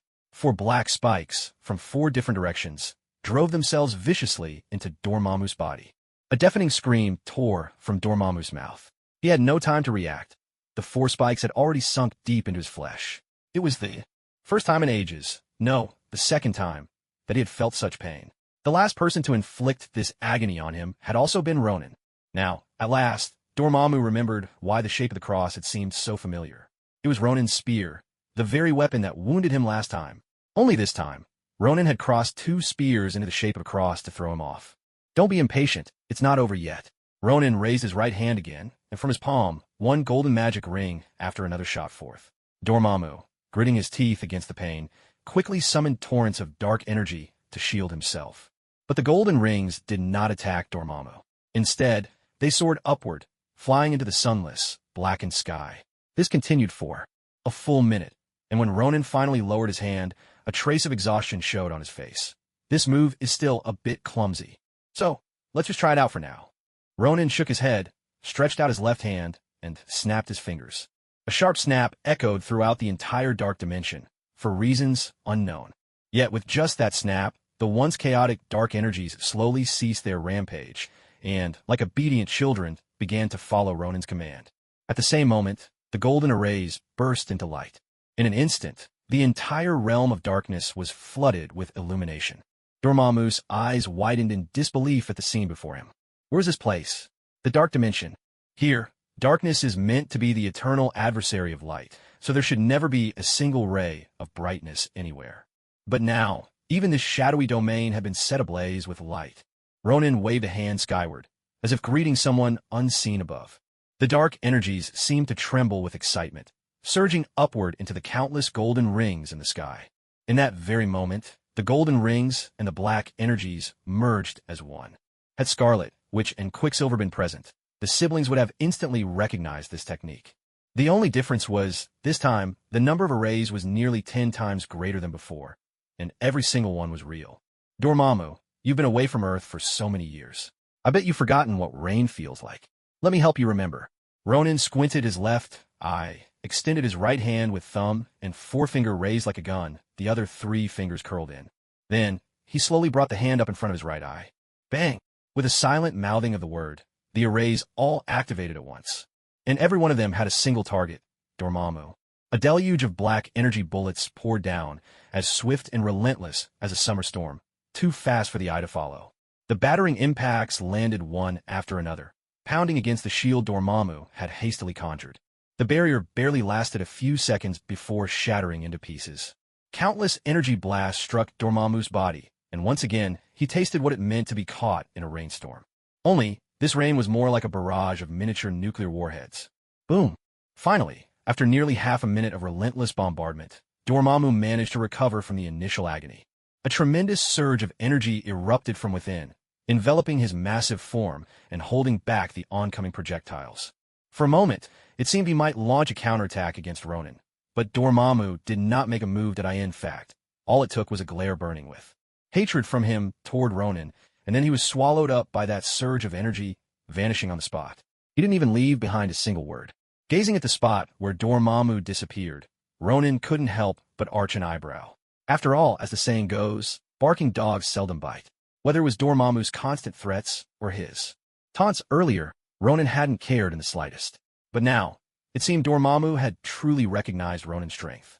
This time, he didn't resort to empty bluster. Instead, he chose to withdraw. He won't be so easy to handle next time. The Ancient One drifted gently to Ronin's side, her voice soft. Don't worry, Master. The time hasn't come yet. The Dark Dimension still has use for him, Ronin replied calmly. I can't fully control this place for now, but after a few more attempts, even if he wants to run, he'll never escape the palm of my hand. Ronin cast a glance into the distance and shook his head. At this point, he could only claim mastery over a part of the Dark Dimension.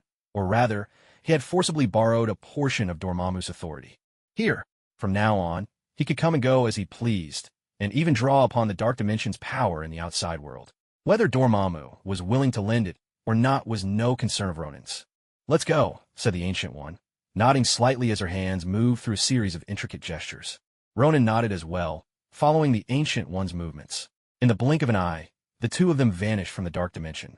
Once again, silence descended upon that shadowy realm. Earth, United States, New York City. Wong stood on Baker Street, looking at the New York Sanctum, which was in the midst of reconstruction. He couldn't help but smile with satisfaction. With the Ancient One and Ronin both absent, only he and Mordo remained in Kamar Taj to manage affairs. Mordo had stayed at headquarters to hold down the fort, while Wong had come to check on the progress of the Sanctum's restoration in New York. Thanks to Stark Industries' construction division, the rebuilding was moving at remarkable speed. In just over a month, the work was nearly complete. Only the interior decorations remained. Wong's purpose here today was to ensure the New York Sanctum would be restored to its original splendor. After all, Ronin had already spoken with Tony Stark and made it clear that only the best people should be brought in for the job. As for funding, Kamar Taj had no shortage of money. During the battle with the Scarlet Witch, the artifacts destroyed, and even some seemingly insignificant trinkets lost within the New York Sanctum were more than enough to fund the construction of several more sanctums. That's why there's an old adage, sorcerers are rich, warriors are poor. It's not just a joke. You've all worked hard. Lunch is on us today, Wong called out with genuine warmth. We hope you can complete the repairs soon, and thank you all for your efforts, he said, chatting amiably with the construction workers as he expressed his gratitude. The overtime pay and meals were all top-notch, and they still received their salaries from the company. For these workers, this was already considered an excellent job. As they were chatting amicably, a wizard hurried over to Wong's side and whispered a few words into his ear. The moment Wong finished listening, his expression changed drastically. Something had gone wrong. Indeed, something serious had happened. When Wong returned to the Kamar Taj library, his face darkened immediately. Mordo was also present in the library. At that moment, a corpse lay upon the central table. The librarian, Joseph, had been brutally murdered, and it happened right within the heavily guarded Kamar Taj. His death was particularly tragic. Even in his final moments, he had clung to the books on the table, protecting them with his life. Who did this? Wong's face was clouded with anger and grief. As one of the librarians at Kamar Taj, he and Joseph had been very close friends. Though they didn't meet often, their bond had always been strong. We don't know, Mordo replied. The warning wards never activated. He shook his head, his own face marked by sorrow. He and Joseph might not have been the closest of friends, but after so many years together, they were more like family than anything else. So, you're saying it was an inside job? Wong could hardly believe it. The warning wards were designed to alert everyone at Kamar Taj if an outsider broke in. At the slightest trigger, the whole place would be ready for battle. But the wards had never gone off. There was only one explanation. Someone from within had done this. I can't say for sure, Mordo replied, shaking his head again. It's possible someone figured out a way around the wards. It's unlikely, but not impossible. It's just a question of probability.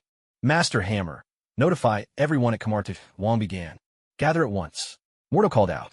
Meanwhile, as Ronin and the Ancient One returned to Earth from the Dark Dimension, a subtle sense of rejection suddenly welled up in Ronin's heart. Instinctively, he tried to summon the power of darkness to resist it, but the Ancient One placed a calming hand on his shoulder, stopping him. Don't be alarmed. This is Earth's rejecting creatures of the Dark Dimension. she explained gently. The first time I visited the Dark Dimension, I experienced exactly what you're feeling now. All right, Master. What should I do? Ronan quickly reined in the dark energy within himself. At that moment, he realized that all his former magical power had been completely transformed into dark energy. In other words, while his consciousness, and perhaps his body still resembled that of a human, in every other respect, he was now a little different from a being of darkness. Presumably, the Ancient One, who has long relied on absorbing dark energy to sustain her life, is the same. You don't have to do anything. With the passage of time, the dark energy clinging to your body will simply dissipate. Of course, I'll still cast a purification spell on you. After all, the dark energy inside you is far greater than what I've ever dealt with. The Ancient One smiled gently, and a surge of energy flowed from her hand, passing from Ronan's shoulder through his entire body. That faint sense of rejection vanished in an instant. As expected, it takes you, teacher. Otherwise, I'd have no idea about any of this. So you better not think about retiring too soon. Wait for me a little longer. Ronan rolled his neck, feeling a remarkable sense of relief. He felt so much better than before. Yet the Ancient One only smiled and said nothing more.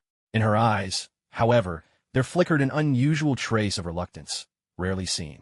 Ronan, perhaps the time truly has come. The Ancient One glanced at the stone wall of the cave, but her gaze seemed to pierce right through it, reaching beyond the barriers of time itself. She had seen her own ending more than once, though each time it seemed somehow different. Whether it was life or death, or any other fate, the Ancient One could accept it calmly. Master, Master, Ronan called out to her twice. It was rare for him to see the Ancient One lost in thought. She turned her face, looked at Ronan, and then opened a portal. Come on, let's go home. With that, she stepped through the portal first, leaving Ronan with only her departing silhouette. Ronan paused, then shrugged his shoulders. Perhaps, no matter the age, women always have those little moments of inscrutable mood. So, Ronan could only follow behind the Ancient One and step through the portal as well. When he emerged again, he found himself back in Kamar Taj. At this moment, Kamar Taj was in utter chaos. Many people were already gathered in the square, and more were rushing in from all directions. It looked like a full-blown rebellion. Ahem, ahem. Master Ancient One, Master Ronan, you're finally back. When the running sorcerers saw the Ancient One and Ronan, relief washed over their faces. A few even let out long sighs, as if freed from a great burden. What's going on here? Don't tell me Wong and Mordo put you all through some sort of hellish training? Ronan glanced at the chaotic scene, unable to hide his curiosity. It had been many years since Kamar Taj was in such a state. Master Joseph, the librarian, was found dead in the library, one of the sorcerers announced, delivering a piece of news that utterly shocked Ronan. Joseph was dead, and in the Kamar Taj library, no less? Could it be that Kamar Taj has been infiltrated by someone, and the target was the library? Or perhaps... Wait, all of a sudden, Ronan thought of something. Could it be? At that moment, he looked toward the Ancient One, only to see that she was already looking back at him. The meaning in her eyes was unmistakable. He had guessed correctly. Master Mordo, we've completed our investigation. Master Caecilius and a few of his followers are nowhere to be found in Kamar Taj. But some people claim they saw them this morning. Just then, a voice sounded from nearby. This news made Ronan even more certain about what had happened. Caecilius had betrayed them. He had murdered the librarian and stolen several pages from a book. That book, the Book of Cagliostro, contained knowledge about time, the Dark Dimension, and more. Supreme Sorcerer.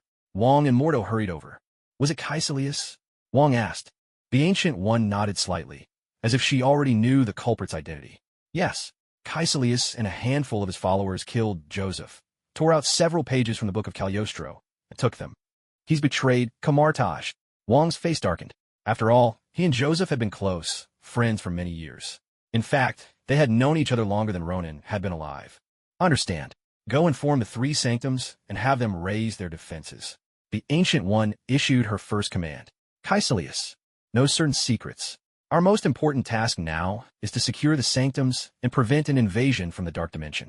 Wong nodded and quickly set off to carry out her orders. The rest of you, do not leave Kamar Taj for the time being. If you encounter Caecilius and his followers, you won't be able to match them. Mordo, send someone to check the library again. The Ancient One continued, turning to Mordo. See if any other books are missing. Mordo nodded, bowed to the Ancient One, and led several people back into the library to investigate. I will personally make sure he is brought back, the Ancient One said. Ronan, tend to Master Joseph's body and notify his daughter. I believe she's still in university. Help make arrangements for the funeral. Ronan, too, had his assignment. He hesitated, but finally spoke up. Master, let me go after Caecilius. After all, I'm more familiar with. He had wanted to mention the Dark Dimension, but the Ancient One shook her head, cutting him off. No, he is my disciple. Retrieving those pages and ending him is my responsibility. This is my duty, both as a teacher and as the Sorcerer Supreme. Without waiting for Ronan to refuse, the Ancient One opened a mystical portal and vanished from Camartage once again. Watching the Ancient One's retreating figure, Ronan couldn't help but shake his head. He didn't dwell on it. Instead, he found two other sorcerers and made his way into the library. As he entered, Mordo was standing off to the side, staring blankly at Joseph's lifeless body. Joseph bore only a single wound, a strike straight through the back, ending his life in an instant. Though a Camartage sorcerer's body was stronger than an ordinary person's, the fatal points remained unchanged. With a single blow, Joseph hadn't even had time to react. Joseph was a good man. Perhaps he never imagined that in a place like Camartage, surrounded by good people, someone would stab him in the back. Mordo muttered as if speaking to himself, eyes fixed on Joseph's corpse.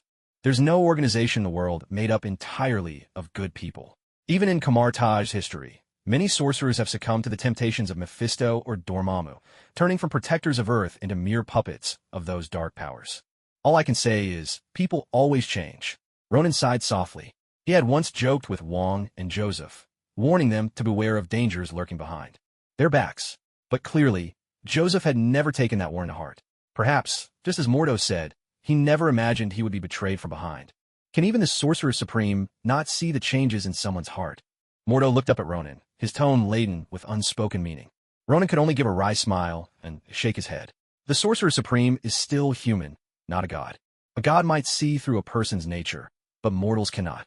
Some people start out with the purest of hearts, but the twists and turns of fate can change them entirely. There are countless examples of such transformations. That's what makes humanity so unpredictable.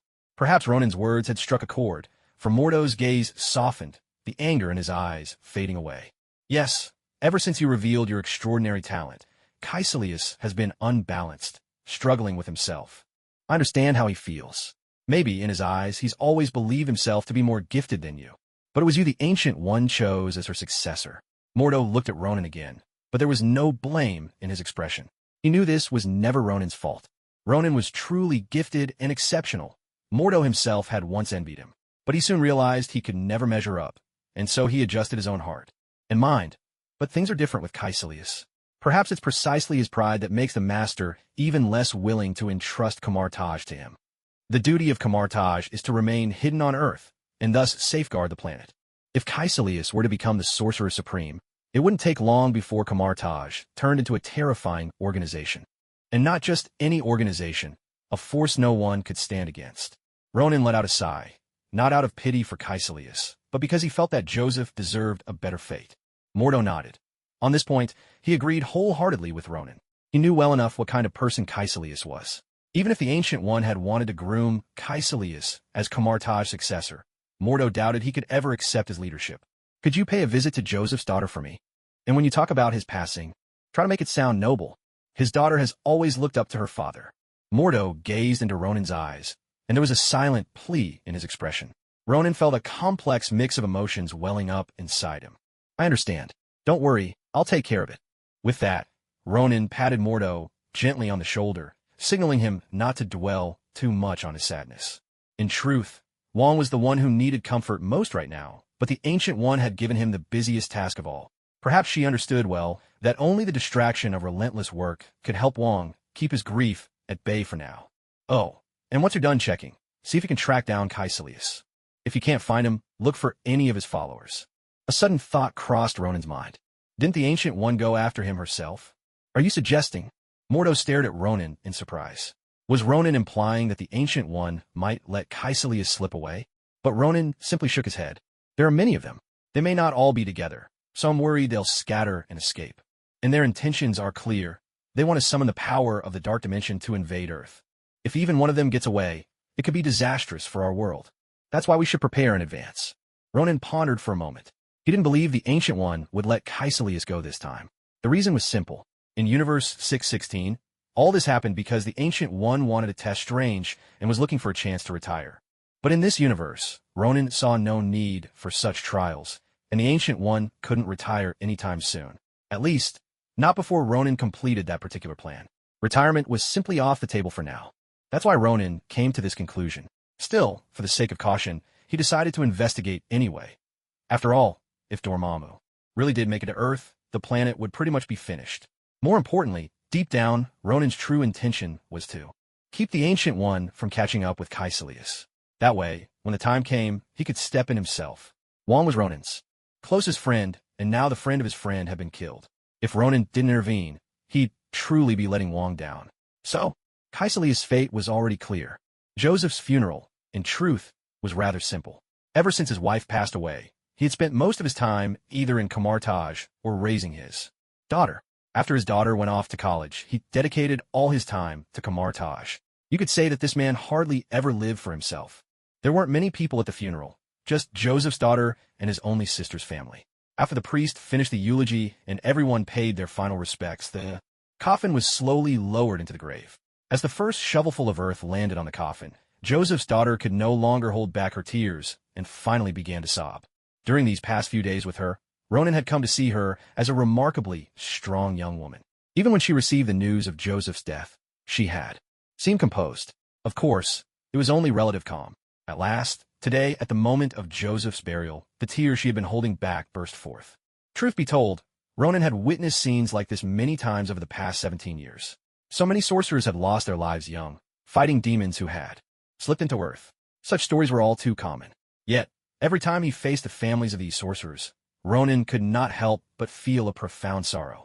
They, too, had offered their lives to the cause they loved most. Even in death, their families never truly knew what they had been fighting for. Compared to the universally celebrated superheroes, these sorcerers were true unsung heroes, forever quietly guarding the Earth, never needing spotlights or applause. Ronan lifted his head and glanced at Wong beside him. Gone was the usual banter and laughter they shared. In its place was a grief that simply wouldn't fade.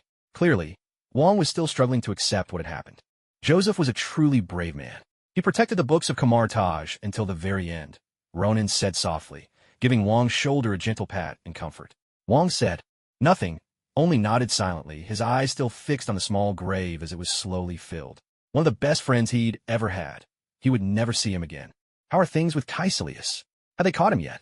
Ronan changed the subject. No, the Ancient One went after them, but they all split up and ran in different directions.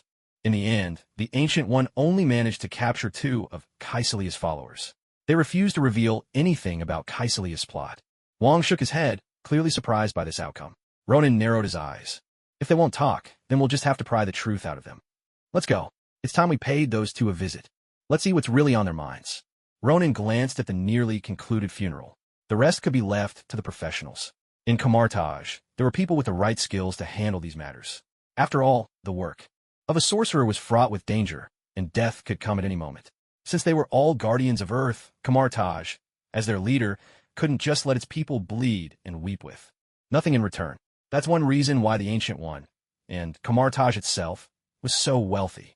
Most of the money sat in a fund, and whenever someone fell in the line of duty, a portion was given to their family. If the fallen had young children, this money ensured they could afford to attend school and live without worry until they came of age. This was all Camartage could do for them. Let's go. As the last handful of earth was laid over Joseph's grave, Wong composed himself for the moment and turned to leave. His only motivation to keep going was the promise of vengeance for Joseph. Without delay, he led Ronan straight to the place where Caecilius' 2 followers were being held. Their prison was a cave, perched on the summit of a mountain in the Himalayas. Though it wasn't a cell in the traditional sense, it was nearly as forbidding. In this bitter cold, sorcerers usually relied on their magic to keep warm. But these 2 had had their powers sealed away, leaving them with only one weapon against the elements. Well, sheer willpower. As the portal of the mystic arts swung open, Ronan saw 2 men shivering uncontrollably.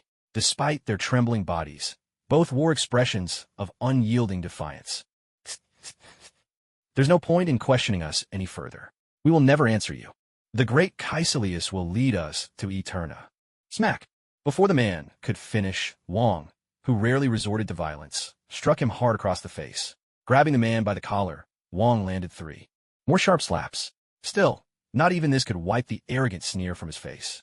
It was clear that Caecilius' indoctrination had run deep. That's enough, Wong. Don't be so rough with them. No matter what, he's still a man.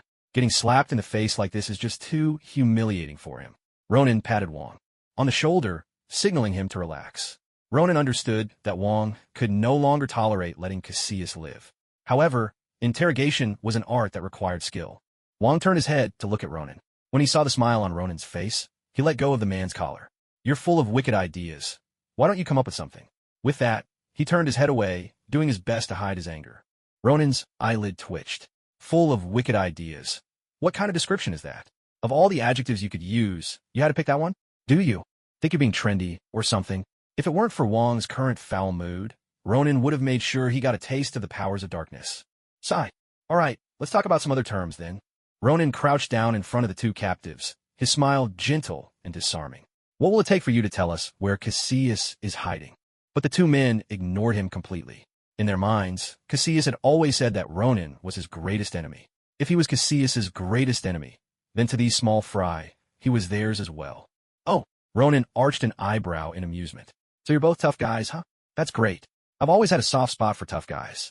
He smiled, then waved his hand and pulled a phone from his personal space. Pressing the button for video call, he waited while a brief snippet of music played. Soon, a voice came through, the voice of Steve Rogers. Ronan, what's going on?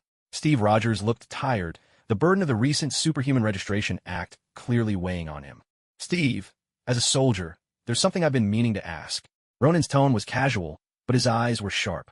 If you captured enemy spies, caught them completely red-handed, and you needed to extract information but they wouldn't crack, what would you do? Steve Rogers was silent for a moment before he replied. Are you asking about our last resort? That's right. I need to deal with a few traitors here, but killing them feels too easy. And I also need some intel. Ronan nodded, his expression grave. Steve hesitated, then spoke. All right, this is something we don't share lightly, and I hope you won't use it often. In the Army, there's a very old, very cruel punishment we sometimes resort to. It's like this. You cover every inch of a person's body with honey, and then put them into a container. Then, you add ants into the container. The ants are drawn by the scent of honey and will keep gnawing away at the person's body. That unbearable itching all over, yet you're not allowed to touch it. And as the ants bite, there's pain of varying degrees across your body. At this point, Steve Rogers glanced to either side and paused for a moment. The two people standing in front of Ronan had their eyes wide open, unable to even imagine such a scene.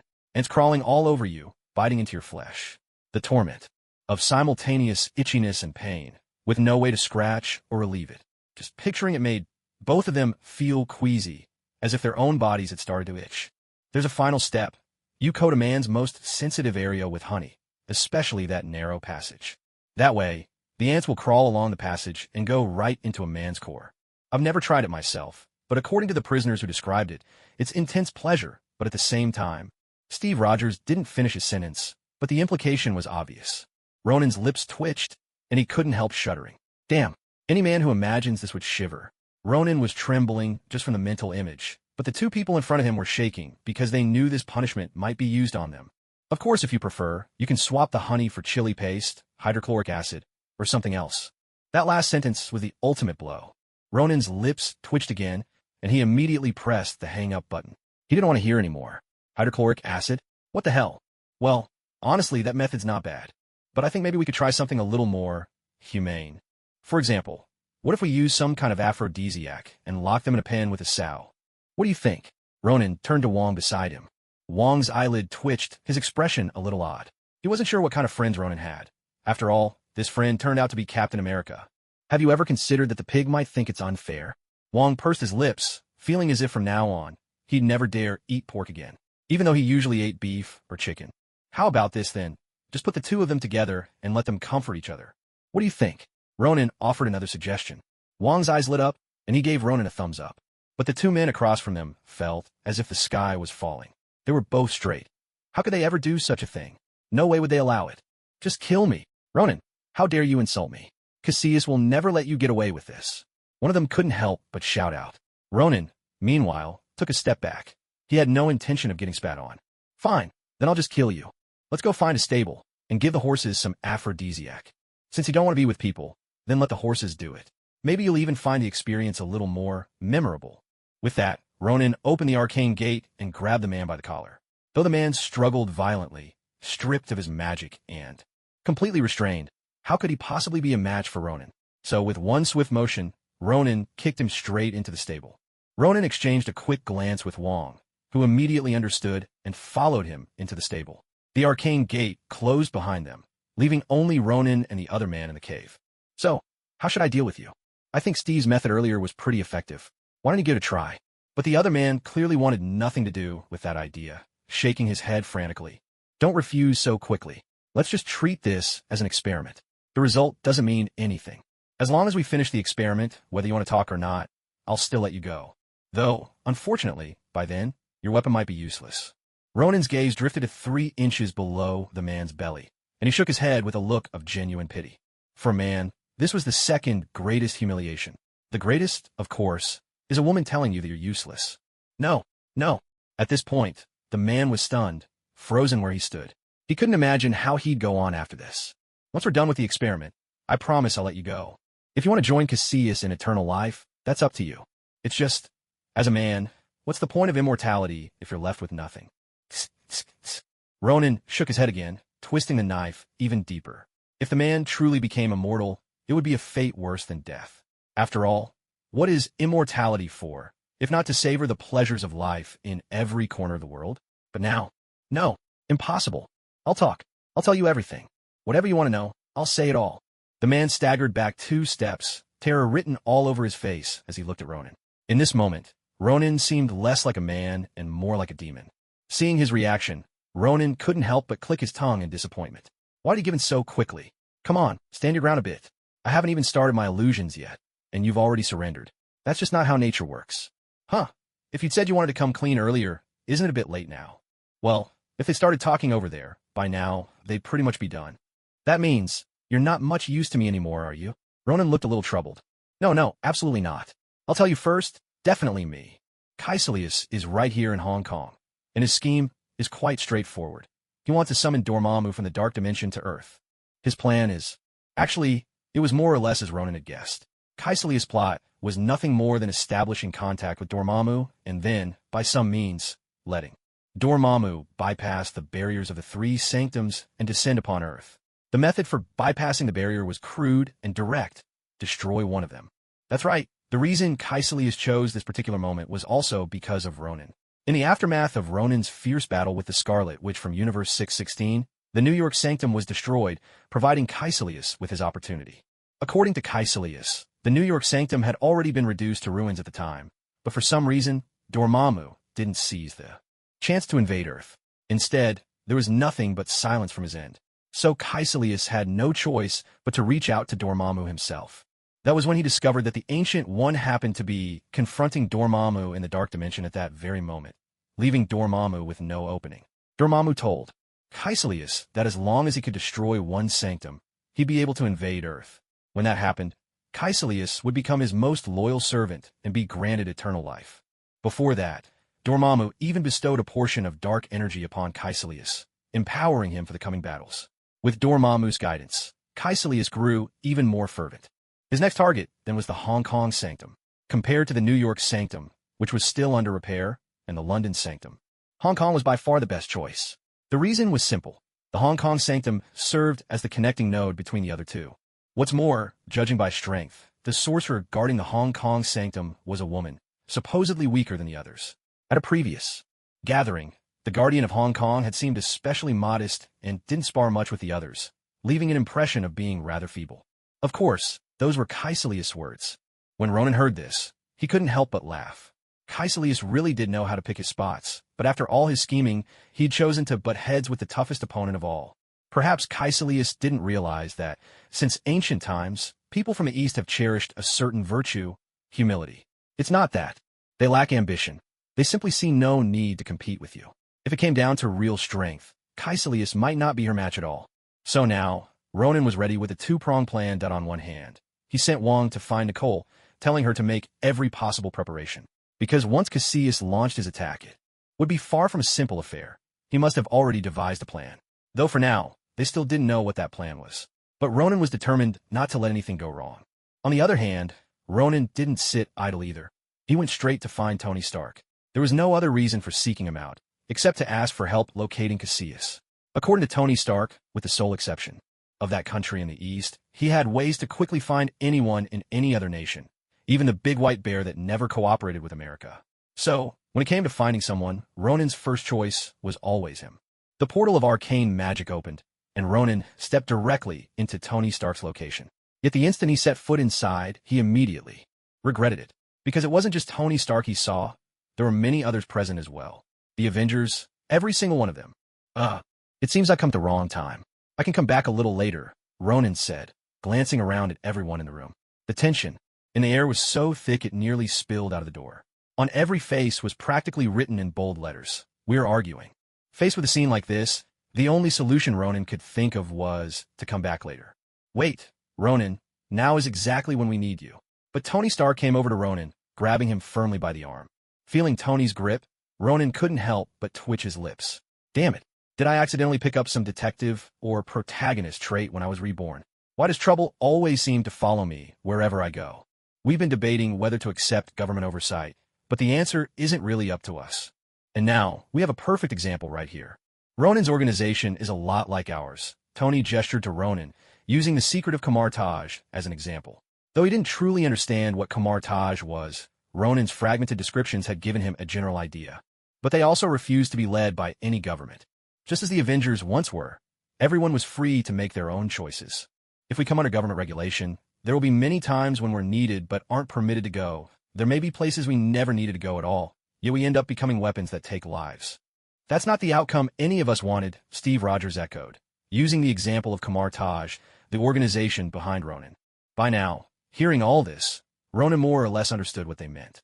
It must be that recent public opinion had forced the Avengers to make a choice: accept government supervision, or reject it and retire for good. Wait, is he that little shareholder of yours? Why is he involved in this whole circle? Black Widow, sitting to the side, looked at Ronin in surprise. Among everyone present, only Black Widow, Falcon, and War Machine didn't know Ronin. The others had all met him before.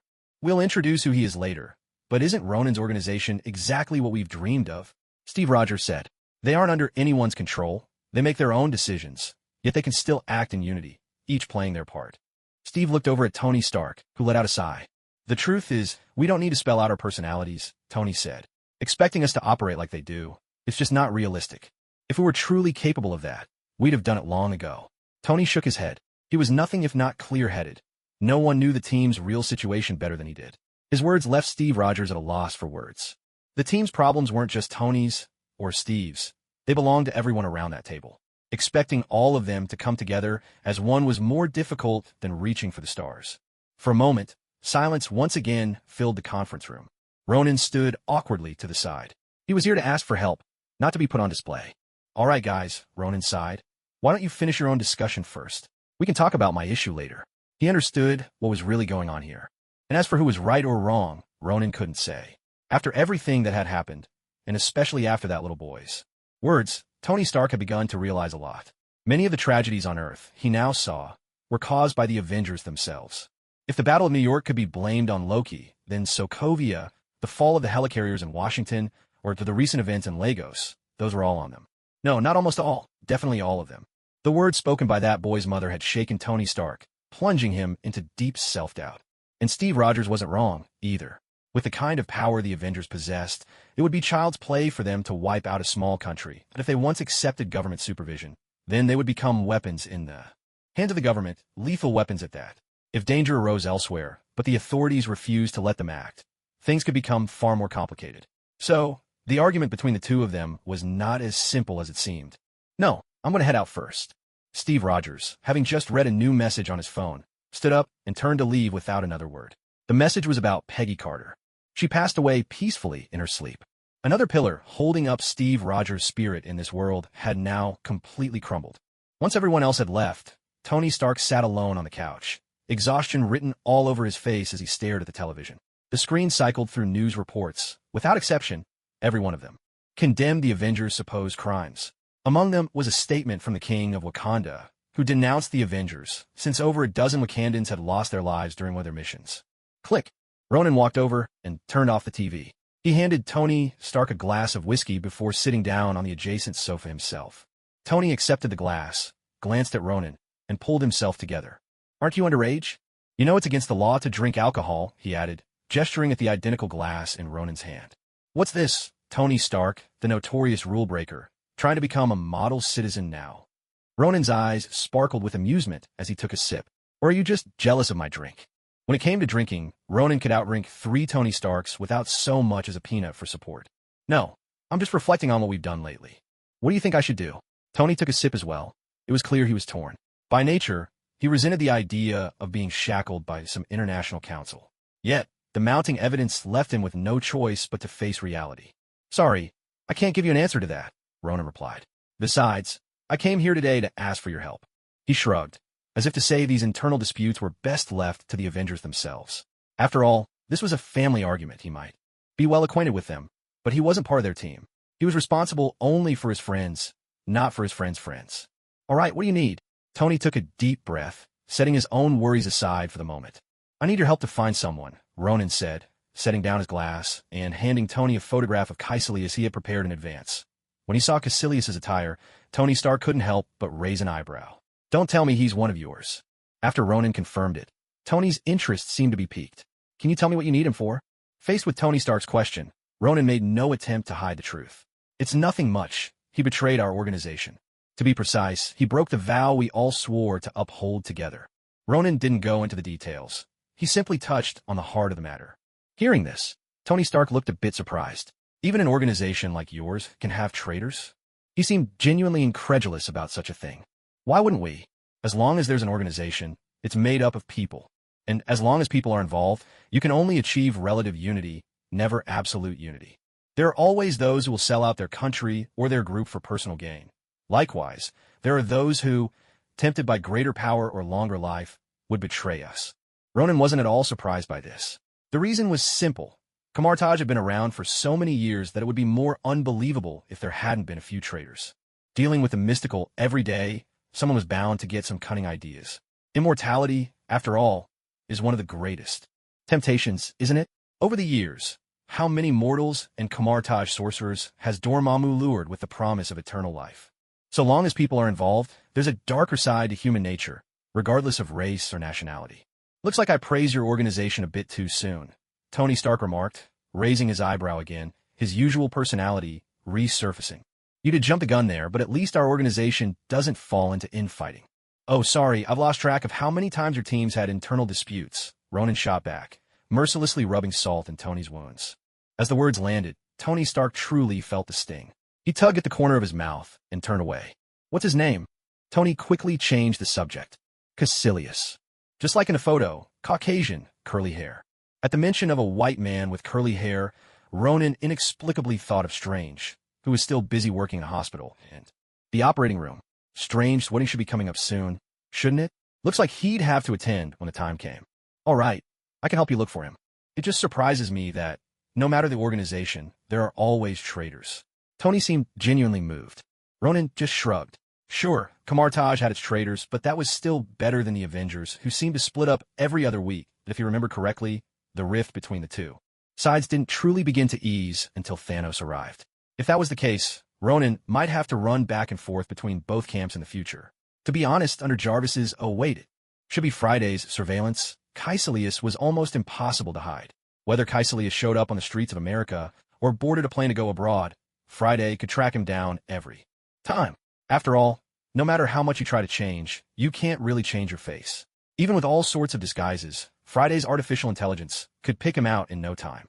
Sure enough, within the span of a single meal, Friday had already tracked down Caecilius' whereabouts.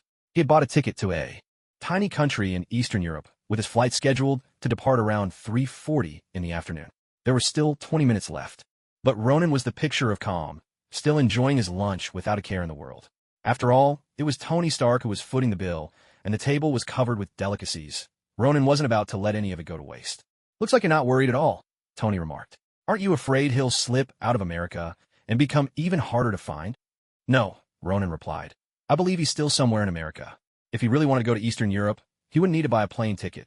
He could just draw a circle and be there in a blink. Buying the ticket was just a diversion to catch our attention. Ronan shook his head. Tricks like these, to be honest, were a bit of an insult to his intelligence. Tony, however, raised an eyebrow.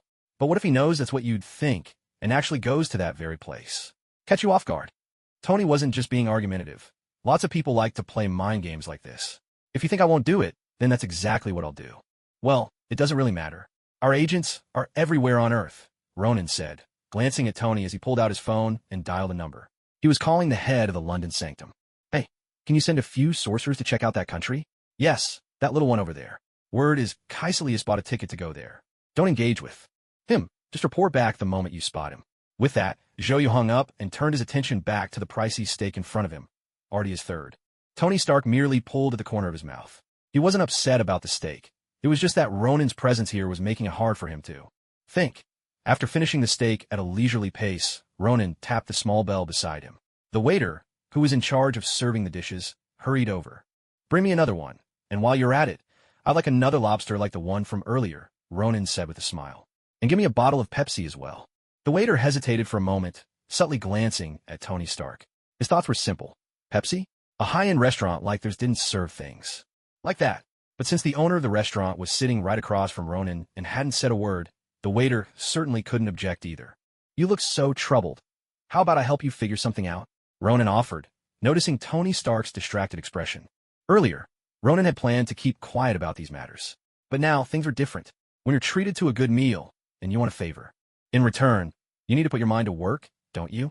Then again, maybe Tony Stark had invited him to such a fancy place precisely for this reason. What did you say? Tony Stark asked, a bit lost. Seeing him like this, Ronan raised an eyebrow and put his earlier suspicion aside. Judging by Tony Stark's current state, he probably wasn't scheming anything, right? I'm talking about the issues between you and Steve, Ronan explained.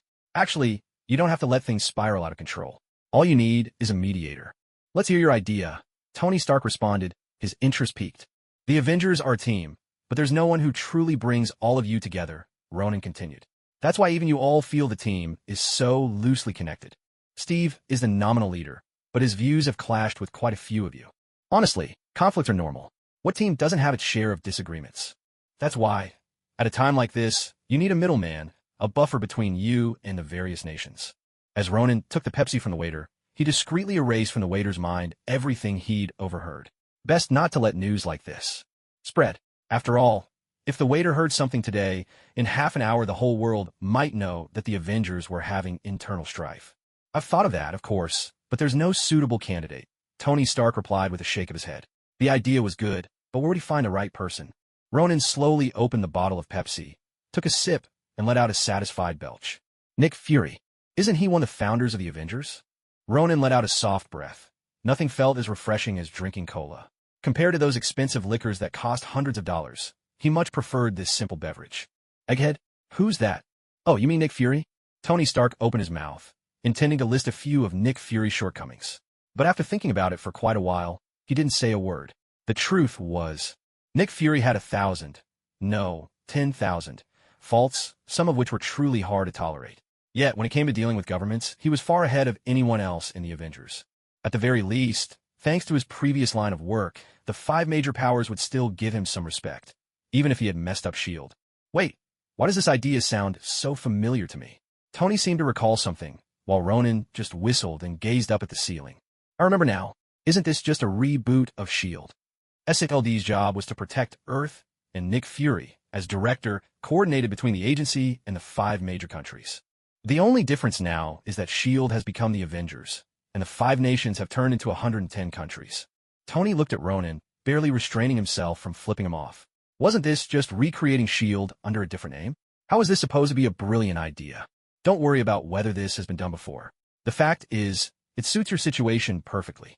Sure, this time it's a joint effort from over 100 nations, but in reality, it's hardly any different from before. Most of the smaller countries don't really get a say in these matters, after all. So, Nick Fury is without question the best candidate for the job, isn't he? Ronan shrugged. He'd always wondered why these people couldn't just find a middleman to negotiate and settle things. In the end, it would just mean reporting in before taking action. As for these countries thinking they could control the Avengers, that was basically impossible.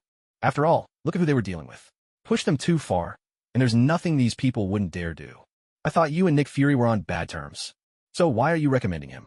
Tony shifted his posture, curiosity lighting his gaze. As far as he remembered, Ronan and Nick Fury didn't have much of a relationship.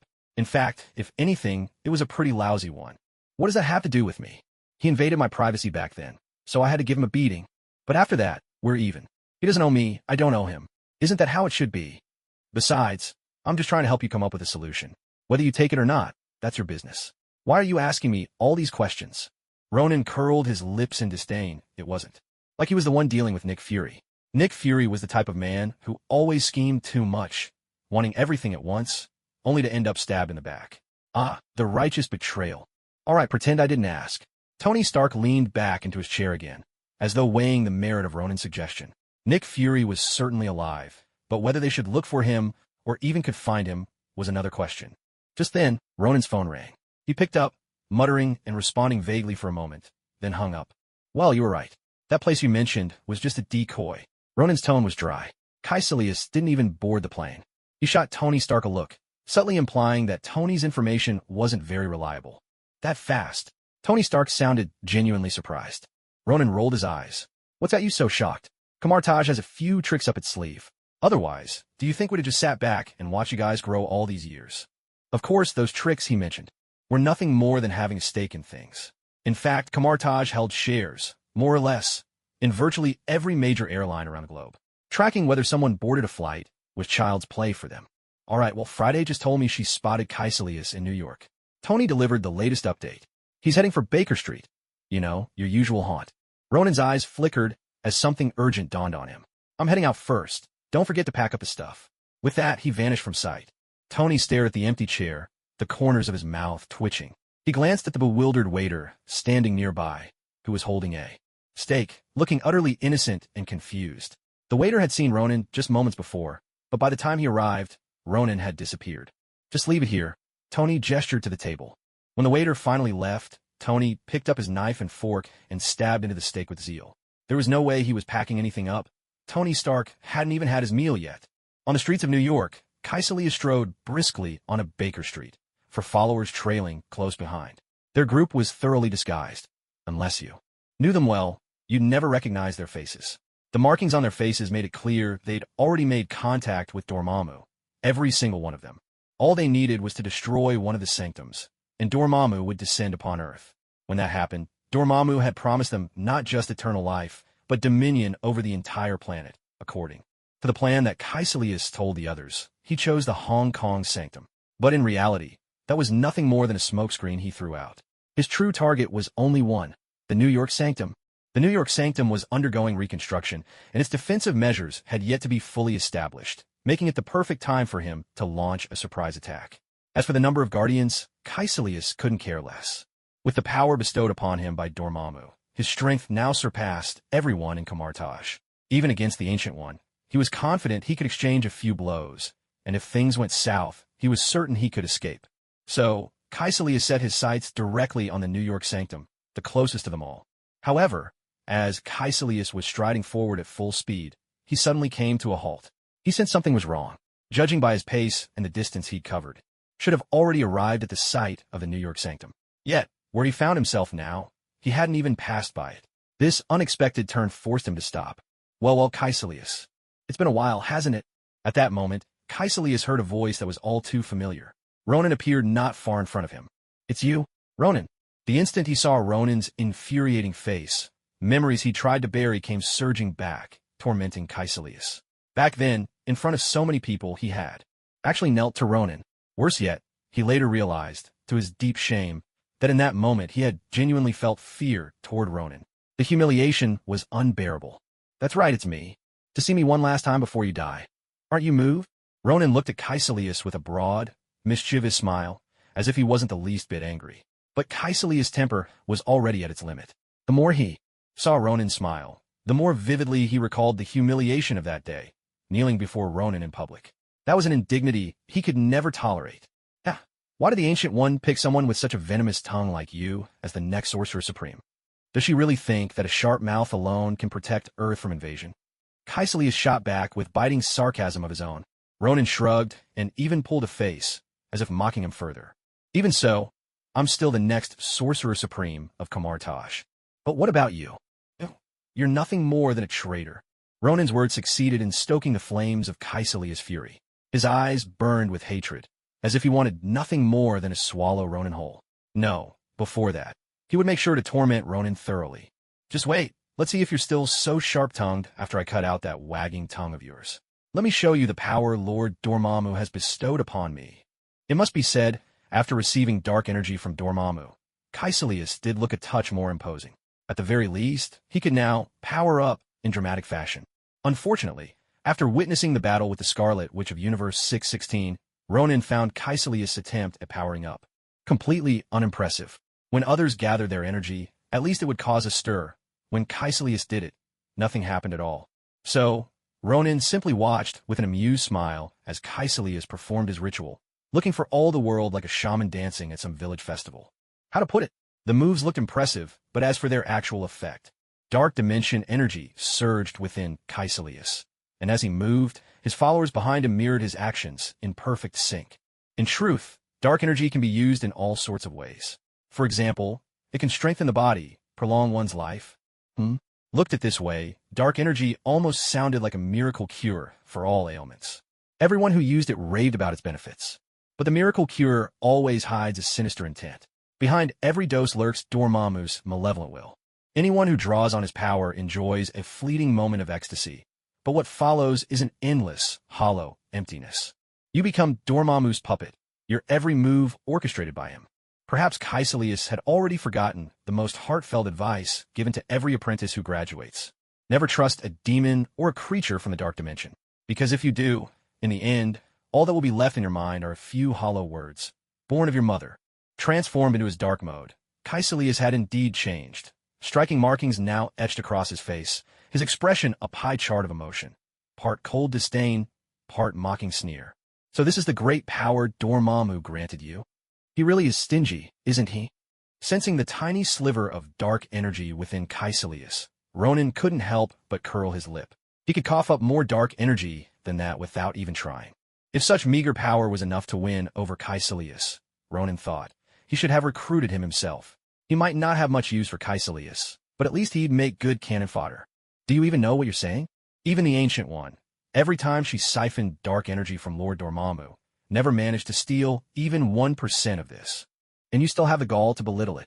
Caecilius' eyes widened in outrage, as if Ronan had insulted his idol. By now, Caecilius was a complete Dormammu fanatic, more obsessed than any celebrity's most fervent fan. Lord Dormammu, we can fight the entire universe for you. Why would I want to fight the entire universe? I don't care. We'll offend every powerhouse in the cosmos for your sake. Ahem. Anyway, that's more or less what's going on in Caecilius' mind. Sigh. Dormammu, well, not really a person, more like a monster. When it comes to lying, he's even better at it than I am. He just has a bigger face and a thicker skin. If it were me, I'd find that lie embarrassingly clumsy. Ronan clicked his tongue. One dares to make outrageous claims, the other gullibly believes them. If the Ancient Ones siphon off even less energy each time than this, she might as well bash her head against the dark dimension and be done with it. After all that trouble, this measly bit of dark energy is all she gets. Who knows if it's even enough to extend her life, but with those side effects, it's hardly worth the risk. Enough with the chatter. Let me show you the true power of Lord Dormammu. Go! Caecilius tilted his head, and his henchman instantly charged forward. Ronan just rolled his eyes. It seems Caecilius hasn't lost his mind completely. He still knows to send his minions to test Ronan's strength first, before deciding whether to fight or make a quiet getaway. To put it plainly, these followers are nothing but tools in Caecilius' hands. Without hesitation, Caecilius' followers unleashed their second form, wielding the mystical arts of camartage as they rushed at Ronan. Ronan let out a sigh. Poor kids, you're nothing but stepping stones, and yet you're still stretching your necks out to be trampled. Even the most loyal lapdog couldn't be as eager as you lot. But while Ronan was feeling a bit sorry for them, he had no intention of letting them off. He split himself into 3 identical copies, blocking their way. Even if Joseph was killed by Caecilius himself, these people were undoubtedly accomplices. He wouldn't treat them as harshly as Caecilius. So merciful Ronan decided, strip them of their powers, seal away their magic, and toss them into the Himalayas. If they manage to make it out alive, he'll let them go. Thinking about it, Ronan almost felt he was being a bit too saintly. As for Caecilius, Ronan lifted his head, fixing his gaze on Caecilius. His copies had already taken care of Caecilius' followers, leaving just the 2 of them. Watching his minions being dragged away by Ronan's doppelgangers, Caecilius couldn't help but frown. He talked a big game, but inside he was clearly wary of Ronan's strength. After all, The humiliation of being forced to kneel was something he wouldn't soon forget. All right, that's enough staring. No matter how long you look, you're not going to scare me to death. You can't seriously expect some enlightened master to show up right now, decide I'm some kind of demon, and just cut me down with a single stroke, can you? Ronan finally broke the silence as he looked at the motionless Caecilius.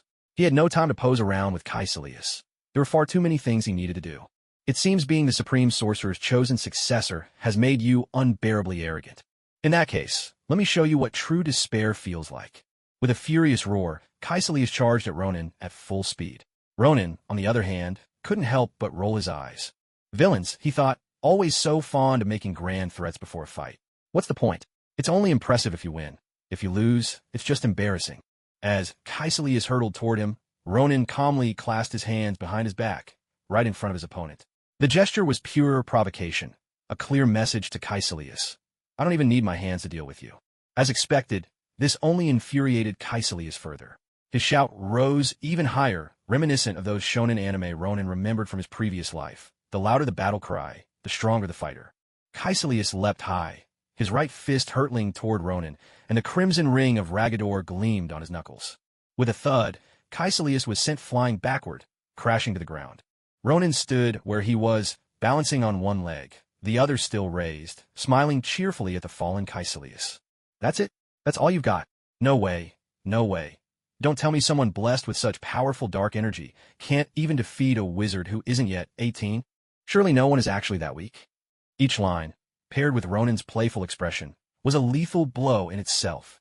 Even an ordinary person would find this mockery unbearable, let alone Caecilius, who had just acquired his dark powers. He felt utterly belittled by Ronan. You're asking for death. Caecilius sprang to his feet and charged at Ronan again, this time unleashing his full strength. The dark energy bestowed upon him by Dormammu began to boil within. With another heavy thud, Ronan landed yet another kick. He shook his still-raised right foot lightly, as if dusting off some lint. Is the dark power Dormammu gave you a fake, or something? How come you seem even weaker than before? Ronan arched an eyebrow, his face a picture of confusion. The words, paired with his current expression, stabbed even deeper into Caecilius' pride. Caecilius couldn't believe it. How could Ronan, using only one foot, send him flying when his own power had increased so much? This was nothing like what he had imagined. If Ronan, before the Dark Dimension incident, had faced off against the current Caecilius, it might not have been so easy. After all, back then he hadn't truly undergone a complete transformation. But now, Ronan was utterly changed. The Dark Dimension had invaded his body, reshaping him from head to toe.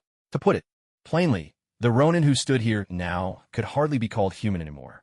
Even if Thanos showed up, he'd probably find himself overpowered and restrained by Ronan. Aha! At this moment, Caecilius had completely lost his sanity. He simply couldn't accept the fact that, even after pledging himself to the darkness, he still couldn't defeat Ronan. If before, he had knelled out of sheer intimidation, he could at least tell himself it was a fluke, he hadn't been prepared, and Ronan had even caught him off guard. But now, he was fully ready, far stronger than he'd ever been. And yet, facing Ronan, he felt more hopeless than ever. This was simply unbearable for Caecilius. Stop shouting, stop shouting. It's fine if you disturb the neighbors, but don't disturb me, Ronan said, tapping his ear in mild annoyance as he looked at Caecilius. Heroes in certain anime might roar as they fight, but that was their prerogative. They were the protagonists, after all. But you're a villain, and not even a major one. What's the point of all this screaming? Are you raging at fate for not giving you a cheat code? Or are you planning to rip your clothes in a final, desperate showdown with me? Tell you what, if you stop yelling, I'll even give you a head start. I'll let you have both your legs, Ronan said with a helpless sigh, glancing over at Caecilius. For the sake of his own ears, Ronan had little choice but to grant this concession. This time, however, Caecilius didn't say another word. Instead, he charged at Ronan once again. Judging by his reaction, it seemed he agreed? Maybe? Ronan stood his ground, lowering his feet back to the floor. He watched calmly as Caecilius rushed closer, then let out a soft whistle. In that instant, a crackling energy whip materialized before Ronan. Meeting Caecilius' ferocious charge, the whip lashed out to meet him. A sharp crack split the air, and a red welt immediately appeared across Caecilius' face. Before he could react, another energy whip snapped around his legs, binding them tightly. Momentum carried Caecilius' upper body forward while his legs abruptly stopped, sending him sprawling in a classic, undignified fall. There was a heavy thud as he hit the ground. Ronan couldn't help but close his eyes. A scene like this was almost too pitiful to watch. And then, in the silence that followed, the relentless crack of whips echoed over and over again. He swore he had absolutely no peculiar hobbies, and that was simply how the energy whip worked. Ronan was not about to take the blame for this. The sharp crack of the whip echoed again and again, making Ronan involuntarily open his left eye. Hiss! The pain. It was excruciating. If Ronan had been the one on the ground, he would have roared in anger too. So, without thinking, his hands flew up to cover his ears because he could predict what was coming. Caecilius was definitely going to shout, "Get out of my way!" Sure enough, Caecilius, sprawled on the ground, let out a furious roar. With a swift motion, he severed the energy whip binding his feet, then sliced through the other whips restraining him. The broken whips darted back to Ronan, gathering before him like wronged children, nuzzling his face in a plea for comfort. Ronan, now uncovering his ears, gently stroked the energy whips before drawing them back to himself. That's enough. Even Ronan had to admit, the sound of the whipping just now was a bit too cruel. Ronan, Caecilius' voice came from not far away, calm at last. It seems I've always underestimated you. Ronan couldn't help but tug at the corner of his mouth. This whole scene felt strangely familiar. So often in stories, it was at a moment like this when the villain was about to unleash his ultimate move and take the hero down with him, that such words were spoken. Right before mutual destruction, there was always a vague speech, a litany of how unfair the world had been to them, justifying what they were about to do. In short, it was time for the villain's tragic backstory. Back then, in my utter despair, I found my way to Kamar Taj, thinking I might be reborn. And I was in a sense, but I still couldn't save the one I loved most. I was forced to watch her die before my very eyes. I begged the Ancient One, but she told me my beloved lacked the gift for magic, that Kamar Taj arts could not save her. So many people found a second chance at Kamar Taj, but why? Why was she the only one? Caecilius seemed lost in memory. Ronan stifled the urge to roll his eyes. He'd already heard this story more than once. Both Mordo and Wong had told it before. It was because of this tale that people were willing to put up with Caecilius' odd temper. But it wasn't until I met Dormammu that I realized the truth. So many things have nothing to do with so-called talent, nor with following the rules. Because the ones who make the rules are the very first to break them. The ones who make the rules are the first to break them. Caecilius wasn't talking about anyone else. He meant the Ancient One in his memory. The Ancient One had warned all the sorcerers of Kamar Taj, more than once, never make contact with creatures from the Dark Dimension. The consequence of such contact was always corruption and downfall. Yet when Caecilius finally came into true contact with the Dark Dimension, he was struck by a startling revelation. The very person who had warned them time and again to stay away, the Ancient One, had all along been in communication with the Dark Dimension herself. Not only that, but she had even drawn energy from the Dark Dimension to extend her own life. This revelation utterly shattered Caecilius' perception of the Ancient One. Of course, it also brought another painful realization. The Ancient One clearly had the means to save the one he loved, but she chose not to, even if the method involved using the power of the Dark Dimension. Hadn't she used it herself? Watching Caecilius burn with outrage, Ronan couldn't help but shake his head. If you see the Master as a petty soul, clinging to life and using dark energies just to survive, then you couldn't be more mistaken. Her purpose was never for that fleeting, illusory thing called life. Ronan's defense wasn't simply because the Ancient One was his teacher. He wasn't blindly taking her side. In truth, if you look at the storyline, this was exactly what the Ancient One had always done. In every parallel universe, whenever Strange, or whoever was destined to become the next Sorcerer Supreme, appeared, the Ancient One would choose to die promptly, making way for Strange or her successor. Such a decisive end showed she had long grown weary of life. Perhaps, as a soul, she could roam the cosmos, even countless parallel universes, gaining far more than what she could, imprisoned on Earth. That's right, Ronan deliberately used the word imprisoned. For the Ancient One, remaining on Earth was no different from being confined. With her power and connections, did she truly need the Dark Dimension to achieve immortality? Absolutely not. After all, her patron was eternity itself. Just from a name, one could fathom what kind of being that was. If she wished, the Ancient One could return to eternity at any time. Endless life would be only the most basic gift. Yet, confined to Earth, she stayed to fulfill her mission, waiting for the next Sorcerer Supreme and safeguarding the planet. But the human body is destined to die. To fulfill her duty, she had no choice but to draw upon the Dark Dimension to prolong her life. That was all. A cold laugh escaped Caecilius. The faces of so-called righteous people like you are truly amusing. You reap all the benefits, yet forbid anyone else from sharing in them. And when you're exposed, you come up with a string of reasons, forcing everyone to accept the status quo. All the advantages are yours, and all we're allowed to do is agree, right? Cassius looked at Ronan with a mocking expression, as if he had already seen through everything on Ronan's mind. Ronan, on the other hand, let out a sigh. How should he put it? If it were about anyone else, perhaps Cassius's words would have been perfectly reasonable. But when it came to the Ancient One, things were a little different, a bit less appropriate. Still, in Cassius's eyes, Ronan had already become one of the privileged beneficiaries. So, no matter what Ronan said, Cassius would never believe him. Well, if there's nothing left to discuss, you may as well go on, Cassius said. If you have any cards left up your sleeve, now's the time to show them. Ronan just shrugged, feeling it pointless to continue a conversation destined to go nowhere. He had said all he wanted to say. Whatever Cassius thought from here was none of his business. Cassius glanced at Ronan, still unsure where Ronan's confidence came from. Even though Ronan had easily defeated him before, what Cassius was about to do now was far more than just attacking Ronan. To tell you the truth, I'd already considered the possibility those two would be interrogated, Cassius said. And I also figured, with your intelligence, you'd never be so easily fooled. No matter which sanctum it is, you'd all be on your guard. So, before leaving Kamar-Taj, I made my preparations. As he spoke, Cassius pulled off the clothing from his upper body. Ronan shot him a look of utter disdain. Was there any need to undress in the middle of a conversation? They were all men here. Nobody was interested in his dramatic display. But Cassius ignored Ronan's expression entirely. He pressed his palms together, chanting under his breath. The markings that had previously only covered his face began to spread across his torso. A purple glow shimmered faintly along the edges of the patterns, and the dark energy hidden within Cassius erupted in an instant. With a thunderous boom, a pillar of purple light shot up into the sky. At the same time, purple beams flared up from all directions along the street. In the blink of an eye, the dark energy surging in from every side shattered Ronan's mirror dimension. In a flash, everyone was pulled back into the real world.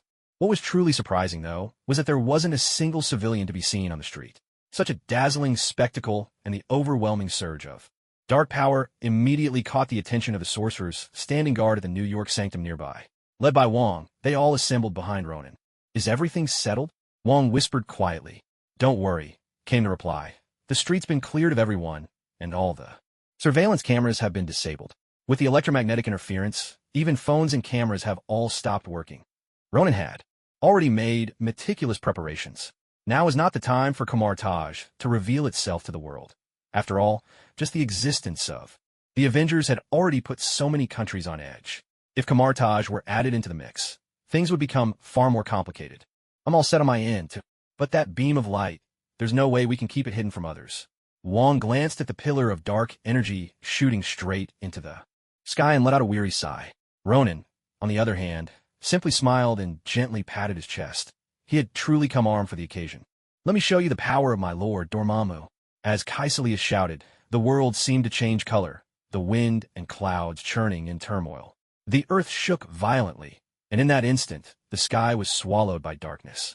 A streak of purple light split the heavens, as if linking the dark dimension to Earth, a sight unseen for years.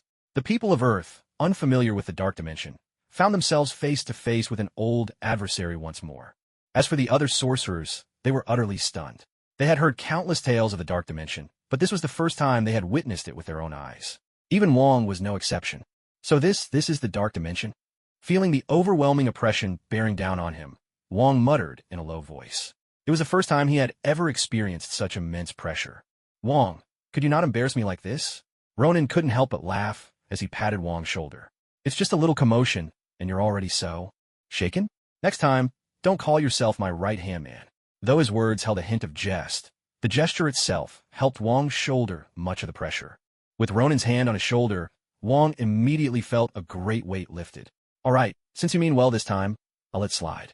But shouldn't you be dealing with that instead of worrying about whether or not I'm embarrassed? He glanced up at the shifting sky, a shadowy figure beginning to form in the clouds. Wong had never seen Dormammu with his own eyes. His knowledge came only from ancient texts. Was today the day that would change? Don't worry, I have a way, Ronan assured him, releasing Wong's shoulder and stepping in front of everyone. At the same time, his avatars had dealt with Wong's followers and now stood to the left, right, and rear of the sorcerer's ranks. All three avatars raised their hands in unison, forming intricate gestures, with Ronin doing the same. The winds of Watum. Ronin and his three avatars cast the spell together. In the next instant, a mighty gale surged upward from the ground, sweeping toward the sky. The seemingly powerful gale changed nothing at all. It didn't even stir the clouds in the sky. Yet in that very moment, all the sorcerers shared the same sensation. Relief washed over them. The oppressive weight they had borne since the arrival of the dark dimension had all but vanished. Though a faint trace of pressure lingered, it no longer affected them in the slightest. A deafening crack of thunder split the sky, and a flash of lightning illuminated the darkness that now blanketed all of New York. Ronin, this is the price you pay for not killing me. It's too late for you now. My master has already arrived on Earth. Even if you kill me at this moment, my master will resurrect me. And when that time comes, I'll relish the sight of your agonizing struggle. Caecilius was nearly delirious with triumph. From his perspective, his mission was complete. He had not only succeeded in stalling Ronin, but had also managed to summon Dormammu. He was brimming with pride. So what? Are those your last words? Yet Ronin's face remained utterly impassive. Instead, he regarded Caecilius with genuine curiosity, as if he truly were waiting for his final words. Seeing Ronin's demeanor, Caecilius, for once, didn't lose his temper. In his eyes, Ronin's actions were nothing more than the futile flailing of a dying man. Once Dormammu fully descended, the entire Earth would be swallowed by the dark dimension. And then, the thought of his beloved's resurrection, of eternal life, made Caecilius close his eyes in anticipation. In that instant, it was as if he could hear Dormammu's praise. Well done, my most loyal servant, Caecilius. A voice echoed softly in Caecilius's ear. Lost in his own reverie, Caecilius's eyes snapped open. His face was alight with excitement. And as his gaze cleared, he found himself in a scene he knew all too well. The place where he had first encountered Dormammu. The realm of darkness. My lord, I have succeeded, Caecilius called out in exultation, glancing around as if searching for a glimpse of Dormammu. I'm right behind you, the voice replied, echoing once more, though something about it seemed different this time. But at this point, Caecilius's mind was too clouded to notice the subtle change. Instinctively, he turned around. In the next instant, his triumphant smile froze on his face. For he was staring into a face even more familiar to him than Dormammu's. It wasn't Dormammu at all. It was Ronin. Dressed in a mage's robes, Ronin lounged leisurely on an unimaginably enormous throne. He reclined against the backrest, his right leg draped over his left, both hands resting on his knees. A deeply amused smile played across his lips, and the way he cocked his head to gaze at Caecilius only heightened Caecilius' sense of shock. No, this can't be, Caecilius cried. This is just your illusion. His first instinct was to suspect sorcery, but Ronin didn't bother to respond. He simply watched him in silence, that enigmatic smile still lingering on his face. Yes, that's right. This must be your illusion, Caecilius muttered to himself. You can't save Earth anymore, so you've trapped me here in your hallucination, trying in vain to deceive me. I see through you. I see through everything. Caecilius sounded almost unhinged. Ronin, meanwhile, spread his hands and spoke calmly. So, if I really wanted to trick you, why wouldn't I just take the form of Dormammu? Wouldn't that be even more convincing? Caecilius had no answer. His own words seemed to have shaken his confidence. To be honest, Ronin continued, you almost succeeded. The gateway between Earth and the dark dimension did open. The problem is, there was one tiny mishap. The place where you opened the portal, by sheer coincidence, happened to be my territory. Ronin gave a soft clap, and in that moment, the formless darkness around them began to shift. Where Caecilius had been standing in the void, there now appeared a weathered stone slab, ancient beyond reckoning. Ronin remained seated upon his throne, quietly observing him.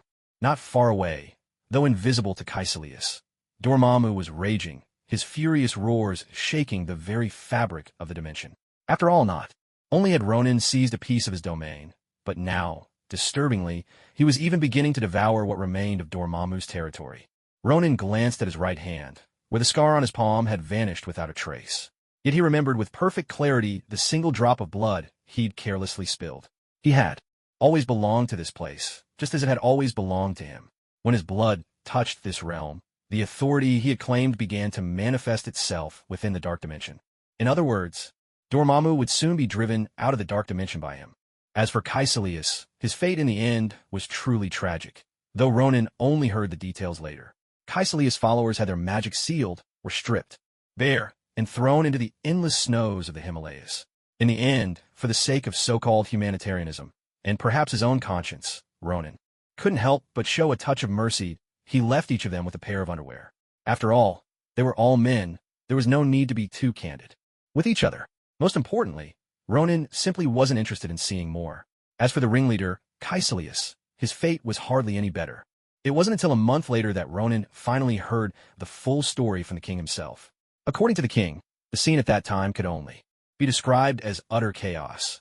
No, perhaps it would be more accurate to call it a picture of utter misery. When the appointed time arrived and Caecilius still hadn't summoned Dormammu, the dark energy within him turned on him instead. That sinister power consumed Caecilius completely, transforming him into a creature from the dark dimension. As for what he looked like, well, it's better left unsaid. Even recalling it now made Ronan feel a little queasy. In the end, things turned out quite well.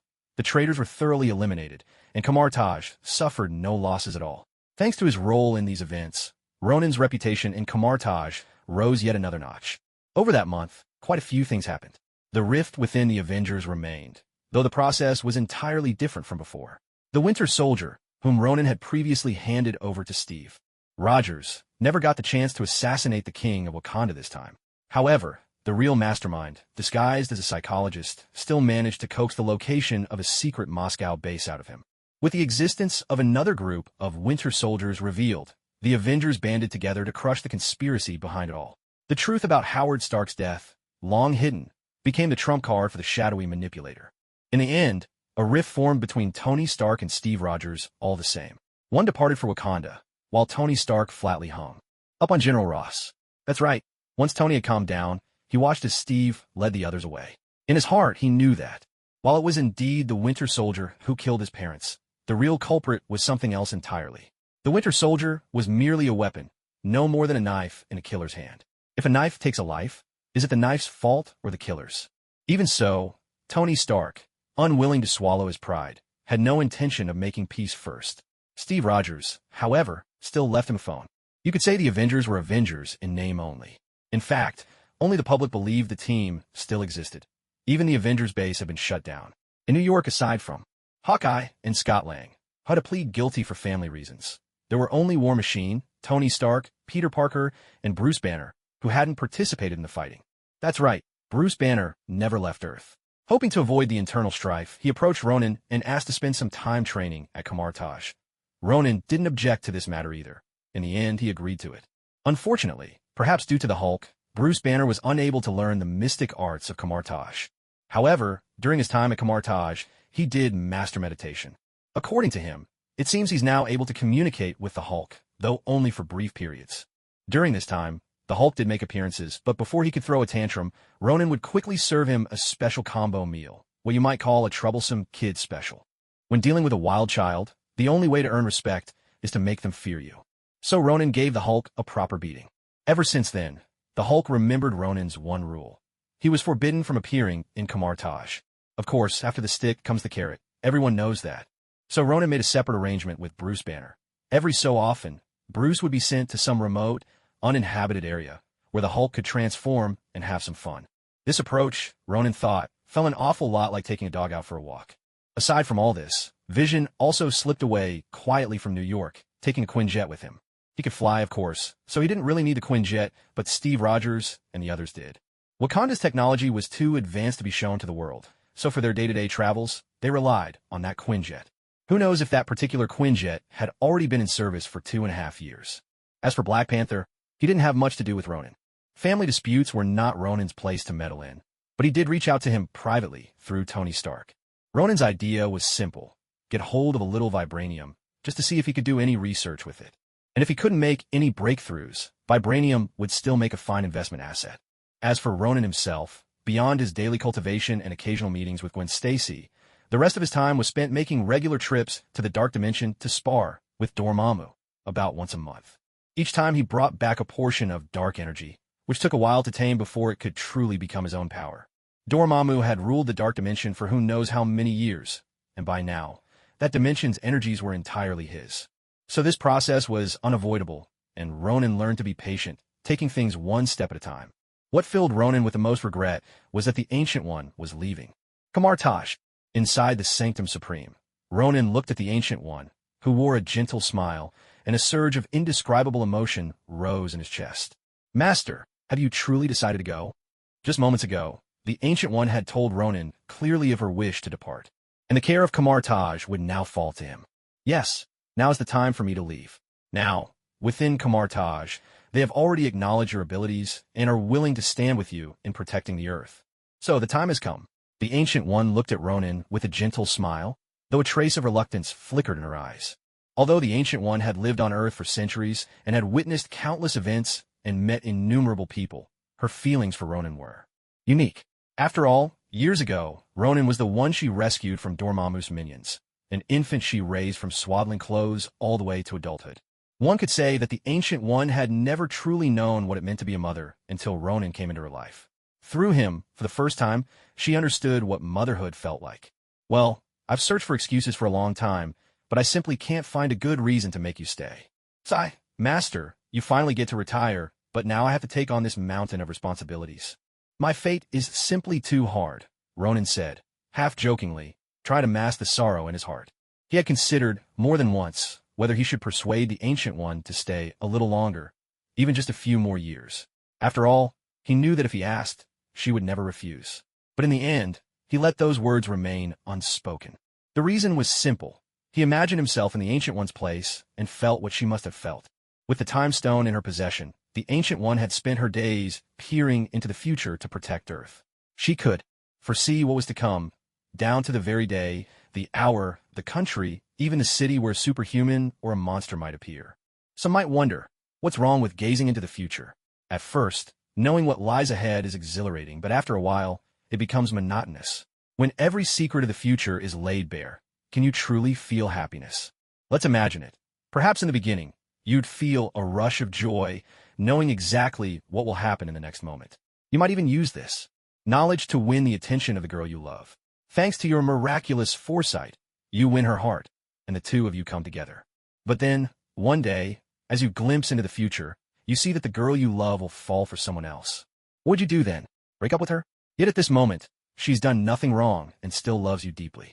She may make mistakes in the future, but you can't punish her now for something she hasn't yet done. In the end, unable to bear it, you break up with her. Sometime later, after the separation, you glance into her future again and suddenly discover it was precisely because you broke up with her that the girl, consumed by grief and thoughts of ending her own life, was saved at the critical moment by the very person you saw. And then, the two of them began a loving life together. It was also because you glimpsed the future that you chose to part ways with the girl, which led her to fall in love with someone else. Only at that moment did you realize that you were, in fact, the source of all this tragedy. Now, do you still find peeking into the future amusing? Of course, this is just an example.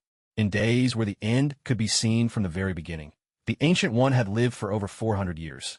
One could say that 4 centuries ago, she already knew what would happen 4 centuries later. Ronan, I must thank you, she said. Your arrival brought a touch of the unknown and wonder to days that otherwise never changed. The Ancient One smiled, handing Ronan a cup of tea, as if something had just crossed her mind. Indeed, by her own account, Ronan was the only variable on this timeline.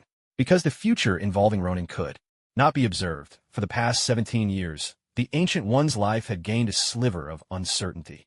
Though it was only a tiny bit, it was enough for her to feel something different in her endless days.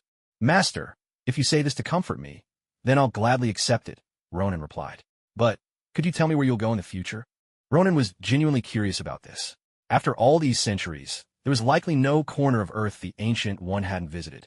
Because of her responsibilities, she seldom left the planet, and the only times she did were to venture into the dark dimension. So, this time, it was certain she would not remain on Earth. There are still things I must do, she said, but it wouldn't be right to tell you about them now. One thing I can promise, though, I'll come back to see you whenever I can. She smiled as she spoke. Ronan shrugged, not pressing for more. The Ancient One's destinations could only be a return to eternity's side, elsewhere, in a universe or even another universe altogether. If she felt it wasn't time to say, then he wouldn't ask. After all, she would never harm him. All right, then I'll wait for your return, he said. But what should I tell the others? That you've gone on a journey? Though he asked, Ronan could already guess her plan. Most likely, she intended to fake her death. No, I won't take my physical body with me. So, to the outside world, it will be said that I died of illness, she replied. Just as Ronan suspected, the Ancient One planned to leave by feigning death. But that excuse might be hard for people to believe. In Kamar-Taj, even cancer patients had managed to cure themselves through mystical arts. As the Sorcerer Supreme of Kamar-Taj, what illness could possibly claim the Ancient One's life? Well, since that's the case, I'll reluctantly accept the title of Sorcerer Supreme, Ronan said with a sigh. I suppose I'll need to treat Wong and Mordo to a good meal. He let out another breath, knowing it would come out of his own pocket once again. After all, the daily chores and mundane affairs would still be left to Wong and Mordo to handle. As for the title of Sorcerer Supreme, Ronan preferred it to be little more than an honorary distinction. He had no intention of living the ascetic life in Kamar-Taj day in and day out, even if there was internet here. Then I'll leave everything in your hands. That was the last thing the Ancient One ever said to Ronan with her own mortal body. Half a month later, the Ancient One announced she was gravely ill. Another fortnight passed, and when her illness proved incurable, she named Ronan as her successor, passing on the mantle of Sorcerer Supreme of Kamar-Taj to him just before her death. Ronan became the new Sorcerer Supreme of Kamar-Taj. No one in Kamar-Taj voiced even the faintest objection to this outcome. Everyone was steeped in sorrow. 3 days later, the Ancient One departed from this world. Her body was laid to rest in the snowy hills behind Kamar-Taj, where the ground lay blanketed in white. Before she left, Ronan used astral projection to witness the Ancient One's soul leaving her body. At the same time, she saw Ronan as well. Ronan, I'll be counting on you from now on, the Ancient One said, drifting close to Ronan and softly caressing his face. Normally so irreverent, Ronan was, for once, uncharacteristically silent. He simply nodded. Any promise made with words might change one day, but the promise in one's heart would never waver. Seeing Ronan like this, the Ancient One smiled, cupped his face in her hands, and gently kissed his forehead. In all these years, it was the first time she had kissed Ronan. For the first time, she truly felt like a mother. Watching the Ancient One's soul, sparkling like stardust, drift up into the sky, Ronan slowly closed his eyes. Farewells. Who could say when the next would come? From this moment on, the path ahead was one he would have to walk alone. The Ancient One was gone. Her passing cast a pall of gloom over all of Kamar-Taj for a time. After all, she had led them for so many years. They were only human, and no heart could remain untouched. Many who, once on the edge of death from incurable illness or grievous wounds, had found new life in Kamar-Taj, came of their own accord to lay flowers for the Ancient One. After all, she had been the one to rescue them from their suffering. They could dwell in their grief, but Ronan could not. With the Ancient One's departure, he felt the weight upon his shoulders more than ever before. From this moment onward, he was responsible not only for his own safety, but for the safety of all Kamar-Taj, and for the safety of the earth itself. This is the duty of the Sorcerer Supreme, and it was also the final task that the Ancient One entrusted to Ronan before her departure. The deadline for this task, perhaps, is eternity itself. So, without delay, Ronan sought out his most trusted allies, his right and left hands, who, from today onward, would also become his closest brothers, Mordo and Wong. During their small, private meeting, Ronan expressed his sorrow over the Ancient One's passing. He told the two that others might allow themselves to grieve, but they could not. For the smooth operation of Kamar-Taj, whether it was Ronan, Mordo, or Wong, they all needed to pull themselves together. They had to unite their efforts to ensure the safety of both Kamar-Taj and Earth. So, after brushing aside the slightly disdainful glances exchanged by his companions, Ronan laid out his plan. As before, Mordo would be responsible for training the newcomers to Kamar-Taj and overseeing its defenses. Wong, on the other hand, would take charge of the security of the three sanctums, as well as assigning and coordinating their guardian sorcerers. As for the library, Ronan found someone else for that role. One could say Mordo's position did not see an official rise in rank, but he had become, in name, the Deputy Sorcerer Supreme. Wong, meanwhile, had gone from being a humble librarian to the mastermind behind the scenes, controlling the three great sanctums. Well, perhaps Ronan didn't use that exact phrase, but his meaning was clear enough. According to Ronan, under the leadership of the three of them, Kamar-Taj would rise to even greater glory. Who knows, perhaps one day there would be Kamar-Taj. Branches, no, not concubines, branches, spread throughout the farthest reaches of the universe. Of course, none of the three actually believed that last part. As for Ronan's primary responsibility, both Mordo and Wong tacitly chose not to ask. What would be the point? With all the duties now delegated, Ronan was left with just one main task: to sit in the sanctum of New York, Hong Kong, London, or Camartage itself, to occupy the seat of the Sorcerer Supreme, and to sip tea while reading the paper, or, well, reading the latest briefings. Oh, and naturally, Ronan had one other small responsibility: to strive for the next generation of Camartage. Because Loki no longer existed, Thor, as Odin's only heir, had no choice but to inherit the throne. With no other contenders in sight, Thor became, in the eyes of the Asgardians, the one and only candidate for king. Of course, this had always been the case.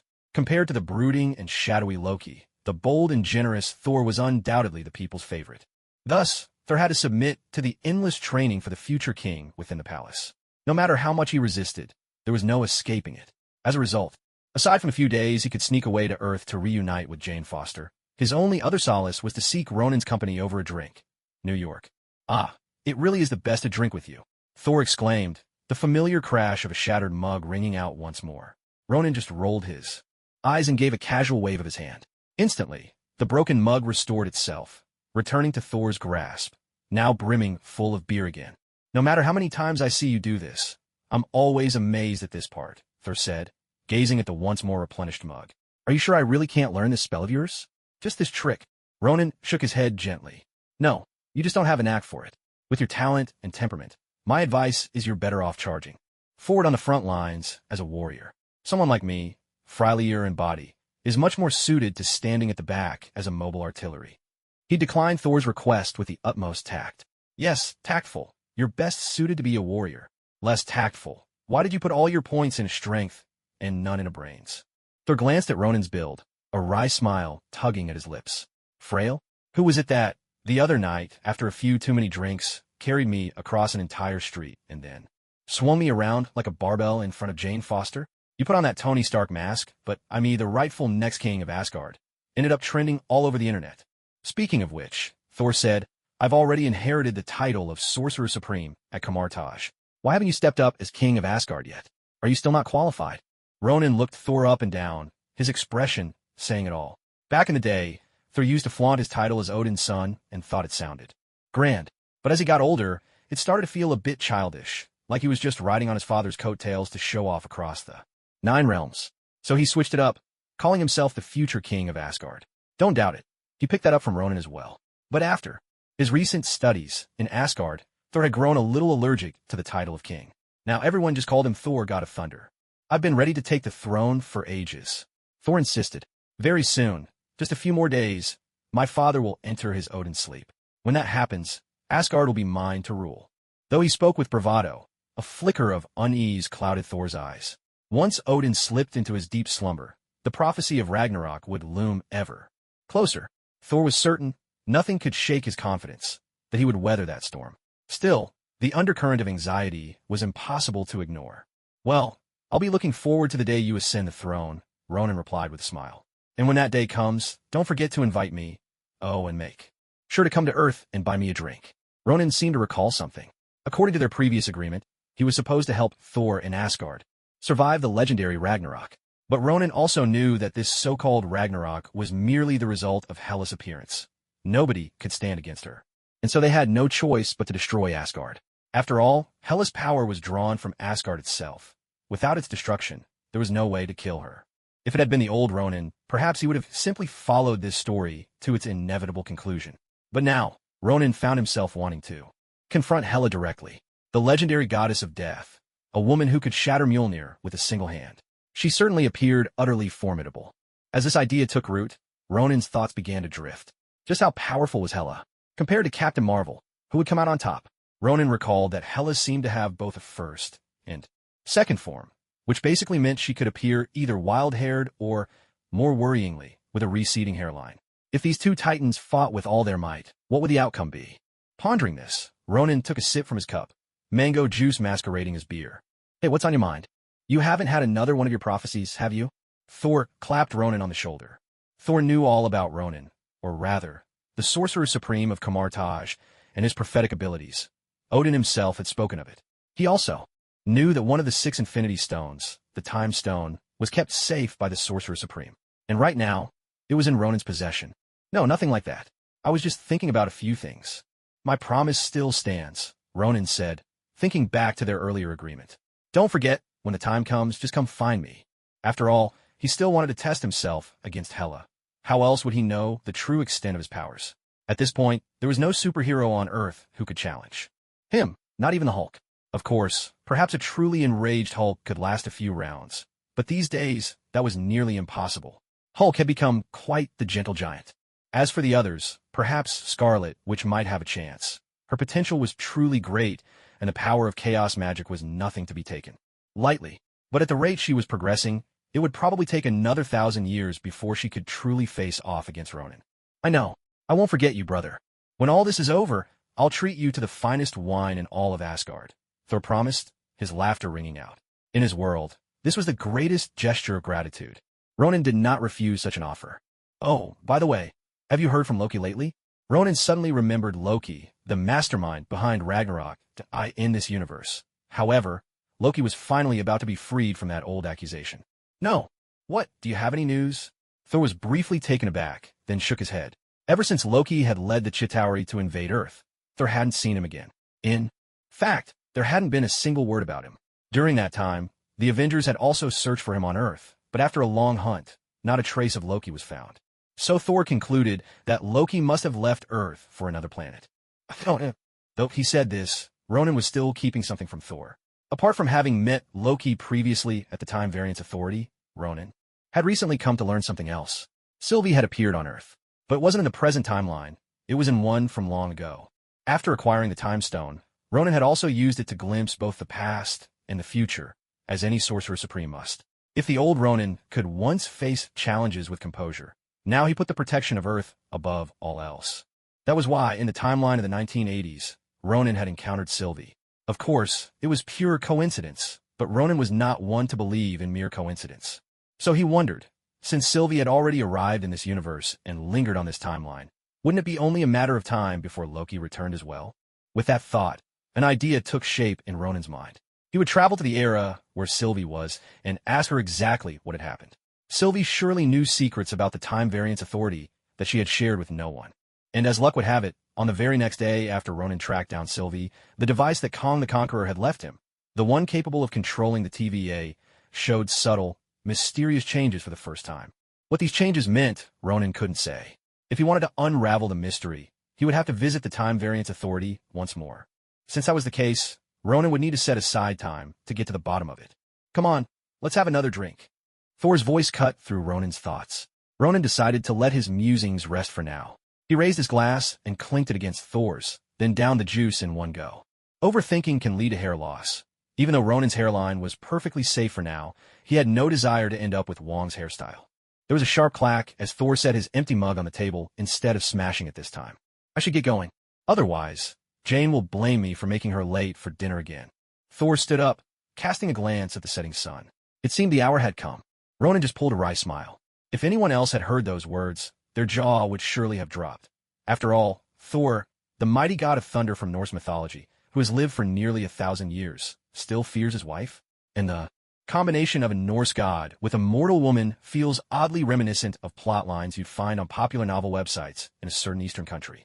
Could it be that, when it comes to the dominant CEO trope, the world is truly united? Well, having a devoted boyfriend like you must make Jane incredibly happy, Ronan remarked, glancing at Thor with a flicker of complicated emotion in his eyes. Days like these, which Thor found so vexing, wouldn't last much longer for him. The court studies he loathed so much would one day become nothing more than cherished memories he'd revisit from time to time. As for Jane Foster, their fate was, in truth, sealed long ago. To borrow a line often spoken by the Jade Emperor, the greatest antagonist in many dramas. About love between immortals and mortals, such romances never end well. In this context, that sentiment could not be more fitting. Thor, with his 5,000-year lifespan, and Jane Foster, who could at most live 100 years, no matter how you look at it, theirs, was a story destined to end in tragedy. When beauty fades and Thor remains unchanged, it's simply too cruel for Jane Foster to bear. Watching Thor soar into the sky like a helicopter, Ronan couldn't help but shake his head. After that, he turned and walked back into the house.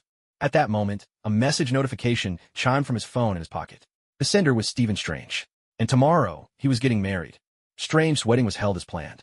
Just as Ronan had said, Stephen Strange of this universe had chosen a path entirely different from his counterpart. Perhaps he would never again glimpse the hidden side of the world, but he had preserved his hands. With those same hands, he could now hold the woman he loved most, Christine. There weren't many guests at the wedding, which was typical for most American weddings. Aside from those thrown by the wealthy, most are quite simple affairs, attended by just a few close friends and family.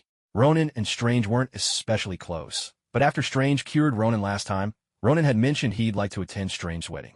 Unexpectedly, Strange had taken that to heart. So Ronan was more than happy to broaden his network, especially since this particular acquaintance was one of America's top surgeons. The ceremony itself was straightforward. The bride, accompanied by her father, walked up to the groom, and together they recited their vows of love that, of course, when love fades or hearts are broken, those so-called vows become nothing more than tasks to be performed in the moment. As the couple kissed passionately, Ronan, like the other guests, joined in with a round of applause. "Why did you come today?" Ronan asked, clapping as he turned to the person beside him. Standing next to him was none other than Tony Stark. His arrival had caused quite a stir earlier, drawing many curious glances. If this weren't Strange's wedding, there would probably be a line of people waiting to take photos with Tony Stark. "I know him quite well, though not as well as I know you," Tony replied. "But I've come to him for treatment a good few times." He shrugged, flashing a smile in the direction of the newlyweds and applauding with genuine warmth. Even as Iron Man, protected by his suit of armor, Tony Stark was no stranger to injury. His thoughts echoed Ronan's. Doctors of his caliber are one in a million. Sometimes, no matter how much money you have, it doesn't guarantee that someone will agree to treat you. What does this say? It shows that when your skills are truly irreplaceable, people will greet you with a smile, no matter how aloof your manner. "All right, but could you try to keep a low profile?" Ronan quipped, glancing at Tony's outfit. "You're dressed to outshine the groom." Although Tony wore a dark suit, on him, the ensemble looked flamboyant, almost ostentatious. "Ah, like you're any different," Tony shot back, giving Ronan a sidelong glance, barely restraining himself from raising a middle finger. Only the setting, a wedding, kept him from offering the usual friendly banter. But this time, Ronan didn't answer. Strange and Christine were now embracing their family members. At the start of the ceremony, Christine had danced with her father, and Strange had shared a dance with his mother. According to Tony, his own wedding would be much the same, though he made it clear he wasn't a fan of dancing. "Thank you both for coming," Strange said, approaching Ronan and Tony. His excitement was unmistakable. "Wishing you a lifetime of happiness together," Ronan replied, his smile genuine as he looked at the radiant couple. If the Stephen Strange of the 616 universe could see this moment, would he be filled with bittersweet emotions? This was, after all, another version of the story, another possible ending.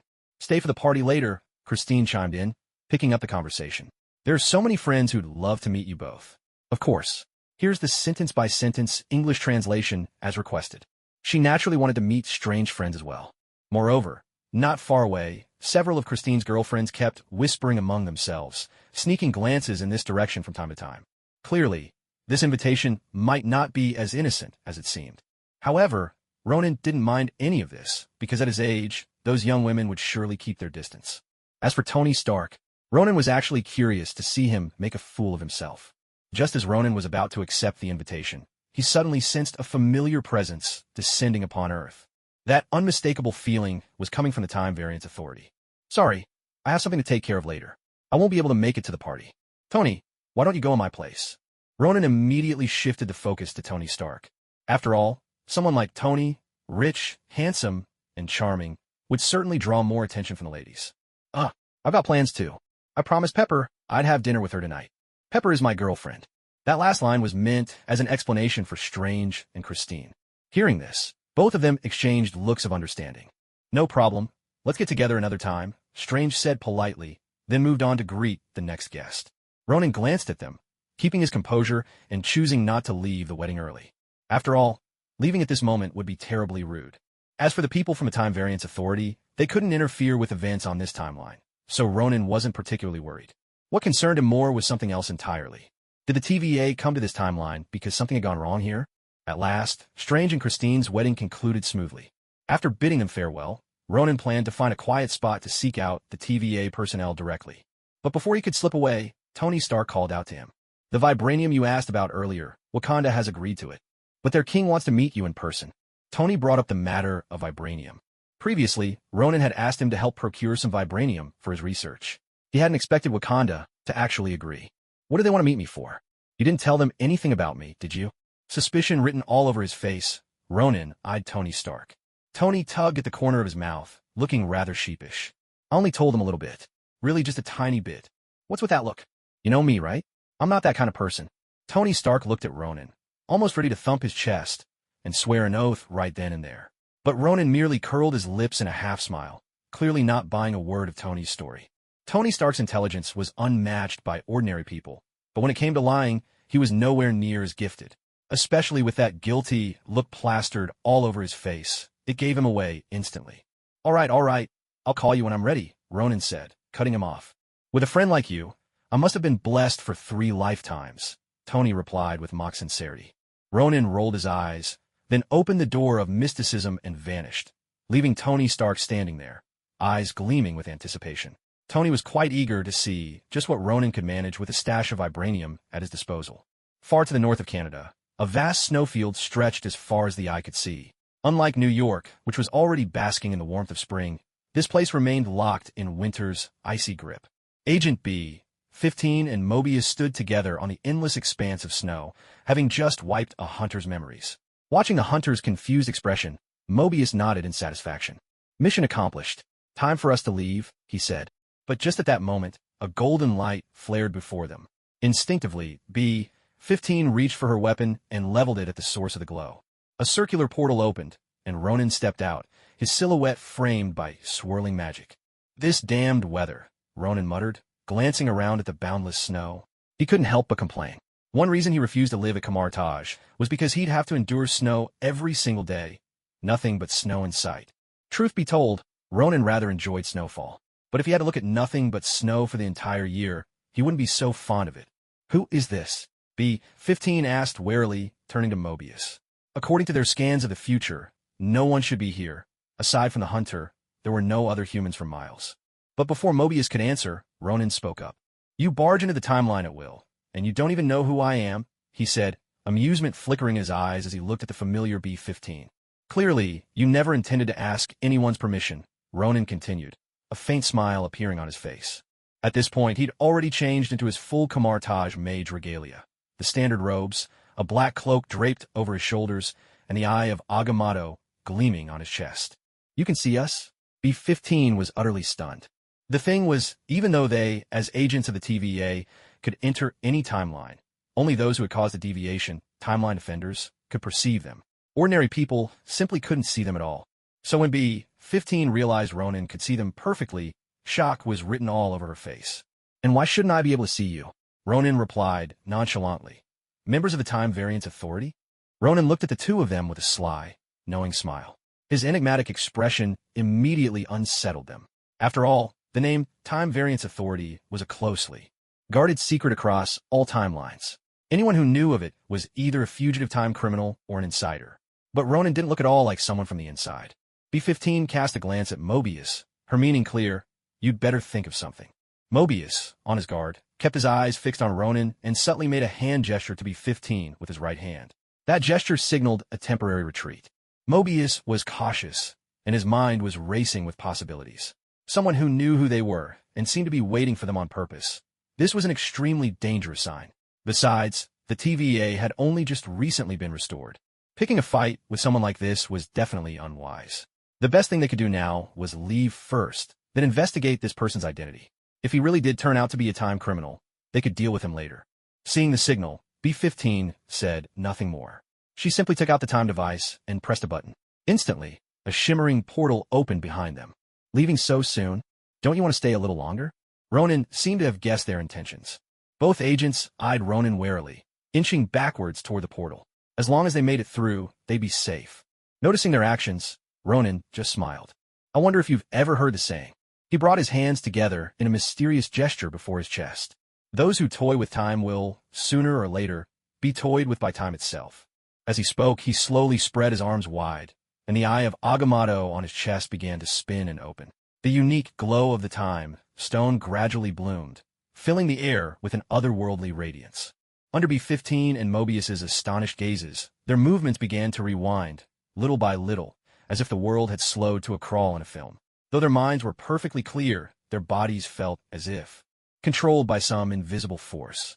Inch by inch, step by step, they retraced their steps back to where they had first started. Mobius's left hand, hidden behind his back, was still frozen in that retreat gesture. It was as if the whole thing had been nothing but a dream. The time stone. No, that's impossible. Even the time stone shouldn't work on us. With his years of experience hunting down time criminals, Mobius instantly recognized the artifact on Ronin's chest. To them, the Infinity Stones were nothing special.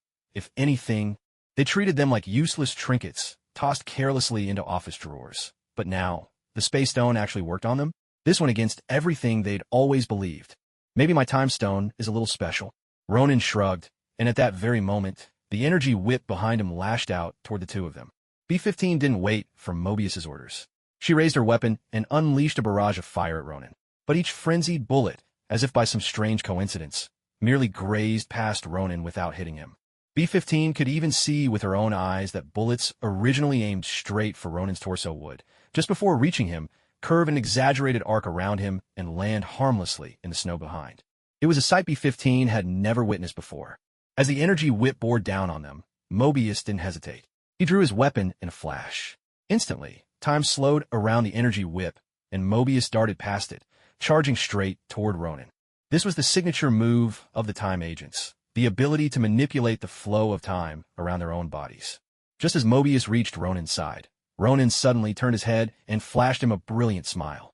You don't actually think this trick works on me too, do you? Before Mobius could react, the energy whip, slowed 1,000-fold just moments before, snapped taut and bound him tightly. B-15 was given the same treatment. All right, Ronin said. Now it's time for you to tell me. What exactly are your intentions? Kamartaj. Inside a hidden chamber, Ronin sat calmly in a chair, quietly watching B-15 and Mobius, both tied up like bundles of rope. For the two agents, the journey from the snowy wilderness to this warm underground room had taken no more than a second. They'd only blinked and found themselves here. Without a doubt, this was some sort of spatial ability. The man before them could not only wield the time stone, but also seemed capable of teleportation. No, that wasn't quite right. He'd used two different kinds of spatial techniques. The golden portal from earlier, and then this instant teleportation. They felt completely different. Mobius looked at Ronin's face not far away, a flicker of wariness passing through his eyes. So, let's hear it, Ronin said with a smile that was as sudden as a thunderclap. Isn't your time variance authority already in complete chaos? How do you know? The question flashed through both B-15 and Mobius's minds at the same time. They exchanged a glance and saw the same shock mirrored in each other's eyes. I don't know what you're talking about. B-15 was the first to deny Ronin's words. No matter what, in her mind, these things absolutely could not be admitted. No outsider can ever be allowed to learn what goes on inside the time variance authority. TSK, you really are stubborn, aren't you? But I wonder, are you only stubborn with your words, or is every part of you just as unyielding? As soon as Ronin finished speaking, the energy whip binding B-15 suddenly lengthened. The whip snaked around from behind B-15, coiling around her neck, then looped over the ceiling beam above her head. With a sharp creak, the whip gave a fierce tug, causing the old, time-worn beam to groan in protest, making anyone's teeth set on edge.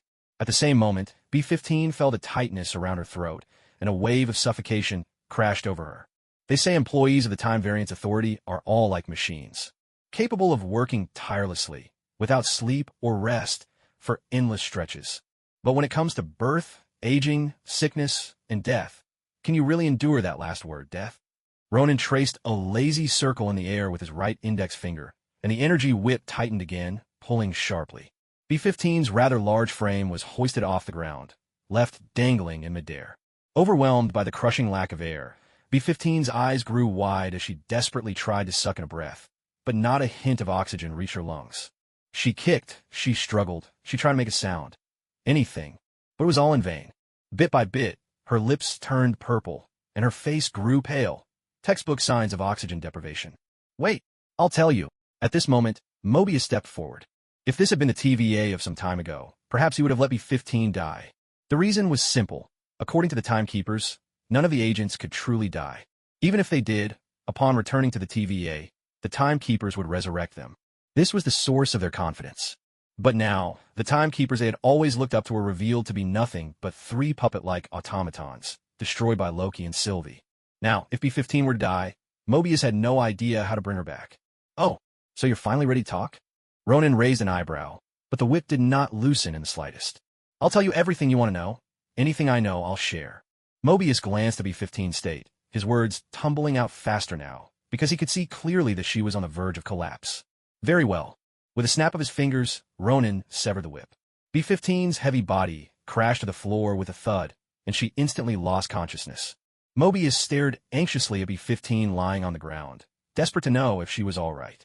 Don't worry, she's still alive. Because I still need her alive to verify whether what you've told me is true. After all, I can't just take your word for it, can I? Ronan smiled pleasantly and waved his hand. A golden portal appeared, swallowing B-15 whole before vanishing from the chamber. Mobius felt a chill run through his heart. He hadn't expected that the reason Ronan let B-15 go was precisely this. In fact, to prevent B-15 from waking up midway and overhearing their conversation, Ronan had even gone so far as to isolate her alone. This left Mobius with no way to lie. All right, stop thinking about how to deceive me. You've seen the Infinity Stones many times, and, you know, I possess the Time Stone. Then you must also know that one of the Time Stone siblings is the Mind Stone. Since the Time Stone works on you, why don't you guess, would the Mind Stone be effective as well? Ronan still wore that beaming smile, but the look on his face sent a shiver down Mobius's spine. The Mind Stone. Mobius was well-versed in these fundamental Infinity Stones that made up the fabric of the universe. The Infinity Stones he'd encountered before had no effect on people like them. Yet today, he was faced with something entirely different. Ronan's meaning was clear. He had the Mind Stone. He wasn't using it now, but that didn't mean he never would. All right, whatever you want to know, I'll tell you. Mobius sighed. At this point, surrender was his only option. It was not just for B-15's sake, but for his own as well. Good. I trust you'll answer my questions honestly. Ronan gave a slight smile, and a chair appeared behind Mobius.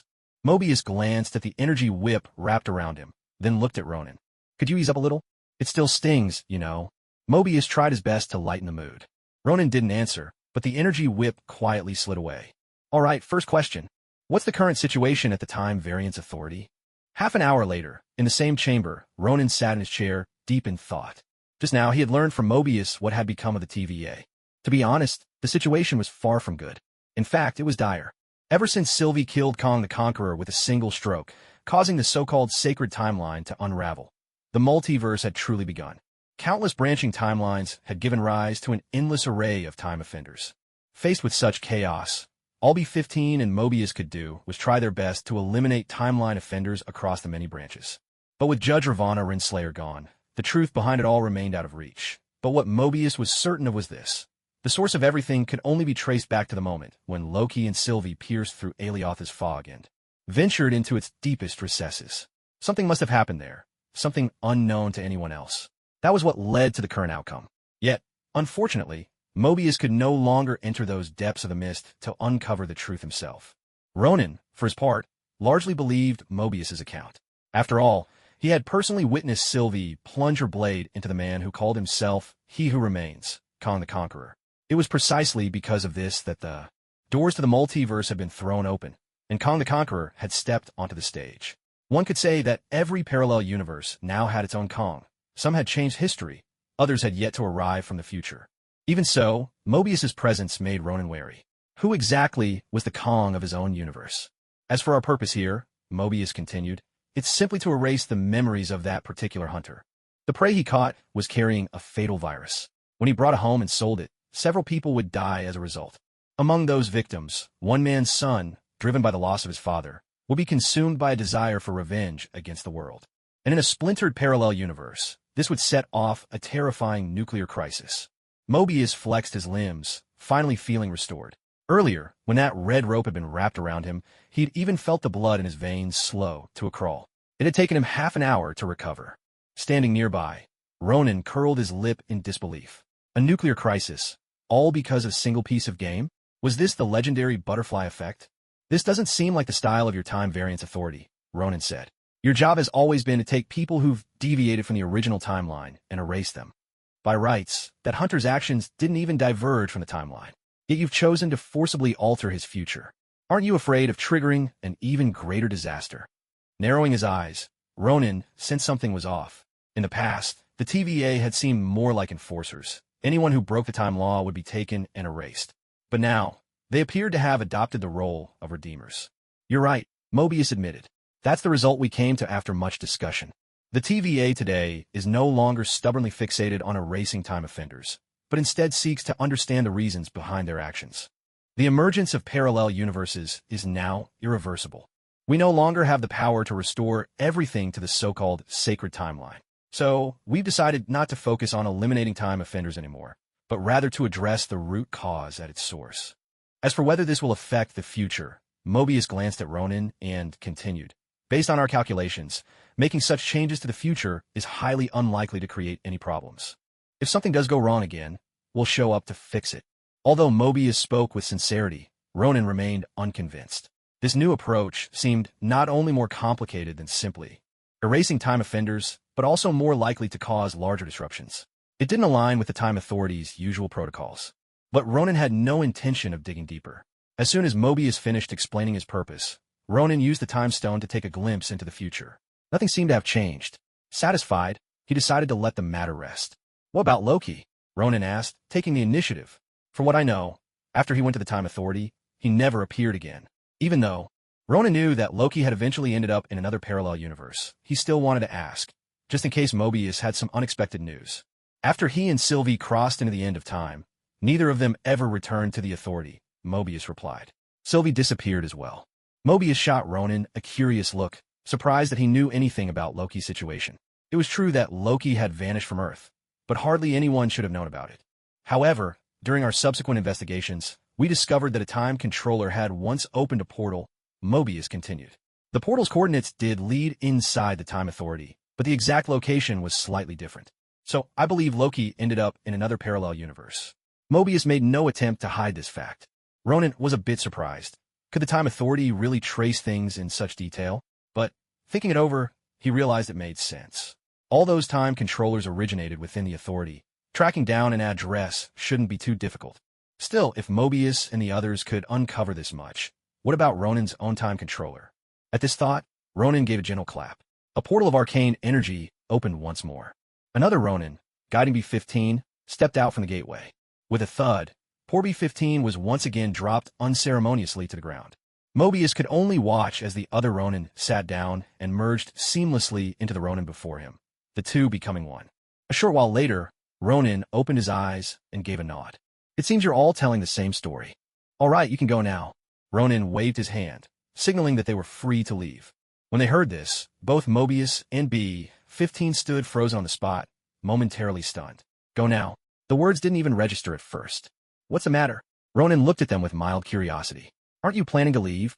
Surely, he thought, they weren't suffering from some sort of Stockholm Syndrome. No, we'll leave right away. Though shocked by how easily Ronin was letting them go, Mobius was quick to recover. He hurriedly helped B-15 to her feet and swiftly activated the time controller to open a portal. Even as they prepared to depart, Mobius kept a wary eye on Ronin, not relaxing until both he and B-15 had stepped through the shimmering doorway together. It wasn't until they had left the locked chamber and found themselves back in the Time Variance Authority that the reality of what had just happened began to sink in. Is this real? Are we really back? B-15 asked instinctively. Mobius, still baffled, just shook his head, his face clouded with confusion. Was it possible that their captor had gone to all that trouble simply to ask about the TVA's current situation? Could that alone have satisfied him? Meanwhile, on Earth, Ronin let out a low, thoughtful whistle. There was no way he would trust the words of those two so easily. After all, even though they'd been interrogated separately, who could say they hadn't coordinated their stories beforehand? They were agents, after all. Lying came with the territory. Ronin's solution was simple.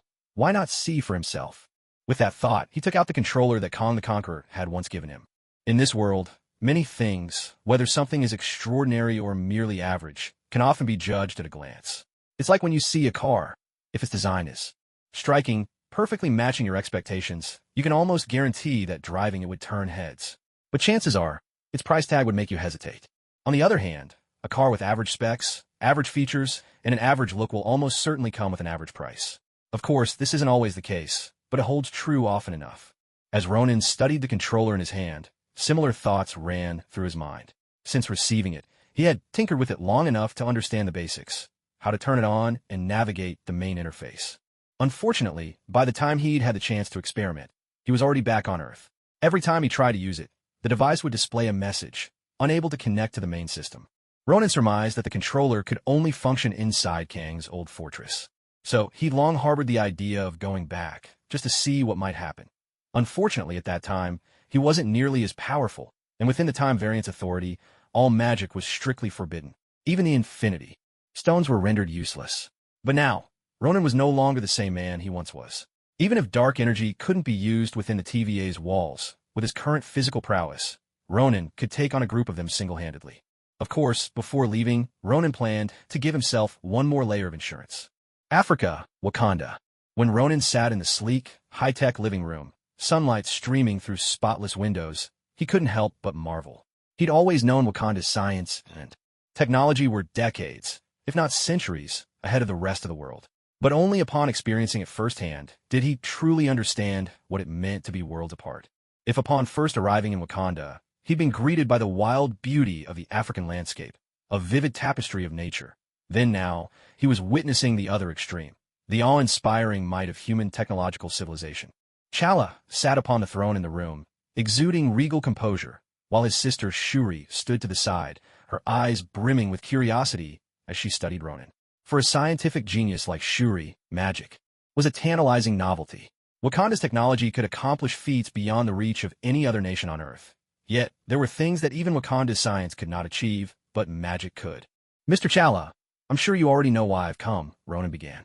And I'm curious. What is it you're asking for? T'Challa replied. Ronan's purpose was simple. He had come for vibranium. This was the backup plan he'd mentioned before. Mr. Ronan, I've heard much about you from others, including Steve and his friends, T'Challa said. Yet the impressions I've gathered seem to differ quite a bit. T'Challa regarded Ronan with a king's measured calm, hands folded in his lap. Since the end of the Avengers' Civil War, he had ascended to the throne, and though he still seemed to be growing into the role, there was an undeniable air of royalty in his bearing. As the saying goes, not everyone is born to be a king, but those who are never ordinary. I've never cared much for others' opinions of me, Ronan responded evenly. I know exactly what I need to do. Faced with a newly crowned king, Ronan chose his words with care. Since he was addressing a monarch, he decided to employ the most effective diplomatic approach from the East. That's precisely why Wakanda is willing to open its doors to you, T'Challa replied. According to Steve, your organization has always protected Earth, yet remained in the shadows. In some ways, your people in Wakanda are not so different. T'Challa nodded, clearly satisfied with Ronan's answer. Meanwhile, Ronan couldn't help but smirk inwardly, whether Wakanda protects the Earth or not. He couldn't say, but their low profile was undeniable. Forgive me for not being too familiar with Wakanda's history. After all, I'm only 17. Just like you, I've only recently become the leader of my own order. Although our positions aren't quite the same, they're similar in many ways. With these words, Ronan made his meaning clear. You're a king, but I'm also the Sorcerer Supreme of Kamar-Taj. In that sense, we're speaking as equals. So, let's put an end to any unnecessary probing. Understand, vibranium is something our people have guarded for generations. It's the treasure of Wakanda. For so many years, only the tiniest amount of vibranium has ever found its way beyond our borders. That's why I'd like to propose a trade. T'Challa absent-mindedly turned the ring on his finger, the ring he had just put on. That ring symbolized the throne of Wakanda.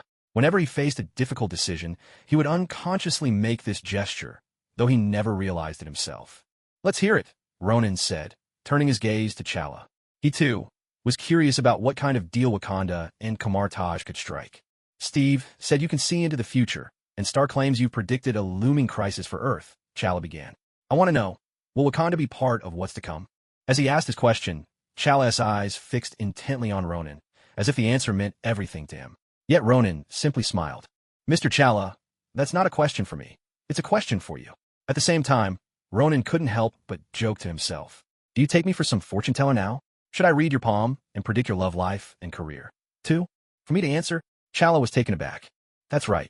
The moment you chose to let the Black Panther step into the public eye, you must have realized that Wakanda was now connected to the rest of the world. For so many years, you quietly developed your technology, never interfering in worldly affairs. You never revealed your advancements, nor let vibranium or other secrets be exposed. And it was precisely because of that, the world's great powers never paid any attention to Wakanda. At this point, Ronan glanced at T'Challa, shaking his head in his heart. This so-called third world country was never on the radar of the superpowers. Because they didn't care, they never bothered to understand, which gave Wakanda all those years to grow in secret. But now, because Chala has openly revealed the identity of the Black Panther, those superpowers have begun to question. Why was it that Wakanda, which in their minds was an utterly backward nation, could actually manufacture combat technology on par with Tony Stark's Iron Man suits? In fact, from the outside, it even appeared to be more resilient. This simply defied all logic. So, you have chosen to make contact with the world, and that means every crisis this world faces now involves you as well. Not to mention, the crisis looming in the future is an indiscriminate attack on the entire planet. No matter how well you hide yourselves, you won't be able to escape this catastrophe. At last, Ronan revealed a crucial piece of information. Under the influence of the Infinity Stones, no one could evade this kind of attack that was bound by universal laws. Of course, in this universe, Thanos would not be able to gather all 6 Infinity Stones. Understand? Chala nodded, as if a realization had dawned on him. Ronan glanced at him, then looked at Shuri, standing nearby. Suddenly, he remembered something. If his memories serve him right, Chala would not live much longer, and Shuri would succeed him as the next Black Panther. If that was the case, would this young girl be easier to deceive? Ahem. Catching himself, Ronan quickly stamped out that thought. Not only was it uncertain whether Shuri's intellect would allow it, but by then, it would already be too late. Ronan was not that kind of person. I'll give you some vibranium, but that is all. And I hope you will not mention this to anyone outside. If you ever need our assistance, you can come to me. Chala clapped his hands. A Wakandan tribesman entered the room, carrying a tray in both hands. Resting on the tray was an object that looked much like an ordinary cup. Ronan recognized it. Inside was the famed vibranium. In terms of sheer hardness among alloys, vibranium was second only to adamantium. But because of its ability to absorb kinetic energy, it was unrivaled in defense. Tony Stark's father, Howard Stark, had studied vibranium. Its incredible strength stemmed from its unique molecular structure, which made it nearly indestructible. The molecules in vibranium remain relatively static, meaning it barely conducts heat or energy. Thanks to this property, it can absorb thermal energy, power, and other forms of force. In fact, vibranium's other name reveals this very trait: sound-absorbing steel. This is why Captain America's shield could withstand not only physical attacks, but also those of pure energy. Not to mention, Steve Rogers' shield only contained a small amount of vibranium, fused with other metals. If that entire shield were made solely of vibranium, Ronan didn't even dare to imagine it. That would be an extravagance beyond belief. With this quantity of vibranium, if mixed with other alloys, it's enough to forge a suit similar to the Black Panther's armor. I heard from Stark that you wanted to conduct some research. Is that right? Chala gave a signal, and his tribesmen placed the vibranium in front of Ronan. Ronan nodded, picking up the vibranium from the table and examining it carefully. To be honest, just by looking at its surface, there was no way to tell what made it different from any ordinary metal. As mentioned earlier, vibranium's unique property allows it to absorb energy without conducting it. Given that, if he were to engrave runes on it that could convert energy into offensive or defensive means, would it then be usable within the time variance authority? From Ronan's understanding, the TVA's anti-magic mechanism fundamentally severs the source of all magic. It's like a tablet that can only access the internet through Wi-Fi. Cut off the Wi-Fi and you're offline. But what if a phone appears and creates a personal hotspot? Thanks to that hotspot, the tablet can reconnect to the internet. In that case, the method of blocking Wi-Fi becomes useless. Alternatively, what if you modify the tablet, install a SIM card, and use mobile data? That way, you bypass the restriction altogether. Now, Ronan had already fulfilled the second condition. The energy within his body was rather peculiar. Part of it was linked to the Vishani, another part to the dark dimension, and the rest was energy he had cultivated himself. The last time he visited the TVA, Ronan found himself unable to use the spells of Kamartaj. But this time, he possessed not only his self-cultivated energy, but also the dark energy. If the TVA managed to cut off even the latter, Ronan could still rely on his own power. Now, he was preparing another backup plan. He would craft a suit of armor and inscribe it with these special arrays. Even if, in the end, neither his own energy nor the runes could be used, the armor itself would still provide him with some measure of protection. All of Ronan's preparations served a single purpose: Kong the Conqueror, or, to be precise, the Kong who ruled the Time Variance Authority. Everyone knew that Kong hailed from a far more distant future, his technology vastly superior to anything in the present. In a situation where neither magic nor advanced technology was available to him, all Ronan could depend on were his own 2 hands, and his robust, undeniably charming physique. Ahem, getting off track. In an ordinary setting, Ronan prided himself on not fearing Kong the Conqueror. Of course, there wasn't just one Kong. There were many, many versions. According to Ronan's recollections, some Kangs wielded advanced technology, others carried the bloodline of vampires, and still, others commanded formidable magic. So, all of Ronan's preparations this time were solely for Conqueror Kong. As for everyone else, well, those little gnats, Ronan didn't even bother to spare them a glance. If my research makes any progress, I'll share a portion of it with Wakanda, he said. Consider it a token of my gratitude. Of course, that's under the condition that certain things remain undisclosed. Ronan looked toward Chala, fully aware that he'd gotten the better end of the deal. To be honest, the question Chala had asked was hardly a real challenge. Yet, Chala still offered him this much vibranium. Since the other party had shown such goodwill, Ronan was more than happy to reciprocate. I understand the rules, he replied. Just like us in Wakanda, Chala said with a smile, extending his right hand. Watching the gesture, Ronan couldn't help but raise an eyebrow. The way Chala offered his hand, he looked less like a king and more like an ordinary man. Here's to a fruitful partnership, Chala said. Ronan reached out as well and shook his hand. Facing such a promising partner, Ronan felt no desire to let him die so easily. Perhaps, when Chala's time truly came, Ronan would see what he could do to save him. But for now, it was far too soon to consider such things. With the vibranium in hand, Ronan wasted no time returning to New York. He had arranged with Tony Stark to have a custom suit of armor made just for himself. In fact, Tony had agreed to let Ronan use his latest nanotechnology. And, breaking with precedent, Tony would even lend Ronan an arc reactor. Of course, there were two conditions. First, Ronan was forbidden from sharing the technology, whether it was the nanotech or the arc reactor, with anyone else. Second, Tony wanted Ronan to inscribe a magic array on his Iron Man suit, one that could absorb and convert energy. Previously, Tony had encountered a situation during the whole Loki affair. He and Thor had once fought. When confronted with the power of Thor's lightning, Jarvis had reported his energy reserves exceeding 110%. This sparked an idea in Tony's mind. While the Iron Man suit's energy capacity was adequate, it simply couldn't support large-scale energy weapons. Whenever he used such weapons, his power reserves would take a massive hit. So, Tony came up with a solution. He wanted to create a converter capable of transforming Thor's lightning into usable energy for attacks. On paper, it looked like a brilliant move. Not only could he coordinate with Thor, but it also solved his energy crisis. However, there was a catch. That means Thor must be present for the converter to work. Originally, he had no way to make further progress.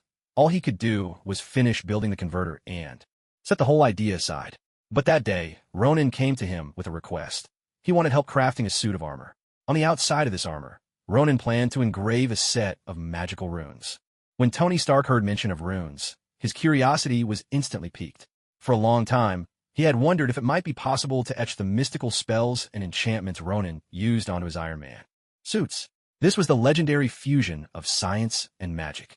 Of course, that was just an idea, and he brought it up with Ronan before, but Ronan had only replied that he needed more time to research it. Now, though, Ronan was the one to bring up the topic, making Tony Stark feel that the timing was finally right. What was even more thrilling was the effect of the rune Ronan described. It made Tony so excited he could hardly sit still. The reason was simple. Ronan's ideas matched his own exactly. So, Tony offered not only to craft a custom Iron Man suit for Ronan free of charge, but also to lend him an arc reactor. Of course, the word lend was just for show.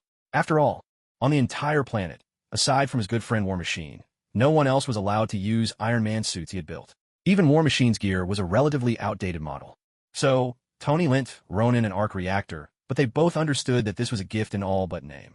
As for Ronan, he had no intention of turning down Tony's offer.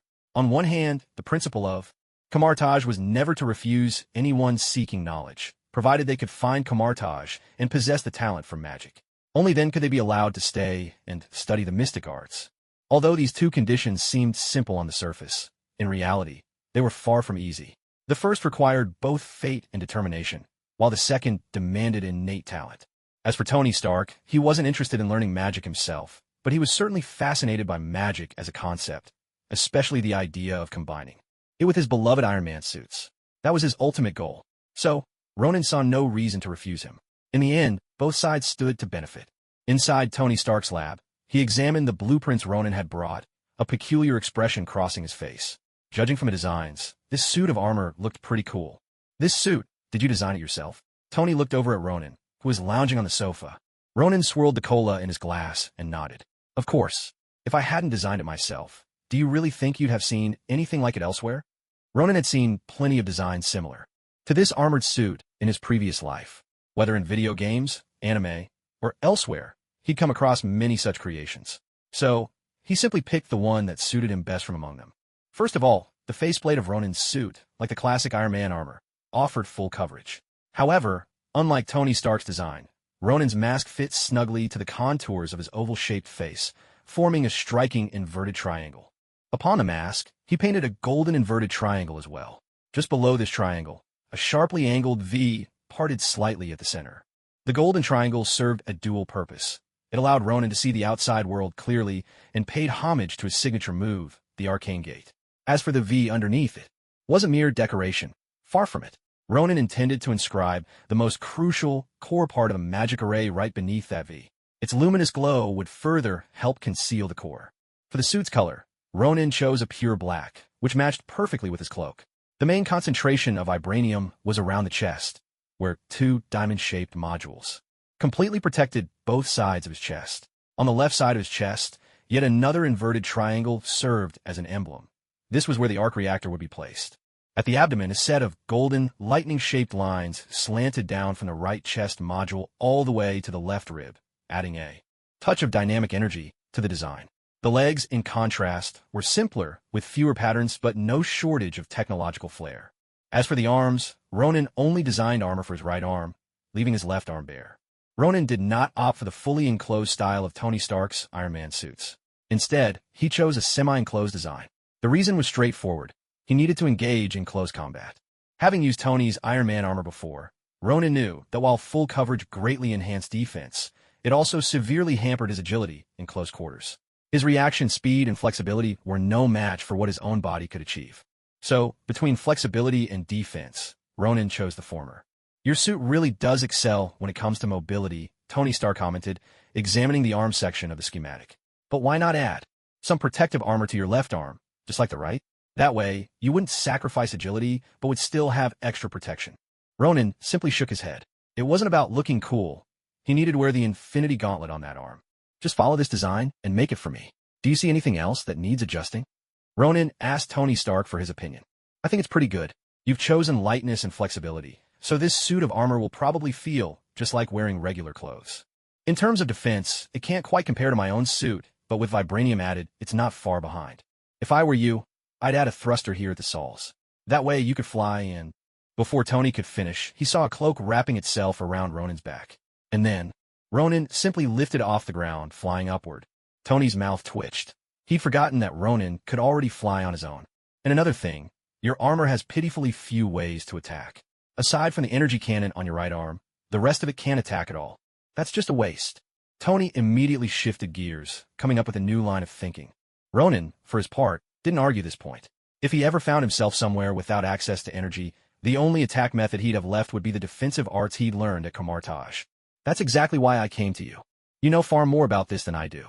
Ronan gave Tony a small compliment. And he wasn't wrong. When it came to research on Iron Man suits, Tony Stark was miles ahead of him. Ronan's own knowledge was pretty much limited to knowing that it exists. But of course, in this field, I doubt there's anyone in the world who can match me. All right, leave this Iron Man suit to me. I'll come up with some designs for you. Tony waved at Ronan, setting the blueprints aside. Is there anything specific you want for that magic array? Or, is there anything special you want me to add to the suit? Tony started asking about the array, clearly eager to get involved. Not really. It's all up to you. When you set up a magic array, aside from the core, the other parts aren't all that important. But once the core is destroyed, the array will be disabled as well. Ronan shrugged, accepting the reality of it. In his design, he'd chosen to hide the core of the array in the faceplate of the armor. If an enemy could smash his faceplate, then hiding it anywhere else wouldn't make much difference. They'd break it just as easily. After all, if someone could land a hit directly on Ronan's face, it meant he either couldn't defeat them or they had some way to target any part of his body at will. So, in the end, there was no better place for the core than the faceplate. The core. Tony raised an eyebrow. That's right. It's something like the arc reactor in your Iron Man suits. Your arc reactor powers the Iron Man suit, while the core of the magic array is what enables the array to absorb and unleash energy.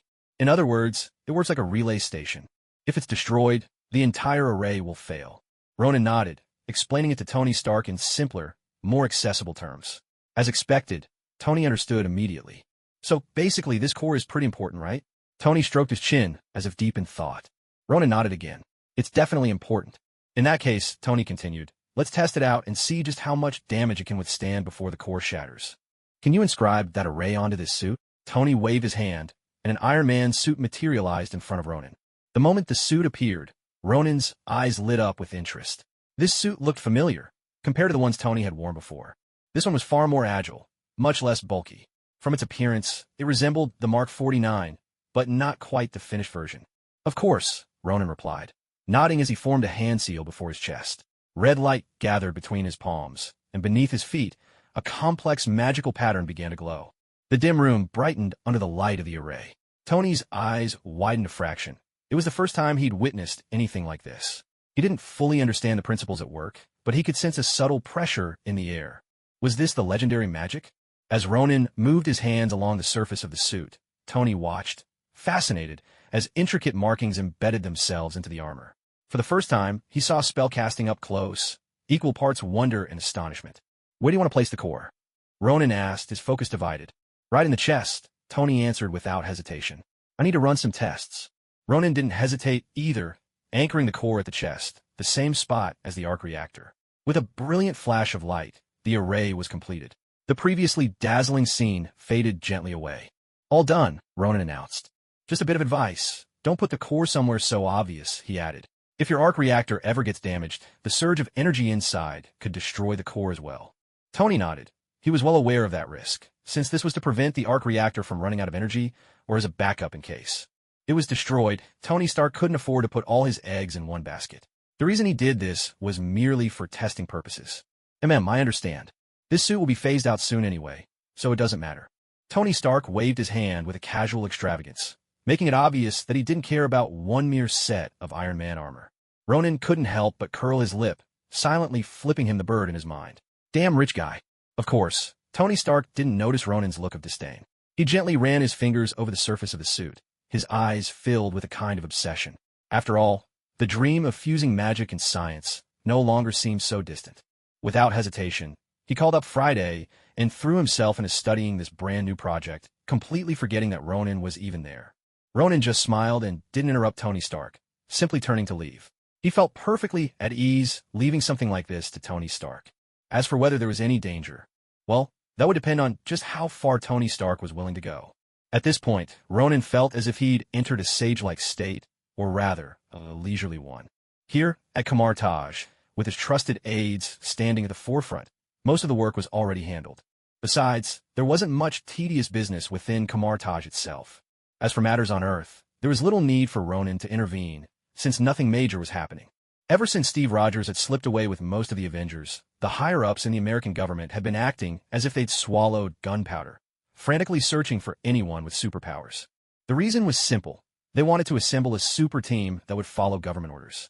But unfortunately for them, the superpowered individuals they managed to find were all pathetically weak. They couldn't hold a candle to the Avengers. Even the strongest among them were only a bit tougher than ordinary people. So, the American government set their sights on the obelisk. After all, decades ago, they'd solved the problem of the infamous Hydra during World War II and brought the obelisk back to America. But since Hydra had gone underground and infiltrated organizations like S.H.I.E.L.D., the obelisk eventually ended up back in Hydra's hands.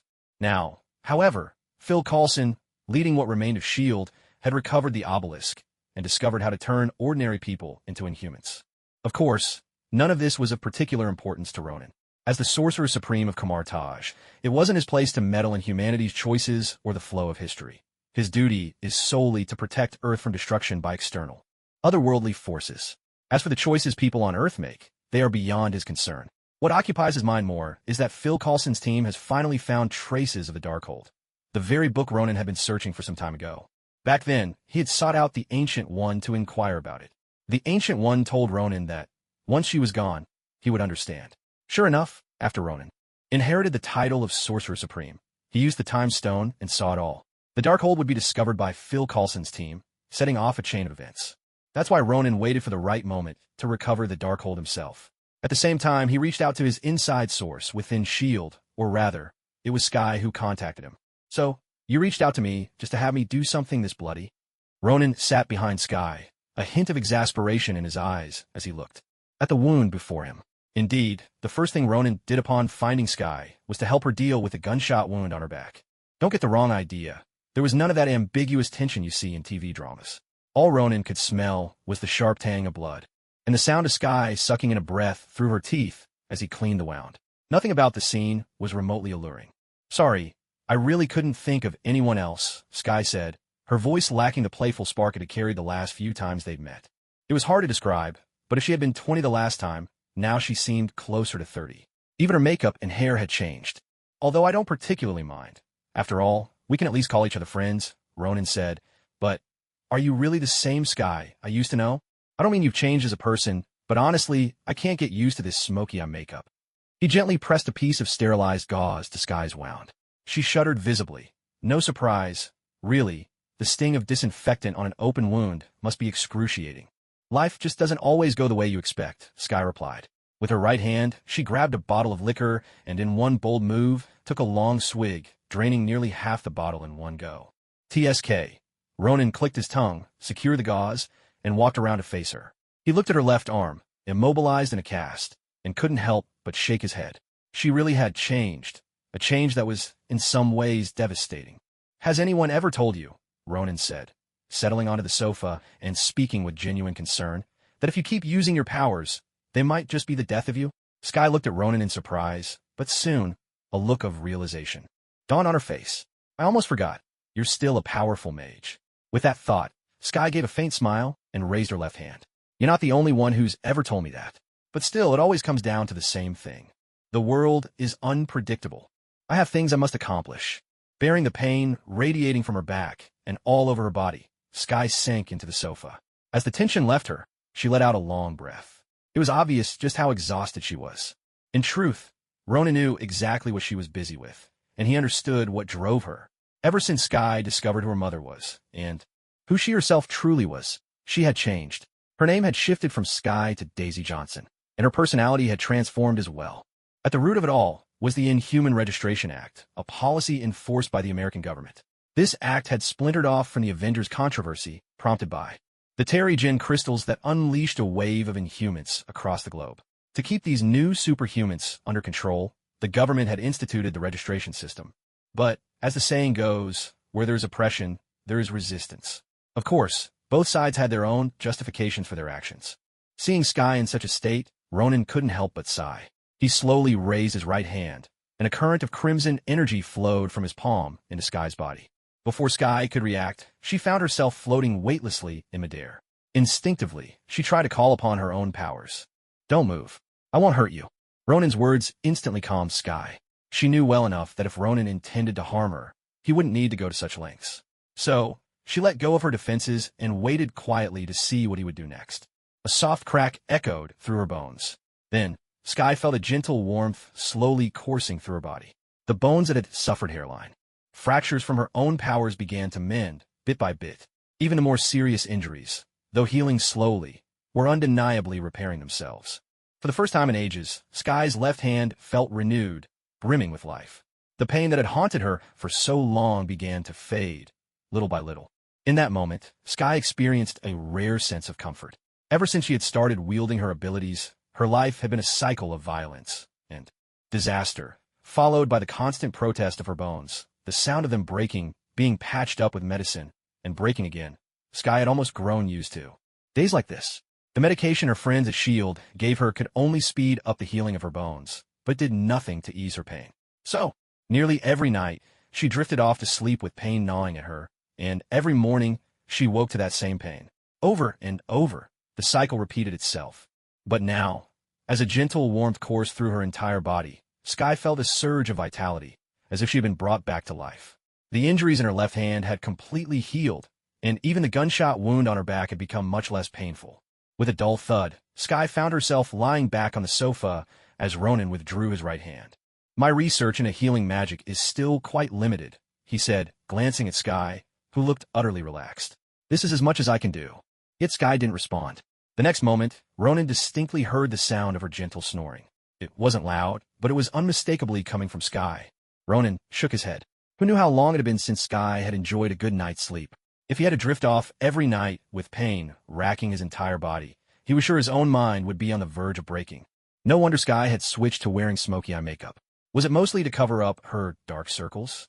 With that thought, Ronan decided to let her rest. With a subtle movement of his right hand, Sky's body floated gently, shifting to lie comfortably across the sofa. A blanket glided out of the bedroom and settled softly over her. Only after making sure everything was in place did Ronan rise, preparing to leave. "Hello. Is anyone here? I'm here to see the apartment." Just then, a woman's voice called from outside the door. Ronan raised an eyebrow as he watched a woman with a gun slowly enter. The front door was wide open. Whether Sky had done it on purpose or simply forgotten, she hadn't even bothered to close the door. Actually, Ronan had sensed someone approaching long ago, but he had assumed it was just a neighbor.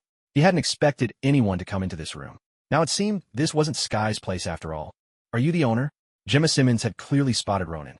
She kept her gun raised, though, her gaze falling on the used bandages on the table, still stained with fresh blood, Sky's blood. "Well, no, I'm not," Ronan replied with a shrug, recognizing her at once. He'd seen this woman before, in Phil Coulson's car. She was apparently part of Coulson's team. "Injuries?" Gemma was taken aback. She had only come here today to see the apartment. Normally, the landlord should have been here waiting for her, instead of a man who looked very young and a table covered with blood-stained gauze. "That's right. Unless I'm mistaken, you should know her too." Ronan shifted his position, revealing Sky, who was lying on the couch, to Gemma Simmons. When Gemma saw Sky's face, she clearly froze for a moment. But in the next second, her gaze toward Ronan grew even warier. Her right index finger even rested on the trigger. "Relax, Agent. She's alive, just asleep," Ronan said calmly. "If you don't believe me, take a closer look." He stepped aside again, showing that he wasn't at all afraid of so-called bullets. He simply didn't wish to provoke unnecessary conflict. After all, he still needed SLD's help to get his hands on the Darkhold. This time, he'd give them some face. Hearing this, Gemma looked at Sky again. Only then did she notice Sky's chest rising and falling steadily. She was clearly fast asleep. "Sorry, I overreacted." Gemma finally accepted Ronan's words and hurriedly put her handgun away. Yet a trace of confusion flickered in her eyes. For some reason, she felt that this man before her looked familiar. But she couldn't quite place it. Her instincts just told her so. "It's fine. I'll leave her in your care," Ronan said with a smile, paying no mind to Gemma's puzzled look as he strode out the door. Watching Ronan's departing figure, Gemma was left with an indescribable sense of strangeness. Could he be Sky's boyfriend? Or perhaps her companion? Maybe, like Sky, he was one of the Inhumans? But he did seem a bit too young for that. In a flash, countless possibilities for Ronan's identity raced through Gemma's mind. What she never imagined, however, was that the man who had just brushed past her was the very same sorcerer, who once sat in the back seat, threatening their lives. Of course, her thoughts never wandered in that direction. She just assumed Ronan was another of Sky's friends, one she hadn't met before. Glancing at Sky, still fast asleep on the couch, Gemma sat down beside her. She knew Sky's situation even better than Ronan did. She hadn't expected Sky to be able to sleep so soundly at a time like this. Taking out her phone, she considered reporting Sky's whereabouts to Phil Coulson. But after a long moment's thought, she slowly put her phone away. There was no doubt Sky didn't want S.H.I.E.L.D. to know where she was. And as her friend, Gemma felt she should help Sky, respecting her wishes. After weighing it over and over, she ultimately decided to keep this meeting a secret she knew very well, that Sky must have something important to discuss if she was both here and had gone to the trouble of luring her to this place. What she didn't expect, however, was that the task Sky would give her would put her in such a difficult position. Meanwhile, Ronan had slipped away and circled around to a narrow alley. He had already received some information about the Dark Grimoire from Sky, more specifically, information on a few individuals connected to it. They were the ghosts. Without a doubt, those ghosts had been transformed by the Dark Grimoire. Although they appeared to be a type of inhuman, in reality, they were something completely different. One could say that, while those ghosts still appeared human, their speech, movements, and expressions all eerily familiar. They were, in truth, nothing more than slaves to the darkness. It was because of this revelation that Ronan was finally able to track down the Dark Grimoire. Or, to be precise, he had managed to find traces of it. But to truly get his hands on the Dark Grimoire, he would need to find someone else, Phil Coulson. Ronan had crossed paths with this clever man more than a few times. Thanks to his hidden identity and his grasp of the story's events, Ronan had managed to string Coulson along for quite a while. Still, Ronan knew that it would be impossible to deceive a seasoned agent like Coulson forever. This time, Ronan had prepared a new riddle to share with Phil Coulson. The thought made Ronan sigh involuntarily. Humans always end up becoming the very thing they once despised. As a golden portal of arcane energy shimmered into existence, Ronan stepped through and emerged before the gates of a prison. There, he immediately spotted a familiar sight, a vintage red sports car. It was Lola, Phil Coulson's beloved old flame. Ronan had even ridden in this very car before. Rumor had it the vehicle could fly, and the experience had indeed been quite a thrill.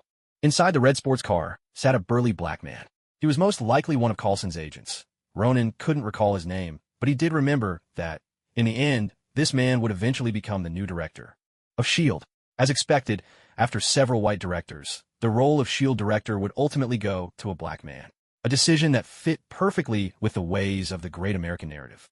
"Hey man, are you waiting for someone?"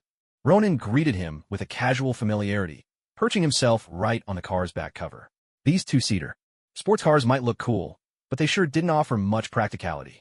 That, in fact, was exactly why Ronan had never bought one in any of his lives. "Kid, I suggest you get off the car right now," the big man warned, turning to glare at Ronan, his tone unfriendly. "Or else someone's going to come out here and kill you." The reason for his attitude was actually quite simple. On one hand, he felt that Ronan was utterly lacking in manners, getting into someone else's car without permission, no less, perching himself right on the hood. Yet on the other hand, when Ronan first appeared, he hadn't even realized someone was there. If the man hadn't spoken, he might not have noticed the car rocking at all. Was it because he was too preoccupied with whether Phil Coulson would succeed, so his mind wasn't really here? Dahé couldn't help but doubt himself. "Don't worry, I'd already sat here several times before you ever did," Ronan said with a smile, giving Dahé's shoulder a light pat. But that simple gesture sent a chill down Dahé's spine. Years of living on the edge had honed his instincts, and every fiber of his being screamed that this was a dangerous move. Reflexively, he reached for the pistol at his waist. But as he tried to make the motion, he realized, to his shock, that he couldn't lift his arm at all. Ronan had patted his left shoulder, yet now even his right arm was dead weight. What was happening? "I told you not to get so worked up," Ronan said, calm and unhurried. "Whipping out your gun isn't exactly a good habit to have, especially for someone in your position, pulling a weapon on an innocent civilian like me would only make things worse for you." Ronan patted Dahé's shoulder again, this time removing his hand as he did so. He even gave a little nod, as if worried he might get himself stained by touching Dahé. As soon as Ronan's palm left, Dahé felt the tension in his shoulder melt away, and he regained movement. Only then did he catch a glimpse of Ronan's face in the rearview mirror, taking a long, careful look. Damn white guy. That was his first thought.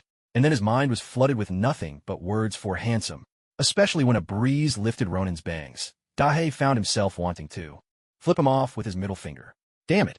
White, good-looking, and the watch on his left wrist probably cost a year's salary. Rich and dashing. Exactly the type black folks hated most. "Don't make that jealous face," Ronan said, as if reading his mind, his eyes crinkling in a grin as he glanced at Dahé in the rearview mirror. "You'll have all of this yourself one day." From Ronan's angle, he could see Dahé's eyes perfectly. Dahé shivered just slightly. This guy, could he actually read minds? "Who the hell are you?" Dahé didn't dare make a move now. His favorite weapon was still stowed in the glove compartment, directly beneath Ronan's seat. And besides, the odds were high that the man was an anomaly, one of those with strange abilities. After fighting so many of them lately, Dahé knew full well how unpredictable their powers could be. If Ronan wanted him dead, he probably wouldn't have a chance to fight back. All he could do was look for an opportunity to strike first. "Don't bother asking who I am. Whoever I am, you're not meant to know. Just wait here for Phil Coulson to come back. As it happens, I'm waiting for him, too." Ronan paid no mind to the storm of emotions flickering across Dahé's face. After all, his purpose wasn't this burly man, it was Phil Coulson. At the mention of Phil Coulson's name, Dahé's surprise was unmistakable. But after that initial shock, a look of understanding dawned on him. Now he understood why the man had spoken as he did earlier. This white guy said he'd ridden in this car before, and now he claimed to be waiting for Phil Coulson. Clearly, they must know each other. Yet, Dahé couldn't recall Phil Coulson ever mentioning this person. If they weren't friends, could they be enemies? But that made even less sense. If they were enemies, why would Phil Coulson have invited the man into Lola? Lola was his most prized possession. The more Dahé thought about it, the more turbulent his mind became, like a river churning in a storm. Still, he knew that all these mysteries would only be unraveled once Phil Coulson returned. Fortunately, his anxious suspense didn't last long. At last, Dahé saw the man he'd been longing to see, Phil Coulson. He jumped out of the car at once and hurried up to greet him.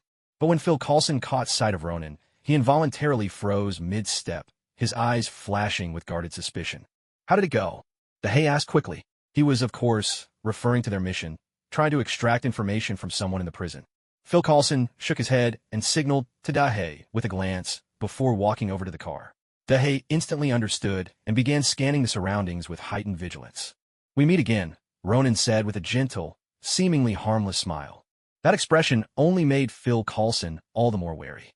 After all, he'd had enough dealings with Ronan to know what kind of person he was and what kind of power he wielded. To put it bluntly, in Phil Coulson's eyes, if Ronan so wished, none of the enhanced individuals they'd encountered would stand a chance against him. No, that's not quite right. Ronan could probably dispatch any of them with a flick of his wrist, including the most dangerous adversary they'd ever faced. Hive. What are you doing here? Phil Coulson asked, eyes narrowing. If I'm not mistaken, you're here to ask me for a favor, aren't you? One had to admit, Phil Coulson was a sharp man. Though 1,000 possible motives for Ronan flashed through his mind, he settled on the most likely explanation. After all, with Ronan's abilities, he hardly needed help with most things. Phil Coulson also had a nagging suspicion that whatever Ronan wanted from him might well be connected to the recent soul-related incident. The word beg isn't quite appropriate here. When I helped you before, I never asked for any compensation. Especially since I even solved the part that puzzled you the most, didn't I? Ronan still wore his ever-smiling face. But that smile made Phil Coulson feel a chill down his spine. Ronan's smile, warm as a spring breeze, could make countless girls swoon. Yet to Coulson, it was no different from the grin of devil. All right, what do you need me to do? Coulson, of course, remembered Ronan's help from before. Even if he'd eventually found the answer himself through his own investigation, Ronan had indeed lent him a hand back then. I need you to help me find a book, Ronan nodded. It seemed Coulson was quite perceptive. No wonder he'd survived so long. A book, Coulson echoed, a bit puzzled. That's right, just a book. A book called The Dark Grimoire. Ronan didn't hide his intentions, laying them out plainly. The Dark Grimoire? At the mention of that name, Coulson couldn't help but frown. He'd never heard of such a book. And why was Ronan coming to him for it? If you're looking for a book, I suggest you go to a library. There are plenty of large libraries across America, he replied. Book hunting isn't exactly something you should be asking me to do. Coulson shook his head, finding Ronan's request absurd. He already had more than enough on his plate. How could he possibly help Ronan hunt for a book? Especially with that troublesome spirit body case lately, which had been giving him a real headache. No. The book I seek can't be found in any library. And according to the guidance of time, I'm supposed to obtain this book from you. Ronan gave a cryptic, almost mystical smile. That enigmatic expression succeeded in hooking Coulson's attention. In truth, as a veteran agent, Coulson was not someone easily manipulated. But when it came to Ronan, he found himself unable to resist. The reason was simple, Ronan's groundwork. He had, among other things, revealed every last detail of Coulson's secret rebirth, his uncanny methods, and a reputation that even made Nick Fury tread carefully, all came together in this moment. Coulson simply couldn't help but believe him. I know you're privy to many secrets, even some that top-level agents don't know. Still, I can't help but wonder, why are you really? Before Coulson could finish the question, before the word purpose could leave his lips, the big black dog at the side cut him off first. Hey, Phil, that's the matchstick man. Dahei's sharp eyes had spotted a suspicious target. And this target was none other than the very person they had been searching for. A figure who could ignite his entire body in flames, whose face would twist into a burning skull. The matchstick man. But just as Dahei noticed him, the matchstick man also caught sight of them. So, in that split second, when both parties realized they'd been seen, the matchstick man slammed his foot down on the gas pedal. After him, I'll drive. Dahei immediately moved toward the driver's seat. No way. Don't even think about it. Phil Coulson shot down Dahei's idea without a moment's hesitation and slid right into the driver's seat. Left with no choice, Dahei jogged around the hood and climbed into the passenger seat. For some people, their car is as precious as a wife. Never, ever lent to anyone. Phil Coulson was exactly that kind of person. The engine roared to life, a thunderous sound unique to supercars. Only then did Dahei remember. Ronan was still sitting on the rear deck. What about him? Dahei asked. But before he could get an answer, Phil had already floored the accelerator. The Lola shot forward like an arrow loose from a bow. The acceleration was so intense that Dahei couldn't hold back a startled cry. Not that he found the speed overwhelming. It was just that, at this velocity, the white guy sitting on the back should have been flung off long ago. Yet when Dahei turned around, Ronan was still perched on the rear deck, steady as a rock. What on earth? This completely defied common sense. Shouldn't he have been thrown off instantly? Dahei stared at Ronan in utter disbelief, his eyes wide with shock. I'm not as fragile as you think, Ronan said calmly. So, I suggest you focus on dealing with him first. Even if you catch up to him, I doubt you'll be able to take him down, he added, giving Dahei a reassuring look before turning his gaze forward. The Ghost Rider. To be honest, Ronan had already picked up on his presence as soon as he got close. That unique stench of hell was impossible to miss for Ronan's nose. People like him, most of them had made pacts with demons, becoming agents of righteous vengeance, who brought chaos to the world under the banner of punishing evil. Not that their methods were inherently wrong. It was just that they had no business existing within the world of ordinary humans. The mistakes of mortals should be judged by mortal laws. Whether it was hell or the dark dimension, no matter how righteous their cause, their justice had no place among ordinary people. Was this approach right or wrong? Ronan didn't know, nor did he care to judge. His role was simply to send the demons inside these people straight back to hell. Demons from hell, punishing evil in the name of justice. No matter how you looked at it, the whole idea was nothing short of absurd. After all, only those who commit evil end up in hell, right? Ronan's offhand remark didn't convince Dahei in the slightest, but Phil Coulson took it to heart. Can we really not defeat that stickman? Coulson wasn't exactly taking Ronan at his word. He just trusted his own judgment. Judging by the stickman's previous actions, it was clear they were outmatched. Ronan's comments only confirmed what Coulson had already begun to suspect. This stickman was anything but ordinary. The high-stakes, pulse-pounding car chase soon came to a close. Not because Ronan stepped in to help them, but because the stickman crashed straight into an aircraft. Yes, that's right. The invisible Quinjet. Ronan could hardly believe that the influence of the international superstar from his previous life was so far-reaching. Even the Shield of this alternate world had named their aircraft after a character from that superstar's name. It seemed the power of the Icon fandom could reach across countless parallel universes. But back to the story. The stickman, now locked inside the box, remained unconscious. This box was said to be incredibly formidable, at least in terms of defense. Ordinary physical attacks might as well be tickling it. The more Coulson's team bragged about its strength, the more Ronan wanted to test it for himself. What could he do? He was young. After all, rebellion ran in his veins. As for Ronan's presence, the members of Coulson's team found themselves in an odd state of mind. Some of them recognized Ronan, or more accurately, they knew his name, his identity, his hobbies, even his home address, and all kinds of details. The only thing they didn't know was that Ronan was, in fact, Mr. Fantastic. All right, let's talk about that book you mentioned. Having dealt with one headache, Coulson finally found a moment to discuss the matter with Ronan. He felt an impending sense of dread. Ronan's arrival made him uneasy about what was to come. The case was already a tangled mess, and now, with Ronan, a veritable force of nature, in the mix, the situation had become nearly unbearable. There's really no need to worry about me, Ronan said with a gentle smile. I'll be sticking with you for the next few days, at least until I find my target. He intended to keep a low profile. After all, Ronan had already forgotten most of what the future held for Coulson's team. But in his memory, it seemed that the team would eventually end up on a planet outside the universe, and even in the far future. At one point, the Earth was destroyed, and the one responsible was Sky. Honestly, Ronan couldn't help but feel the plot had gone entirely off the rails. The earlier seasons were still grounded in reality, but as the story went on, the twists only got more outlandish, and oh wonder he was cast out from the ranks of the main universe. With ideas like this, even Earth ends up destroyed. How is Doctor Strange supposed to? Wait a minute. Suddenly, Ronan's expression froze. He had visited Universe 616, and in that world, there were no members of Phil Coulson's team.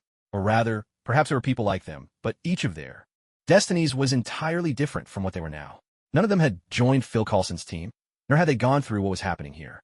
In fact, in that universe, there weren't even any Inhumans. In other words, in Ronan's universe, one day in the future, Earth would be destroyed by Sky. Isn't this scenario showing a bit too little respect for Ronan, the Sorcerer Supreme? Let me be honest with you, Ronan said.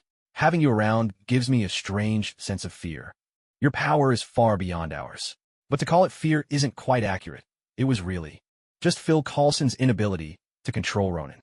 After all, fear comes from losing control, and Ronan was someone who could break free at any moment. No one likes that feeling. Don't be so nervous, Phil. What you call fear is actually just a series of reactions triggered by your curiosity about me. Think about it. If you hadn't made the wrong decision back then, would you still feel this fear? Ronan looked at Phil Coulson with a mischievous smile, as if hinting at something. And Phil Coulson understood perfectly well what Ronan meant.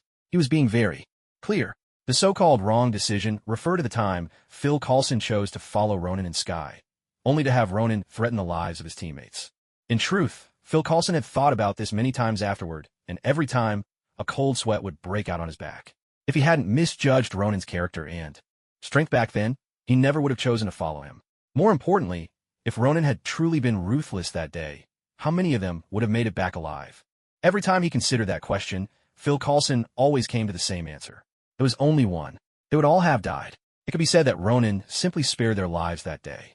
Mate, just who is he? Leo Fitz, who was standing nearby, whispered quietly. Phil seems to be really wary of him. Melinda May, standing beside him, didn't respond. She just watched the two men with a solemn expression. She knew Phil Coulson very well, extremely well. For someone to make him so wary, and for that person to be so young. Who could he be? Not to mention, Melinda May knew Ronan too, because in the past, she had monitored Ronan together with Phil Coulson, and back then, both Sky and another traitor she preferred not to mention had also been sent to the NYPD by Ronan. Although, honestly, that had little to do with Ronan in the grand scheme of things.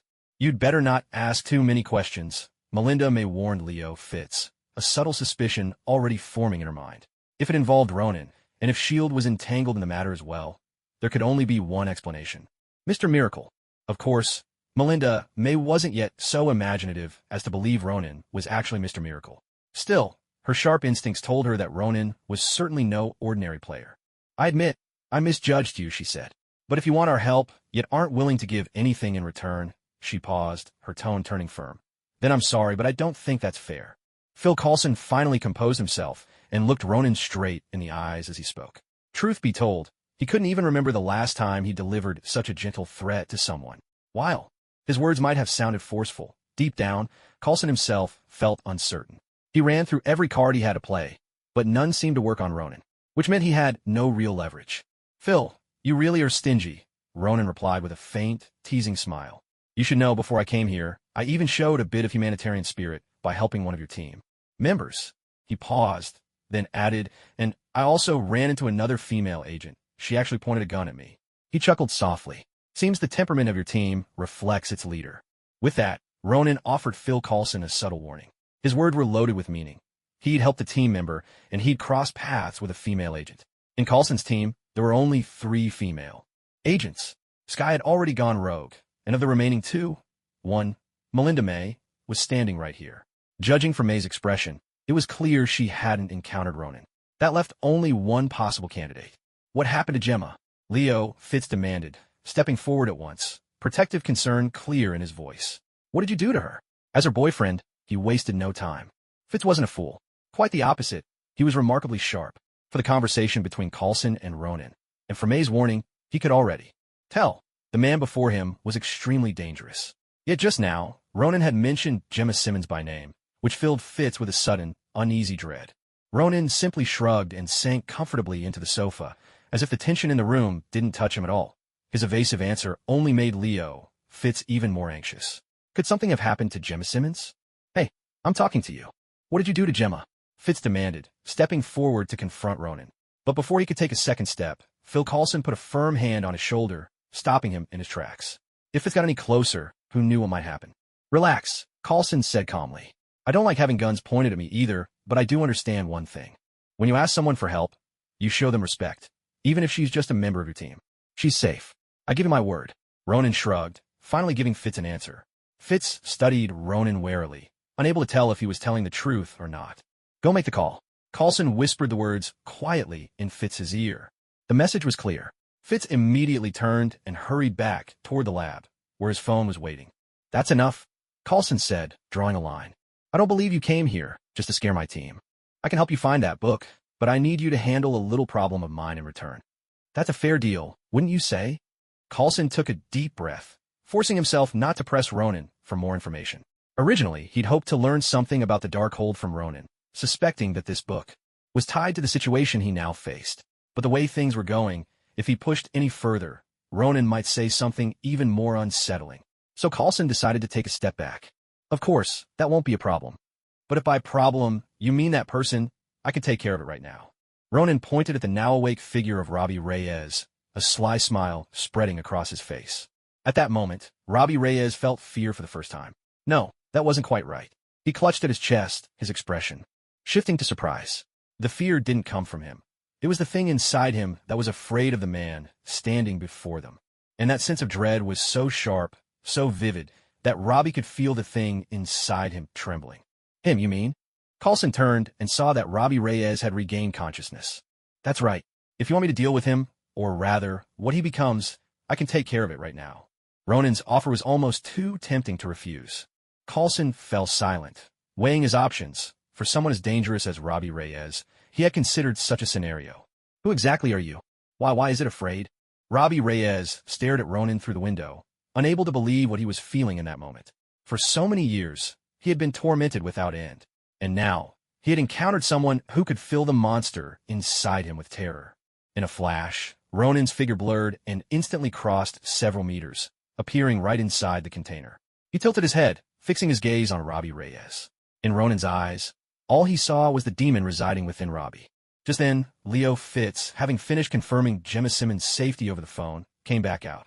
When he saw that Ronan had entered the container as well, he was taken aback. Who opened the sealed chamber and let him in?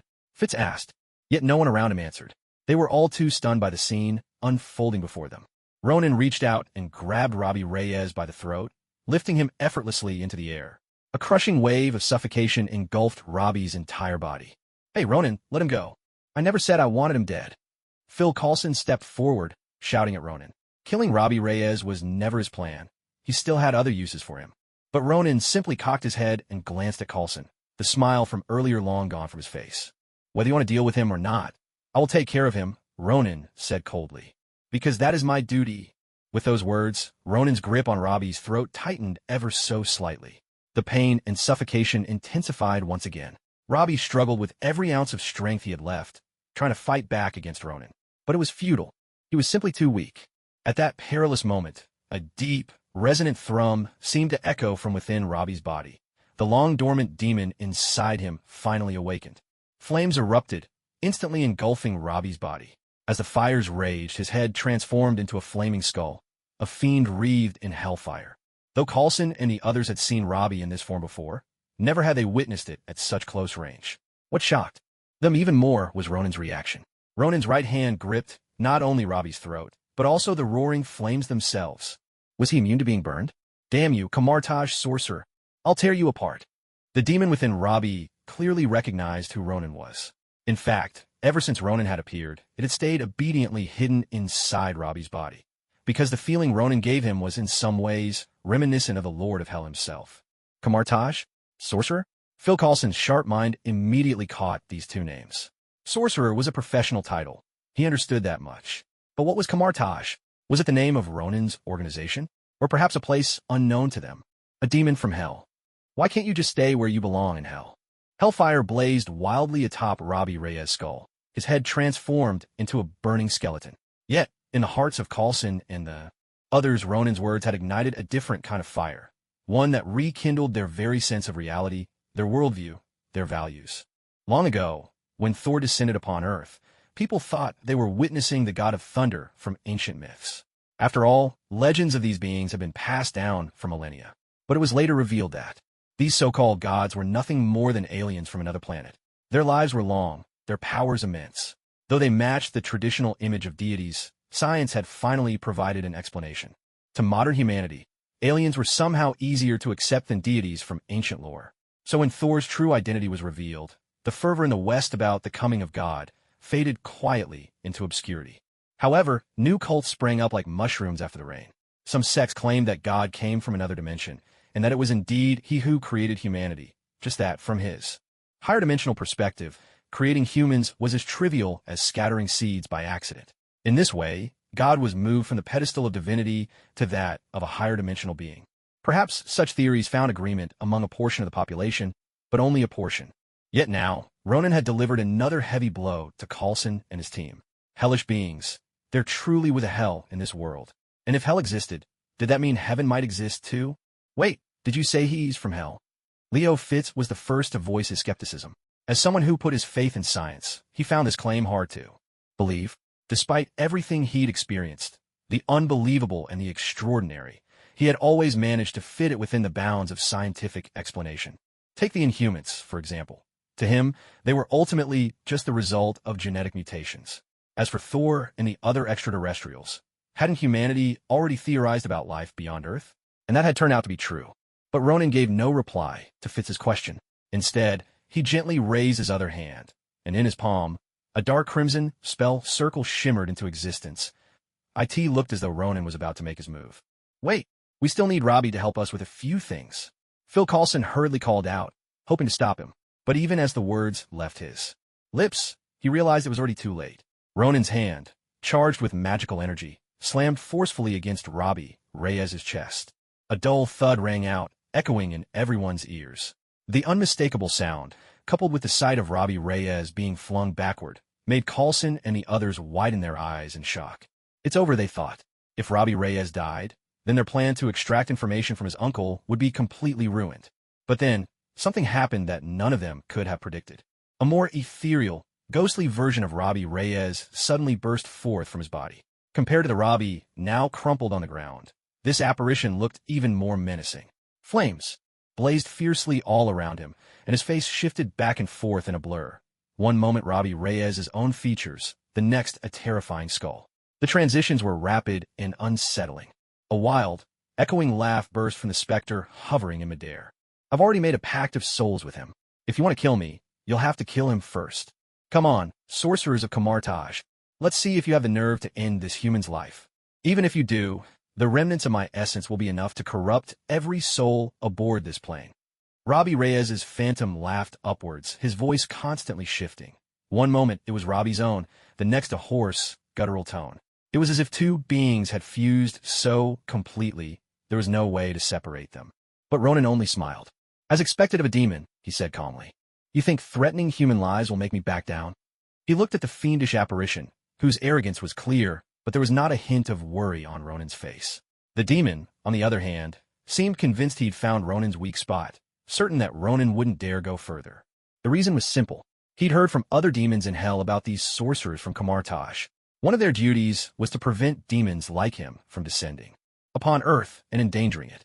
So, many demons, desperate to survive, resorted to using human lives as bargaining chips, hoping to escape from the sorcerer's grasp. It was a clever tactic. Whenever the safety of many humans was at stake, the Kamartaj sorcerers would hesitate, and that hesitation offered demons precious time to flee. After all, the sorcerers of Kamartaj were human too, with their own personalities and temperament. Would they really sacrifice hundreds, even thousands of lives just to kill a single demon?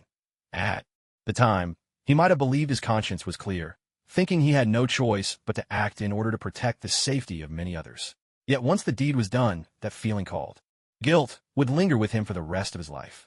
Perhaps no one would blame him for making such a choice, not even the families of those who were sacrificed, who might understand his decision. But he, himself, would never be able to forgive what he'd done. This is why, although many people can come to Kamartaj to learn the healing arts, so few can become battle sorcerers. A clever idea, someone commented. What a pity. Ronan shook his head, casting a scornful smile at the spirit form of Robbie Reyes. If this demon had chosen to take everyone on the plane hostage, Ronan might have had to rack his brains for a solution. But the demon's fatal mistake was hiding, cowering within Robbie Reyes's soul. Ronan pressed his hands together in a sign before his chest, and a magic circle materialized in front of him. The demon's maniacal laughter faltered for a split second. Could it be that this sorcerer had decided to sacrifice the man? If that were true, but before the demon could react, the magic circle shot straight into Robbie Reyes's soul. Flickers of flame began to spread from the point where the spell had entered. The next instant, an agonizing pain erupted. A scream, shrill and desperate, filled the entire cabin, impossible to tell whether it came from Robbie Reyes or the demon. The demon could feel it distinctly. His own soul was being relentlessly scorched by some powerful force. Yet, in stark contrast, Robbie Reyes's soul remained untouched and unharmed. This can't be, the demon cried out, his final words in this world. He simply couldn't fathom how Ronan possessed such power. After all, their souls had become intertwined, bound by contract. Unless he chose to break it himself, Robbie Reyes would never be free from him. As the demon's soul was slowly devoured by flames, Ronan's lips curled into a smile. Nothing is impossible, he said quietly. Since you claim you'll leave behind a so-called corruption, then I'll just burn it all away. Ronan's words seemed to offer the demon one last moment of clarity, while at the same time dispelling the doubts of everyone else present. The screams grew fainter and fainter, while confusion and dread churned ever more violently in the hearts of the onlookers. Just moments ago, they had witnessed a demon meet its end at the hands of this young man. It was a terrifying revelation. Both the demon and the young sorcerer's methods shattered their understanding of the world. As the screams finally faded into silence, Robbie Reyes's soul slowly returned to his body. Yet he did not awaken right away, instead slipping into a deep sleep. Ronan glanced at Robbie Reyes, making sure there was no trace of demonic energy left in him before finally lifting his foot to leave. A golden portal appeared, and with ease, Ronan stepped out of the sealed chamber. Ward, huh? Leopold Fitz's eyelids twitched. Compared to the now-dead demon, his attention had drifted elsewhere. Why was it that the sealed chamber, whose formidable defenses they had painstakingly researched, could be entered and exited so casually? Wasn't it supposed to be unbreakable? No, Ronan hadn't even tried to break through the chamber's defenses. He had simply stepped right past them. The realization made Fitz's gaze toward Ronan grow even stranger. Would someone kindly carry him away? He's just an ordinary person now. There's no need to keep him locked up in something with such overwhelming defensive power, Ronan said, smiling as he swept his eyes across the room, finally settling his gaze on Leopold Fitz. And his look was as searing as fire.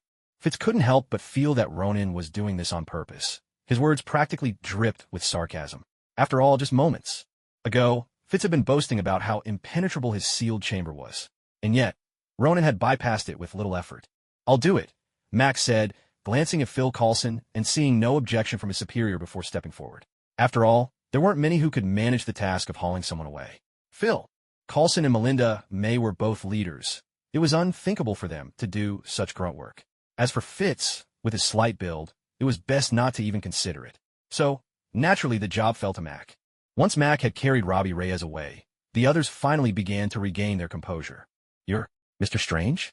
Melinda May looked at Ronan with a complex expression, having already recognized him. After all, that iconic golden circle, S.H.I.E.L.D. had studied it more than once. More importantly, there seemed to be some unresolved issues between Mr. Strange and their team. "It's you?" Fitz finally remembered. The one who had given him that brush with death last time was this very superhero, Mr. Strange. But Fitz hadn't expected the man to be so young. "No, I'm not Mr. Strange," Ronan replied, shaking his head with a smile. "Please call me the Sorcerer Supreme." Now that the Ancient One had left Earth, he could finally reveal his new title openly. As for Mr. Strange, that was old news. The Sorcerer Supreme. Phil Coulson savored the meaning of Ronan's title, and it was clear that something had dawned on him to some extent. The title Supreme One was actually the first title Ronan ever acknowledged for himself. Nicknames like Mr. Marvelous and the like were simply names others gave him. While they were just nicknames, the difference between them was vast. A title one claims for oneself can be more than a mere nickname. It might very well be a symbol of one's true status. Judging by this name, his identity was certainly anything but ordinary. "All right, Phil, I've just removed a hidden threat for you. Don't you think you owe me a word of thanks?" Ronan paid no mind to what these people might actually be thinking. After all, his plan was already complete. State his intentions, lay out his conditions, and demonstrate his strength. Even though that middle step had been prompted by Phil Coulson, it didn't disrupt Ronan's scheme in the slightest. His message was more than clear. Now that he'd flexed his muscles, it was finally time for real cooperation to begin. "No, that's not the deal I was looking for," Phil replied, his tone firm. "And there's another crucial point. Without that demon, we have no way to handle those soul entities. That was our only advantage, and now it's gone." It had to be said, Phil Coulson had served under Nick Fury longer than anyone, and he'd mastered the art of negotiation better than most. Fury had always believed that in bargaining, he'd come out on top. Yet he hadn't counted on facing someone like Ronan, who simply played by his own rules and refused to follow convention. "None of that matters," Ronan said, his voice calm. "As long as you help me find that book. As for those souls you mentioned, I wouldn't mind lending a hand with that." He smiled, as if to say that as long as he could get his hand on the Darkhold, doing them this small favor was hardly an inconvenience. When it came to dealing with a handful of wandering spirits, no one was more expert than Kamar Taj, especially when it came to malevolent souls. "You have a way?" Phil Coulson couldn't help but ask. But as soon as the words left his lips, he realized how unnecessary his question was. Of course, with Ronan's abilities, how could a few stray souls possibly pose a challenge? The things Ronan had already shown them were beyond anything they could ever hope to match. Coulson's original plan had been to threaten Robbie Reyes directly. If Robbie tried to make a move, Coulson would simply bring this plane crashing down from several thousand meters in the sky. They would die, but so would Robbie Reyes. It was a tactic he'd learned from Nick Fury. If you ever faced an unbeatable opponent, trade your life for theirs. It was a move that worked on Robbie Reyes. But when it came to Ronan, Coulson found himself unable to utter those words. That's right. What you just saw was also the soul form of that biker. I can not only let you see these invisible spirits, but also enchant your weapons with magic, Ronan said. This way, your weapons will always be able to touch these spectral beings. Of course, all this all comes with a condition. You must hand that book over to me in the end. If not, you'll become wandering spirits yourselves, doomed to roam the earth, never knowing peace. Phil Coulson did not refuse Ronan's rather friendly proposal, mainly because he couldn't think of any words to refuse. Only minutes ago, Ronan had once again demonstrated his extraordinary power, banishing a host of demons, creatures that existed only in myth, back to the depths of hell. The kind of hell that offers no resurrection. Though there's no exact equivalent in America for the saying, give a stick and then a sweet date, there are similar sentiments. Ronan's actions brought one such phrase to Coulson's mind. The situation is stronger than the man. What choice did Coulson have? He certainly couldn't let this plane plunge into the ocean. Maybe Ronan would survive, maybe not, but Coulson knew, for certain, that everyone else on board would die. He couldn't afford to gamble with Ronan on that. So, he cheerfully accepted Ronan's suggestion. How exactly do you enchant a weapon, as you described? Coulson asked, choosing to ignore Ronan's later threat. After all, if they failed, they'd become spirits anyway, so their only option was to avoid that fate as best they could. For now, the weapons were the priority. Ronan glanced around, then pointed a finger at the sealed chamber nearby. Instantly, the heavy door began to shake. Leo Fitz, eager to boast about the chamber's impressive defenses and prove the merit of his invention, was just about to speak. But before he could get a word out, the very door he wanted to show off dropped straight off its hinges. The door slid over to Ronan. With a wave of his hands, the solid rectangular door began to split apart, slowly dividing into smaller and smaller pieces. Under a pair of invisible, colossal hands, these pieces were molded into dagger after dagger. Everyone responded in unison. They swallowed hard. They had all seen it for themselves. The door that didn't budge with knives, guns, or heavy hammers was now, in Ronan's hands, transformed into neat rows of metal daggers, as docile as could be. The whole process looked as effortless as slicing tofu, not at all like breaking apart a thick metal door. And if, instead of the chamber door, it had been their own bodies, they didn't dare imagine it. Not for a second. Next, Ronan glanced into the plane's interior and beckoned with his hand again. The table at the center of the lab seemed to receive a silent command. It suddenly flew straight toward Ronan. Everyone gasped in unison, their breath catching in their throats. But Phil Coulson simply curled his lips in a faint smile, showing no sign of surprise. It wasn't that he wasn't surprised. It was just that he'd grown used to such things. The table landed safely, and immediately afterward, the daggers suspended in midair dropped down onto the tabletop as well. They came to rest in neat rows, seemingly arranged with care and precision, or so it seemed at first. But no, that wasn't quite right. Each row bore 3 daggers, and there were 4 rows in total. Yet, in the 4th row, there was only a single, solitary dagger, sitting all alone. Anyone with even a hint of obsessive-compulsive tendencies would feel deeply unsettled at the sight. But if you thought about it, the total added up to 10, perhaps, then the urge to fix it wasn't quite so overwhelming. So, these are the weapons you mentioned, enchanted with magic. Dahé was the first to step forward, boldly picking up the lone dagger from the 4th row. He didn't seem worried in the least that Ronan might have poisoned it or done anything else malicious. Maybe, deep down, he felt as if he'd already cheated death countless times. After all, back in Phil Coulson's car, he'd said as much to Ronan himself. Perhaps it was only through the blessings of his ancestors that he was still alive. Dahé held the dagger and studied it intently for a while, but could find nothing unusual about it. This weapon of yours doesn't seem all that special. He spoke as he waved the dagger in his hand a couple of times. The weight, the balance, the size, everything felt just like an ordinary dagger. Suddenly, a sharp, cold gleam flashed through the air. Before anyone could react, the rack beside him, loaded with parts and tools, was sliced cleanly in half. It split right down the middle. With a brittle creak, the rack toppled over like an old man collapsing under his own weight. All the tools and components clattered to the floor, the noise and vibrations reverberating through the room. Dahé's right hand, frozen mid-swing, hung motionless in the air. He never could have imagined something like this would happen. Frankly, his state of mind now was just like that rack, split wide open. Now, how do you see the difference? Ronan asked, smiling at Dahé. Dahé nodded stiffly, swallowing hard. At that moment, he was deeply grateful that he'd been swinging at the rack and not at one of his teammates. Otherwise, instead of a rack cut in two, he might have seen one, or several, of his companions split right down the middle. Very good. Now let me give you some more news. One good, one bad. Which would you like to hear first? Ronan turned his gaze to the others. As team captain, Phil Coulson didn't speak. Instead, he looked to Melinda May, the person he trusted most on the team. What's the bad news? Melinda May looked right at Ronan. So, you're a pessimist, are you? The bad news is that dagger has lost its magical power, Ronan announced, but it's now even sharper and more resilient than an ordinary dagger. Phil Coulson turned to Ronan, his gaze wordlessly asking the next question. And the good news? Leafiz chimed in as well.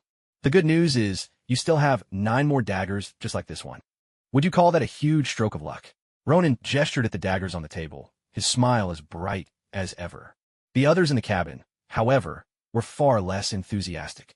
In fact, they all instinctively glanced at Dahei. At that moment, Dahei wished the earth would swallow him whole. His recent actions reminded everyone of those comic relief characters in TV dramas or cartoons.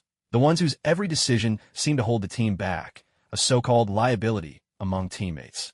No matter how many of these weapons you use, whatever's left will belong to you, Ronan continued. And as I mentioned before, these daggers are far more durable than ordinary ones. He glanced meaningfully at Dahei, who shuddered, then hurriedly handed over the dagger he was holding. Ronan shot him a look of approval for his perceptiveness. At least he knows how to read the room, Ronan thought. With a casual flourish, Ronan spun the dagger in the air and caught it deftly. He then pressed it lightly against the edge of the table. In an instant, the perfectly square, sturdy table lost a corner to the blade. It's worth noting that this was no ordinary wooden table. It was made of solid metal. That's why earlier, when they'd seen the table flying toward them, everyone had drawn a sharp breath. Not because the plane's exhaust was particularly fragrant, but because the table's weight defied belief. This is magic. Leafiz picked up one of the daggers and examined it carefully. Just like Dahei, he found nothing remarkable about the dagger's appearance, feel, or weight. He'd even witnessed the material being taken from a sealed container with his own eyes. Yet the result was worlds apart. The material used for the storage chamber was far superior to what went into these daggers. But even if they used that same high-grade material, they could never craft a blade like this, let alone producing that cold flash of steel earlier. Even in terms of sheer sharpness, nothing they made could compare. That's right, this is magic, Ronan replied with a cheerful nod, placing the dagger back on the table. Phil Coulson signaled to Melinda May, who immediately understood. She lifted a large black case from beside her and set it on the table. It was a case designed for storing weapons. Melinda May carefully placed each of the daggers from the table into their respective slots, leaving only the one that had already been used lying there. Yes, even the dagger Leo Fitz was studying was confiscated by her. To help you perform this mission more effectively, I've thoughtfully added a little enchantment to the daggers, she announced. Anyone holding one of these daggers will be able to see those invisible souls, she explained. Consider it a small bonus. As long as you don't activate the internal magic mechanism, you'll be able to see spirit forms whenever you hold the dagger. Once again, Ronan tossed him a sweet reward. He's manipulating us. He's totally manipulating us. This thought echoed persistently in Phil Coulson's mind. Yet, he couldn't bring himself to reject Ronan's small bonus. After all, given the nature of their work, it was likely they'd encounter more spirit forms in the future. Keeping one of these daggers meant they'd be able to see them. At the very least, they'd be able to see how they were being attacked next time. Right? Activate it? Where do we activate it? Melinda May asked the crucial question. Surely it couldn't be as simple as swinging it around like Dahei did. The magic would be wasted far too easily that way. I noticed how clever you all are, Ronan said with a sly smile. So I changed the activation command to attack on the spot. All you have to do is shout attack while holding the dagger and pointing it at your target. The magic inside will do the rest. And just so, it doesn't only work on spirit forms. Ordinary living beings can be harmed by the magic as well, he added with a cheerful grin. But the group paid no attention to that last part. Use a magic dagger on a regular person? What a waste. It would be a colossal waste. Ordinary people could be handled with ordinary weapons, pistols, rifles, rocket launchers. And if that wasn't enough, they could always call for backup or an airstrike. Using a magical dagger on someone like that? Unthinkable. Meanwhile, Dahei's face lit up with satisfaction. Turns out his reckless move wasn't entirely useless after all. At least he'd helped discover the need for a safety switch on the daggers, saving everyone from a costly mistake. Well then, since you've accepted the daggers, it means you've agreed to my terms, Ronan concluded. I trust you won't try to wriggle out of them. with clever wordplay. For instance, I only said you needed to find it. I didn't say by when. But don't forget, my eyes can see into the future. He tapped his temple knowingly, once again mixing reward with warning. A stick, then a sweet date, then another sweet date, then another stick. Wasn't that the simplest way to get things done? Phil Coulson nodded silently. He had also considered exploiting this kind of loophole. But the moment the idea surfaced, he dismissed it. It wasn't that he didn't want to. It was that he simply couldn't. Ultimately, the imbalance of power between the two sides was at the heart of it all. If this loophole existed in a situation where both parties were equally matched, he would have acted on it without hesitation. After all, the other side wouldn't be able to do anything to him. But Ronan was on an entirely different level. The abilities Ronan had demonstrated, coupled with what Coulson already understood of his character, left no room for doubt. Coulson was certain, if they dared try any petty tricks against Ronan, he would send them straight to meet their maker. And then, perhaps, they'd finally learn whether God truly existed. All right, if that's the case, I won't take up any more of your time, Ronan said. I hope you'll be able to give me good news soon. He nodded, thoroughly satisfied, and waved to them with a smile, as if parting from old friends. Then he stepped into that familiar ring of golden light. As their friend departed, none of them seemed particularly upset. In fact, they all let out a collective sigh of relief. There was nothing they could do about it. Ronan's presence was simply overwhelming. That constant sense of looming danger was not something anyone could get used to. All right, everyone, let's calm down, Coulson said. Don't overthink things. For now, let's just focus on finishing the work we have in front of us. As the leader of the team, it was his job, his duty, to step up and steady the group when he sensed their morale wavering. That's right. He's not like us, but as long as we complete the deal, we'll be fine, won't we? Leo Fitz took a deep breath. He didn't feel quite as oppressed as the others. What truly occupied his mind, what piqued his curiosity, was the set of daggers Ronan had left behind. Phil, do you think I could borrow these daggers for a bit? I want to figure out how he made them. Fitz looked expectantly at Coulson. You can, but you'll have to wait until the mission is over, Coulson replied. For now, take this dagger and study it. I imagine its internal structure must be different from any ordinary blade. He gestured toward the remaining daggers on the table, lowering his voice. Fitz wasn't disappointed by the refusal. He knew as well as anyone that their top priority was completing the deal with Ronan. Otherwise, any hopes of research would be pointless. They'd be better off studying what happened after death. May, you're in charge of keeping these daggers safe, Coulson said. Once the plane lands, come with me. I need your help with something. These items need to be sealed away properly. He glanced at the case, which May was already holding in her hand. May nodded silently, asking no further questions. After all, this kind of weapon truly exceeded their imagination. They did possess weapons far more destructive than these daggers, but those couldn't harm spiritual entities. In a sense, these daggers marked the first time their squad, and even SHIELD itself, had acquired something related to magic. So, they had to be carefully preserved. As for further research, that was certainly on the agenda. However, just how much they could uncover, or whether they might cross any of Ronan's taboos in the process, was something they had to consider carefully. 2 days later, when Ronan stood inside Tony Stark's lab, gazing at the suit of armor before him, he couldn't help but break into a delighted grin. It was stunning. A jet-black suit, accented with gold stripes. That intoxicating air of mystery hit him all at once. The overall aesthetic was exactly to Ronan's taste. He had always preferred this style. How about it? Impressive, isn't it? Tony Stark sauntered over to Ronan's side, his face brimming with pride. It's more than impressive, Ronan replied, thoroughly satisfied, and couldn't resist running his hand gently along the armor. A suit like this, what man could possibly refuse? Per your request, I designed an offline auxiliary system into the suit, Tony explained. It may not be as precise as Friday, but it should handle most situations just fine. Most importantly, as long as the suit has power, the system will always be there to assist you. That had been one of Ronan's initial requirements. After all, where he was heading, Earth's internet wouldn't be available. Tony Stark had already proven twice that once you left Earth, AI connections would be severed. Even if it wasn't sure to come in handy, it was better to have it than not, right? Didn't you think it was unnecessary before? Ronan raised an eyebrow. When he'd first mentioned it, Tony hadn't seen the point. Who would have guessed he'd changed his mind? You're the client, aren't you? I'm just meeting your requirements. Is that so wrong? Tony shot Ronan a disgruntled glare, his tone as stubborn as ever.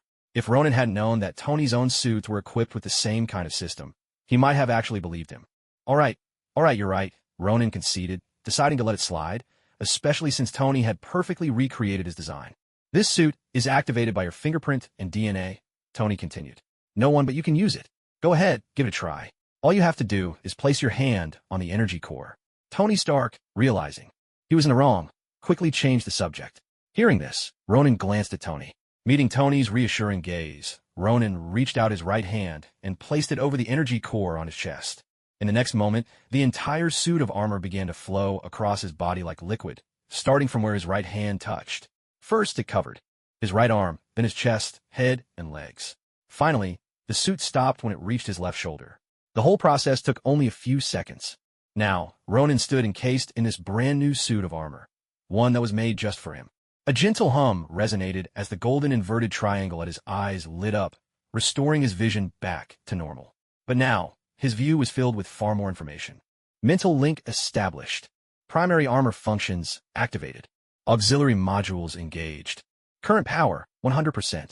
These lines of text appeared before his eyes, but they didn't obstruct his vision at all. He turned to look at Tony Stark standing nearby. Don't ask me how to use it exactly. I'm the worst when it comes to teaching others, Tony said with a shrug. I've already uploaded the instructions into the suit. As soon as you authorize it, the training mode will activate. If you want to take off the armor, just think deactivate in your mind. Shaking his head, Tony made it clear he wasn't much of a teacher. Ronan didn't press the issue. Instead, he silently thought the word deactivate, and the sensation of being enveloped by the armor faded instantly. That flowing, liquid-like feeling washed over him once more. This time, however, instead of streaming away from his right hand, all the liquid gathered at his right wrist. When the armor had completely receded, a bracelet-like device remained on Ronan's wrist. Nanotechnology could be implanted directly into the body, Tony explained, noticing the question in Ronan's eyes. But I figured that's probably not your preference. After all, you sorcerer types seem to have a certain reverence for your own bodies. So, I designed it as a bracelet instead. Ronan nodded in sudden understanding. Back in the 616 universe, another Tony Stark had once explained some of the design philosophies behind his armor. Though not in great detail, he'd shared the essential idea. The suit was meant to adapt to all sorts of combat scenarios. Years ago, Tony Stark had considered what might happen if he were caught in danger without his armor. That was how the suitcase version of the Iron Man suit came to be. This particular model, Tony had named the Mark V. If you don't need the suit for everyday use, this wristband can also serve some rather special purposes. For example, it can scan the surrounding buildings, hack into electronic devices, and prevent eavesdropping, among other things. All the details are covered in the tutorial as well. In short, this suit brings together all of Tony Stark's current ideas, almost standing as the pinnacle of modern technology.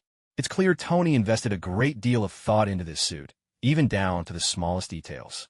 Thank you, Tony, Ronan said, patting Tony Stark on the shoulder, his tone tinged with emotion.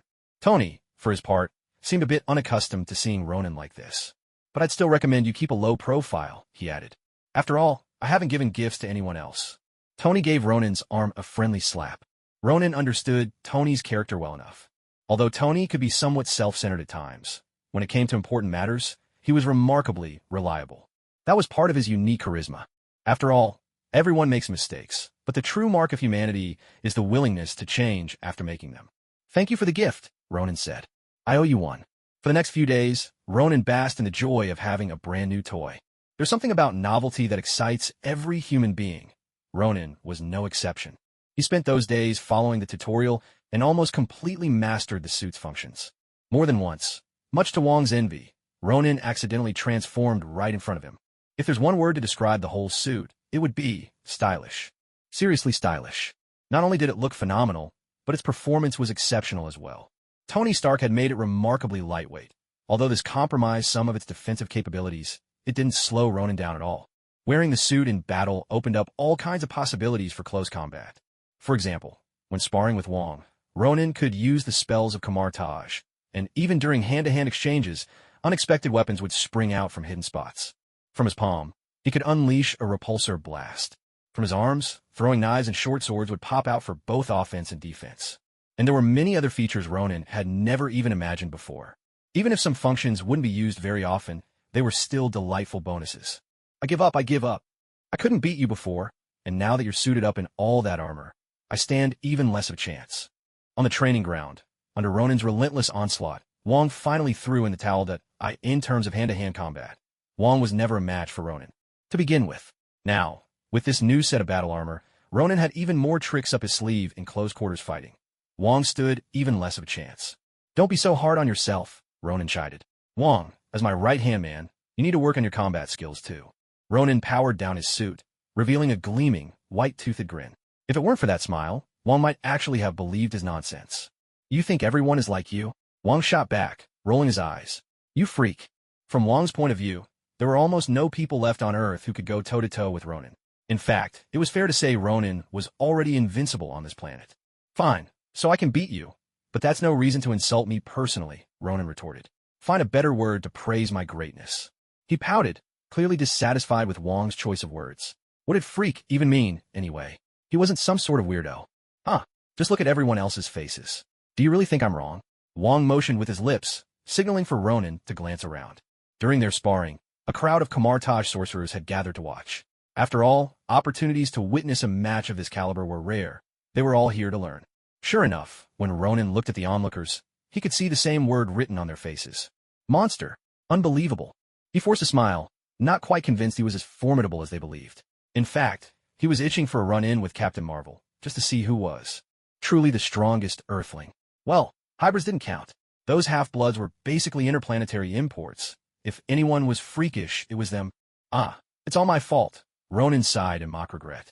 I really should have let you save face in front of everyone. Tell you what, I'll let that freak comment slide this time, he said, patting Wong on the shoulder before turning and walking away. He'd had enough of being labeled a monster for one day. That nickname just didn't sit well with him. Wong rolled his eyes again. It wasn't the first time he thought Ronan was shameless, but every time, Ronan managed to surprise him by taking it one step further. Still, Wong was used to Ronan's antics by now. With a wave of his hand, he dispersed the gawking crowd and followed after him. As soon as they left, the other sorcerers erupted into animated discussion. And as for the topic on everyone's lips, there was only one. Just how monstrous, no, how powerful, was their Sorcerer Supreme? Really? The two of them entered the sanctum, one after the other, and teleported to the New York sanctum. I heard you found traces of a Darkhold, Wong asked quietly, making sure no one else was around. Ronald and Wong had already discussed the matter of the Darkhold before. Wong's opinion was the same as Ronald's. The Darkhold must be reclaimed and sealed away in Kamartaj, or hidden somewhere no one could ever find it. After all, the Darkhold could bring countless unforeseen dangers to Earth. Within its pages, there were even rituals to summon eldritch gods, an unimaginably perilous prospect. Of course, all this would have to wait until the consequences of dreamwalking had been dealt with. According to what Ronald had read in the facsimile of the Darkhold, dreamwalking would inevitably cause two parallel universes to collide, and in the end, there would only be two outcomes. Either both universes would be destroyed in the collision, or one universe would annihilate the other before impact. As for whether there was a way for both universes to survive, Ronald had no answer. It won't be long before the Darkhold resurfaces, Ronald murmured. But this time, it will fall into the hands of ordinary people. They may not bring about a catastrophe for Earth, but conflict is unavoidable. Ronald nodded. He had already confirmed as much through the Time Stone. Wong nodded as well upon hearing this. What about the aftermath of dreamwalking? How do you plan to handle that? If there's no solution within the Darkhold? This was Wong's only real concern. The fact that they couldn't sense the gravitational pull between parallel universes only made their anxiety worse. If only there were a progress bar showing them exactly how. Long until the two universes collided, perhaps they wouldn't be so anxious. But, regrettably, no such progress bar existed. It could happen tomorrow when they awoke, or perhaps they might not even wake up at all. I'll find a way, Ronald replied. If there's no solution in the Darkhold, then I'll have to travel to that universe myself, one more time. He gazed toward the horizon and let out a quiet sigh. Dreamwalking was unlikely to be resolved so easily, even if the Darkhold did hold an answer. If a solution truly proved out of reach, then the outcome. At this thought, Ronald couldn't help but shake his head. That would be the worst-case scenario. Seeing Ronald like this, Wong didn't disturb his thoughts. He understood. Only Ronald could handle this matter, and that was the only way forward. Quietly, Wong turned and left, slipping away without a sound. Ronald had his burdens to bear, and Wong had his own affairs to attend to. That was why, when Ronald had first entrusted him with these tasks, Wong had not refused. He knew Ronald's talents were needed for even greater crises, like the one they now faced. No one knew how much time had passed before Ronald's phone rang, breaking his train of thought. Ronan took out his phone, glanced at the screen, and a smile blossomed on his face once again.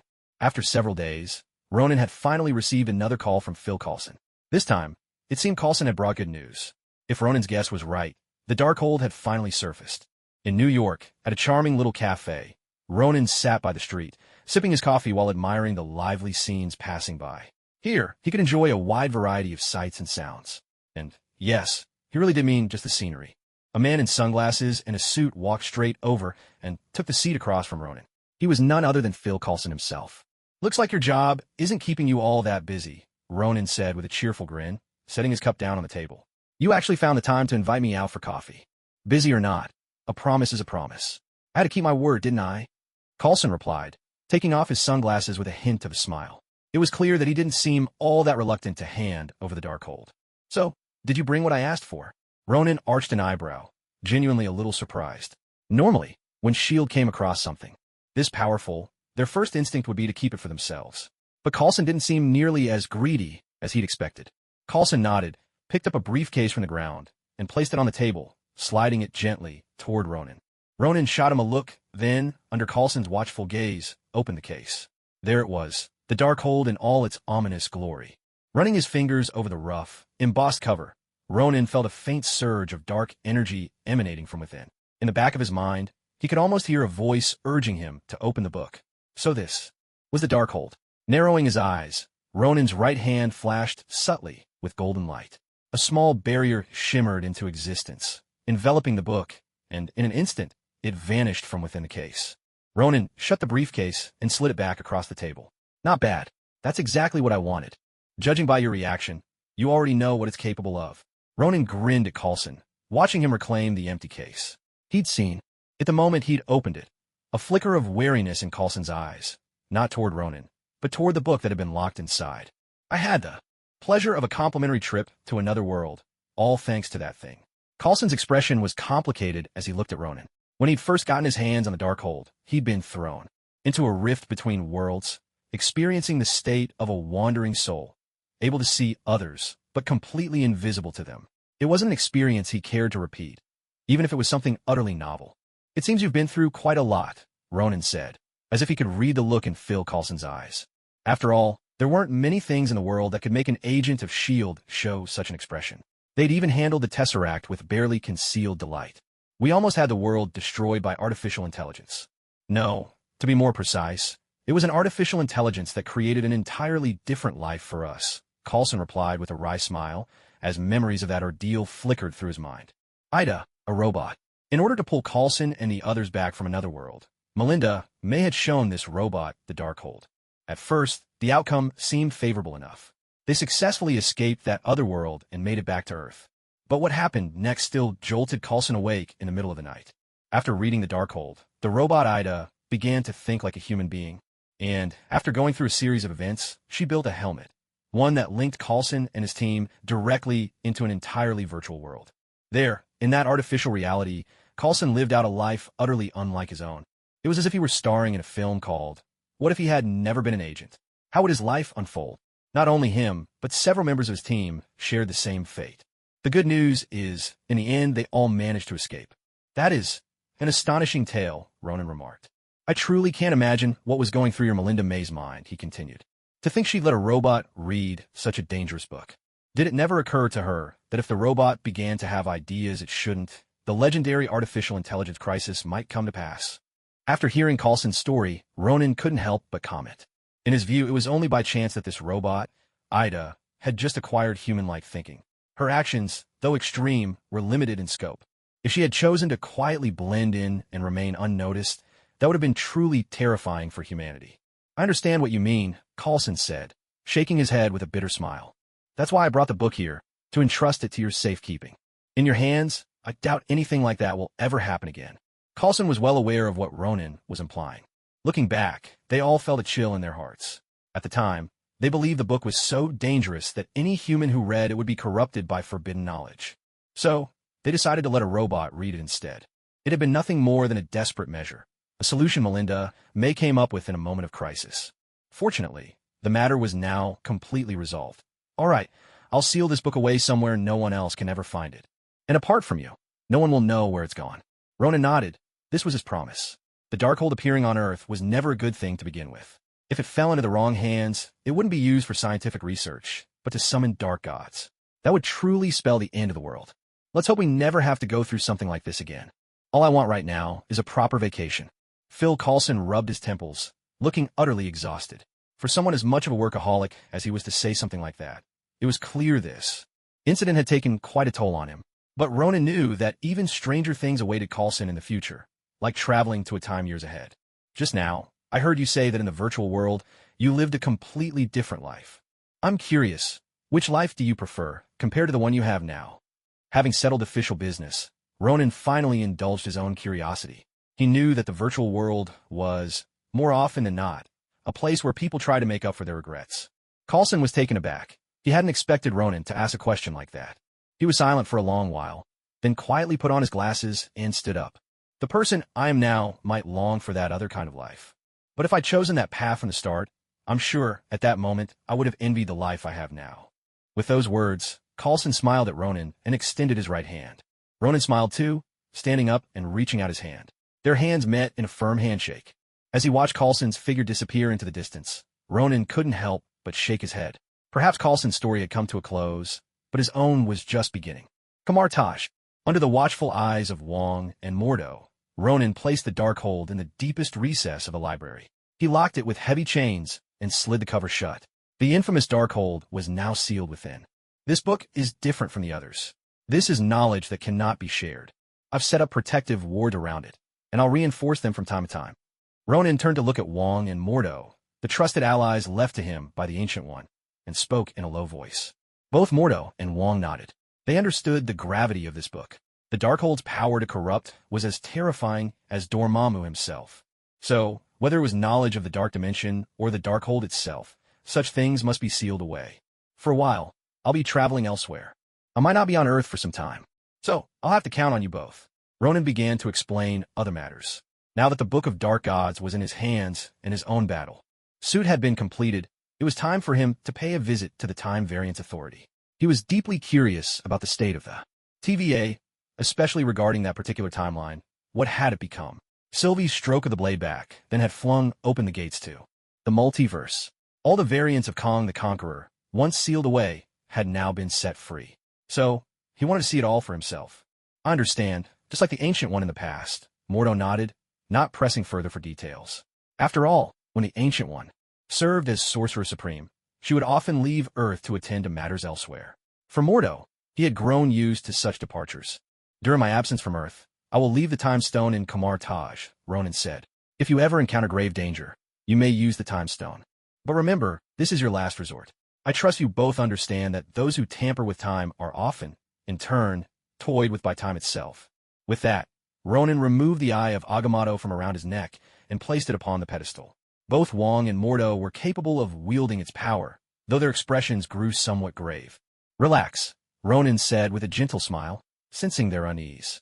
According to our teacher, both of you are fully qualified to assume the mantle of Sorcerer Supreme. My presence has simply led to some unusual circumstances. Since the Ancient One trusted you, I trust you as well. He wasn't merely offering comfort, it was the truth. Whether in terms of experience, knowledge, or seniority, both men were more than capable. After all, in Universe 616, when Strange disappeared for several years, hadn't Wong led Kamar Taj with distinction? That was precisely why Ronan could afford to step back from daily affairs. All right, unless something extraordinary happens, we won't use the stone, Mordo said, exchanging a smile with Wong. By nature, Mordo preferred to follow the rules. In his eyes, order was meant to be maintained, another reason why Ronan had entrusted him with the inner workings of Kamar Taj. He was well suited to the role. Good, then I leave everything in your hands. Before I head out, though, I have one more visit to make to our neighbor. Ronan slowly lifted his gaze, as if his eyes could pierce the sky itself. Deep within the dark dimension, Dormammu, who had been in a deep slumber, suddenly snapped open his eyes. He had sensed a familiar presence enter the dimension, a presence he utterly despised. With a furious roar, Dormammu bellowed, the very darkness quaking in response. Crawling insect, how dare you come to the darkness? Yet before he could finish his sentence, a surge of pure, dark energy crashed into him. Dormammu's roar twisted into an agonized, piercing scream. Ronan's figure gradually emerged within the dark dimension. At this moment, he seemed to merge completely with the darkness behind him.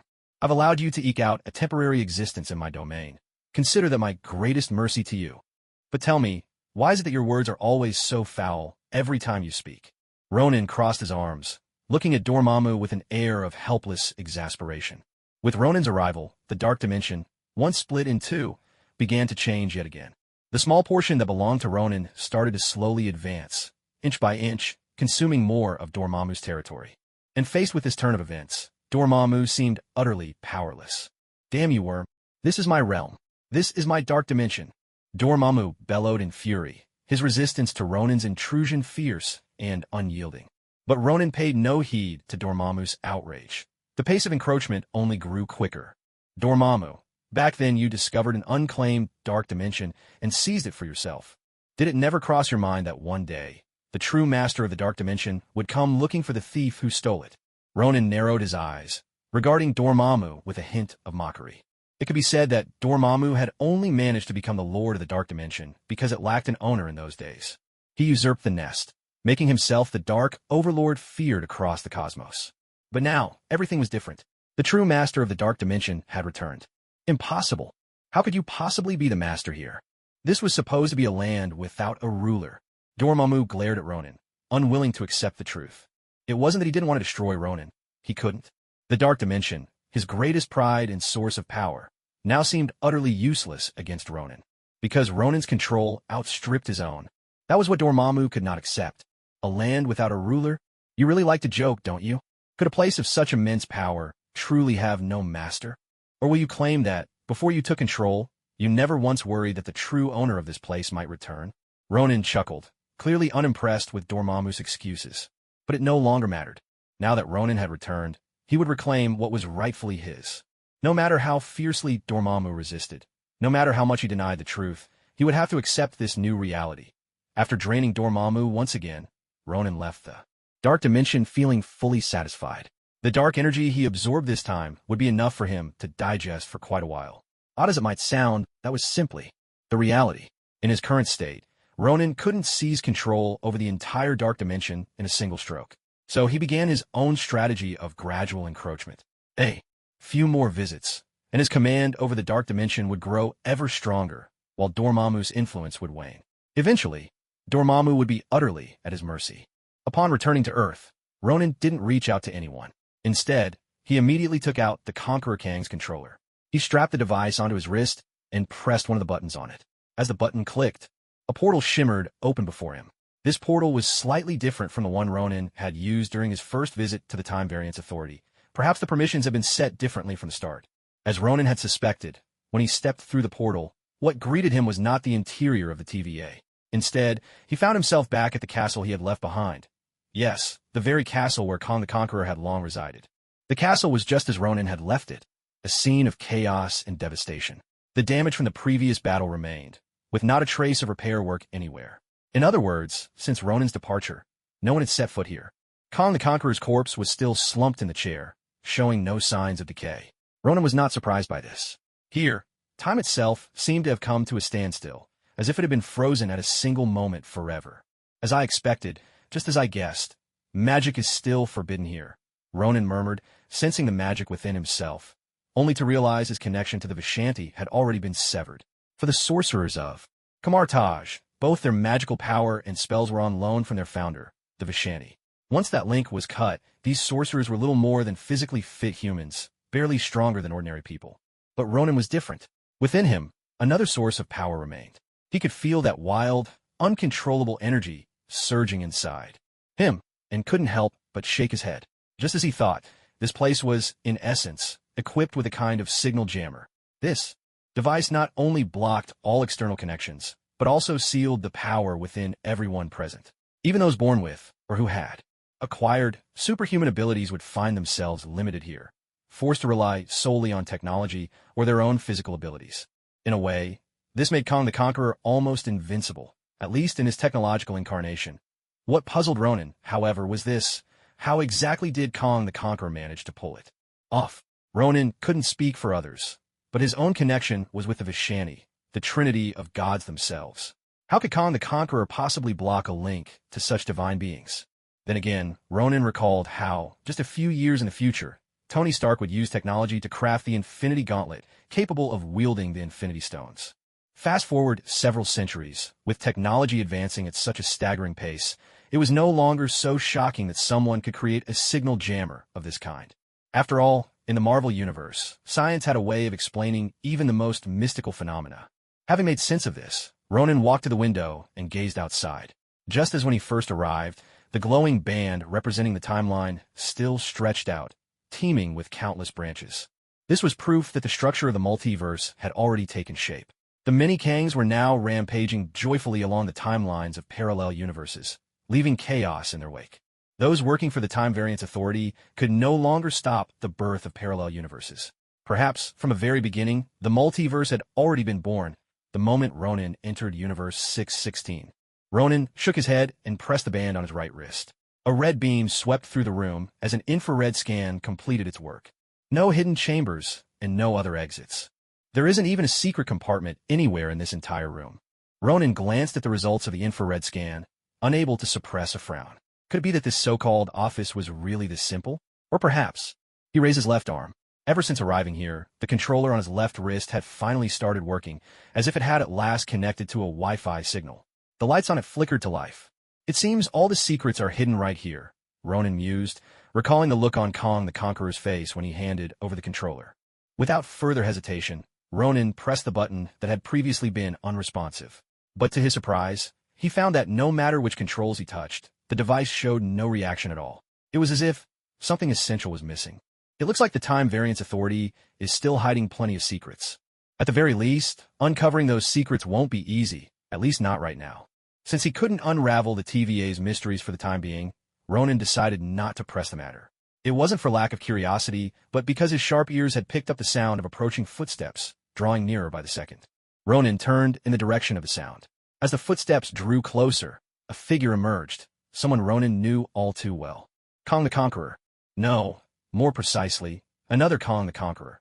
Although on the surface, there seemed to be no difference, their outfits were worlds apart. This Kong was dressed in something resembling a flight suit, with a black cape draped over his back. His head was protected by a helmet, encasing him completely. Compared to the previous remnant, the Conqueror Kong standing before him exuded a far more villainous aura.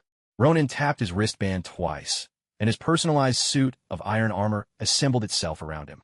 Classic model? Oh, really? Kong the Conqueror glanced at Ronan's transformed appearance, raising an eyebrow in amusement. To Ronan, this was cutting-edge technology. But to Kong the Conqueror, it was already considered old-fashioned. In my opinion, your so-called spacesuit looks even more outdated than my classic model. Ronan shot back without mercy. Indeed, from Ronan's perspective, Kang's current gear looked hopelessly out of style, almost painfully so and downright ugly. There was hardly a trace of futuristic technology in it. If those science fiction writers could see what battlesuits of the future actually looked like, they might start doubting all their imaginings. You're making me wonder if the technology of the future has taken a turn toward antiques, Ronan continued, not holding back. After all, people wore outfits like yours back in the 1930s and 40s. He found himself thinking that even Steve Rogers' iconic suit didn't look so bad anymore. At least it was easier on the eyes than Kang's. Perhaps you're right. That's just human nature, isn't it? We always yearn for the golden days of the past and dream of the mysteries the future holds, Kong replied with a shrug, completely unfazed by Ronan's barbs. But from the way he spoke, it seemed he still regarded himself as human. That meant this Kong wasn't some pharaoh or god king incarnation. There was still a fight to be had. So what's with this getup of yours? Ronan asked. Don't tell me you're here to handle your brother's corpse? He shot a glance at the other Kong, who had been lying peacefully in the chair for who knows how long, and smiled. If Kong had come to collect a body, he would have done it already. But his appearance now, coinciding with Ronan's arrival, meant things were far from simple. No, I'm just here to see you, Kong replied. Ronan Yao, the man who left behind countless legends and mysteries in the future. Kang's gaze fixed on Ronan, with the unsettling intensity one might reserve for the long dead. If Ronan hadn't achieved immortality, by Kang's time he would likely be gone. That look left Ronan feeling more than a little uneasy. So, are you planning to do what this fellow lying here did? Discuss my future with me? Let me remind you, not long after he finished talking about my future, he ended up dead. Ronan curled his lip in obvious displeasure. It wasn't just Kong the Conqueror's gaze that irritated him. His words were equally unpleasant. He'd always been the one spoiling others' futures. Now, someone else was spoiling his. For someone as blatantly double-standard as Ronan, this was bound to get under his skin. No, I've only heard a few legends, that's all. After all, in my era, there was never any confirmed news that you had died. On the contrary, you saved Earth countless times. Kong the Conqueror shook his head, and a subtle shift passed through his eyes. So, going by what you're saying, you must be from my universe's future. Or is it that you all have already discussed me amongst yourselves? Ronan quickly caught on to something. The Ancient One had once told him he was truly unique. The implication was that not only was he special in his own universe, but in the parallel universes as well. In other words, chances were Ronan didn't exist in any other universe. No, you only left behind a few legends in my universe. Alongside the Sorcerer Supreme of your generation, Strange, your story was preserved in the library of Kamartaj. He erased every trace of you from that universe. Only each successive Sorcerer Supreme is allowed to know your name and deeds. As for me, it was only by a twist of fate that I learned about you. Kong shook his head, denying Ronan's guess, but he didn't conceal the truth either. Are you from Universe 616? Ronan couldn't help but raise an eyebrow. If this Kong was from 616, then everything he said made sense. After all, Strange from 616 had once used a forgetting spell on the people of Earth, and if those Kangs could gather together, it meant they also had the ability to travel between parallel universes. Their presence in this universe was no longer surprising. Yes, Kong admitted this readily. If you're from Universe 616, then why not try conquering Earth? You couldn't have come all this way just to see how handsome I am, could you? Ronan shrugged. For a big villain like this, ignoring the important business of conquering or destroying universes and instead seeking him out. What was that about? I simply wanted to see, back when the timelines were still unified and before the invention of parallel universe traversers, what kind of person could already cross between parallel universes? Conqueror Kong gazed at Ronan, a glint flashing in his eyes. Yet, in response to Kang's words, Ronan remained skeptical. The reason was simple. Given Kang's personality, would he really care about such things? Clearly he would not. As a true schemer, after conquering one parallel universe after another, he now sought to eliminate all other versions of himself and rule over every universe alone. Could someone like that genuinely care about Ronan? Or was it that Ronan possessed something capable of stopping him? Let me take a guess, Ronan said. You came here with two purposes in mind. One is to visit me, and, if possible, to kill me while you're at it. After all, I could hear the wariness in your voice when you spoke of me, he continued, though you hid it well. Ronan looked at Kong with a faint smile, while Kong maintained his composure and asked, and the second purpose? He neither confirmed nor denied it. The second purpose, if you can't kill me, then you intend to use some other terms to slow me down. If my guess is correct, you've already begun your campaign in Universe 616, haven't you? Ronan quickly did the math. Factoring in the differing flows of time between universes, it should indeed be happening right about now. Upon hearing Ronan's deductions, Kong couldn't help but laugh. He even began to applaud, unable to restrain himself. I must admit, our conclusions after all that discussion were right, Kong conceded. Your excellence and strength come not only from your power, but also from your keen mind. And of course, from those predictions of yours that have even made us all uneasy. Your predictions of the future. Kong acknowledged Ronan's claims. It seemed Ronan of the future would indeed become a significant problem for Kong. More importantly, Kong appeared to consider Ronan as the only real threat, paying no mind to anyone else. That's why the future you established the Time Variance Authority and placed its headquarters in this universe, Kong continued. You cut off my connection to the Vishanti with surgical precision, and even sealed away the power within my body. It's clear you've all been guarding against me from the very beginning. At last, Ronan understood why the Time Variance Authority existed in his universe, while in Universe 616, it had never existed at all. Phew! Kong exhaled softly, as if still startled by Ronan's speculation. If I hadn't confirmed that you'd never appeared in my own timeline, he said, I would have truly believed you were someone who traveled back from the future as well. In other words, Ronan's guess had been spot on. Ronan simply smiled. Perhaps Kong the Conqueror had never considered that, in a certain sense, Ronan truly had crossed over, but not through time, rather, through the fourth wall. Since you've asked me so many questions, it's only fair that you answer some of mine, Ronan said, his tone even. He actually had quite a few questions of his own. At least, judging from this particular Kong standing before him, communication still seemed possible, so he decided to address his own curiosity first. Of course, that's only fair, Kong replied with a nod, showing no sign of refusal. After all, they had been exchanging ideas quite pleasantly for some time now. Let's start with you then, Ronan continued. You claim to come from the future of Universe 616. In that case, you should recognize this, shouldn't you? He raised his left hand, displaying the controller he held. From the moment Ronan first laid eyes on this device, a certain name had sprung to mind, Tony Stark. Yes, that Tony Stark. The reason was simple. This round controller looked almost identical to the time travel locator Tony Stark had invented. If Tony's device could be considered a prototype, then what Ronan now held was its perfected form, equipped not only with time location capabilities, but also the power to traverse timelines. It made Ronan wonder, had Kong inherited Tony Stark's technology? I know I've said this many times before, but I still have to say it, Kong remarked with a touch of admiration. You're far too clever. Sometimes, I even question whether the Council's decisions are truly right. Kong didn't answer Ronan's question directly. Instead, he sighed, lost in thought. But whether he responded or not was no longer important. Ronan had already deduced the truth from his words. He had suspected as much ever since arriving at this fortress. On a nearby shelf sat an Iron Man helmet, none other than the very helmet from Tony Stark's suit of armor. Kong had placed it on display in his own office. There were, naturally, only two possibilities. One, the helmet was a trophy. Kong had defeated Tony Stark and kept the helmet as a spoil of war. This explanation might fit at first glance, but it was riddled with inconsistencies. First and foremost, their ages didn't match up. In Kang's era, Tony Stark had already been dead for countless years.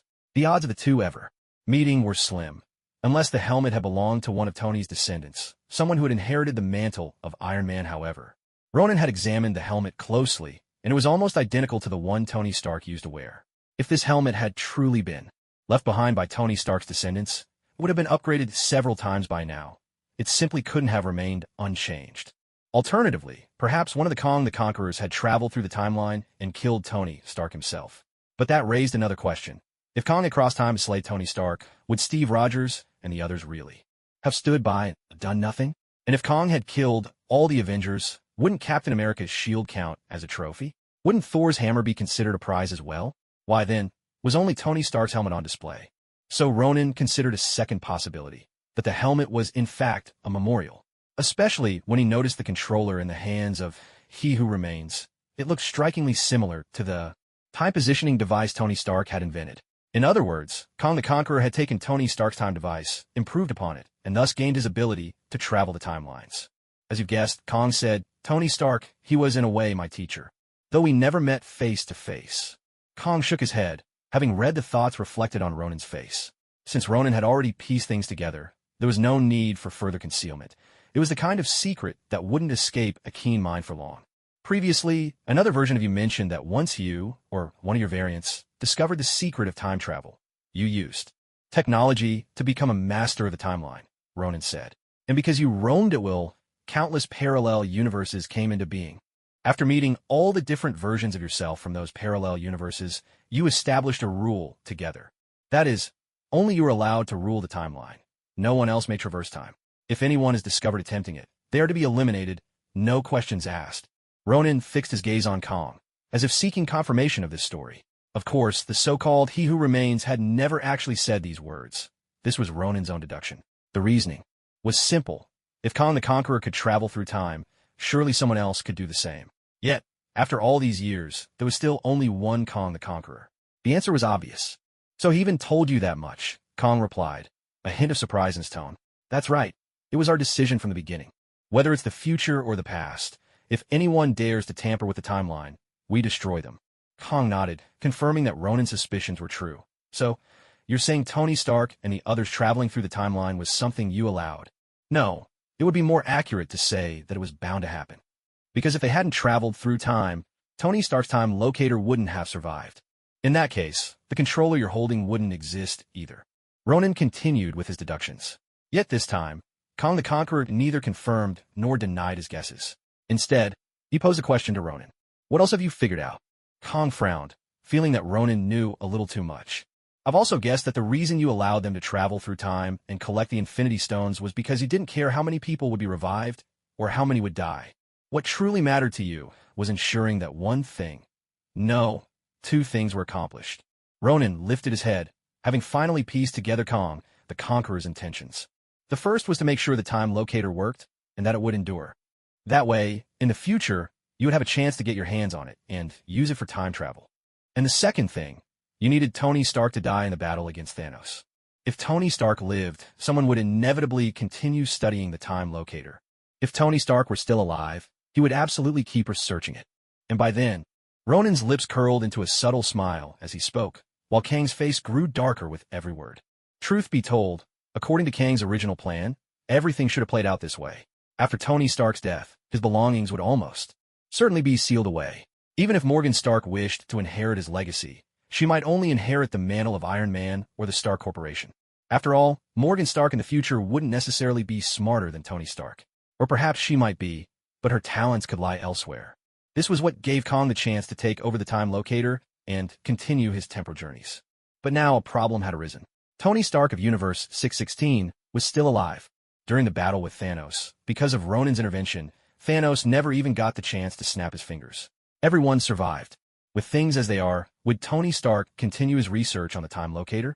Ronin couldn't say for sure. You want to stall me, or rather, you want to convince me not to join the battle in Universe 616. Because you need Tony Stark to die.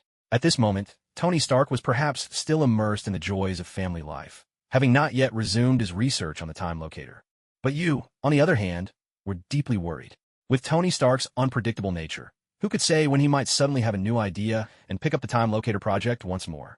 That's why you had to kill Tony Stark before he resumed his research. Yet another problem arose. Ronin narrowed his eyes. Now, as he analyzed the situation, a new issue came to light. Why hadn't Kang the Conqueror made his move? Logically speaking, Kang the Conqueror should still be able to travel through time at this moment, meaning the future hadn't changed, at least not yet. But the future is never set in stone. Anyone familiar with the butterfly effect would understand this well. A single butterfly flaps its wings, and in the end, a mighty storm is born. That's the gist of it. And Ronin was that butterfly. He had saved Tony Stark's life, which was like the flutter of wings. The reason this hadn't yet caused a raging storm was because between the flutter and the storm, many other variables could come into play. If, along the way, a new variable appeared, for example, the wind stirred by the butterfly's wings was blocked by a passing ship, and in that instant, it vanished. Or perhaps another current swept the wind away to some distant place. In that case, the butterfly effect would never be triggered at all. Kang the Conqueror feared that Tony Stark's curiosity might become that ship or that current, and the storm he anticipated would never appear. The time controller he possessed would vanish as a result. Therefore, he had to kill Tony Stark before any new variable emerged. But why hadn't he acted yet? All he had to do was travel to the time of Avengers. Endgame, eliminate Ronin, the butterfly, so that Tony Stark would still snap his fingers and nothing would change. In fact, even now, he could still kill Tony Stark if he wished. But very soon, Ronin understood the reason. The reason Kang hadn't appeared during the final battle to kill Ronin was simple. He couldn't defeat Ronin. Yes, that's right. To be more precise, he was powerless against the might of the Time Stone in Ronin's hand. In the end, the reason Kang the Conqueror was able to subjugate countless parallel universes was because his technology was centuries, even millennia, ahead of its time. Yet, no matter how advanced, his science could never compare to the power of the Infinity Stones. No matter how formidable, science remains a construct of mankind. The Infinity Stones, on the other hand, are artifacts born from the very laws of each universe at its creation. Kang the Conqueror had watched Thanos snap his fingers for the first time and then destroy the Infinity Stones. That act cleared the last obstacle from Kang's path of conquest. Then, because of Thanos' snap, Tony Stark and his friends lost many loved ones. That's why Tony Stark created the time locator. This was all written in the original script. But now, something else has happened. Ronin appeared. The Ancient One didn't simply let Bruce Banner take the Time Stone away. Instead, she sent Ronin, who brought the Time Stone along with him. This changed the ending of the story. Not only did Tony Stark survive, but even Black Widow didn't die. Because of Ronin's appearance, the script was thrown into utter chaos. The Conqueror Kang probably wanted to deal with Tony Stark countless times, but he was afraid that if he acted, it would draw Ronin's attention. Whenever Ronin showed up, he always brought the Infinity Stones. At that point, facing the Infinity Stones, Kang would almost certainly be doomed. He also didn't dare to travel to the parallel universe where Ronin was, to stop him from heading to Universe 616. The reason was even simpler. The Ancient One was still alive. A sorcerer who had lived for centuries, combined with the mystical artifacts of Kamartaj and the Time Stone, made the Ancient One at that time perhaps even tougher to face than Ronin. So, Kang devised a plan. In this plan, he who remains would die right in front of Ronin, handing the controller over to him. Given Ronin's nature, he would undoubtedly become curious about the Time Variance Authority. And because of he who remains' death, countless Conqueror Kangs will be fully unsealed. Therefore, as soon as Ronin arrived at the Time Variance Authority, the Conqueror Kangs would sense his presence. Their goal was simple: stall Ronin and buy time for the other Kangs. As long as Tony Stark could be killed, the future would remain unchanged. The Conqueror Kangs also didn't choose to travel through the timeline to find Ronan on Earth. The reason was straightforward, even if, according to historical progression, the Ancient One of that parallel universe had already left, leaving only Ronan behind. Ronan was still far too unique. Just as the Ancient One had said, throughout the entire timeline, Ronan would only exist in the present moment. Whether in the past or the future, they couldn't find Ronan to kill him. The only place where they could possibly do it was the Time Variance Authority. In other words, from the moment Ronan set foot in the TVA, the trap had already been sprung. A low, resonant hum filled the air. As Conqueror Kong pressed a button on his wrist, a protective force field instantly enveloped the two of them. This force field was specially prepared for you, Kong said. One of my variants, after years of studying the Space Stone, finally managed to devise a way to counter it. Well, not exactly counter, but at least to limit it somewhat. With this force field in place, spatial fluctuations in the area will become extremely chaotic. Even if you use the Space Stone, the chaotic spatial fluctuations will likely transport you somewhere else. Most likely, you'll end up adrift in the endless cosmos. Or worse, you might be torn apart by those wild, unpredictable energies. So, are you willing to give it a try? Ronan looked at the Conqueror Kong before him, a peculiar expression flickering across his face. He wanted to laugh, yet restrained himself. He couldn't shake the feeling that this Kong, standing here, wasn't exactly the sharpest tool in the shed. On the other hand, this also proved one thing. Even someone who had traveled here from the future knew nothing about Ronan's past. In other words, Kong had no idea what Ronan had been through. Kong, for his part, frowned as he watched Ronan. Why did the other man's expression look so odd? Could it be that Ronan had a way to break through the force field in front of him? No, impossible. According to what the Council had said, this force field could indeed suppress the power of the Space Stone. It wouldn't last forever, but it was more than enough for now. Elsewhere, perhaps it wouldn't have worked at all. But here, within this magic forbidding time variance authority, Ronan could rely only on his own equipment. Fine, since you're so confident, I'll give you a chance, Kong said. As it happens, I've been meaning to test out this suit myself. Ronan beckoned to Kong, curling his finger in a taunting gesture. He didn't reach for his infinity gauntlet. He didn't want to scare Kong to death on the spot. Besides, as he just mentioned, he wanted to see what this suit, crafted for him by Tony Stark, could really do. After all, he was still a man. When you get a new toy, you can't help but show it off a little. Kong fell silent for a moment. He truly couldn't fathom where Ronan's confidence came from. Without the Space Stone or any magic, what could Ronan possibly achieve with that outdated suit of his? Yes, exactly as Kong had thought earlier. By his standards, Ronan's armor was a relic, something he wouldn't even look at twice in his own era. Even so, Kong didn't dare underestimate his opponent. Reputation precedes the man. After all, in Kang's time, Ronan had not only become a legend, but had repeatedly disrupted the so-called script, throwing all Kang's plans into disarray. Naturally, Kong was wary of everything Ronan did. So, if you won't make the first move, I suppose I shall. Kong said, your suit's technology is so advanced, I don't believe I'd be taking advantage by going first. Seeing Kong hesitate, Ronan decided he didn't want to waste any more time. He had far more important matters to attend to. And the moment his words faded, Kang's vision blurred. The distance between them had been dozens of meters, but in the blink of an eye, Ronan was suddenly standing right in front of him. Such astonishing speed was beyond even Kong the Conqueror's expectations. He had anticipated that Ronan would be formidable in close combat, but he never imagined he could move this fast. Of course, Kang's own speed was nothing to scoff at either. With a single thought, a transparent helmet instantly enclosed his head. In a blink, Kang's dark face transformed to a deep shade of purple. Thanos' brother, perhaps? Catching sight of this, Ronan couldn't help but twitch the corner of his mouth. At the same moment, a tremendous surge of energy erupted around Kong, radiating outward from him in every direction. Ronan, who was charging forward at full speed, was abruptly forced to a halt, the effort sending intense pressure through the bones in his legs. The ground beneath him split, leaving a deep trench where he had come to a stop. With a hum, Ronan thrust his left hand forward, summoning a transparent energy shield that instantly appeared before him. Crash! Kang's unleashed blue energy slammed fiercely into the shield. The overwhelming force carved 2 more deep ruts into the floor.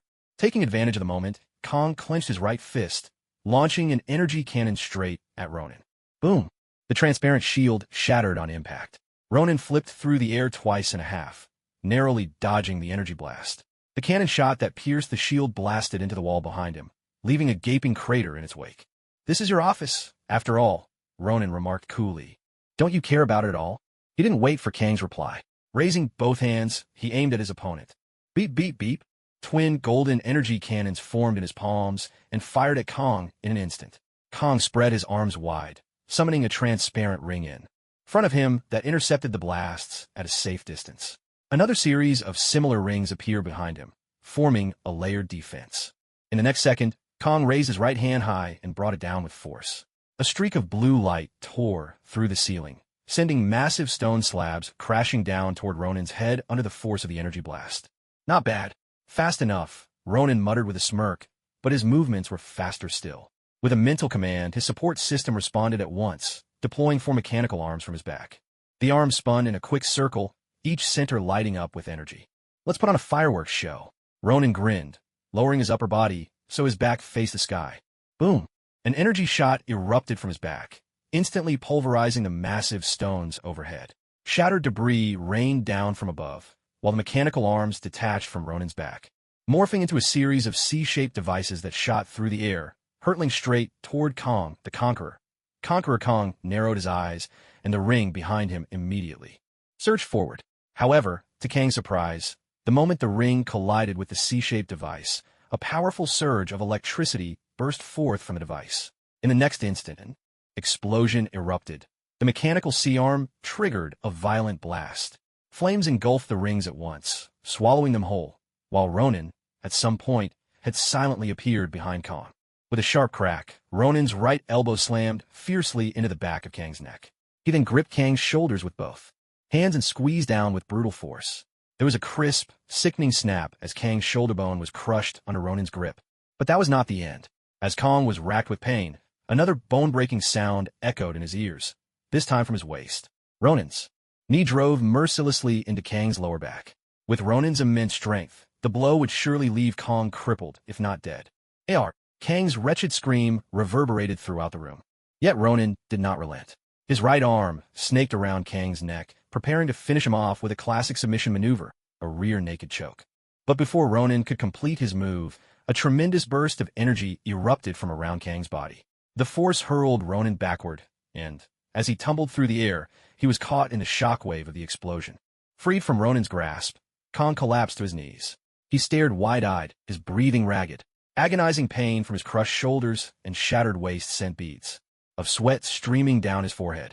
Though his combat suit instantly evaporated any sweat that might obscure his vision, it did little to mask his desperate state. In the swirling smoke, Ronin's body shot out from the haze. He spun twice in midair before landing deftly on his feet. Warning, warning. Damage detected in right arm of combat suit. Chest armor compromised. Rear mechanical arm lost. No skeletal injuries found.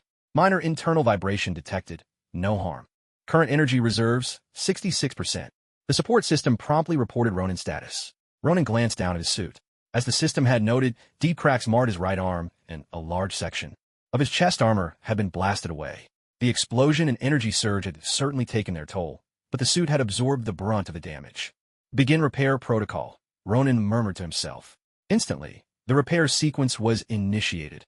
Although Ronin's battlesuit had been designed to remain as lightweight as possible while not sacrificing too much defense, there were still some necessary enhancements. Ronin didn't understand nanotechnology, but as Tony Stark explained it, he had integrated certain self-repair modules into the suit itself. This did make the suit a bit heavier, but the benefit was that it could repair itself if damaged in battle. However, these repairs took some time. If the situation was urgent, one part of the suit could substitute for a damaged section elsewhere. As the suit's remaining energy slowly diminished, the damaged areas on Ronin's armor also began to gradually regenerate. With the dust and smoke slowly dispersing, Ronin once again caught sight of Kong the Conqueror. Kong was half kneeling on the ground, rising with deliberate composure. He no longer looked disheveled as before. In fact, he seemed almost entirely unscathed. "Oh, judging from this, your suit is indeed quite advanced," Kong remarked, raising an eyebrow. Ronin could tell at a glance that Kang's wounds had vanished. He knew exactly how severe those injuries had been. After all, he had inflicted them himself. Let's put it this way. If Steve Rogers had suffered the same wounds and didn't receive immediate treatment within half an hour, he'd likely spend the rest of his days in bed or a wheelchair. Even with current technology, a full recovery would be almost impossible. Yet Kong seemed to have completely healed himself in less than 30 seconds. Looking at it this way, his suit truly was something remarkable. With technology like that, Tony Stark would probably be drooling with envy. To be honest, it's only now that I realize how much we underestimated you, despite all our previous speculation. I knew the close combat techniques from Kumar Taj were formidable, Kang admitted, but I didn't expect them to be this formidable. Kang gazed at Ronan in the distance, his expression conflicted. A storm of emotions played across his face. They had prepared almost flawlessly to deal with Ronan. In this magic-dampening field, Ronan was cut off from the Vishani and stripped of his spells, and the barrier surrounding them prevented Ronan from using the Space Stone to escape or fight back. With their superior technology in play, by all logic, Ronan shouldn't have been a match for him. At the very least, it should have been an even match. But after their first exchange, Ronan's combat prowess far exceeded Kang's expectations. All their carefully laid plans were now little more than useless scraps of paper. So, facing someone as powerful as me, why don't you show me your trump card? Let me put it this way. If you were relying solely on the strength you just showed, killing me wouldn't be so easy. This wasn't Ronan boasting. Even if Kang the Conqueror could rapidly heal his injuries, surely that would still require energy, right? And even if he had enough energy, wouldn't the process take time?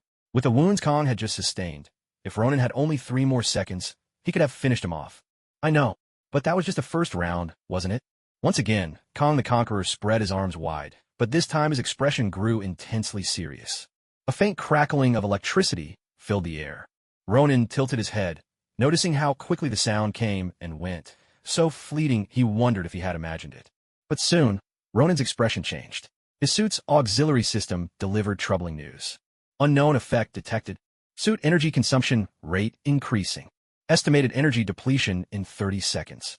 It was only then that Ronan noticed faint arcs of electricity flickering across the ground, appearing so silently he hadn't realized when they'd begun. No, that wasn't electricity. Though it looked similar, the auxiliary system provided the answer. Magnetic field. This is an electromagnetic field amplifier. Although the technology is ancient, it's been given new life through the efforts of generations. Kang looked towards Ronan in the distance, as if taking the time to introduce his own technique. Electromagnetic field amplifier? Ronan wasn't well-versed in technical jargon, but his auxiliary system understood. Or to be precise, it found a similar term, magnetic amplifier. Beep, beep, beep. Before Ronan could read the full explanation, his suit began to emit an urgent beeping. In the very next instant, the suit disassembled itself, reverting to a simple wristband. Ronan frowned. He was almost certain that this so-called electromagnetic field amplifier was the culprit behind his suit's accelerated energy drain. The principle seemed clear. Electromagnetic interference disrupted the suit's energy circulation. What would normally require just 1% of its power now demanded 10 times, even 100 times as much. If that was true, then his suit was rendered almost useless. According to the auxiliary system, with current technology, there was simply no way to counter this move. As Ronan pondered his next step, purple light once again gathered in Kang's hands. I have to admit, this old relic still has some use. Tony Stark truly was a genius. If he had lived in our era, perhaps he really could have become someone great. But now, Conqueror Kang paused slightly, turning his gaze to Ronan. Without that ancient relic of yours, do you plan to use your own body to withstand my attacks? A blinding flash of light erupted. Behind Ronan, a massive crater appeared in the wall. Yet, the wall seemed incredibly solid. Even an attack of this magnitude failed to break through. Of course, the wall was never the intended target of that strike. Conqueror Kang would never do something so foolish. He shifted his gaze to the other side. There stood Ronan, grinning at him as if nothing had just happened. But Conqueror Kang had seen everything clearly. The very instant he fired his energy cannon, Ronan had managed, using nothing but his own body, to dodge the attack in the nick of time. Bear in mind, the energy cannon was incredibly fast. To put it in perspective, if the cannon speed were 10 and Ronan's speed were 11, that alone wouldn't be enough for him to evade the blast. There were other factors at play: dynamic vision, neural reaction speed, and physical coordination. First, one needed dynamic vision to track the energy cannon's path accurately. Next came neural reaction speed. In simple terms, reflexes. Even after seeing the cannon's trajectory, there was still the split second between the brain issuing a command and the body executing it. That was neural reaction speed. For an average human, reaction speed hovers around 300 milliseconds, and it declines after the age of 30. Some athletes, through specialized training and innate talent, can reduce that time to between 150 and 180 milliseconds. The scientifically acknowledged human limit is around 100 milliseconds, a figure many still consider purely theoretical. In Kang's era, it was normal for humans to rely on all sorts of devices and scientific tools to achieve even faster reaction speeds. That was only natural. After all, science exists to serve humanity. But the man standing before him was entirely different. Without any technological aid whatsoever, he had managed to dodge Kang's energy cannon. Kang had encountered those so-called masters of camouflage before, but aside from their magic, their physical abilities were, at best, only somewhat superior to ordinary people. None of them could have pulled off what Ronan just did. What kind of monster was he? Kang exhaled slowly, and once again, energy began gathering in his hands. Dodged one energy cannon. Can you dodge a second? But at that very moment, Ronan moved. He had been waiting for this exact gesture from Kang. With a flick of his right hand, two small spheres appeared in his palm. Conqueror Kang reacted swiftly, adjusting his position in response to Ronan's movements. He did his best to keep himself facing Ronan, always presenting his front. But Ronan was incredibly fast. Kang's eyes could only track his path, trying hard to keep up with his rapid footwork. Ronan dashed toward the wall, and with a powerful push from both legs, he sprang upward like a bolt, almost as if he were plucked from the ground. His feet left fleeting after images in the air as he soared up along the wall. What is he trying to do? Kang couldn't quite grasp Ronan's intentions. Still, Ronan's maneuver up the wall gave Kang just the opening he needed to attack. After all, scaling a wall, no matter how quick, couldn't compare to sprinting on level ground. Without hesitation, Kang swung both arms, firing his energy blasters. His left hand even aimed with a bit of anticipation, trying to predict Ronan's next move. A deafening blast. The energy cannon struck Ronan mid-leap. Got him. Kang narrowed his eyes, already registering the feedback from his weapon, though the energy shot from his right hand narrowly missed, smashing into the wall beyond. His left-hand cannon landed a direct hit. A smile of satisfaction played at the corner of Kang's lips, but he failed to notice a small, inconspicuous orb dropping silently in front of him. Kang's gaze remained fixed on Ronan, eager to witness the outcome of his attack. Yet reality quickly dashed his hopes.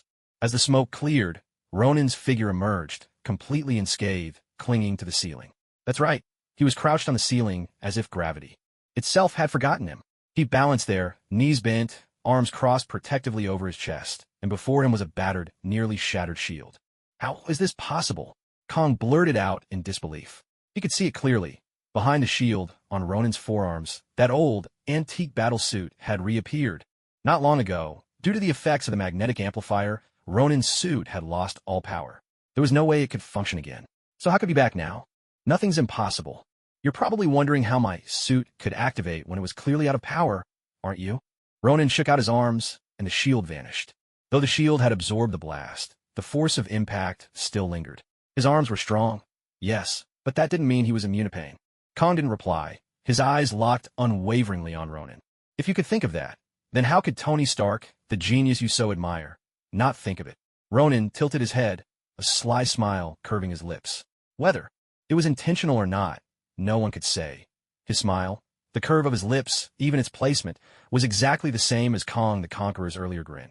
To prevent interference from magnetic fields, Tony Stark came up with another solution. Magnetic fields can interact with one another. If you can amplify them, naturally, you can diminish them as well. Of course, when it comes to science and technology, he can't match your level. But it was enough to get my suit up and running again. Ronan took a deep breath. It was precisely this seemingly minor function that gave him a chance for a desperate counterattack.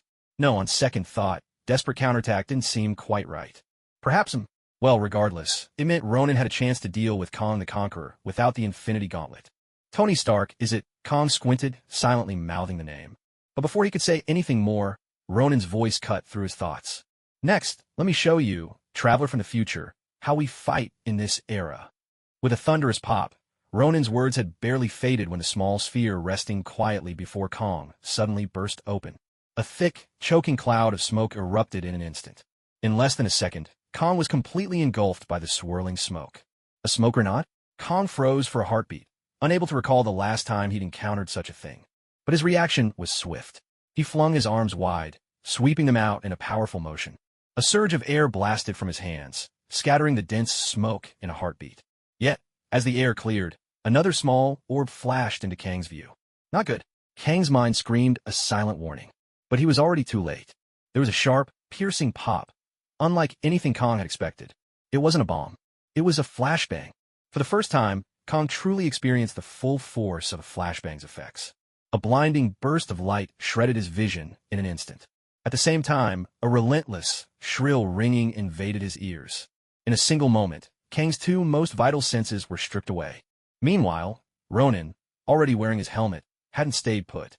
The moment the flashbang went off, he'd secured his headgear, muffling both sight and sound at the crucial moment. As the flash faded, Ronin's vision snapped back just as quickly. This was his moment to strike. Like before, he closed the distance in a blink, launching a relentless barrage of attacks, swift and unyielding as a storm. Bang, bang, bang. Fists as large as clay pots pounded relentlessly onto Kong the Conqueror's body, each blow landing in a different spot, as if Ronin was being deliberately considerate, avoiding striking the same place twice. His fists crashed into Kang's abdomen, chest, and back. He even made sure to land a punch squarely on Kang's helmeted face. Both of them knew all too well that a single punch, no matter how powerful, could never shatter the helmet. And yet, Ronin did it anyway. There was only one reason for this: mockery. With a resounding crack, Ronin lashed out with a whip-like kick that connected solidly with Kang's neck, sending him flying through the air.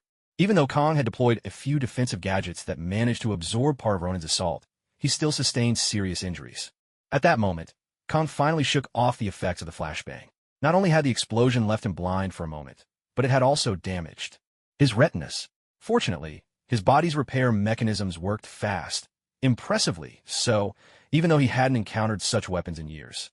Just as his vision was returning, Ronin's dazzling battle armor filled his view. Then came a sharp pain in his chest. A short dagger of unknown make plunged straight into Kang's torso. His eyes widened in disbelief. He simply couldn't understand. It made no sense. When his vision was destroyed by the flashbang, Ronin had countless chances to finish him off with a killing blow. But Ronin hadn't done so. Instead, he chose to attack with his fists and feet. Though the strength behind those strikes was immense and Kong was badly hurt, his medical systems could quickly mend the damage. Kong had assumed the fight was cycling into yet another round and never expected Ronin to stride forward and drive a blade straight through his heart. What could this possibly mean? I bet you're utterly confused, aren't you? Ronin said, looming close as he looked into Kang's stunned face. Though his features were masked, Kong was certain that beneath that mask, Ronin was grinning. The answer's simple, Ronin continued. Because once this blade leaves its sheath, it can never be returned so easily. Ronin thoughtfully explained his reasoning. This dagger, handed down from Kamar Taj, was a rare artifact, one that, curiously, was devoid of magic. It couldn't be enchanted, and yet its advantage was clear. It was utterly immune to magical destruction and bore a special curse. Anyone struck by it would suffer from unstoppable bleeding, an injury no ordinary medicine or healing spell could cure. To be precise, this is a kind of curse. Yes, a curse blade. Once it's used, it has to be purified. It's unusual, but that's the truth. Just now, Ronin had plenty of chances to use this knife, but he resisted every time, just as he always does. Steady, he's bold when it's time to take risks, but when caution is needed, he holds firm. So, when he kicked Kong the Conqueror away, letting Kong briefly believe he might be lucky enough to escape, that was the perfect moment to strike. If he'd been stopped earlier, or if the blade had only left a small wound, that wouldn't have been the result Ronin wanted. A thin line of blood trickled from the corner of Kang's mouth. He could already feel his heart had been pierced. With every heartbeat, pain pulsed from the wound. And on top of that, a dagger was still lodged in his chest. Ronin pulled out the dagger, and with a wet, sickening sound, blood gushed forth. Strangely, the blood on the blade didn't drip down. Instead, it slowly faded away, right into the steel itself. The blade was drinking the blood. That's why it had to be purified. If it drank too much blood, the curse bound to the knife would erupt. Without hesitation, Ronin slid the dagger into its sheath at his waist, sealing it away for now. As he'd said, he was well prepared for Kong the Conqueror. Kong looked at Ronin, forcing a twisted smile. Even without magic, he had been defeated by Ronin with ease. And the way he lost, it was almost primitive. The combination of flashbangs and smoke grenades just didn't fit the image of a mage like Ronin. But Ronin had made it work. Perhaps Kong didn't realize, just as Steve Rogers once imagined wielding Mjolnir and crafted a whole set of combo moves in his mind, Ronin, too, had designed countless movesets in his own game. Kong had only seen one of them. This time, I've lost, Kong said hoarsely. Next time we meet, we will win. He suddenly coughed up a mouthful of blood. At that very moment, a portal shimmered open behind him. Somehow, the force field had been deactivated. Without anyone noticing, the pull of the portal began to draw Kang's whole body backwards. He smiled at Ronin, as if he'd already escaped with his life. But he saw Ronin smile in return. He couldn't understand. Why? Try to leave? Ronin's voice was calm. Don't be in such a hurry. I haven't given you permission to go yet. In Kang's fading vision, he saw something incredibly familiar clasped around Ronin's left hand, that on the back of the glove, two beams of light flared up at the same time. The Infinity Gauntlet? When Kang the Conqueror caught sight of the glove on Ronin's left hand, his eyes widened in disbelief. It wasn't the Infinity Gauntlet itself that shocked him. After all, he had seen it countless times before. What truly stunned him were the two gems embedded in the gauntlet. He recognized one of them, the Space Stone, back when it was still known as the Cosmic Cube. Another Kang, the one called He Who Remains, had personally witnessed. Ronin taking it away. With that, they had also gathered relevant intelligence. But what Kang never expected was that Ronin possessed a second stone. That gem, which one was it? And if Ronin truly had a second Infinity Stone, why hadn't he used it before? He clearly could have. I know you're curious. Curious why I didn't use this from the very beginning. Ronin raised his left hand and made a gentle sweeping gesture toward Kang, as if wiping something away. As he finished, the swirling vortex that was about to whisk Kang away simply vanished into thin air. The ether, the reality stone, had erased the spatial teleportation in an instant. If the vortex had been created by the space stone, Ronin might have had to think a bit harder. After all, a conflict between Infinity Stones is never so simple. But this was just an artificial portal, a mere trick. Ronin hadn't even blinked. There's only one reason I did this, he said. If I had revealed this at the start, you'd have lost all will to fight me. Only by letting you believe I'd fallen into your trap could I lure you into mine. Don't you agree? Ronin's words twisted and turned, but Kang understood perfectly. From the very beginning, Ronin had targeted him, laying out plans step by step. He suspected that, even. Some of his own reactions had been anticipated. Looking up at Ronin, who now stood above him, Kang felt a twinge of fear flicker in his eyes for the first time. This man was far too clever. No, clever wasn't even the right word anymore. You'll never learn a single detail of my plans from me. After a long silence, Kang finally spoke his first words. But as soon as he finished, Ronin began to laugh. He shook his head as he chuckled, as if he'd just heard the world's most amusing joke. Ronin's laughter lasted for more than half a minute, but to Kang, every second stretched into an eternity.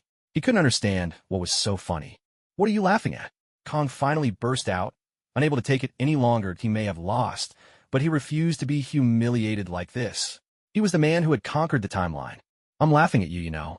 To me, you look like some sinister, cunning mastermind pulling strings from the shadows. But when I finally stand face to face with you, I realize you're just an ordinary person.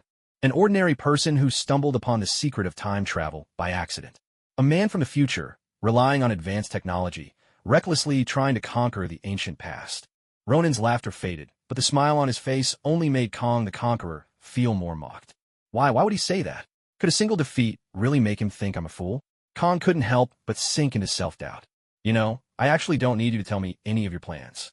Because you've already revealed to me, in full, all the ways to sabotage your schemes. Ronin looked at Kang's shaken expression and, with a touch of mock concern, gave him the answer he sought. But this answer only made Kang doubt himself even more. When did I ever tell him anything? I haven't said a word. I even went out of my way to feed him false information. Oh well, since all you Kang variants seem to share a single mind, I might as well tell you. Otherwise, if word gets out, people might think I'm bullying someone with a learning disability. Ronin shook his head. Against an enemy like this, he truly had nothing to hide. As he said, bullying a fool would only tarnish his reputation. You came here for one reason, to stall me, to kill me, or perhaps to strike a deal. But your ultimate goal is always the same. To prevent me from helping Universe 616 or any other parallel universe defeat your other selves. Isn't that right? Ronin fixed his gaze on Kang. Though Kang didn't answer, his expression said everything. He hesitated. You had that so-called He Who Remains leave me a controller. You made sure I'd lose my sense of magic inside the TVA. You even set up a force field to keep me from using the Space Stone to escape. All of that just proves how much you fear me, even believing I'm your only true threat. Am I wrong? Ronin asked again. Kang still gave no reply, but Ronin didn't need one. The answer lies in plain sight. The fact that you're all so afraid of me makes it clear. I'm the one who can ruin your plans. Since all your variants from countless parallel universes have gathered here, you must have analyzed every possible opponent who could stop you. But among all these people, only let's just say, for now, only I am able to stop your plan. Doesn't that mean, as long as I'm alive, your plan can never succeed? Isn't that right? This time, Conqueror Kang's expression finally changed. He finally understood why Ronan had shown no interest in the details of their plan. Because, in truth, he didn't need to know. All of the Kangs, gathered together, believed there was only one obstacle: Ronan. The answer was clear. Ronan could ruin their plan. As long as Ronan lived, their scheme to control every parallel universe would ultimately fail. That's the truth, isn't it? Ronan continued, his words unwavering. But do you think we'd come unprepared? Kang looked at Ronan, his voice growing fainter, as if confident in some hidden advantage. Yet Ronan only smiled. He raised his left hand and, with a snap of his fingers, summoned a shimmering portal behind him. The other side revealed the interior of what looked like an office. From within the office, someone emerged, or rather, a figure floated out. What is this? Kang's eyes widened in shock. He recognized the figure instantly. Even in Kang's own era, such a being could never be artificially created. No, it wasn't artificial intelligence. It was a living, breathing person. Vision. Is it him? Vision drifted beside Ronan, gazing calmly at the dying Kang sprawled on the ground. Ronan nodded, casting a knowing smile at Kang. Use the power of your stone to control him, Ronan instructed. Then, deliver a message to all those Kangs hiding behind him. I, Ronan, await their arrival. Earth, New York. Ronan whistled softly as he sat in Tony Stark's home, watching Tony engrossed in his work on the Iron Man suit. Ever since Ronan's arrival, Tony had barely greeted him, dedicating all his attention to his little sweetheart, the suit itself, genderless and enigmatic. Pepper Potts came over with a cup of coffee and set it in front of Ronan. Has he been like this lately? Ronan asked, nodding his thanks. Honestly, he's always been this way, Pepper replied with a helpless smile. Once he gets absorbed in something, it's normal for him to go days and nights without sleep. She had long since grown used to Tony Stark's quirks. He had 1,000 faults, but what could she do? Isn't love all about patience and compromise? Looks like I've made a mistake, Ronan said with a shake of his head, as if hinting at something more. I heard him mention that you seem to have left something on his jacket. Something he'd never seen before. Clearly, Pepper Potts was quoting Tony Stark's exact words. The so-called jacket was none other than Tony Stark's Iron Man suit. Well, you could say that, but that's not really what I regret. What I do regret is bringing along an advanced suit from several centuries in the future today. Seeing him like this, I think I'd better just take it back. After all, I wouldn't want you blaming me for getting in the way of your quality time together. Ronan shrugged, teasing Pepper Potts with a light-hearted jest. And Pepper, sharp as ever, instantly caught his meaning. The two of them turned in unison to look at Tony Stark. Sure enough, Tony immediately stopped what he was doing and turned toward them. What'd you just say? Tony seemed to think he'd misheard. Ronan and Pepper exchanged a knowing smile, both aware of the hidden meaning in each other's expressions. There was only one thing that could get Tony Stark to abandon his research on the Iron Man suit, presenting him with something even more fascinating. But Ronan merely shrugged, not bothering to answer Tony's question. Intrigued, Tony hurried over in quick strides and dropped himself onto the sofa. No sooner had he sat down than his stomach let out a loud, disgruntled protest, rumbling with a force that threatened outright rebellion. Tony opened his mouth awkwardly, as if he wanted to say something, but Pepper quickly stepped in to save him from embarrassment. All right, just stay put. I'll go make you something to eat. With a smile and a nod to Ronan, Pepper stood and went off to prepare food for Tony. To put it bluntly, if not for Pepper Potts, Tony Stark might have starved to death several times over by now. Ronan, did you just say you got your hands on a suit from several centuries in the future? You're not pulling my leg, are you? Tony brought up the subject again. Do I look like someone who jokes around all the time? Ronan replied with a small smile. Tony couldn't help but roll his eyes. No, that's true. You don't joke around often. But when you do, no one can take it. That thought reminded Tony of the early days when they'd first met. So, tell me, what exactly did you get? Tony chose to disregard Ronan's nonsense. He had only one thing in mind. Ronan shrugged, snapped his fingers with his left hand, and a coat that appeared completely devoid of any technological features materialized on the table. And the very first thing Tony felt upon seeing that coat was pure disdain. That's right, could anyone really have made such an ugly suit of armor? And from the outside, there didn't seem to be any hint of advanced technology at all. Yet soon enough, he dismissed this notion himself. After Friday's scan, he was stunned to discover that even Friday couldn't fully analyze the materials it was made from. Even the components that were identifiable could only be roughly determined. He knew that, after countless upgrades by Tony Stark, Friday was now the most advanced artificial intelligence on Earth. There wasn't a material on this planet that it didn't know. Unless, where did you get this? Tony Stark looked at Ronan in utter astonishment. Of course, I got it from some fool from the future, Ronan replied with a grin. They say he came from the year 3000, but whether that's true or not, I have no idea. Truth be told, Ronan himself had no clue how old Kong the Conqueror really was. All he knew was that Kong hailed from a far distant future. Tony Stark's eyes widened, clearly skeptical of Ronan's explanation. But he didn't argue. In a world this fantastical, who could say what was impossible?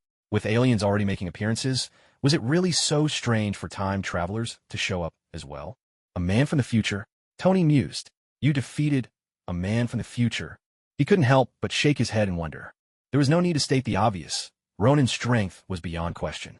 Tony knew that even if the entire Avengers team joined forces, they might not be a match for Ronan. No, to be precise, they definitely wouldn't stand a chance. Yet now, Ronan had delivered another shock. He had actually killed someone from the future. Don't ask me where he came from, what his name was, or what his background is. Ronan spoke up before Tony could bombard him with questions. Knowing too much about these things won't do you any good. So you'd be better off focusing all your energy on this suit of armor. I'm looking forward to seeing what new discoveries you'll make. Seeing Tony about to speak, Ronan cut him off. It wasn't that he was unwilling to reveal who Kong the Conqueror was, but rather that he saw no need. Compared to Kong, it made more sense to keep their attention on Thanos for now. Chasing after too many things at once wasn't wise. Besides, by handing Kang's armor over to Tony, Ronan was confident that Tony's intellect would yield many breakthroughs. Even if just one new idea could be applied, it would be enough to revolutionize Tony's suits. So for now, it was best for Tony to focus on taking apart this armor. After all, Ronan was hoping to upgrade his own suit as well. Apart from Kong the Conqueror's armor, Ronan decided to keep a few other little gadgets. For instance, take that so-called magnetic field amplifier. Created by Kong the Conqueror. In Ronan's hands, these things are completely useless. Little more than scrap metal, really. So why not hand them all over to Tony Stark? Perhaps Tony could draw some brand new inspiration from them. After all, these are products of technology hundreds, or even thousands of years ahead of their time. No matter what, even if they're rather crude, they're certainly more advanced than anything available today. The only concern is whether current technology is advanced enough to decipher those futuristic devices. The suit was given to Tony Stark, and Kong the Conqueror's corpse was brought back as well. In fact, 2 bodies were recovered. Vision is in the middle of conducting dissections, but so far hasn't uncovered any useful information. What piques Ronan's curiosity is that both Kangs look identical. Their names are the same, and even their height and physique are nearly indistinguishable. If that's the case, could their DNA or other internal attributes also be identical? It's often said that 2 people from parallel universes are largely similar, but always with differences. Ronan hopes to find an answer in this. Of course, this matter is being kept secret. No one knows about it except Ronan and Vision. Kong the Conqueror, a notorious villain in life, has in death become something of a teaching specimen. In some sense, this might slightly atone for the sins of his past life. Yes, Ronan is just that meticulous. Aside from that, there's only the information Kong had on his lips. Ronan told Vision about this, not merely to issue a challenge to the Kangs, but, more importantly, because he wanted to obtain the secrets hidden in Kang's mind. This is where the Mind Stone's power truly comes into play. Unfortunately, it seems that Kang's brain was set with some kind of curse. Whenever he tried to reveal any secrets, his brain would immediately shut down. Instant brain death. In fact, when Vision opened his skull, Kang's brain was already reduced to mush. Although they didn't gain any critical intelligence, Ronan did manage to learn some basic facts. For instance, he discovered Kong the Conqueror's real name, Nathaniel Richards, a name that greatly surprised Ronan, especially that last name, which immediately reminded him of someone else, Reed Richards. Reed Richards, hailed as the smartest man on Earth, is a superhero and also a mutant, better known as Mr. Fantastic of the Fantastic Four. Coincidentally, Ronan himself once went by the nickname Mr. Fantastic. He never imagined that fate would intertwine their stories at this very moment. Whether this is a mere coincidence, or if there's something more behind it, Ronan still doesn't know. But what he is certain of is this: if Kong the Conqueror, Nathaniel Richards, is indeed a descendant of Reed Richards, given that he is able to create so many things, it actually makes sense. After all, genes are something that only destiny can bestow. Aside from this, Ronan also confirmed some information he had learned earlier. For example, the various Conqueror Kangs have already met each other and communicated with their counterparts across different universes. This wasn't their first time communicating. However, this time, they have set themselves a brand new goal: to conquer the timelines of all parallel universes. Such an ambition certainly fits the mentality of a supervillain. After all, most villains dream of ruling a nation or even the entire Earth. Kong the Conqueror simply dreams on a grander scale. But what perplexed Ronan was why they only decided to do this now. To put it simply, shouldn't this plan have occurred to them much earlier? According to the words of that mysterious He Who Remains, the Kangs had discovered each other long ago, and in most of their respective universes, they had already achieved conquest. Later, desiring to rule all parallel universes alone, they waged war against one another. These wars unleashed all manner of disasters. If the story ended there, Ronan might have believed it. But now, he didn't buy a single word. The reason was simple. It lay in the so-called plan of the Kangs to conquer all of the parallel universes. To put it plainly, if they had already done this once, and now found themselves truly free, what would their first move be? Would their first choice really be to join forces and conquer the parallel universes all over again? The very thought was laughable. So many ambitious schemers gathered together. Could they really coexist in peace? Surely, no one expects him to believe they've learned from their last lesson, that they now realize infighting only leads to mutual destruction. So, they choose to divide the spoils. Once they've conquered all the parallel universes, each gets one to do with as he pleases. If that were truly the case, Ronan would have to give the Kangs a thumbs up, then promptly shatter their beautiful dream. But what if that's not the real story? What if there's an even greater scheme lurking behind this plan to conquer the parallel universes? Surely, the Kangs haven't grown bored of parallel universes already, and now wish to set their sights on the multiverse itself? At this thought, Ronan couldn't help but shake his head. The multiverse. What kind of madman could even dream of such a thing? If that really is Kang's goal, then Ronan would have to give them another thumbs up. After all, such a dream is usually called pure delusion. Ronan let out a soft breath and slowly exhaled. He turned around and looked behind him. On the table lay a book, The Darkhold. At this point, the most pressing matter was still to resolve the challenges between the parallel universes, beyond the dimensions. Suddenly, a conqueror Kong dressed like an ancient pharaoh snapped open his eyes. "He's dead," he said slowly, his face utterly emotionless. He referred to as the conqueror Kong who had gone to stop Ronan. So he failed, just as expected. "I told you, Ronan isn't that easy to deal with." From behind him, a figure stepped forward, a being with the appearance of a robot. His face, too, was that of Kong the Conqueror, yet the two looked utterly different in demeanor. But at least he managed to gather information for us, didn't he? At the very least, he's shown us that Ronan is an extremely arrogant man. Another seemingly unremarkable Kong emerged from the other side. The three of them appeared to be the leaders of all the Kangs. No matter what, he cannot stand in our way. We need to find a way, deal with him. More than 3 months slipped by in silence. During this time, Earth enjoyed a rare period of peace. The long-suffering residents of New York, in particular, were finally able to return to their normal lives. Yet behind this calm, there were still many working tirelessly for the safety of the planet. Steve Rogers, for example. No one could say for sure whether he and Tony Stark had taken Ronan's advice to heart, but somehow they managed to find Nick Fury. No one knew exactly how they did it, but it was true. Nick Fury met with Steve Rogers. What exactly they discussed, Ronan didn't know. But according to Steve's account, Nick Fury declined to return. The reason was simple. In the eyes of the American government, he was still a wanted man. So he'd hidden himself away somewhere no one would find, enjoying a quiet life.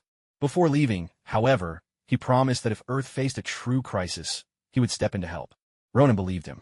After all, the only real contribution Fury had made to defeating Thanos was pressing that pager, summoning back that astonishingly formidable woman. Well, that counted as a major contribution in itself. Beyond that, Steve Rogers had also settled into a sort of temporary retirement. Like Fury, he too was a fugitive in the eyes of the American government. Not just him, Black Widow, Vision, and others were all on the wanted list. But even so, Steve never let himself relax. He always remembered the prophecy Ronan had once spoken to him. A certain purple tyrant was coming to invade Earth, and he had sworn to wipe out half of all life in the universe. For that reason, he had never ceased training and honing his combat abilities. If Ronan's guess was correct, it was probably during this rare period of downtime that Steve Rogers came up with a combination technique involving Mjolnir and a shield. Aside from Steve Rogers, Tony Stark also had little time to spare. Although it would still be several years before Thanos invaded Earth, Tony Stark never forgot his mission. He had already made some progress in studying the suit worn by Kong the Conqueror, but the technology was so far ahead of its time that, even with a few ideas, putting them into practice was no easy task. Fortunately, Ronan had once fought against Kong the Conqueror, and thanks to his descriptions, Tony Stark had a general sense of the suit's capabilities. According to Tony, if given another year or so, he was confident he would achieve a major breakthrough. Ronan trusted Tony Stark's promise. As for Ronan himself, once he returned to Earth, he resumed the life of an ordinary person. He attended school during the day and went on dates with Gwen Stacy whenever he had free time. As for his nights, he devoted them entirely to the Darkhold. Solving the problem of dreamwalking could only be accomplished with the help of the Darkhold. However, to Ronin's great disappointment, after studying the entire book, he found no way to repair the damage. More precisely, there was a solution, but it was beyond his current abilities. Dreamwalking had created a passage between parallel universes.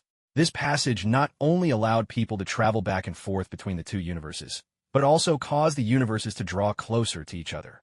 To illustrate, imagine that parallel universes are like two separate water droplets, untouched and uninfluenced by each other. If nothing interferes, each droplet remains as it is. But one day, you gently touch them together with a pair of chopsticks, and the water inside mingles until, at last, there's only a single droplet left.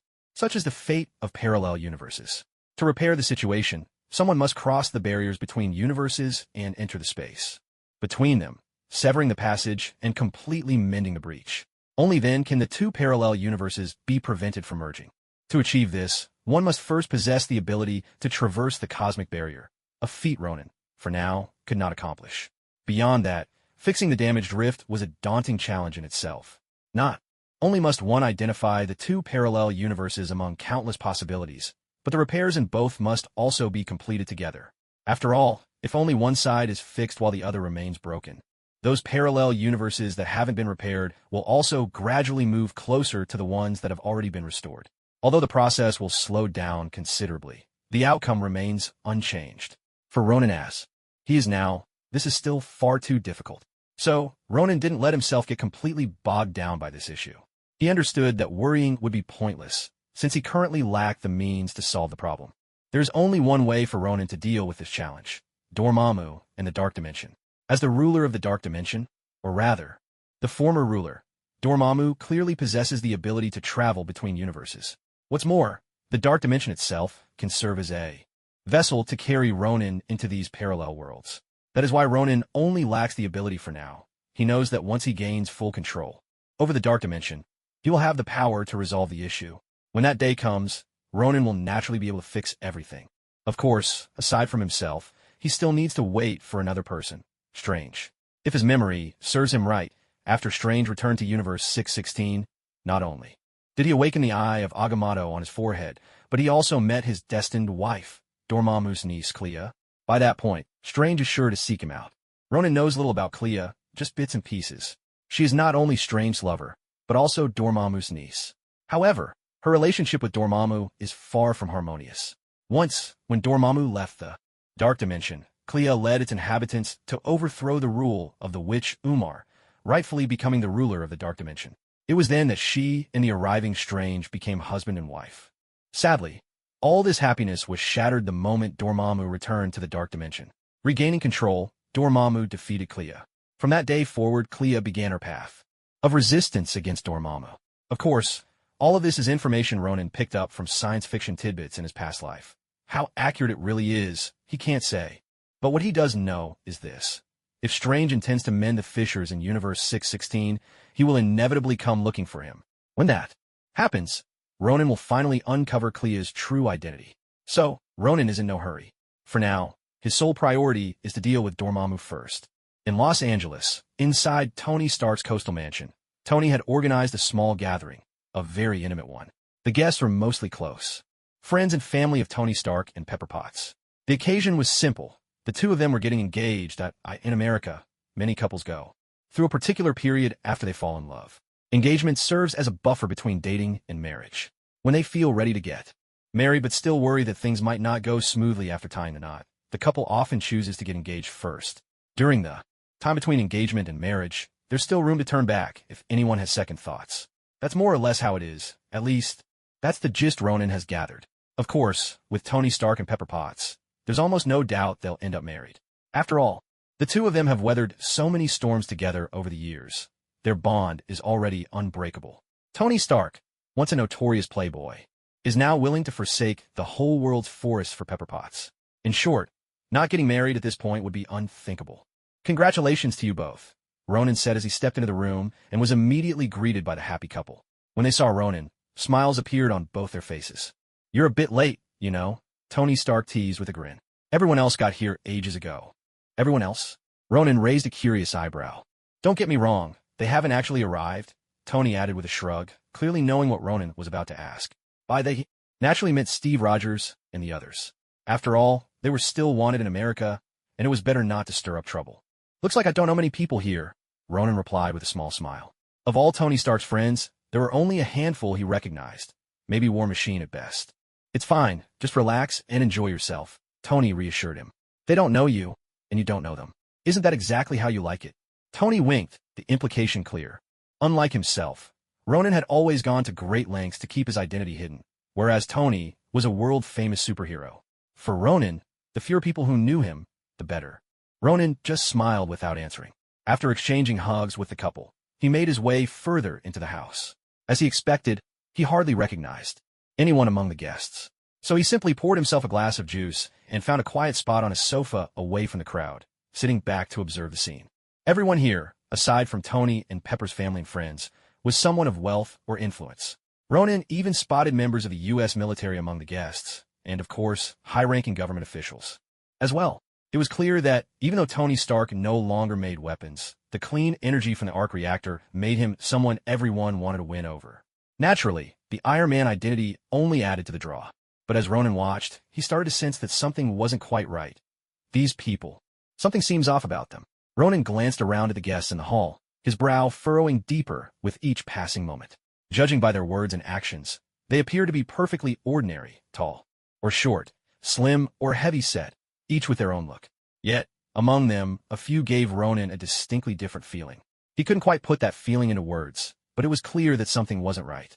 Ronan took a sip of juice and began to observe everyone one by one. He made sure to remember every person who struck him as odd. After 10 minutes, he had scanned the entire room and committed every face to memory. Around 1 in 10 of the guests stirred that unsettling sensation in him. What's more, these people all seemed to be surrounded by small clusters of others, as if by coincidence. What's up? What are you looking at? Just then, War Machine, James Rhodes, walked over to Ronan's side. Maybe he noticed Ronan standing alone and thought he could use some company, so he came over to chat. Oh, nothing. I was just looking at all these important folks. Ronan replied, masking his true thoughts. It's Tony's engagement party, so most of the guests must be close friends, right? Ronan asked casually. Most of them are, but not all, Rhodes answered. Some are high-ranking government officials, and a few are old acquaintances from Tony's days in the arms business. The rest are friends. As he explained, James Rhodes gestured to a few people nearby. Coincidentally, every person he pointed out was one that Ronan had already marked as suspicious. Was it really just a coincidence? Who were those people you just pointed at? Ronan inquired. HM? Is there something wrong with them? Rhodes looked at Ronan with mild surprise. After all, Tony Stark had once privately complained to him that Ronan could be a bit paranoid. But there was one thing Tony never doubted, Ronan's intuition. If Ronan had a hunch about something, he was almost never wrong. No, it's nothing, Ronan replied smoothly. I just want to remember their faces. If I run into them again in the future, I'd rather not give myself away. Ronan's excuse was plausible enough, since his identity was classified to the public. Only the Avengers knew who he really was. Hearing this, James Rhodes dismissed any lingering suspicion. After all, Ronan did visit Tony's house often, and it wouldn't do to slip up in front of the wrong people. That middle-aged man in the blue suit is Lawson White, a high-ranking official at the Department of Defense. The heavy-set fellow next to him is a military representative and also General Ross's deputy. That person over there, the one laughing, is from D.C. He's the Secretary of State's aide. As James Rhodes introduced each guest, Ronan's face gradually lost all expression. Among those James mentioned, only one hadn't been flagged by Ronan before. The rest were all people who made him feel uneasy. From this, it was clear that this was no coincidence. There were secrets hidden here, things not meant for outsiders to know. Were these clones created by the upper echelons of the American government, perhaps for the sake of protecting their security? Or had they been injected with some kind of serum, something akin to what Steve Rogers once received? Or was there another puzzle, something Ronan couldn't even begin to guess? Though Ronan was deeply suspicious, he kept his doubts to himself. After all, this was Tony Stark's engagement party. It wouldn't do to cause a scene. Already taken note of these people. Later, he could hand the matter over to Steve Rogers and let him investigate what was amiss. After all, Steve's retirement had left him so idle he was practically growing rusty. Giving this to Steve would be the perfect way for him to stretch his limbs. Thanks, James. I've memorized all their faces. Ronan nodded, smiling as he thanked James Rhodes. James just shrugged it off, continuing their light-hearted conversation. After a while, the engagement ceremony finally began. Compared to Strange's wedding, which Ronan had attended before, this engagement was much less formal. There was no red carpet, no father walking his daughter down the aisle. All that happened was the exchange of engagement rings between the couple. As Tony and Pepper kissed, Ronan joined everyone else in a round of enthusiastic applause. When the ceremony ended, people mingled and helped themselves to food. Phew!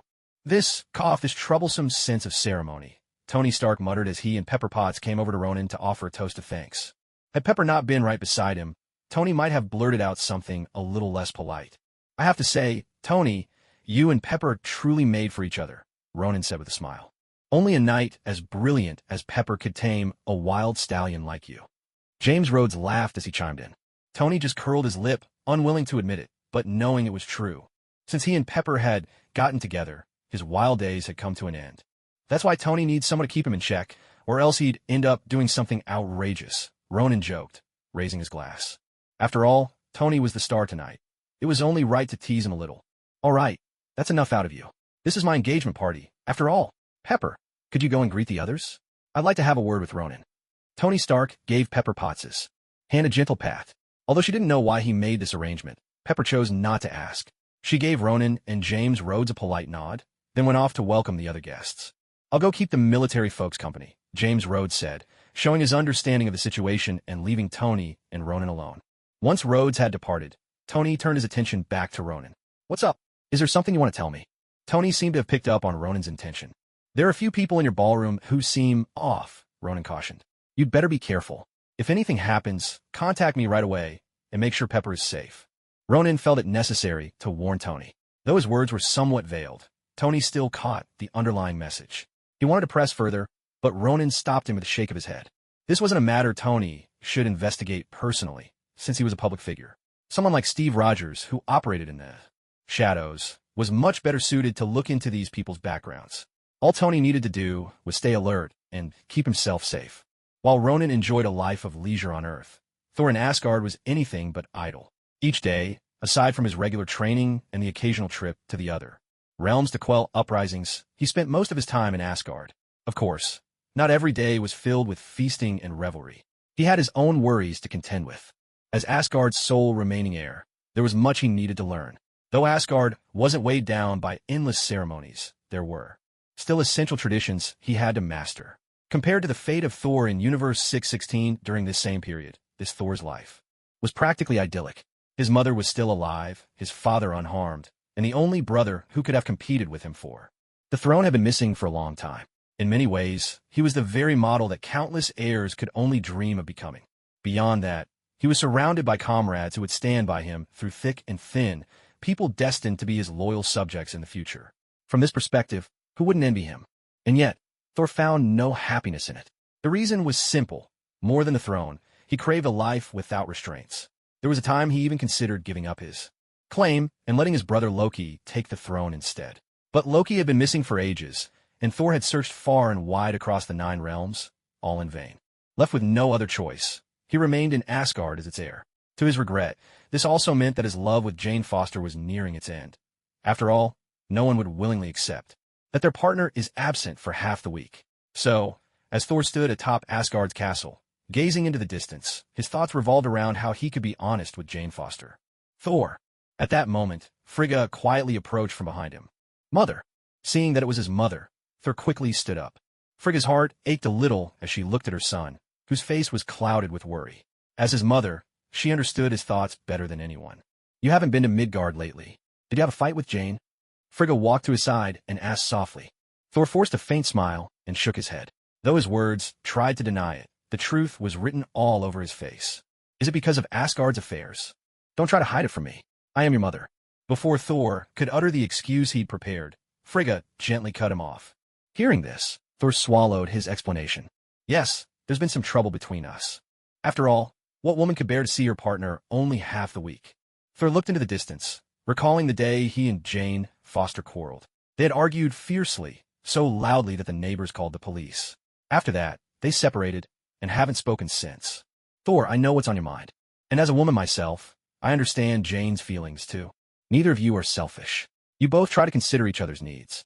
It's just that your identities were always bound to lead to this. Frigga sighed. It was the same conversation they had long ago. As an Asgardian, known to Earth's people as the god of thunder, Thor possessed a lifespan of 5,000 years, perhaps even more. But Jane Foster, as a human, would be lucky to live a little over 100 years. To put another way, Jane Foster's entire life, in the eyes of the Asgardians, would pass in the blink of an eye. 100-year-old Jane would be no more than a 2-year-old infant to Asgardians. The difference in lifespan alone was enough to doom their love, let alone the other conflicts between them. I know, but sometimes, isn't that just how love is? Thor turned to face his mother, his expression earnest. But Frigga sighed again. Her son was, after all, barely out of youth, a young man whose thinking was still too naive. Theories of love from Earth didn't quite fit, when applied to a race whose years stretched far beyond mortal lifespans. In that case, why not sit down and have a proper talk with Jane? Time may not feel so tangible to you, but for an Earthling, their time is far more precious. Of course, if you wish for this love to continue, you should talk things through with her. Even now, Odin and Frigga remained doubtful about Thor and Jane Foster's relationship. Time had proven their skepticism right. Yet, as a mother, Frigga still felt for her son. Perhaps another thought had begun to form in their hearts. Even if Thor did end up with Jane Foster, it would only mean wasting a few decades of his life. And, for an Asgardian, a few decades truly mattered very little. I understand, Mother. How is Father doing? Thor took a deep breath and changed the subject, for he still hadn't decided how to speak to Jane. He's the same as ever. Though, judging by his condition, he'll soon slip into his Odin sleep. If you truly wish to clear things up with Jane, you must make good use of this time. Once your father falls into slumber, you'll have to return to Asgard to guard the palace. Whenever Odin entered the Odin sleep, Asgard would inevitably fall into a state of leaderless uncertainty. In past years, Odin's slumber had occurred often enough, and Asgard had weathered those times smoothly. But this time was different. Odin had foreseen that Ragnarok was drawing near. In such a moment, Asgard stood at its most perilous. As the sole heir to Asgard, Thor had to shoulder the responsibilities awaiting him. No matter how much Frigga cherished her son, she could not shield him from this duty. Understand, Mother. I'll be as quick as I can. This time, on my journey to Earth, I also need to meet with Ronan. After all, what Father spoke of, Ragnarok, might not be something I can face alone. I'll need the help of my friends. Thor nodded, understanding the gravity of Asgard's situation. Everything you've done, your father and I have seen with our own eyes. You've already become a truly worthy king. Frigga patted Thor's shoulder, smiling warmly as she spoke. Thor nodded in return, his gaze drifting toward the distant horizon. Somewhere in the cosmos, a mighty throne slowly turned, revealing the broad and imposing figure unique to the Titans. Thanos fixed his gaze on his visitor, a flicker of murderous intent passing through his eyes. Traveler from the future, what is it you seek? On a desolate planet, Thanos sat upon his throne, staring coldly at the man who called himself a traveler from the future that on the surface, he appeared to be nothing more than an ordinary adult male. Not particularly tall, nor did he look strong. In fact, there wasn't a single piece of advanced technology on his person. Yet in his eyes, there glimmered a hint of disdain that Thanos found particularly irksome. This man was none other than Kong the Conqueror. Thanos, one of the Eternals from Titan, he said.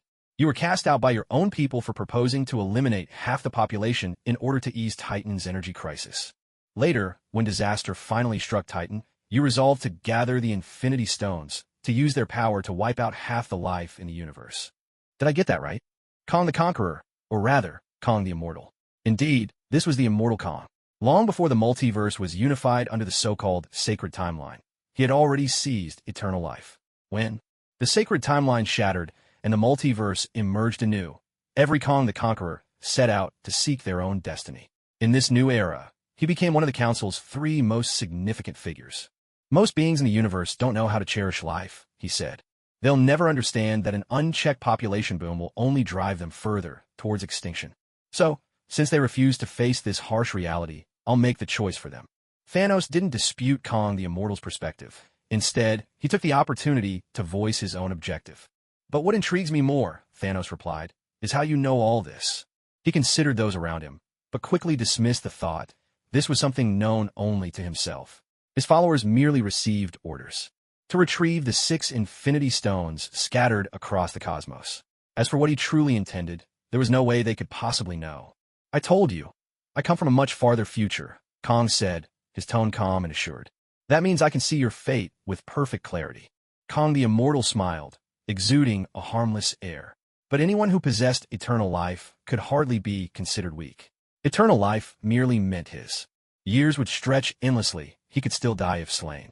Over such an unfathomable span, he had certainly acquired power of a far more terrifying kind. If you know my so-called fate, then you must also know whether I ultimately succeeded, don't you? Thanos pressed, still not fully convinced. By Kang's words.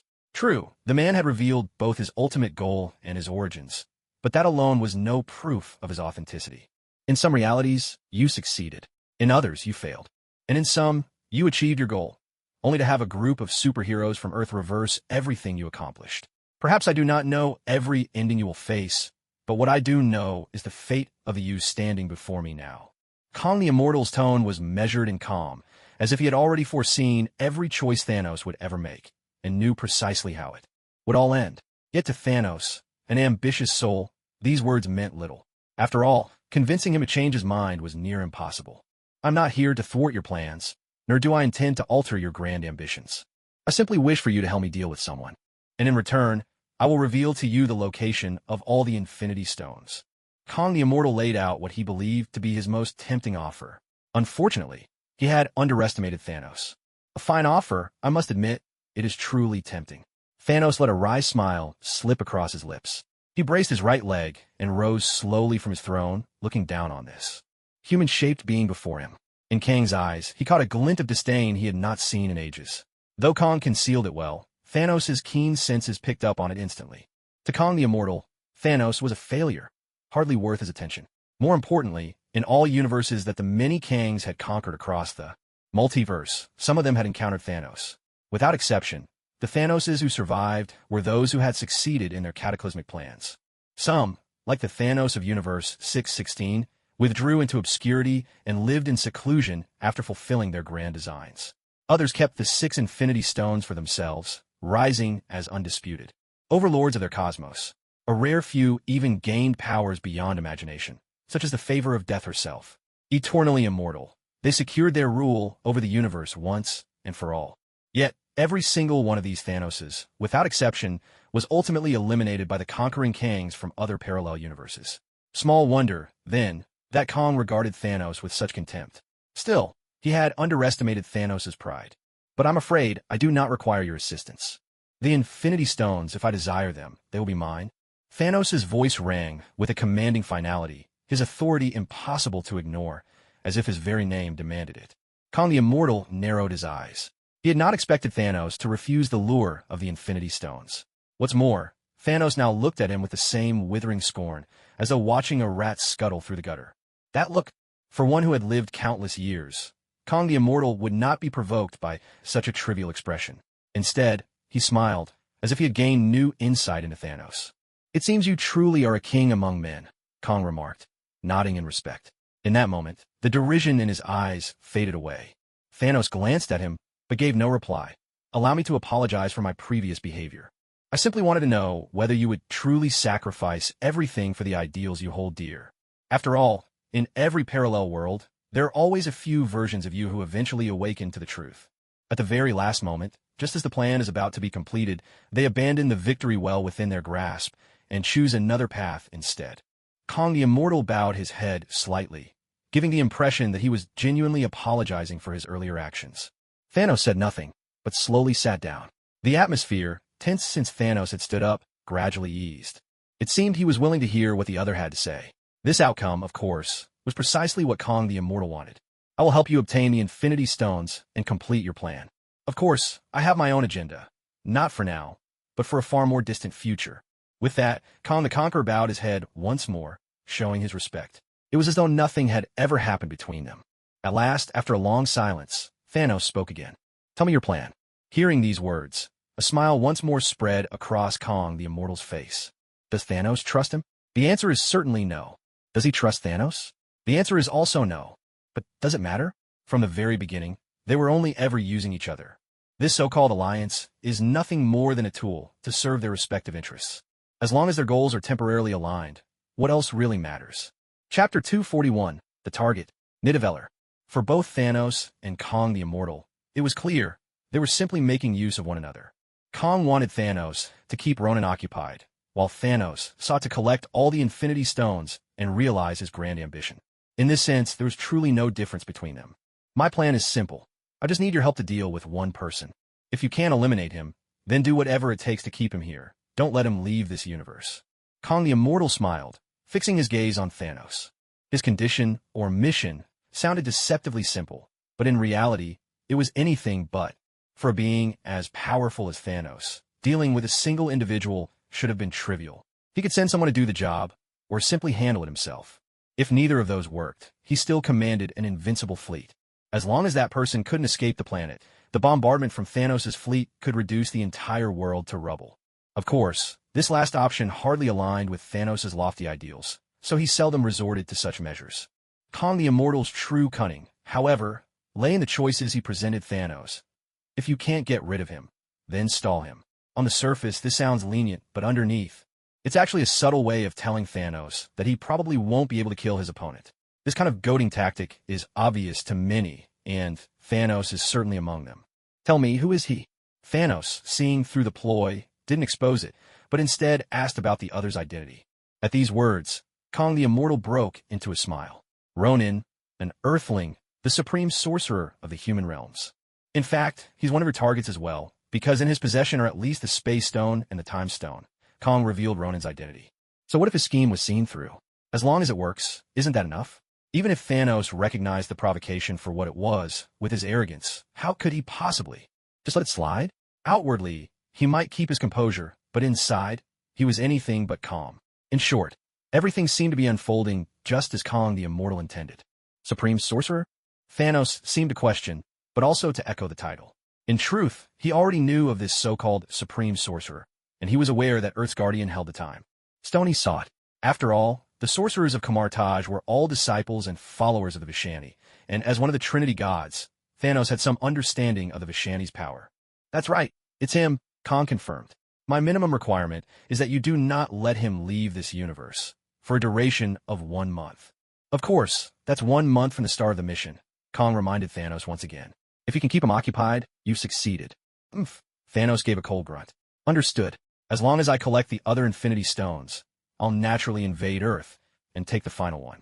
No one can stop me from fulfilling my grand design. He spoke with a frosty edge, clearly displeased with Kang's repeated instructions. Yet Kong seemed utterly unconcerned. I hope so, Kong replied, his tone smooth.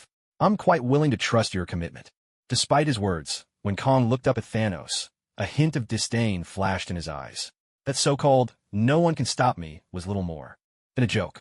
In so many parallel universes, countless Thanoses had shared the same ambition, but fewer than a third actually succeeded. Sometimes, an inexplicably powerful cosmic being would appear on Earth to oppose him. Sometimes, humans would invent a time machine and thwart Thanos' plans. In even more bizarre cases, there was actually a Thanos who, for the sake of his so-called daughter Gamora, gave up the Soul Stone. Yes, in one universe, Thanos truly did that. For an ambitious conqueror, it was laughable. There was even a Thanos who became the guardian of the universe. What a joke that is. Of course, Immortus Kong would never voice such thoughts. No matter what choice Thanos made, it made no difference to him. He didn't care whether the universe gained or lost half its people, nor was he concerned with Thanos' fate. He would only step in at the most critical moment, taking control of all parallel universes, ensuring the Kangs became the supreme rulers once again. Everything else was simply irrelevant. Man from the future, do you have any other business? After jotting down the addresses and times that Immortus Kong had mentioned, Thanos looked at his face, which lingered without leaving. No, that will be all. I look forward to hearing good news from you soon. In 30 days, my own mission will begin. I hope our cooperation goes smoothly until then. Immortus Kong smiled, shook his head, and gave Thanos a slight bow. A portal shimmered open before him. Stepping through, his silhouette vanished, and only after a long silence did Ebony Maw finally emerge. Lord Thanos, be wary. There may be schemes hidden behind his words. He is not someone to be underestimated. Ever the advisor, Ebony Maw was quick to offer his warning. Anyone could see that Immortus Kong harbored ulterior motives. But did Thanos care? I know exactly what he's plotting, but an enemy of that caliber is hardly cause for concern. Thanos narrowed his eyes. He, too, was curious about that so-called Sorcerer Supreme. What sort of power could force Immortus Kong to treat him with such caution? Was it possible that this person possessed some unfathomable ability? And why, If Kong came from the future, did he not take matters into his own hands? As for whether he should stall or kill, to Thanos, there was only one answer. In that case, allow me to go to Earth on your behalf, Lord Thanos, and retrieve the Time Stone and the Space Stone. Ebony Maw offered again, but this time, Thanos only shook his head. No, before that, there is something even more important to be done. To fulfill my plan, nothing can be left out. Ebony Maw, have you found what I sent you searching for? Thanos turned his gaze to Ebony Maw. My lord, we have already acquired what you requested. It has been placed exactly where you instructed. Ebony Maw bowed hastily. He didn't know what use these things had, only that they seemed to be materials for forging weapons. But faced with such a formidable master, he could only admit his ignorance. In that case, send word to Gamora. She is to secure the Power Stone as quickly as possible. Summon the entire fleet. Our destination, Nidavellir. Ronan was completely unaware of the turmoil stirring across the universe. At this moment, he was sharing a hearty drink with Thor inside the London Sanctum. To be precise, Ronan was listening as Thor poured out his tragic moments. After all these years of knowing Jane Foster, after loving each other for so long, why couldn't they just try to understand one another? Or maybe it was all the etiquette lessons in Asgard. He just wasn't as happy as before. In short, Thor was unleashing every drop of his sorrow. And, as always, the things he said while drunk were nothing like the words he spoke when sober. When clear-headed, Thor claimed he understood Jane Foster's feelings and blamed himself for not doing better. But after a few drinks, everything changed. Tell me, why do I have to go through all this? Thor slurred, raising his glass with bleary eyes, his head swaying uncontrollably. If someone put on a dance track right now, he might just leap up and start dancing. Yes, you really have it so tough. 5,000 years is a long life. There's just too much to endure. Not only that, but you're expected to inherit the throne and become king of Asgard. On top of that, your parents have arranged for you to marry someone beautiful and of noble birth, forcing you to give up the woman you truly love. You really are suffering. Zhou Yu took a sip of his juice, offering these words of comfort with apparent warmth. Yet the more Thor listened, the less right it all sounded. Why does that sound off to me? Thor struggled to open his hazy eyes, studying Ronan with a look of confusion. Even in his drunken state, he could sense something was amiss in Ronan's words. No, I was just repeating everything you've been through, word for word. You must have misheard me. Anyway, go on. You said Jane broke up with you. What happened next? Without giving Thor a chance to think, Ronan deftly steered the conversation away.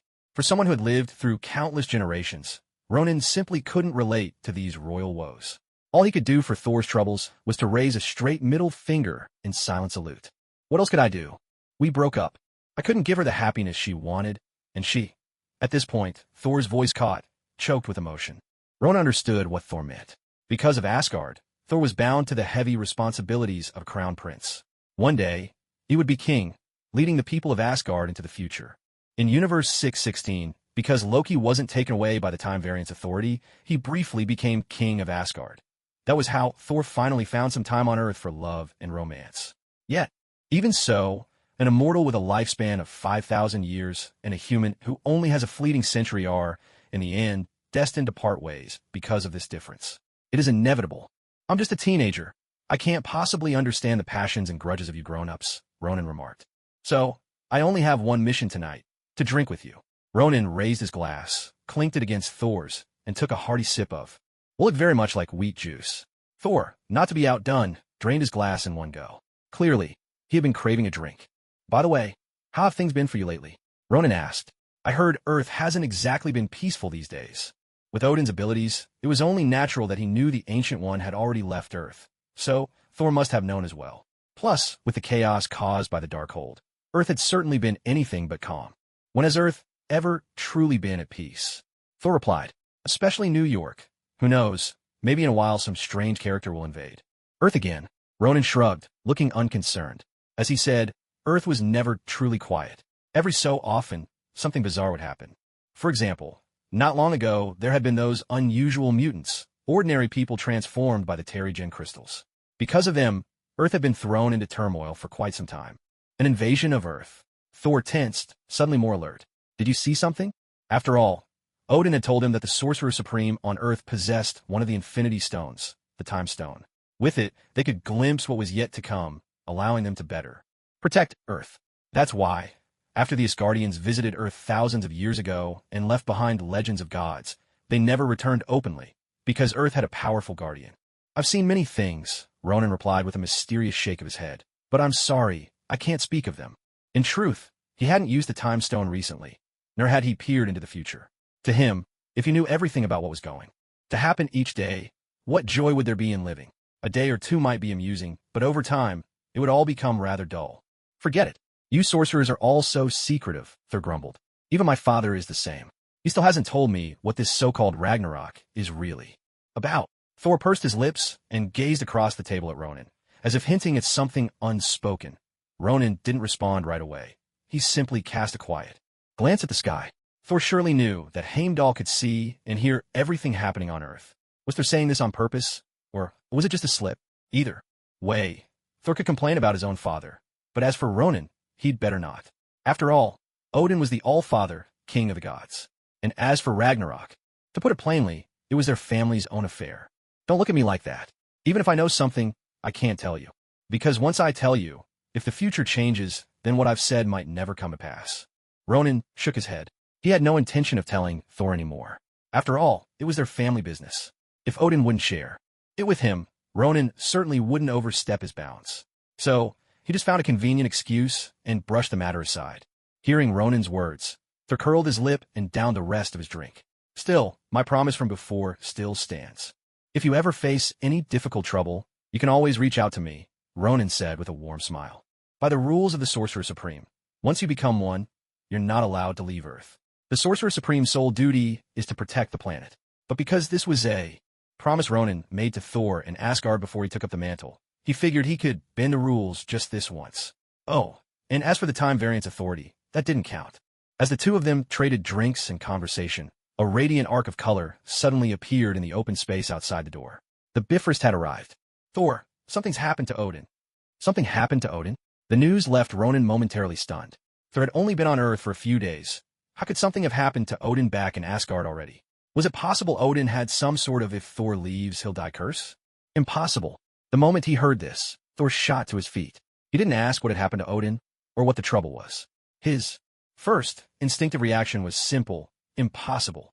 Deep down, Thor couldn't believe anything could threaten Odin, king of the gods. While you were away from Asgard and here on Earth, His Majesty Odin chose to enter the Odin sleep. But just a short while ago, when the Queen went to check on His Majesty as she always does, she discovered he was gone. The one who had come to deliver the message wasn't just anyone. It was Sif. In the eyes of Odin and his wife, she was the daughter-in-law they truly favored, and the future queen of Asgard. Gone? How can that be? Even now, Thor still refused to believe that something could have happened to Odin. He had only been on Earth for a few days, and already something so inexplicable had happened in Asgard. Could it really be connected to his arrival on Earth? Thor, now isn't the time to question what's possible or not. You need to go back and see for yourself. Whatever has happened to King Odin, you still need to return to Asgard and take charge, Sif urged from the side. In truth, Ronan had interacted with Sif a few times before. Not many, but enough to see that she was indeed a fitting choice for queen. Her grasp of the bigger picture and her clarity of mind far surpassed Thor's. With her help, Thor's burdens would be much lighter. She's right. You need to go back and see what's happening, Ronan added. I'll save some wine for you. Once everything's settled, you can come find me anytime. He and Thor had spent enough time drinking together. Though, to be honest, Ronan had always used magic to replace the wine in his cup with fruit juice of the same color. Even so, after so much fruit juice, he was starting to feel it wasn't easy to keep up. Hearing Ronan say this, Sif nodded at him in quiet approval. In her eyes, Ronan was a true friend. I understand. I'll go back now, Thor replied, taking a deep breath. He followed Sif out to the open clearing. As the Bifrost arched down from the sky, the two of them disappeared in a flash of light, leaving behind only the faint markings of the Bifrost's magic on the ground. Ronan waved his hand gently, and with a shimmer of light, the ground returned to its original state. He gazed into the distance and couldn't help but shake his head. The future wasn't unchangeable, but it seemed Odin didn't see it that way. He clung to the idea of a predetermined destiny. Still, regardless of Odin's views, Ronan knew he had to see him. Yes, Ronan knew exactly where Odin was, somewhere here on Earth. He even knew when Odin had arrived and what his purpose was this time. After all, even before Thor's arrival, Ronan had sensed Odin reaching out to him in a mysterious way. A golden portal appeared before Ronan, opening onto a scene of blue seas and clear skies. Sitting there was an old man, dressed in human clothes and wearing an eye patch. Ronan stepped through the portal, and arrived at the peaceful spot. In fact, he was intimately familiar with this place. One could even say he had a connection to it. Odin had once entrusted him with finding the perfect place for the people of Asgard, and this was where Ronan had chosen. Asgard bought the land, paying a hefty price for it. When it came to the shape of the future, Odin understood it better than anyone. "Your Majesty, are you satisfied with this place?" Ronan walked over to Odin's side with a smile, asking the question. Such a vast stretch of land had taken not just money, but considerable effort to secure. It had not been an easy purchase. "My own satisfaction doesn't matter. What's important is them." Odin smiled, lowering himself casually to the ground. In that moment, he seemed more like an ordinary old man than the ruler of a planet. "So, have you truly made up your mind?" "The future isn't set in stone, after all." Ronan sat down beside Odin, showing no sign of fear toward him. On the contrary, he found the old man rather intriguing.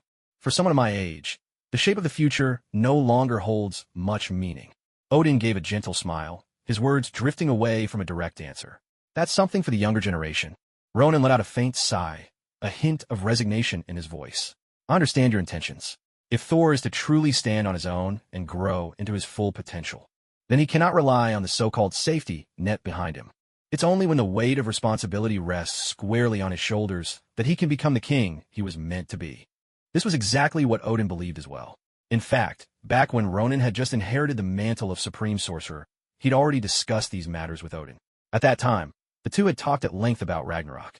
As long as Odin remained alive, the imprisoned Hela would never awaken, and the so-called Ragnarok would never come to pass. Of course, there was another layer to consider. The false Ragnarok. Hela returns, subdues Asgard, and in the end, Thor and Loki join forces to destroy Asgard, with Hela perishing as well. The true Ragnarok. The people of Asgard flee their home, seeking refuge on Earth, only to encounter the mad Titan and lose half their number in an instant. There was only one thing about this that truly piqued Ronan's curiosity. Thanos only ever destroys half, perfectly in line with his philosophy. But how does he choose which half? Would he, for the sake of a planet's future, ensure a perfect balance between male and female, so neither gender is wiped out?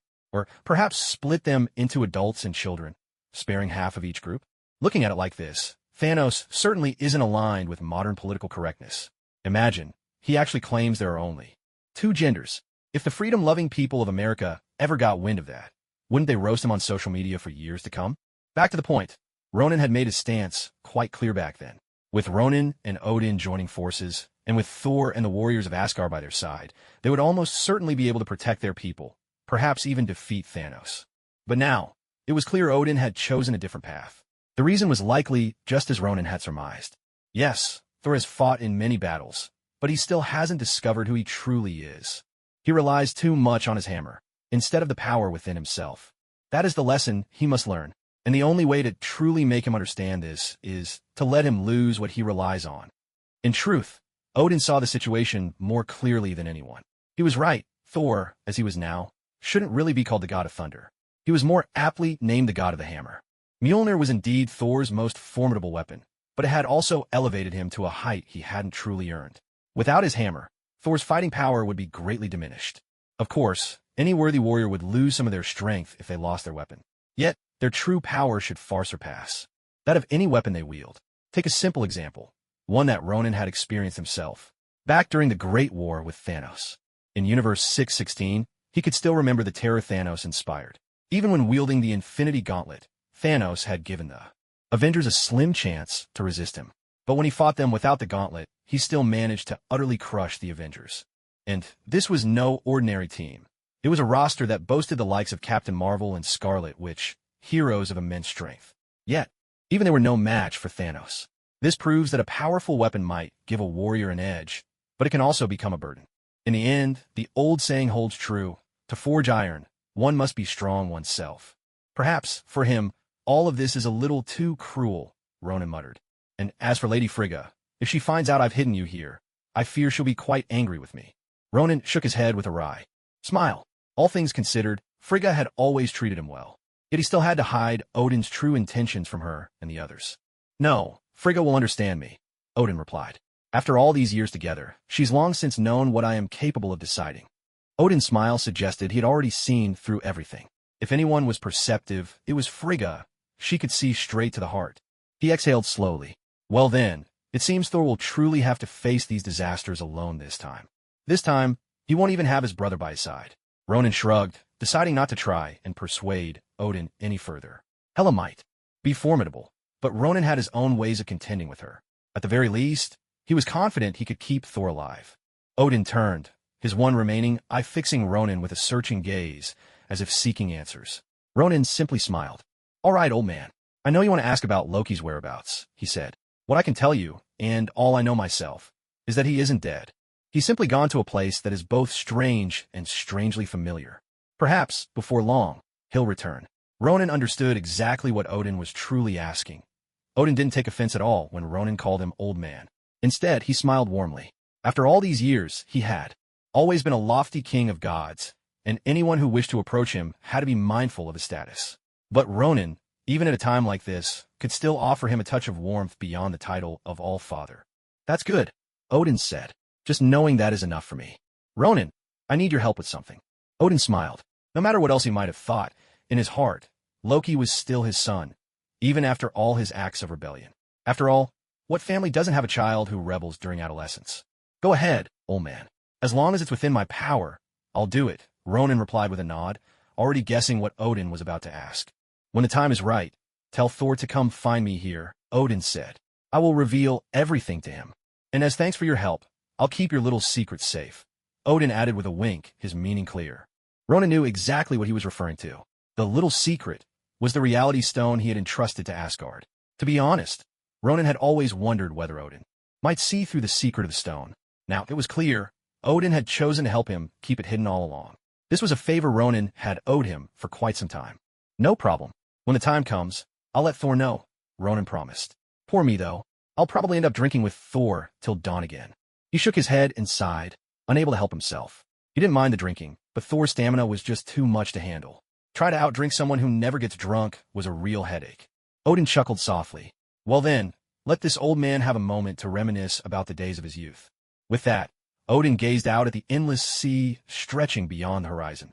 Ronan understood the implicit farewell in Odin's words, but he didn't feel abandoned or used. Rising to his feet, he brushed the dust from his clothes. A shaft of golden light descended from the sky. Take care, old man, Ronan called. And, as the golden light enveloped him, he vanished from that land. Feeling the sea breeze caress his face, Odin's expression blossomed into a radiant smile. Thor, you're much better at making friends than I ever was. Because of Odin's disappearance, Asgard was plunged into brief turmoil. However, in order to maintain stability, the news was only circulated within a very small circle, and no widespread panic ensued. Thor and his companions scoured the 9 realms, but Odin's whereabouts remained a mystery. All things considered, the outcome was not entirely unexpected. If Odin vanished of his own accord, with his abilities, there's no way anyone could find him if he didn't wish to be found. But if someone had actually managed to capture Odin, that's almost impossible. Such a possibility simply doesn't exist. If there was someone who could spirit away the All-Father of Asgard without a sound, then what strength could Asgard possibly claim to have? Odin is, after all, the king of gods. In all the 9 realms, no one surpasses him in power. So it's simply impossible. After searching for some time, Thor finally began to calm down from his initial anxiety. He started to consider the causes and consequences of the situation, especially when he noticed that Frigga's expression as she looked at him seemed somewhat different from usual. So for once, Thor began to truly think things through. He sought out his friends and started to discuss the matter with them, where Odin might have gone or why he might have done so. What Thor didn't know was that Frigga was quietly observing his every move. Watching Thor as he slowly matured, a smile appeared on Frigga's face. Yet, when she recalled the conversation she'd had with Odin about his intentions, that smile quickly faded. Must the price of growth truly be so painful? Thinking this, Frigga pressed her lips together and turned to leave. Thor's journey of growth had begun quietly, almost imperceptibly. For Ronan, Odin's choice of death was not the only solution. For instance, Odin could have faked his death, released Hela from her seal, and thus allowed Thor to learn an important lesson. He is the god of thunder, not the god of the hammer. However, Odin seemed utterly resolute in his decision to sacrifice himself for Thor's growth. Perhaps it was also because Odin had reached the end of his lifespan, and even if he had means to extend it, he no longer wished to use them. After all, if he remained on the throne, it would not bode well for Thor. The people of Asgard needed a true king, not an old ruler clinging to power and keeping the new king from ascending. That's also why Ronan respected Odin's choice. Of course, there was another reason as well. Ronan had received new information. The suit he'd left with Tony Stark had yielded some results. Tony had managed to uncover a few things. In truth, Ronan had always had great faith in Tony's vision, technology plus magic. To some, these two things might seem utterly incompatible, yet in the eyes of others, they were worthy subjects of exploration. That's why, ever since learning Ronan's true identity, Tony Stark had been completely absorbed in this pursuit. In the past, he didn't believe in the existence of magic, simply because everything around him could be explained by the principles of science. Steve Rogers possessed strength, combat skills, and physical abilities beyond those of ordinary people, all thanks to the super soldier serum created through technology. Bruce Banner could transform into the Hulk, but that too was the result of a mutation caused by gamma radiation.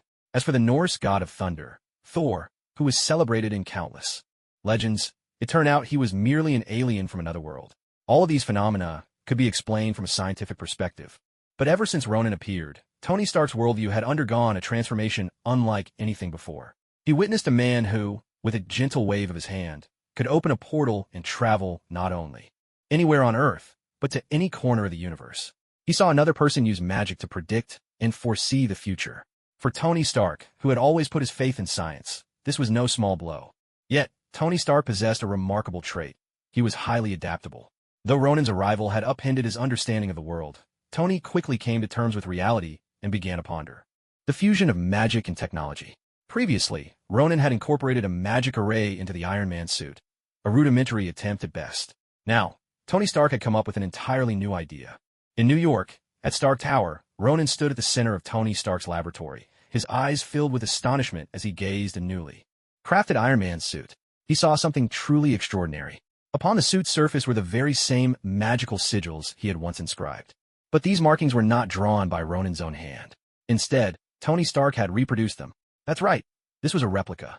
This is my latest achievement. The initial fusion of technology and magic, Tony Stark said, pointing at the Iron Man suit beside him, unable to hide a note of pride in his voice. Though he concealed it well, his tone and expression betrayed his excitement. You've taken the magic arrays I drew and copied them over, Ronan observed, raising his eyebrows slightly. But without the support of magical power, even with these arrays, I doubt they'll have much effect. Although the arrays of Kamar Taj could be replicated, activating them was far from simple. When inscribing a magic array, Ronan would also infuse it with his own magical energy, allowing it to operate at a basic level. Upon being attacked, the array would activate to ward off the assault. Ronan had even added a clever touch. When defending against energy-based attacks, the array would absorb a portion of the incoming energy to fuel its continuing operation. Before this, Tony Stark had also conducted a bit of research of his own. Specifically, he found a way to connect the magic array with his electrical energy. Simply put, the energy from his Iron Man suit could now be channeled into the magic array, enhancing its defensive strength. At the same time, any energy absorbed by the array could be converted into electricity to power the Iron Man suit. Achieving this was already an impressive feat. According to Tony, the inspiration for this idea came from an earlier battle with Thor. During that fight, Thor summoned lightning that struck Tony's Iron Man suit. Back then, the AI Jarvis reported that the energy levels had surged to 400%. That experience gave Tony the idea for this kind of energy interchange. However, while this interchange was difficult to accomplish, it was still fundamentally different from the state of the Iron Man suit before him now. What Tony wanted to prove at this moment was activation. That's right, this was a brand new magic array. There was no initial activation from Ronan's magic. Tony wanted to use pure electricity or other forms of energy to activate the array. This was practically an entirely new system. Go ahead, try attacking it, Tony said with a slight smile, taking 2 steps to the side. Of course, don't use anything too powerful. I only have this one finished suit right now. As he stepped back, Tony reminded Ronan, making it clear just how much confidence he had in his creation. Ronan raised an eyebrow. Since Tony was so confident, he saw no reason to argue. With a flick of his right hand, a small ring of Ragador shot from his palm. With a resounding crash, the ring of Ragador slammed into the Iron Man suit at incredible speed. Tony's eyes were fixed on the suit, his expression tense. He didn't seem entirely sure of the outcome himself. At that very moment, a red glow appeared on the surface of the Iron Man suit. When the light emerged, a smile finally broke out on Tony's face. The ring of Ragador collided with the red glow, producing a powerful impact. Immediately after, a circular shield inscribed with a magic array materialized, revealing the defensive spell Ronan had etched. To everyone's surprise, Tony had really managed to pull it off. "That's the right array," Ronan said. "It seems you've made a real breakthrough," Ronan remarked, looking at Tony in genuine astonishment. He didn't seem the least bit upset, not even slightly bothered that the magic of Camartage had been borrowed. After all, when the Ancient One was around, she never withheld knowledge. Anyone who could find their way to Camartage was welcome to learn the mystic arts. Tony Stark is human. After all, no exceptions. That has always been the attitude at Camartage. In fact, it was the suit you brought back that gave me a whole new perspective. And besides that, I've made another discovery. It had to be said, Tony Stark truly brought Ronan quite the surprise. If the energy on Earth could replace magic to power a spell formation, then the legendary artificial sorcerer would become a reality. Of course, the news Tony Stark shared next was not nearly as encouraging. To be honest, none of this would have been possible without the suit you brought back. These past few days, I've only managed to crack a tiny fraction of its secrets, but even that is enough to shock anyone. Tony Stark steered the conversation back to the suit, the very one Ronan had stripped from Kong the Conqueror as a trophy. He'd handed it to Tony, hoping he would study the technology inside. Unexpectedly, through a stroke of luck, Tony managed to uncover something extraordinary. Is it really that troublesome? No, I should say, this suit is indeed a serious challenge. To think even the brilliant Tony Stark would have to throw in the towel, Ronan teased, smiling at him. After all, Tony had once assured Ronan, full of confidence, that he could unravel all its mysteries. You have no idea how profound this thing really is. Let me put it this way. Nearly all the fundamental theories that underpin our current technology were proposed over a century ago by those great scientists. And over these 100+ years, human technology, at its core, has barely evolved at all. But the technology inside the suit you brought back, it's built on entirely different principles from the ground up. The more Tony spoke, the more animated he became, as if he'd finally found someone he could confide in. Only he knew just how terrifying the implications were. He couldn't share this with anyone else, because if word got out, it could completely upend existing science and technology. Not knowing whether this technology might spell disaster for humanity, Tony was being uncharacteristically cautious this time. Even Pepper Potts hadn't heard a word of it. According to what you've told me, this suit comes from the 31st century, over 1,000 years into the future. That means there's a millennium between their time and ours. In 1,000 years, it's hardly surprising that human technology would make such incredible leaps. Looking at the half-dismantled suit in front of him, Tony's face was filled with awe. It was clear that, for once, he'd encountered something entirely beyond his understanding. That's perfectly normal, isn't it? Although my understanding of science doesn't run as deep as yours, I do know how long humanity had to wait from its first appearance to the dawn of the Industrial Revolution. It took 1,000 years for us to make our second great leap forward. There's nothing particularly surprising about that, is there? Compared to Tony Stark, Ronan didn't seem all that amazed. The first Industrial Revolution, humanity's very first technological revolution, marked the official entry into the Industrial Age. That was a moment mankind had waited for thousands of years. You're right about that, but here's where the problem lies. Remember how I told you most of our scientific foundations still rest on theories proposed by great minds like Einstein? Our entire understanding of the universe still relies on the theory of relativity. According to many scientists, without a major breakthrough, human technology is destined to stagnate. Now, the very revolution everyone in the scientific community has been longing for is right here in front of us.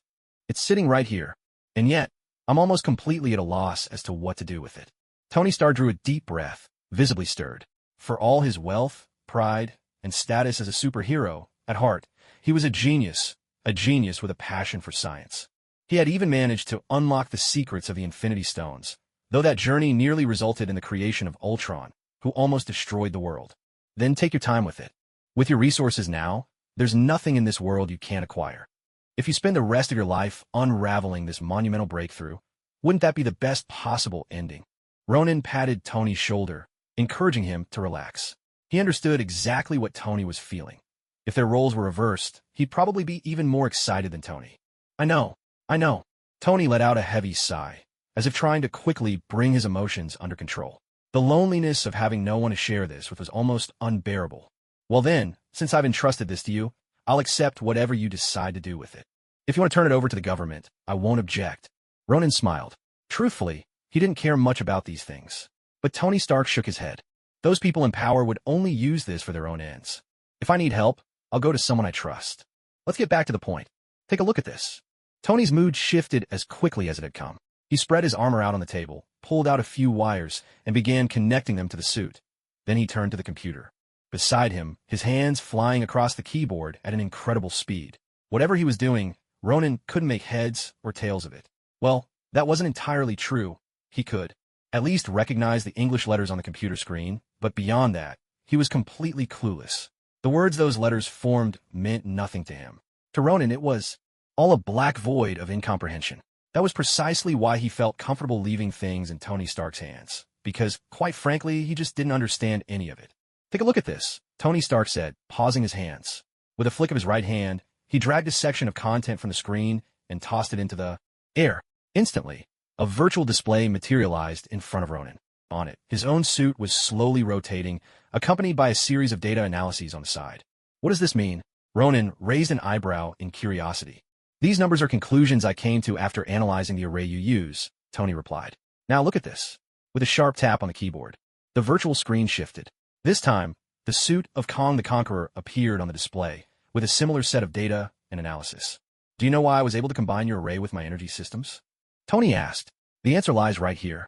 After comparing the two, I discovered that about 70% of the way this suit channels energy is strikingly similar to the way your array operates. So, I drew a conclusion, Tony said, turning to Ronan. Though Tony hadn't spoken his conclusion aloud, Ronan understood immediately. The way Kong the Conqueror's suit channeled energy was fundamentally the same as the arrays from Kamar-Taj. All at once, a thought struck Ronan. If Kang's method of energy conduction was so closely aligned with the mystic arrays of Kamar-Taj, did that mean that in the future, Kong had achieved something similar to what Tony was doing now? That he had managed to transform the mystical arrays of Kamar-Taj into advanced technology? If that were truly the case, Ronan stroked his chin, his mind racing with intriguing possibilities. So, what conclusion have you drawn? Ronan set aside his thoughts for the moment and asked Tony directly. Since Tony had shared such a significant discovery, surely there would be further explanation or ideas to follow. He might as well listen.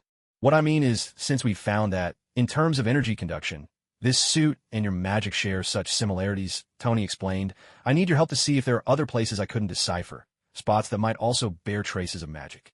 Tony's request was straightforward, and it made perfect sense, especially after such a discovery.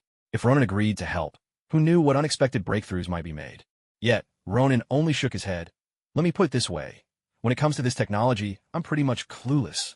In fact, when I first got this suit, I tried to study it myself, but I didn't figure out a thing. So, chances are I won't be much help. The Marvel Universe is, in truth, a rather peculiar one. Science can explain the mystical, and, in some respects, even replace it. However, it's rare for the mystical to connect seamlessly with science. To be more precise, science can make the mystical accessible, but the mystical can't really cloak science in mystery. That's more or less how it goes. All right, I guess I'll just have to work this out on my own. Tony Stark shrugged, not pressing Ronan any further. After all, he knew that the inner workings of this suit were so complex, even an ordinary scientist would struggle to make sense of it, let alone Ronan, who was just an average high school student. However, I do have a compromise in mind. Ronan smiled, his expression carrying a hint of intrigue. What's on your mind? Tony Stark raised an eyebrow. Do you remember I promised to take you to the place where we practice magic? Ronan brought up his earlier promise. When Tony Stark had first learned about Ronan's identity and the wonders of magic, he'd been eager to visit Kamar-Taj. But the opportunity had never come up until now. I remember. But what are you getting at? Tony Stark was still trying to piece things together. Since you're so curious about our magic, why not study it for yourself? Ronan said it lightly, as if it were no big deal. But to Tony Stark, the words landed with a jolt. He hadn't expected Ronan to say that. You mean, for a moment, Tony was at a loss. Kamar-Taj will open a part of its library to you, but not the deeper, more advanced spells. Of course, if you manage to master magic at Kamar-Taj, those deeper secrets will be revealed to you, one by one. It all depends on whether you have a talent for sorcery. Ronan's words hit like a bombshell. Tony Stark never imagined Ronan would actually let him access Kamar-Taj's library, let alone teach him magic. Hold on. Tony Stark's chair scooted back a couple of steps as he tried to process what he'd just heard. Isn't it traditional for your order to guard your secrets closely, never passing them on lightly? And besides, the books say you sorcerers aren't exactly the sharing type when it comes to knowledge. That had always been Tony Stark's impression, Actually, he had long wanted to borrow books from the Camartage library, hoping to learn some arcane knowledge. Even if he couldn't become a sorcerer himself, he believed that gaining more knowledge was always worthwhile. Yet, in his understanding, sorcerers were a mysterious group who rarely showed themselves. They guarded their legacy with great care and almost never shared it with outsiders. In Eastern tradition, such things depended heavily on fate. As Ronan's friend, he'd always felt that making such a request would be too much, so he never brought it up. But to his surprise, Ronan had taken the initiative to mention it today. "What you're thinking of are wizards, those with no vision to speak of," Ronan said. "We at Camartage have always believed in teaching anyone, as long as you have the potential for magic. Any ordinary person who finds their way to us will receive training at Camartage for a period. In the end, whether they choose to stay and become a full-time sorcerer or return to their ordinary lives is entirely up to them. We never interfere. Our only rule is that Camartage magic cannot be revealed to the world of mortals." Ronan shook his head, making it clear that Camartage had never forbidden outsiders from learning magic. Anyone who found their way to Camartage, be it to the Ancient One or to Ronan, would never be turned away. After all, Camartage's duty was to protect the earth. The more people they had, the stronger they became, and the safer the world would be. "But you," Tony Stark blurted out. What he meant was simple. If magic was forbidden in the mortal world, then why was Ronan allowed to display it so freely? "It's simple. I'm a sorcerer supreme. I have the ability to avoid being caught by any earthly power," Ronan replied. "The reason we don't allow others to reveal Camartage magic is twofold: to prevent them from using it for evil, and to protect their own safety. Most of the so-called sorcerers out in the world have only scratched the surface of the mystic arts. What they've learned is usually just enough to heal their own ailments. If they were discovered, they'd immediately draw the attention of various powerful groups. I'm sure you can imagine what would happen next," Ronan said with a knowing smile. Tony nodded in agreement. He understood this point all too well. He couldn't speak for the leaders of other countries, but he knew that America's top brass would do anything to seize such power for themselves, perhaps even conduct sinister experiments. "I understand," Tony said. "So, does that mean I can learn magic too?" He wanted to confirm it one more time. Even now, he still found it hard to believe any of this was real. Ronan simply smiled and gave his shoulder a reassuring pat. "Don't worry. Since I promised you, I'll make sure you learn. Of course, it will still depend on your talent." Ronan looked at Tony Stark, though his mind drifted to something else. A sorcerer version of Iron Man. Well, it might just work, right? Camartage. As two figures stepped through the golden portal, one after the other, Tony Stark finally arrived at the legendary Camartage he'd been longing for, the sanctum of sorcerers on Earth. When the passing Magi saw Ronan emerge from the portal, many stopped to offer him respectful greetings. Ronan returned their bows in kind. It was the customary show of respect for the Sorcerer Supreme. Of course, when they noticed Tony Stark following behind, their faces all took on strange expressions. After all, despite their mystical ways, these sorcerers lived in the modern world. Who among the adults in America hadn't heard the name Tony Stark? So when they saw the legendary Iron Man stepping into Camartage, it was only natural for their faces to show such surprise. Under these gazes, Tony Stark could only respond with an awkward smile. He was nothing if not perceptive. And after all those bold claims he'd made before, he couldn't help but feel a little embarrassed now. "Wow, are you really Tony Stark?" At last, Tony's first fan at Camartage appeared. Let's be honest, young people tended to admire someone like Tony Stark. Dashing, unrestrained, wealthy, handsome, with a different woman by his side every time. Isn't that the dream for most men? Yes, that's me. Hello. Tony nodded, glancing at Ronan, silently pleading for help.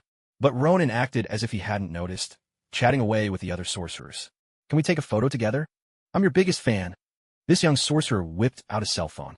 Before Tony could even utter a word of refusal, the sorcerer was already at his side, raising the phone. Seeing the camera, Tony instinctively flashed a smile. Click. And just like that, the first photo of Iron Man, Tony Stark, at Camartage was taken. "Thank you so much. I'm sending this straight to Twitter. Everyone's going to be so jealous." "Oh, right? Are you here to learn magic?" "I'm telling you, the spells here at Camartage are incredible. If you master them, wow. I don't even know if I should idolize you or our Sorcerer Supreme." For the first time, Tony Stark realized just how wonderful it was to have boundaries. Just like those things he'd once told others. "All right, Mr. Stark is here to visit us at Camartage. He's our guest. Let's not disturb him too much." At this moment, Ronan finally stepped forward to rescue Tony Stark. Hearing Ronan say this, the other sorcerers, who had been itching to approach, immediately withdrew their enthusiasm. After all, he was a guest. Moreover, their every action represented Camartage itself. As one, they bowed to Tony Stark and then dispersed, each going their own way.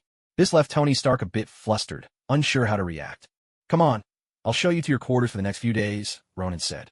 "You're in luck. How often do you get to have a Sorcerer Supreme? As your neighbor?" With a broad grin, Ronan clapped Tony on the shoulder and led him across the courtyard, heading toward the living quarters. Of course, as they crossed the courtyard, Tony continued to draw curious glances. For the first time, he found that being the center of attention wasn't quite as enjoyable as he'd imagined. Ronan pushed open a door, and the two of them entered a very simple single room. Though simple was putting it lightly, it was more like a hidden gem. The room contained only a bed, a desk, a wardrobe, and, of course, a private bathroom. "This is your room. You'll be staying here for the time being," Ronan explained. "On the desk, you'll find a card with a Wi-Fi password and some notes about Kamar-Taj. Make sure you read it." Ronan pointed to the card on the desk, which was filled with information. "Wi-Fi password," Tony blurted out, almost on reflex. In his mind, sorcerers were supposed to be cut off from the modern world. "Don't lump us in with cavemen. We know how to surf the internet, too," Ronan replied with a smirk. Tony's assumption was clearly a common one. "And make sure you actually read the notes," Ronan continued. "It clearly marks places that are off-limits. Don't let your curiosity get the best of you. After all, someone once wandered into one of those places, and it's been over 40 years since anyone saw him return," Ronan said with a shrug, as if it were nothing of consequence. But this casual remark sent a chill down Tony's spine. Over 40 years and still no sign? That basically meant the person was missing, or worse. Of course, don't be too pessimistic. There's still a 3.12% chance he ended up in another universe, Ronan added lightly. Who's to say he didn't go on to live happily ever after? "If you're not afraid, you can always give it a try yourself," Ronan teased. Tony rolled his eyes. Smart as he was, even he could tell Ronan was trying to scare him, but he couldn't find any grounds to argue. Sure, it was meant to frighten him, but there was probably more than a grain of truth to it. Just then, there was a knock at the door. That moment, there was a knock at the door. "Come in," Ronan called out in response. The main door swung open, and Wong's imposing figure stepped into the room. "You're just in time. I've already filled him in on the basics," Ronan said. "For the next while, help him find some introductory spell books to read. Also, you can teach him a few fundamental Kamar-Taj spells, assuming he's able to learn them." This was Ronan's version of a beginner's guide for Tony Stark. As a librarian of Kamar-Taj, Wong was more than qualified for the job. "Hello, I'm Tony Stark," Tony introduced himself, extending his hand. But Wong didn't shake it. Instead, he glanced over at Ronan. "Why'd you bring such a troublesome person to Kamar-Taj? I have a feeling that Kamar-Taj won't know peace for quite some time." Wong wasn't really objecting to Ronan's decision. He was simply venting about Tony Stark. With Wong's personality, he and Tony were bound to clash. "Hey man, talking trash about someone right in front of them? That's pretty rude," Tony shot back, taking the comment personally and labeling himself as the trouble. "I know who you are, Reborn man. Since Ronan's already made the arrangements, you'll be following me for the time being. Hopefully, you can keep things quiet and not bring trouble to Kamar-Taj." Wong glanced at Tony and pursed his lips, clearly thinking that was just wishful thinking. "It's Iron Man," Tony corrected, but he accepted the rest of Wong's terms. "Got it, Reborn man. I hope you'll still be saying that after you've experienced magic." Tony, who'd been a bit nervous about finding himself in a strange place, suddenly felt his competitive spirit flare up at Wong's provocation. After all, who was he? He was Tony Stark. If there was anyone in America who could outdo him in banter, he'd never heard of them. Of course, Tony Stark was more than just talk. He was ready to prove himself this time. "Don't worry, you'll soon see what true genius looks like. After all, the world of ordinary people like you can never comprehend the world of a genius." With that, Tony's trademark arrogance returned. That was more like it. What's Tony Stark without his signature swagger? "Very well. I hope you can still say that after tomorrow," Wong replied coolly, clearly skeptical of Tony's boasts. "Come with me," he said, giving a curt nod. Tony took a deep breath and was the first to stride out of the room, even ahead of Wong. "Are you sure this is going to be all right?" As soon as Tony Stark left, Wong immediately lowered his voice and asked in a hushed tone. Indeed, his attitude just now was entirely at Ronan's instruction. Although Wong appeared to be a stern and imposing man, in reality, he was quite friendly. At least, he would never be so harsh toward a newcomer. "It's fine. For Tony Stark, this is the most effective approach," Ronan said. "Sometimes, if you praise him, he actually doesn't like it. But the moment you doubt him, he'll give 120% of his effort." Ronan smiled, having already figured out Tony Stark's temperament. As for why he asked Wong to play the bad guy, the reason was simple. If Ronan tried to play that role, Tony Stark would never buy it. After all, who was Tony Stark? A super genius with a sky-high IQ and years of experience navigating the world. If Ronan tried to use such a transparent provocation, Tony would see through it in an instant, and its effect would be greatly diminished. But Wong was different. To Tony Stark, Wong was a complete stranger. The two had never met before. Add to that Wong's attitude, aloof and superior, just like the wizards described in novels and ancient tomes. This gambit was sure to work better coming from him. Well, it's your call.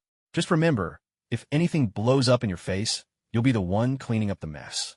Wong shrugged, acknowledging Ronan's decision. The mess he referred to was obvious. Tony Stark himself. Anyone who'd read the papers or watched TV knew a thing or two about Tony's personality, even if they'd never met him. Especially now, in the age of the internet. If he learned magic and couldn't resist showing off, it would spell trouble for Kamar-Taj. That was Wong's one real concern. Don't worry, I have my ways to make sure he follows our rules, Ronan replied with a confident smile. Since he was bold enough to do this, he'd already thought of how to keep Tony in line. Of course, given Tony Stark's status, even if the American government wanted to lay a hand on him, it wouldn't be easy. So the chances of real trouble were slim to none. Hey, are you two done talking? Tony's voice rang out from just outside the door. What's the matter? Are you afraid a genius will master all your spells in a single day? While the two of them were deep in conversation, Tony had clearly grown impatient. He strode up to the door, a challenging look in his eyes as he glanced at Ronan and, especially, at Wong. He was ready to show off his genius. We were just planning out your lessons, Ronan replied calmly. But Tony, you're sure you've already told Pepper about coming to Kamar-Taj, haven't you? I really don't want to wait until you've gone down the mountain, only for her to find out the truth and spend every day chasing me down, Ronan said, deftly deflating Tony Stark's arrogance. He knew full well that Tony hadn't said a word to her.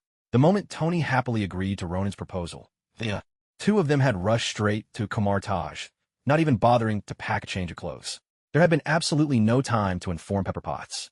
You don't have to worry about that. I'll call her later, Tony said, lifting his chin in a show of confidence. Still, there was an unmistakable hint of guilt in the way he did it. Well then, if that's settled, let's get started, Ronan replied. And so, for the days that followed, Tony Stark officially settled in at Kamar-Taj, becoming its newest apprentice. Here, he also encountered another member of the Avengers, Bruce Banner. Ever since the last incident, Bruce Banner had chosen to stay at Kamar-Taj to train. Although the Hulk within him meant he couldn't actually practice Kamar-Taj's mystical arts, that didn't dampen his spirits.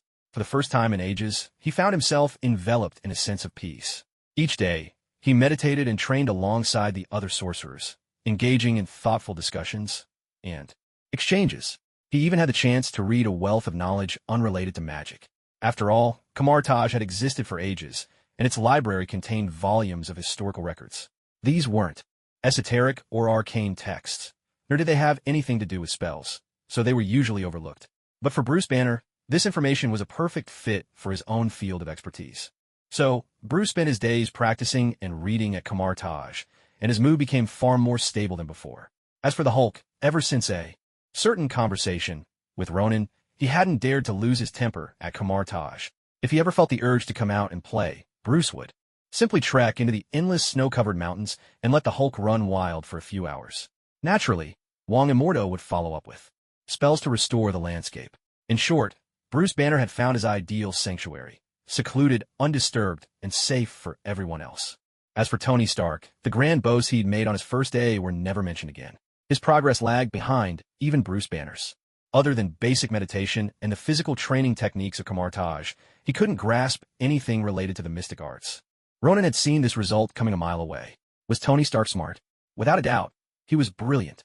But he had one flaw, if it could even be called that. His worldview was still that of an ordinary person. No, it would be more accurate to say the worldview of a perfectly normal person.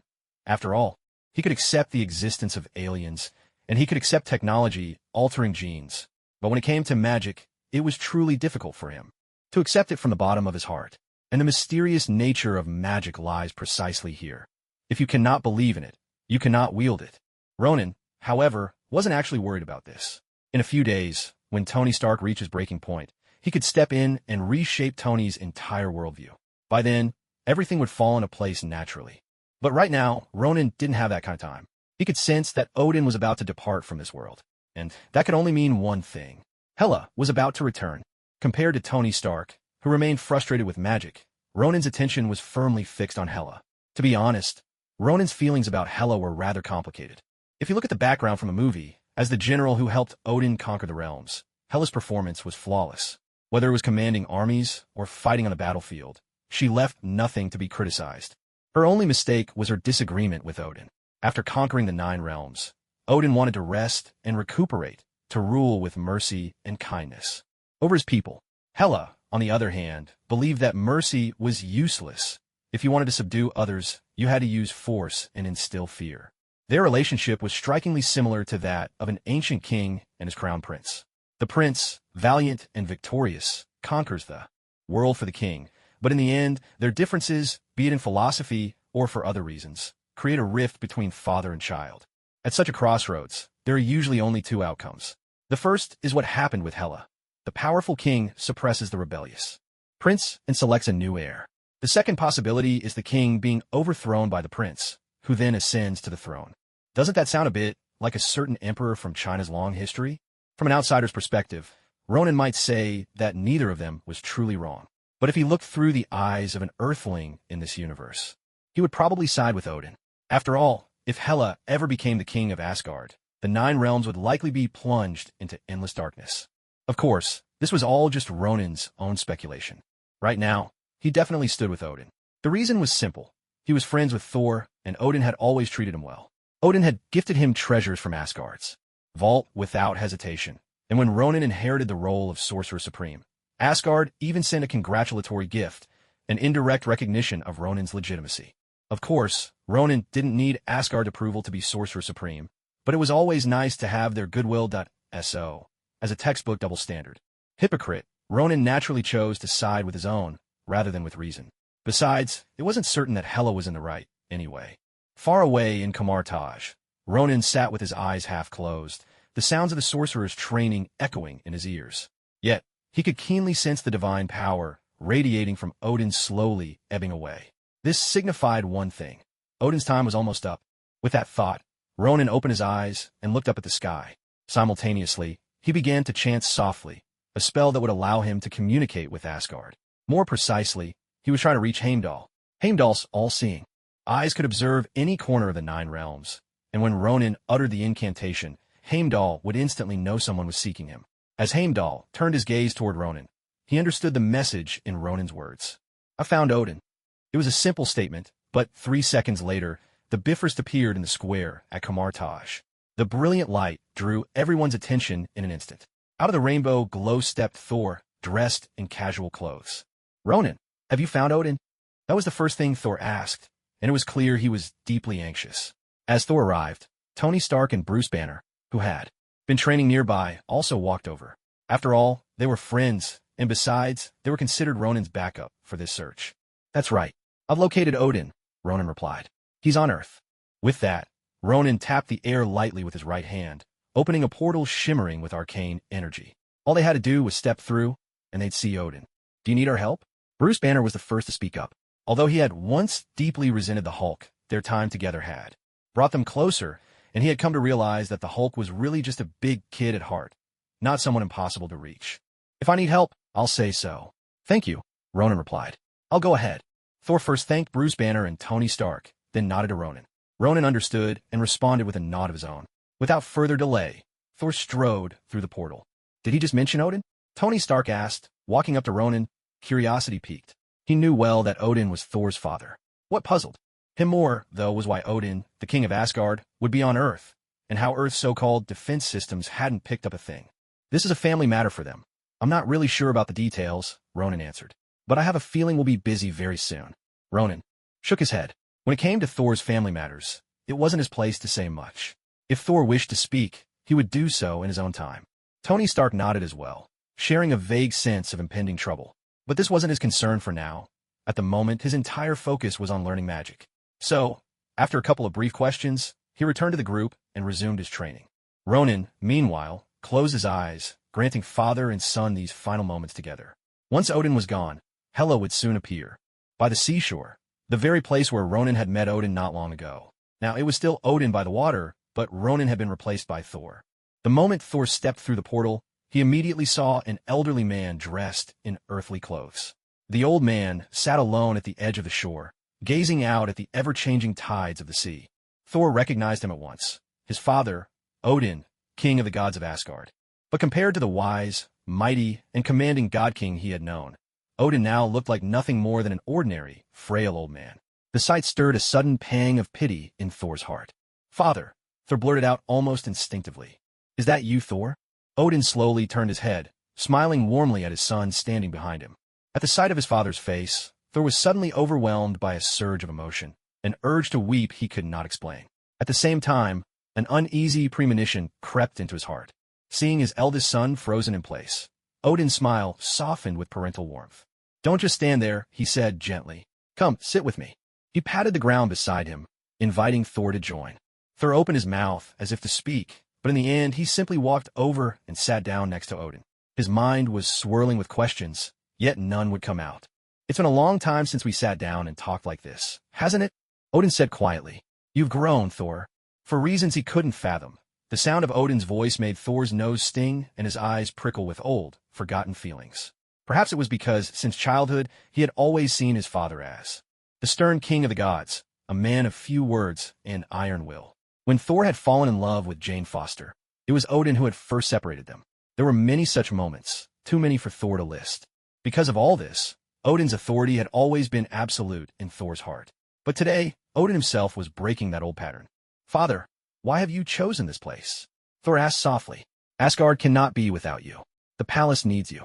Thor took a deep breath, trying to change Odin's mind. Yet what he did not know was that Odin's decision had already been made. Nothing and no one could sway him now. "No, Thor, you're mistaken about one thing.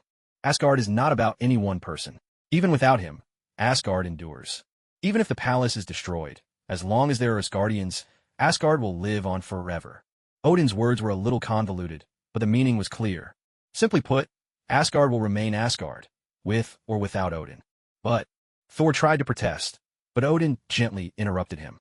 "In truth, the day your grandfather chose to pass the throne to me, I was filled with immense anxiety. And I felt just the same as you do now. I believed that without your grandfather, Asgard would soon fall into chaos. And I myself was convinced I could never be a worthy king. But even so, despite the turmoil in my heart, I took up your grandfather's scepter with a calm face. I became the king of Asgard." Odin's eyes drifted into the distance, as if recalling the day he inherited the throne. Back then, he was not so different from Thor. The only real difference was that, perhaps, he hadn't handled it even as well as Thor was now. From that day on, I began to learn what it truly meant to be a worthy king. To this day, I still remember the ridiculous mistakes I made at the beginning. They make me laugh even now. A deeply satisfied smile spread across Odin's face, as though he could see those moments from long ago all over again.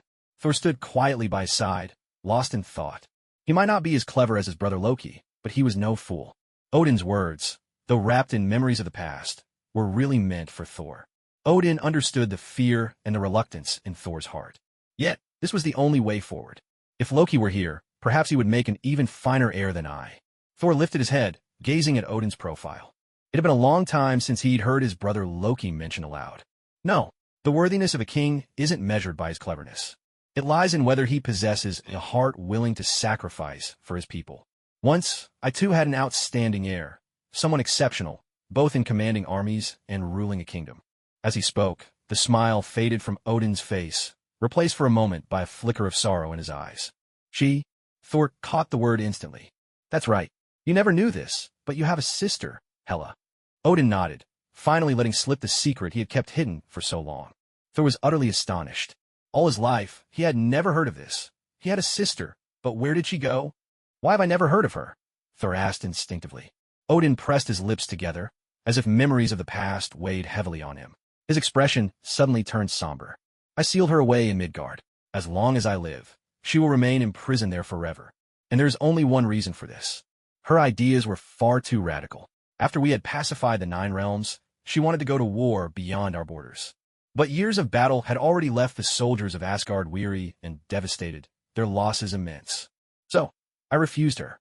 She chose a path completely opposed to mine, and so—" Odin did not finish his sentence. But Thor, standing nearby, understood the conclusion. For a moment, he was at a loss for words. The weight of this revelation struck him with overwhelming force. After a long silence, Odin gently placed his left hand on Thor's shoulder.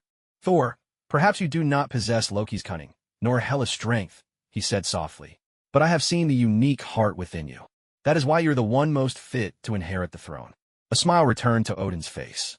But Thor did not share his father's conviction. In his youth, he had looked up to Odin, once longing to become the worthy successor of Asgard. Yet after, being tempered by time, he gradually let go of that ambition. The throne felt more like a shackle than a dream. If Loki were still here, Thor would have gladly handed the crown to him. Father, Thor wanted to say more, but it was already too late. Odin could no longer hold onto his power. Tiny points of light began to drift from his body, scattered like stars. Thor, stop your sister. Do not let her lead Asgard astray. Everything is in your hands now.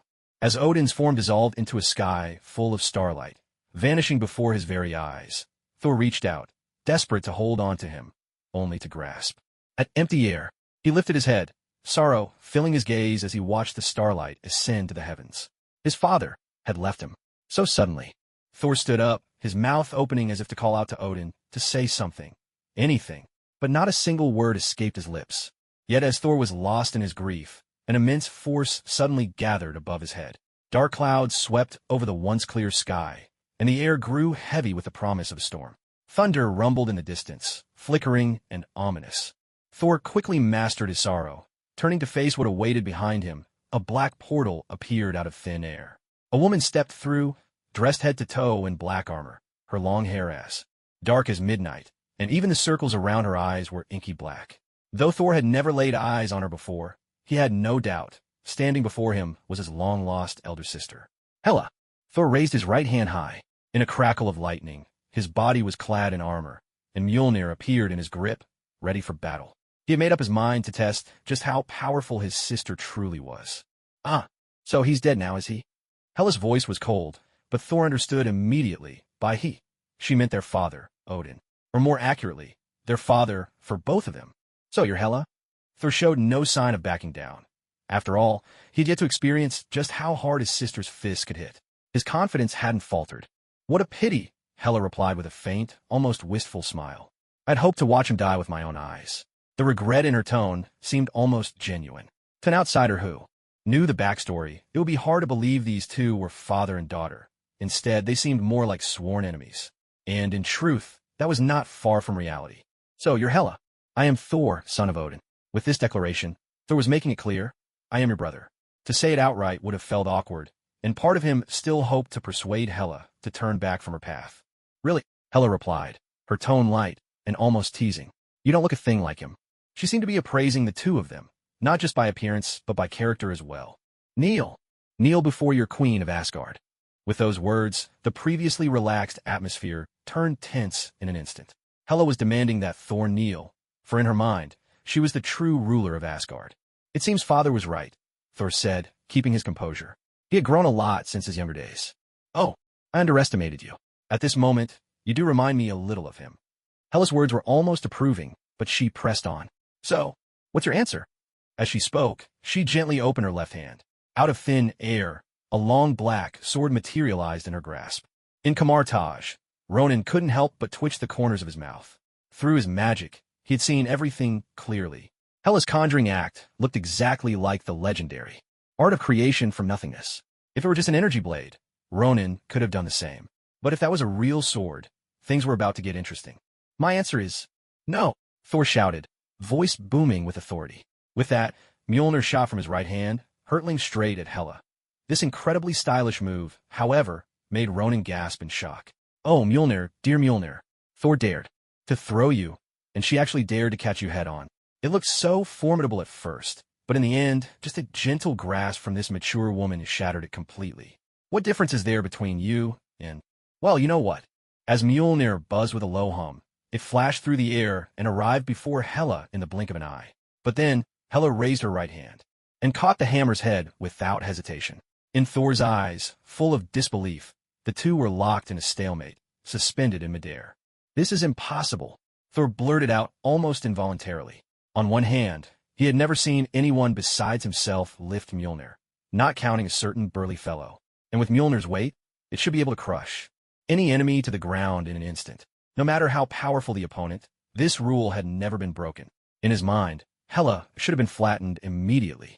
Yet now his tried-and-true move had failed. On the other hand, as soon as Hela grabbed Mjolnir, Thor tried to summon it back with all his might.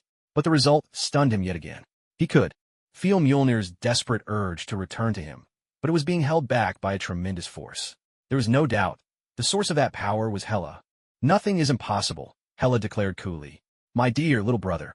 The moment she uttered those last two words, she tightened her grip. A sharp, cracking sound echoed through the air. In the next instant, cracks spread rapidly across the surface of Mjolnir. A deafening explosion shook the ground, lightning crackling in its wake, as Mjolnir shattered into pieces and crashed to the earth.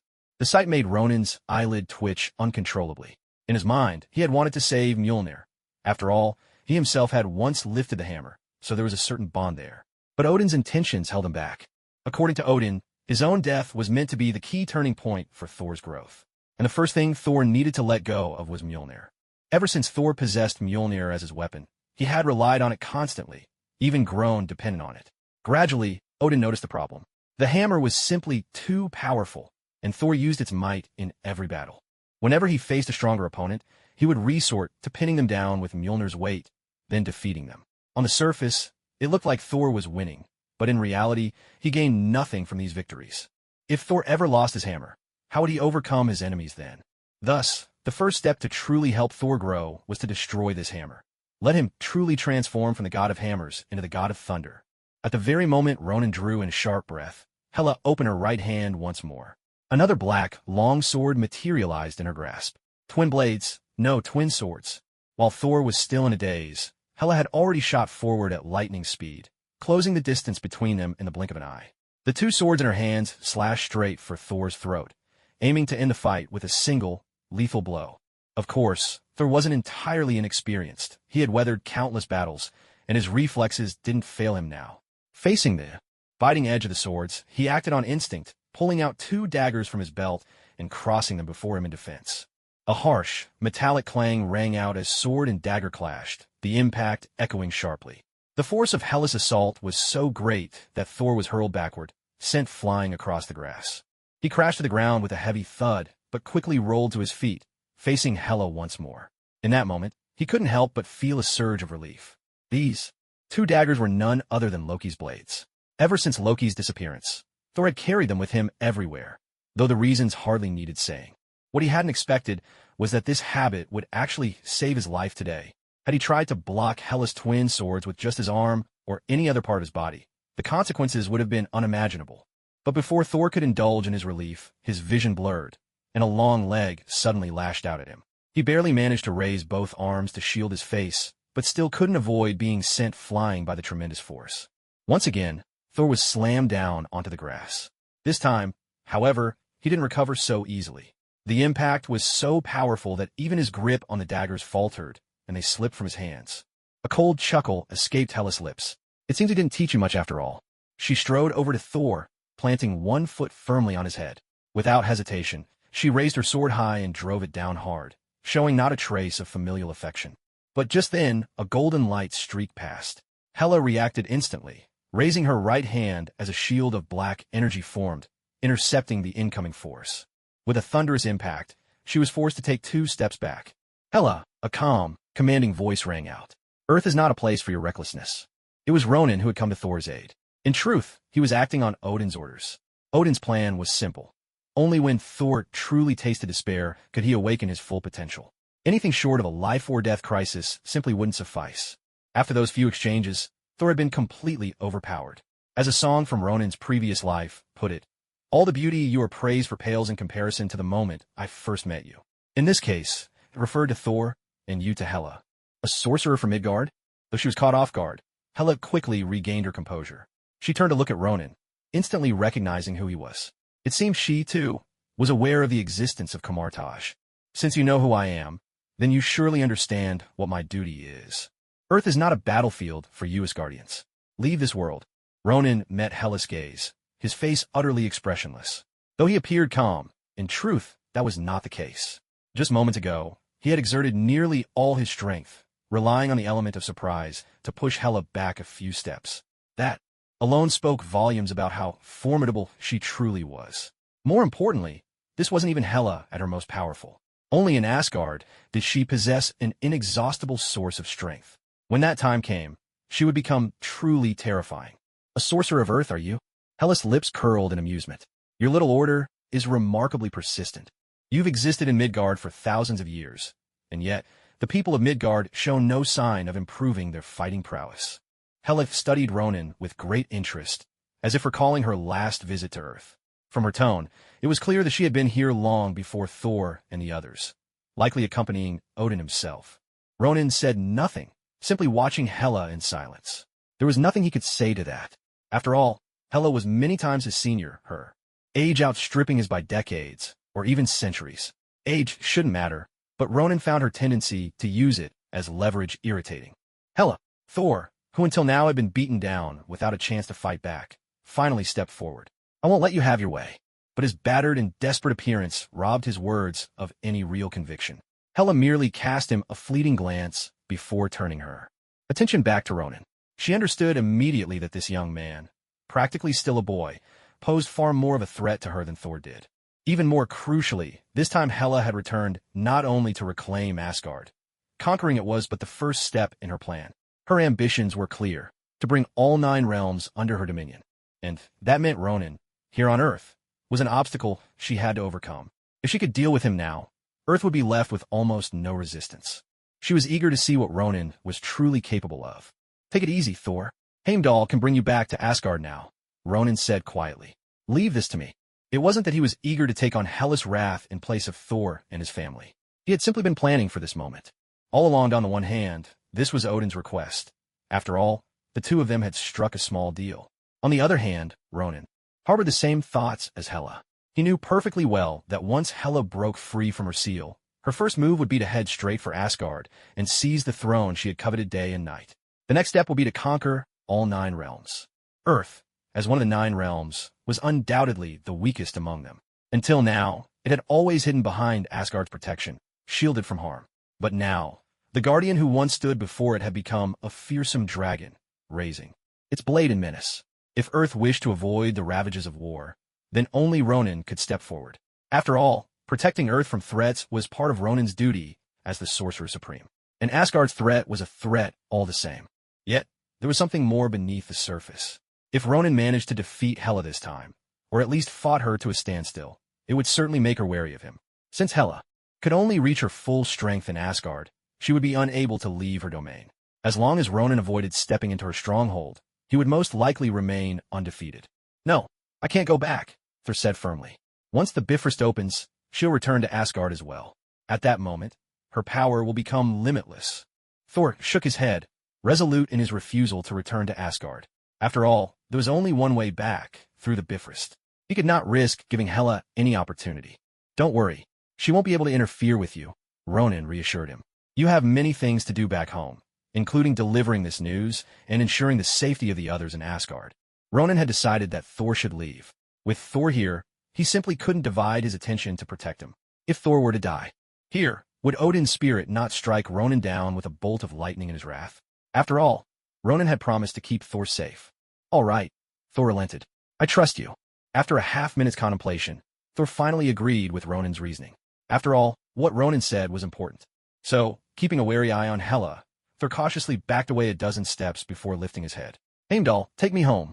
As Thor shouted to the sky, the Bifrost shimmered and descended in response.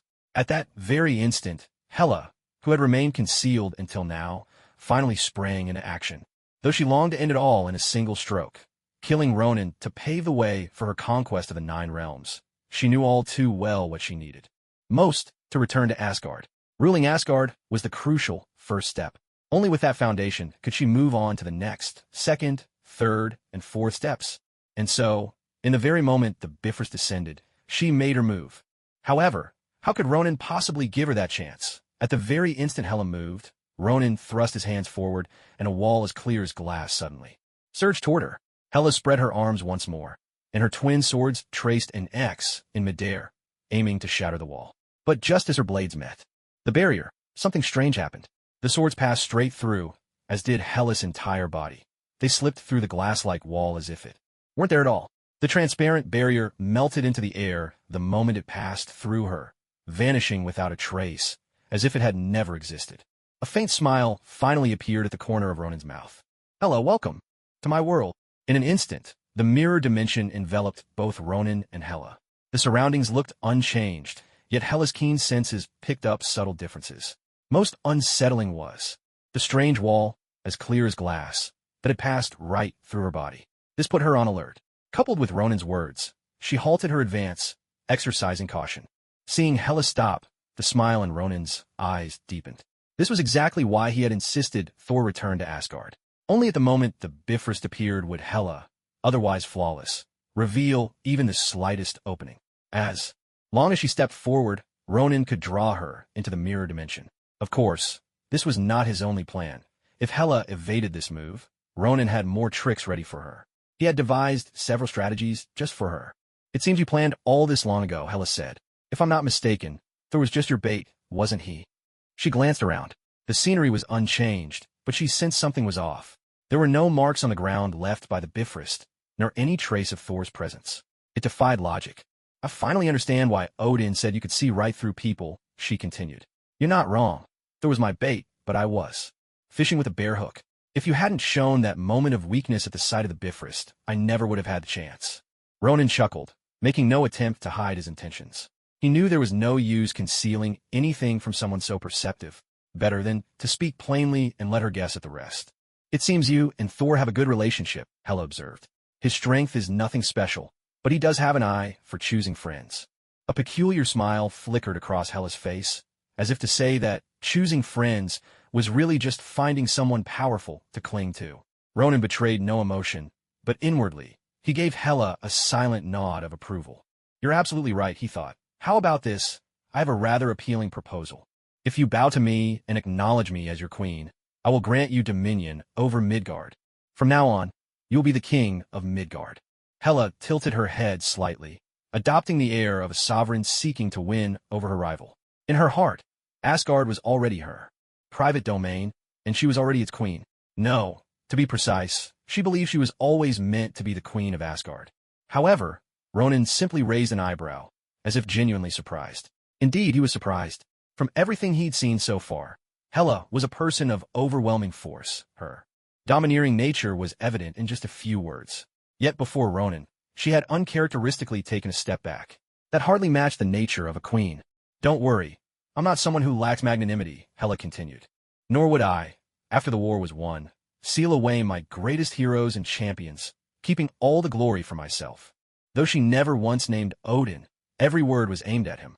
If she spoke the language of the ancient Eastern kingdoms, she would surely invoke the saying, when the sly rabbit dies, the hound is boiled. Forget it. I have no interest in ruling Earth, Ronan replied. After all, I'd much rather be a carefree high school student than a weary and burdened ruler. He shook his head. Rule the Earth? No, thank you. Who knew what monsters or demons might crawl out if he really did take control? In this universe, anyone who's ever tried to conquer or destroy Earth has met a terrible end. Thanos, for instance, suffered more than most, wiped out twice, no less. And then there's Kong the Conqueror. That guy's probably destined to die countless times as well.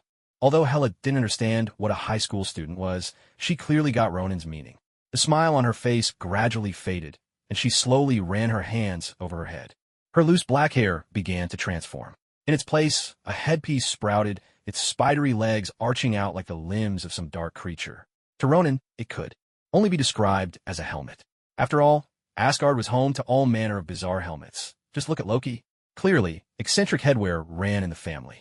With a sharp, ringing sound, Hela's hands summoned two long swords once more. Ronan narrowed his eyes, falling into the opening stance of Kamartaj. In the stories from his previous life, Hela's fighting style had been depicted mostly as close combat. Even so, both Thor and Loki together had been no match for her. More importantly, even after Thor comprehended the true nature of the god of thunder, he was forced to destroy Asgard. A desperate, almost anticlimactic move to finally defeat Hela. Clearly, Hela's skills in close quarters were anything but ordinary, not to mention the other abilities she had never revealed. For example, that spatial gateway she opened at the very beginning. As Ronan pondered, a sudden rush of wind swept in from his left. Without thinking, Ronan caused a ring of Ragador to expand instantly, shielding his left side with his right hand. A harsh, metallic clang resounded. Before Ronan could even glance to his left, a chilling sense of danger washed over the right side of his face. Since the attack mirrored the previous one, Ronan didn't hesitate in the slightest, His left hand's ring of Ragador shifted shape to guard his right side. The same sharp sound rang out again. Goodbye. Hela's voice pierced through the air, suddenly sounding from behind Ronan. She pointed the index finger of her right hand at the back of Ronan's head. Her twin swords had already vanished without a trace.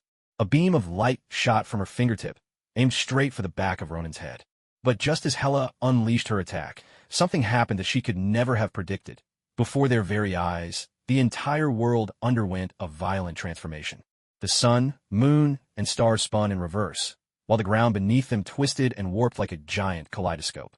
The attack that should have struck Ronan down in the blink of an eye suddenly lost its way amid the chaos. That's right, it lost its way. The streak of energy veered sharply in midair, making an impossible right-angle turn and shooting off toward the sky. Or rather, what now seemed to be the ground. The energy blast crashed violently into the sky, only to explode and scatter countless clods of earth. Before Hela could make sense of the situation, the ground before her erupted, bristling with a forest of transparent spikes.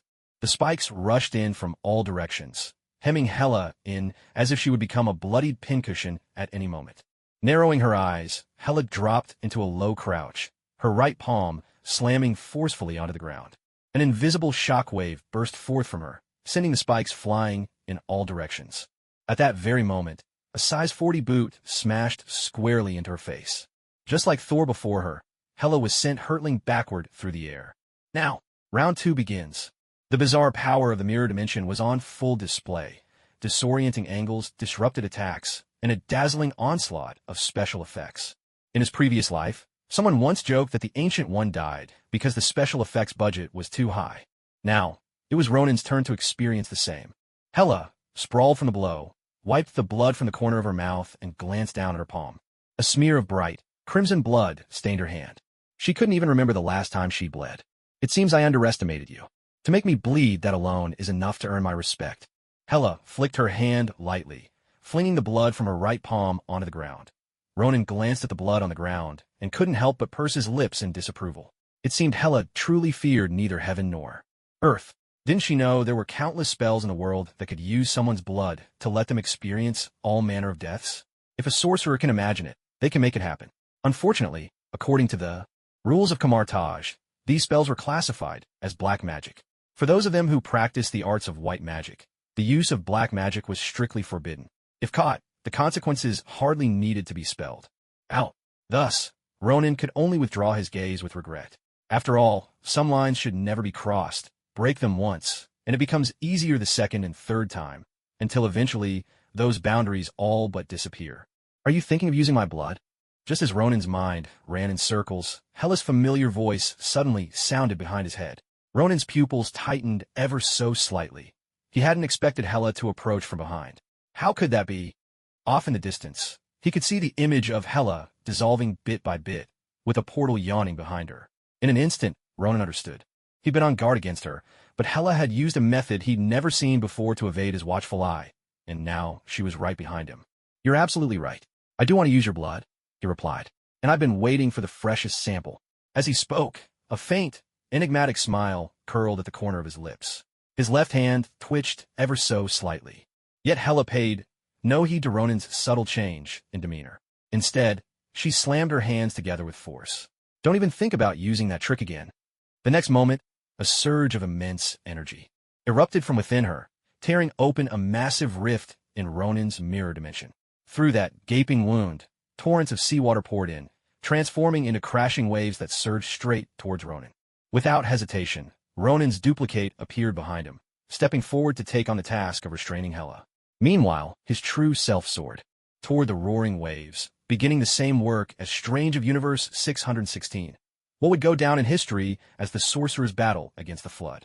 Thinking of this, even Ronan's duplicate couldn't help casting a sidelong glance at Hela. Could this water be all those years Hela spent sealed on Earth? Was this her? Cough, cough. Whatever the case, Ronan knew better than to underestimate her. The fact that Hela could tear open his mirror dimension meant she absolutely had the power to escape. If she hadn't chosen to run, instead, she'd unleash the flood. There had to be some secret here that he didn't yet understand. With that in mind, Ronan looked down his trump cards, over a dozen of them, and every one bore the same word, steady. He brought his hands together before his chest, forming a series of intricate seals, then slowly spread them apart, ready for what was to come. The Eye of Agamotto gradually materialized on his chest. As it opened, the time stone within began to emit a distinctive, otherworldly light. At that very moment, the towering tidal wave that had been surging forth suddenly and eerily froze in midair. On Ronin's wrists, magical arrays for manipulating the time stone appeared. He slowly raised his left hand, fingers gently curved, and began to rotate it counterclockwise in the air. The water that had already poured into the mirror dimension now seemed to be rewinding, as if someone had pressed the reverse button. In an instant, the torrent that had flooded into the mirror dimension vanished without a trace. The gap in the mirror dimension, too, was restored to its original state under the power of the time stone, merging seamlessly as though nothing had ever happened. Having done all this, Ronin exhaled softly. With a swift gesture from his neck downward, the Eye of Agamotto and the time stone disappeared from view. Although he could wield the power of the time stone, just like the other stones, its power was not easily controlled. The 6 infinity stones allowed their bearers to borrow their powers to a certain extent, but excessive use always came at a terrifying cost. Those who tamper with time are destined to be tampered with by time in turn. That was precisely why, even when facing the Scarlet Witch, Ronin had refrained from using the other infinity stones. The power of time? Is that the time stone? Hela brushed aside a clone blocking her path and stared at Ronin with a rare seriousness. Since the beginning of the battle, she had maintained an air of ease, her composure unshaken even after Ronin had wounded her. But now, as she caught sight of the time stone in his hand, her expression changed. "No, you're mistaken," Ronin replied, shaking his head and denying it with righteous confidence, not the slightest hint of guilt on his face. "Impossible. How could the time stone be in your possession?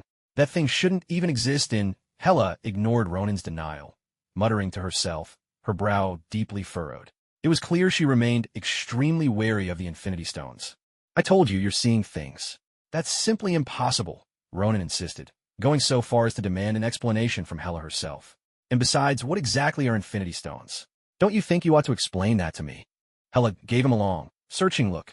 "Your abilities are truly beyond those of an ordinary sorcerer," she said. "But let me warn you, these stones are powerful, yes, but they are also the source of catastrophe. Prophecy says that those who use them will invite endless disaster upon themselves." Hela paid no heed to Ronin's denials. In her mind, she was certain that the time stone was in his possession. At the same time, judging by her expression, she seemed to harbor a strong aversion to the infinity stones. Suddenly, Ronin remembered the moment Hela had browsed Odin's vault and glimpsed the infinity gauntlet hidden inside. At that time, she had uttered a single word. Fake. She had meant it was a forgery, a counterfeit. Yet in reality, when Ronin wielded the gauntlet himself, he could command the power of the infinity stones. This meant that, in Hela's understanding, nothing in Asgard, or in the 9 realms for that matter, should be capable of controlling an infinity stone. In her view, the infinity stones were not meant to exist in their world at all. If that was the case, had she failed to recognize the Tesseract, the so-called Space Stone, which also sat openly in the vault? No, that wasn't right. She had recognized the Space Stone, and even remarked, "This one's not bad." The memory struck Ronin with sudden clarity, and just at that moment, a black spike shot through the air, plunging deep into his back. Hela's voice rang out once more. "I told you, darling," she purred. "The stones will only bring you disaster, won't they?" She glided closer to Ronin, gently tilting his chin up with her right hand, an amused glint flickering in her eyes. For someone as supremely confident as her, no, as a goddess, the infinity stones were hardly something to be feared. On the contrary, she seemed to find them only moderately interesting. The things she had said were meant merely to unsettle Ronin, to throw his mind into chaos. Ronin gazed back at her, blood trickling from the corner of his mouth. "But I wasn't lying, not really," he managed. "It's said that the infinity stones do bring calamity to mankind. Yet, the prophecy makes no mention of gods. And as powerful as you are, at your core, you're still just an ordinary human from Earth." Hela held his chin, her eyes revealing a trace of regret. "What a shame. Such a handsome young man," she murmured. "If you had accepted my offer just now and chosen to stand with me, who knows? Perhaps you might have become Asgard's lord by my side." She clicked her tongue, as if she found it all the more regrettable. With great effort, Ronin reached out both hands, slowly bringing them toward Hela's face. The gesture was dangerous, but given his current state, Hela made no move to stop him. Instead, a complex mix of emotions flickered across her gaze, perhaps a begrudging admiration for his tenacity, perhaps a sense that Thor was undeserving of such a friend. Whatever she felt, her emotions were tangled and elusive. As Ronin's hands inched closer to her face, it seemed he used up the very last of his strength. The breath he'd been holding escaped him at last, released in a long, slow sigh. In the next moment, Ronin's seemingly limp hands suddenly grabbed both sides of Hella's face, and with a swift motion, yanked them apart. The jolt of pain snapped Hella awake instantly. Staring in disbelief, Hella saw a grin spread across Ronin's face. Didn't you know? With the time stone, one can peer into the future. As he finished speaking, Ronin's figure began to fade away, and another Ronin materialized behind Hella. The Ronin standing behind her wore no smile. Instead, his eyelids twitched nervously. In that split second when the spike struck, Ronin had switched places with his duplicate. The Ronin who had played the part so theatrically a moment ago was merely a clone, not the real one. And Ronin absolutely refused to admit to having such a mischievous side. Pinching Hella's face like that? It was all the clone's fault. At the same time, Ronin would never buy into the notion that the clone shares the original's intentions. No matter what, he would never admit it. He cleared his throat awkwardly. Ahem, if I said that wasn't really me just now, would you believe it? Ronin tugged at the corner of his mouth, acutely aware of the storm of fury radiating from Hella as he stood behind her. Slowly, Hella turned around. The smile that had once graced her face had vanished, replaced by an endless, chilling gloom. She couldn't even remember the last time someone had pinched her face like that. If she had to recall, it would be from her childhood, back when she used to play and laugh with Odin. In those days, Odin was like a loving father, much like fathers on Earth, doting on his daughter. The bond between them was far better than it was now. They would play together, and whenever they got into trouble, they'd come up with all sorts of excuses to trick Frigga and get away with their mischief. Those few memories were some of the only times Odin had ever been a gentle father in Hella's recollection. But ever since she clashed with Odin and was banished to Earth, Hella had chosen to forget all those precious moments. She clung to a single purpose: vengeance against Odin. If there was a second goal, it was to reclaim Asgard, to take back the throne that was once hers. Yet today, with just that one impulsive act from Ronin, Hella found herself remembering memories she had sworn never to revisit. You really are quite amusing. Her voice was soft, almost dangerous. So amusing, in fact, that I don't want to kill you. I'd rather lock you away in the dungeons of Asgard for all eternity and pay you a visit every single day. Hella slowly opened her right hand. The dark material she wielded began to gather in her palm, swirling and coalescing. The black spike she had used to destroy Ronin's clone had looked much the same. Ronin, for his part, was all too familiar with these deadly shadows. If his guess was correct, this should belong to a type of dark matter. I already told you, it wasn't me. It was my doppelganger. Or, how about I call him out again, so you can kill him one more time? But I can only let you do it once more. Any more than that, and I'll lose all my dignity. Ronin let out a sigh, feeling rather wronged himself. Why did his doppelganger always have to stir up trouble? Why couldn't it learn from the original and be a little more steady? You're getting more and more interesting. In that case, take your interesting self and bring it to hell. With those words, Hella let out a furious roar. The black substance in her right hand once again transformed into a deadly spike and hurled itself at Ronin in a wild assault. A storm of black spikes filled the air, forcing Ronin to fend them off while muttering his displeasure. Women are just so capricious. Moments ago, she was promising me immortality, and now she's sending me on a trip to the afterlife. Even if I did end up in hell, just ask Mephisto, would he dare take me in? If he did, my boss, the Ancient One, could stomp him flat with just one foot. Grumbling aside, Ronin's hands and feet never stopped moving. Just as he had suspected, these black substances were also a form of dark energy. Ordinary defenses were useless against them. The ring of Ragador shattered at the slightest touch, as fragile as glass. Faced with Ronin's masterful evasive maneuvers, Hella finally lost her patience. With an enraged cry, she raised both hands to her shoulders and before her. A massive black spike began to form. Though it looked huge, this spike was even faster than the previous ones. Its aim? Straight for Ronin's vital point. Ronin narrowed his eyes, his hands flashing through a set of seals. The ancient body of Hoggoth. A colossal shield materialized instantly. In the blink of an eye, the red shield and the black spike collided with tremendous force. Yet, the expected sound of impact never came. Instead, as the black spike struck the red shield, it instantly dissolved into a shower of sparkling stardust, drifting away into the air. Seizing this moment, Ronin's hands moved once more. Though it looked much like a magician's flourish, the effect was entirely different. Two crimson chains materialized out of thin air, flanking Hella on both sides, and in a flash they locked around her arms, binding her tight. Seeing the crimson chains of Sidorak pinning Hellas' arms, Ronan, hand before his chest, slowly pulled them apart.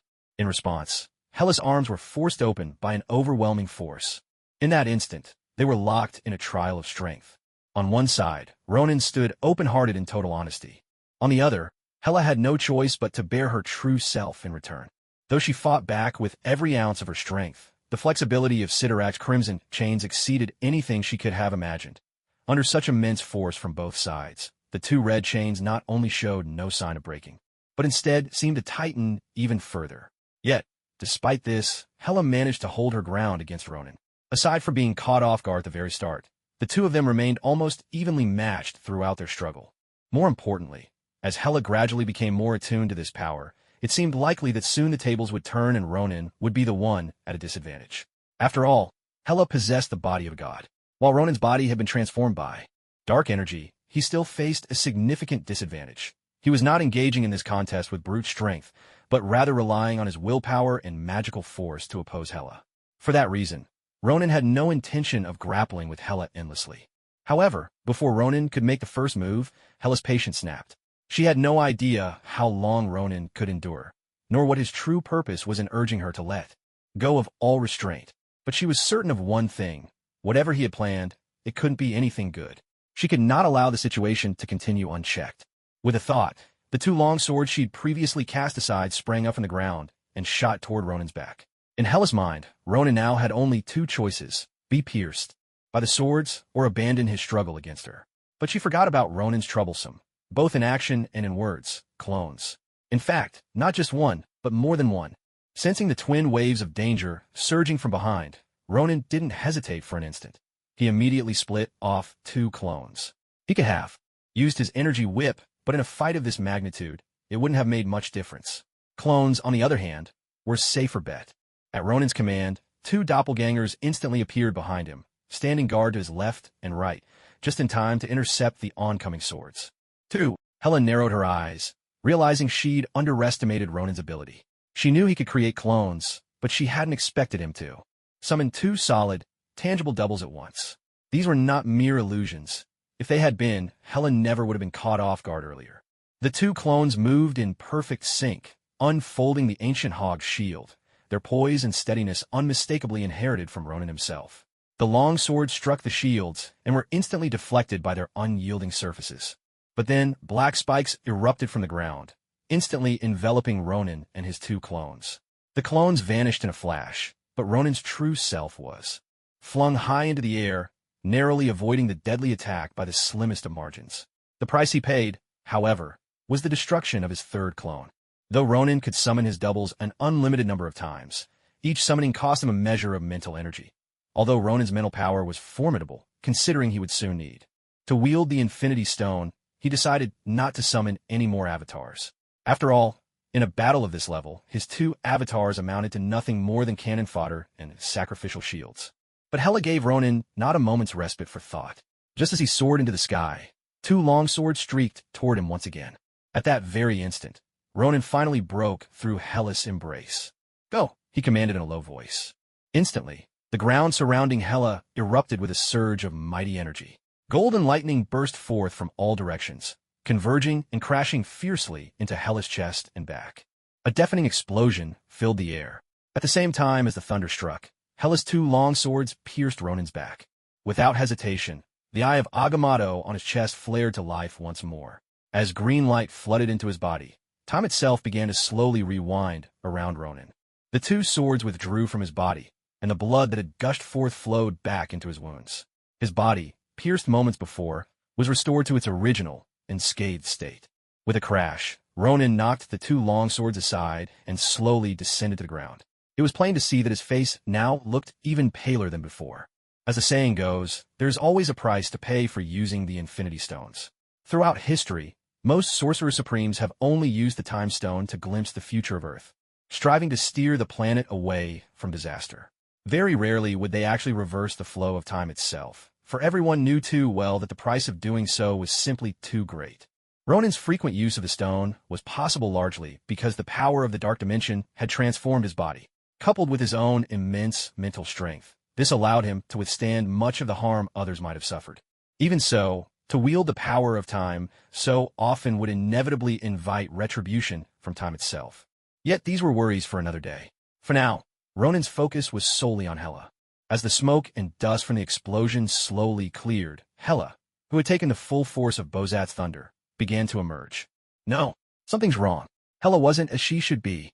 Though she was injured, and her wounds appeared grave, things were not as Ronan had expected. Despite its name, Bozat's thunder was not a mere lightning attack. It was divine power manifested in the form of lightning. If struck by such power, and Hela had suffered only these wounds, then Ronan would have to reassess just how powerful she truly was. So, all along, you were only grappling with me to divert my attention. From the very beginning, you had already made up your mind. Whether your power struggle succeeded or not, as long as you set your traps of lightning, your attack would commence. Hela clutched her chest, and it was plain to see, her face grew deathly pale. It seemed she hadn't entirely dodged Ronan's strike. She must have used some method to deflect part of the blow, but even so, some of that divine power still struck her. Ronan didn't respond. He simply smiled, and then slowly formed a series of hand seals.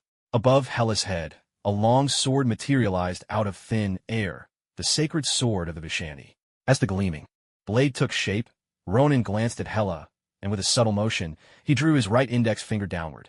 In that instant, the sacred sword of the Vishanti plunged straight down through Hela's skull. The sword pierced her head and slid effortlessly into her body, as if slicing through soft tofu. Hela's eyes widened in shock, as though she couldn't believe what had happened. Witnessing this, Ronan couldn't help but let out a sigh. Hela, is she really dead? Has Hela truly fallen? Ronan didn't step forward to check. Instead, he stood his ground, wary and alert. He didn't trust that Hela would die so easily. His only evidence was a gut feeling, his sixth sense. But that was enough for him. He trusted his instincts without question. Just then, as Ronan remained on guard, a pillar of shimmering, rainbow-colored light suddenly descended from the sky.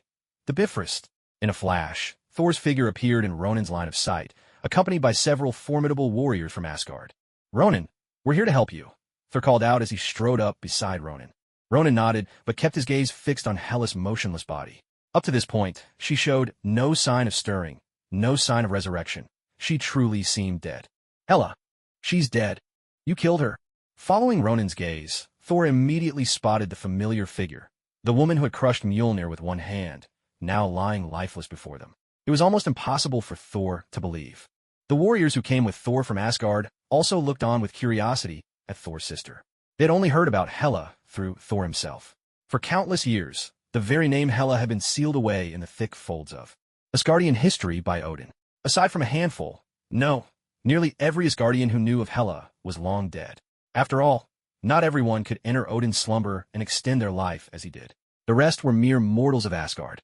Whether she's dead or not, I can't say for sure, Ronan replied. But if you came to lend a hand, I'm afraid you're a bit late. He smiled as he answered Thor's barrage of urgent questions in a single sentence. Thor opened his mouth, but for a moment he didn't know what to say. He cast a deeply grateful glance at Ronan, then turned his head and, with remarkable boldness, approached Hela's corpse. Ronan's eyelid twitched. He wanted to stop Thor, but couldn't quite find the words.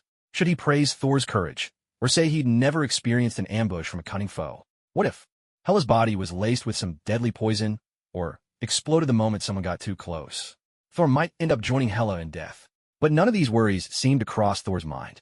He walked up to Hela, gazing at her head, skewered by the long sword, and gently placed his right hand on the sword's hilt. Yet the instant his hand touched the hilt, a force snapped his hand away. That's my spell. No one can control it except me, Ronan reminded him. Thor nodded, exhaling softly. Take the sword out, he said. At Thor's request, Ronan couldn't help but raise an eyebrow. Are you serious? He asked, wanting to be sure. Yes, Thor replied. Though Ronan had no idea what Thor was planning, since Thor insisted, he didn't refuse. With a wave of his hands, Ronan dispelled the holy sword of Vishanti. As the holy sword vanished, the support that had kept Hela's body upright and proud disappeared too. With a dull thud, Hela's body crashed to the ground. The heavy sound seemed to mark the final end of her life. It looks like she really is dead, Thor said, his expression complex as he stared at Hela. For a moment, he was at a loss for words. His feelings toward his sister were indeed tangled. According to the tales Odin had told him, Hela had undoubtedly been Asgard's greatest champion in those distant years. As the vanguard, she cleared every obstacle for Odin and Asgard. Yet because of her cruelty, Odin had been forced to seal her away on Earth. And now, she had died right before Thor's eyes. It was only natural his emotions were conflicted. With these feelings churning inside him, Thor crouched down and gently reached out to touch Hela's body. Careful! Ronan finally couldn't hold back and gave a word of warning. Thor paused briefly, but then lifted Hela's body into his arms. It's all right, I know what you mean. But, no matter what else, Hela was one of Asgard's own. So, her body can't be left here on Earth. Thor stood up, cradling Hela's corpse in his arms. Ronan's eyelid twitched again. You're not thinking of taking her back to Asgard, are you? Though he asked, Ronan already knew the answer in his heart. Given Thor's character, he would almost certainly do just that. And sure enough, Thor nodded. Seeing Thor's unwavering expression, Ronan hesitated, unsure if he should try to persuade him again. But after a moment's thought, he realized his words were unlikely to change Thor's decision. All right, have it your way, he conceded. But what I can tell you is, even now, I still can't be certain whether she's truly dead. According to what you said, Asgard is the source of Hela's power, he continued. There, she'll regain her peak strength. So, I hope you be careful. In the end, Ronan offered a subtle warning. Thor smiled and turned his gaze to Sif, who had accompanied him. I didn't come here unprepared, he said. Sif, understanding his intent, Sif immediately produced a spherical object and tossed it to Thor. As the orb floated above Thor's head, it hovered in place, displaying remarkable intelligence.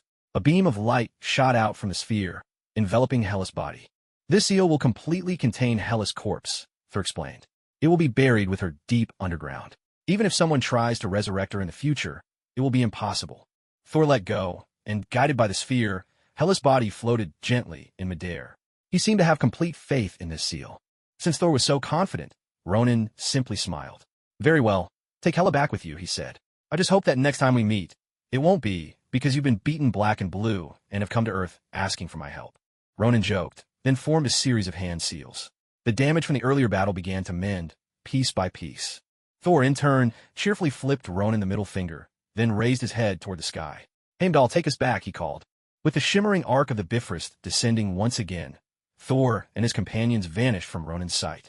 Yet, as their figures disappeared, the smile on Ronan's face slowly faded away. Oh, Thor, the real trial is only just beginning for you, he murmured. I've already beaten Hela to this state. If you still can't win, I'll have grounds to mock you for the rest of your life. Still, the truth remained. Ronan didn't know whether Hela was truly dead. Well, at least according to Odin, he shouldn't know. After all, in Odin's grand design, Hela was the most important challenge he'd left for Thor, a trial that would become the greatest turning point of Thor's life. If Thor could overcome it, he would, at last, become the true king of Asgard. Of course, there was no other way. If he failed, the outcome would most likely be death. As for how things would unfold, Ronan had no idea that he still believed in Thor, even if he no longer had Loki's help. Yet the Thor of today was far beyond what his counterpart in Universe 616 could ever be. After all, with a terrifyingly powerful friend like Ronan at his side, Thor was bound to push himself harder than ever. What's more, Ronan had already beaten Hela within an inch of her life. With all these advantages stacked together, if Thor still couldn't succeed, Ronan would truly have nothing left to say. So, with a clear conscience, Ronan continued living the life of an ordinary man. He attended classes during the day, trained at night, and whenever he had time, he'd go out on dates with Gwen Stacy. Of course, he never neglected Tony Stark's lessons, either. Half a month slipped by quietly. During this time, Ronan hadn't received any news from Asgard. There were probably only two reasons for that.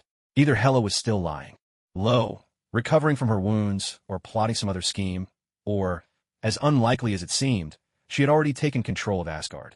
Of course, the latter possibility was slim. Given Hela's vengeful nature, if she had really conquered Asgard, her first act wouldn't be anything else. She would come straight for Ronan to seek revenge. In this world, apart from Odin, who was already dead, Ronan was the only one who had utterly humiliated her. So she would definitely marshal all the might of Asgard to punish Earth, or rather, to punish Ronan specifically. Still, there was the chance she was simply biding her time, waiting until she'd fully recovered before coming for Ronan. Either way, Ronan wasn't afraid of her.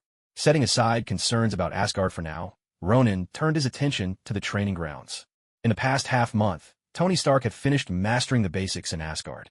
Now, he was learning the most fundamental spells alongside the apprentice sorcerers, step by step. The results, however, were less than ideal.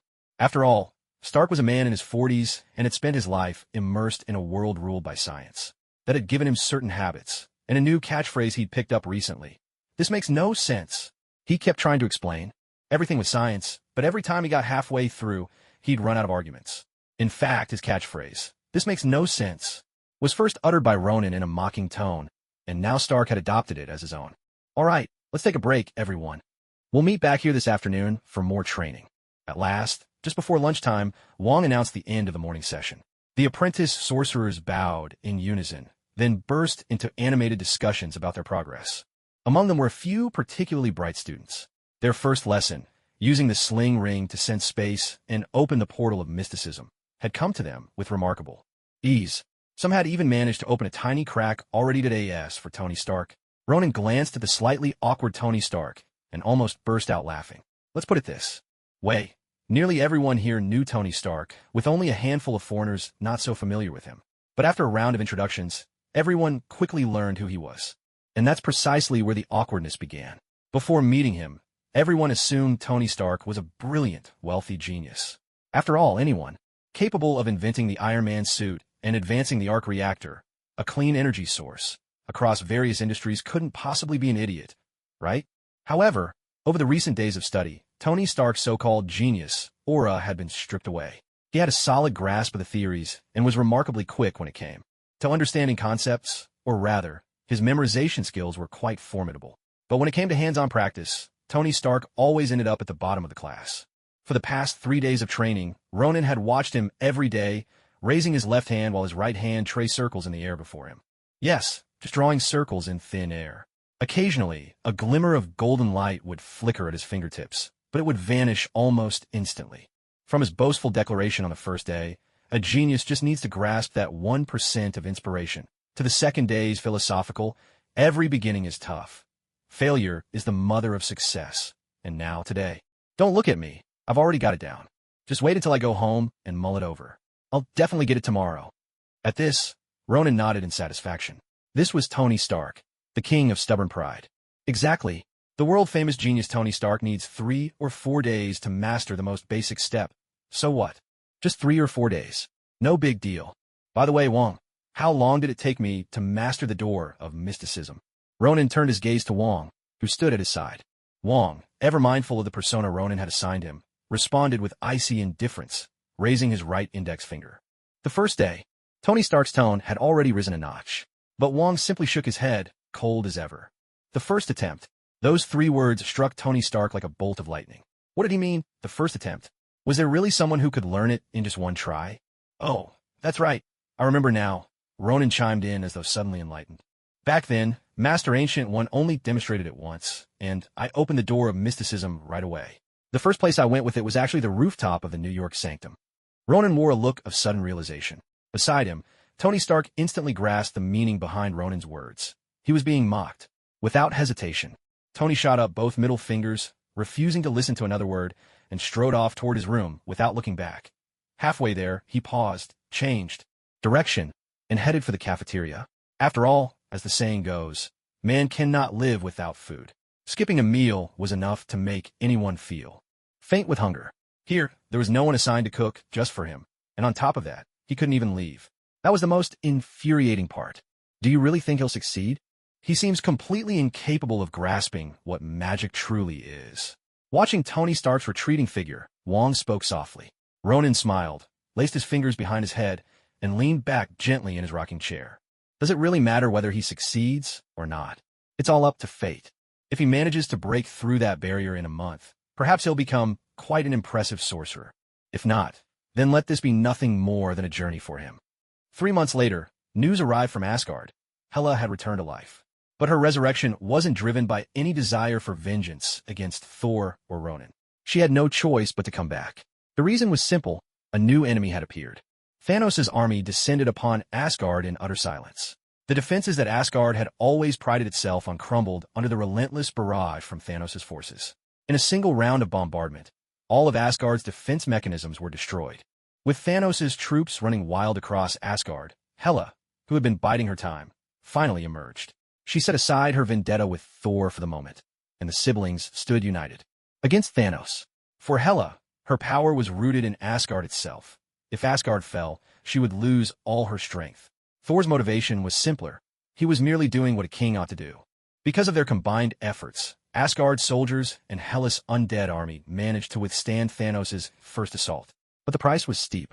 More than half of Asgard's warriors fell to Thanos' army, and many civilians were caught in the crossfire. Even Thor, the realm's mightiest fighter, suffered serious wounds. In preparation for the second and possibly even more brutal attack, Thor took the initiative to contact Ronan, asking him to evacuate Asgard's remaining civilians to Earth. So this is what you've been through lately? In the damaged halls of Asgard's palace, Ronan sat in a chair, raising his eyebrows in disbelief. Fierce fighting had left the once opulent palace battered and scarred, and the air was thick with the sharp smell of medicine. That's right, the Ragnarok foretold in prophecy. It seems it's truly about to begin, Thor replied with a grave expression. Ronan turned his gaze to Hela, standing nearby. They say old enemies burn with hatred at the sight of each other, but to his surprise, Hela made no move against him this time. She simply fixed Ronan with a cold, piercing stare, as though she could strike him down with her eyes alone. Ronan curled his lips in a slight smirk and shifted his gaze to the throne nearby. Whether by unspoken agreement or prior understanding, neither Thor nor Hela had taken that seat. It seemed they truly intended to deal with the external threat first. Even aliens know that it's a mistake to try to settle internal matters before addressing invaders. TSK. All right, I understand. Ronan nodded, glancing at Wong by his side. Wong caught on immediately and turned to leave the hall. Soon after, out on the plaza beyond the Great Hall, golden portals began appearing one after another. Their destinations were the new homeland Odin had chosen for them long ago. In that moment, the people of Asgard, families in tow, had no choice but to leave the home where their ancestors had lived for centuries, even millennia. No one wished to depart from their homeland, but at this point, there was no other way. However, just as the evacuation of Asgard civilians was underway, the warships of Thanos' army once again breached the borders of Asgard. A shrill alarm echoed through the city. Where order had reigned, panic now visibly spread among the fleeing crowds. Thor leapt to his feet from his chair, instinctively reaching out his right hand. But instead of his hammer, something else materialized, a massive axe he had never seen before. Stormbreaker. As the mighty weapon appeared in Thor's grasp, his eyes widened in shock.